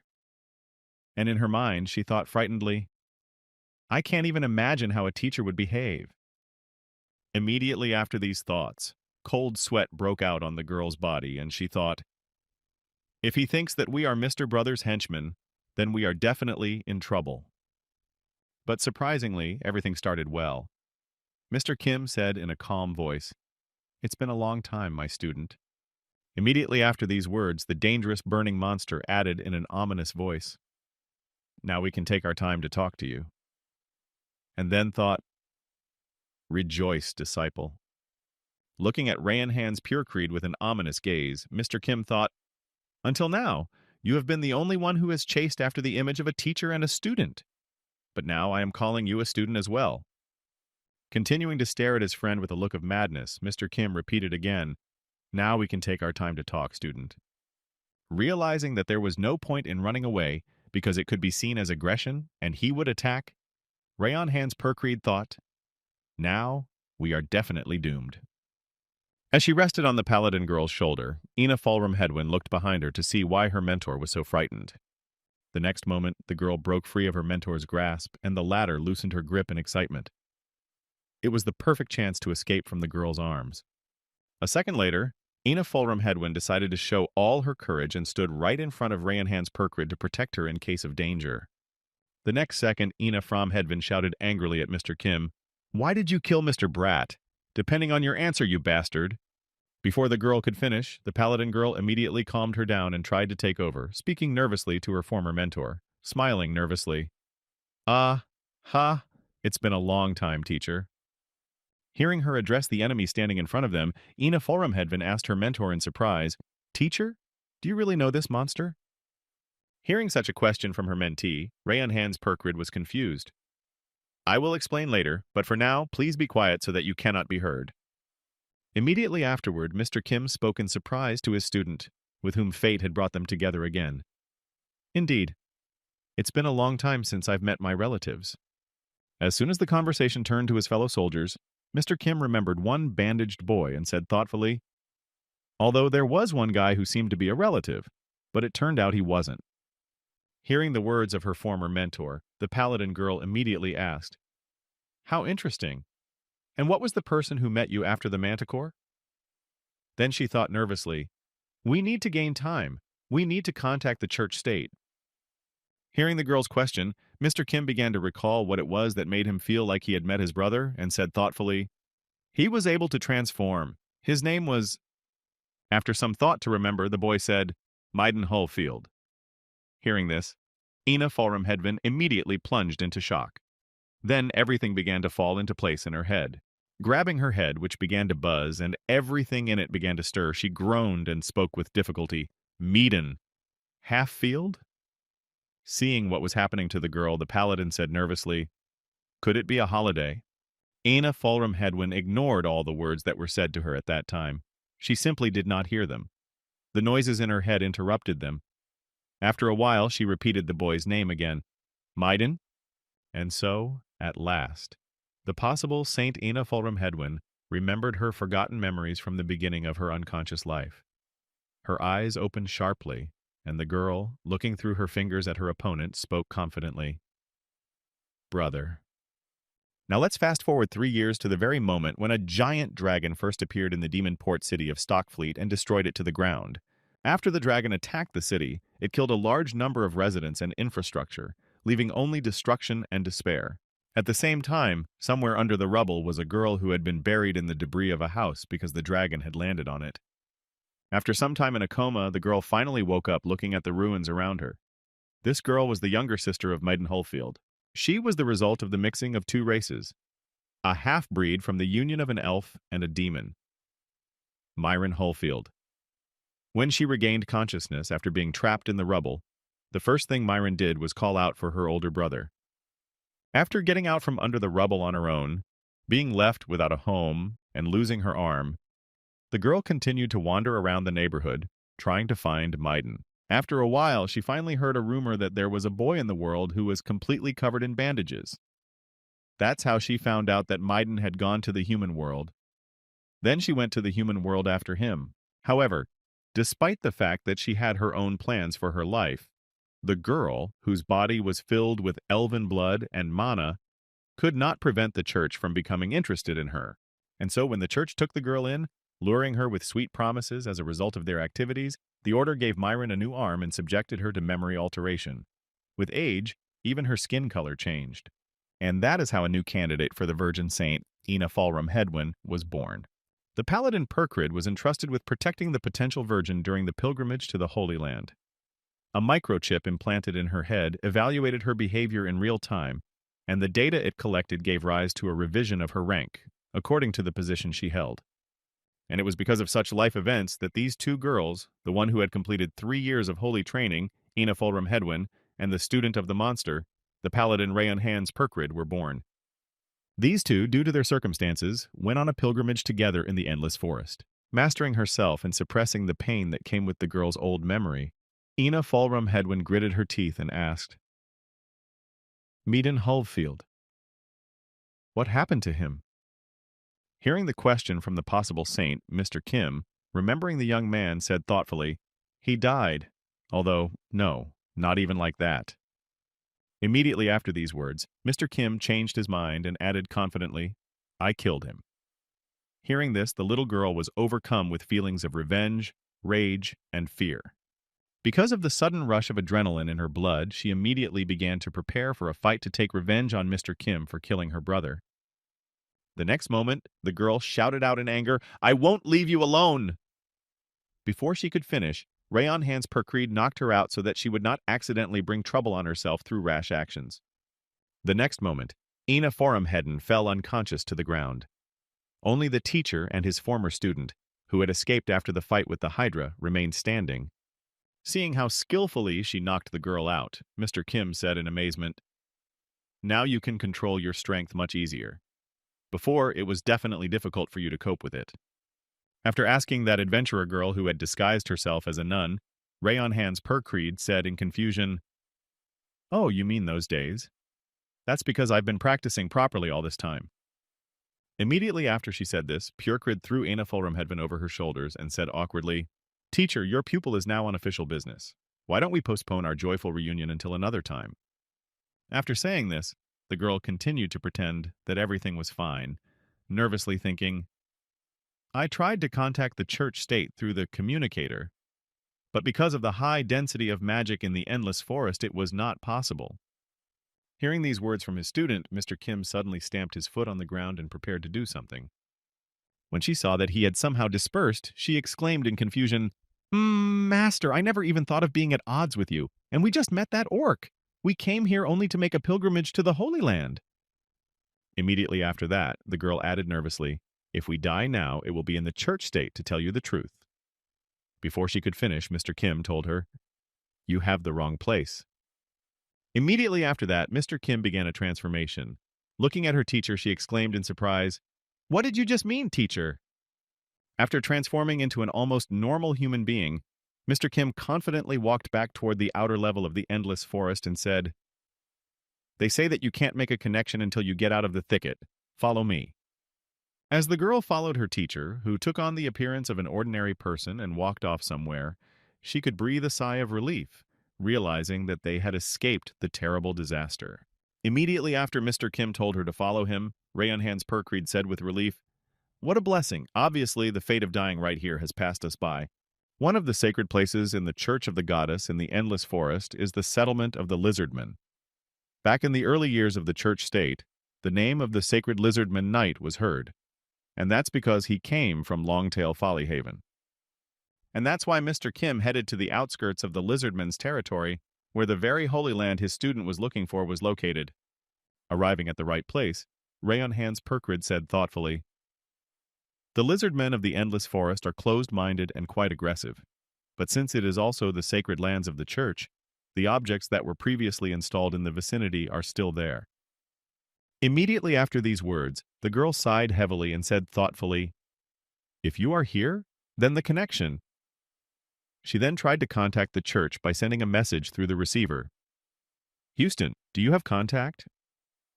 The next moment she added through the receiver, we have a problem. Immediately after that, it was as if someone had possessed her. Immediately after this incident, the girl began to speak in a different tone of voice and spoke to Mr. Kim. This is our first meeting. My identification number is RR St. Knight's Management, and I'm observing a sector in one person, Supervisor Houston. After these words, the supervisor added, it is a great honor for me to meet the knight among knights. When he heard that another personality had entered the girl's body, Mr. Kim spoke menacingly. Stop insincere speeches and get to the point. He replied, as you wish. What brings you to this place? Hearing this question, Mr. Kim said thoughtfully, why did you come here? It is not right to ask. What do you want from us? He replied, Mr. Kim, are you sure you understand the situation correctly? Immediately after these words, Mr. Kim said insultingly, I was following on the heels of a knight of the church state and a candidate for holy knighthood, but what a disappointment. In the course of destroying the Holy Land, I also committed genocide. Hearing these words from Mr. Kim, Houston said in surprise, Tell me, what makes you think you can demand anything from us? Hearing these words from Houston, Mr. Kim said in surprise, What would happen if I, say, let these two return safely from the endless forest? As soon as Mr. Kim put his question in this way, Leader Houston thought, The loss of a saintly candidate and a paladin is quite a loss. Besides, Perkrit is an extremely valuable individual. Immediately after thinking about it, Houston realized that his authority did not apply here, but it was better not to start a conflict and said, I understand your point, then I surrender. What do you want? Hearing that the conversation would now go as he wished, Mr. Kim smiled slyly, having been given the opportunity to set the pace of the conversation. Thinking about what exactly he wanted to say to make an impression, Mr. Kim said, Well, there's nothing that's really impossible. You just need to pretend that nothing happened in this forest. To which Houston replied uncertainly, Okay, I hope you'll keep your word. As soon as their conversation came to an end, Mr. Kim immediately turned his back on Warden Houston and walked on, saying goodbye to him. All right, then. I need to go that way. A few seconds later, Mr. Kim walked quite far away from the maiden saint and the palm tree girl, disappearing over the horizon with each passing second. After finishing his conversation with the representative of the church state and going on his way, Mr. Kim said with satisfaction, I have removed all the obstacles, and now I can concentrate on my main goal. As he transformed back into the same burning monster to move through the hellish lands of the active volcano, Mr. Kim thought of Edward and continued his thought, as long as the Emperor is laying the groundwork to get the next king's head. A few seconds later, Mr. Kim finally took his monster form. His head grew horns, his tail was from an ancient dinosaur, his scales were from a salamander, his arms were shaped like a dragon, and all of this was reinforced by orcish muscles. And it was in this form that Mr. Kim traveled around the area until he accidentally came across two monsters, a giant lion and a cyclops fighting each other. As a spectator of such a wonderful opportunity, Mr. Kim spoke joyfully, realizing that it did not matter who won. He would eat the loser, and then, transforming into a giant, he would finish off the other participant in the fight. And so it went, day after day and week after week. Mr. Kim wandered through the endless forest, destroying all the enemies he met and gaining new talents.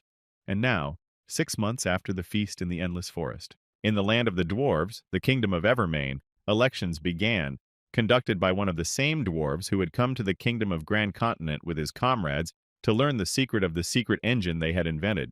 Standing in front of his people, the dwarf, dressed in a formal suit, confidently said, My dear citizens, thank you for electing me. From now on, the kingdom of Evermain will follow in the footsteps of the People's Republic. While the newly elected president was speaking in the square, the king, whose castle was located a few meters away, watched the action and said, What a terrible fate has befallen the kingdom of the Dvorax with its rich heritage. The king of the Dvoras, Pitkol Granayet, was watching and did not like this idea at all. Then he exclaimed angrily, And not even a king. What kind of a president is elected by vote? Expressing dissatisfaction with the choice of the head of state, the king added angrily, For a nobody who does not even have the slightest bit of legitimacy to rule the kingdom? Obviously, someone was using dirty tricks behind his back.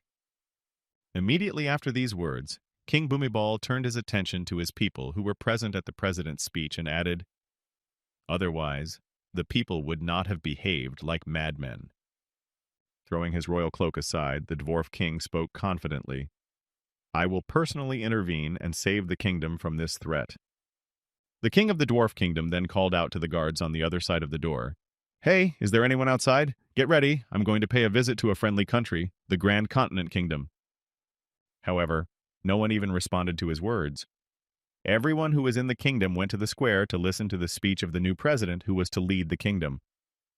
Realizing that everyone had long since forgotten about him, the king of the dwarf kingdom spoke angrily. "The power that has been passed down for hundreds of years, from generation to generation, it was destroyed in just 6 months." As soon as these words came out of the king's mouth, he heard the door to his reception hall open. Then a glimmer of hope immediately appeared in the king's heart that there was still someone who was still loyal to him. Raising his head to see who it was that had come to see him, King Pitcall exclaimed joyfully, "I knew it! I was sure that there were still those who obeyed the king." But the guest who came to the king did not seem to obey him.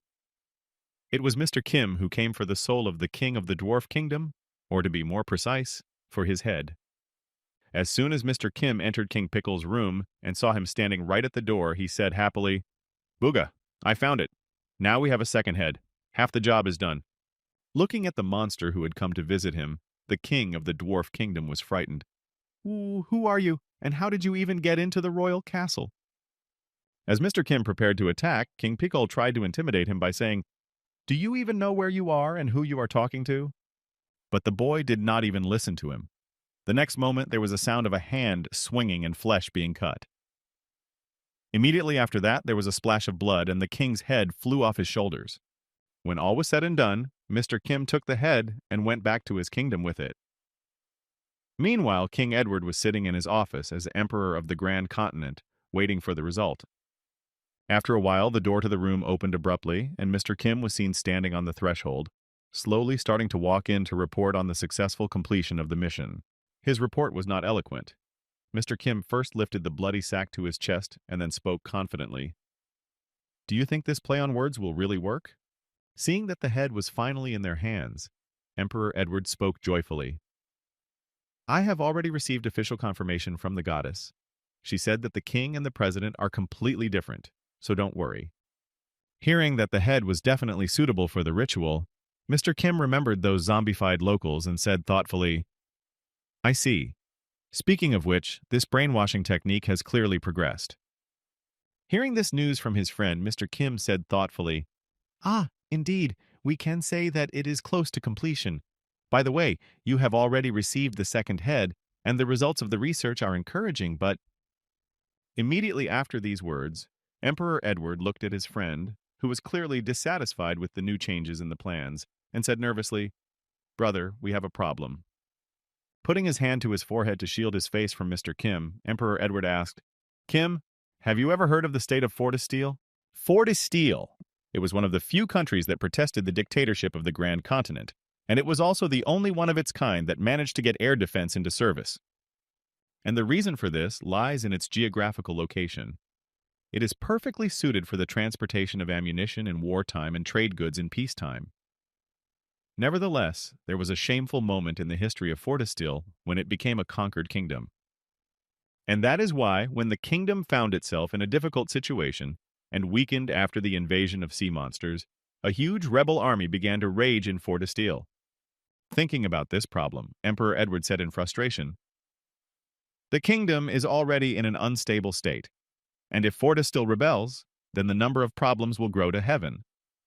Immediately after these thoughts about what the future might hold, Emperor Edward spoke nervously to Mr. Kim. "I brought you a second head on a platter while you were on vacation. Will you help me?" Hearing these words from his friend, Mr. Kim confidently said, "I have two options, a temporary solution to this problem and a permanent solution."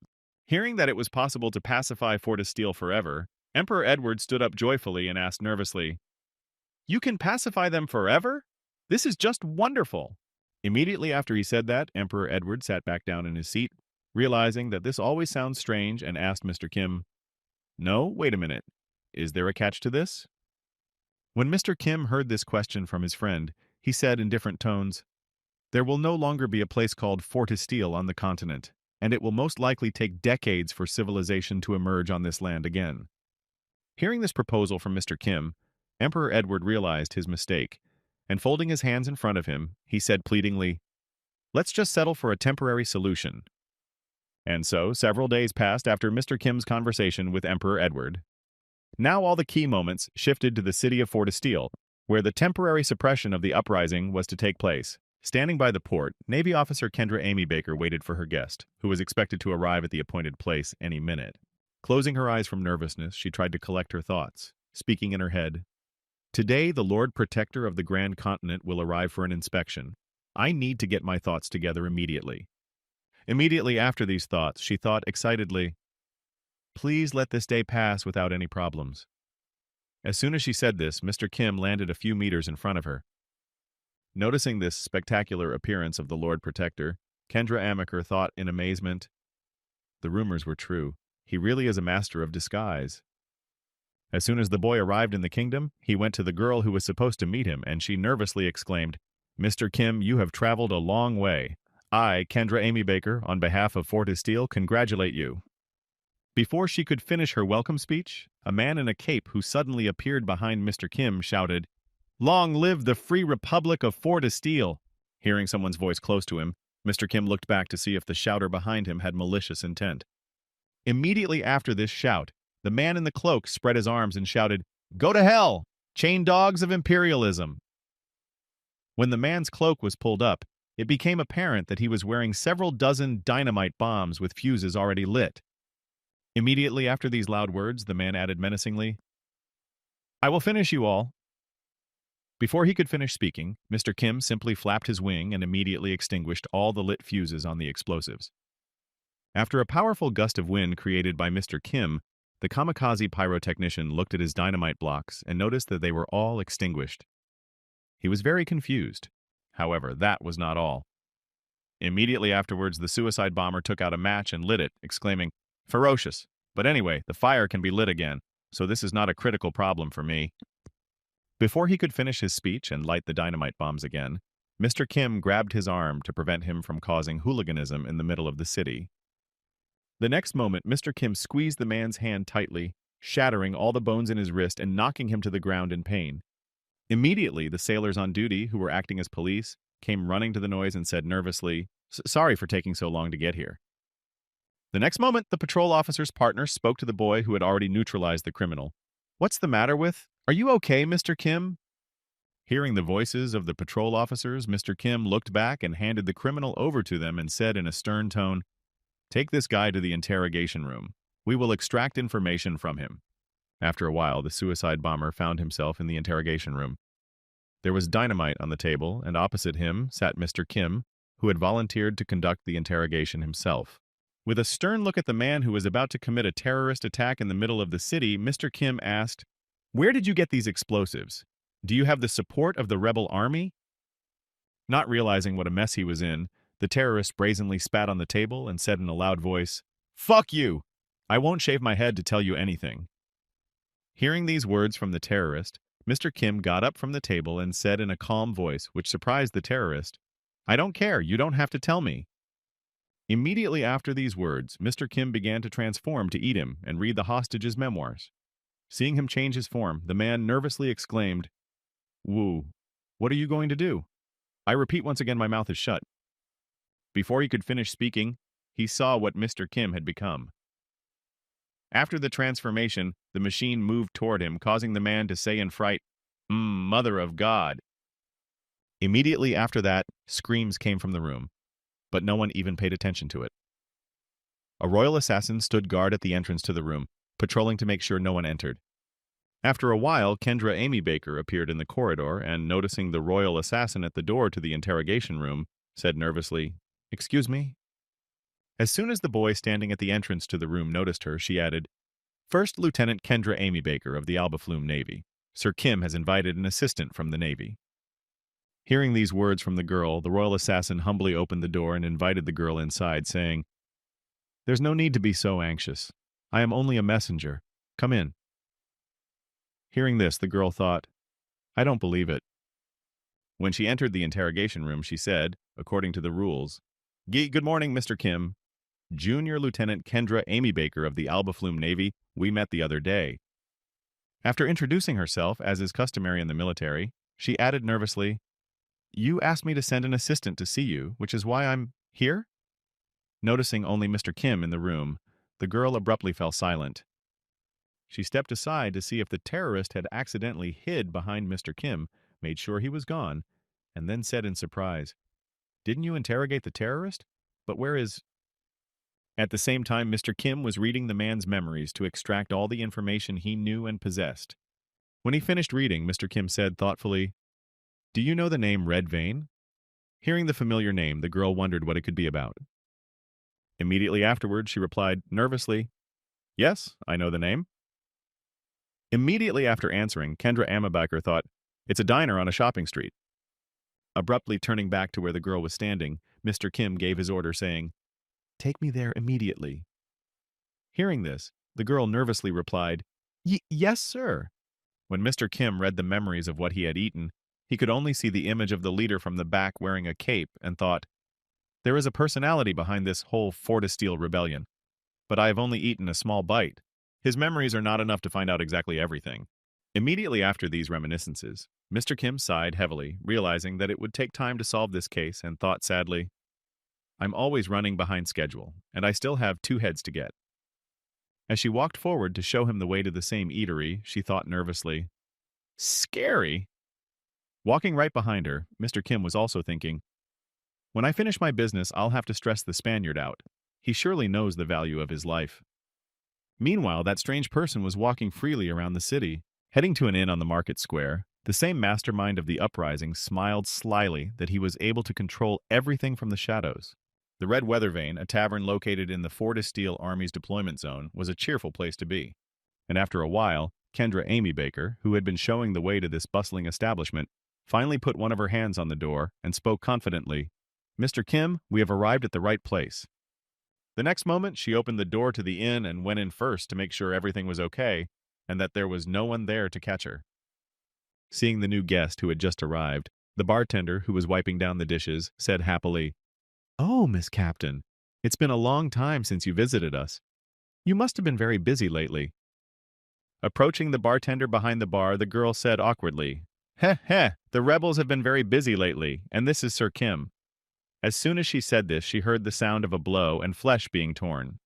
When she opened her eyes, she saw blood splattered in front of her, which was the result of the murder of one of the customers sitting at the bar. Turning her attention to the Lord Protector who had just killed one of the customers, Kendra Amaker asked in confusion, Mr. Kim? Why did you do this to him? He didn't even do anything. After Mr. Kim finished off one of the bar patrons, the rest of the bar immediately began to flee the bar for their lives, screaming in fear, He's dead! Let's get out of here! The bartender, who had just witnessed the murder of his customer, had the same reaction. Playing his role to the fullest, he said in confusion, What are you doing in my bar? Hearing these words from the bartender, who pretended to know nothing, Mr. Kim spoke menacingly, I know everything, so you don't have to pretend. Tell me, where are you hiding the ammunition? Hearing such words from the Lord Protector, the bartender realized that there was no point in breaking the drama, and he had to take decisive action immediately. The next moment, the bartender pulled out his pistol from under the bar and pointed it directly at Mr. Kim's head to let him know that he had no business coming here with his interrogations. Immediately afterward, without further ado or delay, a shot was fired, almost at point-blank range. As she watched the events unfold before her eyes, a confused Kendra Amabaker screamed out in fright, Mr. Kim! Having fired a shot at the Night Protector who decided to play detective, the bartender smiled ominously and said, Try to crack my skull. Maybe then you'll find out what you need. Mr. Kim caught the bullet fired at him with his teeth, angry at the insolent behavior, and said, It's amazing how our thoughts coincide. That's exactly what I wanted to do. Immediately afterward, the Night Protector grabbed the bartender's head and swung it at high speed against the wall to pierce his impudent head, as he had suggested. The next moment, the bartender's large carcass pierced the wall he had his back to. It was all thanks to Mr. Kim's sufficient effort. A few seconds after Mr. Kim completed his attack, he noticed that the wall began to crumble inward. This was quite surprising, as the inn was small, and no secret passage was expected. A few seconds later, the wall completely collapsed, and behind it, a staircase leading downward began to appear. Seeing them, the royal assassin said in surprise, "Ho ho, a secret passage?" Immediately afterward, the royal assassin said to Mr. Kim, "If you had entrusted this matter to me, I would have found it without any fuss." He replied, "It would be faster." Noticing where the boys were headed, Kendra Amaker was surprised. What? A secret passage? Where could it come from in a modest inn? After some time, the three finally made it down to the warehouse where the secret passage in the inn led. Approaching the boxes in the storage room, the girl saw a rather familiar label and said in confusion, "This can't be right." Putting her hand to the anchor mark with a star on top, Kendra Amberbaker said thoughtfully, "Our army supply, and the crates have a navy mark on them. Very interesting." After examining the crates from the outside, Kendra Amberbaker opened them to see if everything was in place. Seeing that there was dynamite inside, she added thoughtfully, "Is there a traitor in the army?"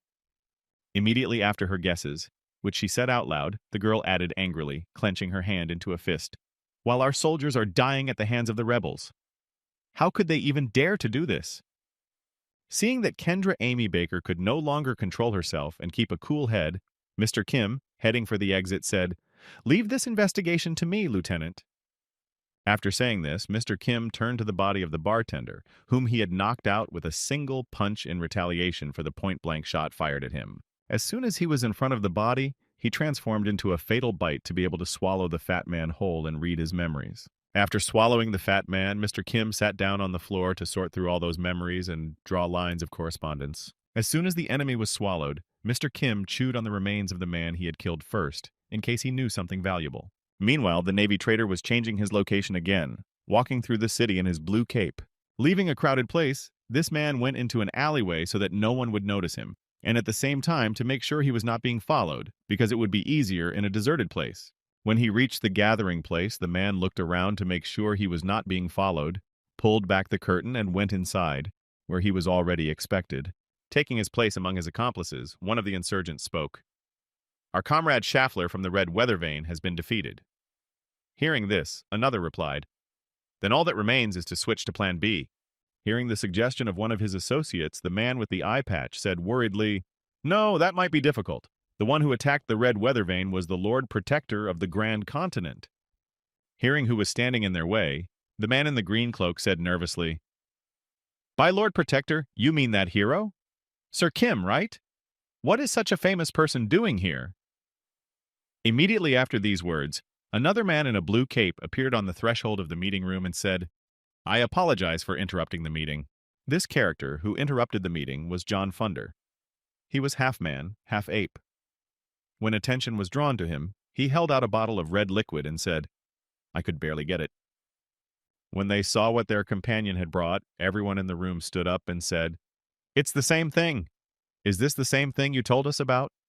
Then the half-ape pulled back his cloak and showed us a bag with 5 more vials of the same liquid and said, "Yes, this is our springboard for the transition to the new age." Seeing that the henchman had enough vials, everyone present exclaimed with joy, "Oh, great! Just great news! With this, we can even resist the cursed Lord Protector!"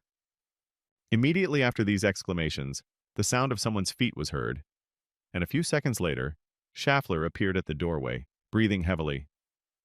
What good news! When the insurgents saw their comrade in arms, who was beaten up but standing on his feet, they were surprised to hear him say, "Comrade Schaffler, it can't be. It's you. How could you survive Asterisk?" Looking at the potion that the beast-man was holding, Comrade Schaffler said happily, I was very lucky. I could barely get out of there, but we'll talk about that later. Comrade Funder, is that what I think it is? That ancient thing?"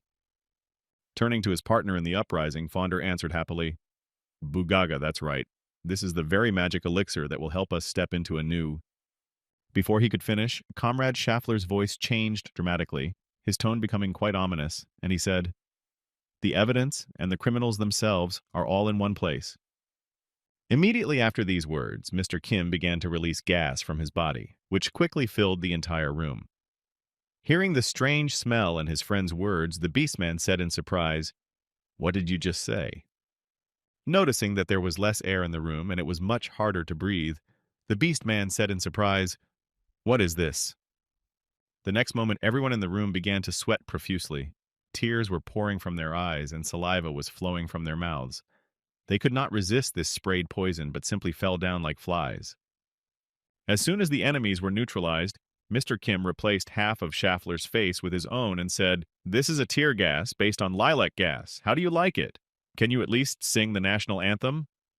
After the investigation was completed and the rebellion plotters were caught, a day passed, and the next day they were brought to the main square of Fortestille, to the place where the execution was to take place. As the crowd gathered to see what was going on, Kendra Amabaker shouted for all to hear. The rebels claim to be acting to liberate Fortestille, but in the end, their leader is nothing more than a puppet in the hands of a secret rebel. Having exposed the Beastman to the public, the girl continued her speech. And this Grey Cardinal is nothing more than the Ferlin Universal Association, working in the interests of the Beastmen's Union State. Immediately after these words, Kendra Amy Baker poked the Beastman in the face with her stick and added, "And their representative here was this ape man who was hiding in the ranks of the rebels." Immediately afterwards, she did not forget about her own heroes and added, "Along with him, high-ranking officials from the Navy who colluded with the rebels were also arrested." As they were being executed, the same high-ranking officials who had been caught in the insurgency cried out in fear, Please forgive us, Captain Amy Baker. We were in the wrong. If you'll just turn a blind eye to it once." Without letting him finish, the girl took out a vial of magic elixir and added, "And this is what's in this bottle." Showing everyone present the evidence that they were guilty, she added, "This is the liquid they wanted to distribute, and it is proof of their criminal intentions." As soon as the girl reported the indisputable proof of their guilt, she immediately opened the bottle of the magic elixir.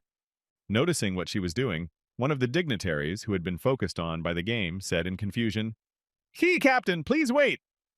Immediately afterward, he added, "My family is from a higher society." Before he could finish, the girl shoved a vial of elixir into his mouth and forced him to drink every last drop. Swallowing the elixir, the man choked on it, trying to get at least some of it down his throat in the hope that the amount would be insufficient. But it would not work. When all the contents were drunk, Kendra Amy Baker let go of the vial, and the man was able to release it from his mouth and spit out the elixir that remained on his tongue and teeth. When the elixir was tasted, the man angrily said to Kendra Amy Baker, "What the hell? Hey, what did you just give me? Answer me, now!" Hearing such offensive words, the girl responded irritably, "The secret weapon of the bastards you helped. Feel on your own skin what you've gotten yourself into." Feeling some mutations on his body, a high-ranking member of the country's navy angrily exclaimed, "How dare you do this to me, you bitch? Have you forgotten that I raised you?"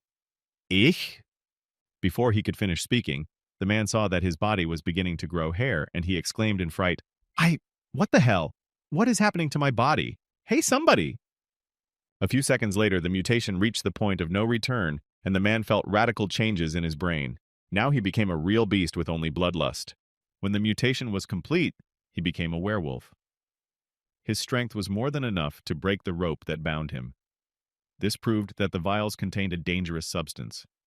Seeing what the experimental rebel turned into after drinking the magic elixir, the frightened people began to run away from the square, shouting, "Whoa, wolf! Let's run!" Looking back to see if it was following them, someone in the crowd shouted, "It's a man-wolf! It's a demon!" After that incident, I had to tell my superior everything that had happened. First, how the experiment was conducted on one of the rebels who was caught red-handed. Also about what he had been transformed by the magic elixir. He turned from a demon into a werewolf.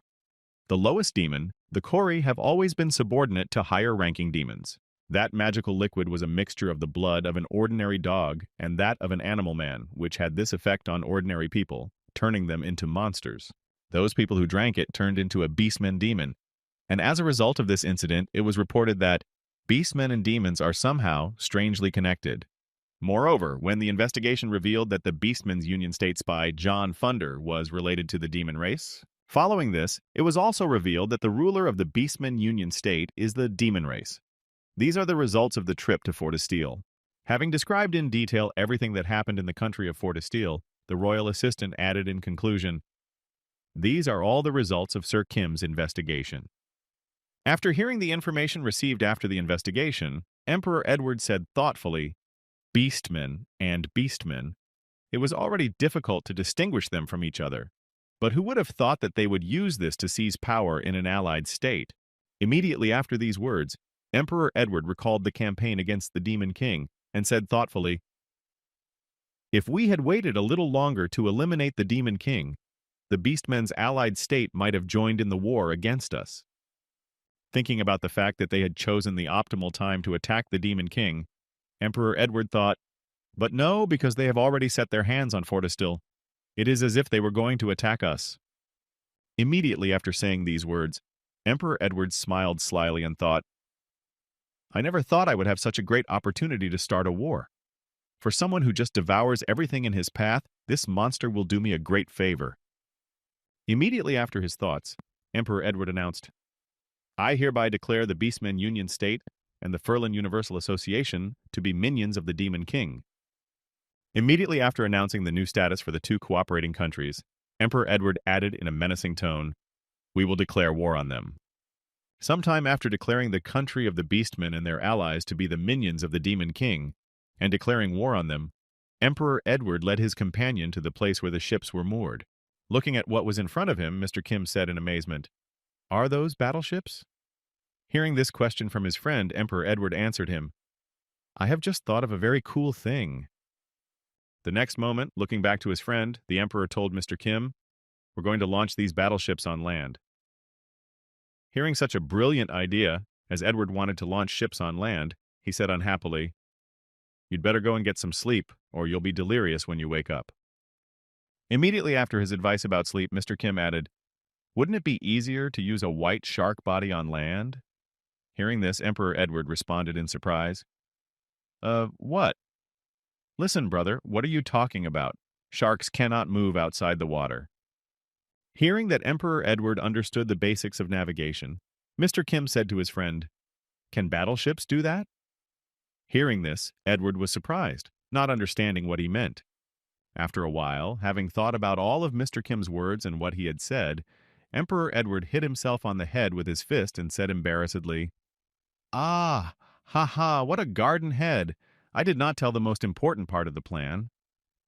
Immediately afterward, Emperor Edward smiled slyly and said, "The world's most powerful water wizard will be our ally in this war." Hearing this, Mr. Kim began to understand how those ships should move. At the same time, in the kingdom of Elphyrus, the king of the elves, Lucas Elphyrus spoke to his loyal subjects. "Elphyrus will take part in the war of Furlan as an ally." Upon hearing such sudden news from their king, the high-ranking officials who heard the news all exclaimed as one, "But your highness, despite the circumstances, isn't this too sudden?" As King Lucian went about his business, he continued to listen to the objections of his advisors, who tried to dissuade him from his plan by saying, "Our kingdom has not even had time to recover from the previous war." After picking at his ears and blowing the dirt off his finger, King Lucian heard, "In my opinion, it is best to concentrate on the internal." Before he could finish, the king interrupted him, shouting angrily, "Shut up!" Immediately afterward, the king explained to his subjects, "It seems to me that you have not fully understood me. This decision is final and not negotiable. Young nobles like you should be preparing for war, not wagging your tongues." Immediately after that, King Elphyrus gathered a small amount of mana in his hand and spoke menacingly to his subjects. "But if anyone has any objections, you can voice them right now." Immediately after these words, King Lucian looked at his subordinates and said ominously, "I have already made up my mind to take away the lives of a couple of loyal subjects anyway." As soon as the rabbit Lucian spoke these words, a picture of the elf whom the king had already executed by sucking all the moisture out of his body appeared in everyone's mind. The next moment, all the subordinates present in the hall fell to their knees and bowed their heads to the floor, exclaiming in fear, "How can there be any objection, your highness? It would be improper." When King Lucian heard that his subjects had accepted his decision under pressure, he said in conclusion, "Then immediately prepare for war." The kingdom of Elphyrus enters the Furlan War, by force. The kingdom of Albaflum was also expected to help in this war. In the fifth military port of the great maritime power, everything was also being rapidly reorganized for military needs. It was an allied army under the leadership of the Grand Continent. The commander-in-chief of this army was appointed from the Grand Continent's kingdom, Sir Kim. The commander-in-chief of the navy from the kingdom of Albaflum, Grand Admiral Azidmel, And also the third ally who joined this war was the commander-in-chief of the Kingdom of Elphiris, Lucian Elphiris. And so, after some time, the three commanders-in-chief gathered on the bow of the ship, waiting for the order to sail from land and begin hostilities against the enemies. Looking at the fully prepared army that had been assembled, King Edward said joyfully, "Everyone is here," to which his uncle decided not to answer. The next moment, Emperor Edward added joyfully, causing King Albaflume to look displeased. "Uncle, thank you for helping me in this war." The displeasure of King Albaflume, Leon of Albaflume, was obvious. He thought, "I would never have agreed to this in my life if it weren't for one debt for helping with the invasion of the fish people. The Grand Continent's power has grown too large to refuse them." When most of the questions were agreed upon, King Albaflume asked his nephew, "By the way, how are you going to attack the Beastman's allied state from here?" Thinking about his nephew's tactics, King Lion Albaflume said thoughtfully, "If by sea there are ports that are closer than the fifth, why this one?" Hearing the advice from his uncle, Emperor Edward happily announced, "We will not have to use the waterway. We will attack their capital directly." Hearing these words from his nephew, the King of Leon immediately pictured the same map in his mind, but with the direction of attack crossed out through the pore. A new line appeared, directly to the capital. When King Alphablum heard this proposal from his nephew, he was surprised. "What? You are suggesting that we break through the mountains? Then why did you bring all these armored ships here in the first place?" Hearing this question from his uncle, Emperor Edward smiled slyly and said, "I have brought them here for the purpose of crossing the mountains on them." As soon as Emperor Edward told him what exactly the ships were for and that they would be used to cross the mountains, Lion Alphablum asked in surprise, "Have you been eating squirrels? What a ridiculous thing to say." Before King Alphablum could finish speaking, huge water tentacles appeared right in front of him. When he noticed them, he exclaimed in confusion, "What is this?" It was King Lucian, who was doing his part in the plan to take over the Beastmen's kingdom. As he was the greatest water wizard, he had a very important job to do. As he prepared to raise the ships above sea level, King Lucian concentrated a considerable amount of magic in his hands and spoke, "A great wave." Immediately afterward, more tentacles appeared out of the water and moved toward each of the ships. The next moment, all those tentacles merged into three powerful waves that easily lifted the ships more than 10 meters above sea level. Even in this situation, Mr. Kim felt like a fish out of water. He calmly watched the road and waited for the battle to begin, which is not the case with Grand Admiral Azid Mel. He kept panicking, trying to understand what was happening. The next moment, those huge waves, commanded by the king of the Elven Kingdom, Lucian Elphiris, rushed over the city of Albaflum, carrying ships over the tops of the houses without hitting any of them. When King Lion saw what his nephew meant when he said that these battleships would cross the mountains directly, he exclaimed in confusion, "What? Moving armored battleships with water magic?" And that's about how the journey of all three battleships and their crews continued on land. The king of the elves was responsible for the movement. Having moved to the forest, where the water was already quite far away, the elf king continued to carry the ships at the same speed, not lowering them even an inch. Water was being drawn from everywhere. Looking at the road, and at how strangely the ships moved along the land, the Grand Admiral, smoking his pipe, thought in confusion, "Is everything all right?" Immediately after these thoughts, a royal assassin approached him and asked, "Grand Admiral, is something troubling you?" Seeing that he stood next to him, the Admiral continued to smoke his pipe and look at the horizons that he had never seen before while sailing. At the same time, he spoke to the assassin, "Are you the Lord Protector's messenger?"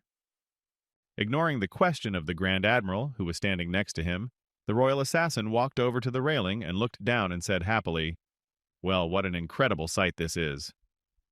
Hearing these words from his comrade, the Grand Admiral replied, "I cannot but agree with you." But this was not the answer he wanted to hear. The next moment, focusing his gaze on King Lucian, the Grand Admiral spoke in confusion. "But even if he is the strongest ally I can find, I'm still not sure I can trust the fate of an entire army to one man." Turning his attention to the man in question, the royal assassin supported him, saying, "You're right, one mistake and the whole fleet could be destroyed, so the plan is quite risky." Immediately after these words, the royal assassin spoke joyfully, "But there is nothing to worry about. Even if it happens that the fleet is destroyed, you won't have to bear the responsibility for it." Hearing these words from his ally, the Grand Admiral took his pipe out of his mouth and said in surprise, "What do you mean by what you just said?" The royal assassin smiled slyly as he paused to take in the view, which he would likely never see again. After admiring the view, the royal assassin repeated himself, "There is no need to worry about the lives of those below us." At the same time, he was talking about the same soldiers who were in the inner deck, the soldiers' compartment, and there was really no need to worry about them. The first thing is that they did not feel pain. There were quite a few of them, and they were zombified. You wouldn't expect them to betray you either. And there were many such soldiers on these decks. Each of them is just an obedient puppet who fulfills all the orders received from his master. These soldiers were formerly experimental people hidden underground and kept in chains. But then, after the discovery of the copying machine, they were stampeded enough for the war. After some time, the royal assassin and Mr. Kim crossed paths, and he spoke, "I entrust the command to you." Surprised by so many new responsibilities, the royal assassin said in surprise, "What?" Immediately afterwards, Mr. Kim explained in more detail what he meant by that, saying, "I'm talking about the ones below us. It's much easier for me to act alone." Seeing him spread his wings and prepare to fly, the royal assassin nervously asked Six, "Sir Kim, wait, where are you going?" Hearing the question, Kim answered, "I'm going on a scouting mission."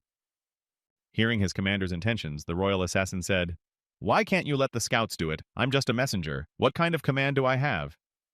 But Mr. Kim ignored this and took off into the air. After Mr. Kim left the ship, the royal assassin had no choice but to accept his new duties and fulfill them faithfully until Mr. Kim returned. Immediately after the boy left, the royal assassin thought nervously, "My plan to live safely until retirement is falling apart right before my eyes, and all because of this man." Mr. Kim disguised himself as an eagle and scouted the area to find out if there were any traps set up by the beastmen. Suddenly, from below him, Mr. Kim saw someone walking happily along the path.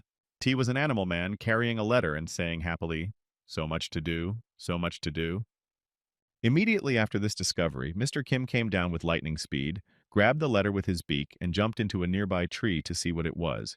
After untying the letter carried by the animal man, Mr. Kim began to read what it said. After reading the letter, Mr. Kim said in surprise, "A message about the Grand Continent declaring war on the Beastman Kingdom? Has it really just reached them now?" Looking at what else was in the letter, Mr. Kim said thoughtfully, "It doesn't look like the messenger was headed to Sharpen, but then where would it be? Isn't Sharpen the capital of the great state of the Beastmen?"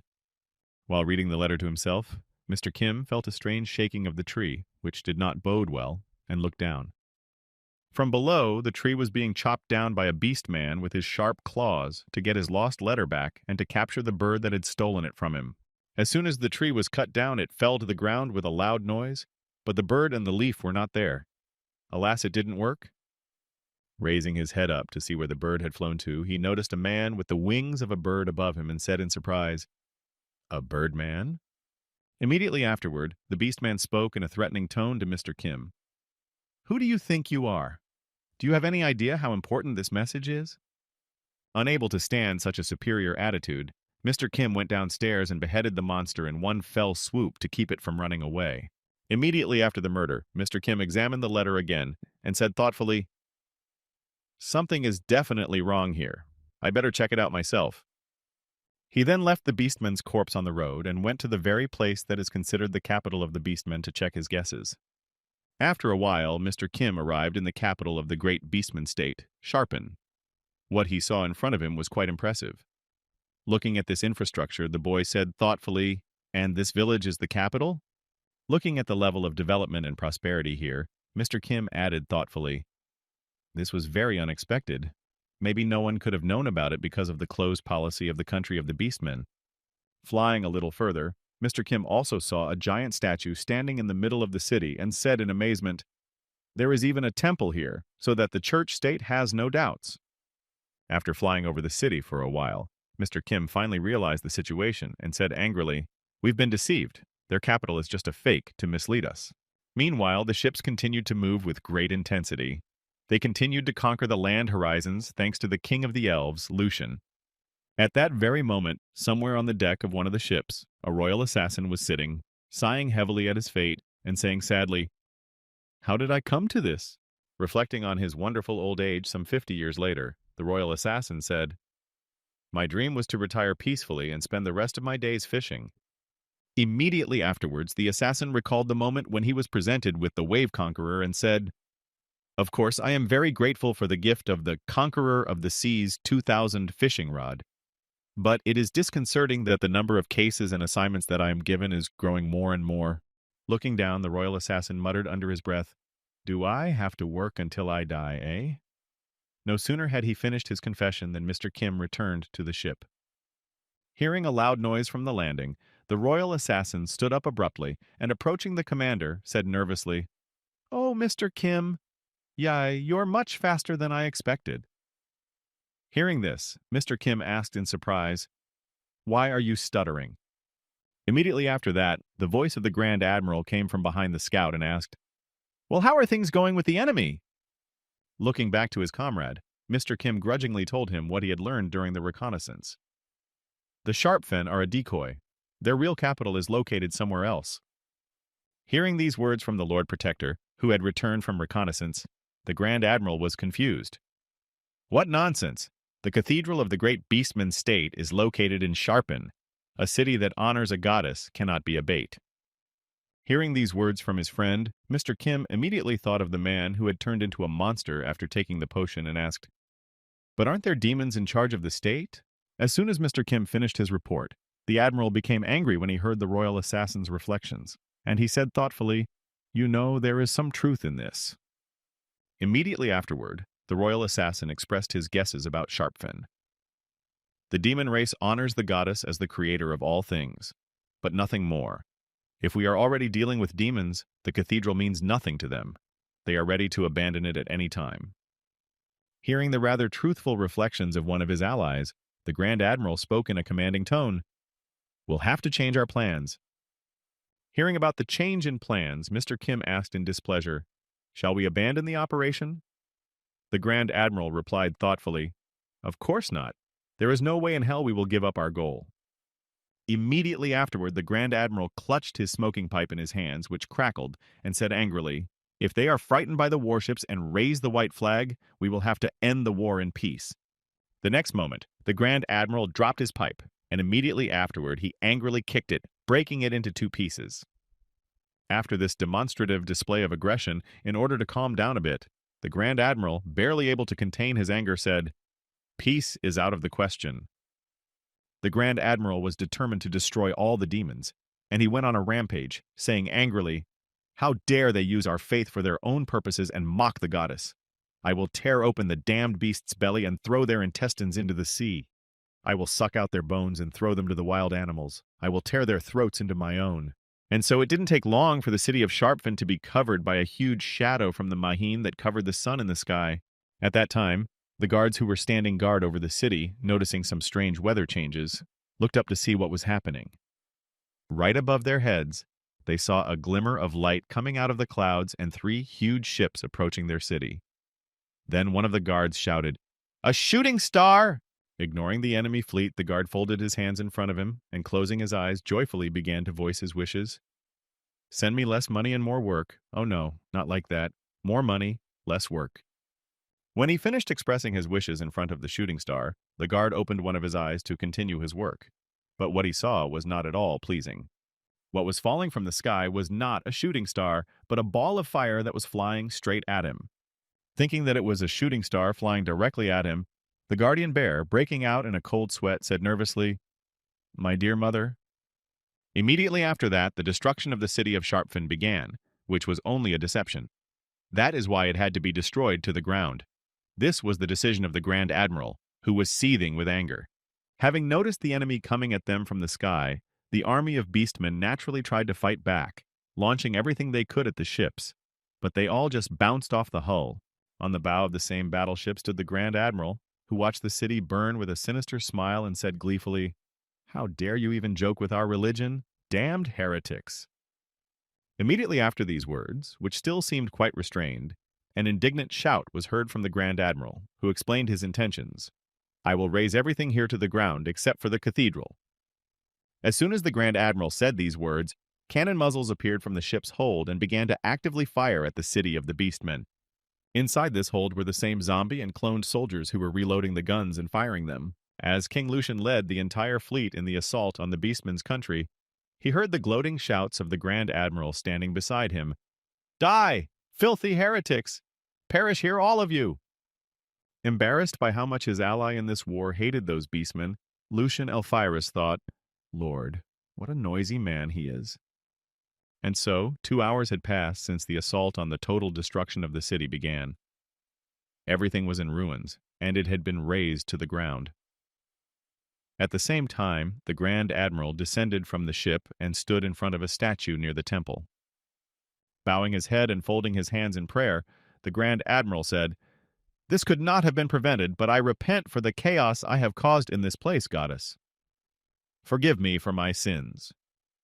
As soon as the prayer for forgiveness and absolution was completed, the Grand Admiral reached for his cap, which had fallen off during his prayer and repentance. Taking his cap in hand, the Grand Admiral abruptly threw it over his head and bowed once again to the statue, this time holding his headdress. After this action, the captain of the naval squadron looked up at the statue and said thoughtfully, By the way, this is the first time I've seen a statue of a goddess represented by beastmen.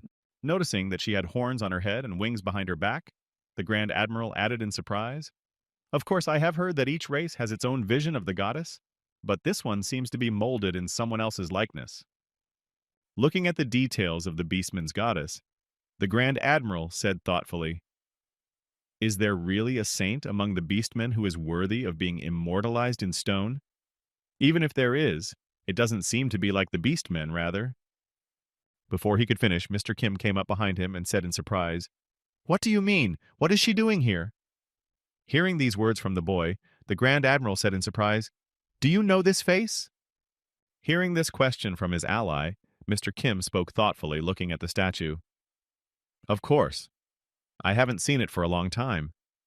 Hearing that he knew the girl depicted in the stone, the Grand Admiral was surprised. Does Mr. Kim know her? Does someone from the Beastman state have something to do with him? Immediately after his assumptions, the Grand Admiral changed his approach to his thoughts and continued, Well, no, it doesn't have to be a Beastman. Still, it does not look like one of them. Maybe someone from the church state?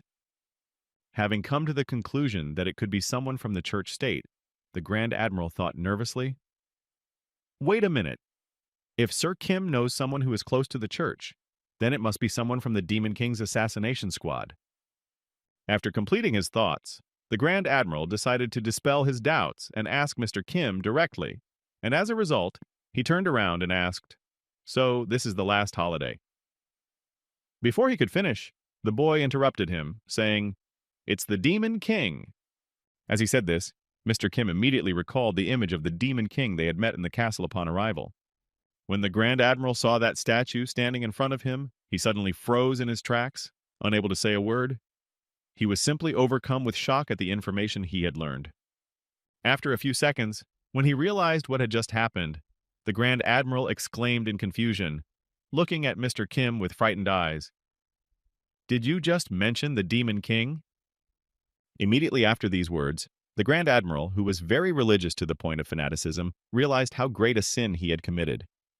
The next moment, he grabbed his face with one hand and his uniform with the other, and tried to tear it apart, saying in fear, No, no, I have to tear it out now.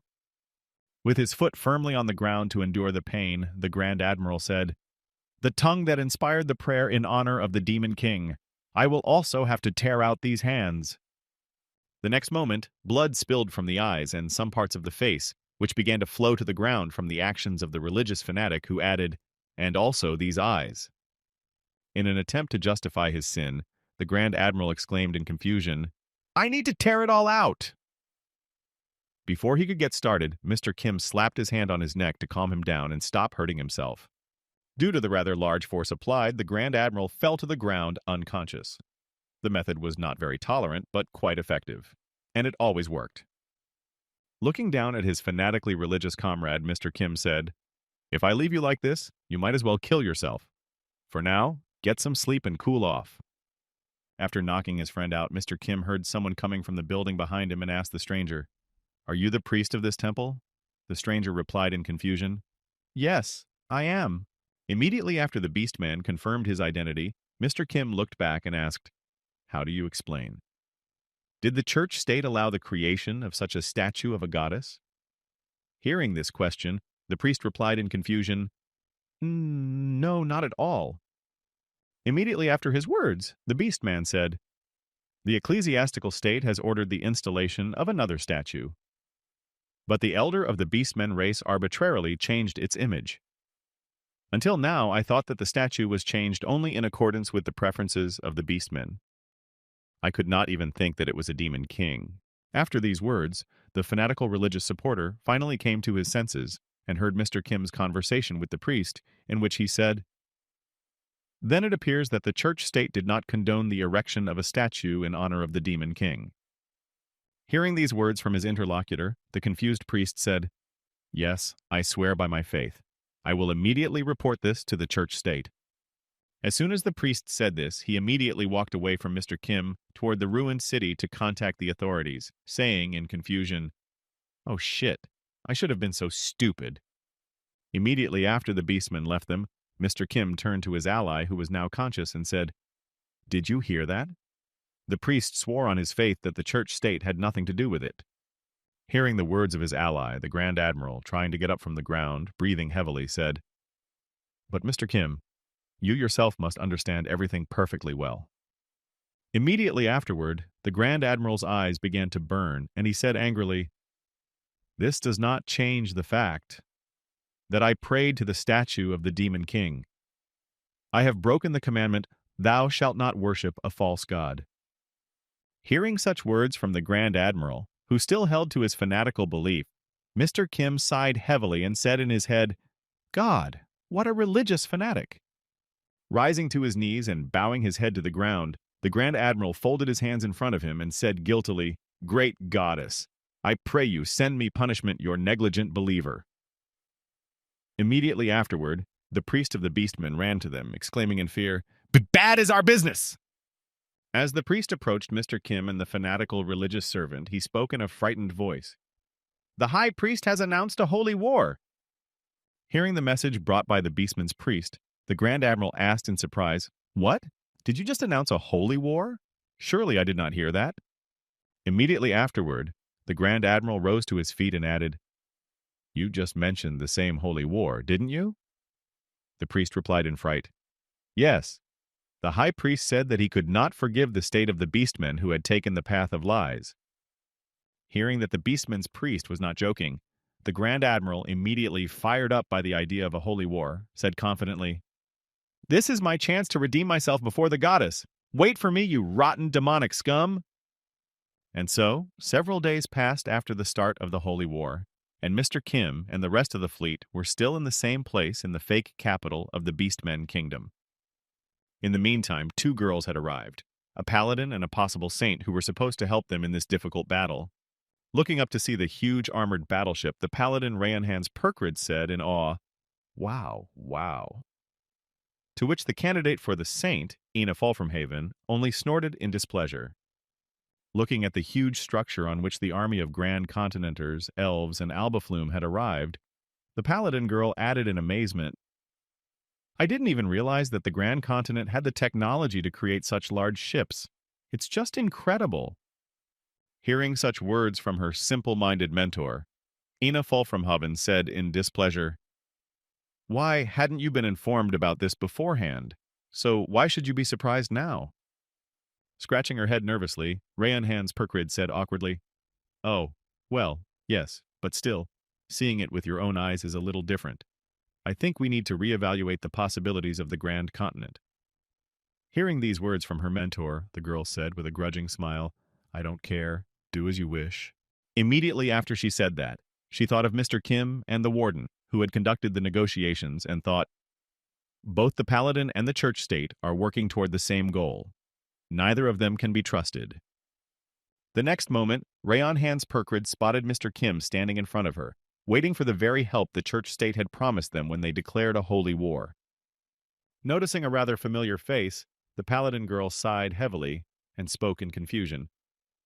"Master." No sooner had she finished speaking than she remembered the last time she had met her ward when she was preparing to fight Mr. Kim, and she thought nervously, "Wait a minute, if they meet here again, they'll meet again." Immediately after these thoughts, the paladin girl spoke to her ward in embarrassment. My honorable candidate for the saint, you should keep your temper." Before she could finish, Ina fall from heaven spoke up in displeasure. I was sent by the church state to help in the holy war. Seeing the strange behavior of her ward, who did not immediately rush into battle when she saw Mr. Kim, Rayan Hans Percreed wondered, doesn't she remember anything from the last time? At the same time, Mr. Kim, who saw the two girls who had come to him, thought in surprise, so these two are the reinforcements from the church state. Looking first at Ina Volframhaven, who was a candidate for sainthood, the boy thought, one of the grassroots is a living weapon that is as good as a brave man, artificially created by the church. Mr. Kim then turned his gaze to the nervous Rayan Hans Percrid, who was hiding her eyes and avoiding eye contact, and added, and the other one is a monster like me. After analyzing the reinforcements sent to him for the Holy War, Mr. Kim said thoughtfully in his head, even before this war is over, one of this pair will have to be disposed of. As he finished his thoughts, Mr. Kim heard Ina Volframhaven ask him a question that sounded like this. Lord Protector, may I ask you about the military situation at the moment? Hearing this question from the candidate for the saint, the royal assassin behind them said, I will speak about you. When everyone turned their attention to him, the royal assassin said, throughout this time we have been searching for the true capital of the great beastmen state. In the end, we were able to figure out several possible options. Immediately after this announcement, the royal assassin turned his attention to the reinforcements from the church state and said, we are planning to divide our forces and thus attack several cities simultaneously. We wanted to send you to the city that is most likely the capital. Hearing such a report from an ally in this holy war, the paladin girl immediately asked, where exactly is this place? Hearing this question from Rayan Hans Purecreed, the royal assassin held out a map to her and said, here, you can look at this. Here are its coordinates and the essence of the strategy. As the girls began to look at the map and reread the battle strategy, the royal assassin said, this is a beastman's industrial miso factory called Round Year. And at the same time in the great beastman state. The Ferlin Universal Association, the industrial city of Round Year, was holding an immediate meeting of its key representatives. While holding a meeting of the heads of the key positions of the beastman state, someone's nervous voice came from the office. Something has happened that is hard to believe. Sharpfen has been destroyed, and it happened in just one day.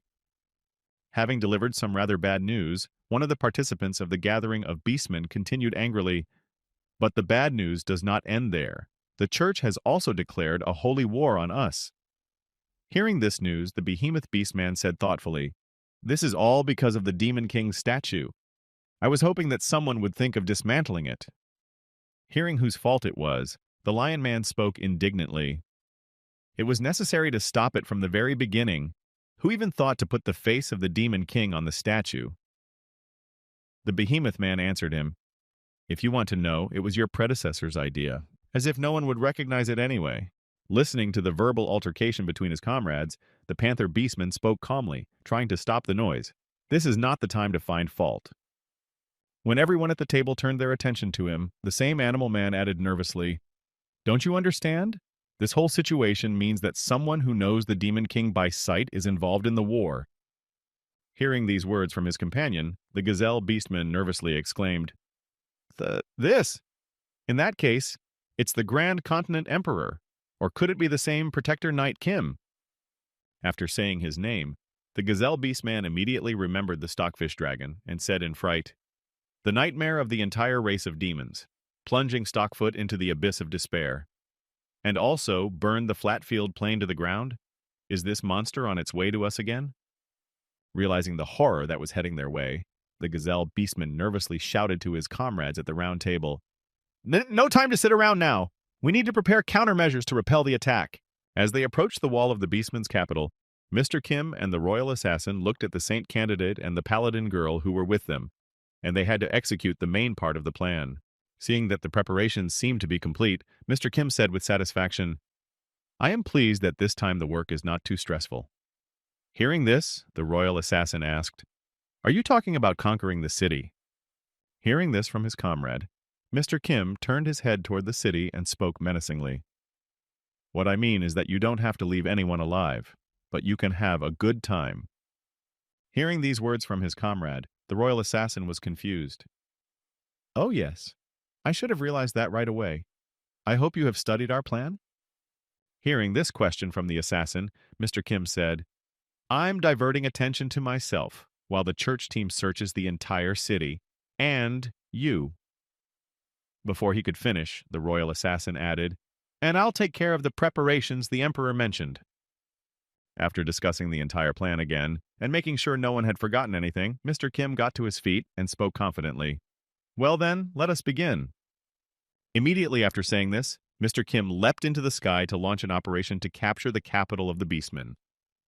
Transforming into a red dragon, the boy immediately went to the wall to draw the attention of all the guards to himself and allow his comrades to enter the city without hindrance. Seeing the dragon heading toward the wall, the guards on patrol shouted out in fright, Enemy!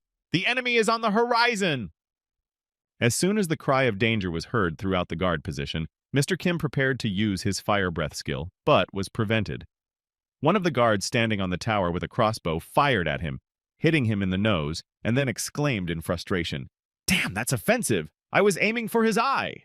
Seeing that there were enemies at the other defensive points as well, Mr. Kim waved his tail, throwing his parasites at the enemy, which he used as shurikens for long-range attacks.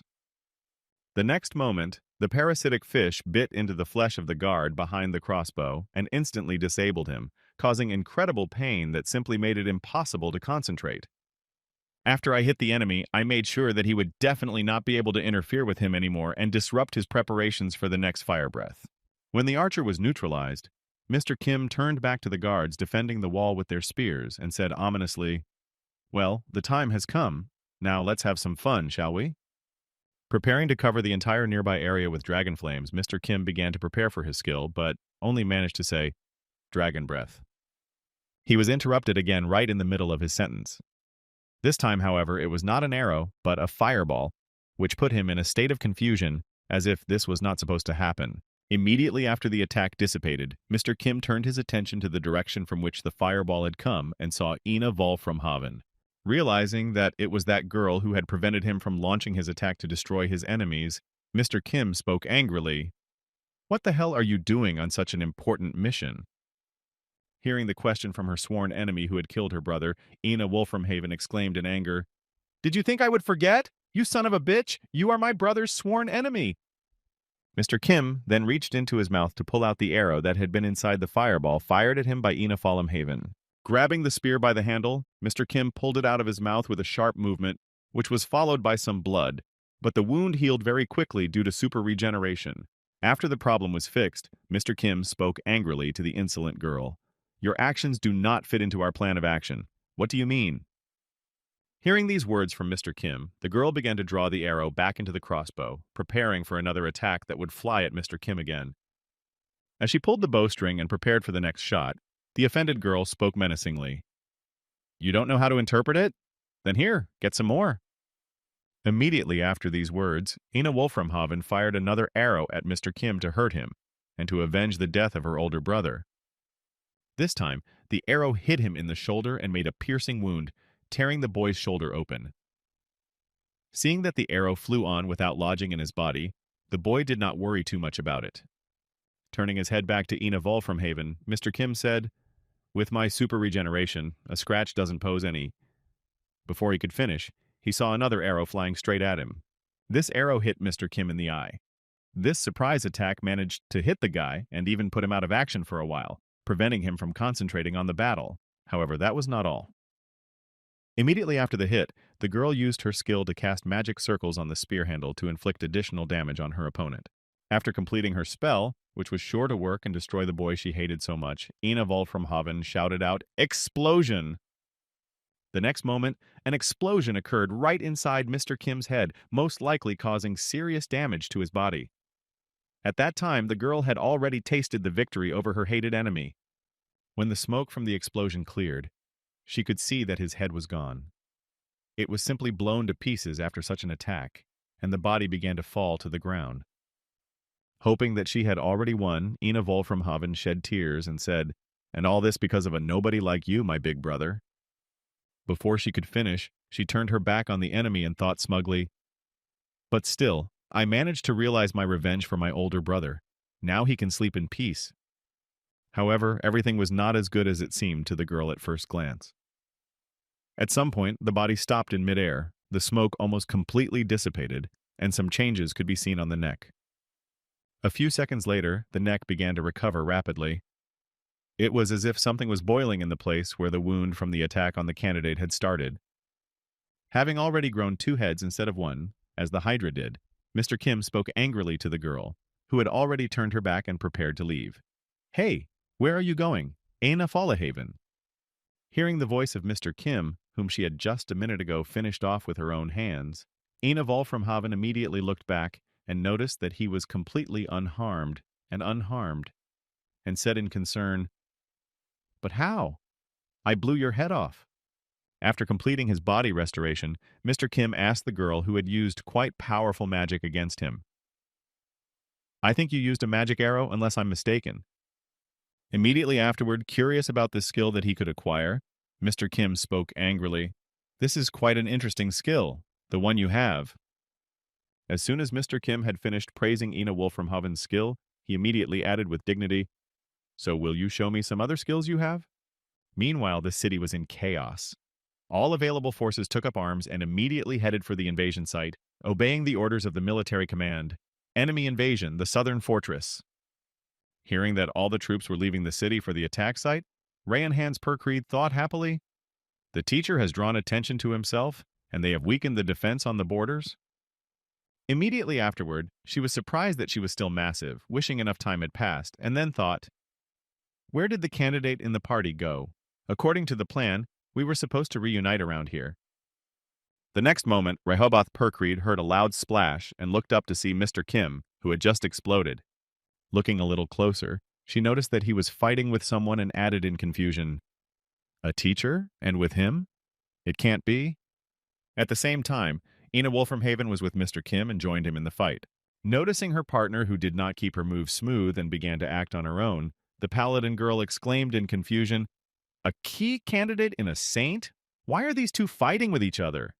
The saint was just preparing to attack, approaching Mr. Kim and concentrating her strength in her next punch. As she prepared, she suddenly exclaimed, "Boost your morale." Then she delivered a punch to Mr. Kim, piercing his head right through his mouth. After that, Ina Volframhaven grabbed Mr. Kim's wing and held it tightly in her hands. Gathering her will into a fist again and using her power, Ina Volframhaven tore off the boy's left wing in one swift movement.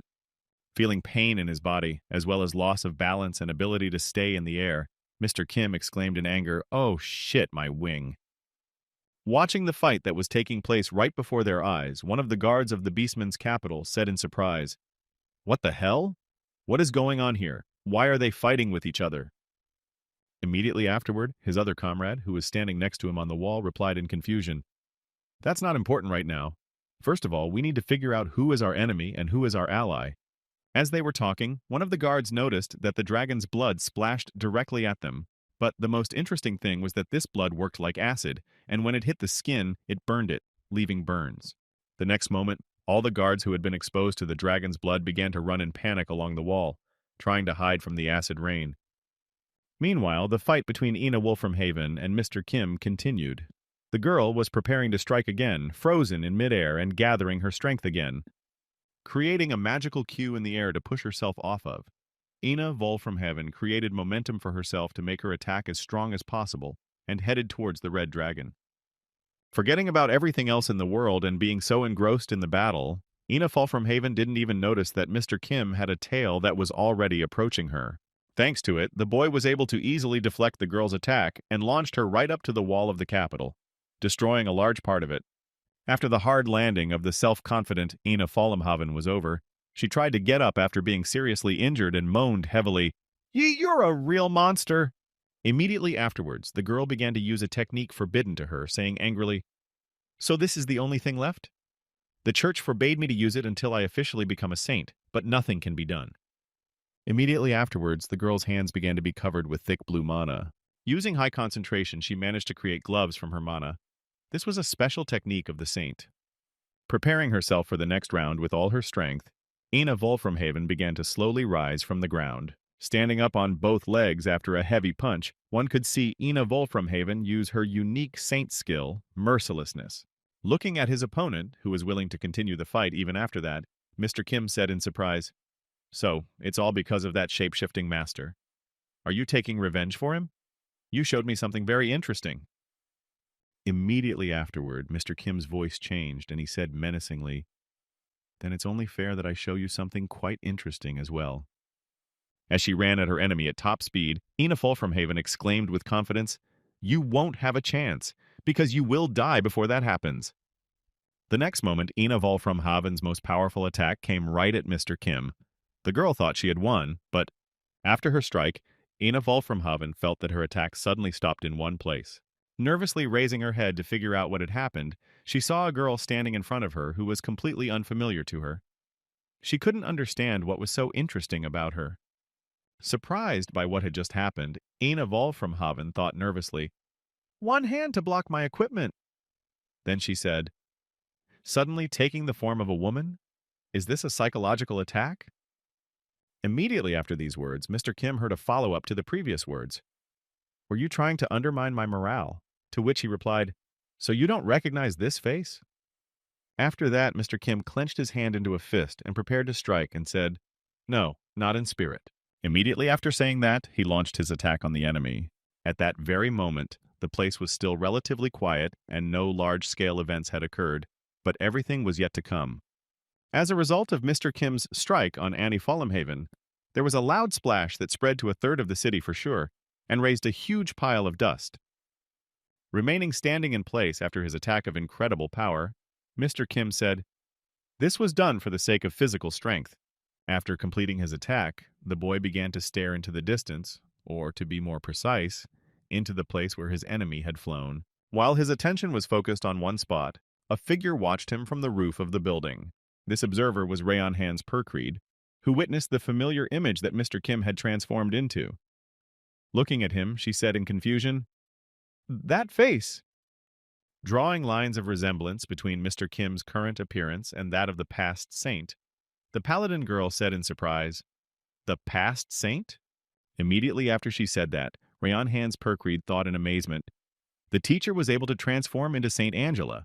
Are masters of transformation even capable of this? As soon as this thought crossed her mind, the paladin suddenly froze in place, thinking, no, wait. My teacher said that their transformation was just an appearance, a fiction to distract attention. Then Rayon Hans Perkreed remembered what Kim's mentor had said and added, and the true power of my teacher is in the ability to change your body into the one you previously absorbed and use all their skills and body features. The next moment, the girl's head was filled with horror as she realized, and if he transformed into Saint Angela, it means only one thing, he ate her. Immediately after these thoughts, something like a fog appeared in Perkreed's mind. Her body began to break out in a cold sweat, but she spoke eagerly. So that means? The girl's body began to undergo a transformation. She began to breathe heavily from the excitement that suddenly gripped her body. Changing her image into a monster, the girl said thoughtfully, what if I eat this saint now? I can become one myself. Meanwhile, Mr. Kim was already hovering over the body of the candidate for saint, and noticed that even though it was critically wounded, it still showed signs of life. Surprised by this will to live, the young man said in amazement, still alive? A body enhanced by the church-state's technology is incredible.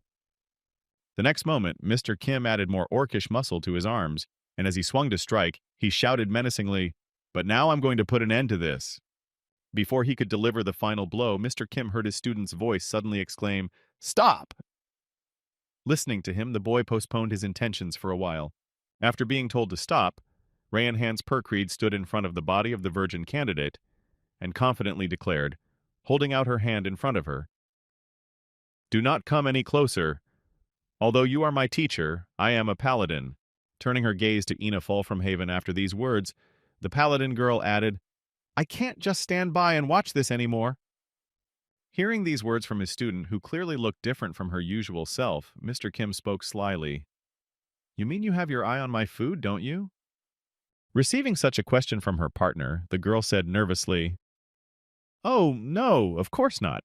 Why would you think that? Noticing the appearance of the girl who had begun her transformation, Mr. Kim said, how can your objections convince anyone when you look like this? Hearing her mentor's remark, the girl began to fight for her body again with her inner monster and replied, it's not like that. Hearing these words from his student, Mr. Kim changed half of Angela's face to his own and said, Even though you have realized your essence, you are trying to resist this impulse. Are you afraid? When she received this remark, the girl answered with a grimace of pain. Ia, I am not like you, teacher. Although I am half a monster, I am still a paladin. As soon as Mr. Kim heard these words from his student, who continues to struggle with her second personality, afraid to accept it, Mr. Kim just smiled slyly. Immediately afterwards, he suddenly turned his back on the girl and added, walking back, well, that's still true for now. Immediately after saying this, Mr. Kim looked back at the girl and said menacingly, very well then, I'm retreating. After announcing his withdrawal, Mr. Kim also turned his attention to the saint and added in closing, do as you wish. Having expressed all his thoughts on his student's actions, Mr. Kim added in conclusion before leaving the church representatives. In any case, in this state, she will not be able to interfere with my plans for some time. As soon as Mr. Kim left the battlefield with the Holy Virgin, Rian Hans Piracreed immediately thought, first, we need to immediately report what has just happened. Using her church's communication magic, the paladin girl spoke, this is Paladin Piracreed. I have an emergency. A saintly candidate has been badly injured.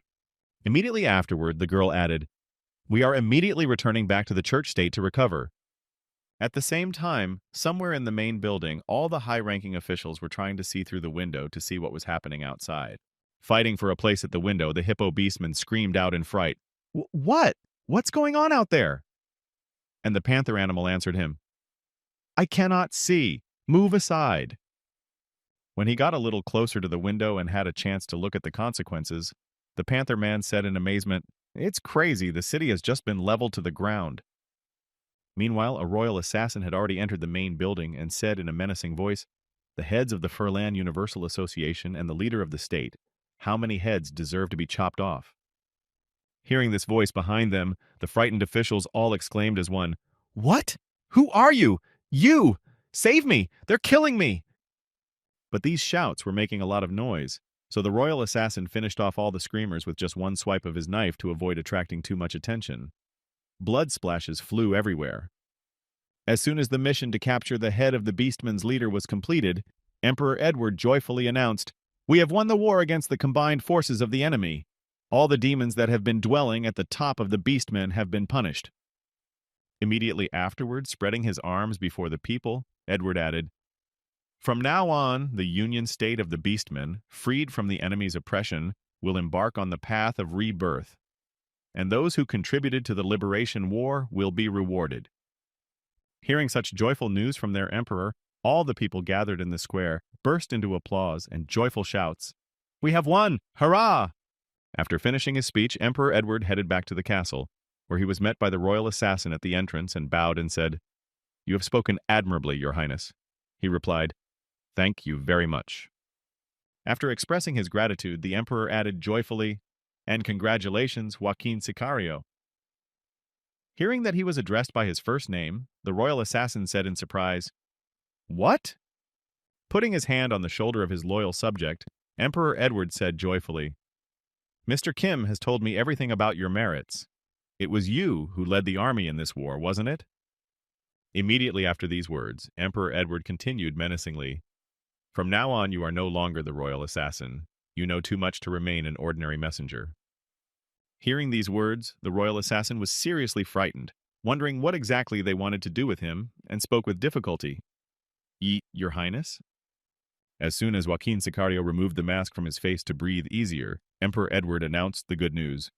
You are now a brigadier general of the ground forces of the great empire of the Grand Continent. Going on about his business, Emperor Edward said finally, stepping inside his castle, I look forward to your success in your new position, Brigadier Sicario. Immediately after these words, Mr. Kim himself put his hand on his shoulder and said happily, yes, you did a great job, and you're up. After these words, Mr. Kim followed the Emperor into the castle, leaving poor Joaquin Sicario alone with his thoughts. Realizing how much he had gotten himself into trouble with this military rank, the royal assassin thought nervously, imagining how he would fish every day with his conqueror of the seas in his old age, and thought, what about my plans for retirement? At the same time, somewhere in the church state, an operation was underway to rescue a candidate for the saints. As Ina Volframhoven was coming to a little bit of consciousness, she heard someone in the office say, okay, I'm going to start the audio recording. Unique number PP009001. Turning his attention to the girl who had not yet opened her eyes, the voice in the office continued. There was an unforeseen situation during the making of the saint. Opening her eyes after a lengthy rescue operation, Ina Volramhaven heard, the estimated threat level is triple X. There is a high probability of leaking top-secret information. After a little bit of coming to her senses and contemplating where she was, the girl heard, in this regard, it was decided to combine production lines A and B to complete the process as soon as possible. From now on, we will initiate obtaining the consent of the higher-ups to carry out this procedure. The next moment, the doctor who had said all this came into Ina Volframhaven's field of vision and said, Candidate for sainthood, Ina Volframhaven. Do you hear me? Immediately afterward, the doctor-scientist added, I have received a report on what happened to you, but given the circumstances, I have a suggestion for you. Leaning right into Ina Volframhaven's arms, the mad doctor spoke in an ominous tone. Would you like to become a monster? At the same time, Mr. Kim was sitting in the Imperial reception room, thinking about his skills and raising his overall strength. Thinking back to all the monsters he had eaten on his journey, the boy said thoughtfully, Dragons and other monsters of the endless forest. After eating them, I can combine the best parts of them to gain great strength. Putting his hand on his knee, the boy added, This is how I have been using my ability all this time. But this approach has already exhausted itself. I've hit the ceiling. Imagining some strange monsters in his head, Mr. Kim thought, I can't get any stronger unless I eat something truly incredible, something beyond this. Immediately after these thoughts, Mr. Kim said thoughtfully, and because of this, for some reason, the thought occurred to me that perhaps it is time to utilize the same wish of the goddess that I have been holding on to all this time. Immediately after saying this, Mr. Kim added happily, However, now I have found that very guiding thread. It happened when I turned to a saint. If we compare an ordinary saint to, say, an orc, the basic level of physical strength of an orc is much higher. However, if we take into account the improved body of the saint, it will be stronger because it uses its strength more efficiently. Immediately after thinking about it, Mr. Kim imagined what would happen if he combined the saint and the dragon, and he said thoughtfully, What would happen if I implanted the saint's body into the dragon?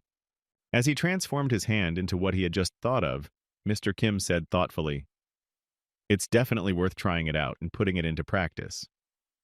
The next moment, his hand exploded with the combination. The first attempt was unsuccessful. Immediately afterward, Joaquin Sicario entered the room and said, Mr. Kim, did you see that? The man who was with you. Turning toward the newcomer, Mr. Kim, covered in blood, asked, What did you just say?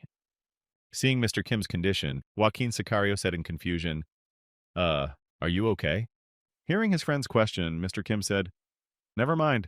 I've never seen you wear a uniform before. He sighed heavily and said, I was ordered to wear a uniform that corresponds to my current status.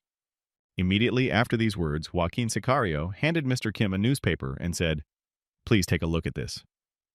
Taking the paper in his hands and looking at it closely, Mr. Kim said in surprise, What? A newspaper? I don't really care much about any of the events that have happened there.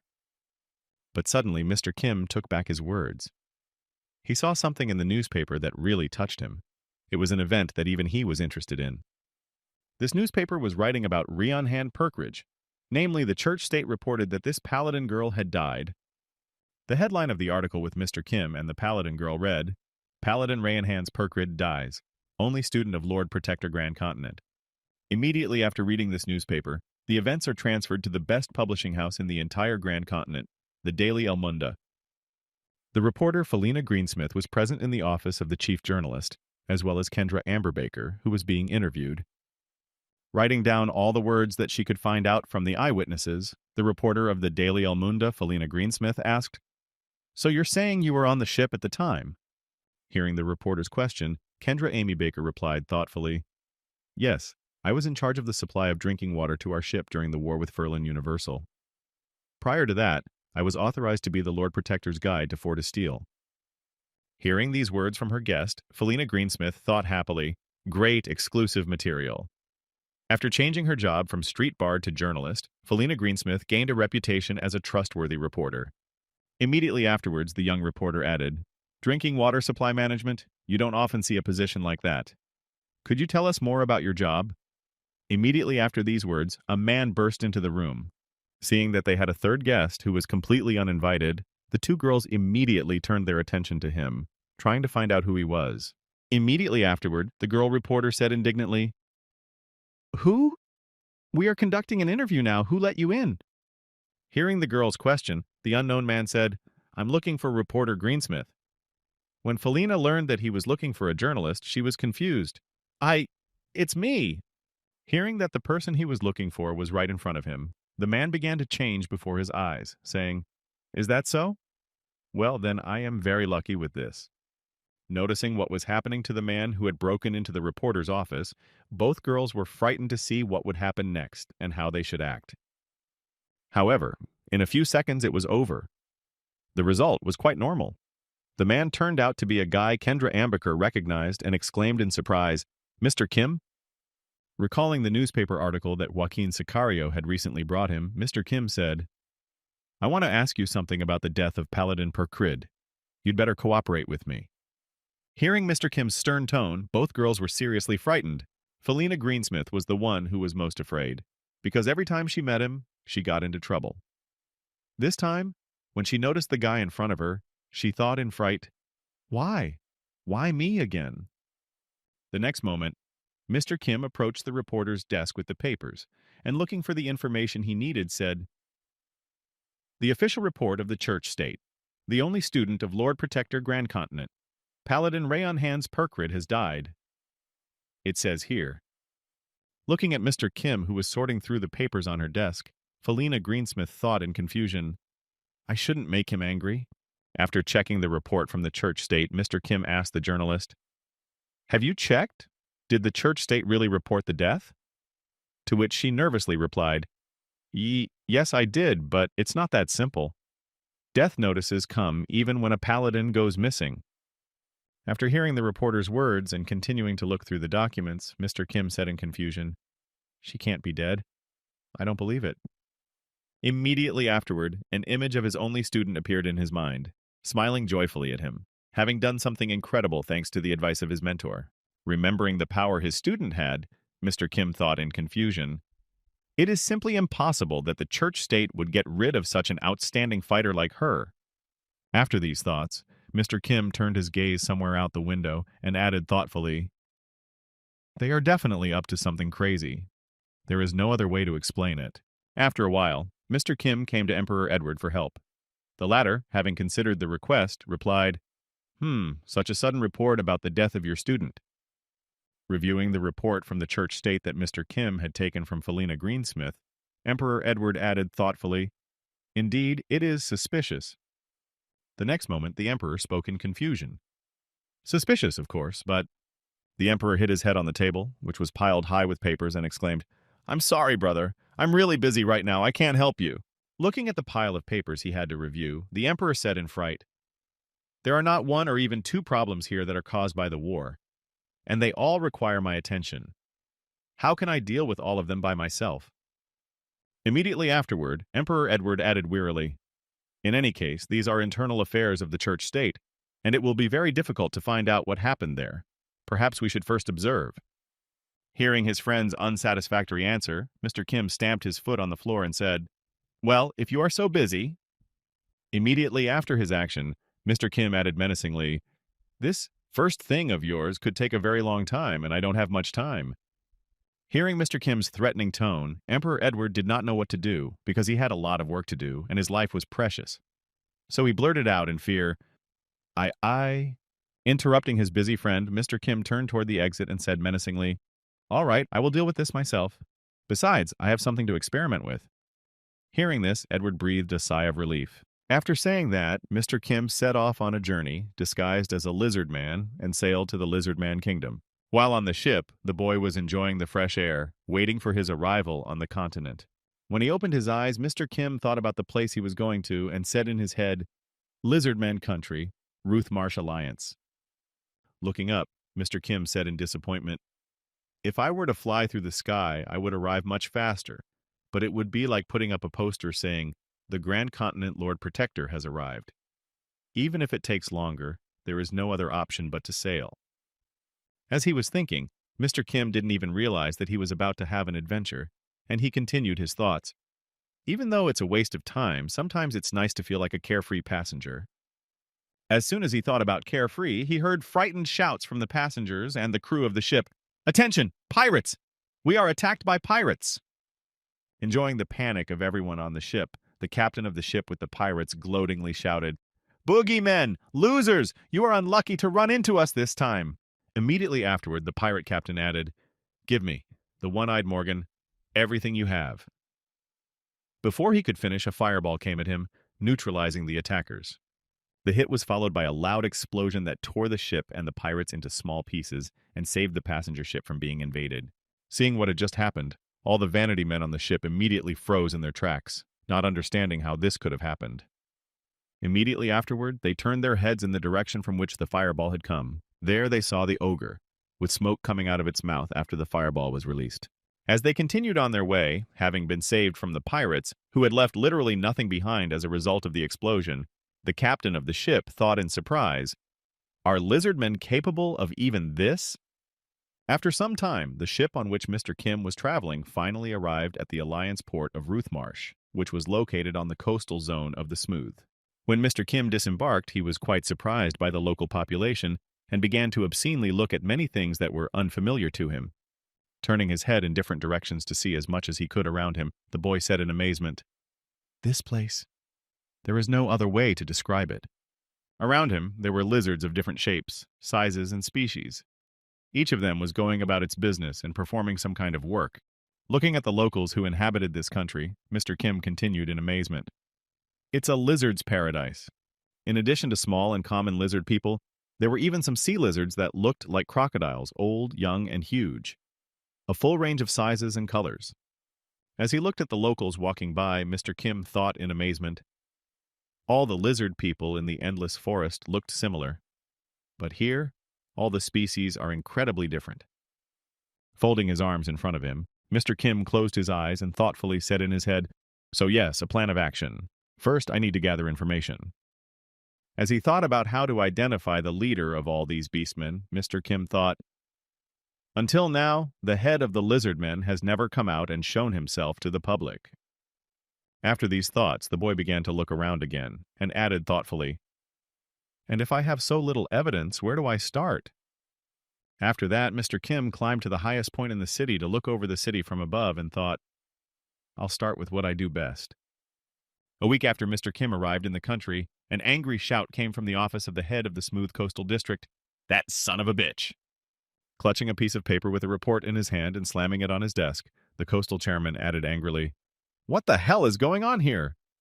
Looking at his secretary, who had brought him the report, the head of the port city continued in confusion. "In just 1 week, he destroyed 5 villages, and you still haven't learned anything about this monster?" Hearing such a question from the head, the nervous secretary replied in fright, "Yes, everyone describes it differently, which is why we do not know its true nature, but we have identified his next target." Opening a map of the attacks on the villages, the secretary marked the most likely location of the next attack and said, "It looks like he's headed for the mud mine." Hearing this news from his speaker, the mayor of the town angrily exclaimed, "Immediately issue an evacuation order and send adventurers there, only the most experienced." And so, after a while, a large number of adventurers gathered at the swampy mines to confront the same monster that had stormed various villages. Looking back, one of the participants in the campaign told his comrades, "Everyone be on the lookout. This thief does not leave a single piece of flesh from the victims he captures." Immediately after these words, he added, "If you see him, give a signal immediately." Before he could finish, a shark jumped out of the swamp and devoured him. After jumping from one body of water to another, the shark disappeared into the swamp without a trace, along with one of the adventurers who had arrived at the swamp mine. Seeing what had just happened to their friend who had been giving them instructions, the adventurers from the group exclaimed in fright, "That's a shark? Where could a shark come from in the swamp?" Immediately after that, one of the lizardmen adventurers used his magic skill and cast the spell Stone Pillar. Immediately afterwards, a magic circle appeared over the shark and chased it for a couple of seconds. The next moment, the adventurers had a magnificent view of the monster they would have to defeat. Thanks to this magical ability of the Stone Pillar, one of the adventurers threw the same shark into the air that had eaten their friend. However, his hand was still on its tongue, When the monster appeared on the surface, having been thrown out of its natural environment, it growled, trying to intimidate its opponents. When one of the adventurers took a closer look at what they were about to fight, he exclaimed in fright, "Wow, it's a monster!" His other comrade said to him, "Hey, pull yourself together." Having calmed down his friend, one of the adventurous lizardmen prepared his spear to throw at the shark and said thoughtfully, "It is unlikely that it can move freely in the air." Immediately after these words, the spear, which was tightly clenched in the lizardman's hand, flew straight toward the monster that had just been pulled out of the water. Although the attack was aimed at the monster and was likely to hit it, the shark, thanks to its fins and constant bending, was able to dodge the spear. When one of the adventurers saw that the attack did not reach the enemy, he said in surprise, "He dodged it?" To which the other replied, "This is impossible. Can a shark fly?" Seeing that he was almost down to the swamp, one of the adventurers exclaimed, "He's going to dive back in! Don't let him do it at any cost!" As soon as this message was heard, another little lizard-man wizard began to cast his stone shield spell to prevent the enemy from escaping. Immediately afterward, bubbles began to appear from the water, signaling that a column of earth was beginning to rise from the bottom of the swamp. A few seconds later, right in the place where the shark was supposed to land, an island of stones appeared, into which the monster was flying and had to crash. The next moment it landed very hard. The monster's head got stuck in this newly formed island, and a dull thudding sound was heard. The next moment, the monster froze in place, showing no signs of life. It was the perfect moment to finally finish off the dangerous enemy. As soon as the adventurers noticed this, they immediately grabbed their weapons and prepared to attack the monster, which was immobilized. Also, one of the adventurers, who wielded a sword, grabbed his weapon and exclaimed joyfully, "Aha, I got him!" With a quick maneuver, the pair of adventurous lizardmen struck and cut the monster shark into two pieces, sending its tail flying into the air. While the monster's tail was flying in the air and regenerating, one of the lizardmen who had made this leap to destroy the enemy said wearily, "It seems that I have aged 50 years. Immediately after these words, the monster shark had already regenerated 2 heads instead of the lost one, and having adjusted its flight, it landed directly on the adventurers' heads, clinging to their flesh and swallowing half of their bodies. Noticing what had just happened to their 2 comrades, the rest of the adventurers exclaimed in alarm, "What? What just happened there?" After that, the shark dived back into the water, and after swimming some distance, jumped out of the water again, appearing right in front of the surviving lizardmen. After finishing his meal, Mr. Kim transformed into his human form and went to the severed head to take it as proof that the threat was eliminated. Pulling the fish's head out of the ground, Mr. Kim held it up to his eye level to see if it would be enough to make him believable. After placing the head on his shoulder, Mr. Kim walked back to the port city to announce his victory over the monster, saying thoughtfully, "Well, shall we begin?" A short time later, the boy arrived in the port city and was allowed into the room of the mayor. Once inside, the boy threw the monster's head on the mayor's desk. The mayor looked at the severed head of the giant shark and said in surprise, "What is this?" Hearing this question from the confused mayor, Mr. Kim, who had assumed the form of a lizardman, said, "It was found in the marsh fossils. Apparently, this is the monster that has been on the rampage lately." After telling us where he got the shark's head from, Mr. Kim also added sadly, "Sadly enough, next to its dead carcass were all the corpses of the dead adventurers." Hearing such a report from one of the adventurers who was able to defeat the very monster that destroyed the villages near the marshlands, the head of the port city said in confusion, "Is that so?" After that, he folded his hands in front of him and bowed to the adventurer and said gratefully, "Thank you. You helped to preserve the honor of the adventurers. Thanks to you, we now know that they fought bravely to the end and did not spare their lives to save us from this disaster." Immediately after the words of gratitude, the mayor of the port city spoke joyfully. "The fact that you have come and told us about this is also worthy of praise. If it is in my power, is there anything I can do for you?" Hearing such a tempting offer from the mayor, Mr. Kim said thoughtfully, "Well, if you say so, then—" Without hesitation, Mr. Kim pointed to a map with markings in the mayor's office and said thoughtfully, "May I take this map?" He happily replied, "Ha, of course, as you wish." After receiving the map, Mr. Kim climbed to the highest point of the city again, and looking at his reward, he thought, "I have attacked several settlements, and I have already devoured a whole bunch of lizardmen." Immediately afterward, Mr. Kim exhaled fire onto his finger so that he could make marks on the map using the soot that remained on it. The next moment, Mr. Kim began to make notes on the map, thinking, but I couldn't get even a small part of the information about their leader. However, I did manage to discover something rather strange. When he finished marking the map, Mr. Kim said thoughtfully, the distribution pattern of a species of lizardmen. In all the villages I have visited, there is an almost equal ratio of small, medium, and large individuals. Mr. Kim then thought, in simple terms, there are artificially set standards in their distribution. However, the strangeness does not end there. Looking somewhere in the distance in front of him, Mr. Kim said thoughtfully in his head, I could not find information about the root cause, no matter how many heads I searched. Immediately after this thought, Mr. Kim finally realized something and said in surprise, speaking of which, only one thing comes to mind. A strange thing I saw. Immediately afterwards, Mr. Kim recalled the same ogre he had met in the Adventurers Guild while trying to start a rebellion in the kingdom. Recalling its features, the boy said thoughtfully, as I recall, he introduced himself as a descendant of the dragon race. But so far, I have not seen anyone in this country who looks like him. Immediately after these thoughts, Mr. Kim said in surprise, it is possible that this red man-eater who introduced himself as a member of the dragon race is somehow related to the king of man-eaters. Jumping down from the tower that towered over the city, Mr. Kim said, thoughtfully, this is definitely worth checking out. The next moment, Mr. Kim arrived at the mayor's office. Hearing that someone had broken into his office so tactlessly, the mayor was displeased. Who is it that breaks in without knocking? Before he could finish, he saw Mr. Kim standing in front of him and said nervously, so it was you. What is the reason for your visit this time? Hearing this question from the mayor, Mr. Kim immediately got down to business asking, Mr. Mayor, do you happen to know anything about the dragon race? Hearing such an unexpected question from the guest, the mayor suddenly became quiet for some reason and was afraid to say a word. Sweat began to pour down his face from nervousness. Tilting his head down to break eye contact, the mayor nervously replied, no, I don't know. I have a lot to do, so if that's all, please leave my office. After hearing this response, Mr. Kim approached the mayor and said angrily, usually when asked about something unknown, the response is, what is it? Hearing such an ominous tone from his guest, the mayor nervously replied, that's right! The dragon race? What is that? This is the first I've heard of it.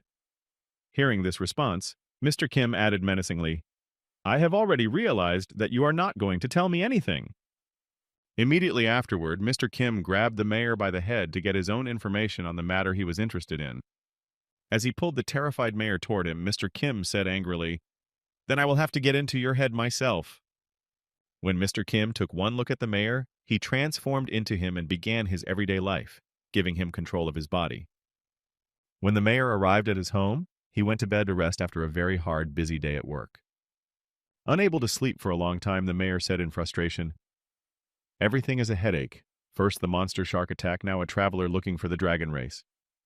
Immediately afterward, the mayor of the city said thoughtfully, yes, we'll have to ask him in the report how to handle this fellow. Immediately after, another voice in the mayor's head said, that's enough. Realizing what had just happened, the mayor exclaimed in fright, what did I just say? It wasn't me, it wasn't my voice. What is wrong with me? Abruptly getting up from the bed, the mayor exclaimed, who is there? Why is my body suddenly behaving so strangely? After that, the transformation was complete. Mr. Kim received all the information he needed and took over the mayor's body. Dressed in his funny pajamas, Mr. Kim sat on the bed and said thoughtfully, so it's he, huh? Immediately after the memories he had gained from the mayor, Mr. Kim said thoughtfully, I think this is the one I'm looking for. We need to meet him sometime. After a while, Mr. Kim disguised himself as the mayor again and went to the place where the secret person the mayor wanted to ask for advice was. He arrived at the sewers. Bending the steel pipes to allow him to pass through, the boy went inside to find the mysterious him. After a while, he arrived at a place where there was a table with a transmitter button on it to be able to contact the person. Looking at the table and seeing this device on it, Mr. Kim thought, there's a transmitter here. The mayor used it to transmit reports. Trying to see the area with the lizard man's vision, Mr. Kim thought in frustration, I can't see anything with the eyes of an ordinary lizard man, but I have the eyes of a dragon. As soon as he changed his eyes to dragon eyes, which could see perfectly in the dark, Mr. Kim said to the person hiding in the darkness, "How much longer are you going to pretend? Or are you so sure that you are the only one who can see me?" Immediately after these words, a huge person with red glowing eyes appeared in front of Mr. Kim, who had been hiding in the darkness for a long time. After that, the wall separating the room where Mr. Kim was and the huge creature itself became more transparent, and a huge foot appeared and stepped toward him. Immediately after the foot, the head of the same giant monster appeared. It was some kind of ancient dragon that was hiding behind this magical wall. Seeing the same irritated giant crawling out of the wall when he revealed his disguise, Mr. Kim thought in surprise, "So, it turns out that the wall was just a magic to divert his eyes." When the huge dragon saw the mayor of the city, who had come to report again, he said angrily, "Know your place, you miserable mortal." Immediately afterward, the ancient dragon continued angrily, "I will tolerate your rash remarks against me only because you are faithfully fulfilling the role of a guardian entrusted to you by him." Hearing again the same reference to the mysterious person who is in charge of everything, Mr. Kim thought, "The same he again? It means that the mayor received orders through an intermediary. But here he is." Immediately after these thoughts, Mr. Kim began his transformation into a red dragon, which he ate while confronting the rebel army, who wanted to obtain new rights for adventurers. After a while, this ancient dragon appeared from behind the wall with a completely different personality, which caused the giant to be confused. Trying to figure out what could have happened to his servant, who had been faithfully fulfilling the orders of his superior, the ancient dragon asked him menacingly, "Who are you?" Looking at the person who appeared before him in his new form, the ancient dragon added, "You do not belong to the dragon race. Why does your body have the features of a dragon?" As Mr. Kim prepared to fight the ancient dragon who was guarding the entrance to the dungeon, he angrily exclaimed, "This is because I ate a lot of food." Rushing at the enemy after these words, Mr. Kim added, "Dragons like you?" Immediately after these words, the receiver in front of the wall suddenly turned on. Hearing through the transmitter some noise in the place where his subject was, the same mysterious he asked in surprise, "What is this noise?" Immediately stopping his attack, Mr. Kim looked at the table where the button was and thought, "What? Is that sound coming from the transmitter?" Hearing the voice of the person on the other side of the receiver, the ancient dragon rested its head on the ground and humbly called out, "Master!" Immediately after addressing his master, the ancient dragon spoke, "An unknown person with dragon features is invading the territory." Hearing this, the master calmly replied, "Dragon traits? Oh, so that day has already come?" Immediately after these words, the master confidently spoke to his subject, "There is no need to start a fight there. Just show him to me as an honored guest." Hearing the order from his master, the ancient dragon immediately got to his feet and humbly spoke to Mr. Kim. "Please follow me. Your master is already waiting for you." Immediately afterward, Mr. Kim headed up the steep staircase, following the same huge dragon as it led him in an unknown direction to its master. As he followed the ancient dragon down the dark corridor, Mr. Kim thought, "The master he mentioned may be the same him, the leader of the beastmen whom I have been trying to find for quite some time." After a while, the ancient dragon led Mr. Kim to a huge door at the end of their journey. Upon arriving at it, the ancient dragon stopped. As soon as they arrived at the entrance to the master's room, his subordinate hurried to the lever that was supposed to open it, pulled the switch himself to start the chain mechanism. Immediately afterwards, the mechanism came into action, allowing the entrance to the room to be opened. The next moment, a loud noise was heard, and the door began to slowly open, with sunlight shining through the crack. As he watched the entrance open and the bright light shine through the crack, Mr. Kim was quite impressed, as he had never expected to see the sun underground. When the door opened, he could see a huge flower field illuminated by bright sunlight, as well as huge steel bars that created a passage right to the center of the room. Upon entering that room, Mr. Kim immediately raised his head to find the source of the light and said in amazement, "Is it really the sun?" Immediately after his impression that the sun was present in the area, the boy added in surprise, "Isn't this a dungeon? Why is the sun visible from here?" Hearing the question of his esteemed guest, who had come in search of the king of the man-eaters, the boy in the room calmly said, "It's just that this is the artificial sun." Raising his head to the artificial light source, the strange personality in the room said, "It is 18 meters in diameter and weighs 43 and 4/10 tons. This is the smallest and lightest cold fusion device in the world." Immediately after that, the boy looked back and smiled happily and said, It is possible to maintain a dungeon of this size thanks to this power source. I welcome you to my kingdom, messenger of the church.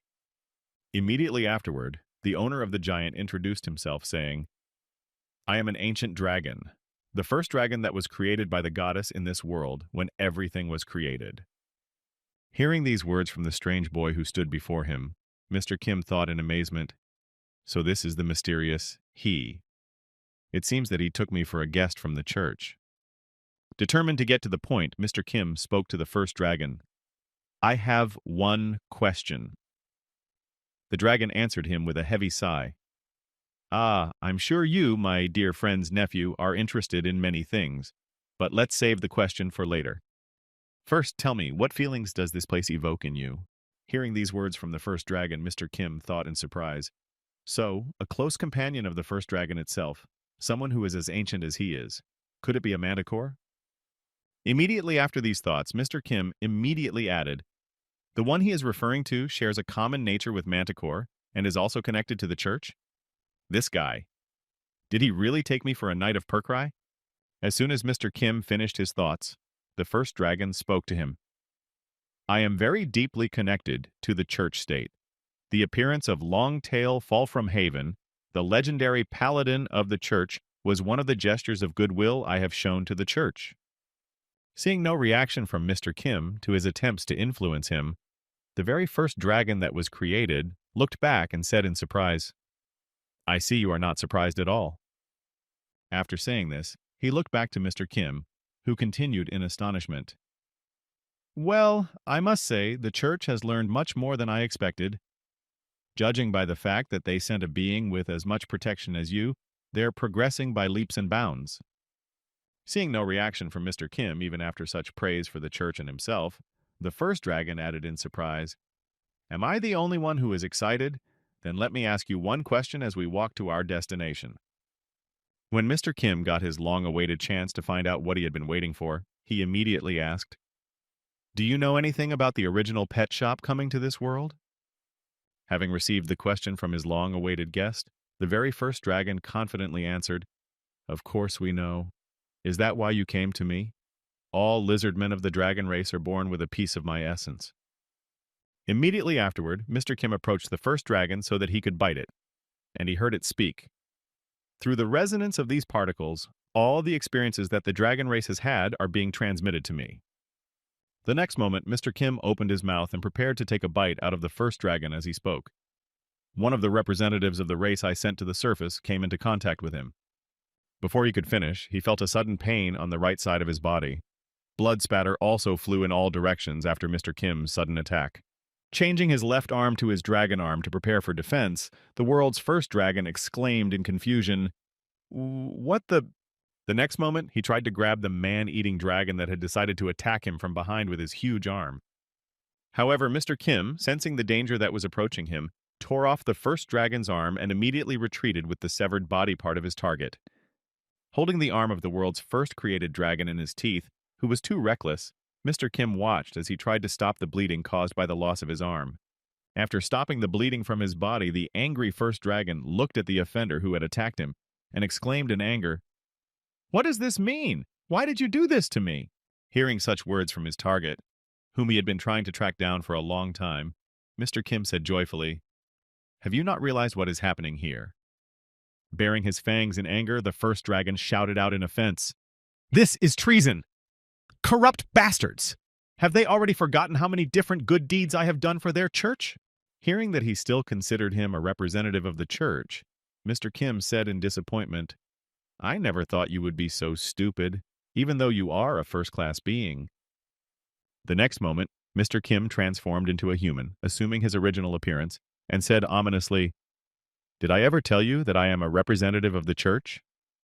Realizing the reason for the sudden attack of the man-eater of the dragon race, the world's first dragon, seeing who was standing before him, exclaimed in alarm, You are pretending to be him. Immediately afterward, the head of the world's first dragon was filled with memories of the very dragon he had recently seen before him, and he thought, I remember everything that Burmiko saw in detail. When the image of Mr. Kim with his bright red eyes appeared in Burmiko's memories, which were now in the first dragon's head, he was frightened. This is the same face. Immediately after that, the world's first dragon turned its attention to the boy standing in front of it and exclaimed in astonishment, "It's him! The very original pet shop?" While the world's first dragon was thinking, Mr. Kim wasted no time in changing his right hand to the targets and immediately pounced on him. Noticing a huge fist coming at him, which he could not dodge, the world's first dragon nervously exclaimed, "That's it! That's my hand!" The next moment, Mr. Kim sent his target flying with a devastating right punch that he could neither dodge nor block. As a result of this blow, the enemy flew away for a considerable distance and raised a mountain of dust and dirt above him, destroying a beautiful meadow of flowers. Flying into the bushes, the world's first dragon, who was taken by surprise, shouted indignantly, transforming into his original form, "No way! I will never let you live after what you have done to me." With the magic circle amplifying his magic, the world's first dragon prepared for his destructive fire breath, shouting menacingly, "I will kill you no matter what it takes!" Because the world's first dragon was seriously on the move, an earthquake occurred somewhere on the other side of the land above the dungeon, and Ina Fulframhaven, who was just passing by, felt it. Feeling the tremors that suddenly appeared in a certain part of the ground, Ina Fulframhaven said in surprise, "Is this an earthquake?" With a magic circle to amplify his magic, the world's first dragon prepared for his destructive fire breath, shouting menacingly, "I will kill you no matter what it takes!" Immediately after the spell was completed, magical circles also appeared on all the pillars on the field, and sunballs appeared on them. The next moment, all of these towers opened fire on Mr. Kim with a powerful and rather dense stream of sunlight. After the attack was over, there was a huge pile of smoke from the fire, but inside it was the image of Mr. Kim, which meant that he was unharmed, if not already on the ground. He was saved by dragon wings covered with salamander scales. The ground around him was hot and looked like coals, and his wings were burned through and still smoldering. Peeking out from behind his wings to check his readiness for the next attack, Mr. Kim thought in displeasure, "These steelies are attacking me. I'm in its territory, so the situation is not in my favor." Realizing that he could not defeat his enemy with simple attacks, Mr. Kim got to his feet and looked up at the sun, which was under the ceiling, and thought, "In that case?" Immediately after these thoughts, Mr. Kim took off from the ground and quickly walked toward the only source of light in this lonely dungeon to destroy it. Noticing that he was trying to move, the world's first dragon shouted in anger, casting his spell again, "Have you decided to run away? Where are you going to go from here?" Immediately after these words, the steelies with the magic circles and sunballs began to glow brightly again, charging for the next volley at the enemy, who took to the air. As the beams of light began to shoot at Mr. Kim in turn, he was able to deftly dodge each of them, thanks to the fact that he had learned to use the power of the saint. After dodging all the enemy attacks, Mr. Kim continued his ascent and thought, "Thanks to this new form, which is complemented by the special structure of the saint's body, my speed has increased in direct proportion to my strength."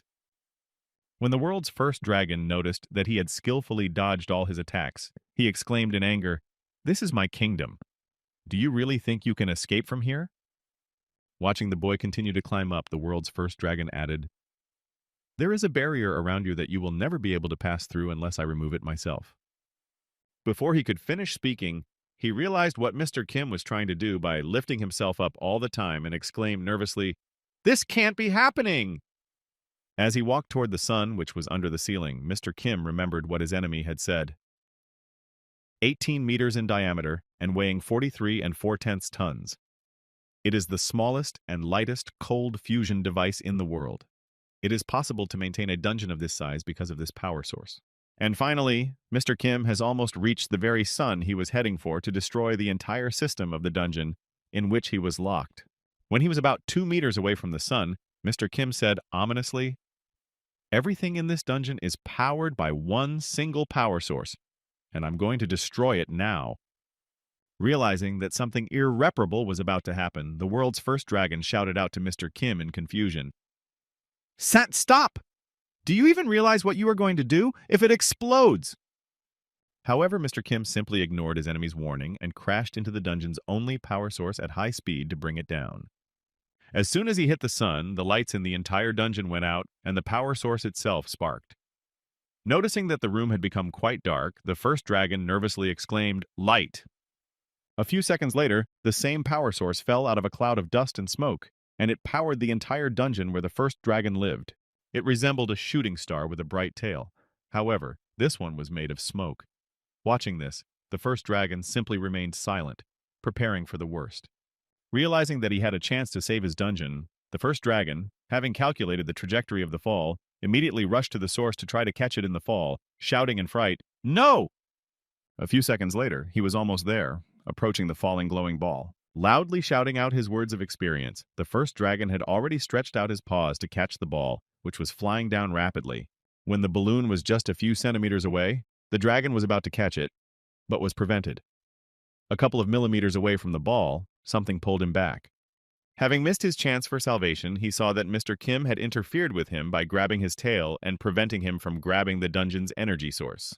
Realizing what had happened, the first dragon looked back at Mr. Kim, who had interrupted him, and said in confusion, "You bastard!" And so the dungeon's energy source finally fell to the ground, causing a huge explosion of great power that quickly spread throughout the room.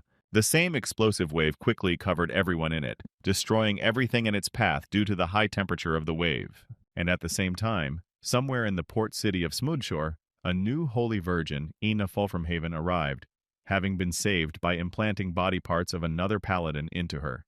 A few minutes before the incident in the dungeon, Ina Fulframhaven was walking around the city, fulfilling her errand given to her by representatives of the church state. After asking the locals, the Holy Virgin headed for the building where the mayor was supposed to be, saying thoughtfully, "I was told to first find the mayor of this city." The next moment after these words, she felt some strange earth tremors that looked like an earthquake. Surprised by this strange phenomenon, she said in alarm, "An earthquake? Here?" The next moment, the ground exploded a meter away from Ina Volframhaven, and a giant column of fire appeared, bursting from the Earth's interior. When she saw this strange phenomenon, which was accompanied by an earthquake, she was shocked by what she saw. This huge explosion affected a large part of the city, destroying the very building where the mayor was supposed to be. After the eruption of this earthquake, two dragons began to appear in the air, leaving the sinkhole with the explosion. One of them was the first dragon who had been shaken by the explosion caused by the destruction of the dungeon's energy source. The other was Mr. Kim, who, although injured by the explosion, began to regenerate very quickly thanks to the skills of the orcs. As he healed his wounds, Mr. Kim spoke in his head. "The heat from the explosion is so high that it even damaged the dragon's scales. But thanks to the super regeneration skill, which is based on the revival gene, I can survive even this." Looking at his enemy, who had been shaken by the explosion even more than he had been, the world's first dragon said with a haughty voice, "Bugaga, look at your face!" Hearing such words from his rival, Mr. Kim replied with a grudging smile, "It's better than being a one-armed man like you are now." When Mr. Kim spoke such a provocative phrase, the world's first dragon became very angry because he had been hurt. And immediately afterwards, he rushed at his enemy, shouting angrily, "You bastard!" The next moment, the world's first dragon began to strike his opponent with a flurry of blows, even though he was missing one arm. The speed was enough to prevent him from counterattacking.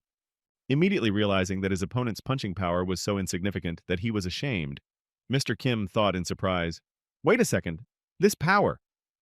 Immediately afterwards, Mr. Kim interrupted the series of blows of the world's first dragon, who did not beat him, but rather played with his striking power. At the same time, Ina Volframhaven looked up to see what was going on.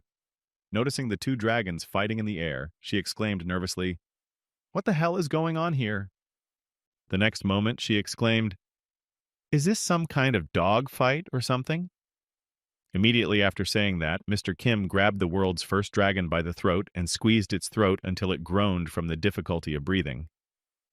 When the enemy calmed down and stopped flailing its paw, Mr. Kim said in surprise, "What's wrong with you? Haven't you ever fought anyone? You're ridiculously weak." Grabbing air in small gulps, the world's first dragon replied in embarrassment, I just used up all my mana defending myself from the explosion. If only I had magic. Deed done, I've lost. Let's end this." Hearing such a ridiculous suggestion from his enemy, Mr. Kim said in surprise, "Why should I stop? I have no special reason to do so." When the world's first dragon heard what he had said, he said in a hoarse voice, "Do you have any idea how much knowledge I have gathered over hundreds of years of life? Ancient wisdom known only to me. Ancient secrets. Can you imagine how priceless they are?" Immediately after that, the world's first dragon added angrily, feeling at a disadvantage, And this majestic body, is it just to be your snack? Hearing this question from the world's first dragon, Mr. Kim licked his lips deliciously and said, "Don't worry, I'll inherit your vaunted knowledge." Hearing Mr. Kim's words, the first dragon, frightened, asked the manticore and exclaimed in surprise, "What? Can you, like my friend, copy the memory of those you have eaten?" The next moment, the world's first dragon decided to commit suicide so that his knowledge would not be acquired by this scoundrel. Immediately afterward, the very first dragon created a magic circle over his head to destroy himself. Noticing the spell, Mr. Kim said in surprise, "What are you doing?" Hearing the question from the original pet shop that had defeated him and wanted to eat him, the first dragon confidently exclaimed, "I would rather die than have such a fate." Finally, the dragon exclaimed, "I will never give you my knowledge." After these words, the spell worked and pierced the dragon's head, killing him instantly. When Mr. Kim saw what he had done to himself, he could only accept it, as there was nothing he could do about it. Tearing off his opponent's head to take it with him, Mr. Kim said in frustration, "Oh shit." After that, the monster's dead carcass fell to the ground. After finishing the fight, Mr. Kim went downstairs with the head of his defeated enemy, separating it from the body to take home. Afterwards, he looked at it and thought in disappointment, "Although my goal was achieved, it didn't work out exactly the way I would have liked. However, we have what we have." The next moment, after considering the outcome of the battle, Mr. Kim, although he was unable to gain the knowledge of the enemy, said, "And yet, I was still able to collect all the necessary heads for the ritual." At the end of the battle, Mr. Kim brought the monster's head directly to Emperor Edward's palace to be taken to his vault. Seeing the size of the last head, Edward was simply speechless. After some time of thinking about what could be done with it and how to preserve it, Emperor Edward said thoughtfully, "Maybe I should have prepared a bigger shelf." Then, taking a step forward, the emperor heard something squishy under his feet. Looking down, he realized that he was standing in the blood of a monster and said nervously, "Brother, don't you think it's too big?" Hearing this question from his friend, Mr. Kim was surprised to hear it. "Why is it my fault in your opinion?" To which he nervously replied, "That is also true. Well then, let it be so." After this dialogue, Emperor Edward again looked at the scale of the last head and said, "All the heads have been gathered. Now it is time to fight the church." After announcing the plan which would come, but not yet, Emperor Edward added joyfully, "You might have thought so. However, unfortunately, we have one more thing to do." Immediately after these words, Emperor Edward looked back to see his friend's reaction and happily told him his news. "I am getting married." And so, a long time has passed since the emperor announced that he was getting married. Now there is not much time left before this event. Just 1 week to get everything ready. Trying on the suit he would wear to his wedding ceremony in front of the mirror, Emperor Edward asked his friend, "As a man who has had experience of married life, what do you think of marriage?" To which he answered firmly, "Don't get married." Hearing such a sharp answer from his friend, Emperor Edward asked in surprise, "Eh? Why? Is family life that bad?" To which Mr. Kim answered him with displeasure, "Things are not going according to plan." Immediately after these words, Mr. Kim plunged into his memories of being a model family man and what it cost him. Recalling the tragedy, he spoke angrily. For example, reminding Emperor Edward of the operation when his family was ruthlessly shot, Mr. Kim said angrily, "You are living a normal, happy married life, when suddenly, out of nowhere, special forces pop up and kill your wife." Looking angrily at the perpetrator of this story, Mr. Kim added angrily, "And they kidnap your children and don't let you see them again." Hearing Mr. Kim's story, which he had arranged on his own by participating in the liquidation of the pet store, Emperor Edward was seriously frightened. After this story, Mr. Kim added in a calm tone, "But if you don't care, then go ahead." Dripping with cold sweat from worry, the emperor, who was reminded of his sin, asked frightenedly, "By the way, I'll ask you just in case. You are not joking, are you?" Looking at his friend, who was already pale with fear, Mr. Kim looked at him joyfully and replied with a smile on his face, "Of course I'm joking. So who is your chosen one?" Hearing the question from his friend, Emperor Edward spoke joyfully, "A pretty princess from a neighboring country, pleasant to talk to. So much so that she is even frightening. She is from a royal family whose genealogy has a considerable heritage. An alliance with them will help to strengthen my power a little." Immediately after these words, Emperor Edward told his friend, By the way, during the ceremony, I plan to use an understudy to take your place. Upon hearing this news, Mr. Kim asked in surprise, "Is there anything you want me to do?"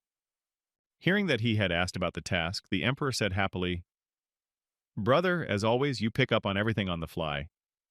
To be honest, the consolidation of power I mentioned is nothing. The real reason for the wedding is to divert attention." Adjusting his tie to create the perfect image in front of the mirror, Emperor Edward smiled ominously and said, "To create an opportunity to strike a devastating blow against the church." And so finally, the very moment came when the wedding ceremony of Emperor Edward and his bride were to take place in the church. Edward was already at the altar, waiting for his bride. Before she arrived, the emperor looked around at all his guests, searching for his loyal subject, Joaquin Sicario.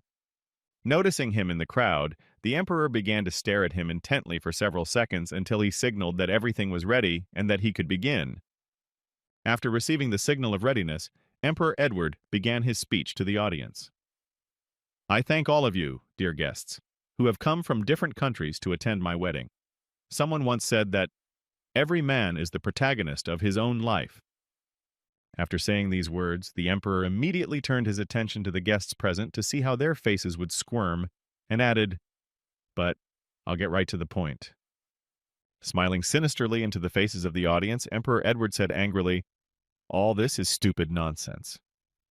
Hearing what Emperor Grand Continent had just said, the faces of the guests immediately twisted in surprise, and the crowd began to shout in confusion, "What?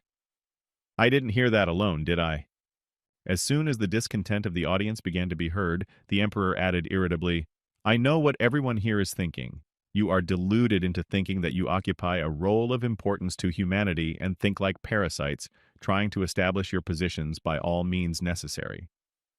When the guests finally shut up, Emperor Edward, looking at their distorted faces, added happily, "Sometimes a very obsessive thought enters my mind." Then the emperor turned his gaze to his soldiers, who had mingled with the crowd and were ready to get to work, and said, "Seeing how you are trash who can easily be replaced by others, you act like kings." As soon as the subjects heard that the moment was about to arrive, they drew their knives and continued to wait for the emperor's signal, who said, "I can't wait to get rid of you all." When the emperor saw that the soldiers were ready to work and had their knives ready, he joyfully announced, "And that is why I have decided to put my thoughts into action." Hearing these words from the ruler of the Grand Continent, one of those present exclaimed in displeasure, "What disrespect! Even an emperor is not allowed to speak like that." Before he could finish speaking, one of those present had his throat slit. Noticing how the head of this brave man flew off his shoulders after his attempt to challenge the king's words, the hall was silent. Immediately afterward, a ruckus ensued. All the dignitaries present tried to save their lives by running for their lives, while the emperor's soldiers slaughtered everyone indiscriminately, destroying the garbage of the empire.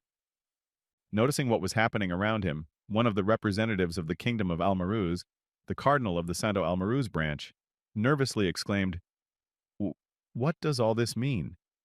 Immediately after this exclamation, the cardinal of the Santo Almaruz branch exclaimed in anger, "King Edward, what do you think you are doing? Are you not afraid that heaven will punish you for this?" Immediately after these words, the same man bit the pill in his teeth to use his attack and punish the evil one. Feeling the influx of power into his body, the cardinal of the Santo Almaruz branch thought angrily, "Reckless bastard!" Aiming his eyes at the body of Emperor Edward, from which he was to shoot, the branch cardinal said in his head, "I will show you the power of the church's secret weapon, the heavenly punishment." Looking at the church representative, Mr. Kim was just glad that he was able to get his attention because he had not heard the alarm from his branch. At the same time, considerable excitement also began to take place in the large church of Santo Almaruz. Soon a grand slaughter would begin here. Standing on guard at the temple, one of the guards, yawning tiredly, said, "Everyone has gone to the emperor's wedding. How sad it is here. One could die. I wish I had something to do until then." No sooner had he relaxed than a strange creature appeared on the horizon, approaching the great temple of Santo Almaruz. Standing guard, one of the guards noticed this creature, which was dressed in dark colors and did not bring anything good. It was like a beast, but rather unpredictable. When one of the guards noticed it, he said in surprise, "What is that?" The other replied, "It looks like a dog." When this strange dog, according to one of the guards, approached them, the first guard exclaimed in fear, "It's a monster!" Looking at the dog walking toward them, one of the guards exclaimed in fright, "A monster in the very center of the city?" To which the other replied, "Stay calm, rookie." The next moment, the more experienced guard told him, "We have enough strength to deal with it." Before he could speak, the monster attacked him and tore him to pieces. Noticing that the enemy was rushing at his comrade, the newcomer slowly turned his head to the left to see how his friend was doing, but only his legs remained. Realizing that things were bad, the second sentry decided to report the danger and shouted, "He's invading!" Before he could speak, the monster grabbed him with its tentacles. Having gagged the enemy with its tentacles, the monster dragged him along so that he would not make too much noise and attract attention. A few seconds later, when the guards were killed, Mr. Kim, in the guise of a monster, ate the suffering people to replenish his resources and fill his stomach. After wiping his mouth, which was dripping with blood from the soldiers he had already eaten, Mr. Kim spoke in his head. "I still feel hungry. This is not enough. I need to look further." Recalling the characteristics of his gluttony ability, Mr. Kim said in his head, "There is a limitation to my ability. I can only reproduce the parts that I have eaten." Giving an example of how to use his ability, Mr. Kim said, "For example, I ate a whole dragon. Its body is in the spatial storage. If I lose one of the dragon's arms that I used in practice, I will no longer be able to recreate the corresponding part. That's because it is not in the spatial storage. The only way I can recreate it again is if I eat the dragon's hand again. Otherwise, there is no other way." However, this problem didn't cause me any problems thanks to the troll's super regeneration. Even after losing the dragon's arm, as long as I have enough bones and flesh in my internal storage, I can easily regrow my lost limb from them. Immediately afterwards, Mr. Kim recalled his battle with the first dragon and the powerful explosion, and then said with a grudging smile, "But I lost too many spare bones and flesh in the last fight." Immediately afterward, remembering the first dragon, Mr. Kim said in a disgruntled tone, "It's all because of him, damn it."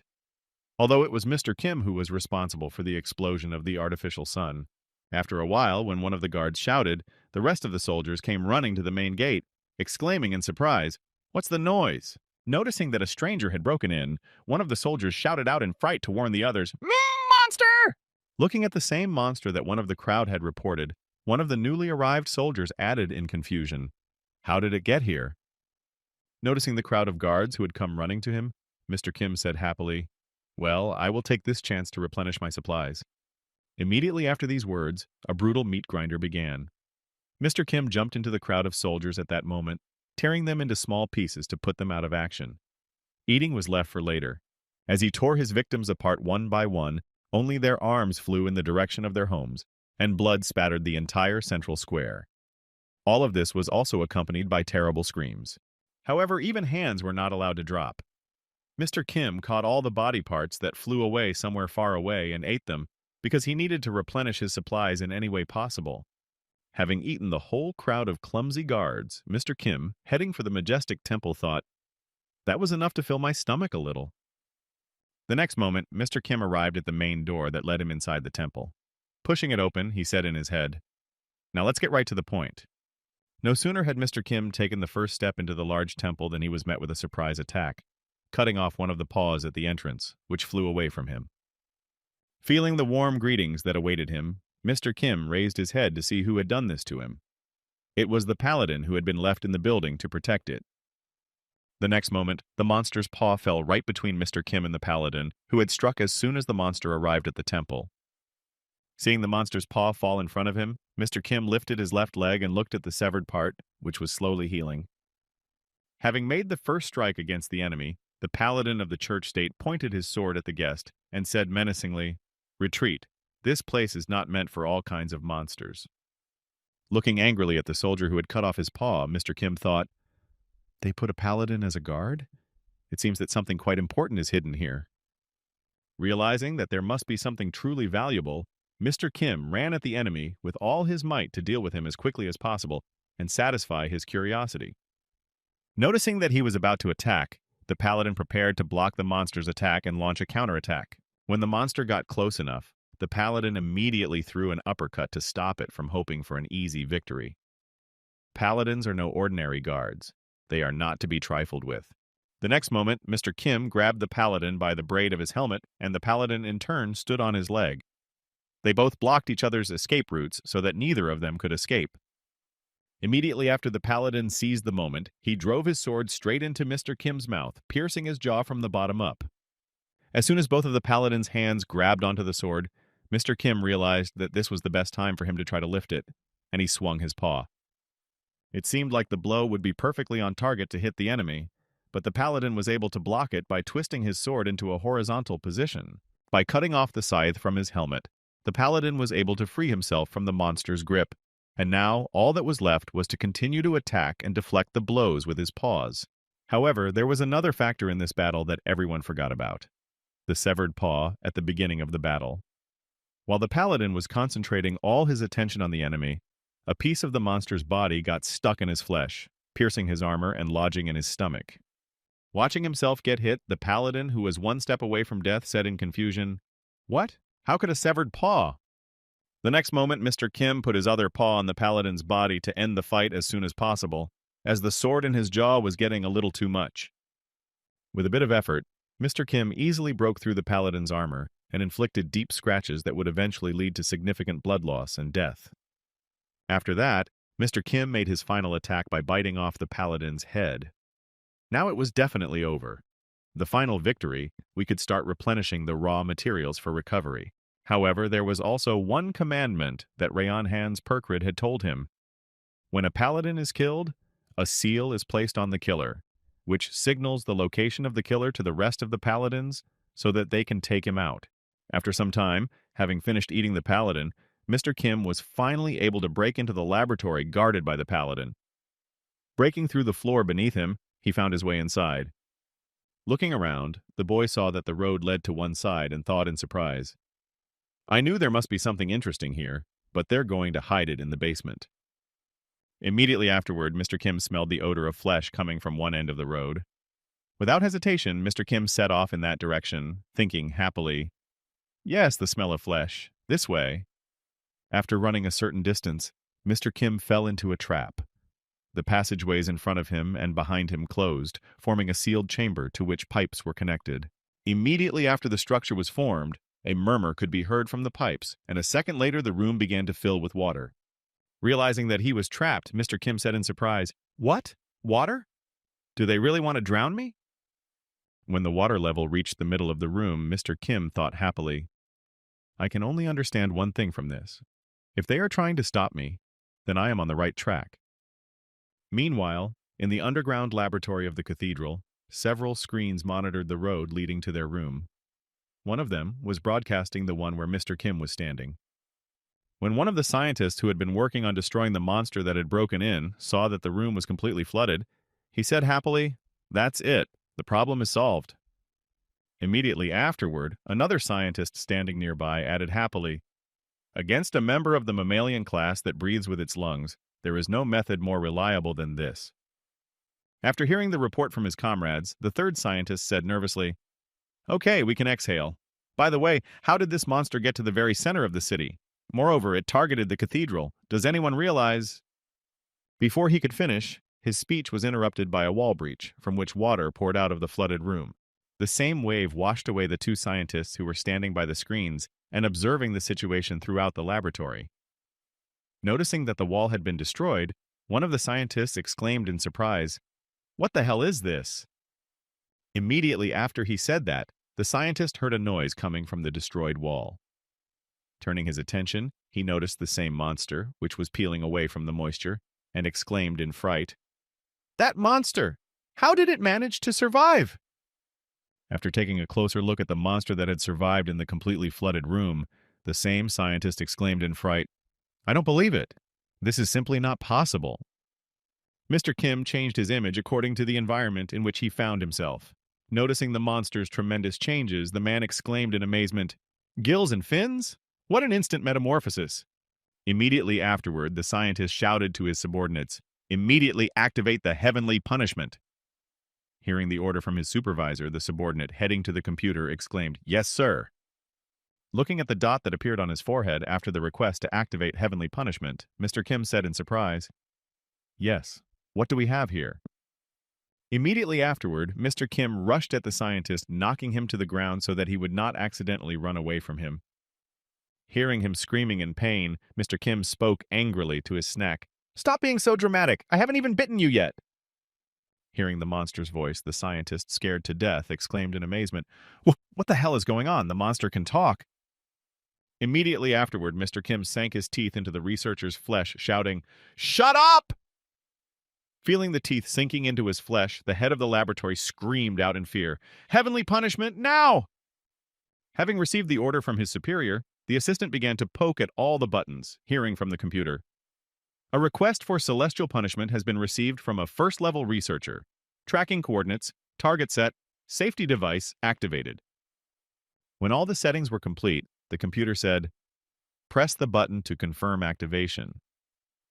Hearing that everything was ready, the assistant immediately pressed the button to activate the execution. Immediately afterwards, a beam of light began to appear in the clear sky, rapidly approaching the set coordinates in the cathedral. 1 second later, the beam hit Mr. Kim directly, who was devouring the first-level researcher he had managed to catch first. The next moment, this heavenly punishment hit Mr. Kim. It was a beam of light that burned everything in its path and was supposed to destroy the enemy who had entered the cathedral. While under this beam of light, Mr. Kim thought, a device that releases a column of fire of an incredibly high degree at the specified coordinates. Is this the true essence of the heavenly punishment? After a while, the heavenly punishment dissipated, leaving only a trace of its use. Looking at the monster, or rather what was left of it, the subordinate in the lab breathed a sigh of relief when he saw that only the tail was left. As soon as the threat in the lab was eliminated, a voice came from the computer. A request for celestial punishment has been received from His Eminence, Cardinal Santo Almaruz. Hearing that he had to do it all over again, the nervous researcher hurried to activate the heavenly punishment again, saying in displeasure, Again? What the hell is going on today? As he pushed the keys to restart the heavenly punishment, the researcher heard, Coordinate tracking complete, target set. The next moment, a voice came from the computer, Safety devices deactivated. Immediately at that moment, the image of Mr. Kim appeared behind the researcher, or perhaps some liquid substance that had come together. After that, the computer said, Press the key to confirm the launch. The boy reached for the button but did not have time to press it because Mr. Kim got to it before him. At the same time, the cardinal of the Santo Almaraz branch continued to send the coordinates of the target that was to be hit by the heavenly punishment for his atrocity. When he saw no result from sending the coordinates for the heavenly punishment to hit, the cardinal thought in confusion, Why are they taking so long? A considerable amount of time had passed since the request to activate the heavenly punishment, and the cardinal continued his disgruntled thoughts. Damn it, how long has it been? But why is this so? Turning his gaze back to Emperor Edward, who was standing right in front of him, the cardinal thought in amazement, Has my request been rejected after all the carnage he has caused? Seeing that he was acting strangely, and that quite a bit of time had passed, Emperor Edward spoke joyfully. Mr. Cardinal? Immediately after he spoke, Mr. Kim's eyes lit up with a bright light, and he said, You've been quiet. Is there a problem? If not, I would like to continue the ceremony, do you mind? Realizing that heavenly punishment would not befall him, the cardinal of the Santo Almaraz branch replied in fright, well, yes, of course. A short time later, Emperor Edward was sitting in his study, sharing what had happened at the wedding, saying between laughs, Boo-hoo! You should have seen the cardinal's face. It's a separate art form. Having told everything that happened there, the emperor added in conclusion, Well, in the end, he could not say a word about the cleansing of the ceremony or about the unidentified monster that entered the cathedral. Immediately afterward, Emperor Edward added joyfully, Well, that's understandable. He cannot explain why, after all that carnage, I was not covered by heavenly punishment. And of course, they don't have any threads that indicate that you were the monster, bro, Booga. After telling all the good news, the emperor asked his friend, By the way, how do you like the heavenly punishment? I was just wondering what kind of system it is. Hearing his friend's question, Mr. Kim said thoughtfully, It's some kind of high-tech scientific device. As for the power... Recalling how hot that beam of light was, Mr. Kim said, For me, using a dragon skin would be too conspicuous, so I did without it.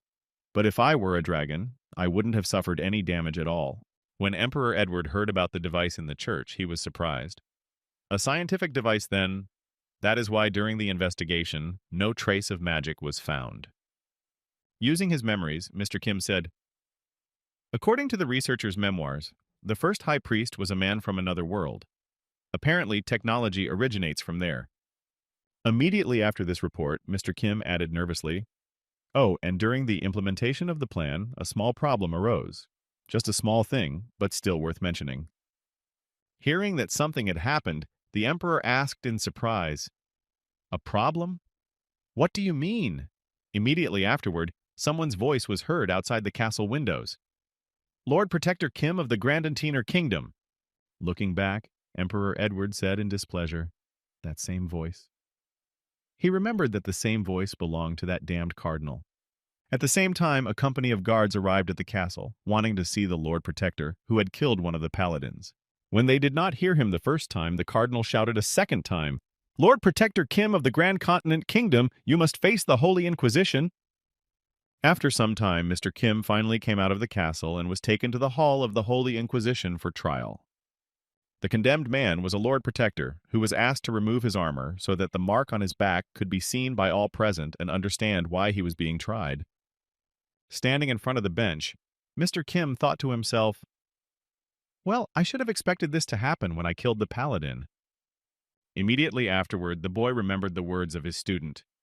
Master, I never even thought of enmity with you. Moreover, if we die now in the church state. Immediately after these words from his student, Mr. Kim recalled the moment when he was branded after killing the paladin. Standing in front of the dock, Mr. Kim thought unhappily, they'll find out about it. By that, she meant the tracking magic that is cast on the person who killed the paladin. Recalling his foray into the temple, Mr. Kim continued his thoughts. I tried not to leave them any clues, but at the time of the encounter with the paladin, I had no choice. When silence fell in the courtroom, it was interrupted by the cardinal of the Santo Almaruz branch, slamming his hand on the table and drawing everyone's attention to him. Immediately after his action, the chief judge spoke, Lord Protector of the Grand Continent. Standing on his feet to announce his guilt, the judge said, all people are equal before the goddess. No matter what the reason, you have offended her by killing the paladin. Immediately afterward, the cardinal looked at the emperor and added menacingly, and your earthly title will not change the judgment of the goddess. The next moment, the cardinal of the Santo Almaruz branch added joyfully, even if you are the Lord Protector accompanying the emperor. Looking at that crazy old man, Emperor Edward thought cunningly, he is very angry after I intimidated him at the wedding. Immediately afterward, Emperor Edward folded his hands in front of him and said thoughtfully, Cardinal, a little while ago you said that all people are equal before the goddess. Hearing these words from the one who defended the defendant, the cardinal was embarrassed. Yes, that's right, Emperor, or rather, the defense team. Immediately afterward, Emperor Edward put his hand to his beard and said thoughtfully, in that case. Immediately after his pause of reflection, Emperor Edward, who was defending the defendant, asked, can these words be applied to a person who came from a world that was not created by a goddess? Hearing this question from Emperor Edward, who was defending the defendant, the cardinal immediately became quiet when he heard about a world that could not have been created by a goddess. Another world from which the Lord Protector came. Immediately after the chief judge became quiet, a noise began to spread in the courtroom from people who were surprised to hear him say, what? A world that was not created by a goddess? Does it exist? The next moment, the number of outraged residents grew larger and larger. They could not understand whether they were being fooled or not. Then one of the crowd shouted out, what does this mean? Realizing that the atmosphere was becoming more and more tense by the second, the chief judge, whose role was played by the cardinal of the Santo Almaruk branch, said in confusion, I'm going to go crazy. The cardinal of the branch turned the attention of the audience away from him, as if this could not be possible. This cannot be. What he just said. Does the emperor really know? Turning his gaze to the Emperor Edward, who was standing behind the defendant's defense team, the cardinal saw him smiling sinisterly and continued his reflection. The secret of the church state. Such talk poses a serious threat to the church. Creatures from the other world are just street gossip. Under the sky created by the goddess, the existence of other worlds is denied. However, if rumors start to spread that this is not the case, And if everyone learns the truth, including the origin of the first high priest, then the entire continent of Elmond, which is united by a single religion, the Church of the Goddess, will be united.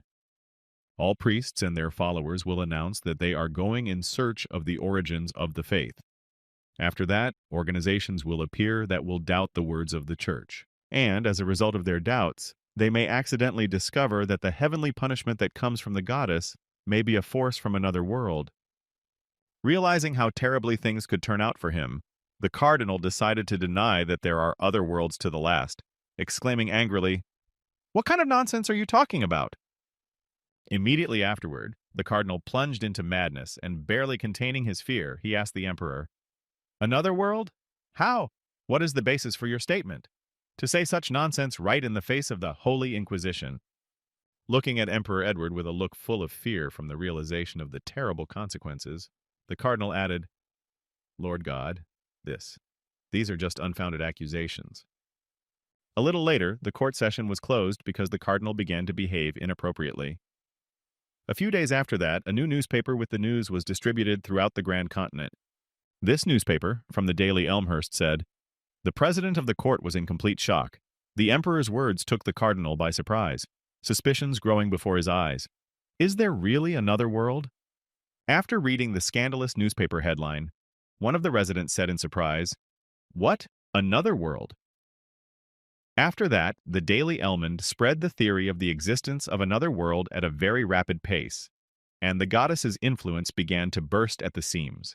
The faction of those who believed in the existence of the other world consisted mainly of ordinary believers and ordinary priests. There was also a faction of those who denied the existence of the other world by all means, which mainly united the top of the government.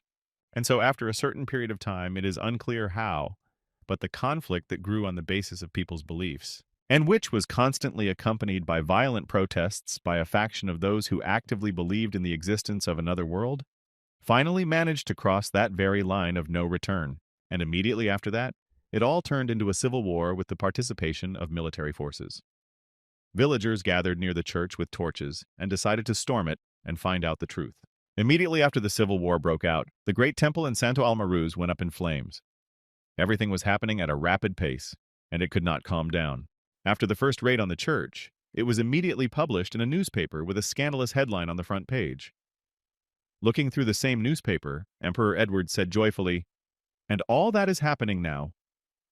With a sly smile as he looked at what else had happened and where, Emperor Edward added gloatingly, "Exactly as planned. The falsification of the media and the zombification by the parasites has paid off." Immediately after that, the emperor tore up the letter in his hands where the church temple was burning. His action was not in vain. Holding a piece of paper in both hands, the emperor said ominously, "This will destroy the church from the inside."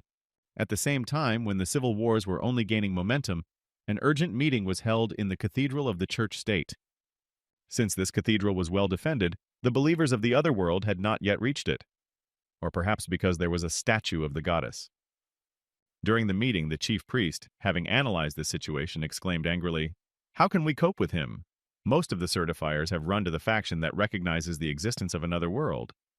Slamming his fist on the table, one of the priests present said, "And although several aristocratic families who sponsor the church have remained with us, their leaders have suddenly disappeared under unknown circumstances." Immediately afterward, one of the priests present added, "This cannot be regarded as a mere accident." Hearing this report, the current high priest of the Church of the Goddess became visibly nervous. After a few seconds, hiding his excitement, the high priest said to his subjects, "I'm just sure that this is the work of the Grand Continent Empire. If this continues, we will be in great danger, but there is still a way." Hearing that there was still a way to solve everything, someone in the audience nervously exclaimed, "You have a plan? Then you need to put it into action as soon as possible, before it's too late. What exactly do you propose, great priest?" Noticing that his subjects were interested in what he had said, the high priest added menacingly, "We will kill the emperor." Hearing this suggestion from the high priest, everyone present was shocked. They expected different things, but not this. Although it makes sense, it could have worked. Immediately after these words, the door opened to the room where the negotiations were taking place, and the soldiers who were to carry out this order stepped in. Looking at the main weapon of the church state, which had already arrived, accompanied by paladins, the high priest added menacingly, "We will use our main fighting force." And so, several days passed since the day when everyone in the church state unanimously decided to kill the emperor. After that, a strange figure in a dark cloak began to approach the main gate of the Grand Continent. Noticing him, the soldier guarding the passage could not simply let this strangeness pass by. When one of the guards pointed a spear at the cloaked traveler, ready to attack her, the other immediately spoke. "Stop! Answer me immediately. Who are you?" After a few seconds, when the traveler did not respond, the other guard also pointed his spear at her and nervously shouted, "Show your face and confirm your identity." Immediately after being asked to prove her identity, the traveler finally started to do something. She pulled her hand to her head as if to remove her cloak, but this was followed by a swift attack that beheaded the guards. At the same time, a pair of guards standing on the wall noticed that their comrades had been killed and exclaimed in confusion, "What's going on?" However, these were their last words. A couple of paladins who had followed them quickly eliminated them. After all the guards were out of the way, the traveler and her squad of paladins could finally set out on their mission.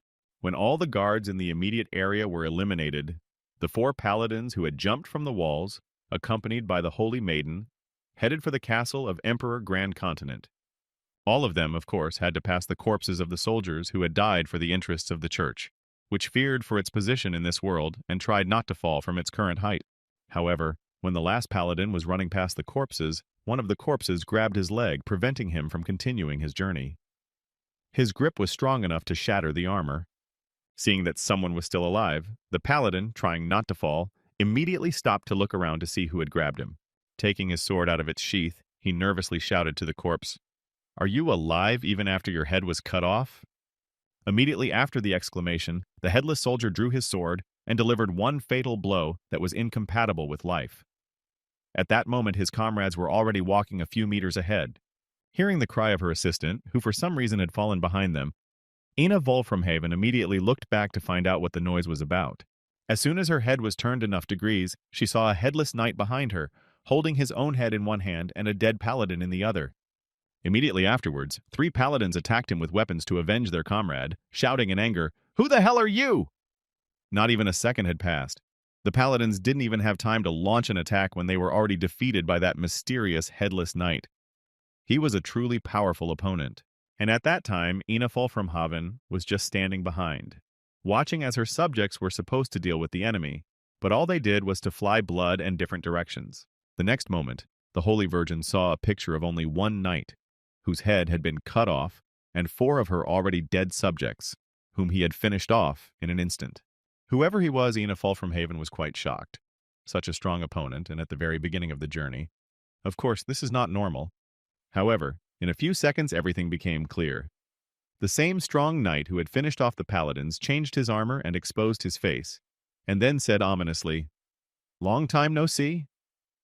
Looking directly into the eyes of his old rival, Mr. Kim said in surprise, "Have you really become even stronger since then? You must have eaten something very good." Hearing such words from the enemy who suddenly appeared before her, the Holy Virgin spoke angrily, "Could you not be quiet, Lord Protector?" Immediately afterward, the girl's eyes glowed red and she exclaimed in anger, "No, it would be more accurate to say, Maiden's sworn enemy?" Hearing these words from Ina Volframhaven, Mr. Kim immediately interrupted the girl's aggression, saying in a calm voice, "I don't know what you're talking about." Hearing such words from her rival, the girl exploded with anger and shouted out in insult, "Don't tell me you don't remember anything anymore. I heard you say that you killed my brother." Before she could finish, Mr. Kim interrupted her, saying the opposite. "Actually, no, that didn't happen. I meant something completely different. Didn't you understand me?" Immediately after these words, Mr. Kim scrutinized the girl standing in front of him and added angrily, "I'm asking you why you're taking someone else's hatred on your shoulders? Holy Paladin Perkrid?" Nervous at being called by a different name, even though she is now a different person, the Holy Maiden said in confusion, "What do you mean by that? I am Saint Ina Volframhaven." Hearing these words from the girl who was standing right in front of him, trying to prove her point, Mr. Kim said, "You just want to believe it, that's what you're saying."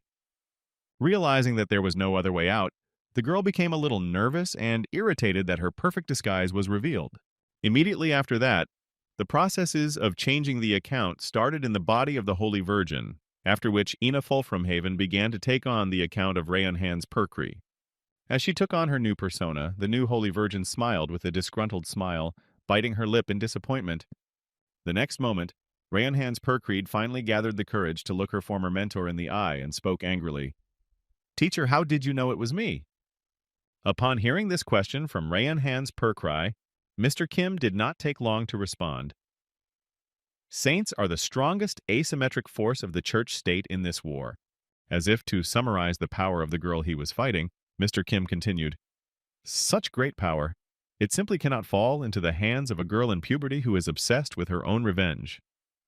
Immediately afterwards, Mr. Kim began to look closely at his student and confidently added, "Even though you can copy her image, your abilities are not enough to fully recreate the personality of another person." Hearing these words from her former teacher, an angry Rayanhan's Perkreed said, "I will give you one piece of advice as your former student and fellow human being. Give up." Hearing such arrogance in the words of his rival, Mr. Kim responded insulted, "What arrogance? Do you really think that after you combine the strength of that girl, you can really defeat me?" Immediately after Mr. Kim spoke so angrily to Rayanhan's Perkrai, she replied, "Not at all, I am just a decoy, a small part of the distraction." With that, Rayanhan's Perkrid swung her head back to point at Emperor Grand Continent's castle and said happily, "The paladins must have already arrived at the Emperor's palace." Immediately after saying this, the girl smiled maliciously and spoke sarcastically to Mr. Kim. "Will they be able to protect Emperor Edward from the paladins without you, teacher?" At the same time, somewhere in the Imperial Palace, everything seemed quite ordinary. Emperor Edward was sitting in his throne, waiting for a visit. The next moment, 4 paladins jumped down from the ceiling on 4 sides. Drawing their swords and heading toward him, one of the assassins said, "It is the will of the goddess." Immediately after these words, one of the paladins lunged and pierced the king on his throne with his sword to fulfill the order entrusted to him by the church state. Meanwhile, on the same street in front of the entrance to the empire, Mr. Kim, distracted by Rayanhan's Perkrid, spoke confidently, "You just don't know the Emperor of the Grand Continent very well." With his hands at his sides, Mr. Kim said confidently, "He may seem quite skillful, but his long life is also no mere accident." Immediately afterward, Mr. Kim pointed his finger at Rayanhan's Perkrai and said in a sly tone, "If your purpose in this case was to kill the Emperor to get his head, then I should have sent you." Mr. Kim's words were not unreasonable. He was saying all this because he was aware of the plan that Edward had already come up with and put into action when he learned of the attack. When the paladin finished off the prince, he saw something strange. Looking closely at the face of the dead man, the obedient church soldier nervously exclaimed, "I don't understand how this happened." Seeing that in the ruler's chair sat some fake person dressed in his clothes and wearing a crown, the paladin of the church state nervously exclaimed, "Isn't that the emperor?" At the same time, the real Emperor Edward arrived at the scene from behind and said thoughtfully, "So you dared to invade my domain after all?" Immediately afterward, Emperor Edward activated the magic bark that triggered the destruction mechanism and said angrily, "I don't even know whether you are brave or just stupid." The next moment, the Grand Continent Emperor stomped his foot on the floor and said, "Laser trap." When he saw that he had activated the trap and bright dots appeared under the paladin's feet, he nervously exclaimed, This was a setup. We're trapped." Immediately after that, solar spears appeared from the floor, piercing all the paladins and burning to ashes all the insolent people who tried to kill him. Looking at the enemies falling to the ground and groaning in pain, the Emperor spoke ominously, "Do you really think I can't do anything if I'm walking around with the Lord Protector?" Immediately afterward, Rayanhan's Perkrid heard her soldiers report over the comms transmitter, their voices hoarse. Noticing that she was not as confident as she had been before, Mr. Kim said ominously, "I don't understand why you suddenly turned pale. Are you okay?" Not receiving an answer from the girl, who for some reason froze in place, Mr. Kim added happily, "It looks like I was right. So, what are you going to do now?" Realizing that their plan had failed, the girl exclaimed nervously, "Well, if that's the way it is, then—" These words were followed by sudden action. The girl immediately rushed at Mr. Kim. He certainly did not expect such a reaction and froze in confusion. But everything turned out to be much simpler than he could have imagined. Rayanhan's Perkreed simply decided to kick his slippers. Running past Mr. Kim, she stormed out of the empire. Looking back, Mr. Kim saw that she was really running away. and then he thought. The 36th stratagem? Running away is the best strategy. Save your strength by avoiding open confrontation. At the same time, Emperor Edward had already approached the coals left by the assassins who had come for his soul to see if everyone was dead. And so, the next day, another scandalous headline appeared in the Daily Elmind with a photo of a failed assassination attempt. The article read, "Breaking news. A sudden attack on the Emperor of the Grand Continent by the Church.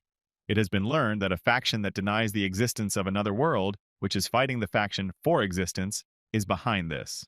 The same attempt by the Church to assassinate the Emperor, which occurred at night, was already publicized in the morning and became a huge shock to the people of the Empire. Reading the new newspaper, one of the residents said in amazement, "It's crazy.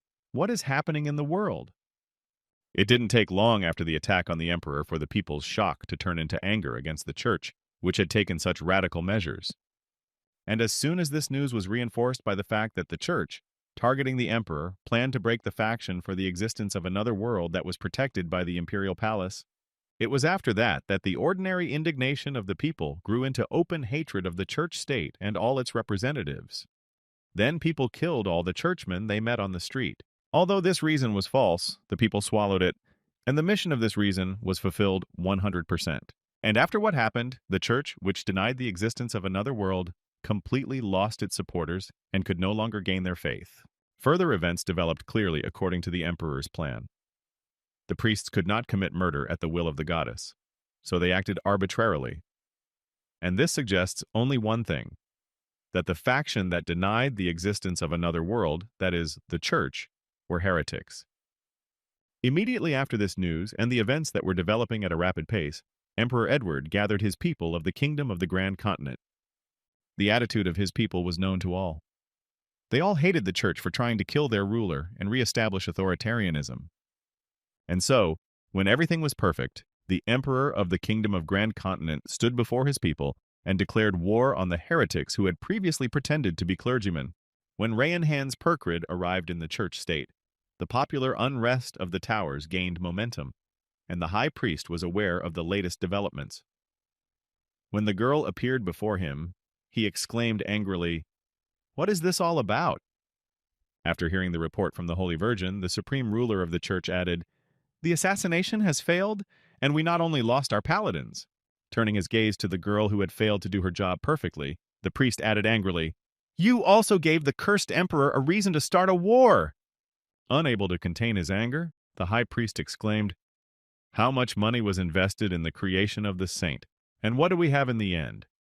Hearing this, the head of the paladin production department and the saint nervously replied, "We have no excuse." Hearing such words from his subordinate, the high priest spoke angrily, "You should have at least killed that serpent, his faithful henchman. And what did you do? Did you run away with your tail between your legs?" As soon as the head of the production department heard this, he immediately remarked, "If we lost another saint, we would have no way to resist them." Hearing the objection from his subject, the high priest angrily exclaimed, "Be that as it may, as long as this creature continues to live and breathe." Unable to contain her emotions, Rayanhan's Perkrid swung her fist and knocked down one of the columns in the room, thus calming the weak leaders. When everyone was quiet, Rayanhan's Perkrid exclaimed in anger, "Instead of just talking, wouldn't it be better to get busy preparing for war?" Hearing this from the girl, the high priest immediately sat up straight on his butt and realized that he was wrong. It is necessary to really prepare for war in order to deter the invasion of enemies. Meanwhile, very exciting events were taking place on the borders of the Grand Continent Kingdom and the church state itself. A real meat grinder was taking place there. Supporters of the church were fighting with those who opposed it. The number of victims was growing every second and increased arithmetically. More sorcerers, who used holy magic, attacked from afar on the side of the church, and the kingdom of Grand Continent was fought by ordinary soldiers in armor and with swords, who relied more on their physical strength. As soon as they reached the enemies, the advantage was clearly on their side. After breaking through the first line of defense, one of the commanders of the troops, Grand Continier, confidently exclaimed, "We will punish the church that betrayed the will of the gods." Before he could finish, his rope was cut. Immediately after that, his head flew off his shoulders. It was done by a paladin who arrived on the battlefield. Now the church state had the advantage. Having noticed that the enemies had arrived, the main forces of the Grand Continent after the death of the commander were confused in their actions. The one who stood in the front ranks of the army nervously shouted to inform the others, "There are paladins here!" Immediately after that, the entire Grand Continent army began to regroup. As they fled the battlefield, the soldiers shouted in confusion, "Retreat! Get back quickly!" Noticing that they immediately turned on their heels as soon as the church state's reinforcements arrived, one of the paladins said in surprise, "They suddenly turned tail? Is this part of their plan?" As soon as the Grand Continent's main forces departed and disappeared over the horizon, a loud stomping sound was heard, which was getting louder by the second. A huge army of clones created in the laboratories was approaching the paladins. They did not know fear and could safely go on the attack no matter what. Thanks to the army of cloned soldiers, the victory in the battle on the borders remained with the Grand Continent Kingdom. The church was forced to retreat to the center of its lands, where it created a last line of defense, fencing itself off with a protective barrier. And now, after these very events, a man with a huge backpack on his back, who had been sent to the center of the church state, was heading for the center of the church state. He walked slowly but confidently, and all because he had no other choice. His entire fate depended on this mission. And now, let's see why. A few hours ago, he was in one of the interrogation rooms, listening to the reasons for his imprisonment. Robbery, rape, murder, theft. How is your head still on your shoulders? This is a serious application for the death penalty. This was all told to him by Emperor Edward, who tried to recruit him for the mission. After those words, he added, "Is it all about royal blood? Well, in any case, now you are more suitable than anyone else for this work." Clutching a piece of paper that contained all the man's accusations, Emperor Edward said menacingly, "Listen carefully, you trash." Immediately afterward, throwing the crumpled paper at the prisoner, Edward added, "If you were not a member of the royal family, I would have executed you long ago. But if you do this job, you will be exonerated of all charges." Having accepted the terms of the Emperor Edward, the royal family member nevertheless had to go along with his conditions. And as he approached the barrier of the church state, he said nervously, "Oh shit."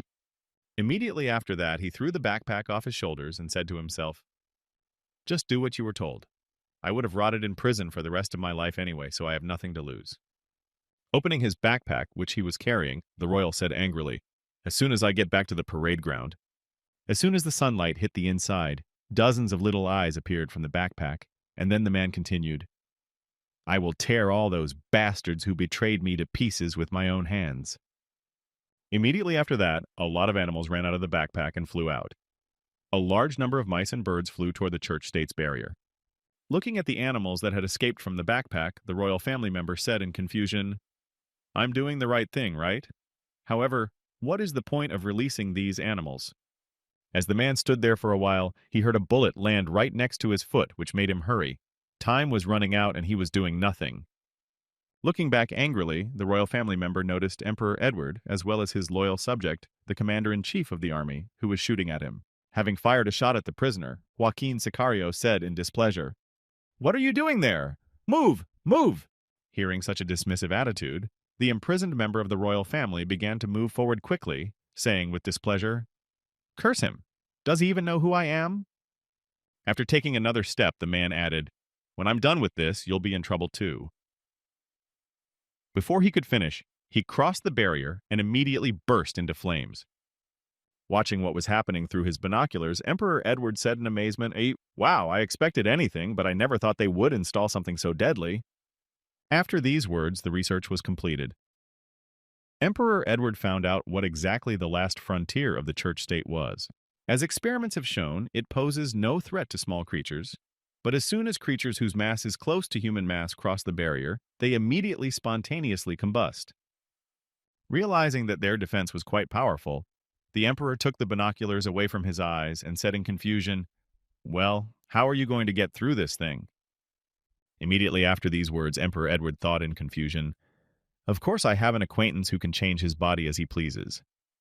Not long after, Mr. Kim's voice was heard in the temporary camp of the Grand Continent Kingdom, asking, "So what is the radius of the barrier?"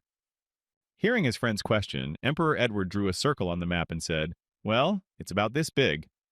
After reporting the approximate size of the barrier, Emperor Edward added, "Here and there we threw both beasts and prisoners into it. As a result of these actions, we were able to draw a circle of this size." Immediately afterward, Emperor Edward grabbed his pen and said, By the way, for the record, the sparrow flew calmly through the barrier back and forth, but the ostrich caught fire spontaneously, although both were birds. According to this report, Emperor Edward also added, even among dogs, small breeds survived and large ones died. The experiment with monsters showed similar results. Immediately afterwards, Emperor Edward said, after that, the conclusion suggests itself. Large individuals die, and small ones survive. After listening to the report, Mr. Kim said thoughtfully, there is no connection with belonging to a species. Hearing the question from his friend, Emperor Edward said nervously, I don't want to jump to conclusions, but we assume that only body weight is a condition. During the experiments, this was the tendency, but immediately after these words, the Emperor added, humanoid life forms such as humans, dwarves, or beastmen all burned, regardless of how much they weighed. Folding his hands in front of him and looking slyly at his companion sitting in front of him, Emperor Edward said thoughtfully, and now what about you, brother? Thinking of Mr. Kim and his talents, Emperor Edward said, your ability to transform into non-human life forms. Also speaking in his inquiries about his ability to transform into different living beings, the Emperor added, by changing the mass of my body accordingly. Running behind Mr. Kim and putting his hands on his shoulders, the Emperor said nervously, in general, you are the only creature who can change your biological species and body weight. Would you agree to help me? It's not just for my own good, right? Realizing that he would not let him go easily, Mr. Kim had to agree. The next moment, the Emperor took his chair and said, the plan is that you will take the form of a small animal that can bypass the barrier. After that, you will sneak in and reconnoiter the interior. How about that? After announcing the tasks that Mr. Kim would have to perform, Emperor Edward added, I know I'm already sticking my neck out for you, but I think the plan is pretty good, don't you? Hearing the proposal from his friend, Mr. Kim answered categorically, no, I'm against it. Surprised that his goods were against such a plan, the Emperor asked in surprise, against? But why? Mr. Kim then explained why he could not agree to it, saying, if I shrink my brain too much, my intellectual capacity will also decline. Imagining the consequences, Mr. Kim added, and if, for some strange reason, the barrier works, I might just burn to death before I even start regenerating. Explaining why he does not agree to this, Mr. Kim added, this is too risky a plan for me. Hearing this, Emperor Edward replied thoughtfully, but I don't have any other ideas. Hearing that he was out of ideas, Mr. Kim got up from his chair and said, then let's go from the opposite. I have just recently come across something big enough. Hearing these words from his friend, Emperor Edward said in surprise, big? Have you acquired some very cool ability? As soon as the Emperor asked, Mr. Kim replied with a grudging smile, no, big is literally big. Leaving the tent where they were discussing the plan of action, Mr. Kim said, you saw it too, so let's go try my proposal. Hearing what Mr. Kim had just told him, Emperor Edward said in astonishment, what do you mean? I've seen him before too? What did he mean? As soon as Mr. Kim left the tent, a memory came to the Emperor's mind. It was the same memory with the head of the first dragon whose head Kim had brought him. Then he exclaimed in amazement, is it really so? As Emperor Edward followed Mr. Kim, he noticed that he had moved a considerable distance away from the maidens of the camp and began preparing for the transformation. In a few seconds, the preparations were complete and the process of taking on a new form began. The very first dragon he had recently eaten. Seeing that he had already transformed into a dragon, Emperor Edward exclaimed in surprise, wait, brother, where are you going? What? When the transformation was complete, a giant shadow covered the temporary camp. This shadow came from the very first dragon in the world. It was truly gigantic. When the Emperor saw its true size, he exclaimed in amazement, what is this? After taking his final form, Mr. Kim spread his wings and appeared even larger. Looking at this giant, Emperor Edward exclaimed in fright, you can go crazy! A few seconds later, Mr. Kim jumped off the ground and went to storm the church state in the form of a dragon. It didn't take long for Mr. Kim to find himself in front of the barrier guarding the church state and begin to choose where he would best break through. Having found a great place, he rushed down, hoping to be inside and survive the fire with the help of regeneration. However, everything did not go according to plan. As he approached the barrier, a holy maiden jumped out in front of him and decided to prevent him from realizing his plan. Noticing that someone was approaching him, Mr. Kim concentrated his vision on one target and was able to see that it was his student. The next moment, she pulled out her new skill, which was two lightsabers. When they appeared, they blinded Mr. Kim for a second, but it was enough. The next moment, she jumped on her teacher's back and cut off his wings. Feeling the loss of his limbs, Mr. Kim thought nervously, "They cut off my wings? I'm losing my balance." Falling down with no way to correct the situation, Mr. Kim prepared for a hard landing, exclaiming in anger, "Ah, you bastard!" Holding on to the scales on Mr. Kim's back, the girl shouted out in a crazy loud voice, "Let us begin our battle, teacher." Now let's go back a few minutes when the dragon had just approached the church state and began to choose a place to attack. Looking at the dragon hovering over the church state, one of the researchers said in confusion, "Will this really work?" After saying this, the same researcher looked at his friend standing next to him and added nervously, "No matter how you slice it, this is really, really crazy." Folding his hands in front of him, the first researcher's partner nervously replied, "From time to time, there comes a time when, even with a clear mind, you have to do something so crazy." As he loaded the cannon that was to be used to shoot the dragon, one of the researchers exclaimed, "And besides, it was the saint's idea." Immediately after these words, one of the researchers confidently exclaimed to his partner, clenching his hand into a fist, "Answer me, Richard. What is our duty?" Hearing such strange words from his friend, Richard said in confusion, "We just do what we are told, isn't that right? We follow orders, but we don't decide anything for ourselves." After some thought, the same researcher, Richard, pressed the key to activate the plasma cannon and reported, "Launching projectile." As soon as the launch button was pressed, the plasma cannon began preparing to fire, storing kinetic energy for release. The next moment, a beam of pink light shot straight to the target to impress the threat that hung over the church state. And at the same time, the Holy Virgin Rayan Hands Percreed was already on her way to Mr. Kim, holding two lightsabers with which she was going to resist the enemy. Giving herself the impetus to get to the enemy, the Holy Virgin climbed into the islet herself, and she was shot like a projectile, launching it directly at the dragon. As she approached the enemy, Rayan Hands Percrid was finally able to use her lightsabers, crossing them before the battle began. Swinging her weapon, the girl cut off both wings of the dragon in one skillful movement. Upon completion of the attack, in order to deprive the enemy of the ability to move, Rayan Hands Percrid began trying to land on his body.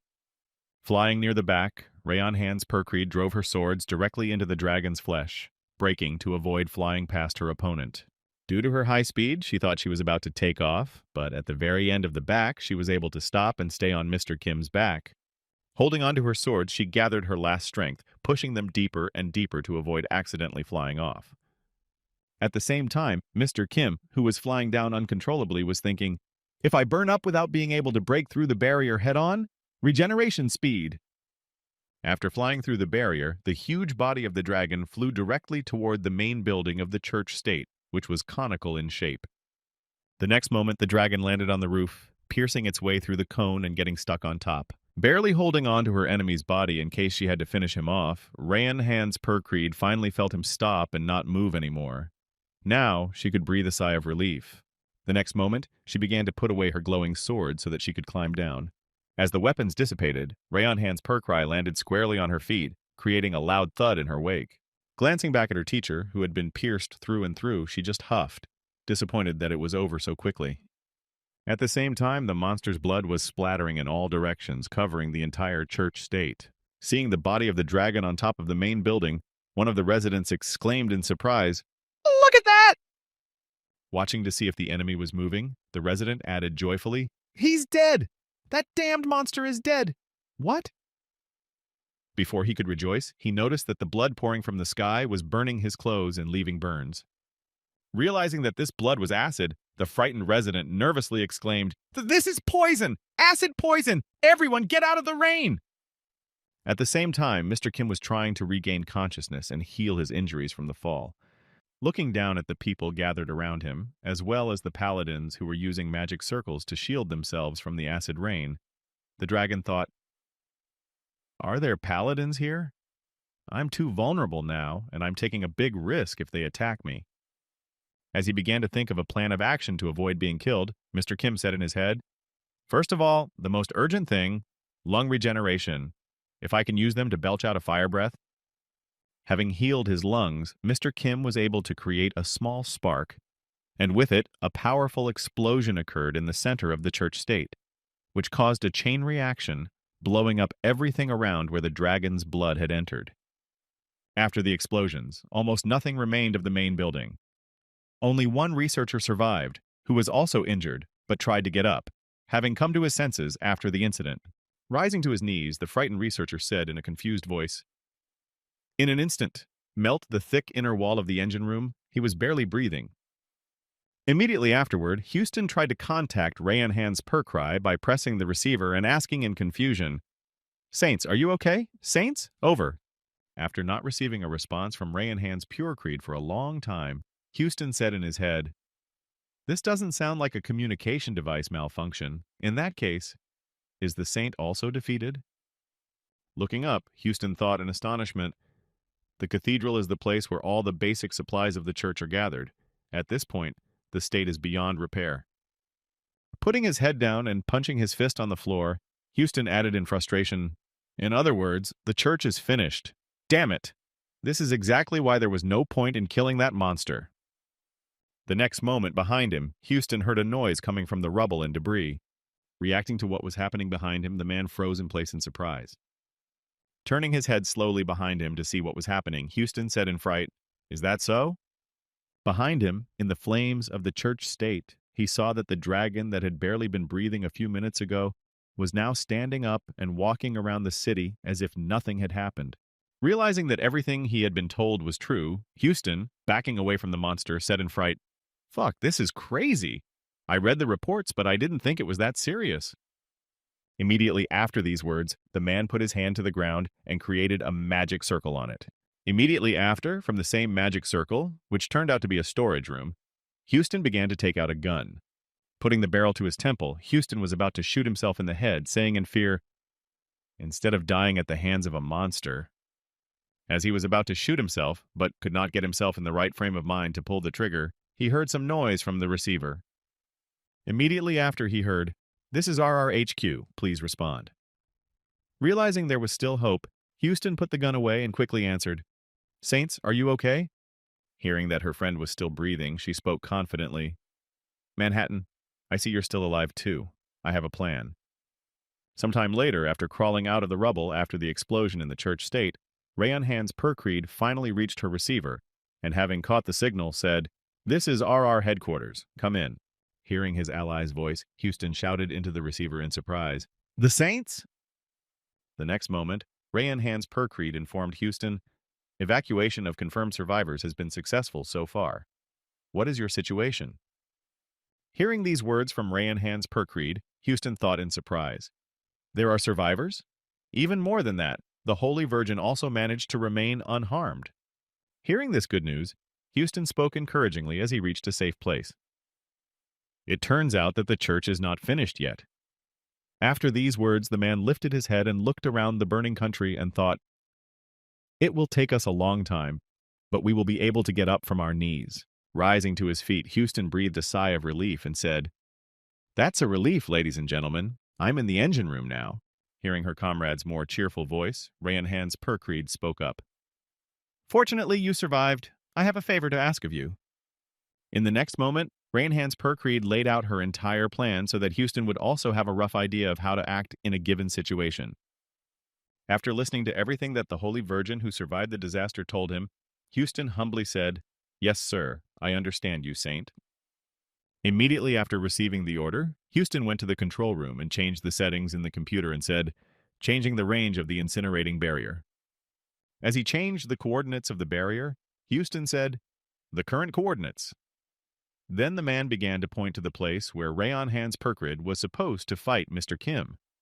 At the same time as the church's minions were coming up with a plan of action, Mr. Kim finally got free and was already walking to check for bodies to replenish his supplies, thinking, "The wounds are almost healed."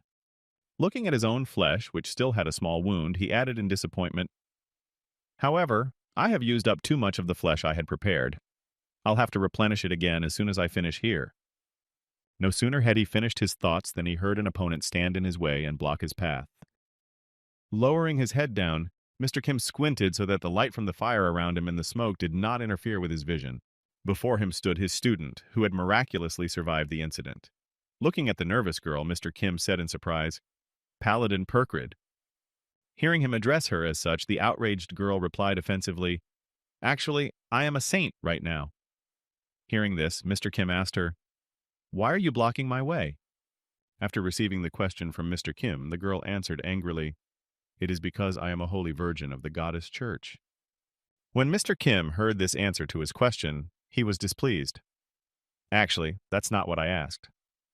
Recalling a moment from their last battle, Mr. Kim said, "Don't you remember how you ran away from me the last time we met? Wasn't it because you realized you couldn't beat me?"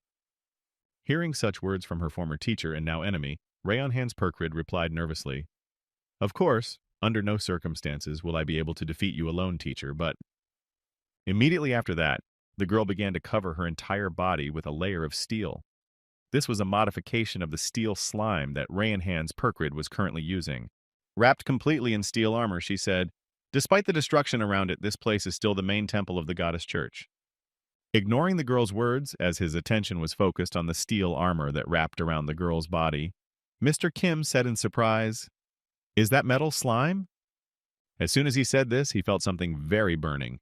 It was the same church barrier that Houston had reconfigured to different coordinates to cage Mr. Kim. Recalling how he had experienced this phenomenon once before, Mr. Kim exclaimed in surprise, "What? Is this the same one again? The barrier?" Looking at Rayon Hans Perkrid, who remained trapped with him in the makeshift cage, Mr. Kim asked the girl, "Did you really change his coordinates?" Immediately afterward, Mr. Kim added in confusion, "But you will be hurt by it too." Then he thought, "The damage will definitely be tremendous, but I just need to break out of the barrier before I am burned to ashes." While Mr. Kim was lost in thought, Rayon Hans Perkrid immediately rushed at him to strike first while he was thinking, "Still, even in this body, I didn't last long." Before he could even finish his thought, he felt a pain in his leg. It was caused by the fact that Rayon Hans Perkrid had driven her lightsaber, created by sacred magic, into his foot. Looking down to see what had happened, Mr. Kim said in surprise, "You think you can hold me back? How can you even move inside the barrier?" When he received no response from the girl who attacked him inside the church-state barrier, Mr. Kim turned his attention back to the Rayon Hans purple circle and thought, "Is it the metal slime coating?" Immediately after these thoughts, Mr. Kim added in his head, "She knew from the very beginning how she could compensate for the damage she would receive from this barrier." Slowly burning into this barrier that kept him from moving, Mr. Kim said in his head, "I can also use a metal slime." The next moment, the boy covered his tail with metal slime after thinking, "But I don't have enough material to cover my whole body with slime, and if I shrink first, I won't have time to regenerate in that case." Staying in place to prevent Mr. Kim from suddenly escaping from this barrier, Raven Hans Perkrai spoke confidently, "Since we are tribesmen, I know. Regeneration is not omnipotent." Feeling that she had the upper hand in this battle, Rayon Hans Perkrid said confidently, "This place will be your grave." Before she could finish, she was struck by a tail strike. This attack threw the girl out of the barrier and launched her in the direction Mr. Kim had planned in advance. The next moment, as soon as the attack was successful, Mr. Kim felt that he was able to move again and said happily, "Judging by the fact that the barrier is disappearing, I was marking in the right direction." Looking back to the place where the girl had flown, Mr. Kim said in surprise, "I was wondering why there were traces of human presence here, and it turns out that a rat was hiding here." At the same time, Houston, who had been flown in by Rayon Hans Perkrid and hacked into his computer, asked nervously, "Osh Holy Mary?" Standing up after such a powerful and unexpected attack, Rayon Hans Perkrid spoke with difficulty. "Damn! Set up the barrier! Manhattan, leave this place immediately!" When Houston ran away from Rayon Hans Perkrid, Mr. Kim had just approached the place where he had thrown the girl. When he saw the condition of his student, Mr. Kim said in shock, "It looks like it's over." Standing in front of Rayon Hans Perkrid at full height, Mr. Kim said, "Your magical powers are at their limit, and you've removed the coating from the metal slide. You did a great job, but even though you are my tribeswoman, this is too much even for you." After saying these words, Mr. Kim began to change his image into a human one and finally spoke menacingly. "You have no more trump cards left. This is definitely the end for you." As soon as the girl saw that he had succumbed to the provocation and changed his image to a human, Rayon Hans Perkrid spoke heavily. "You're right, that's the limit." Keeping her hand on the device that triggered the barrier to bring the steel slime slide in and repair it, she added, "Mine and yours, teacher." Hearing that the girl was up to something in her mind, Mr. Kim said in surprise, "What?" As soon as the repair was completed, the girl applied some electricity to the mechanism. A second later, it reported, "Burning barrier, recharging." As soon as the computer voice sounded, Mr. Kim's entire body shivered, and he thought in fright, "A barrier?" When he looked up and noticed that the burning barrier was flying at him again, Mr. Kim thought in confusion, "I need to turn into a dragon again." Even though he was in a great hurry, his speed was not enough, and the barrier caught his body in human form. While in the burning stream, Mr. Kim nervously exclaimed, moaning heavily, "Oh, I can't keep up." As she watched her teacher slowly burn, Rayanhan's Percreed thought, "The barrier device is activated by electricity. If I can repair the damaged parts of my body with a metal slide and get electricity in there." After completing the repair and putting electricity inside the device, the girl thought, "I can activate it again for a while." As soon as the burning barrier covered Mr. Kim, Rayanhan's Percreed smiled with joy and said, "I told you so." Immediately afterward, her body was filled with gloating. As she mocked her teacher, Rayanhan's Percreed exclaimed ominously, "This place will be your grave, teacher." Feeling that he was already burning up, Mr. Kim thought nervously, "This is really very dangerous. I reacted too late." A few seconds later, he fell to his knees and thought, "The super regeneration soybean cannot repair the damaged cells of my body in time. Is this really the end?" A few seconds later, Mr. Kim no longer felt any pain. His mind was full of other thoughts. "No more. It doesn't burn me anymore. My whole body is enveloped in endless cold and emptiness." Picking up his hand, which had already fallen to pieces, Mr. Kim thought, "I cannot even feel my arms and legs." Then, no longer able to see anything around him, Mr. Kim added, "I can't even focus my vision on one thing. Everything is blurry and dark." Realizing that he did not have much time left, Mr. Kim said in his head, "Is this really death?" After that, he felt as if a drop of water was falling into his head. Meanwhile, Rayanhan's Percreed had healed a little and slowly walked toward her teacher to look at the poor man who had decided to challenge her. Standing proudly above him, Rayanhan's Percreed said confidently, "That's it, teacher. You've definitely lost now." Hearing his student's voice in the end, Mr. Kim said in disappointment, "Is that so? Well, I can only say one thing. It was quite an interesting experience I had." As his body began to fall to pieces, Mr. Kim exclaimed, "It's time, goddess. Give me the Demon King destruction reward." Immediately afterward, a dazzling light appeared in front of the girl, spreading like a wave. After that, the barrier began to dissipate, and the girl said in surprise, "What did you just say, goddess?" Looking back, she noticed that the device used to generate the burning barrier had malfunctioned and began to crack, then exploded. As soon as she looked back and lost sight of Mr. Kim, she was in for a very unpleasant surprise. Looking closely at the place where Mr. Kim was supposed to be, there was nothing there, just a black hole in the floor. Trying to understand what had just happened, while she looked away for a second, Rayanhan's Percreed said in confusion, "What is that?" After a while, this black hole began to grow some roots, attaching itself to the surface, and strangely creating some terrifying sounds. And a second later, a red eye suddenly appeared inside the black hole, watching Rayanhan's Percry. Meanwhile, Mr. Kim returned to the same place where he was after defeating the Demon King, and said in surprise, "It's been a long time since I've been here." Immediately after the goddess saw the person who wished to make a wish, she joyfully announced, "I am fulfilling the protocol of rewarding the Demon King. What is your wish?" Hearing the request from the system he had entered, Mr. Kim thought about the Manticora and spoke in his head. Something came to me after talking to the Manticore. A goddess is a being who is not subject to time. In that case, realizing that he could come up with something interesting, Mr. Kim added, "Perhaps we can use it," and then said to the goddess, "I want the most useful reward in the current situation that will help me get out of it." Immediately afterward, Mr. Kim added menacingly, looking at the goddess, "And I want to receive it at the time point, immediately after the Demon King is eliminated." Hearing this request from Mr. Kim, the goddess directed a dark ray at him and said, "This can be accomplished. I am giving you a reward." The next moment, the eye that had appeared on the ground aimed at Rayanhan's Percry and began to follow her. As soon as the tentacles became a little longer, that unknown monster grabbed Rayanhan's Percreed's legs, preventing her from running away. Immediately after, her eye squinted a little, and the size of that black speck began to grow at a tremendous rate. Hearing the distraught exclamations of the Rayanhan's Perkray, Houston went back to check on the progress, and upon his return asked, "What's going on out there?" Noticing that the ground was covered with something black and ominous, Houston exclaimed in fright as he looked down at his feet, "What the hell? What the fuck is going on here?" Immediately after that, the darkness that was spreading rapidly across the ground began to engulf Houston, grabbing his legs and pulling him in. When he noticed that the darkness was moving with the help of some tentacles and slowly engulfing his entire body, Houston cried out in fear, "Holy moly!" As soon as his body began to sink into the darkness that was slowly engulfing him, Houston raised his hand up and cried out in fear, "Save me! Save me!" Of course, no one came to help him, because the saint was also held hostage by this monster. After that, Houston slowly drowned in the darkness that slowly engulfed him. At the same time, Rayanhan's Perkreed found himself in a dark room with only a red eye in the middle, constantly watching him.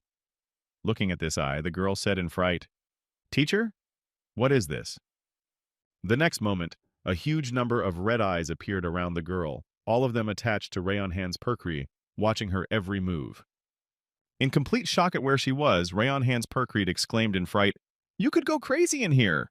Immediately after these words, a strange noise was heard, which could be made out as "Tekelili, tekelili." Along with this sound, an image appeared from the ground. After a while, this image finally grew to human size. It was most likely Mr. Kim who had emerged from the darkness of his skill. It didn't take long for this dark image to take on a human form. It was indeed Mr. Kim, but his appearance was truly terrifying. Most of his body was covered with that darkness with eyes.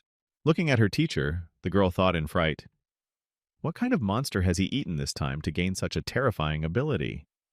The next moment, she broke out in a cold sweat and thought in fright, "Wait a minute, is this even a living thing? Does something like this even exist in this world?" At that time, Mr. Kim, who had just taken on a human form, felt a sudden influx of memories. Grabbing his head, he thought, "The rewritten past just poured into my head." This time his memories were such that he asked for his ability right away, and with its help he defeated those monsters. Then Mr. Kim thought, "That day I got a monster whose nature is based on the earthly myths about Cthulhu." He also confronted the Manticore with his own skill from the Cthulhu myths, and thanks to it he won. He mastered this skill very quickly and very perfectly. This skill was called Shoggoth. Raising his hand to evaluate the skill, Mr. Kim thought happily, "This alien skill is so familiar to me, as if I had actually possessed it for a long time." After realizing all the changes that had taken place in him after the goddess's wish, Mr. Kim looked at his student and said, "So, do you have anything to say?" Hearing this question from her teacher, who had turned into a monster, Rayanhan's Perkreed asked in confusion, "How do you manage to control yourself in a situation like this?" Hearing this question from his student, Mr. Kim licked his lips deliciously and asked, "Do you mean appetite? When you often experience the same thing, you become immune to it." After receiving the answer to her question, the girl said in surprise, "If I hadn't suppressed my true self until now, would it have changed the course of our battle and its results?" Hearing this question, Mr. Kim raised his hand and said thoughtfully, "Perhaps you would be where I am now." Having received the answer to her question, Rayanhan's Perkreed, who was already being absorbed by Mr. Kim's skill, laughed hysterically and said, "Instead of living like a monster, it's better to die like a saint." Finally, as she died in the battle against her teacher, Rayanhan's Perkreed made her dying wish, "Don't hurt the other people of the church state." To which Mr. Kim replied, "That is not in my power." Having not received a promise for her request, the girl said in disappointment, "And yet," folding her hands in front of her, she began to plead with her teacher, saying, "I am begging you very much, please fulfill my request." Preparing to swallow the saint, Mr. Kim spoke one last time. "Well, I'll bring it up, but I'm not promising anything." For many years, the church had guarded the way to the world with one moon, called Earth, very carefully. The existence of this world, as well as the door to it, was carefully hidden from the people. And all this is because the key to this door were the heads of 4 kings of different races who were united into humanity. This was the requirement for activating the portal. In order for the activation to be successful, it was necessary to get the heads of the Elf King, the Dwarf King, the Beastman King, and the cannibal king. In other words, this condition could only be fulfilled by the conqueror, someone who was ready to simply trample on other races just to get his way and open this door to another world. Will these madmen, who decide to open the door to another world, be able to devastate the sacred lands that were opened by the first high priest? Will the continent of Elman drown in fire as a result of achieving the goal created by the goddess? Whatever the outcome of all this, for the church and the goddess herself, it was all just a trifle. By trampling everything in his path, Mr. Kim became the very collector of heads to achieve his goal. He spared no one to collect heads for his return. Confidently walking to the very place where the portal to Earth was located, Mr. Kim said menacingly, "Well, I don't care what happens to this world." Wherever Mr. Kim walked, the whole Earth was covered with darkness, and many eyes peering out of it. So he walked toward his goal.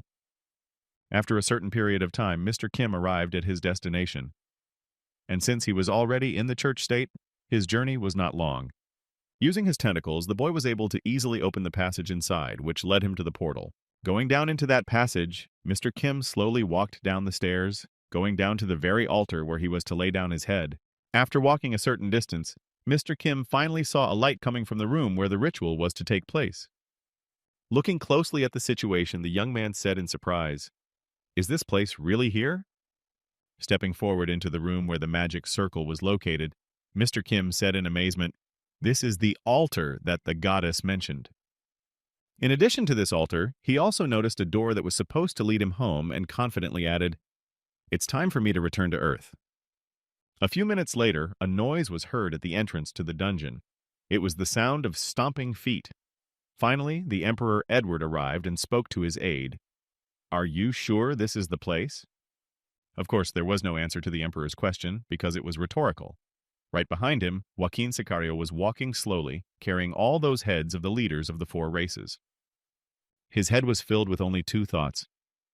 "I'm being harnessed, and when are we going to get there so I can finally get this off?" When Emperor Edward got low enough, he saw his friend and said in surprise, well, brother. You have been waiting for us here?"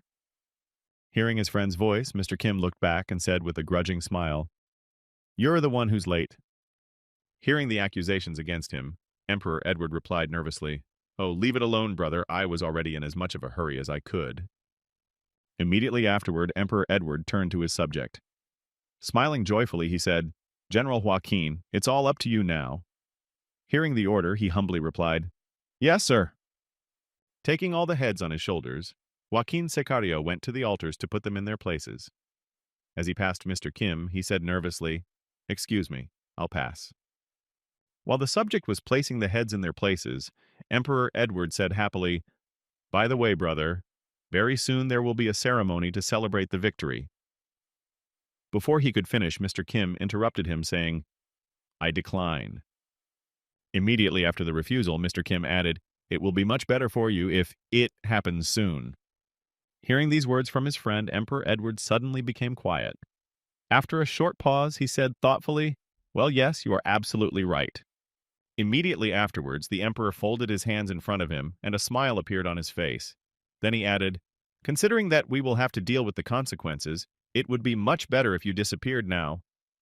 After reporting on state affairs, the emperor also spoke thoughtfully. "It will be most effective to announce that Grand Continent's protector General Kim died the death of the brave in the battle against the church." The next moment, the men looked at each other without saying a word. This was probably the best way to announce Mr. Kim's disappearance. After a few seconds, Emperor Edward scratched his head and broke the silence, saying awkwardly, "Well, damn, I don't even know how to say this correctly." Seeing that he was nervous about the last few minutes of their presence, Mr. Kim said, "Just say what's on your mind."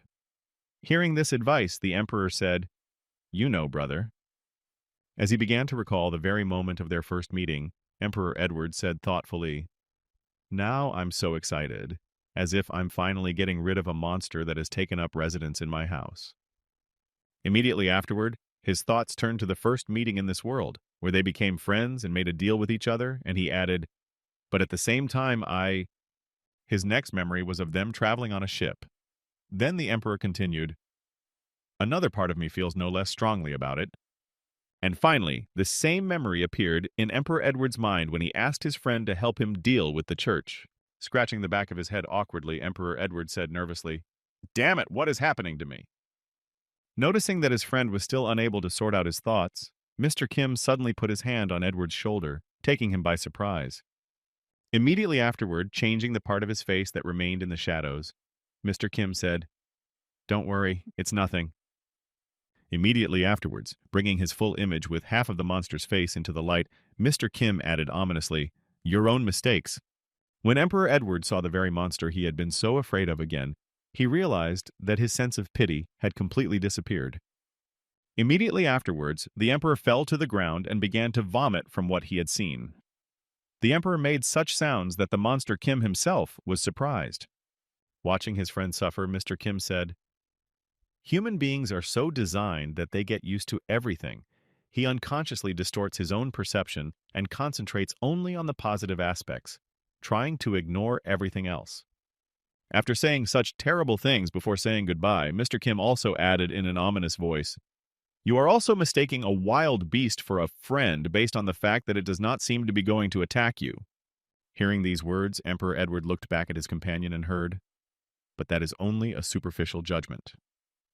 Immediately after these words, Mr. Kim added, "As soon as I change my appearance even a little bit, you immediately forget what you said earlier." The next moment, Mr. Kim changed his image and turned completely into a monster, and then asked, "Well, do you still consider me your friend?" Seeing the direct example of what Mr. Kim was trying to convey to him, Emperor Edward sat down on the floor and wiped his mouth and said, "You son of a bitch, you are still the same damn monster." Immediately afterward, Joaquin Sicario ran up to Emperor Edward and Mr. Kim and said in a tired voice, "Everything is ready. The preparations are complete." The next moment, Joaquin Sicario added in surprise, "But for some reason, I don't see any changes." Before he could finish, a light source appeared behind him and shone brightly. This bright light also caught Mr. Kim's attention. It could only mean one thing. The ritual was successful and the portal was activated. The next moment, all four heads of the newly won leaders of the human races shone brightly and created vibrations. But it took a long time. In a matter of seconds, all the heads disappeared, and the dungeon began to shake. The next moment, the door in which I was hanging began to glow, and a green thread began to run in front of it, creating a passage to another world. Seeing what happened in the dungeon, Mr. Kim said in surprise, "It seems to me that the mechanism activated as it should. Is what appeared before us a passage?" Immediately after his question, Mr. Kim added happily, "Well then, I'm off, bye." Watching his friend go to the ground, Emperor Edward shouted angrily after him, "Yes, go on, get out of here, you damned monster, and never come back." Stopping just before the door to the other world, Mr. Kim waved to Emperor Edward and said goodbye. "You did a great job." After entering the portal, Mr. Kim finally moved to his long-awaited world. Breathing in deeply, the boy said, "The air smells so stale." Looking around at the ruins, Mr. Kim said happily, "There is no doubt in my mind that I am breathing in earthly air." Immediately after these words, looking around the area where the Eiffel Tower used to be, Mr. Kim said thoughtfully, "But there is one strange thing." Noticing that there were ruins of a metropolis around him, Mr. Kim said in surprise, "I remember that I disappeared somewhere in Central Africa." Immediately afterward, looking up at one of the world's landmarks, Mr. Kim added in surprise, "But judging by the Eiffel Tower, I'm in France now? But why am I here?" After that, Mr. Kim went on to find something interesting on Earth and said thoughtfully, "Although, assuming that Central Africa is connected to the endless forest, it is not surprising that I was thrown to a different region when I changed my starting point." The next moment, Mr. Kim looked up and saw the red moon and said thoughtfully, "Okay, now what's important is different. What happened here in the first place?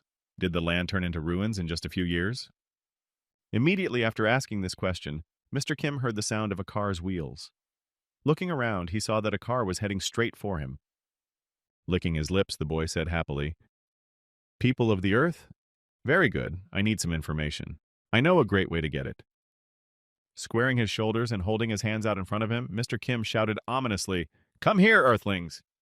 Crouching down a bit to take a more stable position, Mr. Kim prepared to catch the car coming at him. But the next moment, it just fell off. It was hit by a fireball and blown to pieces. Seeing what happened in front of him, Mr. Kim was very disappointed and just stood there looking at the remains of the car. Immediately afterwards, a dragon appeared behind the car and killed the people who tried to escape from it in the vehicle. Seeing this mythical creature in his world, Mr. Kim said in surprise, "What, a dragon? But where did it come from in this world?" The next moment, the dragon landed on the very top of the Eiffel Tower. Watching the monster that destroyed the car, Mr. Kim said in amazement, "Isn't this the Earth?" The next moment, the dragon that had stopped on the tower suddenly exclaimed, "I can smell it. That smell, it is the same." Remembering the orc who had broken into his nest when his mother dragon left him, the dragon said, "The smell of a vile crook." Then he remembered how the monster had thrown him against the wall and started to take his jewelry, and the dragon added, "You, the one who killed my mother and injured me." The next moment, the dragon shouted loudly, "There was not a single second when I did not think of you. Show yourself now!" Hearing the dragon say this, Mr. Kim was surprised. "I don't understand. Is this the official language of Elman?" Immediately after that, it was as if something switched in Mr. Kim's head. Someone else's memories began to fill his head. Looking at them, Mr. Kim saw the one with the giant mother dragon and the little dragon. Then Mr. Kim said thoughtfully, "These memories."